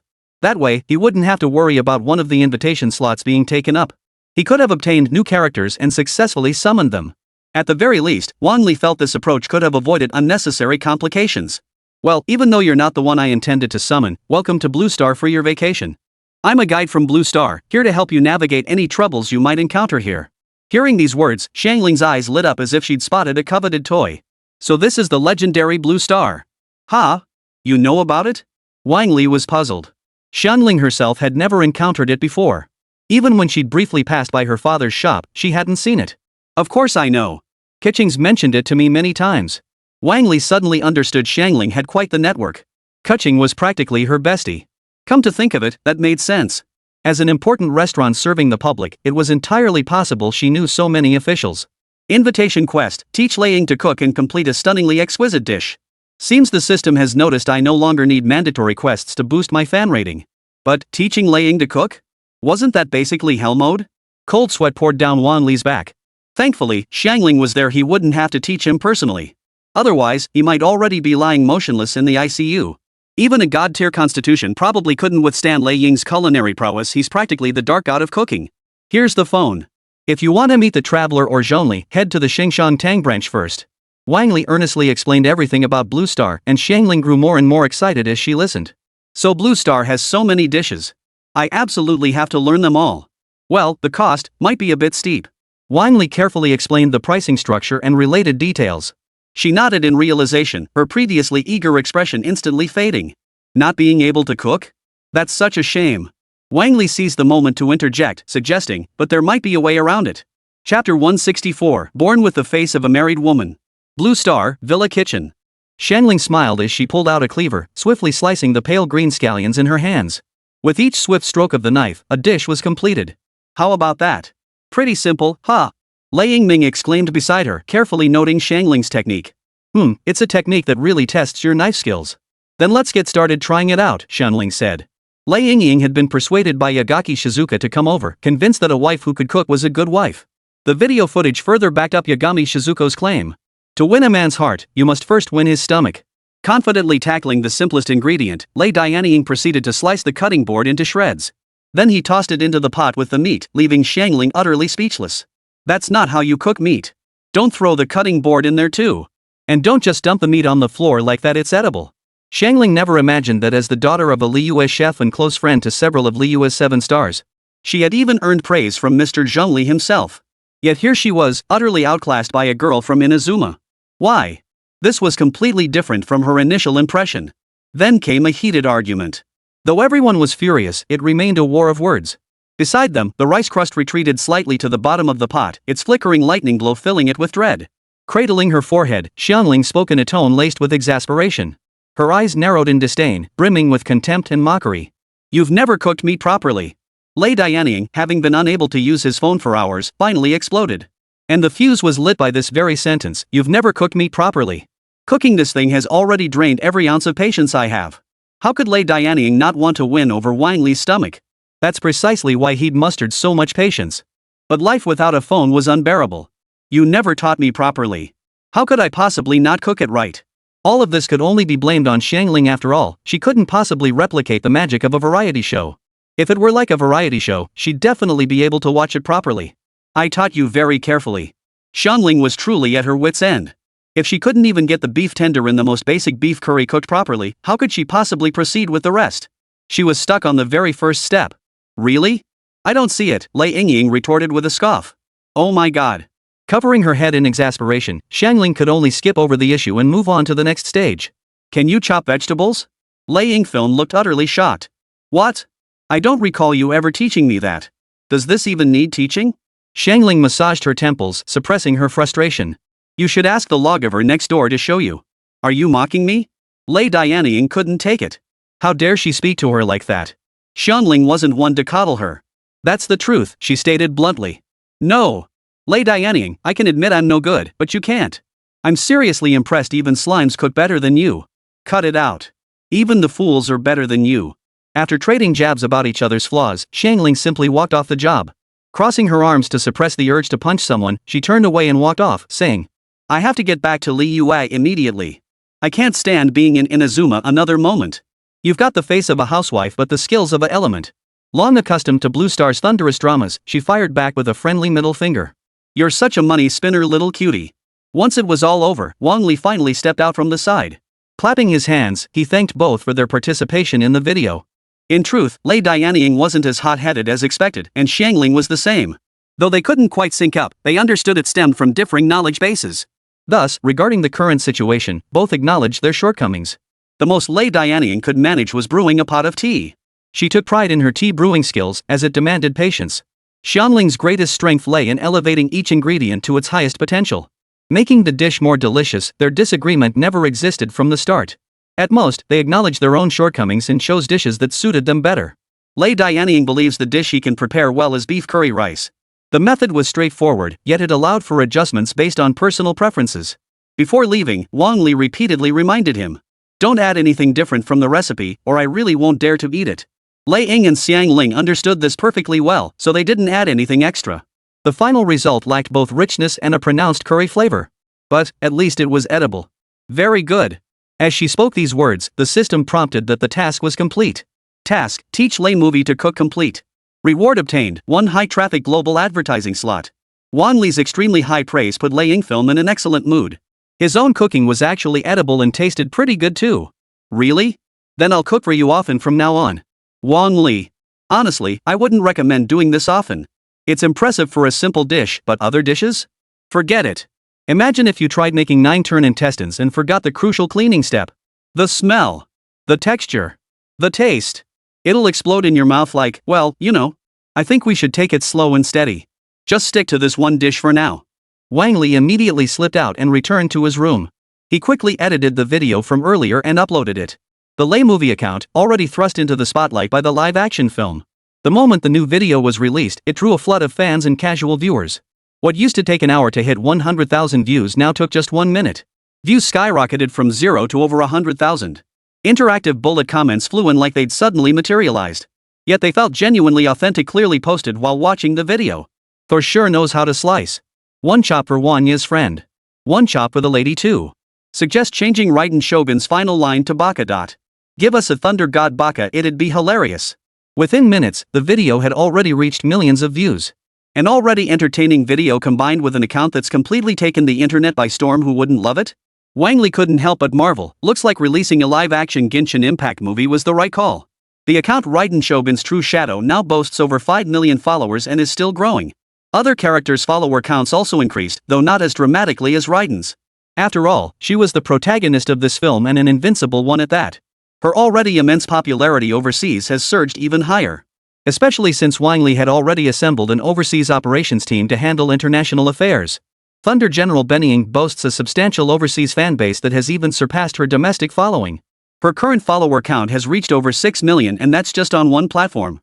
Her following on other platforms is equally substantial, making her nearly the pinnacle among Genshin Impact characters. Chapter 165: The General's 9-turn intestines. The live-action Genshin Impact movie remains trending, though this time it's different from before. Previously, it gained recognition beyond its niche audience and received praise from some critics. Most of them were merely riding the hype wave, lacking genuine traffic-generating power themselves. While some touted its blockbuster scale as comparable to Marvel films, Marvel itself paid no attention to this movie. The current landscape has shifted dramatically. This has exposed it to a much broader audience. Even Marvel's visual effects team, who initially dismissed the film, made a point to watch it. They then took to social media to praise the film.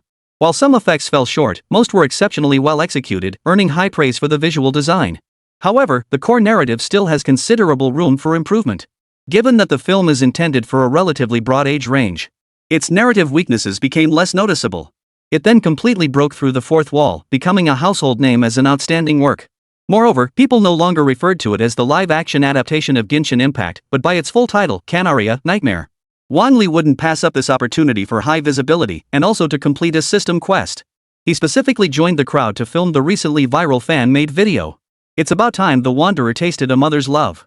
Lei movie could see Wang Li's sincerity, nodding earnestly and even offering to tag along.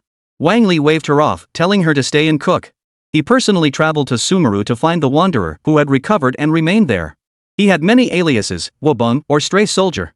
Wang Li preferred State Collapse most of all. After all, it was the name his mother had personally given her.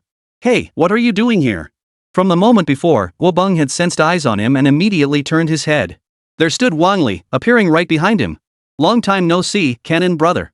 Wobung snorted coldly. I don't have time to chat. Spit it out. Look at you. I even call you brother Pao, yet you won't even call me dad. Get lost. True to form, he had a temper. Wang Li could only sigh and step forward. He earnestly explained the situation regarding Lei Dianying, hoping to change Guo Bang's mind. She misses you terribly.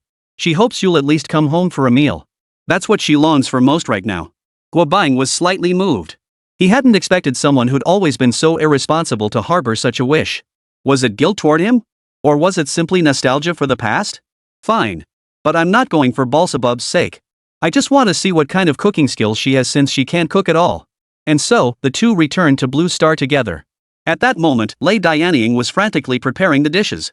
Xiangling cradled the rice crust, showing no intention of helping, looking quite relaxed.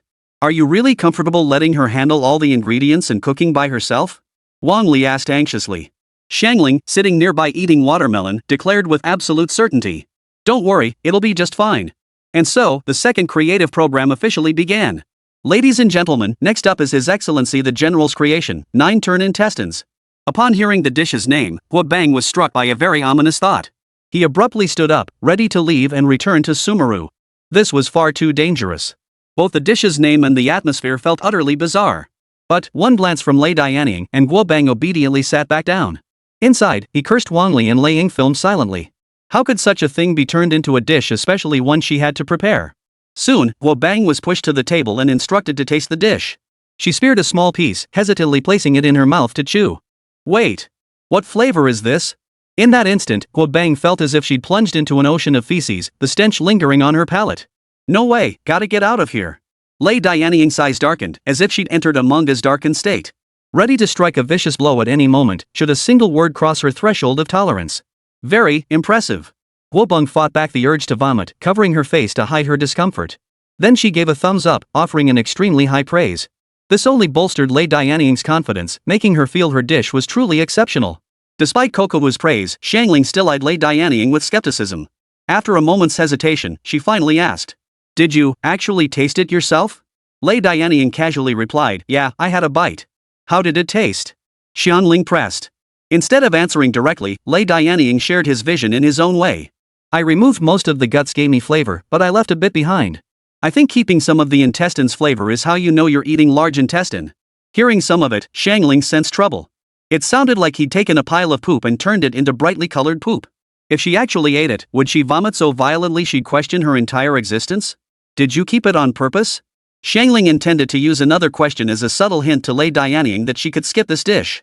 But Lei Yingfilm didn't hesitate, confidently stating his interpretation. It was left behind during the cleaning process. Was it intentional or accidental, she asked again. Lei Yingfilm hesitated. Had he said something wrong? Surely not. It was intentional. Alright, let me witness the divine art of cooking. Xiangling finally resolved to taste it after all, she'd witnessed every step of the process. Using a knife and fork, she lifted a tiny piece and tremblingly placed the 9-turn intestines into her mouth. The first bite twisted her face in agony, and she spat it out onto her handkerchief. Then came the utterly humiliating gnashing of teeth, her eyes fixed on Lei Dianying. This is what you meant by preserving some flavor? You're feeding me, plain and simple. Lei Dianying looked utterly incredulous. Isn't this exactly what 9-turn tripe is supposed to taste like? 9-turn intestines don't taste like this. Who would even want to eat it otherwise? Xiangling nearly fainted from anger at Lei Dianying. When had 9-turn intestines ever tasted like this? This was clearly the result of improper cleaning. They hadn't even properly removed the internal waste. They'd rushed straight into the next steps of preparation, resulting in this awful taste. Disgusting. Who says? You all ate it, didn't you? Xiangling. Just as Xiangling grabbed the nearby stool, ready to fight Lei Dianying to the death, Wang Li stepped forward, grabbed her hand, and said earnestly, don't take it personally. First, let's critique this famous dish. How's it cooked? It's just poop. What's there to critique? Wang Li narrowed his eyes slightly and chuckled, I asked you to evaluate it. You. Under duress, Xiangling finally gave it a perfect score before storming off. Mission complete, a stunningly exquisite dish has been created. Reward obtained, working capital multiplied by 10. Chapter 166, Zhongli, I want to escape, but I can't. Wang Li felt deeply moved. Xiangling had made the right choice. Even after tasting something disgusting, he remained unfazed and gave a favorable review. Though this outcome was what he desired, Wang Li had never interfered in the slightest. He never mentioned that his fondness for unclean intestines was purely Lei Dianying's personal preference. Thank you for your praise, Chef Xiangling. Truly worthy of our Thunder God General. Next to sample this dish is Mr. Zhongli, renowned as Liyue's culinary connoisseur. Let's welcome him with a warm round of applause. Zhongli's eyes held a trace of worry as he hesitated over whether to pick up his chopsticks. Though Xiangling had given it full marks, Zhongli had heard her words. This is essentially making feces out of feces, only to eat the feces in the end. Could you not be so cruel? I, Zhongli, am a gourmet, not a feces expert. As a longtime friend, can I just give my rating without tasting it? Moo. You absolutely must eat it. That's the only way to truly appreciate my culinary skills. Lei Yingting declared proudly, head held high. I wanted to run, but I couldn't escape. At the last moment, Zhongli's chopsticks trembled and fell to the floor.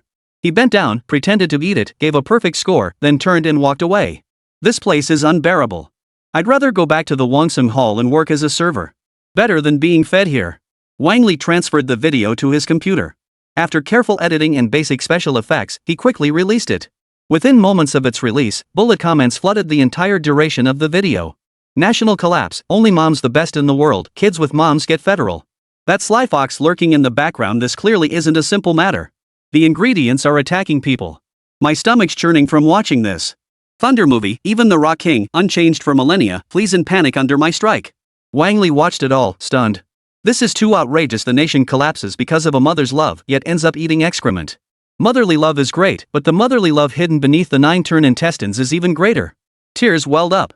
Just through a dish of 9-turn intestines, one could feel the profound bond between Lei Dianying and Guo Bang. Wang Li typed this out while tears of emotion streamed down his face. But below, a user named once Guo Bang, now a god, erupted in fury. You bastard, I'd love to beat the out of you. What deep bond. I'd rather die in Sumeru and never come back. Seriously, couldn't you at least use a different name when you're cursing me? Wang Li chuckled to himself, took a screenshot, and prepared to give Guo Bang a proper scolding.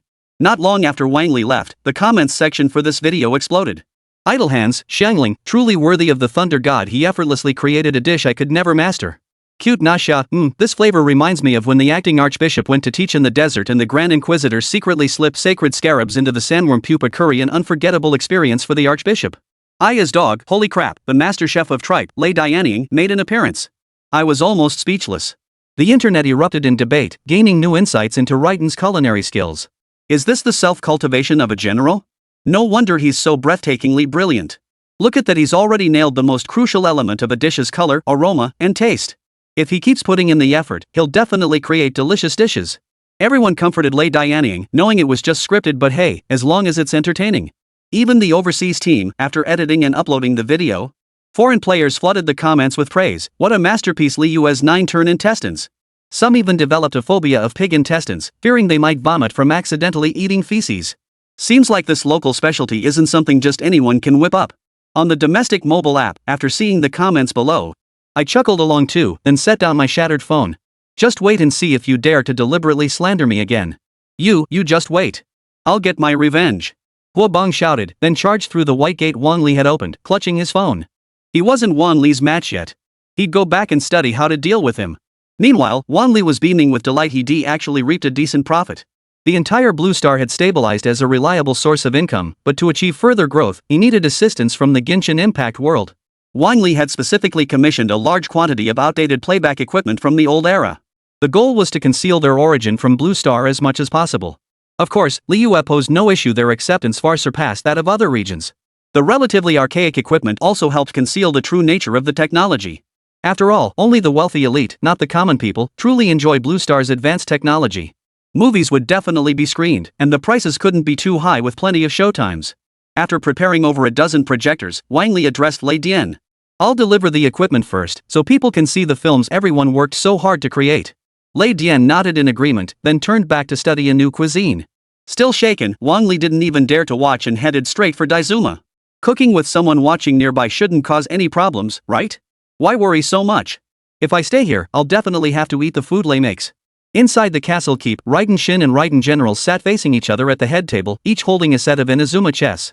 After a fierce battle, Raiden Shogun emerged victorious once more. I'm done playing. You always win. It's no fun at all. Raiden Jin turned away in a huff, only to see the white doors slowly open as the king emerged. You're finally back. Wang Li chuckled in response. This time, I've come to fulfill our earlier promise and bring the film with me. As he spoke, Wang Li began unpacking the items one by one. There was also an instruction manual, translated by the system. For the most critical power supply, a sizable rechargeable battery was included. If the power runs low, you can recharge the storage battery. Lei Dianjin descended the stairs step by step, wearing a kimono, a gentle smile playing at the corners of her mouth. I'm sure you'll help me promote this, Wang Li, right? Damn it! It was impossible to refuse the twin thunder goddess's gentleness. Wang Li's mood calmed at those words. How about this? Let the Kamishiro family assist me with this matter. That should help smooth things over. After all, the Kamigami family has always organized festivals. Gathering people to watch a movie shouldn't be too difficult. Alright. Unexpectedly, there was still a chance to meet Ayaka Shinri, truly a joyful prospect. While Raiden Shogun was away from Inazuma, there was no risk of being discovered. Hee hee. Of course, it's purely just wanting to meet her, nothing else. And with that fox scum Yagaki Shinko on Blue Star, she'll be running wild. Chapter 167, Ayaka Shinri, Hesitation Leads to Defeat. It's been ages since we last met. Wang Li turned to see her petite, delicate face radiating youthful charm. Her jade-like hands folded before her, she tilted her head and smiled sweetly. It was the reserved grace of a southern maiden, cultivated through the refinement of a lady's upbringing. It has indeed been a long time. Since the day we parted, I've thought of you constantly, forgetting to eat or sleep. Of course, Ayaka Shinri was also aware of the live-action movie project. She carried a phone herself, though its limited battery life meant she used it sparingly. Later, Wang Li provided numerous solar power banks, finally enabling normal phone usage. She had learned about it early on from the recently trending PVs across the entire network. The screening team here in Inazuma is ready to go anytime, Ayaka stated. Picking up an old-fashioned playback device, Wang Li gathered the people together and gave a brief demonstration. Once the shrine maidens and soldiers had mastered the operation and could use the equipment normally, he instructed, please go to your respective districts and gather the idle citizens at night to watch together. They all nodded in agreement and set off with the equipment. Aren't you coming with us? Ayaka Kamiri asked, puzzled. These are important items. Is it really okay to just hand them over to strangers? No need. They're all insignificant things. Besides, my goal is simply to screen the films. If they all gather in one place, it'll be too troublesome for me to follow each one individually. Wang Li hated complications. Why make things difficult when they could be simple? Come on, let's play a round of landlords together. How about it? Aya Kamiju's eyes lit up. She'd seen videos of landlord before it looked so fun. Wang Li loved playing landlords most, though they clearly didn't have enough players. How about this? Let's go to Haiji Island and find Kokoromi Shinkai. We can play landlords together. Really, is that okay? Will she agree? Ayaka Shinri asked. Wang Li pondered seriously for a moment. It seemed like a valid point. Getting Kokomi to agree to this might be trickier than asking Yagaki Shinko. After all, she had first-hand experience of being thoroughly taught a lesson, not to mention the Sly Fox's schemes. Mastering the subtle schemes of Ayaka Shinri would be a piece of cake. While Wang Li was deep in thought, Ayaka's mind painted a different scene. Like miniature figures of black and white angels, they were whispering their respective ideologies into Linghua's ear. Dark Linghua, we should seize this chance and suggest playing chess. Isn't that your specialty? White Linghua, no. Since Wang Li suggested playing landlords, we should stick to landlords. The two argued incessantly, yet they reached a consensus. They couldn't let anyone else intervene just yet. They needed sufficient time alone to take him down. Still, I must visit Haiji Island first. Otherwise, the movie screening plan won't be complete. This objective Wang Li absolutely wouldn't change, at least this much had to be accomplished first. As a gesture of negotiation, having Kamishiro Ayaka accompany him would be giving Coral Palace Shinhai the respect she deserved. This would help her accept the terms and allow everyone to see the Inazuma that had once been protected. Fine then. As expected, Ayaka Shinkiri suffered defeat today. Without a favorable opportunity, one will never find the right moment to strike. A few minutes later, Wang Li and Ayaka Shinri arrived at Umiwaka Island with a movie player. They spoke directly with Kokoromi about the theme of this film. A film rooted in sorrow will guide the people of Utsuro Island toward a better path. No matter when, war has no winners. Sunda Palace Shinhai held a military treatise, pondering Ayaka Shinri's words as she read. It seemed somewhat reasonable, but the problem wasn't with them. The film will definitely be screened. I have complete faith in Wang Li's creativity, it's bound to be fascinating. As she spoke, Wang Li had already approached from behind, though she remained oblivious. The booklet tucked between the pages of the military treatise caught Wang Li's attention. 100 Ways to Love, Winning Their Heart? I see. 100 ways to win someone's heart. Well, our interaction earlier was quite pleasant. Coral Palace Shinhai's cheeks flushed crimson, and the next moment, she felt like she could dig a two-bedroom apartment out of her face with her feet. Why did you come over here? Don't just stare like that. Beside her, Shinli Aya narrowed her beautiful eyes, her gaze toward Shinhai brimming with hostility. Little did she expect that before facing the primordial enemy, the thunder god himself, the big boss. On the path of scheming, she'd already encountered a roadblock. Damn it, what should I do? Alright. Since we've already agreed, let them go see the movie. We've got plenty of time, let's play landlords. Coral Palace Shinhai, who was already close to Wang Li, lit up at the mention of landlord. So that's the game? She recalled seeing those terms landlord and see-through-you while browsing Bilibili recently. She'd seen people post about landlord and see-through-you terms that puzzled her, so she'd specifically searched for them. That's when she finally understood landlord was a subtle way of saying they wanted to play cards. Tuito was even more straightforward and simple, everyone on Blue Star knew what it meant. No problem, but we'll have to go to my secret hideout. Aya Shinri followed along with a blank expression to a cave hidden deep within the mountains. Inside were waterproof sofas, waterbeds, and all sorts of strange and unusual things. Oh, what would you like to eat? Wang Li recalled a blue star meme and hesitantly suggested. I recall Sea God Island is famous for its seafood. How about some caviar scrambled eggs? Visiting for the first time, Ayaka was captivated by the novelty of the waterbed and simply ordered a glass of coconut milk. Can I try the waterbed? No, that's reserved for special guests. Shrimp Palace Shinhai naturally refused. Crafting a waterbed was an incredibly time-consuming and labor-intensive process.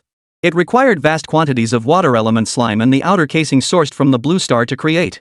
It maintained a lasting cool sensation while offering the slippery, bubbly experience of a bubble bath. Men can't live without bubble baths, just as lions can't live without lionesses. I, Coral Palace Shinhai, am determined to fully realize my vision today. Then, alone, she went behind the stone wall to prepare bird eggs and caviar, stir-frying them into a dish. Wang Li faintly heard a familiar sound. He gained a rough understanding of the caviar's origin. But Wang Li didn't care. As long as it wasn't some dark cuisine, it could even be better. After waiting about 30 minutes, Coral Palace Shinhai emerged, her face flushed with embarrassment as she carried the dish. With just the first bite, Wang Li gave it an extremely high praise. Not bad. The bird eggs have a soft, fluffy texture, and the caviar adds an incredibly rich flavor. The flavor was truly exceptional, crafted from the freshest ingredients. The caviar had less of a fishy taste and more of a sweet, savory flavor. With each bite, the caviar bursts with a satisfying crunch, releasing its juices to fully coat the palate. You're making me blush with all these compliments. Coral Palace Shinhai blushed, her smile radiant as she countered. Wang Li, aren't you curious where these ingredients come from? Chapter 168, curious about how the caviar was sourced? Where could it possibly come from? Could it be? Wang Li speculated inwardly, yet his expression remained composed as he continued eating the caviar. He gave Coral Palace Shinhai ample time to continue speaking, letting her reveal the truth herself. Here's a hint, I went to get it myself just now. At that very moment, Ayaka Shinri beside him nearly choked on her coconut milk, struggling to maintain her composure. Her expression turned utterly grim, shedding all traces of her usual refined demeanor. Wang Li had specially invited her to partake, and she'd eaten several mouthfuls. How could this be? Beyond the embarrassment, she stared in shock at Coral Palace Shinhai beside her. You weren't serious, right? Oh my, it's true. I worked hard to make this caviar myself. And I got so excited just now, I even made a sound. Aya Shinkiri had been playing a video and hadn't heard clearly. Even if she had heard it, she would have just dismissed it as some weird sound from the video. Who would have thought? Who would have thought? Ever since then, she'd been eating a piece of Kuromo's heart. That bird egg is. Aya Shinri pointed at the materials piled nearby. I was planning to find Kuju Sarah, but she got away. In the end, I had to settle for ordinary ingredients instead. The taste will probably be much worse. Then Coral Palace Shinhai picked up the coconut milk beside her and began explaining earnestly. I chilled the coconut milk specially to enhance its flavor. The strangeness only intensified. A tidal wave of information crashed over her, shattering Ayaka's mental defenses. Her mind filled with imagined scenes, her eyes widened as she stared blankly at the dish. No, this wasn't a dish anymore, she was a murderer. But wait, these fish eggs weren't even fully formed yet. They couldn't possibly develop into fish. How could this be? With this shock still fresh, Ayaka Shinri burst out of the secret base. Her urgent voice still echoed in the distance, offering to help screen the movie. In truth, she simply wanted to escape this place of trouble. The Coral Shrine Priestess of Yujigashima was even more twisted than she'd imagined. This flavor is truly astonishing. I think I'll have some more, Wang Li said calmly. The intensity in his gaze towards Sango Palace as Shinhai sent a chill down her spine. How could this be? She had made it so clear, yet why was he showing no reaction, remaining so utterly composed? Coral Palace Shinhai sank into self-doubt. She had acted so convincingly. Need me to help you out here? That should speed things up. Wang Li wiped his mouth, stood up, and glanced sideways at Shinhai, removing his non-existent glasses. Shinkai was utterly shocked. She never expected Wang Li to suggest helping her with the caviar. What are you doing? Of course I want to see for myself to confirm whether that caviar really came from you. As his tone grew heavier, the atmosphere shifted. Under Wang Li's relentless pressure, Shinhai stumbled onto the slime waterbed. Her voice returned to normal, taking on the soft tone of a young girl. I was wrong. I was just joking earlier. Actually, the caviar was bought from fishermen, the bird eggs were found in nearby trees, and the coconut milk was purchased on Blue Star. Such sincere words were not what Wang Li wanted to hear. Joking? Who's joking with you? Wang Li was here to get real this time. This was the perfect opportunity to thoroughly suppress them. He planned to fully integrate Yujigashima into Inazuma, implementing unified management for shared prosperity. Joking? I never joke. As he spoke, he lunged toward Shinhai of the Coral Palace, his momentum as overwhelming as a mountain crushing down. But in truth, Wang Li was merely reenacting the script. After completing the entire video shoot, Wang Li sat up. Xin lay beside him, her thigh pressed against his, her soft, curvaceous figure and voluptuous hips tempting. But Wang Li had his principles. Unless it was genuine effort from her, he would never make the first move. It proves, in a way, that the world loves me, yet I love only one person. This fearless spirit embraces the world without betraying Lei Ying. It was the perfect excuse. Yet though Wang Li paused, Coral Palace's heart harbored no such thoughts. She rose and wrapped her arms around Wang Li's neck, her beautiful, captivating eyes fixed upon him. As if silently erupting with resentment, she seemed intent on continuing what had begun. I know this is all fake, just playing along with your idea to shoot a video. Wang Li stated his purpose plainly, harboring no ulterior motives. His primary purpose for coming here was to screen the film and make further preparations for subsequent videos. Playing cards and dominoes to unwind, admiring the picturesque scenery, all just side activities. But Coral Palace Xinhai didn't see it that way. She had already set her sights on Wang Li. The familiar aura of the divine being, and that unforgettable thrill, had left her utterly distraught, sinking into fantasies of being with Wang Li. That won't do at all, I adore you the most. She covered her cheeks, a sickly blush spreading across her face as she giggled. Besides, wouldn't you like to play cards? I'd be more than happy to. Wang Li tried to protest that he was only joking, but his lips were silenced by her soft kiss. Thus, things unfolded naturally. The sweet chirping of birds lingered on and on. The freshness of the sea fish was unforgettable. Afterward, he stood up and stretched his body earnestly. Wang Li felt a profound elevation in both body and mind. This is what true experience feels like. This is the real deal. Lying in bed all day really is different. Did Wang Li do anything out of the ordinary? Not really. He had merely created a new live-action video based on the fan-made storyline. Everything that happened afterward was Coral Palace Xinhai's own decision, her successful comeback. But something feels off. There's definitely something wrong here. Wang Li was fully capable of resisting. There's no way he could have let her pull off that comeback. Her mind swirling with thoughts, she watched the movie play out until the very end. Only after everything concluded did Ayaka Kamiju finally calm her emotions and return. Though over an hour had been spent, the healing of both body and mind was the truest form of restoration. Upon her return, she discovered the waterbed strewn with copious amounts of caviar. She froze again, her eyes blank as she looked at Xinhai and Wang Li, suspicion stirring within her. I didn't do anything. Xinhai personally demonstrated the caviar-making process. Wang Li shifted blame swiftly, though he was telling the truth. Beside them, Coral Palace Xinhai seemed utterly unconcerned, even licking her fingertip as she fixed an intensely aggressive gaze upon Ayaka Shinri. That gaze sent a chill down her spine. She shuddered, turned, and fled. I'm never coming back to Coral Palace again. This incident left a deep, bone-chilling shadow on her teenage psyche. Yet, it also planted the seed that would open the door to a new world. Chapter 169, got played. Where's the Nasha video? Judging by the affection levels displayed by the system, Coral Palace Xinhai had already surpassed the level of a married couple. Aya's affection level was equally high. The affection that had been steadily declining. It rapidly rebounded from its steep decline. It even rose slightly, showing a new development. She understood that although the king hadn't married, he surely had someone he cared for. Just like the traveler, always stirring up trouble everywhere. Next time, try using medicine. With a smile, Coral Palace Xinhai said this before leaving, glancing at her with deliberate nonchalance. This remark reminded Ayaka that she too had once attempted to force herself on him. Later, she was stopped by Lady Yagaki. Otherwise, things would have turned out differently long ago. Couldn't she be the one to turn the tables? Why should that be the case? I can do it too. Aya Shinri steeled herself, ready to seize the opportunity at any moment to subdue the royal and make him her own. If only she could make it happen, give birth to the child early. We should head back. Had it not been for Xinhai's unexpected reversal, Wang Li truly wouldn't have wasted so much time. There were still so many regions across Teyvat's continent that needed him to spread the word about everything that had happened 500 years ago. It would boost Raiden's popularity while also earning him more fan points. But, Wang Li cut her off, saying, I know what you're going to say. Time waits for no one. Opening a pink portal, the two swiftly passed through it, returning to the Kamishiro residence. Aya Kamiju happened to be there too. Seeing his sister and a stranger walking around together, he felt deeply relieved. Who knew she'd finally come to her senses? But within seconds, Wang Li turned and left, his speed so swift it made him hesitate. Could it be? It's not possible? Arriving at Ayaka Kamiju's bedroom door, he knocked. Soon, his sister emerged from the room, her face clouded with disappointment and unhappiness. Aya Shinri urgently asked, What's wrong? Did someone bully you? Biting her red lips, her soft, alluring eyes flickering, she hesitated for a long moment before speaking. Brother, is there any way I can make it a done deal? Kamishiro Ayato? He was utterly baffled yet profoundly shocked. Was something wrong with his sister? This was way too strange. What on earth happened? Did you already? Aya Kamashiro grew even more anxious and blurted out. It's precisely because we haven't done it that I want to fast forward to that step. He finally understood completely his sister had fallen for someone and wanted to make things irreversible. But, for that outcome to happen, the other person has to like you too. Does he like you? Ayato Shinri asked. Aya didn't hesitate, pulling out her phone and showing him the video. From the details in the video, her brother drew a conclusion: there was potential for this to develop.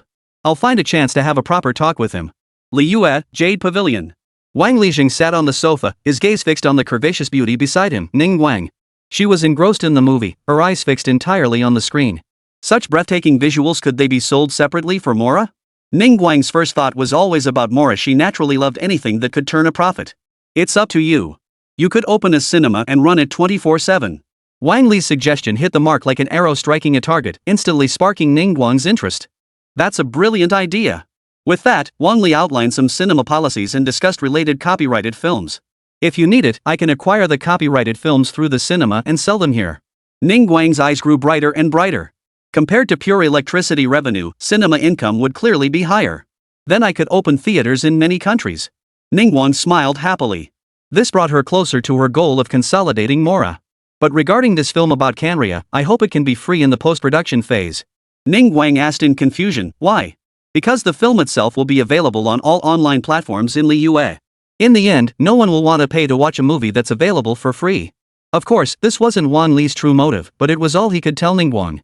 This allowed her to fully embrace the film while also fostering greater appreciation for its characters among the audience. Ning Wang was quickly persuaded and temporarily screened the film outdoors. A dedicated cinema would be constructed later for public viewing. Mondstadt, Knights of the West Wind. Captain Sheen personally met with the royal court and offered candid feedback on the film. In Mondstadt's view, cinema is not an essential necessity. I am well aware of this. Mondstadt does not require cinema. Wang Li gazed out the window at the spinning windmill and offered constructive suggestions. You must be quite close to Liyue. You're surely aware of their recent actions. Captain Sheen nodded. Liyue's rapid development had astonished her. At that pace, they would soon completely overwhelm Mondstadt and steadily erode their market share. Leveraging the strong winds, we could establish wind power stations. Wherever the wind blows, there's ample energy to harness, Wang Li suggested. Captain Sheen fell completely silent. She understood the implications of the energy Wang Li proposed. More convenient travel would provide better support for expeditionary forces. Simultaneously, it would inject new vitality into the city of the elderly and young, fostering promising development prospects. More grain meant more people, and entertainment would become the greatest product once basic needs were met. Liyue boasts plains and mountain ranges, along with terraced farmland. Mondstadt has these too, but to develop further, electricity is indispensable. Wang Li presented the mechanical structures that would aid production before Qin, allowing her to examine them closely. After a moment's consideration, Captain Qin ultimately agreed to Wang Li's proposal. For present-day Mondstadt, this held profound strategic significance. With food security assured, future population growth and wine production would no longer be a concern. With energy, Mondstadt could establish a defense system to repel the Chuchu invasions. With cinema, ordinary people would have their own topics to discuss. This would spare the Mondstadt Knights much trouble, freeing up their time. From every perspective, this is advantageous. Soon, the Thor movie set against the backdrop of the Canaria War premiered across nations. Oh, and Sumeru too, though the royal court isn't worried. With the aid of the Void, the little auspicious Grass King would personally release advertisements, allowing everyone to see the adorable Nasha dancing. Dressed in a heart-fluttering gown, performing a dance that makes one swallow hard. One by one, they'd fall for it, clicking in to watch over an hour of serious film. Chapter 170, A Man Born Under Heaven. This was also why Wang Li hadn't gone to Sumeru. Simply notifying Naxita meant all of Sumeru could watch the film. Meanwhile, fan metrics surged again, fluctuating rapidly with every passing second. After finishing his discussion about the Mondstadt screening, Wang Li carefully examined the latest panel updates. Originally, Wang Li had spent millions in fan points, yet in a short time, he gained over 5 million more. It was certain that the majority of this surge was linked to Blue Star. But Sumeru's assistance must have also played a role in amassing such a massive fan value. Although the population of each city within the game was relatively small, the actual population was far larger than imagined. Roughly equivalent to the size of an ordinary county town, though not everyone is connected to the Void. Thus, the total fan value accumulated reached nearly 3 million. Wang Li didn't rush to use these fan points, as there was little room for improvement lately. There were many ways to enhance his strength, but now was not the time. The previous reversal had made Wang Li wary. What if they kept ambushing him every time, then swarmed him afterward? The thought sent a chill down Wang Li's spine. Even if he liked them, this couldn't continue. Wang Li, must rise. A true man born under heaven cannot remain forever in the shadow of others. Ultimately, it was because he enjoyed teasing, but always knew when to stop. Gonyu never took the bait.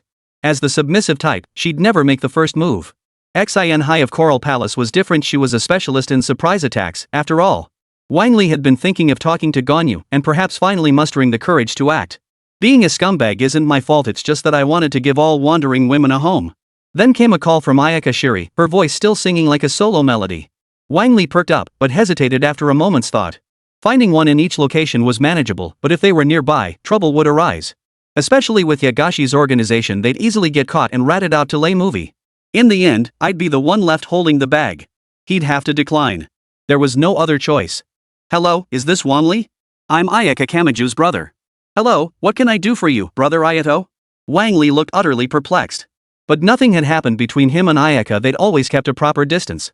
Lately, I've seen my sister looking downcast every day. It seems like something's bothering her. I caught her secretly looking at your sketches, so I called to ask. Wang Li froze. Had Ayaka's feelings for him already reached this level? No, her affection couldn't possibly be that extreme. Only a married couple could reach that level. After considering his options, Wang Li replied solemnly, so, what you're suggesting is? Across from him, Ayaka Mashiro wiped a bead of sweat from his brow. Truly a master, seamless as ever. He always managed to dodge every question with precision. Not a single crack in his defense. What I mean is, I'd like to talk with you. All right. Recent matters have concluded. Wang Li didn't refuse, for Ittō Kamiju himself was a character worth inviting. If he could successfully invite him here, it would eliminate the need to repeat the process when inviting others in the future. This time, Wang Li wouldn't need to use the dual portal specifically to return to Blue Star before heading to Ayaka Shili's place. Using the portal lock to target the Kamashiro residence, he arrived in an instant.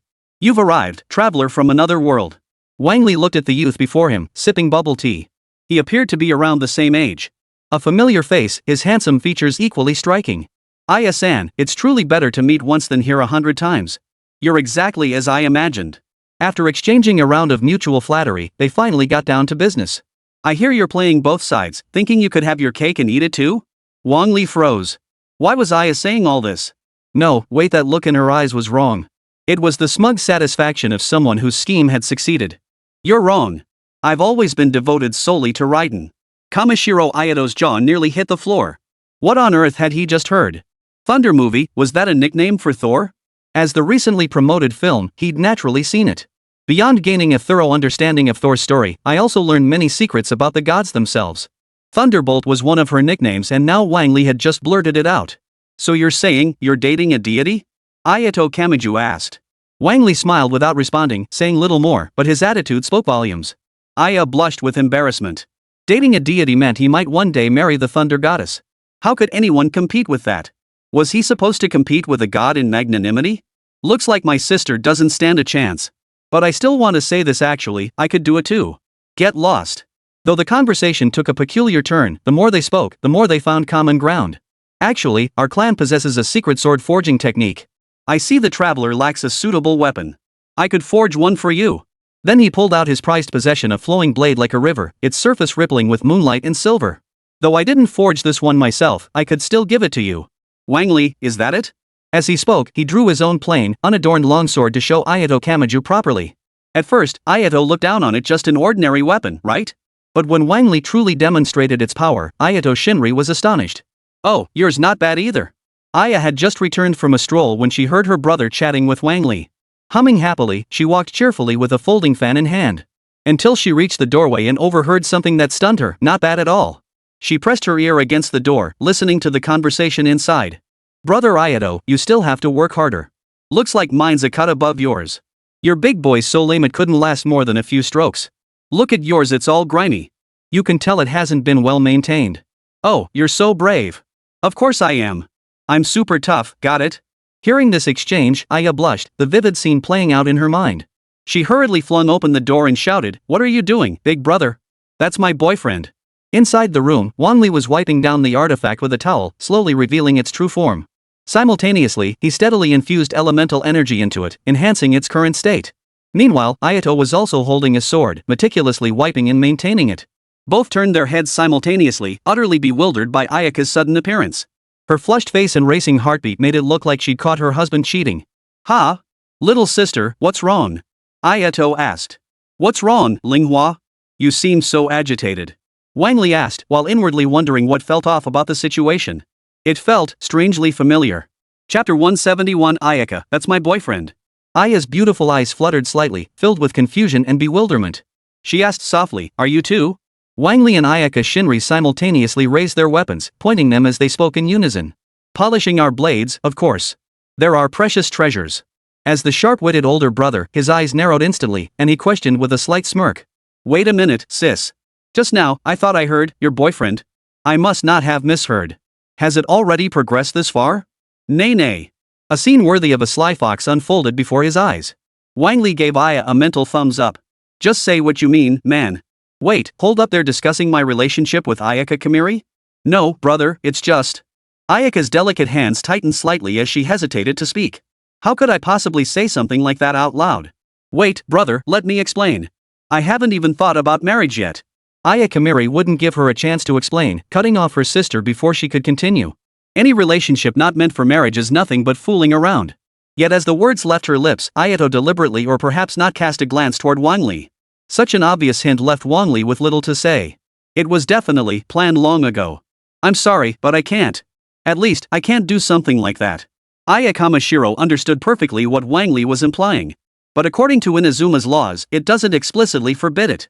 Wang Li froze, carefully reviewing the Inazuma laws he had proposed and discovered a loophole. It seemed they truly prioritized the welfare of the people and hadn't proposed any marriage laws.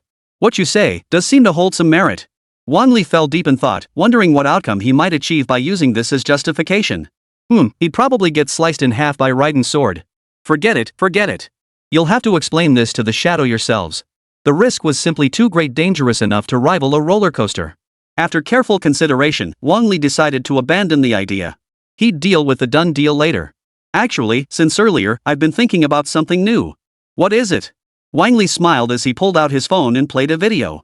It was a song Ayaka Shinri sang while idly bathing. Amidst the splashing water, the soothing melody flowed effortlessly. With singing talent like this, she could absolutely become a singer and gain a huge following. Relying solely on conventional methods to gain followers was becoming increasingly unlikely. At the very least, earnings would plummet dramatically, and frequent shortfalls would become commonplace. Therefore, future development requires a new strategy. Wang Li, the pure secondary creator, abandoned that path outright, choosing instead to branch out into various fields. For instance, the film industry now, and the singer-idol industry in the future. Leveraging their existing fanbase, they can dominate most ordinary singers through a strategic advantage and attract a new wave of casual fans. This is the crucial path for Blue Star's development, where fan value will naturally increase. You mean becoming a singer-idol on Blue Star? Exactly. Both of you could participate. Your image and appearance are perfectly suited for it. Wang Li gave them both extremely high praise, recognizing them as outstanding idol prospects. Once they officially debut, outshining most competitors should be no problem. The siblings hesitated. Becoming idols on Blue Star, wasn't that a bit risky? We don't have much time. It won't actually take up too much time. Currently, I can arrange for you to stay on Blue Star for over 3 days. But you must return. The transition time can be calculated. Wang Li carefully laid out the details for both of them, especially for Kamashiro Ittō. Don't you want to try different bubble teas? Blue Star has flavors you'd never imagine. On Blue Star, you can shed your Shinri identity and chat with ordinary people. Wang Li's tempting words made the two increasingly tempted. But, to truly become idols, they'd still need identification documents and such. And since it involves promoting Inazuma, I doubt either of you would give up on that either. Tourism, after all, they specialize in welcoming visitors and making money off them. Agreed, but we'll need to rotate shifts. Aya Kamashiro readily agreed, then signaled to Ayaka Kamashiro with a glance. The girl murmured her consent. Wang Li was thoroughly satisfied with them, smiling as he checked the system for permanent residency cards. Among the numerous inventory slots, he found it quickly. However, since the number of wishes was already limited, there were at least 3 of these items available. Good thing they're available. Wang Li handed the residence cards to the two of them, clarified the departure time for Blue Star, and then left first. Brother, why did you agree to this? Aya Shinri was utterly perplexed. Even for the most significant benefit, abandoning the Shinri family of Inazuma was unthinkable. This was the burden of the family, one she desperately wanted to escape. Yet reality stood before her, inescapable no matter how she tried. I understand the issues facing the Kamashiro family, but I must also consider your feelings and thoughts. Staying on Blue Star for an extended period will also give us a chance to get to know him better. Hearing Ayato's words, tears welled up in Ayaka's eyes, deeply moved. Plus, there are different flavors of milk tea. I really want to try them too. With both of those reasons combined, I can't refuse. Her emotions quickly subsided. She knew her brother's true nature. It seemed like he was doing it for her sake, but he had his own little schemes too. Oh well, he is my brother after all. Aya Kamiri returned to her room, packed her things, and prepared to head to Blue Star. In Azuma, Tenchukaku. When Wang Li returned here, Kojo Sarara had already come back as well. Her expression was serious as she discussed matters concerning the island and its development. You're just in time. Do you have any suitable ideas? Wang Li froze. Was she asking him? I don't even know the specifics yet. How did this start already? Raiden Shinya noticed Wang Li's confusion and spoke softly. Saro, could you explain it again? Wang Li doesn't quite understand yet. Yes. Through Sararo's explanation, Wang Li finally grasped the recent changes in Inazuma. Initially, things unfolded as anticipated. All parties sought to develop by building roads first. However, a major problem had arisen with the road construction. While the cement proved effective, connecting islands over greater distances became a new challenge. Transporting the materials from there was simply impossible. This was especially true for electricity. The power generated by that bird in the south was a massive energy source. This was something I hadn't anticipated either. It will require some time to prepare.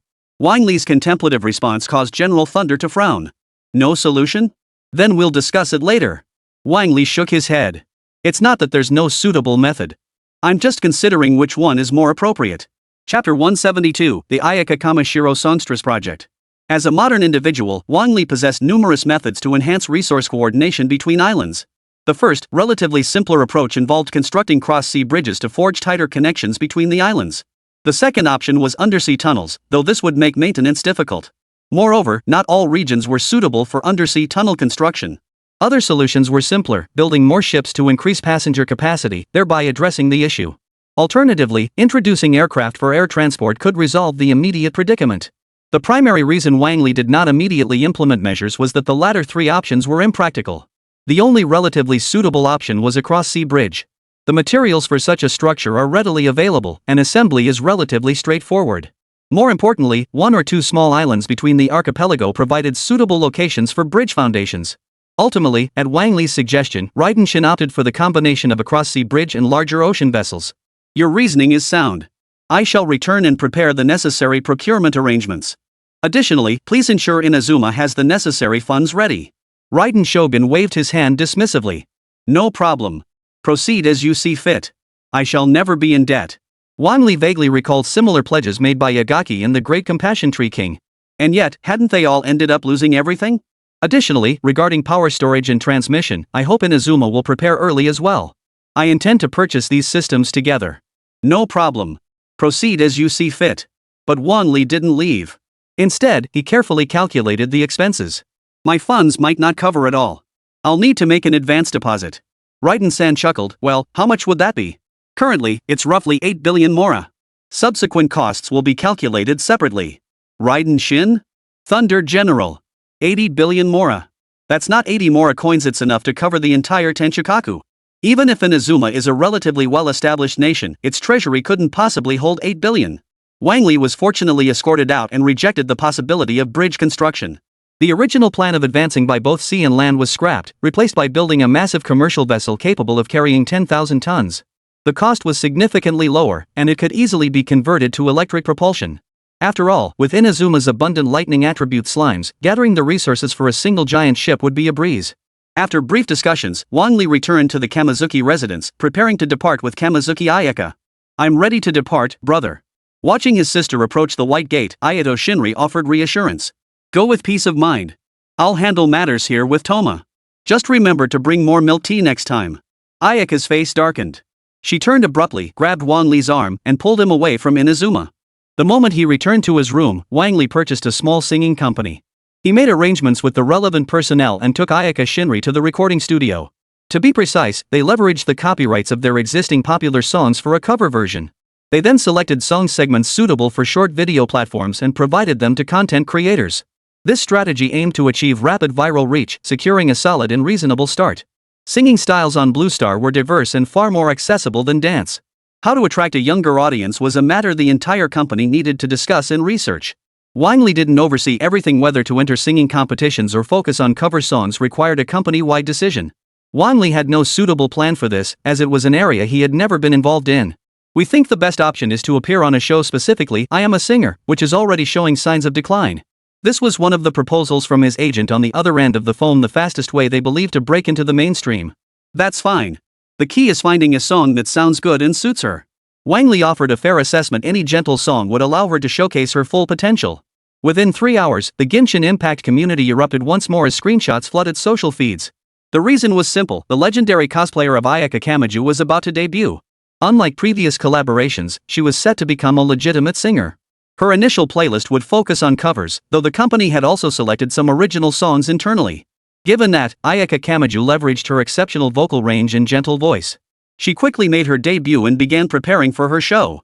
This left her voice actress, Xiaoen, utterly stunned during a live stream. The comments flooded with messages like, "Xiaoen is going to be a singer now. If we can't see her anymore. What? This means we really won't see Xiaoen anymore. I'm going to stick with Xiaoen these last few days." What? Did Xiaoen get a terminal illness? Xiaoen's virtual avatar stared at the flood of comments, utterly stunned.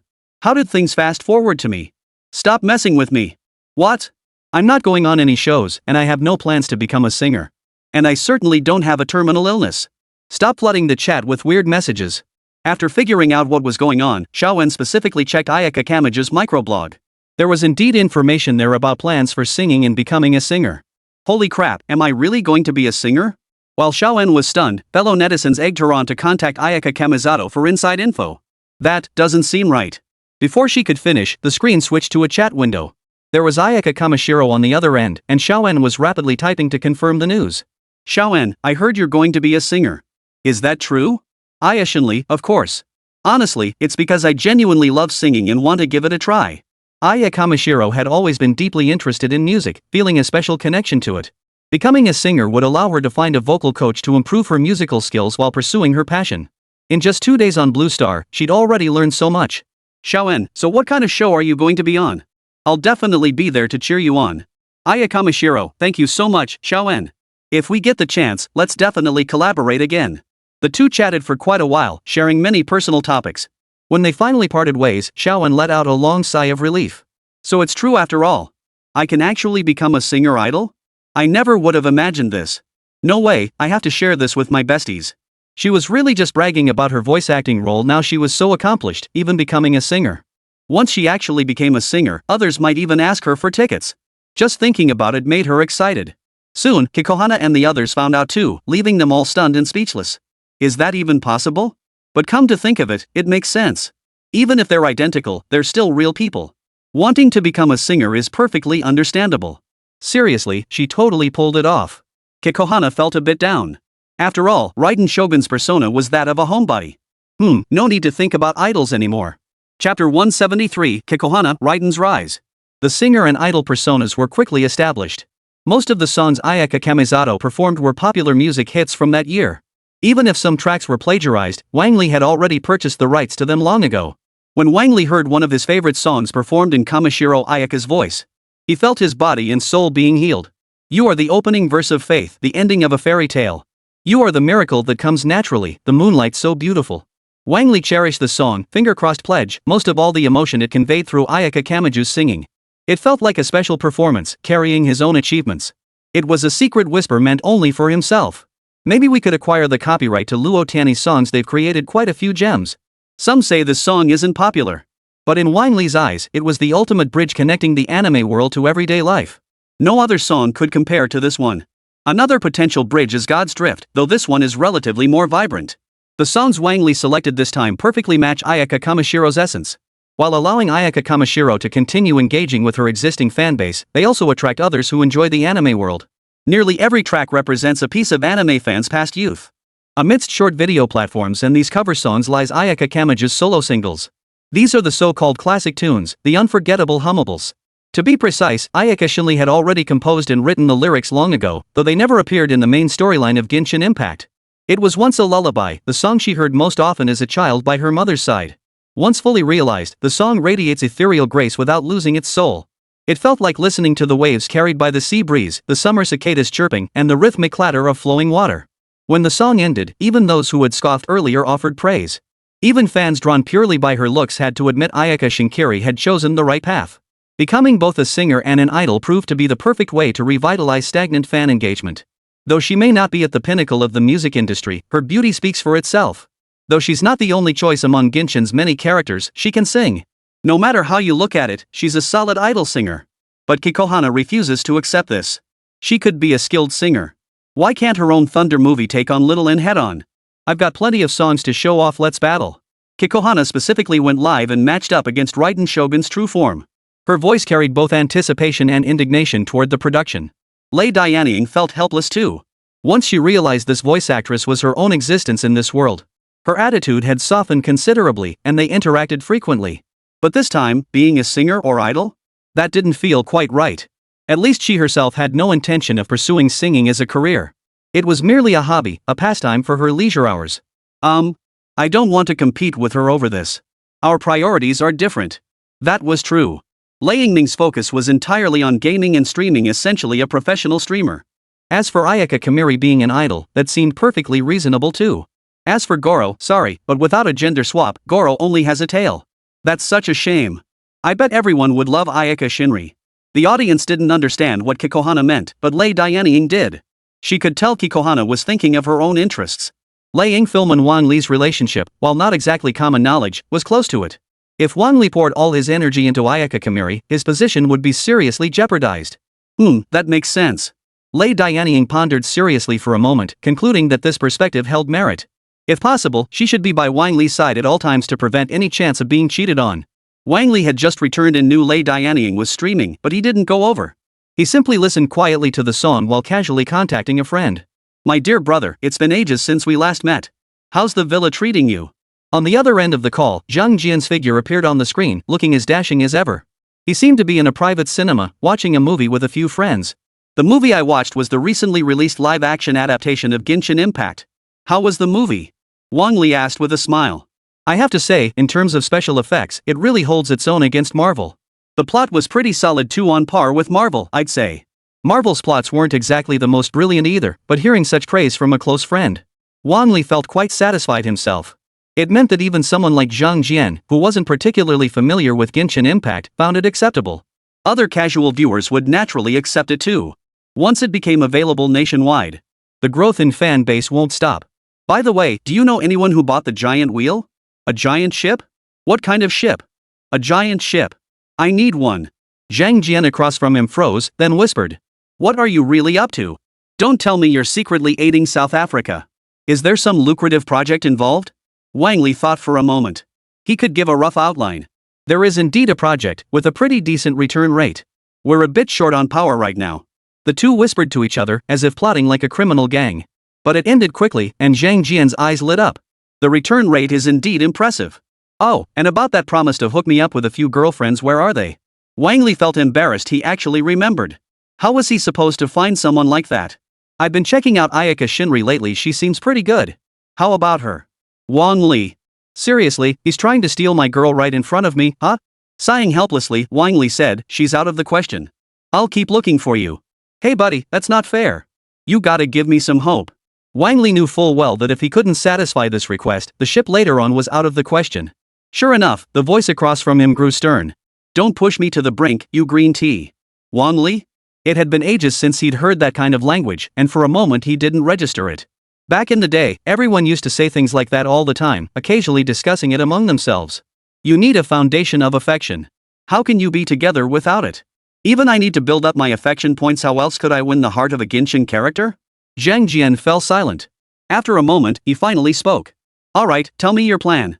Chapter 174, You're so beautiful, Kuanmei. As a good brother, how could he just ignore it? Wang Li sent a message in the Teyvat continent group chat, need a Billy blogger friend, must be a girl. Then, Zhongli on Blue Star immediately sent a message to Wang Li. All were about people looking to make friends, and he pushed a whopping 27 of them at once. Wang Li clicked through a few and was stunned to discover they were all cosplay bloggers. Their popularity wasn't too low, and they were all single. They showed keen interest in Zhongli and wished to get acquainted. Wang Li fell silent, unable to speak for a long while. After a while, he finally typed a reply.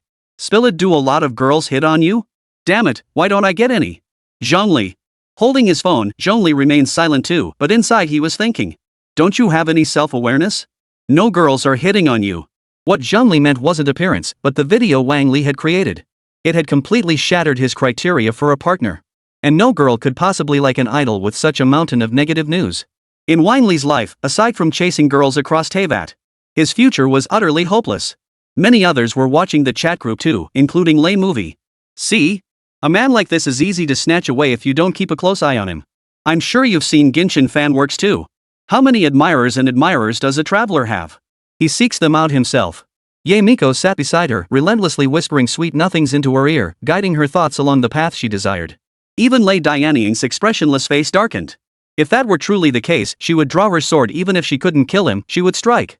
The livestream had just ended, with Yagaki as a special guest, chatting for quite a while. They even got handsy, creating a legendary moment that night. It swept across the entire website, showcasing the cunning fox's capabilities. I'm going to find Wang Li. Hey, wait a minute. Going now might not be the best idea. Yagashi Makoto chuckled quietly from behind, secretly eager to witness the drama between Wang Li and Lei Dianying. In her hand, she even held a camera. But before Lei Dian could reach Wang Li opened the door and stepped into Lei Dian's boudoir. Is the live stream over? Lei Dianying replied flatly, yeah. Upon entering the room, Wang Li casually removed his shoes at the entrance and stepped onto the tatami mat. He pulled out his phone and inquired again about the message sent in the group chat. Do any of you know any female friends? Preferably bloggers who like to dance. Lei Dianying. Yagami Shinko. Though they didn't understand why, they were utterly shocked. They never imagined Wang Li would dare utter such blatant words in front of them. Wang Li's expression was relatively calm, his purpose in this matter crystal clear. What's wrong with you two? You look like you've seen a ghost. In an instant, Wang Li realized it must be because of the matter he'd inquired about. It's definitely not what you're thinking. I'm just looking for a girlfriend for a friend. The two women didn't quite buy his explanation. Who would fall for such nonsense? Only when Wang Li produced the recording did their expressions shift. Oh, so that's what it was? Only then did everyone grasp Wang Li's true intentions. Think about it, if I were really coming out, I wouldn't be advertising it so openly, right? Yagami Shizuku giggled. You're right. So, did you ever plan to do that? Almost instinctively, he replied, of course not.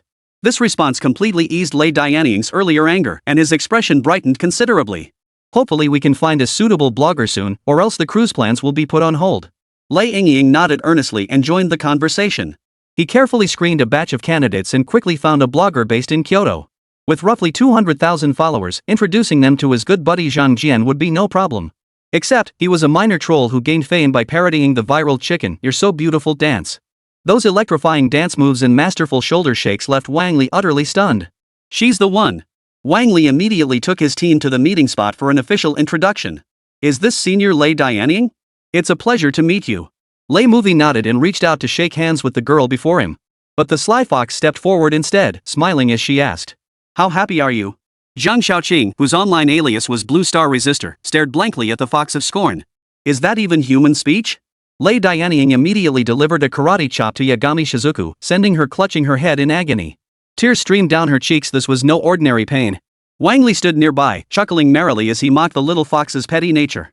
Got time later? There's a pretty good movie playing at the theater recently. Want to go check it out? Zhang Xiaoqing suggested, her eyes darting back and forth over Lei Dianying as she spoke. Lei Dian's body bristled with goosebumps. Her expression and demeanor seemed different somehow. Yeah, go up and say a few words quickly. Wang Li nudged Zhang Jian, who had come along. This was his business. Though their initial interactions felt somewhat awkward, they quickly warmed up to each other. She was still a gaming addict, loving all kinds of games despite being terrible at them. Zhang Jian? He wasn't exactly a gaming prodigy, but he'd once reached the master tier. Unfortunately, after growing up and taking over the family business, he had no choice but to give up gaming. The two chatted happily. Wang Li smiled, feigning an urgent matter, and turned to leave. Just as he climbed into his car to drive off, a figure suddenly appeared inside. A slender figure with fair, alluring skin peeked from the side. Good grief, how did Yagami Shinko manage to follow him here? Of course, it was Lei Dianying who instructed me to accompany you. Lei Dianying wasn't particularly fond of crowds and spent most of his time at home. To remotely monitor Wang Li's daily activities, someone needed to follow him and report back constantly. Yagami Shizuku was the perfect choice. She was his own familiar. She'd handle Wang Li with serious responsibility. Where are you heading next?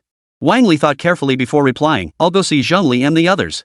Making him taste Lei Dianying's cooking earlier was really putting him through it. Truth be told, Lei Dian's cooking was truly unbearably awful. Zheng Li had shown Wang Li immense courtesy just by enduring until the end. He was a gourmet, after all, not someone who came to eat crap. That's true. I recall you recently had a newcomer stationed over there, something like Guizhong, I think? You wouldn't be sneaking off for a secret rendezvous, would you? Wang Li froze, suddenly recalling something. Damn it! I forgot to send Guizhong back. It's been days already. He floored the accelerator, racing toward the Blue Star branch of the Hall of the Departed. Chapter 175, Walnut vs. Slime. This matter was quite important, especially since that body was a doll he had created himself. Moreover, having stayed on Blue Star for so long without the system issuing any reminders was highly unusual. He instinctively queried the system about Zhongli and the others' time on Blue Star. Genshin Impact character Zhongli, 10 days remaining. Wang Li froze. When had the time been extended? Wasn't it supposed to be 3 days? Upon closer inspection, the latest time entries for other characters also showed changes. Some even showed over 20 days. This meant Genshin characters could now stay on Blue Star for an extended month. Phew, I thought I was done for.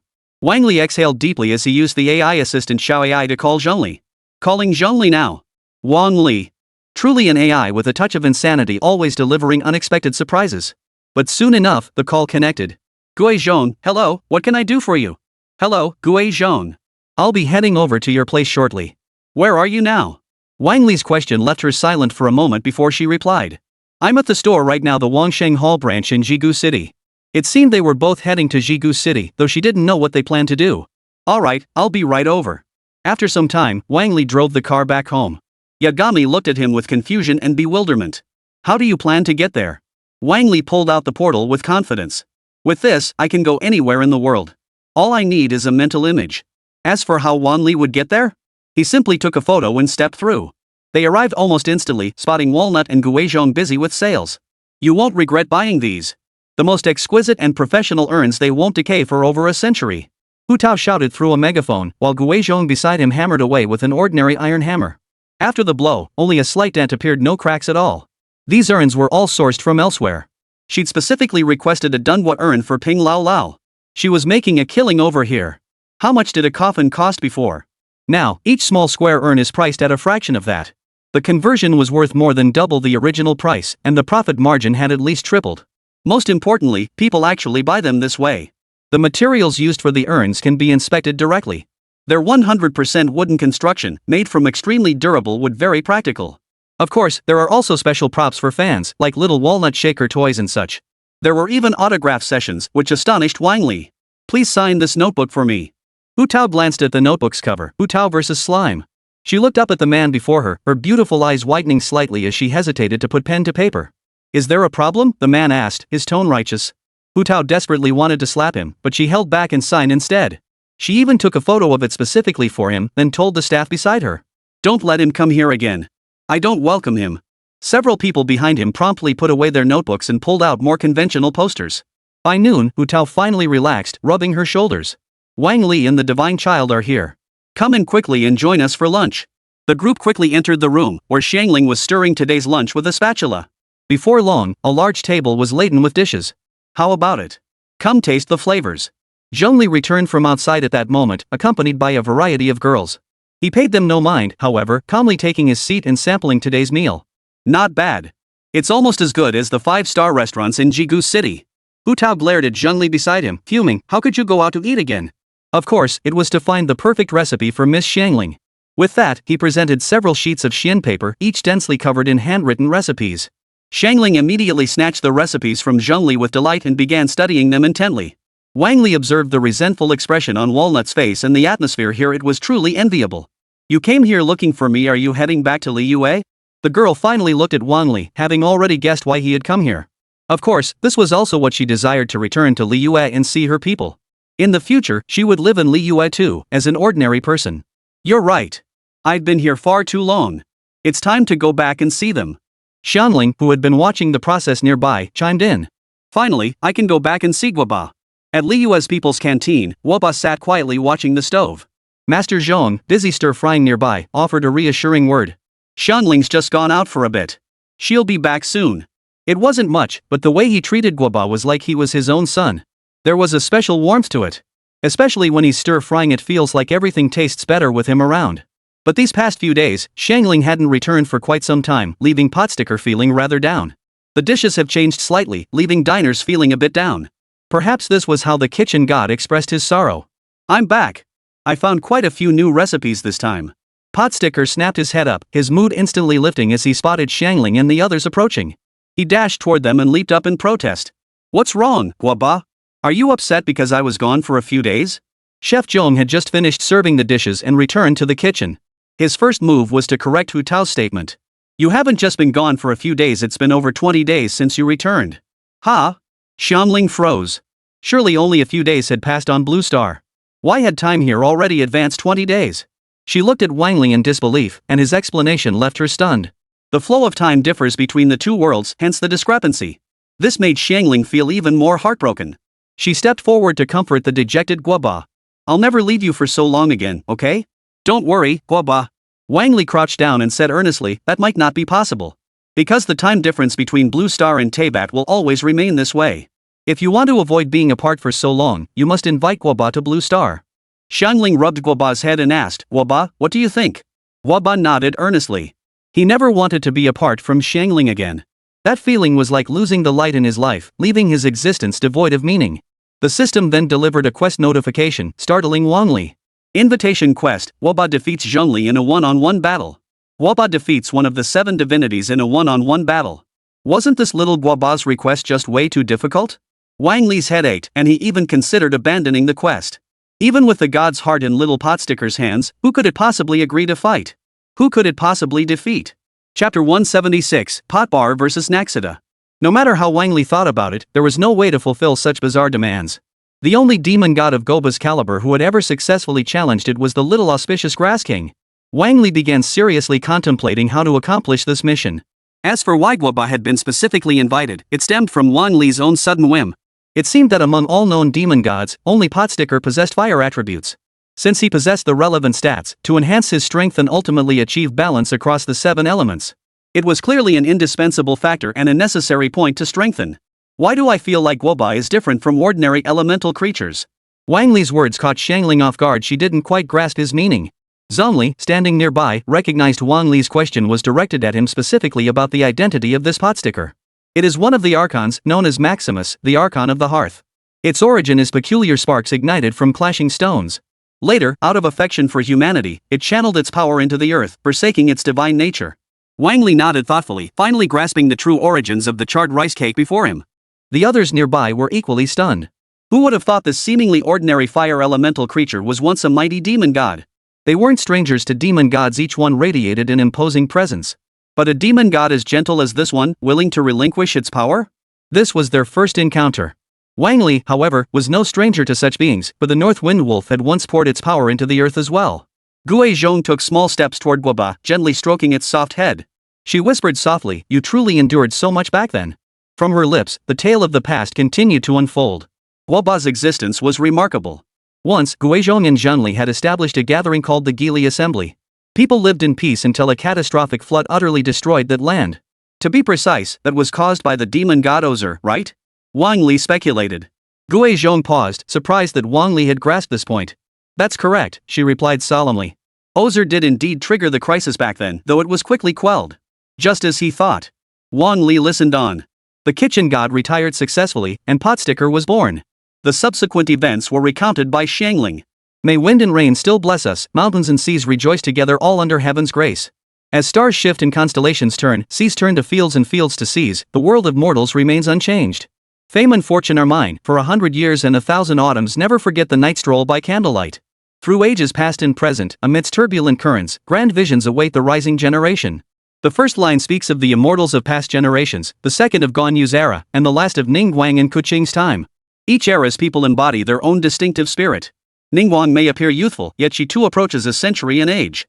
Now, Keqing, Xiangling, and others are the true pillars of Li Yue. Keqing embodies the welfare of the people, safeguarding their fundamental interests. Similarly, as Keqing's childhood friend who grew up alongside her, Xiangling naturally possesses her own unique brilliance. Gaoba chose her for a reason. In truth, Woba only recently discovered her true identity as a Archon. Standing with hands on hips and chest thrust out, she wore an air of smug satisfaction. As if to say, come flatter me now. So that's how it is. Woba is actually the legendary Archon? Rather than being frightened, Xiangling excitedly scooped up Woba and held it high in the air. Woba, I've never been so humiliated. I'm a freaking demon god, not some doll. Zhong Li turned his head away, pretending not to see. Such a loss of dignity, he'd just have to endure it. He pretended not to see any of it. Otherwise, he might have truly lost his temper and given Xiangling a proper scolding. This kind of wear and tear barely made a ripple for me. At least, it's infinitely better than the Thunder God's 9-turn intestines. I see. Wang Li clapped his right fist against his left palm, as if struck by an idea. I have an idea. What if we pit Guoba against the 7 gods? Xiangling perked up, her cheeks flushing slightly with excitement. That's fantastic. Let's go. Wait a moment. Potsticker is still too weak. He's no match for the 7 gods. Zong finally spoke up to stop everyone, unwilling to see Guoba get beaten for nothing. That would be utterly tragic, tinged with a melancholy undertone. Even Zhang Li spoke up at this moment. Battle isn't the primary ability of the demon god of the hearthfire, it's cuisine. This is likely one reason Zhang Li holds Xiaoling's cooking in such high regard. After all, she was chosen by his old friend, evoking a sense of returning to the beautiful past they once shared. But if you were to compare him to the 7 gods, he'd probably end up spitting out yesterday's dinner. Let's just leave combat matters aside, at least in Zhong Li's view. Rest assured, I've made my own preparations. Wang Li slowly drew a precious artifact from within his body, stunning everyone present including Zhong Li. What? The fire elemental god's heart? Zhong Li exclaimed in disbelief. Gue Zhong gasped, how could you possess a divine core? You're clearly not one of the 7 gods. Gue Zhong, seeing a glimmer of hope to defeat the 7 gods, immediately snatched the divine heart from Wang Li's grasp. As this power slowly infused his body, his entire bear-like demeanor began to shift. His body began to swell, growing until he was nearly as tall as Xiangling before the expansion halted. Immediately after, he roared, preparing for battle. Let's go. Our first challenge is the Little Auspicious Grass King of Sumeru. Little Auspicious Grass King, Wang Li, you better be a human being. Within seconds, when Wang Li opened the door, he saw the red-haired girl changing her clothes. Niru, known as the Dancer of Sumeru, looked at Wang Li across from her. She nearly jumped out of her skin, clutching her chest and screaming, pervert. Wang Li cursed inwardly. How was I supposed to know you were changing here? I thought it was just a normal room. It seemed, it really was his own fault. When Ingmei and the Traveler were here, they seemed very close. Last time too, he'd stumbled upon a similar scene and secretly snapped photos. This time, Wang Li remained calm as he pulled out his phone and snapped away. Thanks to Nilu's gift, I've had quite the feast for the eyes. After being thrown out by various objects, Wang Li finally chose a new exit. This time, unlike before, he didn't end up directly in someone else's changing room. The group entered the palace, where dazzling green light flickered all around, as if signifying something. Green overhead? Wang Li dismissed his thoughts and addressed the Great Compassion Tree King and Little Auspicious Grass King seated in the rocking chairs before him. He stated his purpose: if it's the 7 gods speaking, then let's have a 1v1 with the demon god of the hearthfire. Great Compassion Tree King? Little Auspicious Grass King? Potsticker, his belly bulging, stepped forward confidently, ready for battle. The 2 deities exchanged bewildered glances, at a loss for words. Chapter 177, Naxiata, Knowledge Never Lies. When the Archon from Liyue appeared before me, ready to challenge me, I, Naxiata, was already prepared for battle. With my 500 years of experience and ever-growing strength, challenging a fallen Archon was simple. With sufficient patience, I could track his every move. By analyzing the synchronized data and calculating my attacks, victory would be mine. Nasha believed firmly that victory was hers if her calculations were precise enough. Yet, the actual battle turned out quite different from what I imagined. Within the vast expanse of the royal consciousness space, a dazzling golden ocean stretched endlessly across the sky. All 7 elements except wind and fire resided within, resembling a utopian paradise. Just as Nasha reached out to lock onto the enemy before her, the massive potstickers transformed into countless smaller forms, each only 60 centimeters in size, before charging toward her. This threw Nasha into a slight panic, unsure which one was the real one. However, she quickly regained her composure and locked onto every single one. As the grass element activated within her body, the rice crust duplicates vanished one by one. She swiftly pulled away from the last remaining rice crust. Her short legs moved with astonishing speed, matching the pace of any adult. An excellent strategy using ranged attacks to take down opponents, praised the Great Compassion Tree King. Other approaches might not have yielded such favorable results. But kiting them like this? Absolutely effective. Oh, do you really think a millennia-old kitchen god is limited to such meager abilities? Zhong Li scoffed, for Guoba's power was far from reaching its peak. He still had numerous techniques he hadn't truly unleashed. Just as Naxiata prepared to continue the kite-like maneuver, a dark shadow suddenly appeared from behind. Caught off guard, Naxiata's skin was scorched by the flames spewed from the shadow. Hey! How did you get behind me? Naxiata was utterly astonished. 2 Guoba, both in their true forms, appeared simultaneously before and behind her. If he could still cloak himself, she'd have no way to dodge his attacks. This also made her kite tactic far less effective. But it wasn't over yet. A floating object slowly materialized, resembling a grass elemental. Fire! At Nashia's command, the floating grass spirit unleashed a barrage of fire like a machine gun. As for Guoba, he could only scramble away in a panic, dodging the damage. But this was merely a diversion. The true killing blow hadn't been unleashed yet. Another potbar appeared behind her, rapidly swelling in size as it prepared to unleash its full power.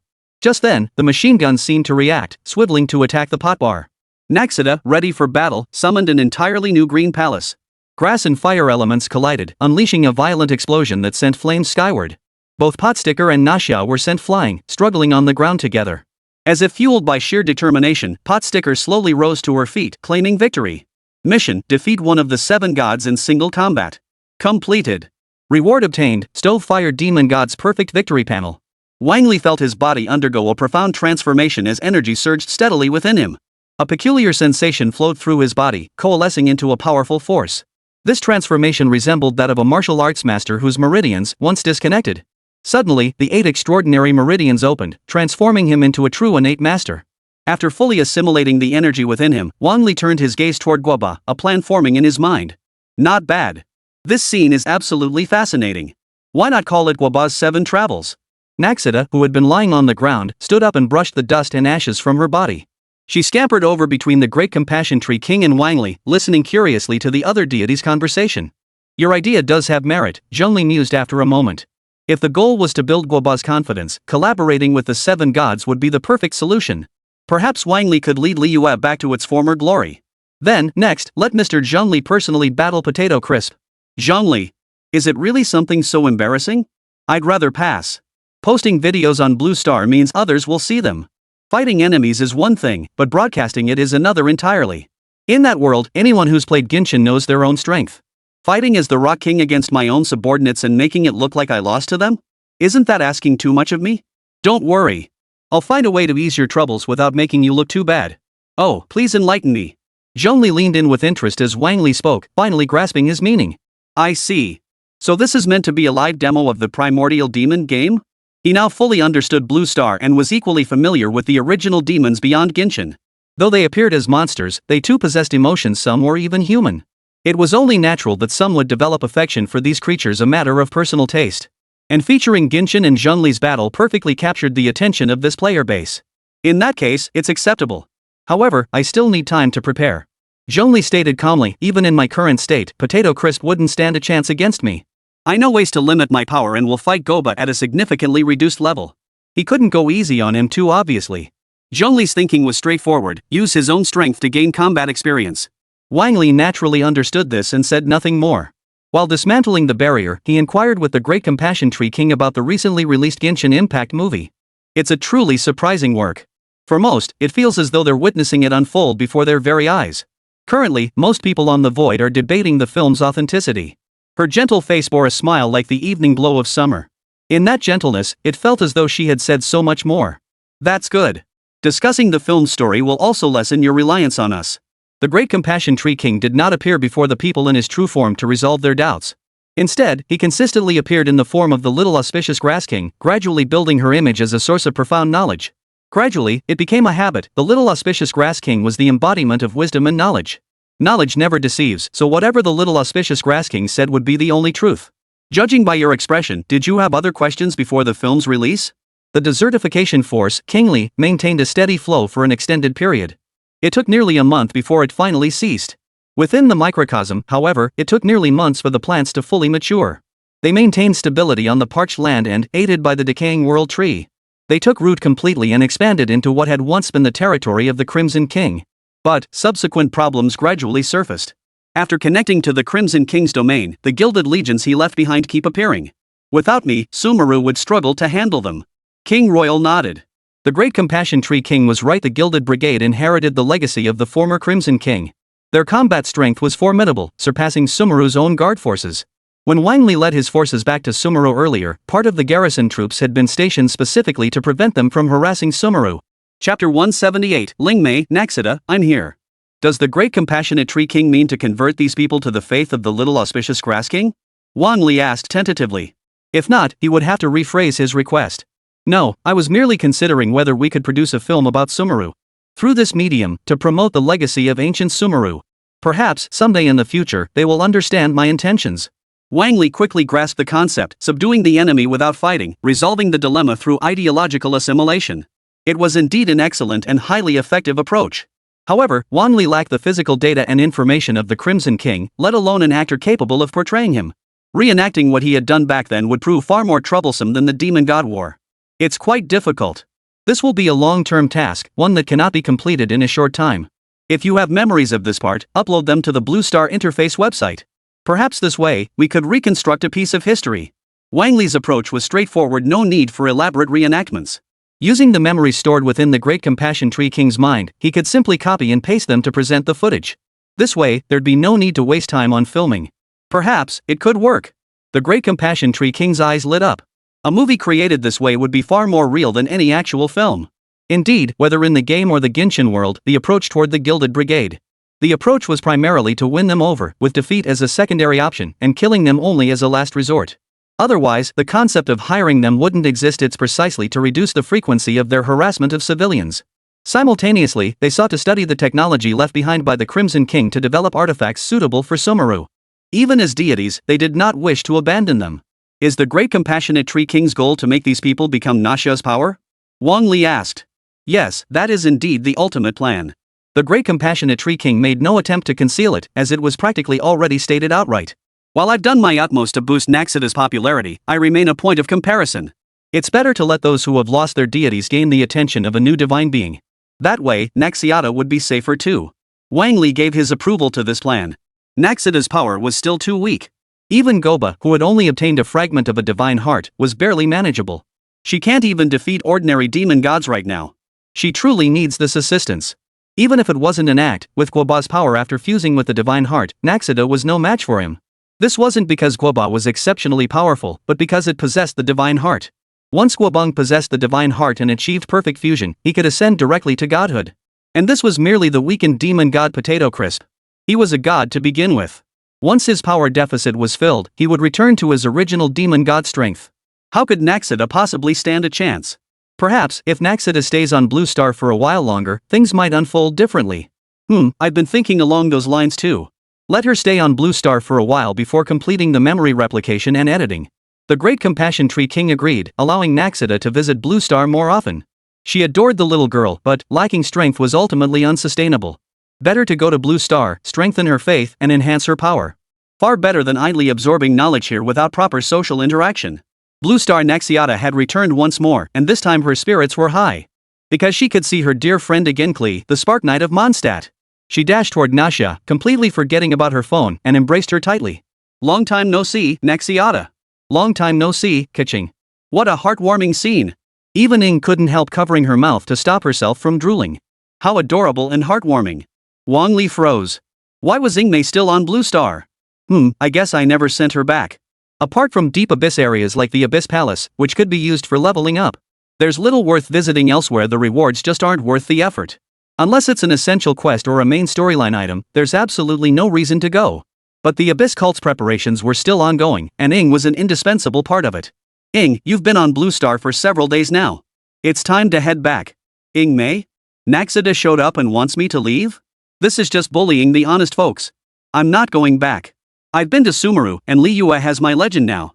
Inazuma is your home turf. The story must have changed completely by now. Ying's eyes were fixed solely on Nasha, not acknowledging anyone else. The float jolted and swayed as Naxiata opened her eyes. She said she just had a dream where today was Naxiata's birthday. In the dream, the traveler rescued her from the academy and brought her back to their own teapot. Just thinking about it made her heart race. Unable to resist, Ingmei stepped forward to have a proper chat with Naxiata. She'd even trick Kaylee into joining in for a fun game session. Wang Li was helpless. There were no more rewards left to entice Ingmei. Even forcing her to go would be useless. She was impossible to persuade, which was especially frustrating. Besides, Naxiata far more thrilling was right there before her eyes. Leaving was impossible. Leaving was impossible for the rest of her life. Unless she took Naxiata with her, but that would betray her original purpose. She had come to Blue Star to gain followers, not to tag along with Ingmei everywhere. When you have time soon, let's attend a tea party or preview event together to boost our follower count. Naxida had a large following, totaling around 1.5 million fans. But the boost to her power from them wasn't as significant as she'd imagined. To expand her influence and grow her fanbase, it's best to cultivate fans who adore only her. Only then could she gain the blessing of faith and grow stronger. I want to go too. Ingmei was the first to volunteer, reaching out to accompany Naxita. With her blue star identity and piloting credentials, bringing the little girl along would be a breeze. Well, I suppose it's fine. Wang Li had initially considered joining Naxiata, but upon reflecting on his own mission, he decided against it. Resolving the showdown between Guoba and Zhongli sooner would also allow him to proceed with the next invitation sooner. Ingmei was thrilled in the car, chatting frequently with the little girl in the back seat. I remember adding the microsphere number, and the address should be around here. Ingmei was already familiar with the process, having occasionally filled in for Lei Dianying's livestreams. Of course, she'd also contacted me Huyu's studio directly. They were all good friends now. I've brought Kaylee and Naxita with me. Wang Li mentioned there's an event invitation. Inside the whimsical studio, Lin Su heard the phone call and jumped to her feet with excitement. Finally, it's my turn. The duel plan for Kaylee and Naxiata execute immediately. A voice chimed in from nearby. That's right, my cutie, I'm here. It was none other than Hua Ling, the voice actress for Cuddy and Naxia. Sighing, Lin Su could only whisper. This matter is between just the two of us. We can't tell a third person. Don't worry, I won't tell a third person. Right. I won't tell anyone else. Behind Hualing, the two others who followed her made Lin Su's vision go dark. Great. If they both know, doesn't that mean everyone knows? Chapter 179, Pot Bar vs. Zhongli. Chrysanthemum Flower and Little Lin peeked out, grinning as they pulled out their phones to start streaming. Ever since playing with Naxiata once, the two had completely fallen in love with this kind of fun. This time, they managed to wait until the studio invited both Naxiata and Kaylee, all thanks to their persistence. Before Naxiata even showed up, they'd already returned home around 3 p.m.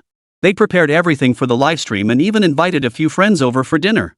Since that day, their perfect attendance record had surpassed everyone else's. Whenever they had free time, one of them would inevitably be stationed beside Lin Su. Upon hearing news, they immediately coordinated and rushed to the scene without delay.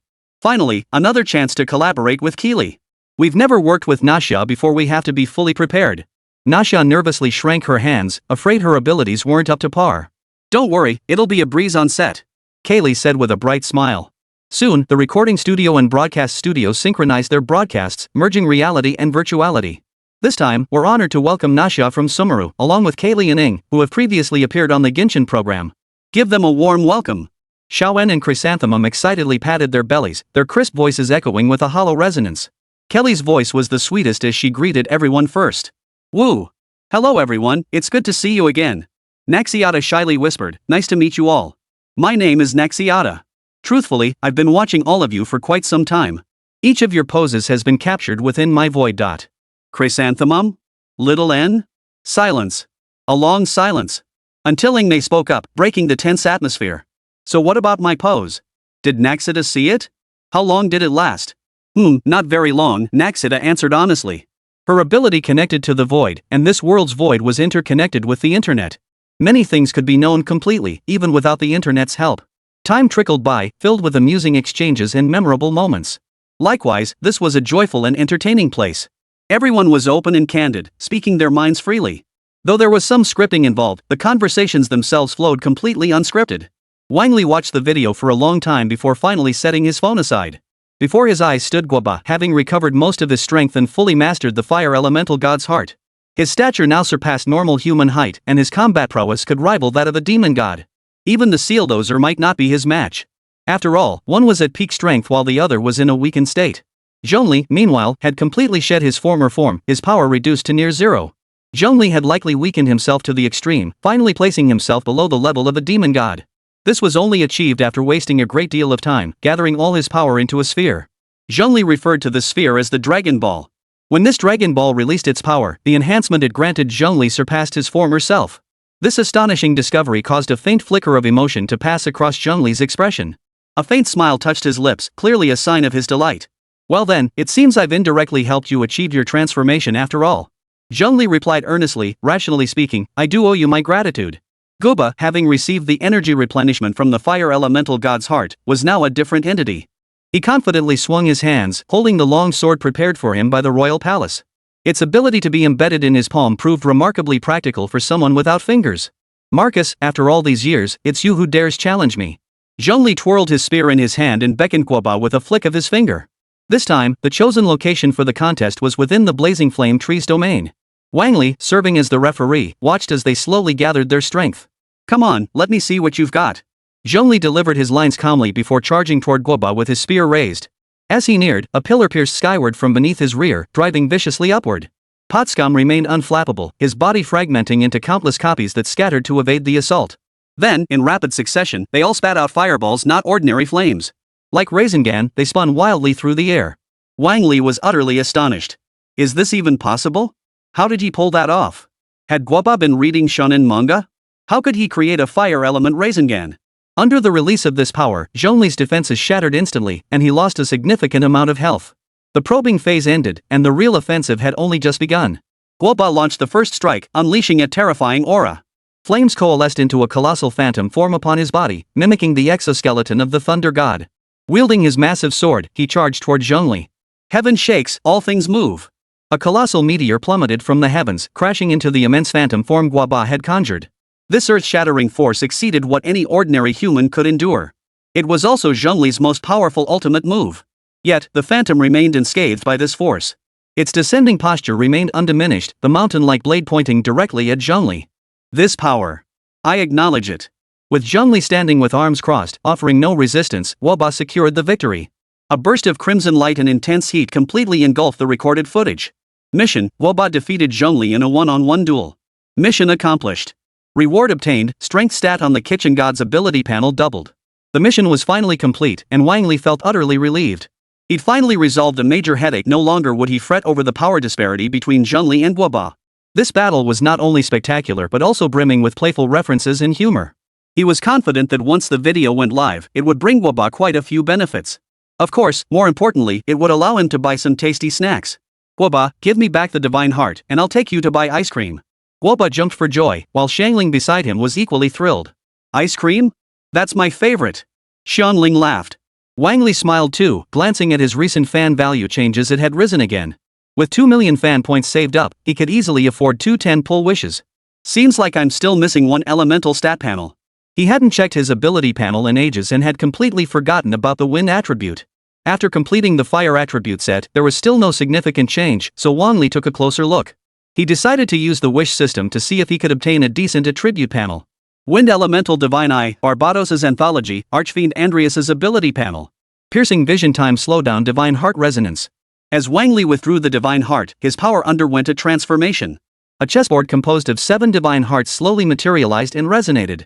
Simultaneously, the gaze from the Sky Island descended. Extremely cold, yet tinged with a hint of scrutiny. As if observing a sudden intruder among cultivated ants. Wang Li broke out in a cold sweat. Gathering all 7 divine hearts on the continent of Teyvat seemed to be an unprecedented feat.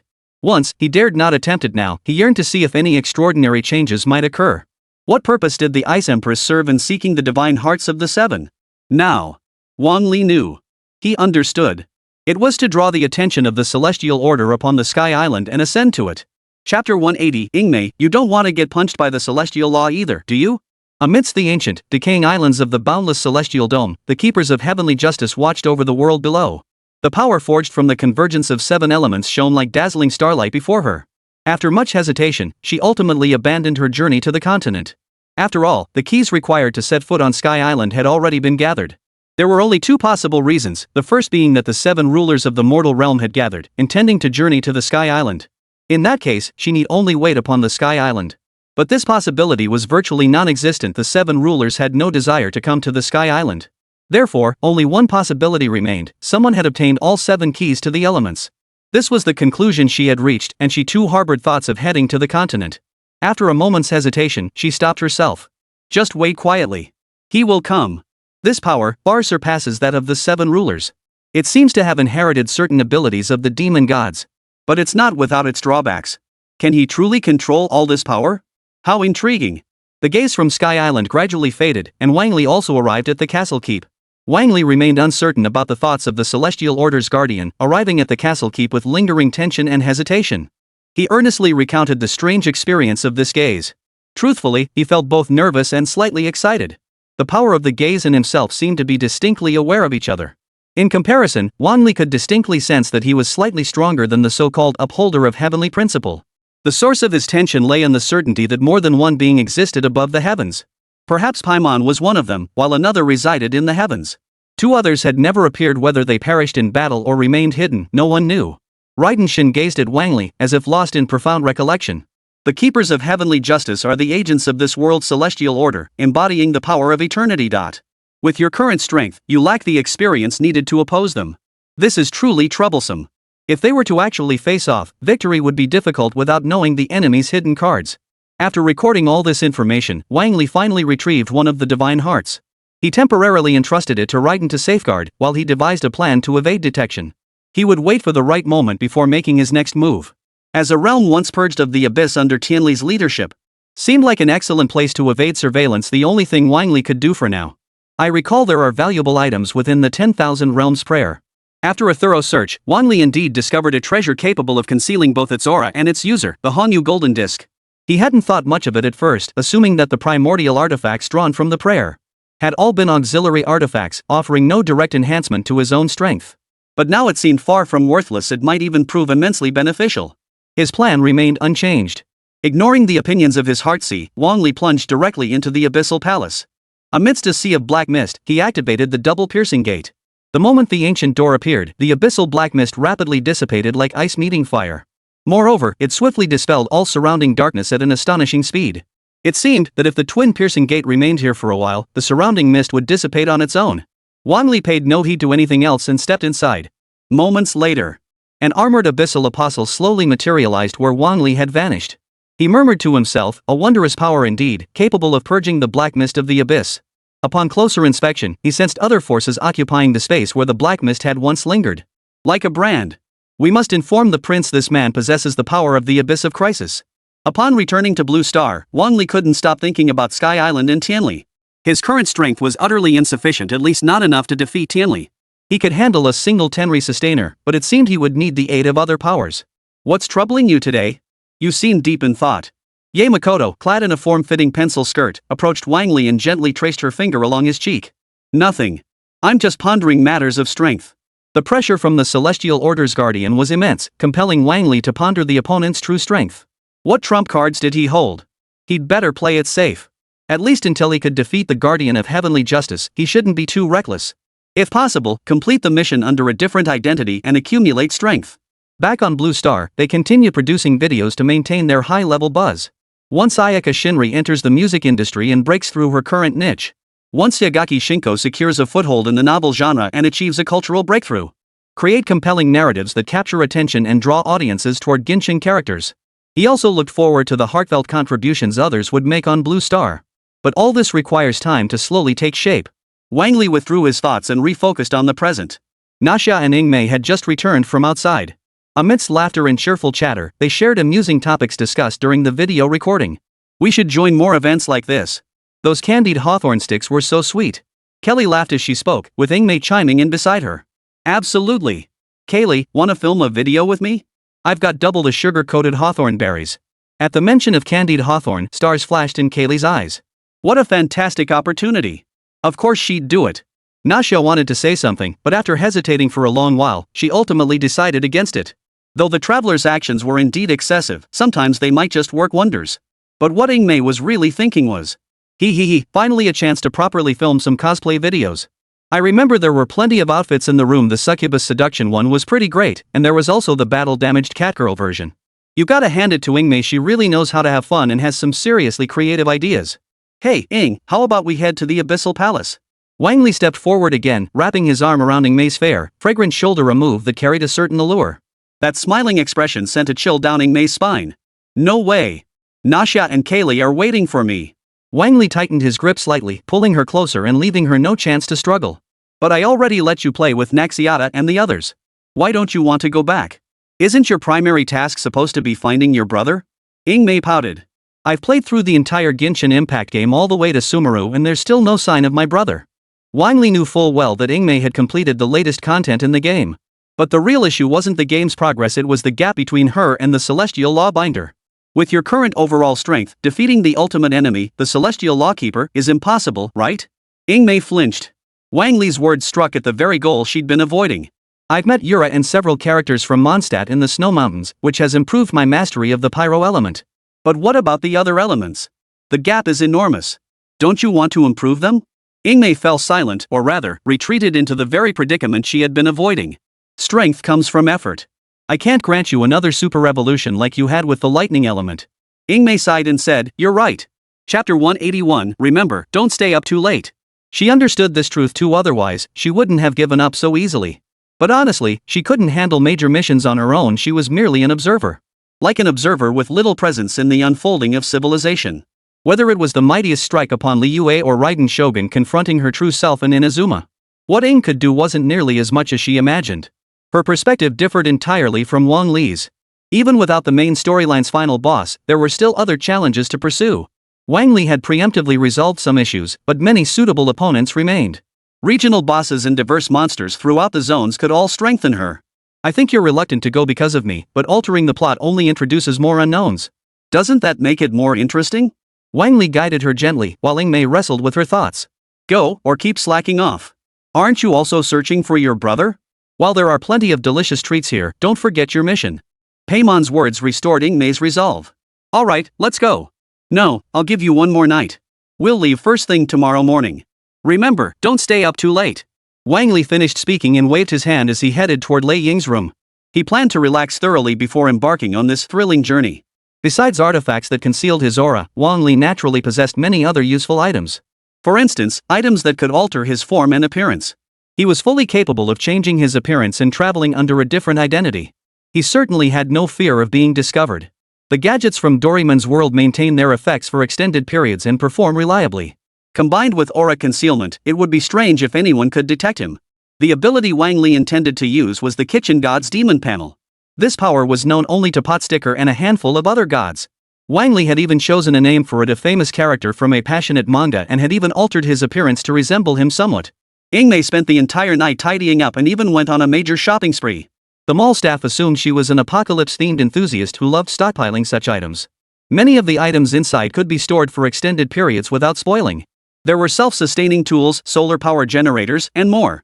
When she rested up and was ready, seeing Wang Li left her completely stunned. What happened to you? Ingmei exclaimed.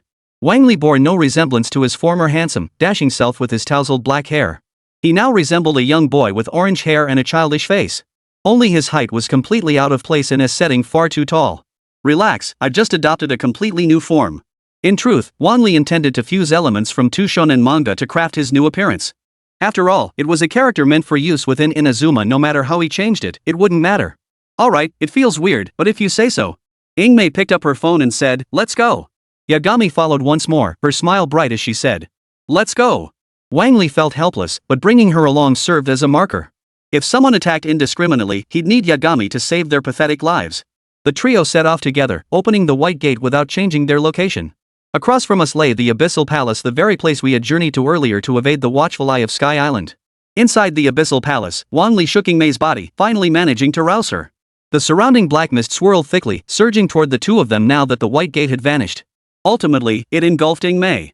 Though she possessed the ability to resist, without an item to dispel the black mist, she couldn't utilize it. Fortunately, Wang Li had immediately rushed to the Abyssal Palace and located the necessary tools. Using his own power of descent, he dispersed the black mist enveloping Ingmei. Upon awakening, Ingmei vowed, I will dispel this black mist. Not just for others, but for herself as well. The method is simple: activate the energy atop the surrounding towers and infuse it with the sun's radiance. Judging by the effect after Wang Li used double door twice, the black mist in the Abyssal Palace had already diminished. Like the lingering effect of peppermint candy fading with chewing, the invading black mist had weakened. Normally, the invading black mist would envelop the entire Abyssal Palace. There was no precise source providing an endless supply of energy. The Abyss cult must have realized that Wang Li and Ingmei had arrived at the Abyss Palace and were dealing with the black mist. Naturally, they had withdrawn the black mist that had been pouring into the Abyssal Palace. Moreover, Wang Li's ability to dispel the black mist with his dual piercing doors had the Sea God's army cheering with joy. Those around them cast grateful glances, finally free from relentless coughing. When Ingmei explained to everyone that the two of them would work together to confront the black mist and resolve the issue completely, the Sea God army members were moved to tears. At last, they wouldn't have to face monsters corrupted by the black mist. To live a normal life, nothing could be better. Ueno, vice captain of the Swordfish 1st Squadron, Coral Palace, Sea God Island. He could no longer bear that unbearable burden. Had it not been for the Royal and the Glow Sister absorbing all the surrounding black mist, they would have suffered heavy losses, struggling even to stand. He turned to look at his teammates once more, each still shrouded in the dark, malevolent mist. Weno's heart was torn. He desperately hoped Wang Li and Ingmei could truly resolve the Black Mist. We can't even handle ordinary monsters now. We can't keep the Abyss Palace running. Please help us. We'll reward you handsomely.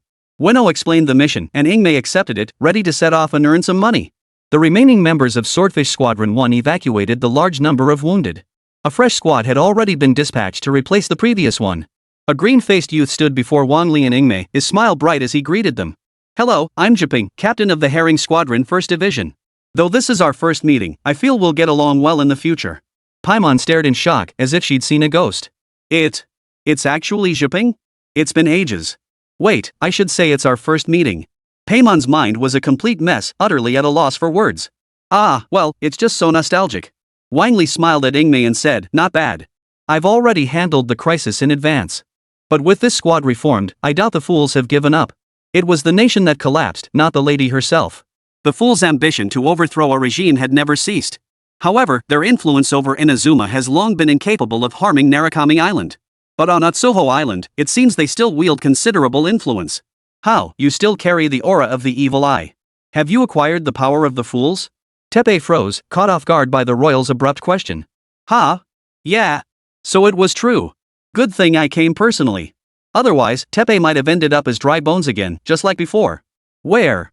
Let me see. Wang Li's voice was calm, yet carried an undeniable seriousness that brooked no argument. Overwhelmed by Wang Li's imposing presence, Jiping pulled the object from his pocket. A purple-hued evil eye resembling the Eye of God. With a slight squeeze, the dark purple gem-like evil eye shattered in Wang Li's hand. As a result, only a portion of Jiping's life force was lost, not all of it. You! How dare you destroy my thing? This was my dream. Wang Li shook his head. This shouldn't be your dream. As he spoke, he retrieved an unused Eye of the Gods from the system. Chapter 182, Paimon, you're not failing, are you? When Jiping saw the source of his power being crushed, instantly, rage surged from his heart, but it was quickly extinguished by reason. Who could crush a gemstone with their bare hands, one he couldn't even shatter by throwing it? And then grind it into dust with their bare hands? Is that something a normal person could do? Wang Li sighed helplessly. I barely exerted any force, this is already the limit of this evil eye. Back then, I walked around with my hands in my pockets, unaware of what a true opponent even was. And now, holding this Eye of the Gods, Jiping looked utterly bewildered, unsure how to proceed. If your conviction is strong enough, I believe it will surely catch the attention of the gods, and the Eye of God will naturally illuminate. If Wang Li truly wanted to, he could have activated the Divine Eye. Among the various demon gods and deities within his body, there must be an element capable of activating the Divine Eye. But it all depended on Jiping's own conviction. Though he had worked tirelessly in the Genshin Impact game, Wang Li feared that effort might have been feigned. He hadn't truly exerted his full strength to solidify his conviction. Of course I will. Before Wang Li had even activated any of the 7 gods' powers, the Eye of the God in Jiping's hand already emitted a faint purple glow. As the glow intensified, Yagami Shinko beside him narrowed her eyes, sensing a familiar aura. This is the gaze of the Thunder God. Compared to the previous Thunder God, the current Thunder God truly valued emotions more. Individuals like Jiping were precisely the type she favored most. Jiping had successfully obtained the Eye of the Gods, leaving him both surprised and delighted.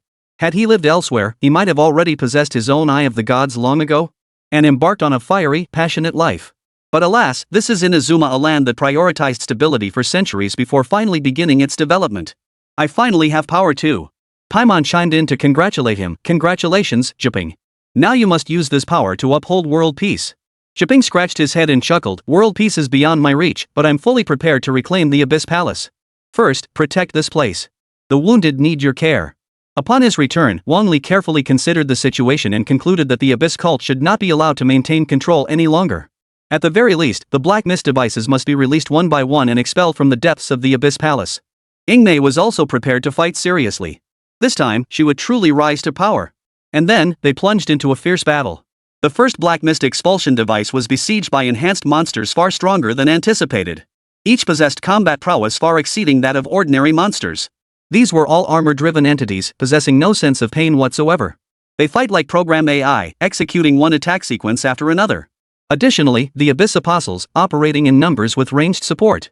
They often instantly freeze the elemental reaction Ready Glow Girl in place, rendering her immobile. This is unbearable.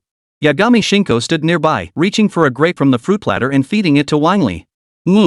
So delicious. And what an entertaining live show to watch. A chill breeze swept past her back, and Mei instantly channeled the elemental power of the thunder fruit to dodge the incoming attack. You can't use the thunder fruit's power. Wang Li reminded her again. Mei sighed helplessly, materializing her body once more to confront the enemy before them. That's right. We're here to improve our elemental control. Keep it up. Paimon cheered her on from the side. Wang Li vaguely recalled his early days as a newbie, exploring the Abyss Palace map in Genshin Impact. Facing the enemies here had been incredibly frustrating and difficult. The synergy of the Abyss cult skills nearly shattered her resolve. Now, she was experiencing that same frustration firsthand, something she couldn't have felt in the game itself. Because in the actual game, players simply pay to unlock the strongest teams and finish battles in one fell swoop. How different it was from this. After finally ending the fight, she returned to Wang Li in a disheveled state. Paimon in the sky felt a pang of pity and complained to Wang Li. Aren't you supposed to be switching identities? Why didn't you use your new abilities to help? Wang Li chuckled. If I stepped in, it wouldn't mean anything. I don't buy it. You're just not good enough yourself. Listening to their exchange, the eighth divine child giggled, as if it were utterly amusing. What are you laughing at, you fox spirit?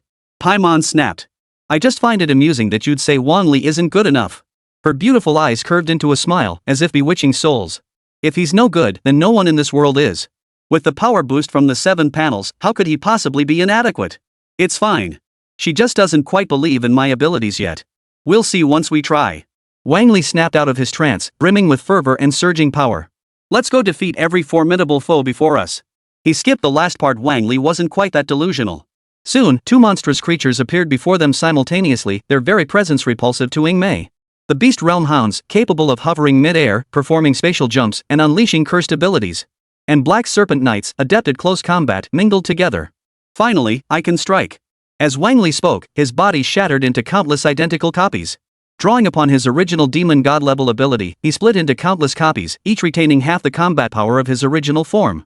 The main body extended both hands, conjuring whirlwinds that spun faster and faster.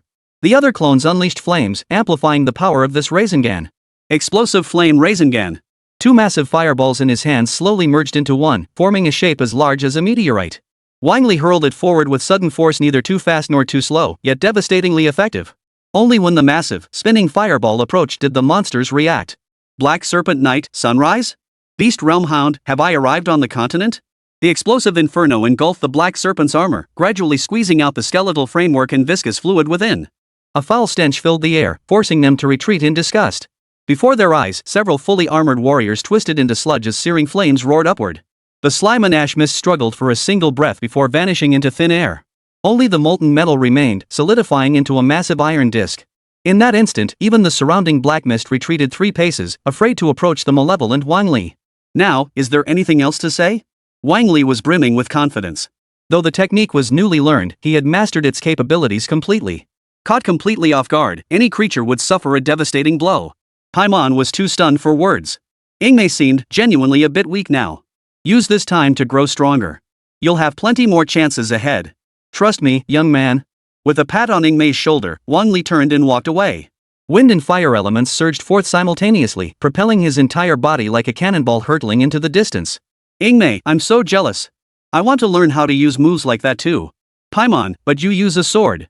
Who says you can't make a Rasengan with a sword? Mei firmly resolved with unwavering determination, she would master it just like Wang Li. Besides, mastering both wind and fire elements would be great training. Why not give it a shot? Chapter 183, The Abyss Apostle, So Much Water. In the temporary camp for wounded soldiers beneath the Abyss Palace, Jiping was utterly shocked to learn that Wang Li and the others had completely wiped out the monsters. And when he learned Wang Li personally modified the device to purge a quarter of the black mist, it was beyond his wildest expectations. Is this true? In just 1 hour? I heard from the Swordfish First Squad that the monsters inside were so powerful they were nearly impossible to handle. Jiping asked this question out of sheer astonishment. Had he known the person before him was a being powerful enough to defeat a demon lord with ease? He probably wouldn't have asked such a pointless question. While patrolling earlier, I saw the black mist dissipate, and soon after, a massive fireball appeared. It must have been the travelers. A soldier stepped forward, recounting the scene he had witnessed, his eyes fixed expectantly on Wang Li. Good heavens, that was terrifying. Jiping exclaimed, I'd love to learn those techniques from you. If I were that powerful, I wouldn't have put everyone in danger. Seeing Jiping's self-reproach, Mei stepped forward to comfort him. Please don't blame yourself. The Sea God Army still needs you in the future. Keep up the good work. I will. Tepe declared earnestly. He silently vowed to purge every demon beast from the Abyssal Palace and expand the territory of the Sea God's Island. I want to go with you to activate the device that dispels the black mist. Wang Li adhered to his character, smiling as he said, no problem. If you want to grow stronger, put in 10 times the effort and show us your fighting spirit. Yes. The black mist hadn't truly been sealed yet. There were 3 more identical devices. Only by activating all of them could the stability of the Abyssal Palace be maintained. Standing beside Wang Li, Yagami Shiko leaned close and whispered softly. Now, you're really embodying that persona. I suppose so. It was just a few modifications I made out of boredom. The second device activated far more smoothly than the first, requiring only a simple operation. Later, when they encountered the ruins mechanisms, Zhiping and Ingmei worked together to swiftly eliminate the enemies. Wang Li's words were fiery, but his actions spoke otherwise. Working part-time wasn't impossible, but it was more about taking in the scenery and snapping photos, that sort of thing. After extensive training, both Ingmei and Zhiping had made significant progress. Especially Zhiping, who had lost his evil eye, his combat prowess had now returned to its former peak. While he couldn't compare to the Traveler, his strength now rivaled that of the vanguard of the Fool's Guild. With a little more time to improve, he would surely reach the level of Kyujo Saro and Goro. Wang Li also gave him a weapon not exceptionally powerful, but more than sufficient to defeat ordinary monsters. Finally, before the last device, an Abyss Apostle truly made its move. Not far away, an Abyssal Apostle was conversing with someone. Upon seeing this, Ingmei was the first to charge forward. She intended to make a change to lure her brother out. Zhiping followed, but lacking Ingmei's stealth, he made a noise as he approached. The Abyss Apostle heard him and turned, roaring angrily. Where did this vermin come from? All beings should return to the abyss. The figure that appeared was equally slender, clad in impenetrable armor. Crimson energy pulsed across its surface as its aura intensified. Within the deep crimson spheres on his chest and abdomen, a fluid gathered and swirled, resembling blood. Though capable of speech, his form was predominantly cloaked in fallen black mist, the darkness on his shoulder plates reaching an almost tangible intensity. Sparkles dotted the dark shoulders, coalescing into a brush that stained the starry sky. With the amplification of the surrounding black mist, the power of the Abyssal Apostle was at least on par with that of an executive of the Fool's Assembly. Alas, the black mist had already dissipated, and his power was rapidly weakening. Compounded by the fact that Ingmei was no pushover to begin with, and her abilities proved fatal against the Abyss, she delivered a decisive strike with her sword. You disrupted the Abyss's plan, die. He condensed flames into a volley of arrows, launching them forward. Simultaneously, a protective barrier coalesced around his body to ward off potential attacks. Yet Ingmei merely extended her hand, unleashing her ice elemental power. The surrounding air froze solid. Simultaneously, she froze his body solid in place, rendering him utterly immobile. Ingmei stepped forward, maintaining the freeze as she asked. Bring my brother here. I want to see him. The Abyssal Apostle recognized Ingmei instantly. The moment their bodies touched, he bowed deeply. My deepest apologies, Your Highness. The prince does not wish to see you. Until your mission is complete, please continue your journey. Clearly, Kong had anticipated this outcome long ago, which was why he had issued orders to his subordinates beforehand. Any matter concerning Ingmei was to be handled with this exact script. Ingmei felt helpless. Since her brother insisted on this stance, she certainly wouldn't comply. With Wang Li present, she only needed to tidy up the aftermath. In terms of current power growth, the other elements had reached a level comparable to the fire element. Why won't you tell me? Is it beneficial for you? Ingmei was puzzled, yet she harbored her own thoughts. Of course not, but I obey His Royal Highness's command. Zhiping was at a loss, sensing this was a family matter he shouldn't meddle in. Wang Li, however, had no such reservations. With a wave of his hand, a powerful spiral shuriken shot forth. A crimson energy blade, spinning at breakneck speed, hurtled toward his body. A cry erupted as the Abyss Apostle was sent flying backward, slamming violently into the nearby rock. The impact was so severe that black liquid spurted from his mouth. The black fluid was blood completely infected by the abyss, corroding a large patch of ground upon impact. Zhiping beside him gaped in disbelief at Wang Li. How strong is he? Paimon declared with righteous indignation, well, now you see Wang Li's true power. Wang Li. You've even revealed my real name. How am I supposed to keep my identity hidden now? This Paimon should be made into a spicy flavor, it'd be absolutely delicious. Oh my, the little one's real name's been revealed. No hiding now. Hearing Yagami's call, Paimon finally covered her mouth in realization. But it was all too late. Zhiping would surely spread the news, and Shinhai of the Coral Palace would find out. There was nothing to be done. Paimon had never heard Wang Li mention hiding her identity, and he didn't seem to care about it anyway. Having assumed a new identity, Wang Li hadn't bothered to warn them. It's fine. It was just for the mission anyway, Wang Li said calmly. The Abyss Apostle lying nearby stared in disbelief at Wang Li and the others' conversation. When had such a terrifying being gained access to the Abyss Palace? A demon god? Without the power of that fallen demon god, how could a demon god have entered? Indeed, the palace was sustained by the elemental power of the serpent god Ouroboros, maintaining its stability. But the demon god Ouroboros had long since perished. His residual power should be insufficient to withstand the purifying force. The Abyss Apostle was shaken, filled with nothing but confusion and conjecture. There was definitely a secret here he didn't know. Who exactly was this man named Wang Li? Chapter 184, Stop Fighting, I'm Going to Die. The spectator, Yagami Shiko, captured the scene before her with her camera. Expressions of terror and shock make for excellent material. If given to her writers, it would surely enhance their craft. After all, once the abyss is no longer a secret, related works will only multiply. Then, sipping a glass of wine in bliss, pure bliss. With such an exciting experience, fine wine, and fried tofu in hand, how could one not feel comfortable? Since he won't say anything, what should we do with him? Teppei asked from the side. Ing hesitated, should she kill him or let him go? She couldn't decide. Either choice left her with a sense of defeat. Or perhaps it felt deliberately strange to let him go. It's fine. Since he won't die immediately, let this serve as extra training for your combat skills. Wang Li's suggestion was immediately agreed to by Zhiping. Alright, I'll go first. Though he couldn't match Wang Li and Ing Mei in strength, this was like a knife cutting through flesh, a torment worse than death. After enduring so many ass kicks, he couldn't take it anymore. The Abyss Apostle immediately intervened. Wait, stop fighting. If this continues, I'll die right here. If you don't die, do you expect to just stay here? Zhiping retorted. The Abyss Apostle waved his hands urgently. No, listen to me. The black mist is indeed from the abyss, but we didn't let it invade. Someone sent us here. This is all your own doing. Why blame me? Wang Li nodded. That did align with the truth of the Abyssal Palace. Ing Mei hadn't played the Abyss Palace storyline but had a general understanding, so she couldn't care less. Paimon, standing nearby, chimed in immediately, echoing the Abyss Apostle's words exactly. That woman, she calls herself a deity. She's just a lizard, yet she mimics humans so convincingly. You figured it out too, right? The Abyss Apostle, Juhuahua, never imagined they already knew everything he intended to say. Why? How? Was it foresight or mind reading? Heh, you should be showing that look of shock now, then trembling at our power. Paimon crossed his arms, looking utterly cocky. She finally understood why Wang Li had made her the commentator. It was for moments like this to show off. Wang Li, I never said that's how it was meant to be used. This wasn't Wang Li's teaching, and he certainly wouldn't admit to it. Juhuahua finally grasped it. They'd known this would happen all along. That's why they'd specifically appeared here, just to catch a glimpse of him. Alright, looks like I miscalculated. But within the order, I'm merely a marginal figure. Killing me or using me as leverage would be pointless. Yagami Shizuku stepped forward then, smiling as she lifted the Abyss Apostle's chin with her pale fingers. Of course we know. We anticipated this long ago. Therefore, this time, we simply intend to use you to open the abyssal portal behind you. As the two spoke, a man-sized fissure opened behind the Abyss Apostle. When the abyssal flame attempted to resist, it was too late. A rope shot forth, completely binding his body and preventing the passage from closing. Ing, do you want to see your brother? Wang Li asked. After a moment of silence, Ing walked forward resolutely, without a hint of hesitation. This was her own choice. If she wished to go, Wang Li would not stand in her way. He could even accompany her into the depths below, into the true abyss of darkness. I must go.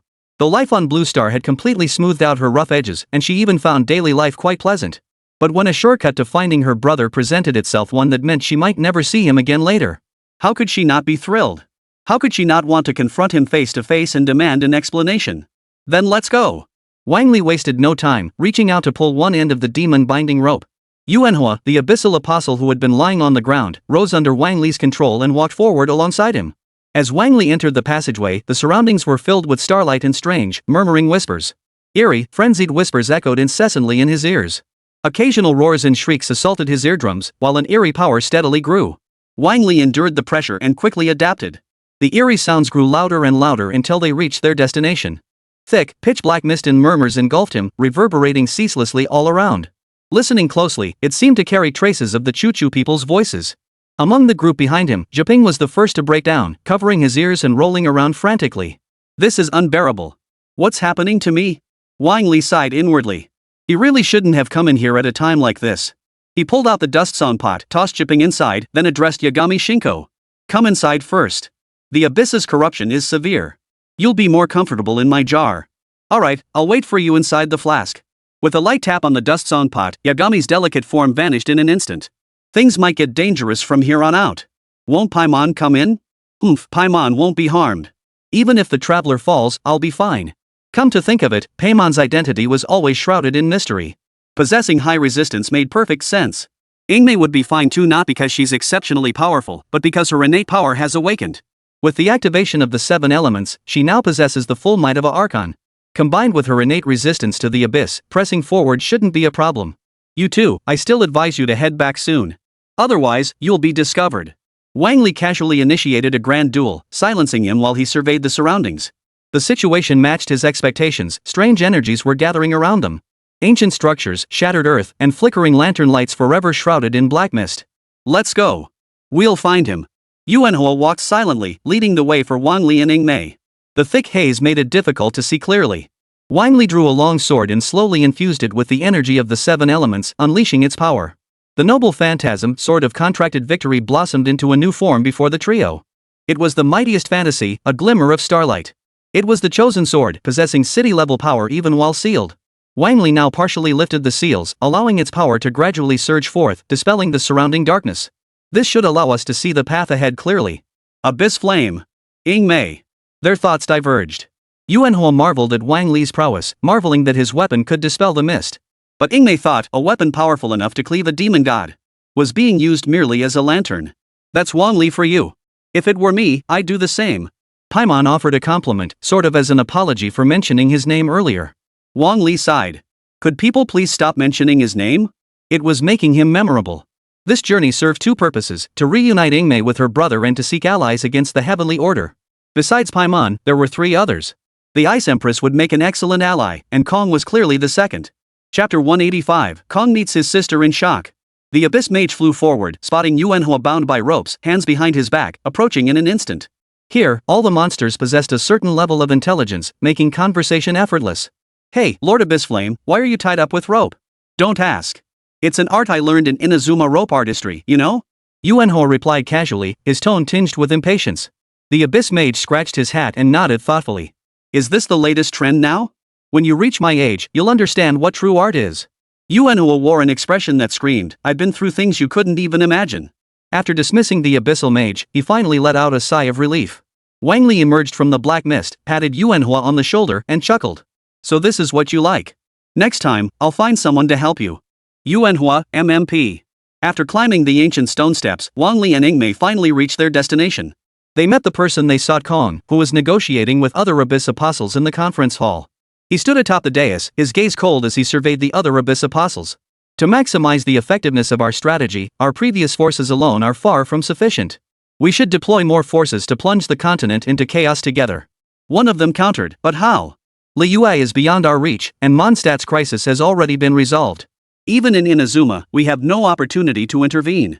The restored relic puppets have now completely lost contact. Kong rose slowly from the throne and declared, the plan must be reinforced, but your own strength must also be enhanced. My sister's growth is rapid. With only this strength, no one can defeat her. Just then, Ingmei stepped forward, her expression serene. After a night of guidance from Wang Li, Ingmei's emotions had settled. Facing her brother, she showed no particular excitement. She appeared perfectly normal. Sis. What are you doing here? Kong was utterly shocked. This was the very heart of the abyss, the source of the corrupted land. How could she possibly be here? At that moment, Kong's mind was filled with confusion. She shouldn't be here.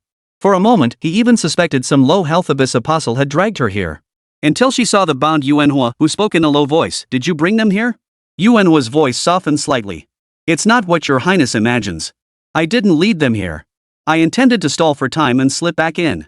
But unexpectedly, they seemed to possess prophetic abilities, capturing me before I could act. How could Juhuahua not be furious? He was furious too. Despite being careful enough, he never imagined he'd end up getting spoiled and caught. The method used to lure him here left him utterly baffled. He felt utterly humiliated. His colleagues' eyes were filled with mockery and contempt. Getting caught was his own incompetence, but couldn't they have been a little gentler? Why tie him up so artistically? 2 rings were fastened to his chest. He didn't know their meaning, but the shame was palpable. Kong's brow furrowed slightly, though his expression remained impassive. This was a mistake by his subordinates, but it didn't matter. He would correct this error. You shouldn't have come here, at least not now. Ingmei suppressed her urge to step forward, and the man beside her reached out to block her path. Making a girl wait this long? I'll make you pay for it. Flames erupted from his right hand, while a whirlwind formed into a gust of air from his left. Both hands converged, forming an elemental projectile resembling a ninja shuriken. Spiral shuriken. It felt incredibly cheesy, but Wang Li found it exhilarating, that kind of blood-pumping thrill. As the shuriken spun forward, the escorted Juhuahua was engulfed by its vortex. Its power remained undiminished, piercing through Juhuahua and hurtling straight toward the abyss cult. Its speed was so blindingly fast that even Kong didn't have time to react before two figures beside him were engulfed in flames. By the time Kong reacted, Wang Li had already gathered a terrifying fireball. Take this. Only then did Kong draw his black long sword, unleashing a purple-black sword chi. All his terrifying power was unleashed, colliding head-on with Wang Li's fireball. With a thunderous boom, the fireball erupted violently. A mushroom cloud shot skyward, and the extreme shockwave sent Kong flying backward. Wang Li could roughly sense the power of this figure before him. He too had been sealed, but by fusing with the power of the abyss, he had partially broken the seal. This granted him his current demon god-level combat prowess, though a portion of his power remained sealed. Once all seals were broken, combined with abyssal black mist of equal grade, his power would at least double. This was a conservative estimate. Based on Wang Li's current calculations, it wouldn't be as simple as 1 + 1. So powerful. Kong clutched his chest. The immense shockwave he'd just unleashed had taken a heavy toll. Yingmei beside him was dumbfounded, frozen in place. That enormous fireball, could her brother really withstand it head-on? Yingmei had no idea until she saw her brother clutching his chest and slowly rising to his feet. Her heart ached, and she wanted to rush over and ask if he was okay. But Wang Li reached out and grabbed Yingmei's softness. His grip halted her forward momentum completely. Why did you attack him? And with such overwhelming force? Wang Li lowered his head slightly, his voice calm. He wanted you to travel alone. He deserved a beating. He couldn't abandon his character. Even a hot-blooded youth had a side that protected girls, even if it was a bit cheesy. This time, Kong no longer underestimated Wang Li and Yingmei. At the very least, that single strike proved their strength was no less than his own. Perhaps they could skip the pointless preliminaries altogether and confront the beings above the skies together. Then they could completely overthrow the rule of heavenly justice and change the cursed fate of the people of Canria in the abyss. Just as Kong was about to speak, Wang Li grabbed Yingmei's slender arm and turned to leave. As they walked, he added, on Sky Island, there are 4 guardians of Tianli. With your current strength, you couldn't defeat any one of them. So, either hide yourself obediently, cowering in a corner. Or grow stronger, boy. Ku's heart grew heavier. This sounded remarkably similar to what he had told Yingmei. Though the words differed, the meaning was the same. Who the hell are you? When you finally set foot on the Sky Island and stand face to face with the Keeper of Heavenly Justice, then you will know who I am. These words echoed in Kong's ears as he looked back at the extended thumb. 2 distinct interpretations formed within his mind. When he set foot on Sky Island's soil, he would confront him, the embodiment of heaven's will. Or perhaps, upon stepping onto the land of Sky Island, he would gain a powerful ally. Ku himself felt the latter possibility was more likely. Otherwise, he wouldn't have revealed so much information, cross-referencing it with his own. Of course, it couldn't be ruled out that this was all a scheme orchestrated by Tianli, waiting for him to walk into the trap. What an unfathomable man. Chapter 186, Lightning's True Love Experience. Without the Abyss Apostle's aid, Wang Li and Yingmei found leaving slightly more troublesome. He took out the any door, positioned it before him, visualized a destination, and attempted to open the gate. It's not working? Wang Li was taken aback. The only limitation on this special item was when it ran out of energy. The location Wang Li recalled was somewhere on Inazuma's Sea God Island, yet the portal failed to transport them there. Is something wrong? Are we stuck here? The once proud Paimon immediately curled up in Yingmei's embrace, terrified that some strange creature might suddenly appear. The surrounding darkness seemed to conceal countless beasts, ready to devour them at any moment. Fear and dread surged from the depths of her heart. Calm down.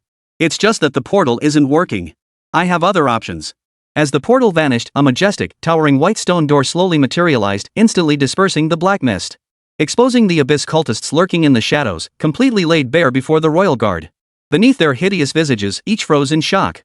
They had planned a surprise attack, hoping to overwhelm him with sheer numbers and push him into the abyssal chasm below. They planned to let the polluted giant creatures devour Wang Li. Unexpectedly, before they could execute their plan, they had already been discovered. Wang Li shot them a cold glance before leading Yingmei through the white gate. Only then did the abyss cultists react, but by the time they charged forward, the gate had already begun to dissolve. The moment these individuals stepped onto the stone steps to enter the dual passage gate, they were struck by golden light and reduced to skeletal remains. The mechanism of the twin piercing gate was never meant to be touched while closing. For ordinary Teyvat inhabitants, contact would cause no more than burns. But the abyss was different. The sudden imbalance of abyssal energy within them instantly obliterated their bodies. A vast swath of monsters in the vicinity was instantly purged by the twin piercing gate. Blue Star, inside the villa. Wang Li returned to his room, picked up the warm coconut juice from the table, and gulped it down in big swigs. Yingmei approached him urgently, asking, "Why did you attack brother? He was already injured. Wang Li understood her concern and replied. To show him our strength, of course. So he won't treat you like a child. Otherwise, he'd just keep being this riddle-spooter and we'd never know what he's really saying. Moreover, finding Kong had fulfilled Wang Li's plan, securing a relatively friendly faction.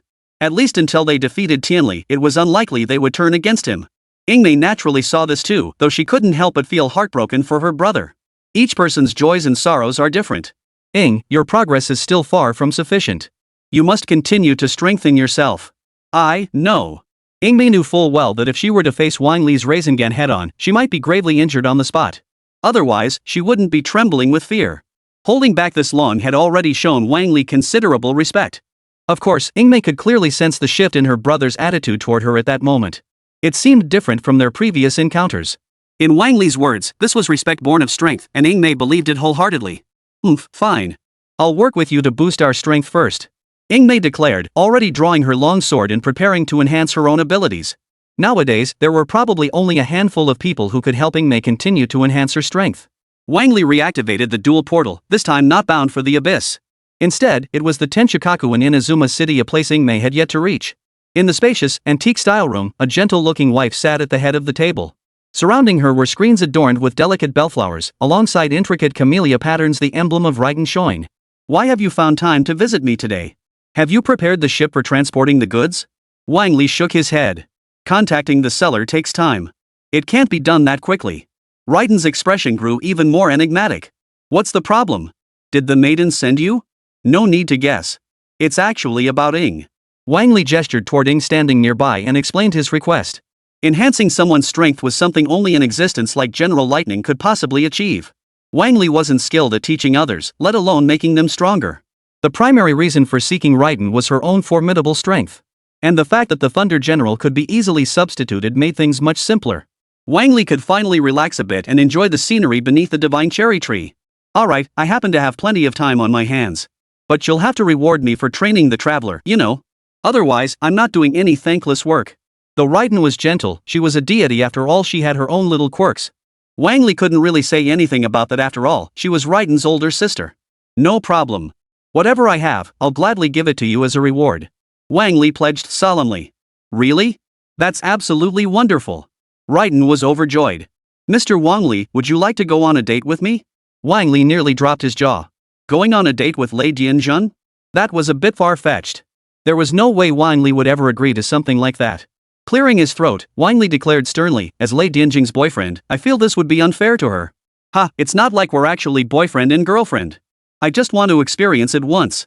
Seeing all the sweet romance on my phone, I want to try it too. But, in Inazuma, who would actually dare to do that? As Raiden spoke, her beautiful eyes gradually clouded over, sadness surging forth. Ingmei volunteered, I dare. Wang Li promptly gave her a thumbs up, brave move. Typical Ingmei, she'd take on anything, especially when it involved the Thunder God. But then again, the bolder the soul, the richer the harvest. She didn't even spare Kiki and Nadi, let alone the mature and alluring Thunder God. He must be both gentle and kind yet insatiable. This way, I can breathe easier knowing Ingmei is at least safer. Wang Li knows full well that if he actually agrees to this, something unexpected is bound to happen. Whether Lei Dian would ever forgive himself in the end? That's anyone's guess. Can girls be with girls too? Lei Dian was genuinely puzzled. Isn't that pure friendship, as innocent as lilies? How could it possibly develop into something strange? Ingmei stepped forward, patting her flat little chest with righteous indignation. Of course it's possible. And compared to guys, don't you think I understand you better? Raiden nodded. Girls understanding girls was perfectly normal. When you date, wouldn't you make fewer mistakes?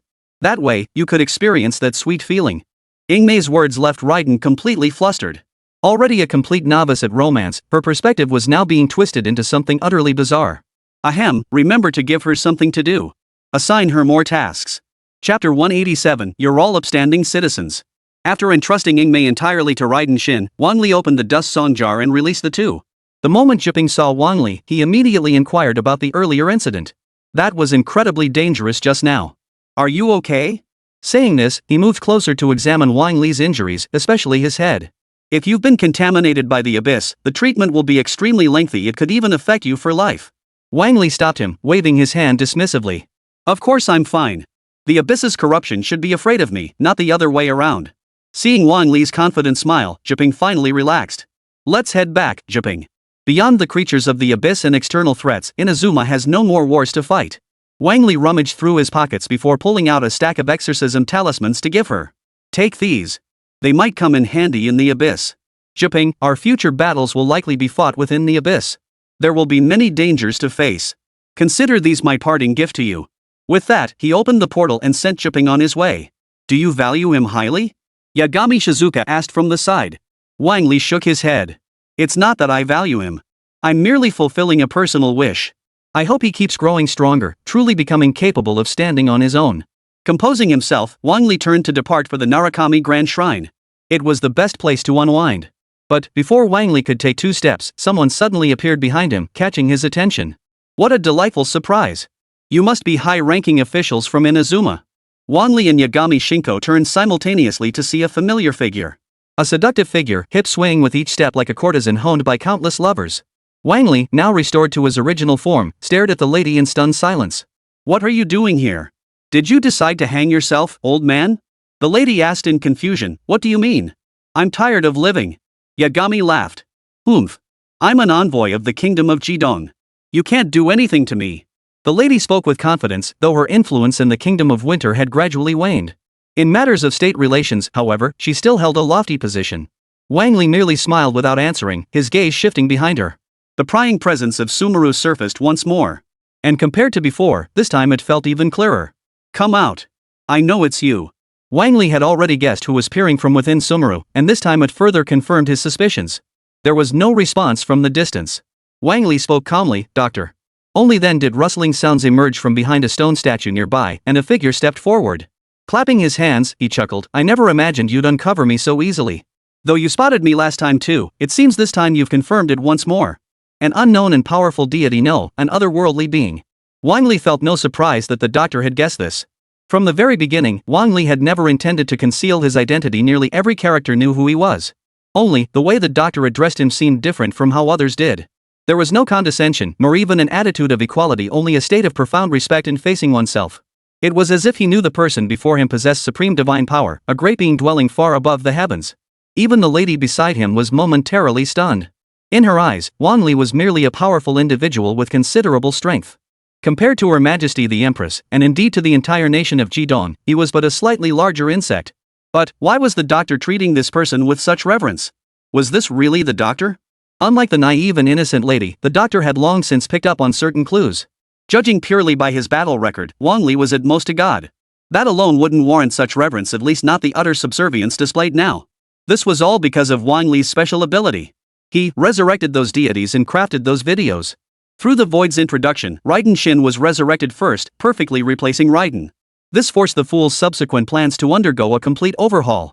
This, of course, was also one of his primary reasons for coming here. Next came Sister Tuozi, the Dragon King of Juhuahua, corrupted by the abyssal power of the earth. She was supposed to fall completely, part of the fool's future plan.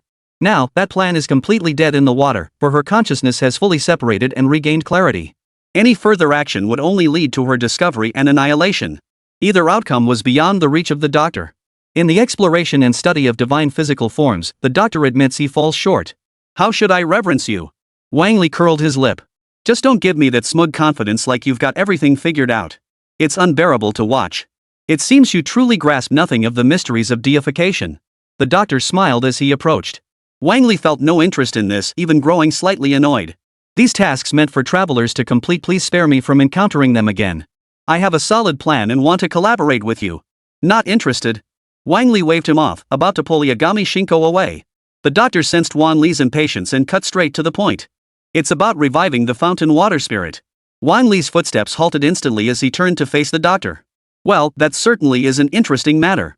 I knew you'd be interested in this. Wang Li was indeed interested, but absolutely not at this moment. Likewise, what did the envoy from Jidong Kingdom matter? He simply didn't wish to intervene. Very well. Your idea is quite intriguing. In return, I'd like to invite all of you to participate in the video production. It would be best if you could prepare some clothes as well. I have the sizes here. Wang Li gestured toward the video in his hand, smiling as he addressed the 2 executives. They both froze, hesitating for a long moment before finally agreeing. And this was precisely what Wang Li intended to do, the follow-up to the original Demon Challenge. He couldn't realistically expect Guoba to carry the entire original Demon video series alone. That was clearly impractical. So Wang Li decided to have the fools prepare the costumes and have each person try them on.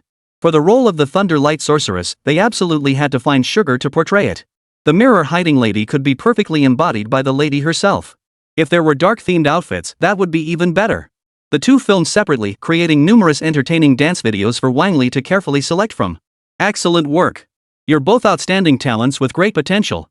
Wang Li had already decided future videos for the original Demon project would revitalize the stagnant fan-created works. Having Genshin characters wear original demon costumes would be incredibly thrilling. Chapter 188, The Rise of the Original Demons, Potato Crisp vs. Nasha. The popularity of the original demons within the Genshin community remained consistently high. Especially when the storylines about the Choo-Choo people surfaced in the abyss of the rock layer, unfolding before their eyes. When the enchanting ladies of the Gilded Brigade gazed at the traveler with adoring eyes, the fervor for the original demons reached an all-time high. Upon returning to Blue Star, Wang Li, seeing the unwavering popularity of the primordial demon, immediately uploaded a video featuring it. The first video uploaded featured Guoba challenging Naxiata and Zhongli. The name of the Potato Crisp challenge featuring Naxiata was Potato Crisp vs. Naxiata, Wildfire Runs Rampant. The name for the Potato Crisp challenge with Zhongli was Potato Crisp vs. Zhongli, the 1000-year kill. These titles were infuriatingly clever. But then millions clicked to watch it. Was the content even approved? Element, I thought this was the sequel to Slime vs. Hu Tao. I got tricked. What the heck? Original demon vs. divine being, and it's this trashy? Naruto's everywhere. Watch my exploding fireball. Oh no, Nasha's getting ruined. The flowers have all wilted. As bullet comments flew across the screen, Wang Li couldn't help but give them a thumbs up. These Billy viewers are the best, always got something to say. Short videos or overseas content just don't have this kind of creativity. Some even boycott such videos, cursing them as clickbait. Well, there are some here too, just fewer than expected. Big brother Dawe, the master of hype, hadn't seen Wang Li post a new video in ages either. It's been a few days now, maybe 2 or 3. When he checked again, he saw videos from several god-tier cosplayers he followed being pushed. Potato Crisp battle vs. Naxiata? Clicking in, he found an incredibly realistic scene. Tall Guoba was striding confidently, step by step, toward Naxiata. Then the battle began in earnest, leaving Dawe utterly dumbfounded. Did the original design for Guoba include all this? Dawe couldn't recall the specifics, but surely none of this was part of the original plan. When he checked the comments, he was even more stunned. Imaginary researcher, asking because I don't get it, is this pot sticker summoned by Shangling? I as dog, damn it, you tricked me. MiHoYo better come out and explain why can't my Potato Crisp make a Rasengan with its hands? Ifeng Bird, with Naxiata here, you show me this? Bang bang with fists, go shoot an action movie. Kaching's Kitchen, I have Mora and Primo gems. Please unlock the sequel renewal plot. What happened after she fell? Why didn't Potato Crisp step in to do something?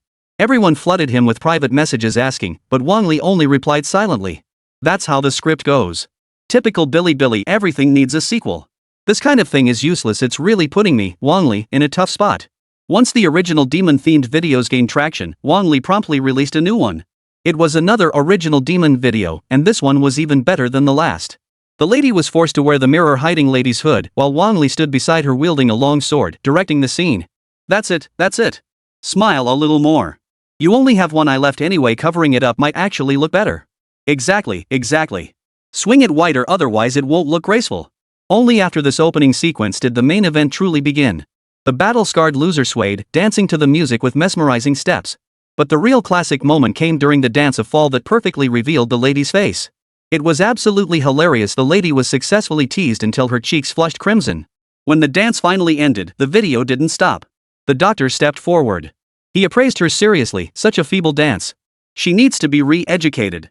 Suddenly, 2 executives appeared, and in the most unexpected way. Genshin Impact players and original magic chefs were buzzing. Classic bosses need to maintain some dignity, after all.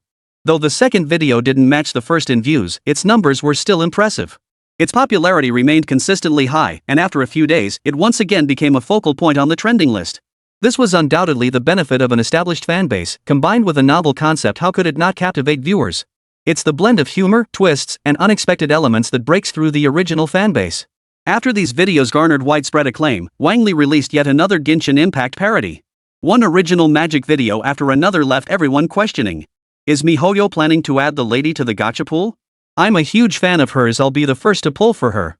If the lady can be added to the gacha pool, why can't other Primo gems? Could it be that MiHoYo is finally making a Genshin Impact game?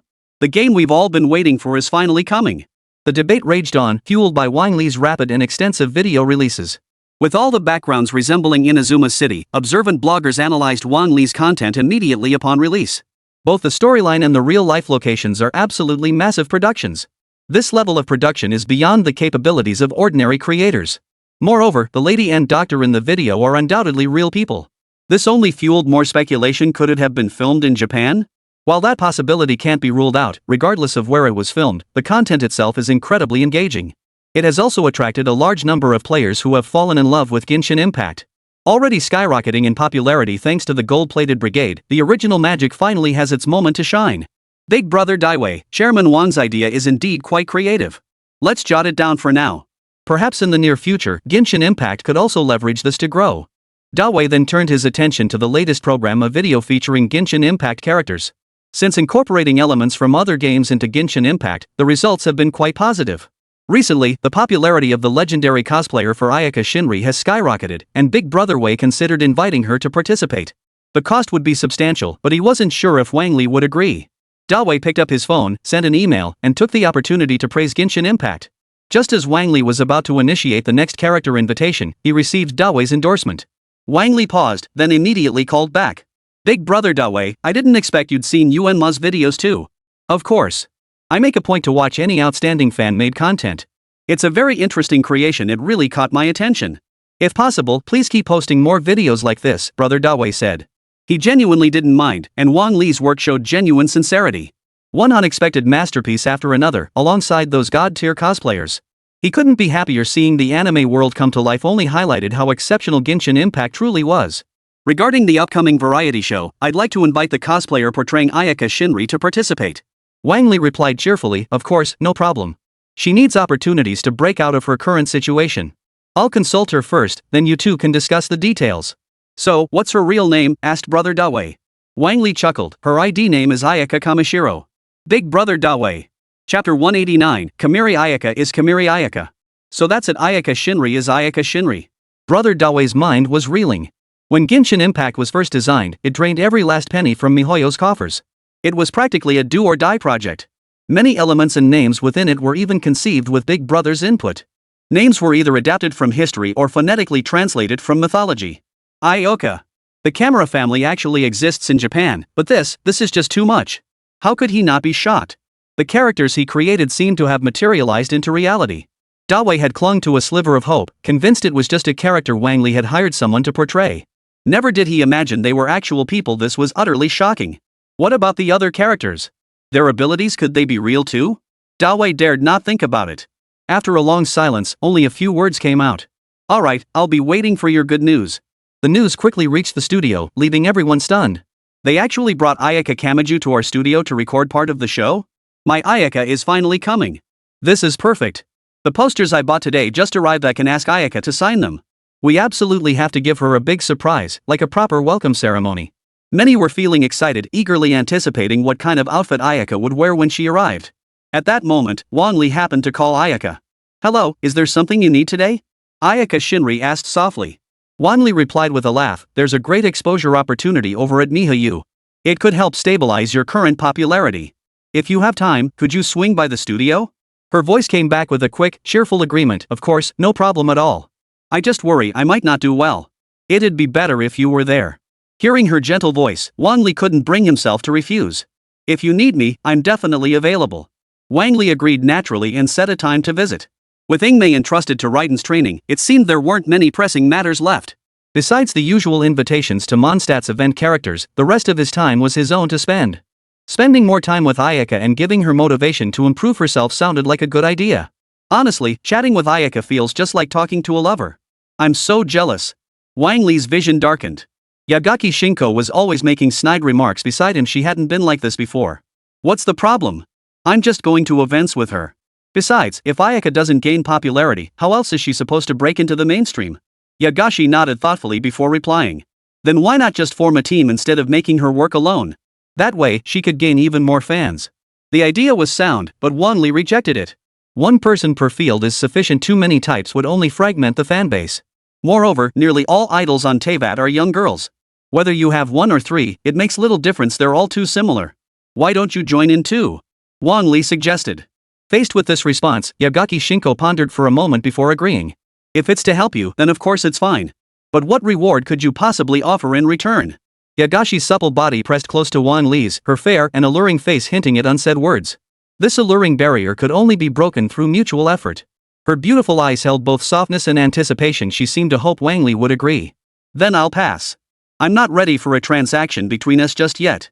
Wang Li understood Yagami Shizuku well and knew her true intentions. He understood all too well that if he agreed, Yagami would use the photos and videos as leverage.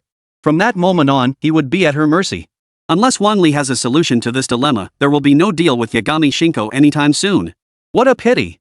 Yagami's cheeks flushed slightly as she yearned for another clash with Wang Li. But alas, he had once again suppressed her, leaving her unable to succeed. Before Yagami could continue her teasing or even get handsy, Wang Li seized the moment to initiate the dual portal invitation. The white gate slowly opened, bathed in a bright white light as a figure stepped through. When Yagami saw this, a hint of astonishment flickered in her eyes. The appearance of the person before them was something no one present, including the one who had issued the invitation, could have imagined. That person had golden hair, resembling a teenager in his teens. Kong, the one who abandoned his sister on Teyvat and was called the Prince by the Abyss. An unexpected surprise? Yagaki Shinji exclaimed. Wang Li also felt a sense of wonder, or perhaps it was an inevitable choice. After all, the Abyss was an integral part of the Genshin world, and Quo was naturally among the invited characters. But who would have guessed that failing to recruit the water goddess of Fontaine would lead to inviting brother Kwang instead? A peculiar thrill coursed through Wang Li. This was exhilarating. To actually manage to invite you over, that's quite unexpected. Wang Li muttered as he briefly scanned the invitation quest, hoping it wouldn't be too difficult. Invitation quest: elevate your power beyond the 7 gods and break the seal within your body. It seemed the system understood it was impossible to directly defy heavens. Well, that would be utterly reckless. Reaching beyond the 7 gods, however, seemed like a slightly tougher task. But once the seal was broken, Kong's power would inevitably surpass the 7 gods. Therefore, this was nothing but a minor issue. Kong hadn't anticipated that he'd merely glimpsed the gateway to purifying the Abyss. After careful consideration, he concluded this gate must be the suppressing artifact from Sky Island that descended into the Abyss. Within it likely lay some trap designed specifically to eradicate the Abyss's powerful beings. Yet he still entered. If it was a trap, it must have offered a compelling lure to draw him in. This is far too dangerous, Your Highness. Kong silenced the Abyss Apostle before he could speak further, walking alone toward the White Gate. Currently, within the entire Abyss, he alone could pass through the White Gate freely, unaffected by any influence. What he saw upon entering left him in awe. This is... Ye Shinshur and Wang Li were equally stunned, neither having anticipated Qua's arrival on Blue Star. I really don't want to help you, because you're untrustworthy to me. But since you've already invited me, I suppose I have no choice. Wang Li casually pulled out an item and tossed it toward Qua, who was studying him. What is this? A useful thing that can break the seal on you. Just this one.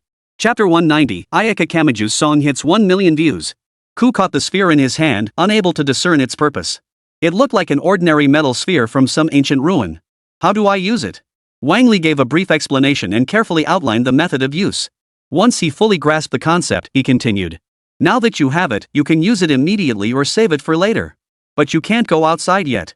This place is different from Teyvat or the Abyss. Any attack will cause damage to the surrounding area. After explaining the situation, Wang Li pulled out the identical phones everyone had.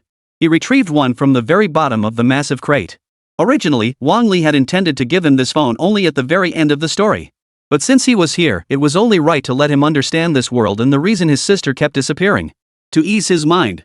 The gift for Kong was a talisman treasure, an object not native to this world, yet Wang Li believed it might prove useful.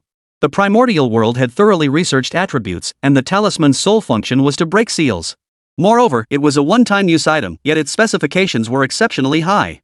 It was even more precious than artifacts designed to conceal one's aura.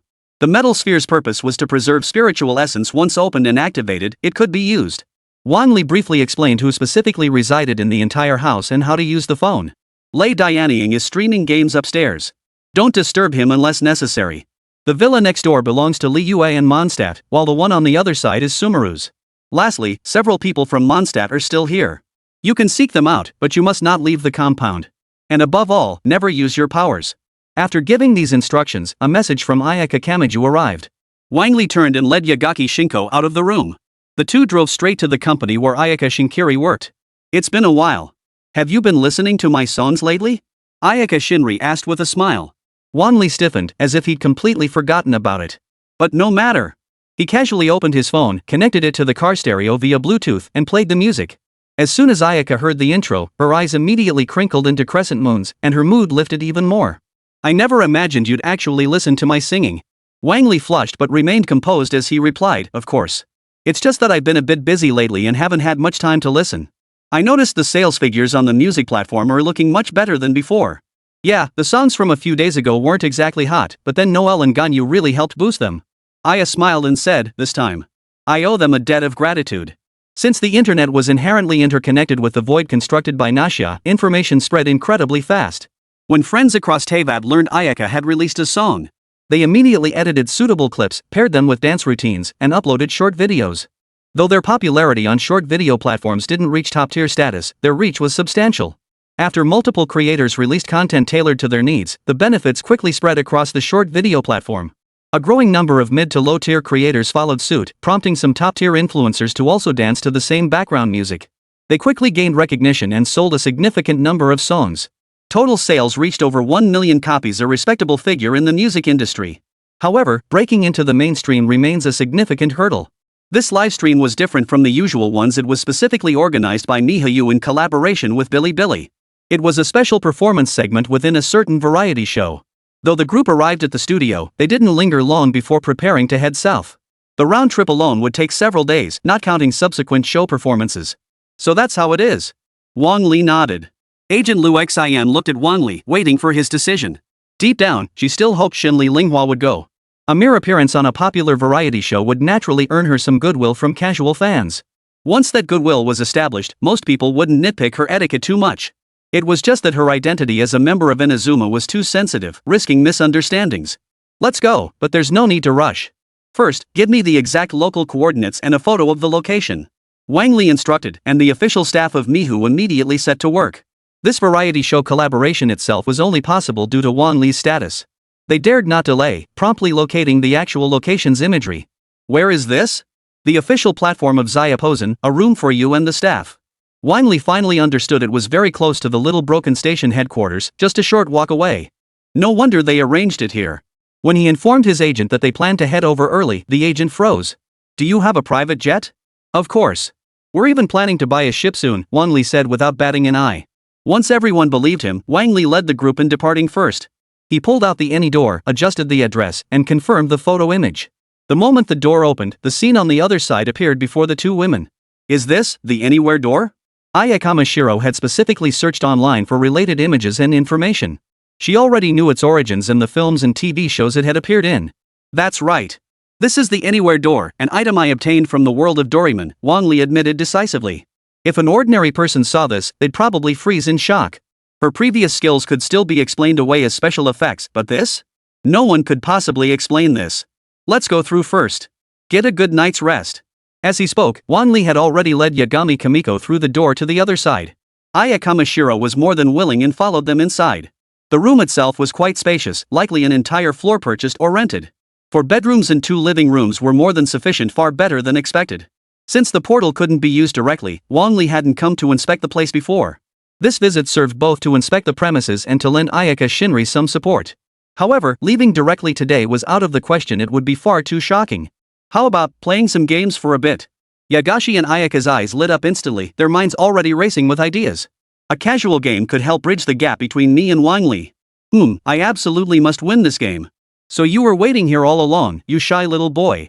Yagami Shinko fluttered her beautiful eyes, revealing a hint of flirtatious charm. She wanted to pique Wang Li's interest in her, suppress Ayaka Kamashiro, and emerge victorious.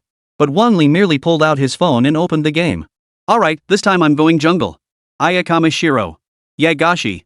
Chapter 191, Inazuma Development Tools arrived. Around 10 p.m., Wang Li called the little station. The person who answered was the chairman. Despite their significant age difference, there wasn't much of a generational gap between them. In fact, they shared many commonalities. Wang Li spoke with respect, and the other party responded with equal warmth. After a series of thorough discussions, both parties ended the conversation on a very positive note. Chen Rui hadn't expected the final mysterious investor to finally emerge. He had expected a difficult negotiator, but instead found someone who shared his passion for anime and manga and believed in Bilibili's potential. Having played Genshin Impact himself, Chen Rui shared amusing anecdotes from the game for quite some time. They also shared their thoughts on the Canaria movie from Genshin Impact.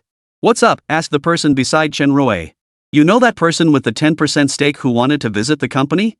I was just chatting with him. Turns out he's a pretty hardcore anime fan. After pondering, Chen Rui decided to brief his subordinates. It was crucial to build a good relationship with him. They might need his help later to enhance Billy's inclusivity. And those popular Genshin Impact cosplayers? They were absolutely key. The next morning, Wang Li arrived promptly with the two women, all dressed in formal attire. Aya Kamashiro wore a plaid pinafore skirt specially prepared by the company. Her natural beauty, free of makeup, perfectly accentuated her innocent charm. Upon arriving at their destination by car, Wang Li stepped out and immediately spotted someone waiting. The liaison was Li and I, the executive vice president of Billy, whom he had spoken with over the phone. Hello, Chairman Wang. It's a pleasure to meet you. I'm Li and I. Wang Li promptly shook her hand and introduced the others with a smile. These two ladies are our main protagonists for this project, Ayaka Kamashiro and, well, her manager, Yae Kamashiro. Hello. After the introductions, Wang Li looked up at the building and couldn't help but recall a video he'd seen before. Just as I expected. Let's head inside first, then we can talk while we walk. After all, Wang Li had granted Zayaposen the distribution rights to a quality film. This brought considerable relief to the already financially strained Little Broken Station. Otherwise, Li and I wouldn't be receiving Wang Li with such earnestness. She smiled as she walked forward alongside him. Inside the main gate, General Manager Lin Xin had been waiting for some time at the access control station with her keycard. Wang Li nodded with a smile as he handed over the access card. The front desk staff were astonished by the treatment Wang Li received, far more generous than that given to previous celebrities. He looks so handsome, just like a celebrity. Didn't you see the people behind him? They're cosplayers of Ayaka Kamiju and Shikigami Yagaki. He must be a high-ranking executive at Mihu. True. Our vice chairman is entertaining them, must be someone important. The two had been sitting over there the day before, whispering to each other and casually sending updates to the company group chat. It served as a wake-up call for slacking employees' time to buckle down and stop secretly playing Genshin Impact. Besides, watching these amazingly accurate cosplayers is way more thrilling than playing Genshin. Unlike short video platforms' automated systems, we manually review every single post. In fact, many employees who started here get recruited by other platforms with high salaries. The workspace buzzed with chatter as employees discussed review issues. Especially after everyone arrived, their enthusiasm for work surged. Wang Li knew this well. The system had provided the company's data. The discrepancies between algorithms and personal preferences, I've reviewed all that in the annual reports. I find the work atmosphere and environment here to be excellent. The main reason for my visit this time is actually to accompany Ayaka Shinri. As Wang Li spoke, he had already yielded the main seat to Ayaka Kamiju, allowing her to review the variety show's content. Li and I immediately grasped Wang Li's meaning. She also grasped his true intention, to emphasize the importance of Ayaka Kamashiro standing behind him. Her standing in this shareholder's eyes was exceptionally high. Without her, Wang Li wouldn't have even come. The variety show is over here. Please follow me. After about 10 minutes, the group arrived at the back of the company building and discovered a whole new world inside. Several of Zayaposen's regular variety shows were filmed here. The primary focus of this shoot was for the newly released album. Particularly crucial was the adaptation of Inazuma Children's Song, a track she absolutely had to perform. Then came the segments with other guests, this time featuring the outstanding anime singer Zhou Shun. Otherwise, Wang Li wouldn't have agreed to this. Given Zhou Shun's considerable popularity, collaborating with him on a variety show would attract a significant following for Ayaka Kamiju. Fans within the music industry, in particular, are exactly what Ayaka Kamiju needs most. Standing on stage, Ayaka Kamashiro began to sing a cappella. Her body swayed in rhythm, painting a picture that lifted the spirits. Even Li and I praised her, saying, a new singer like this is bound to carve out her own place in the future. May I ask, what is her real name? Wang Li smiled and replied, her name is Ayaka Kamiju. Li and I was taken aback for a moment before realizing that this person was already inextricably linked to Genshin Impact. If that was the case, her future potential was truly limitless. She already possessed a massive fanbase and an active one at that. This meant Ayaka Shinri's status would far surpass that of an ordinary singer.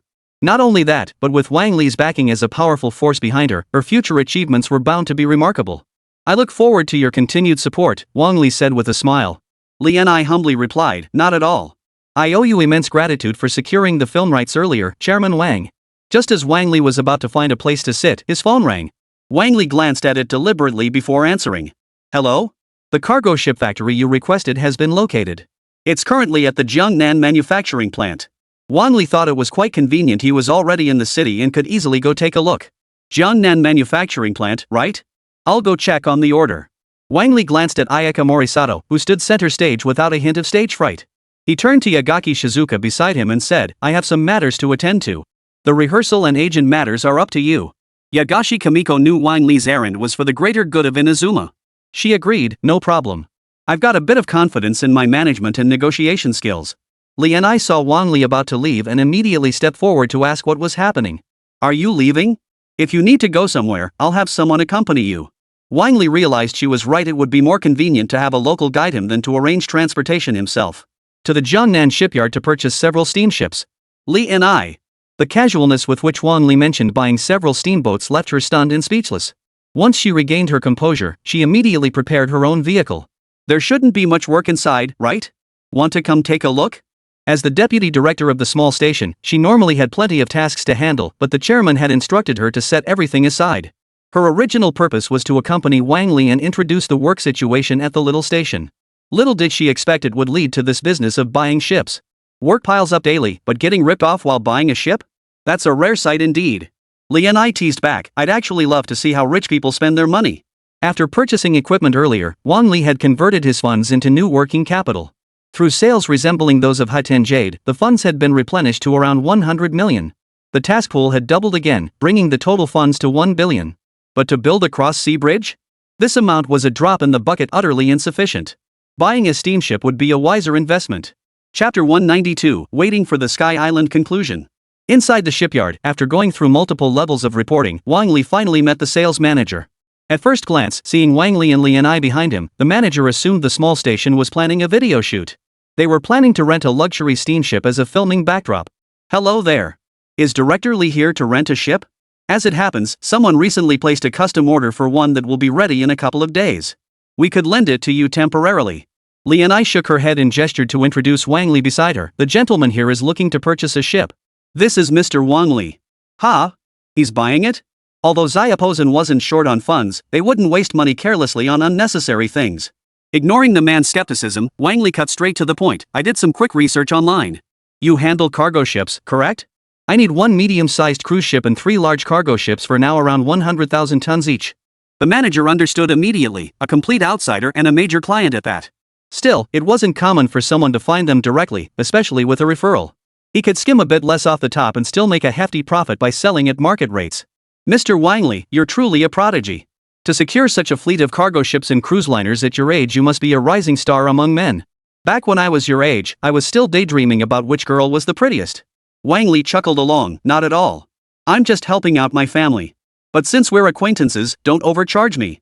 After chatting for a while, they finally got down to discussing the price, which quickly drew the attention of higher-ups. Within minutes, both sides reached a tentative agreement and signed the contract in Lini's presence. A 20% deposit was paid up front, totaling over 1 billion yuan for the 4 vessels. After paying several hundred million, Wang Li rose to shake hands with the executives, sealing the deal. Please expedite this, I still have some use for these. The other party paused in surprise. How could shipbuilding be rushed? However, they could deliver the few vessels currently under construction to Wang Li first. Understood. We have vessels under construction that can be expedited for delivery. After finalizing arrangements with the shipyard, Wang Li turned and walked away with Li and I. Even Li and I, who had weathered many storms, hadn't anticipated Wang Li's decisiveness. A huge sum of money, spent without a second thought, not even blinking an eye. Her respect for Wang Li deepened, and she also began to take Ayaka Shinri more seriously. And that was precisely the effect Wang Li had been aiming for. Otherwise, he wouldn't have specifically brought her along to place the ship order. This move served a dual purpose, demonstrating the formidable financial backing behind Ayaka Kamiju while also boosting his fanbase. Ultimately, the one who benefited the most was Wang Li. Chatting and laughing, the two returned to the headquarters of Xiaopozen. Ayaka Kamashiro's agent had already arrived, along with Zhou Shin. He was chatting with Ayaka and Yagaki Shizuku, laughing so hard he sounded like a goose honking. As Wang Li approached, Zhou Shin immediately stopped his lecture and introduced everyone. The agent beside him was relaying information about Wang Li. This was part of his essential duties, ensuring Zhou Shin was prepared in advance. Hello, I'm Zhou Shin. Hello, welcome to Bilibili. My name is Wang Li. After a brief introduction, the director arrived on set to explain the upcoming activities. The plan was to begin 2 interactive games immediately after the stage performance. Then, to conclude, there would be one final grand chorus.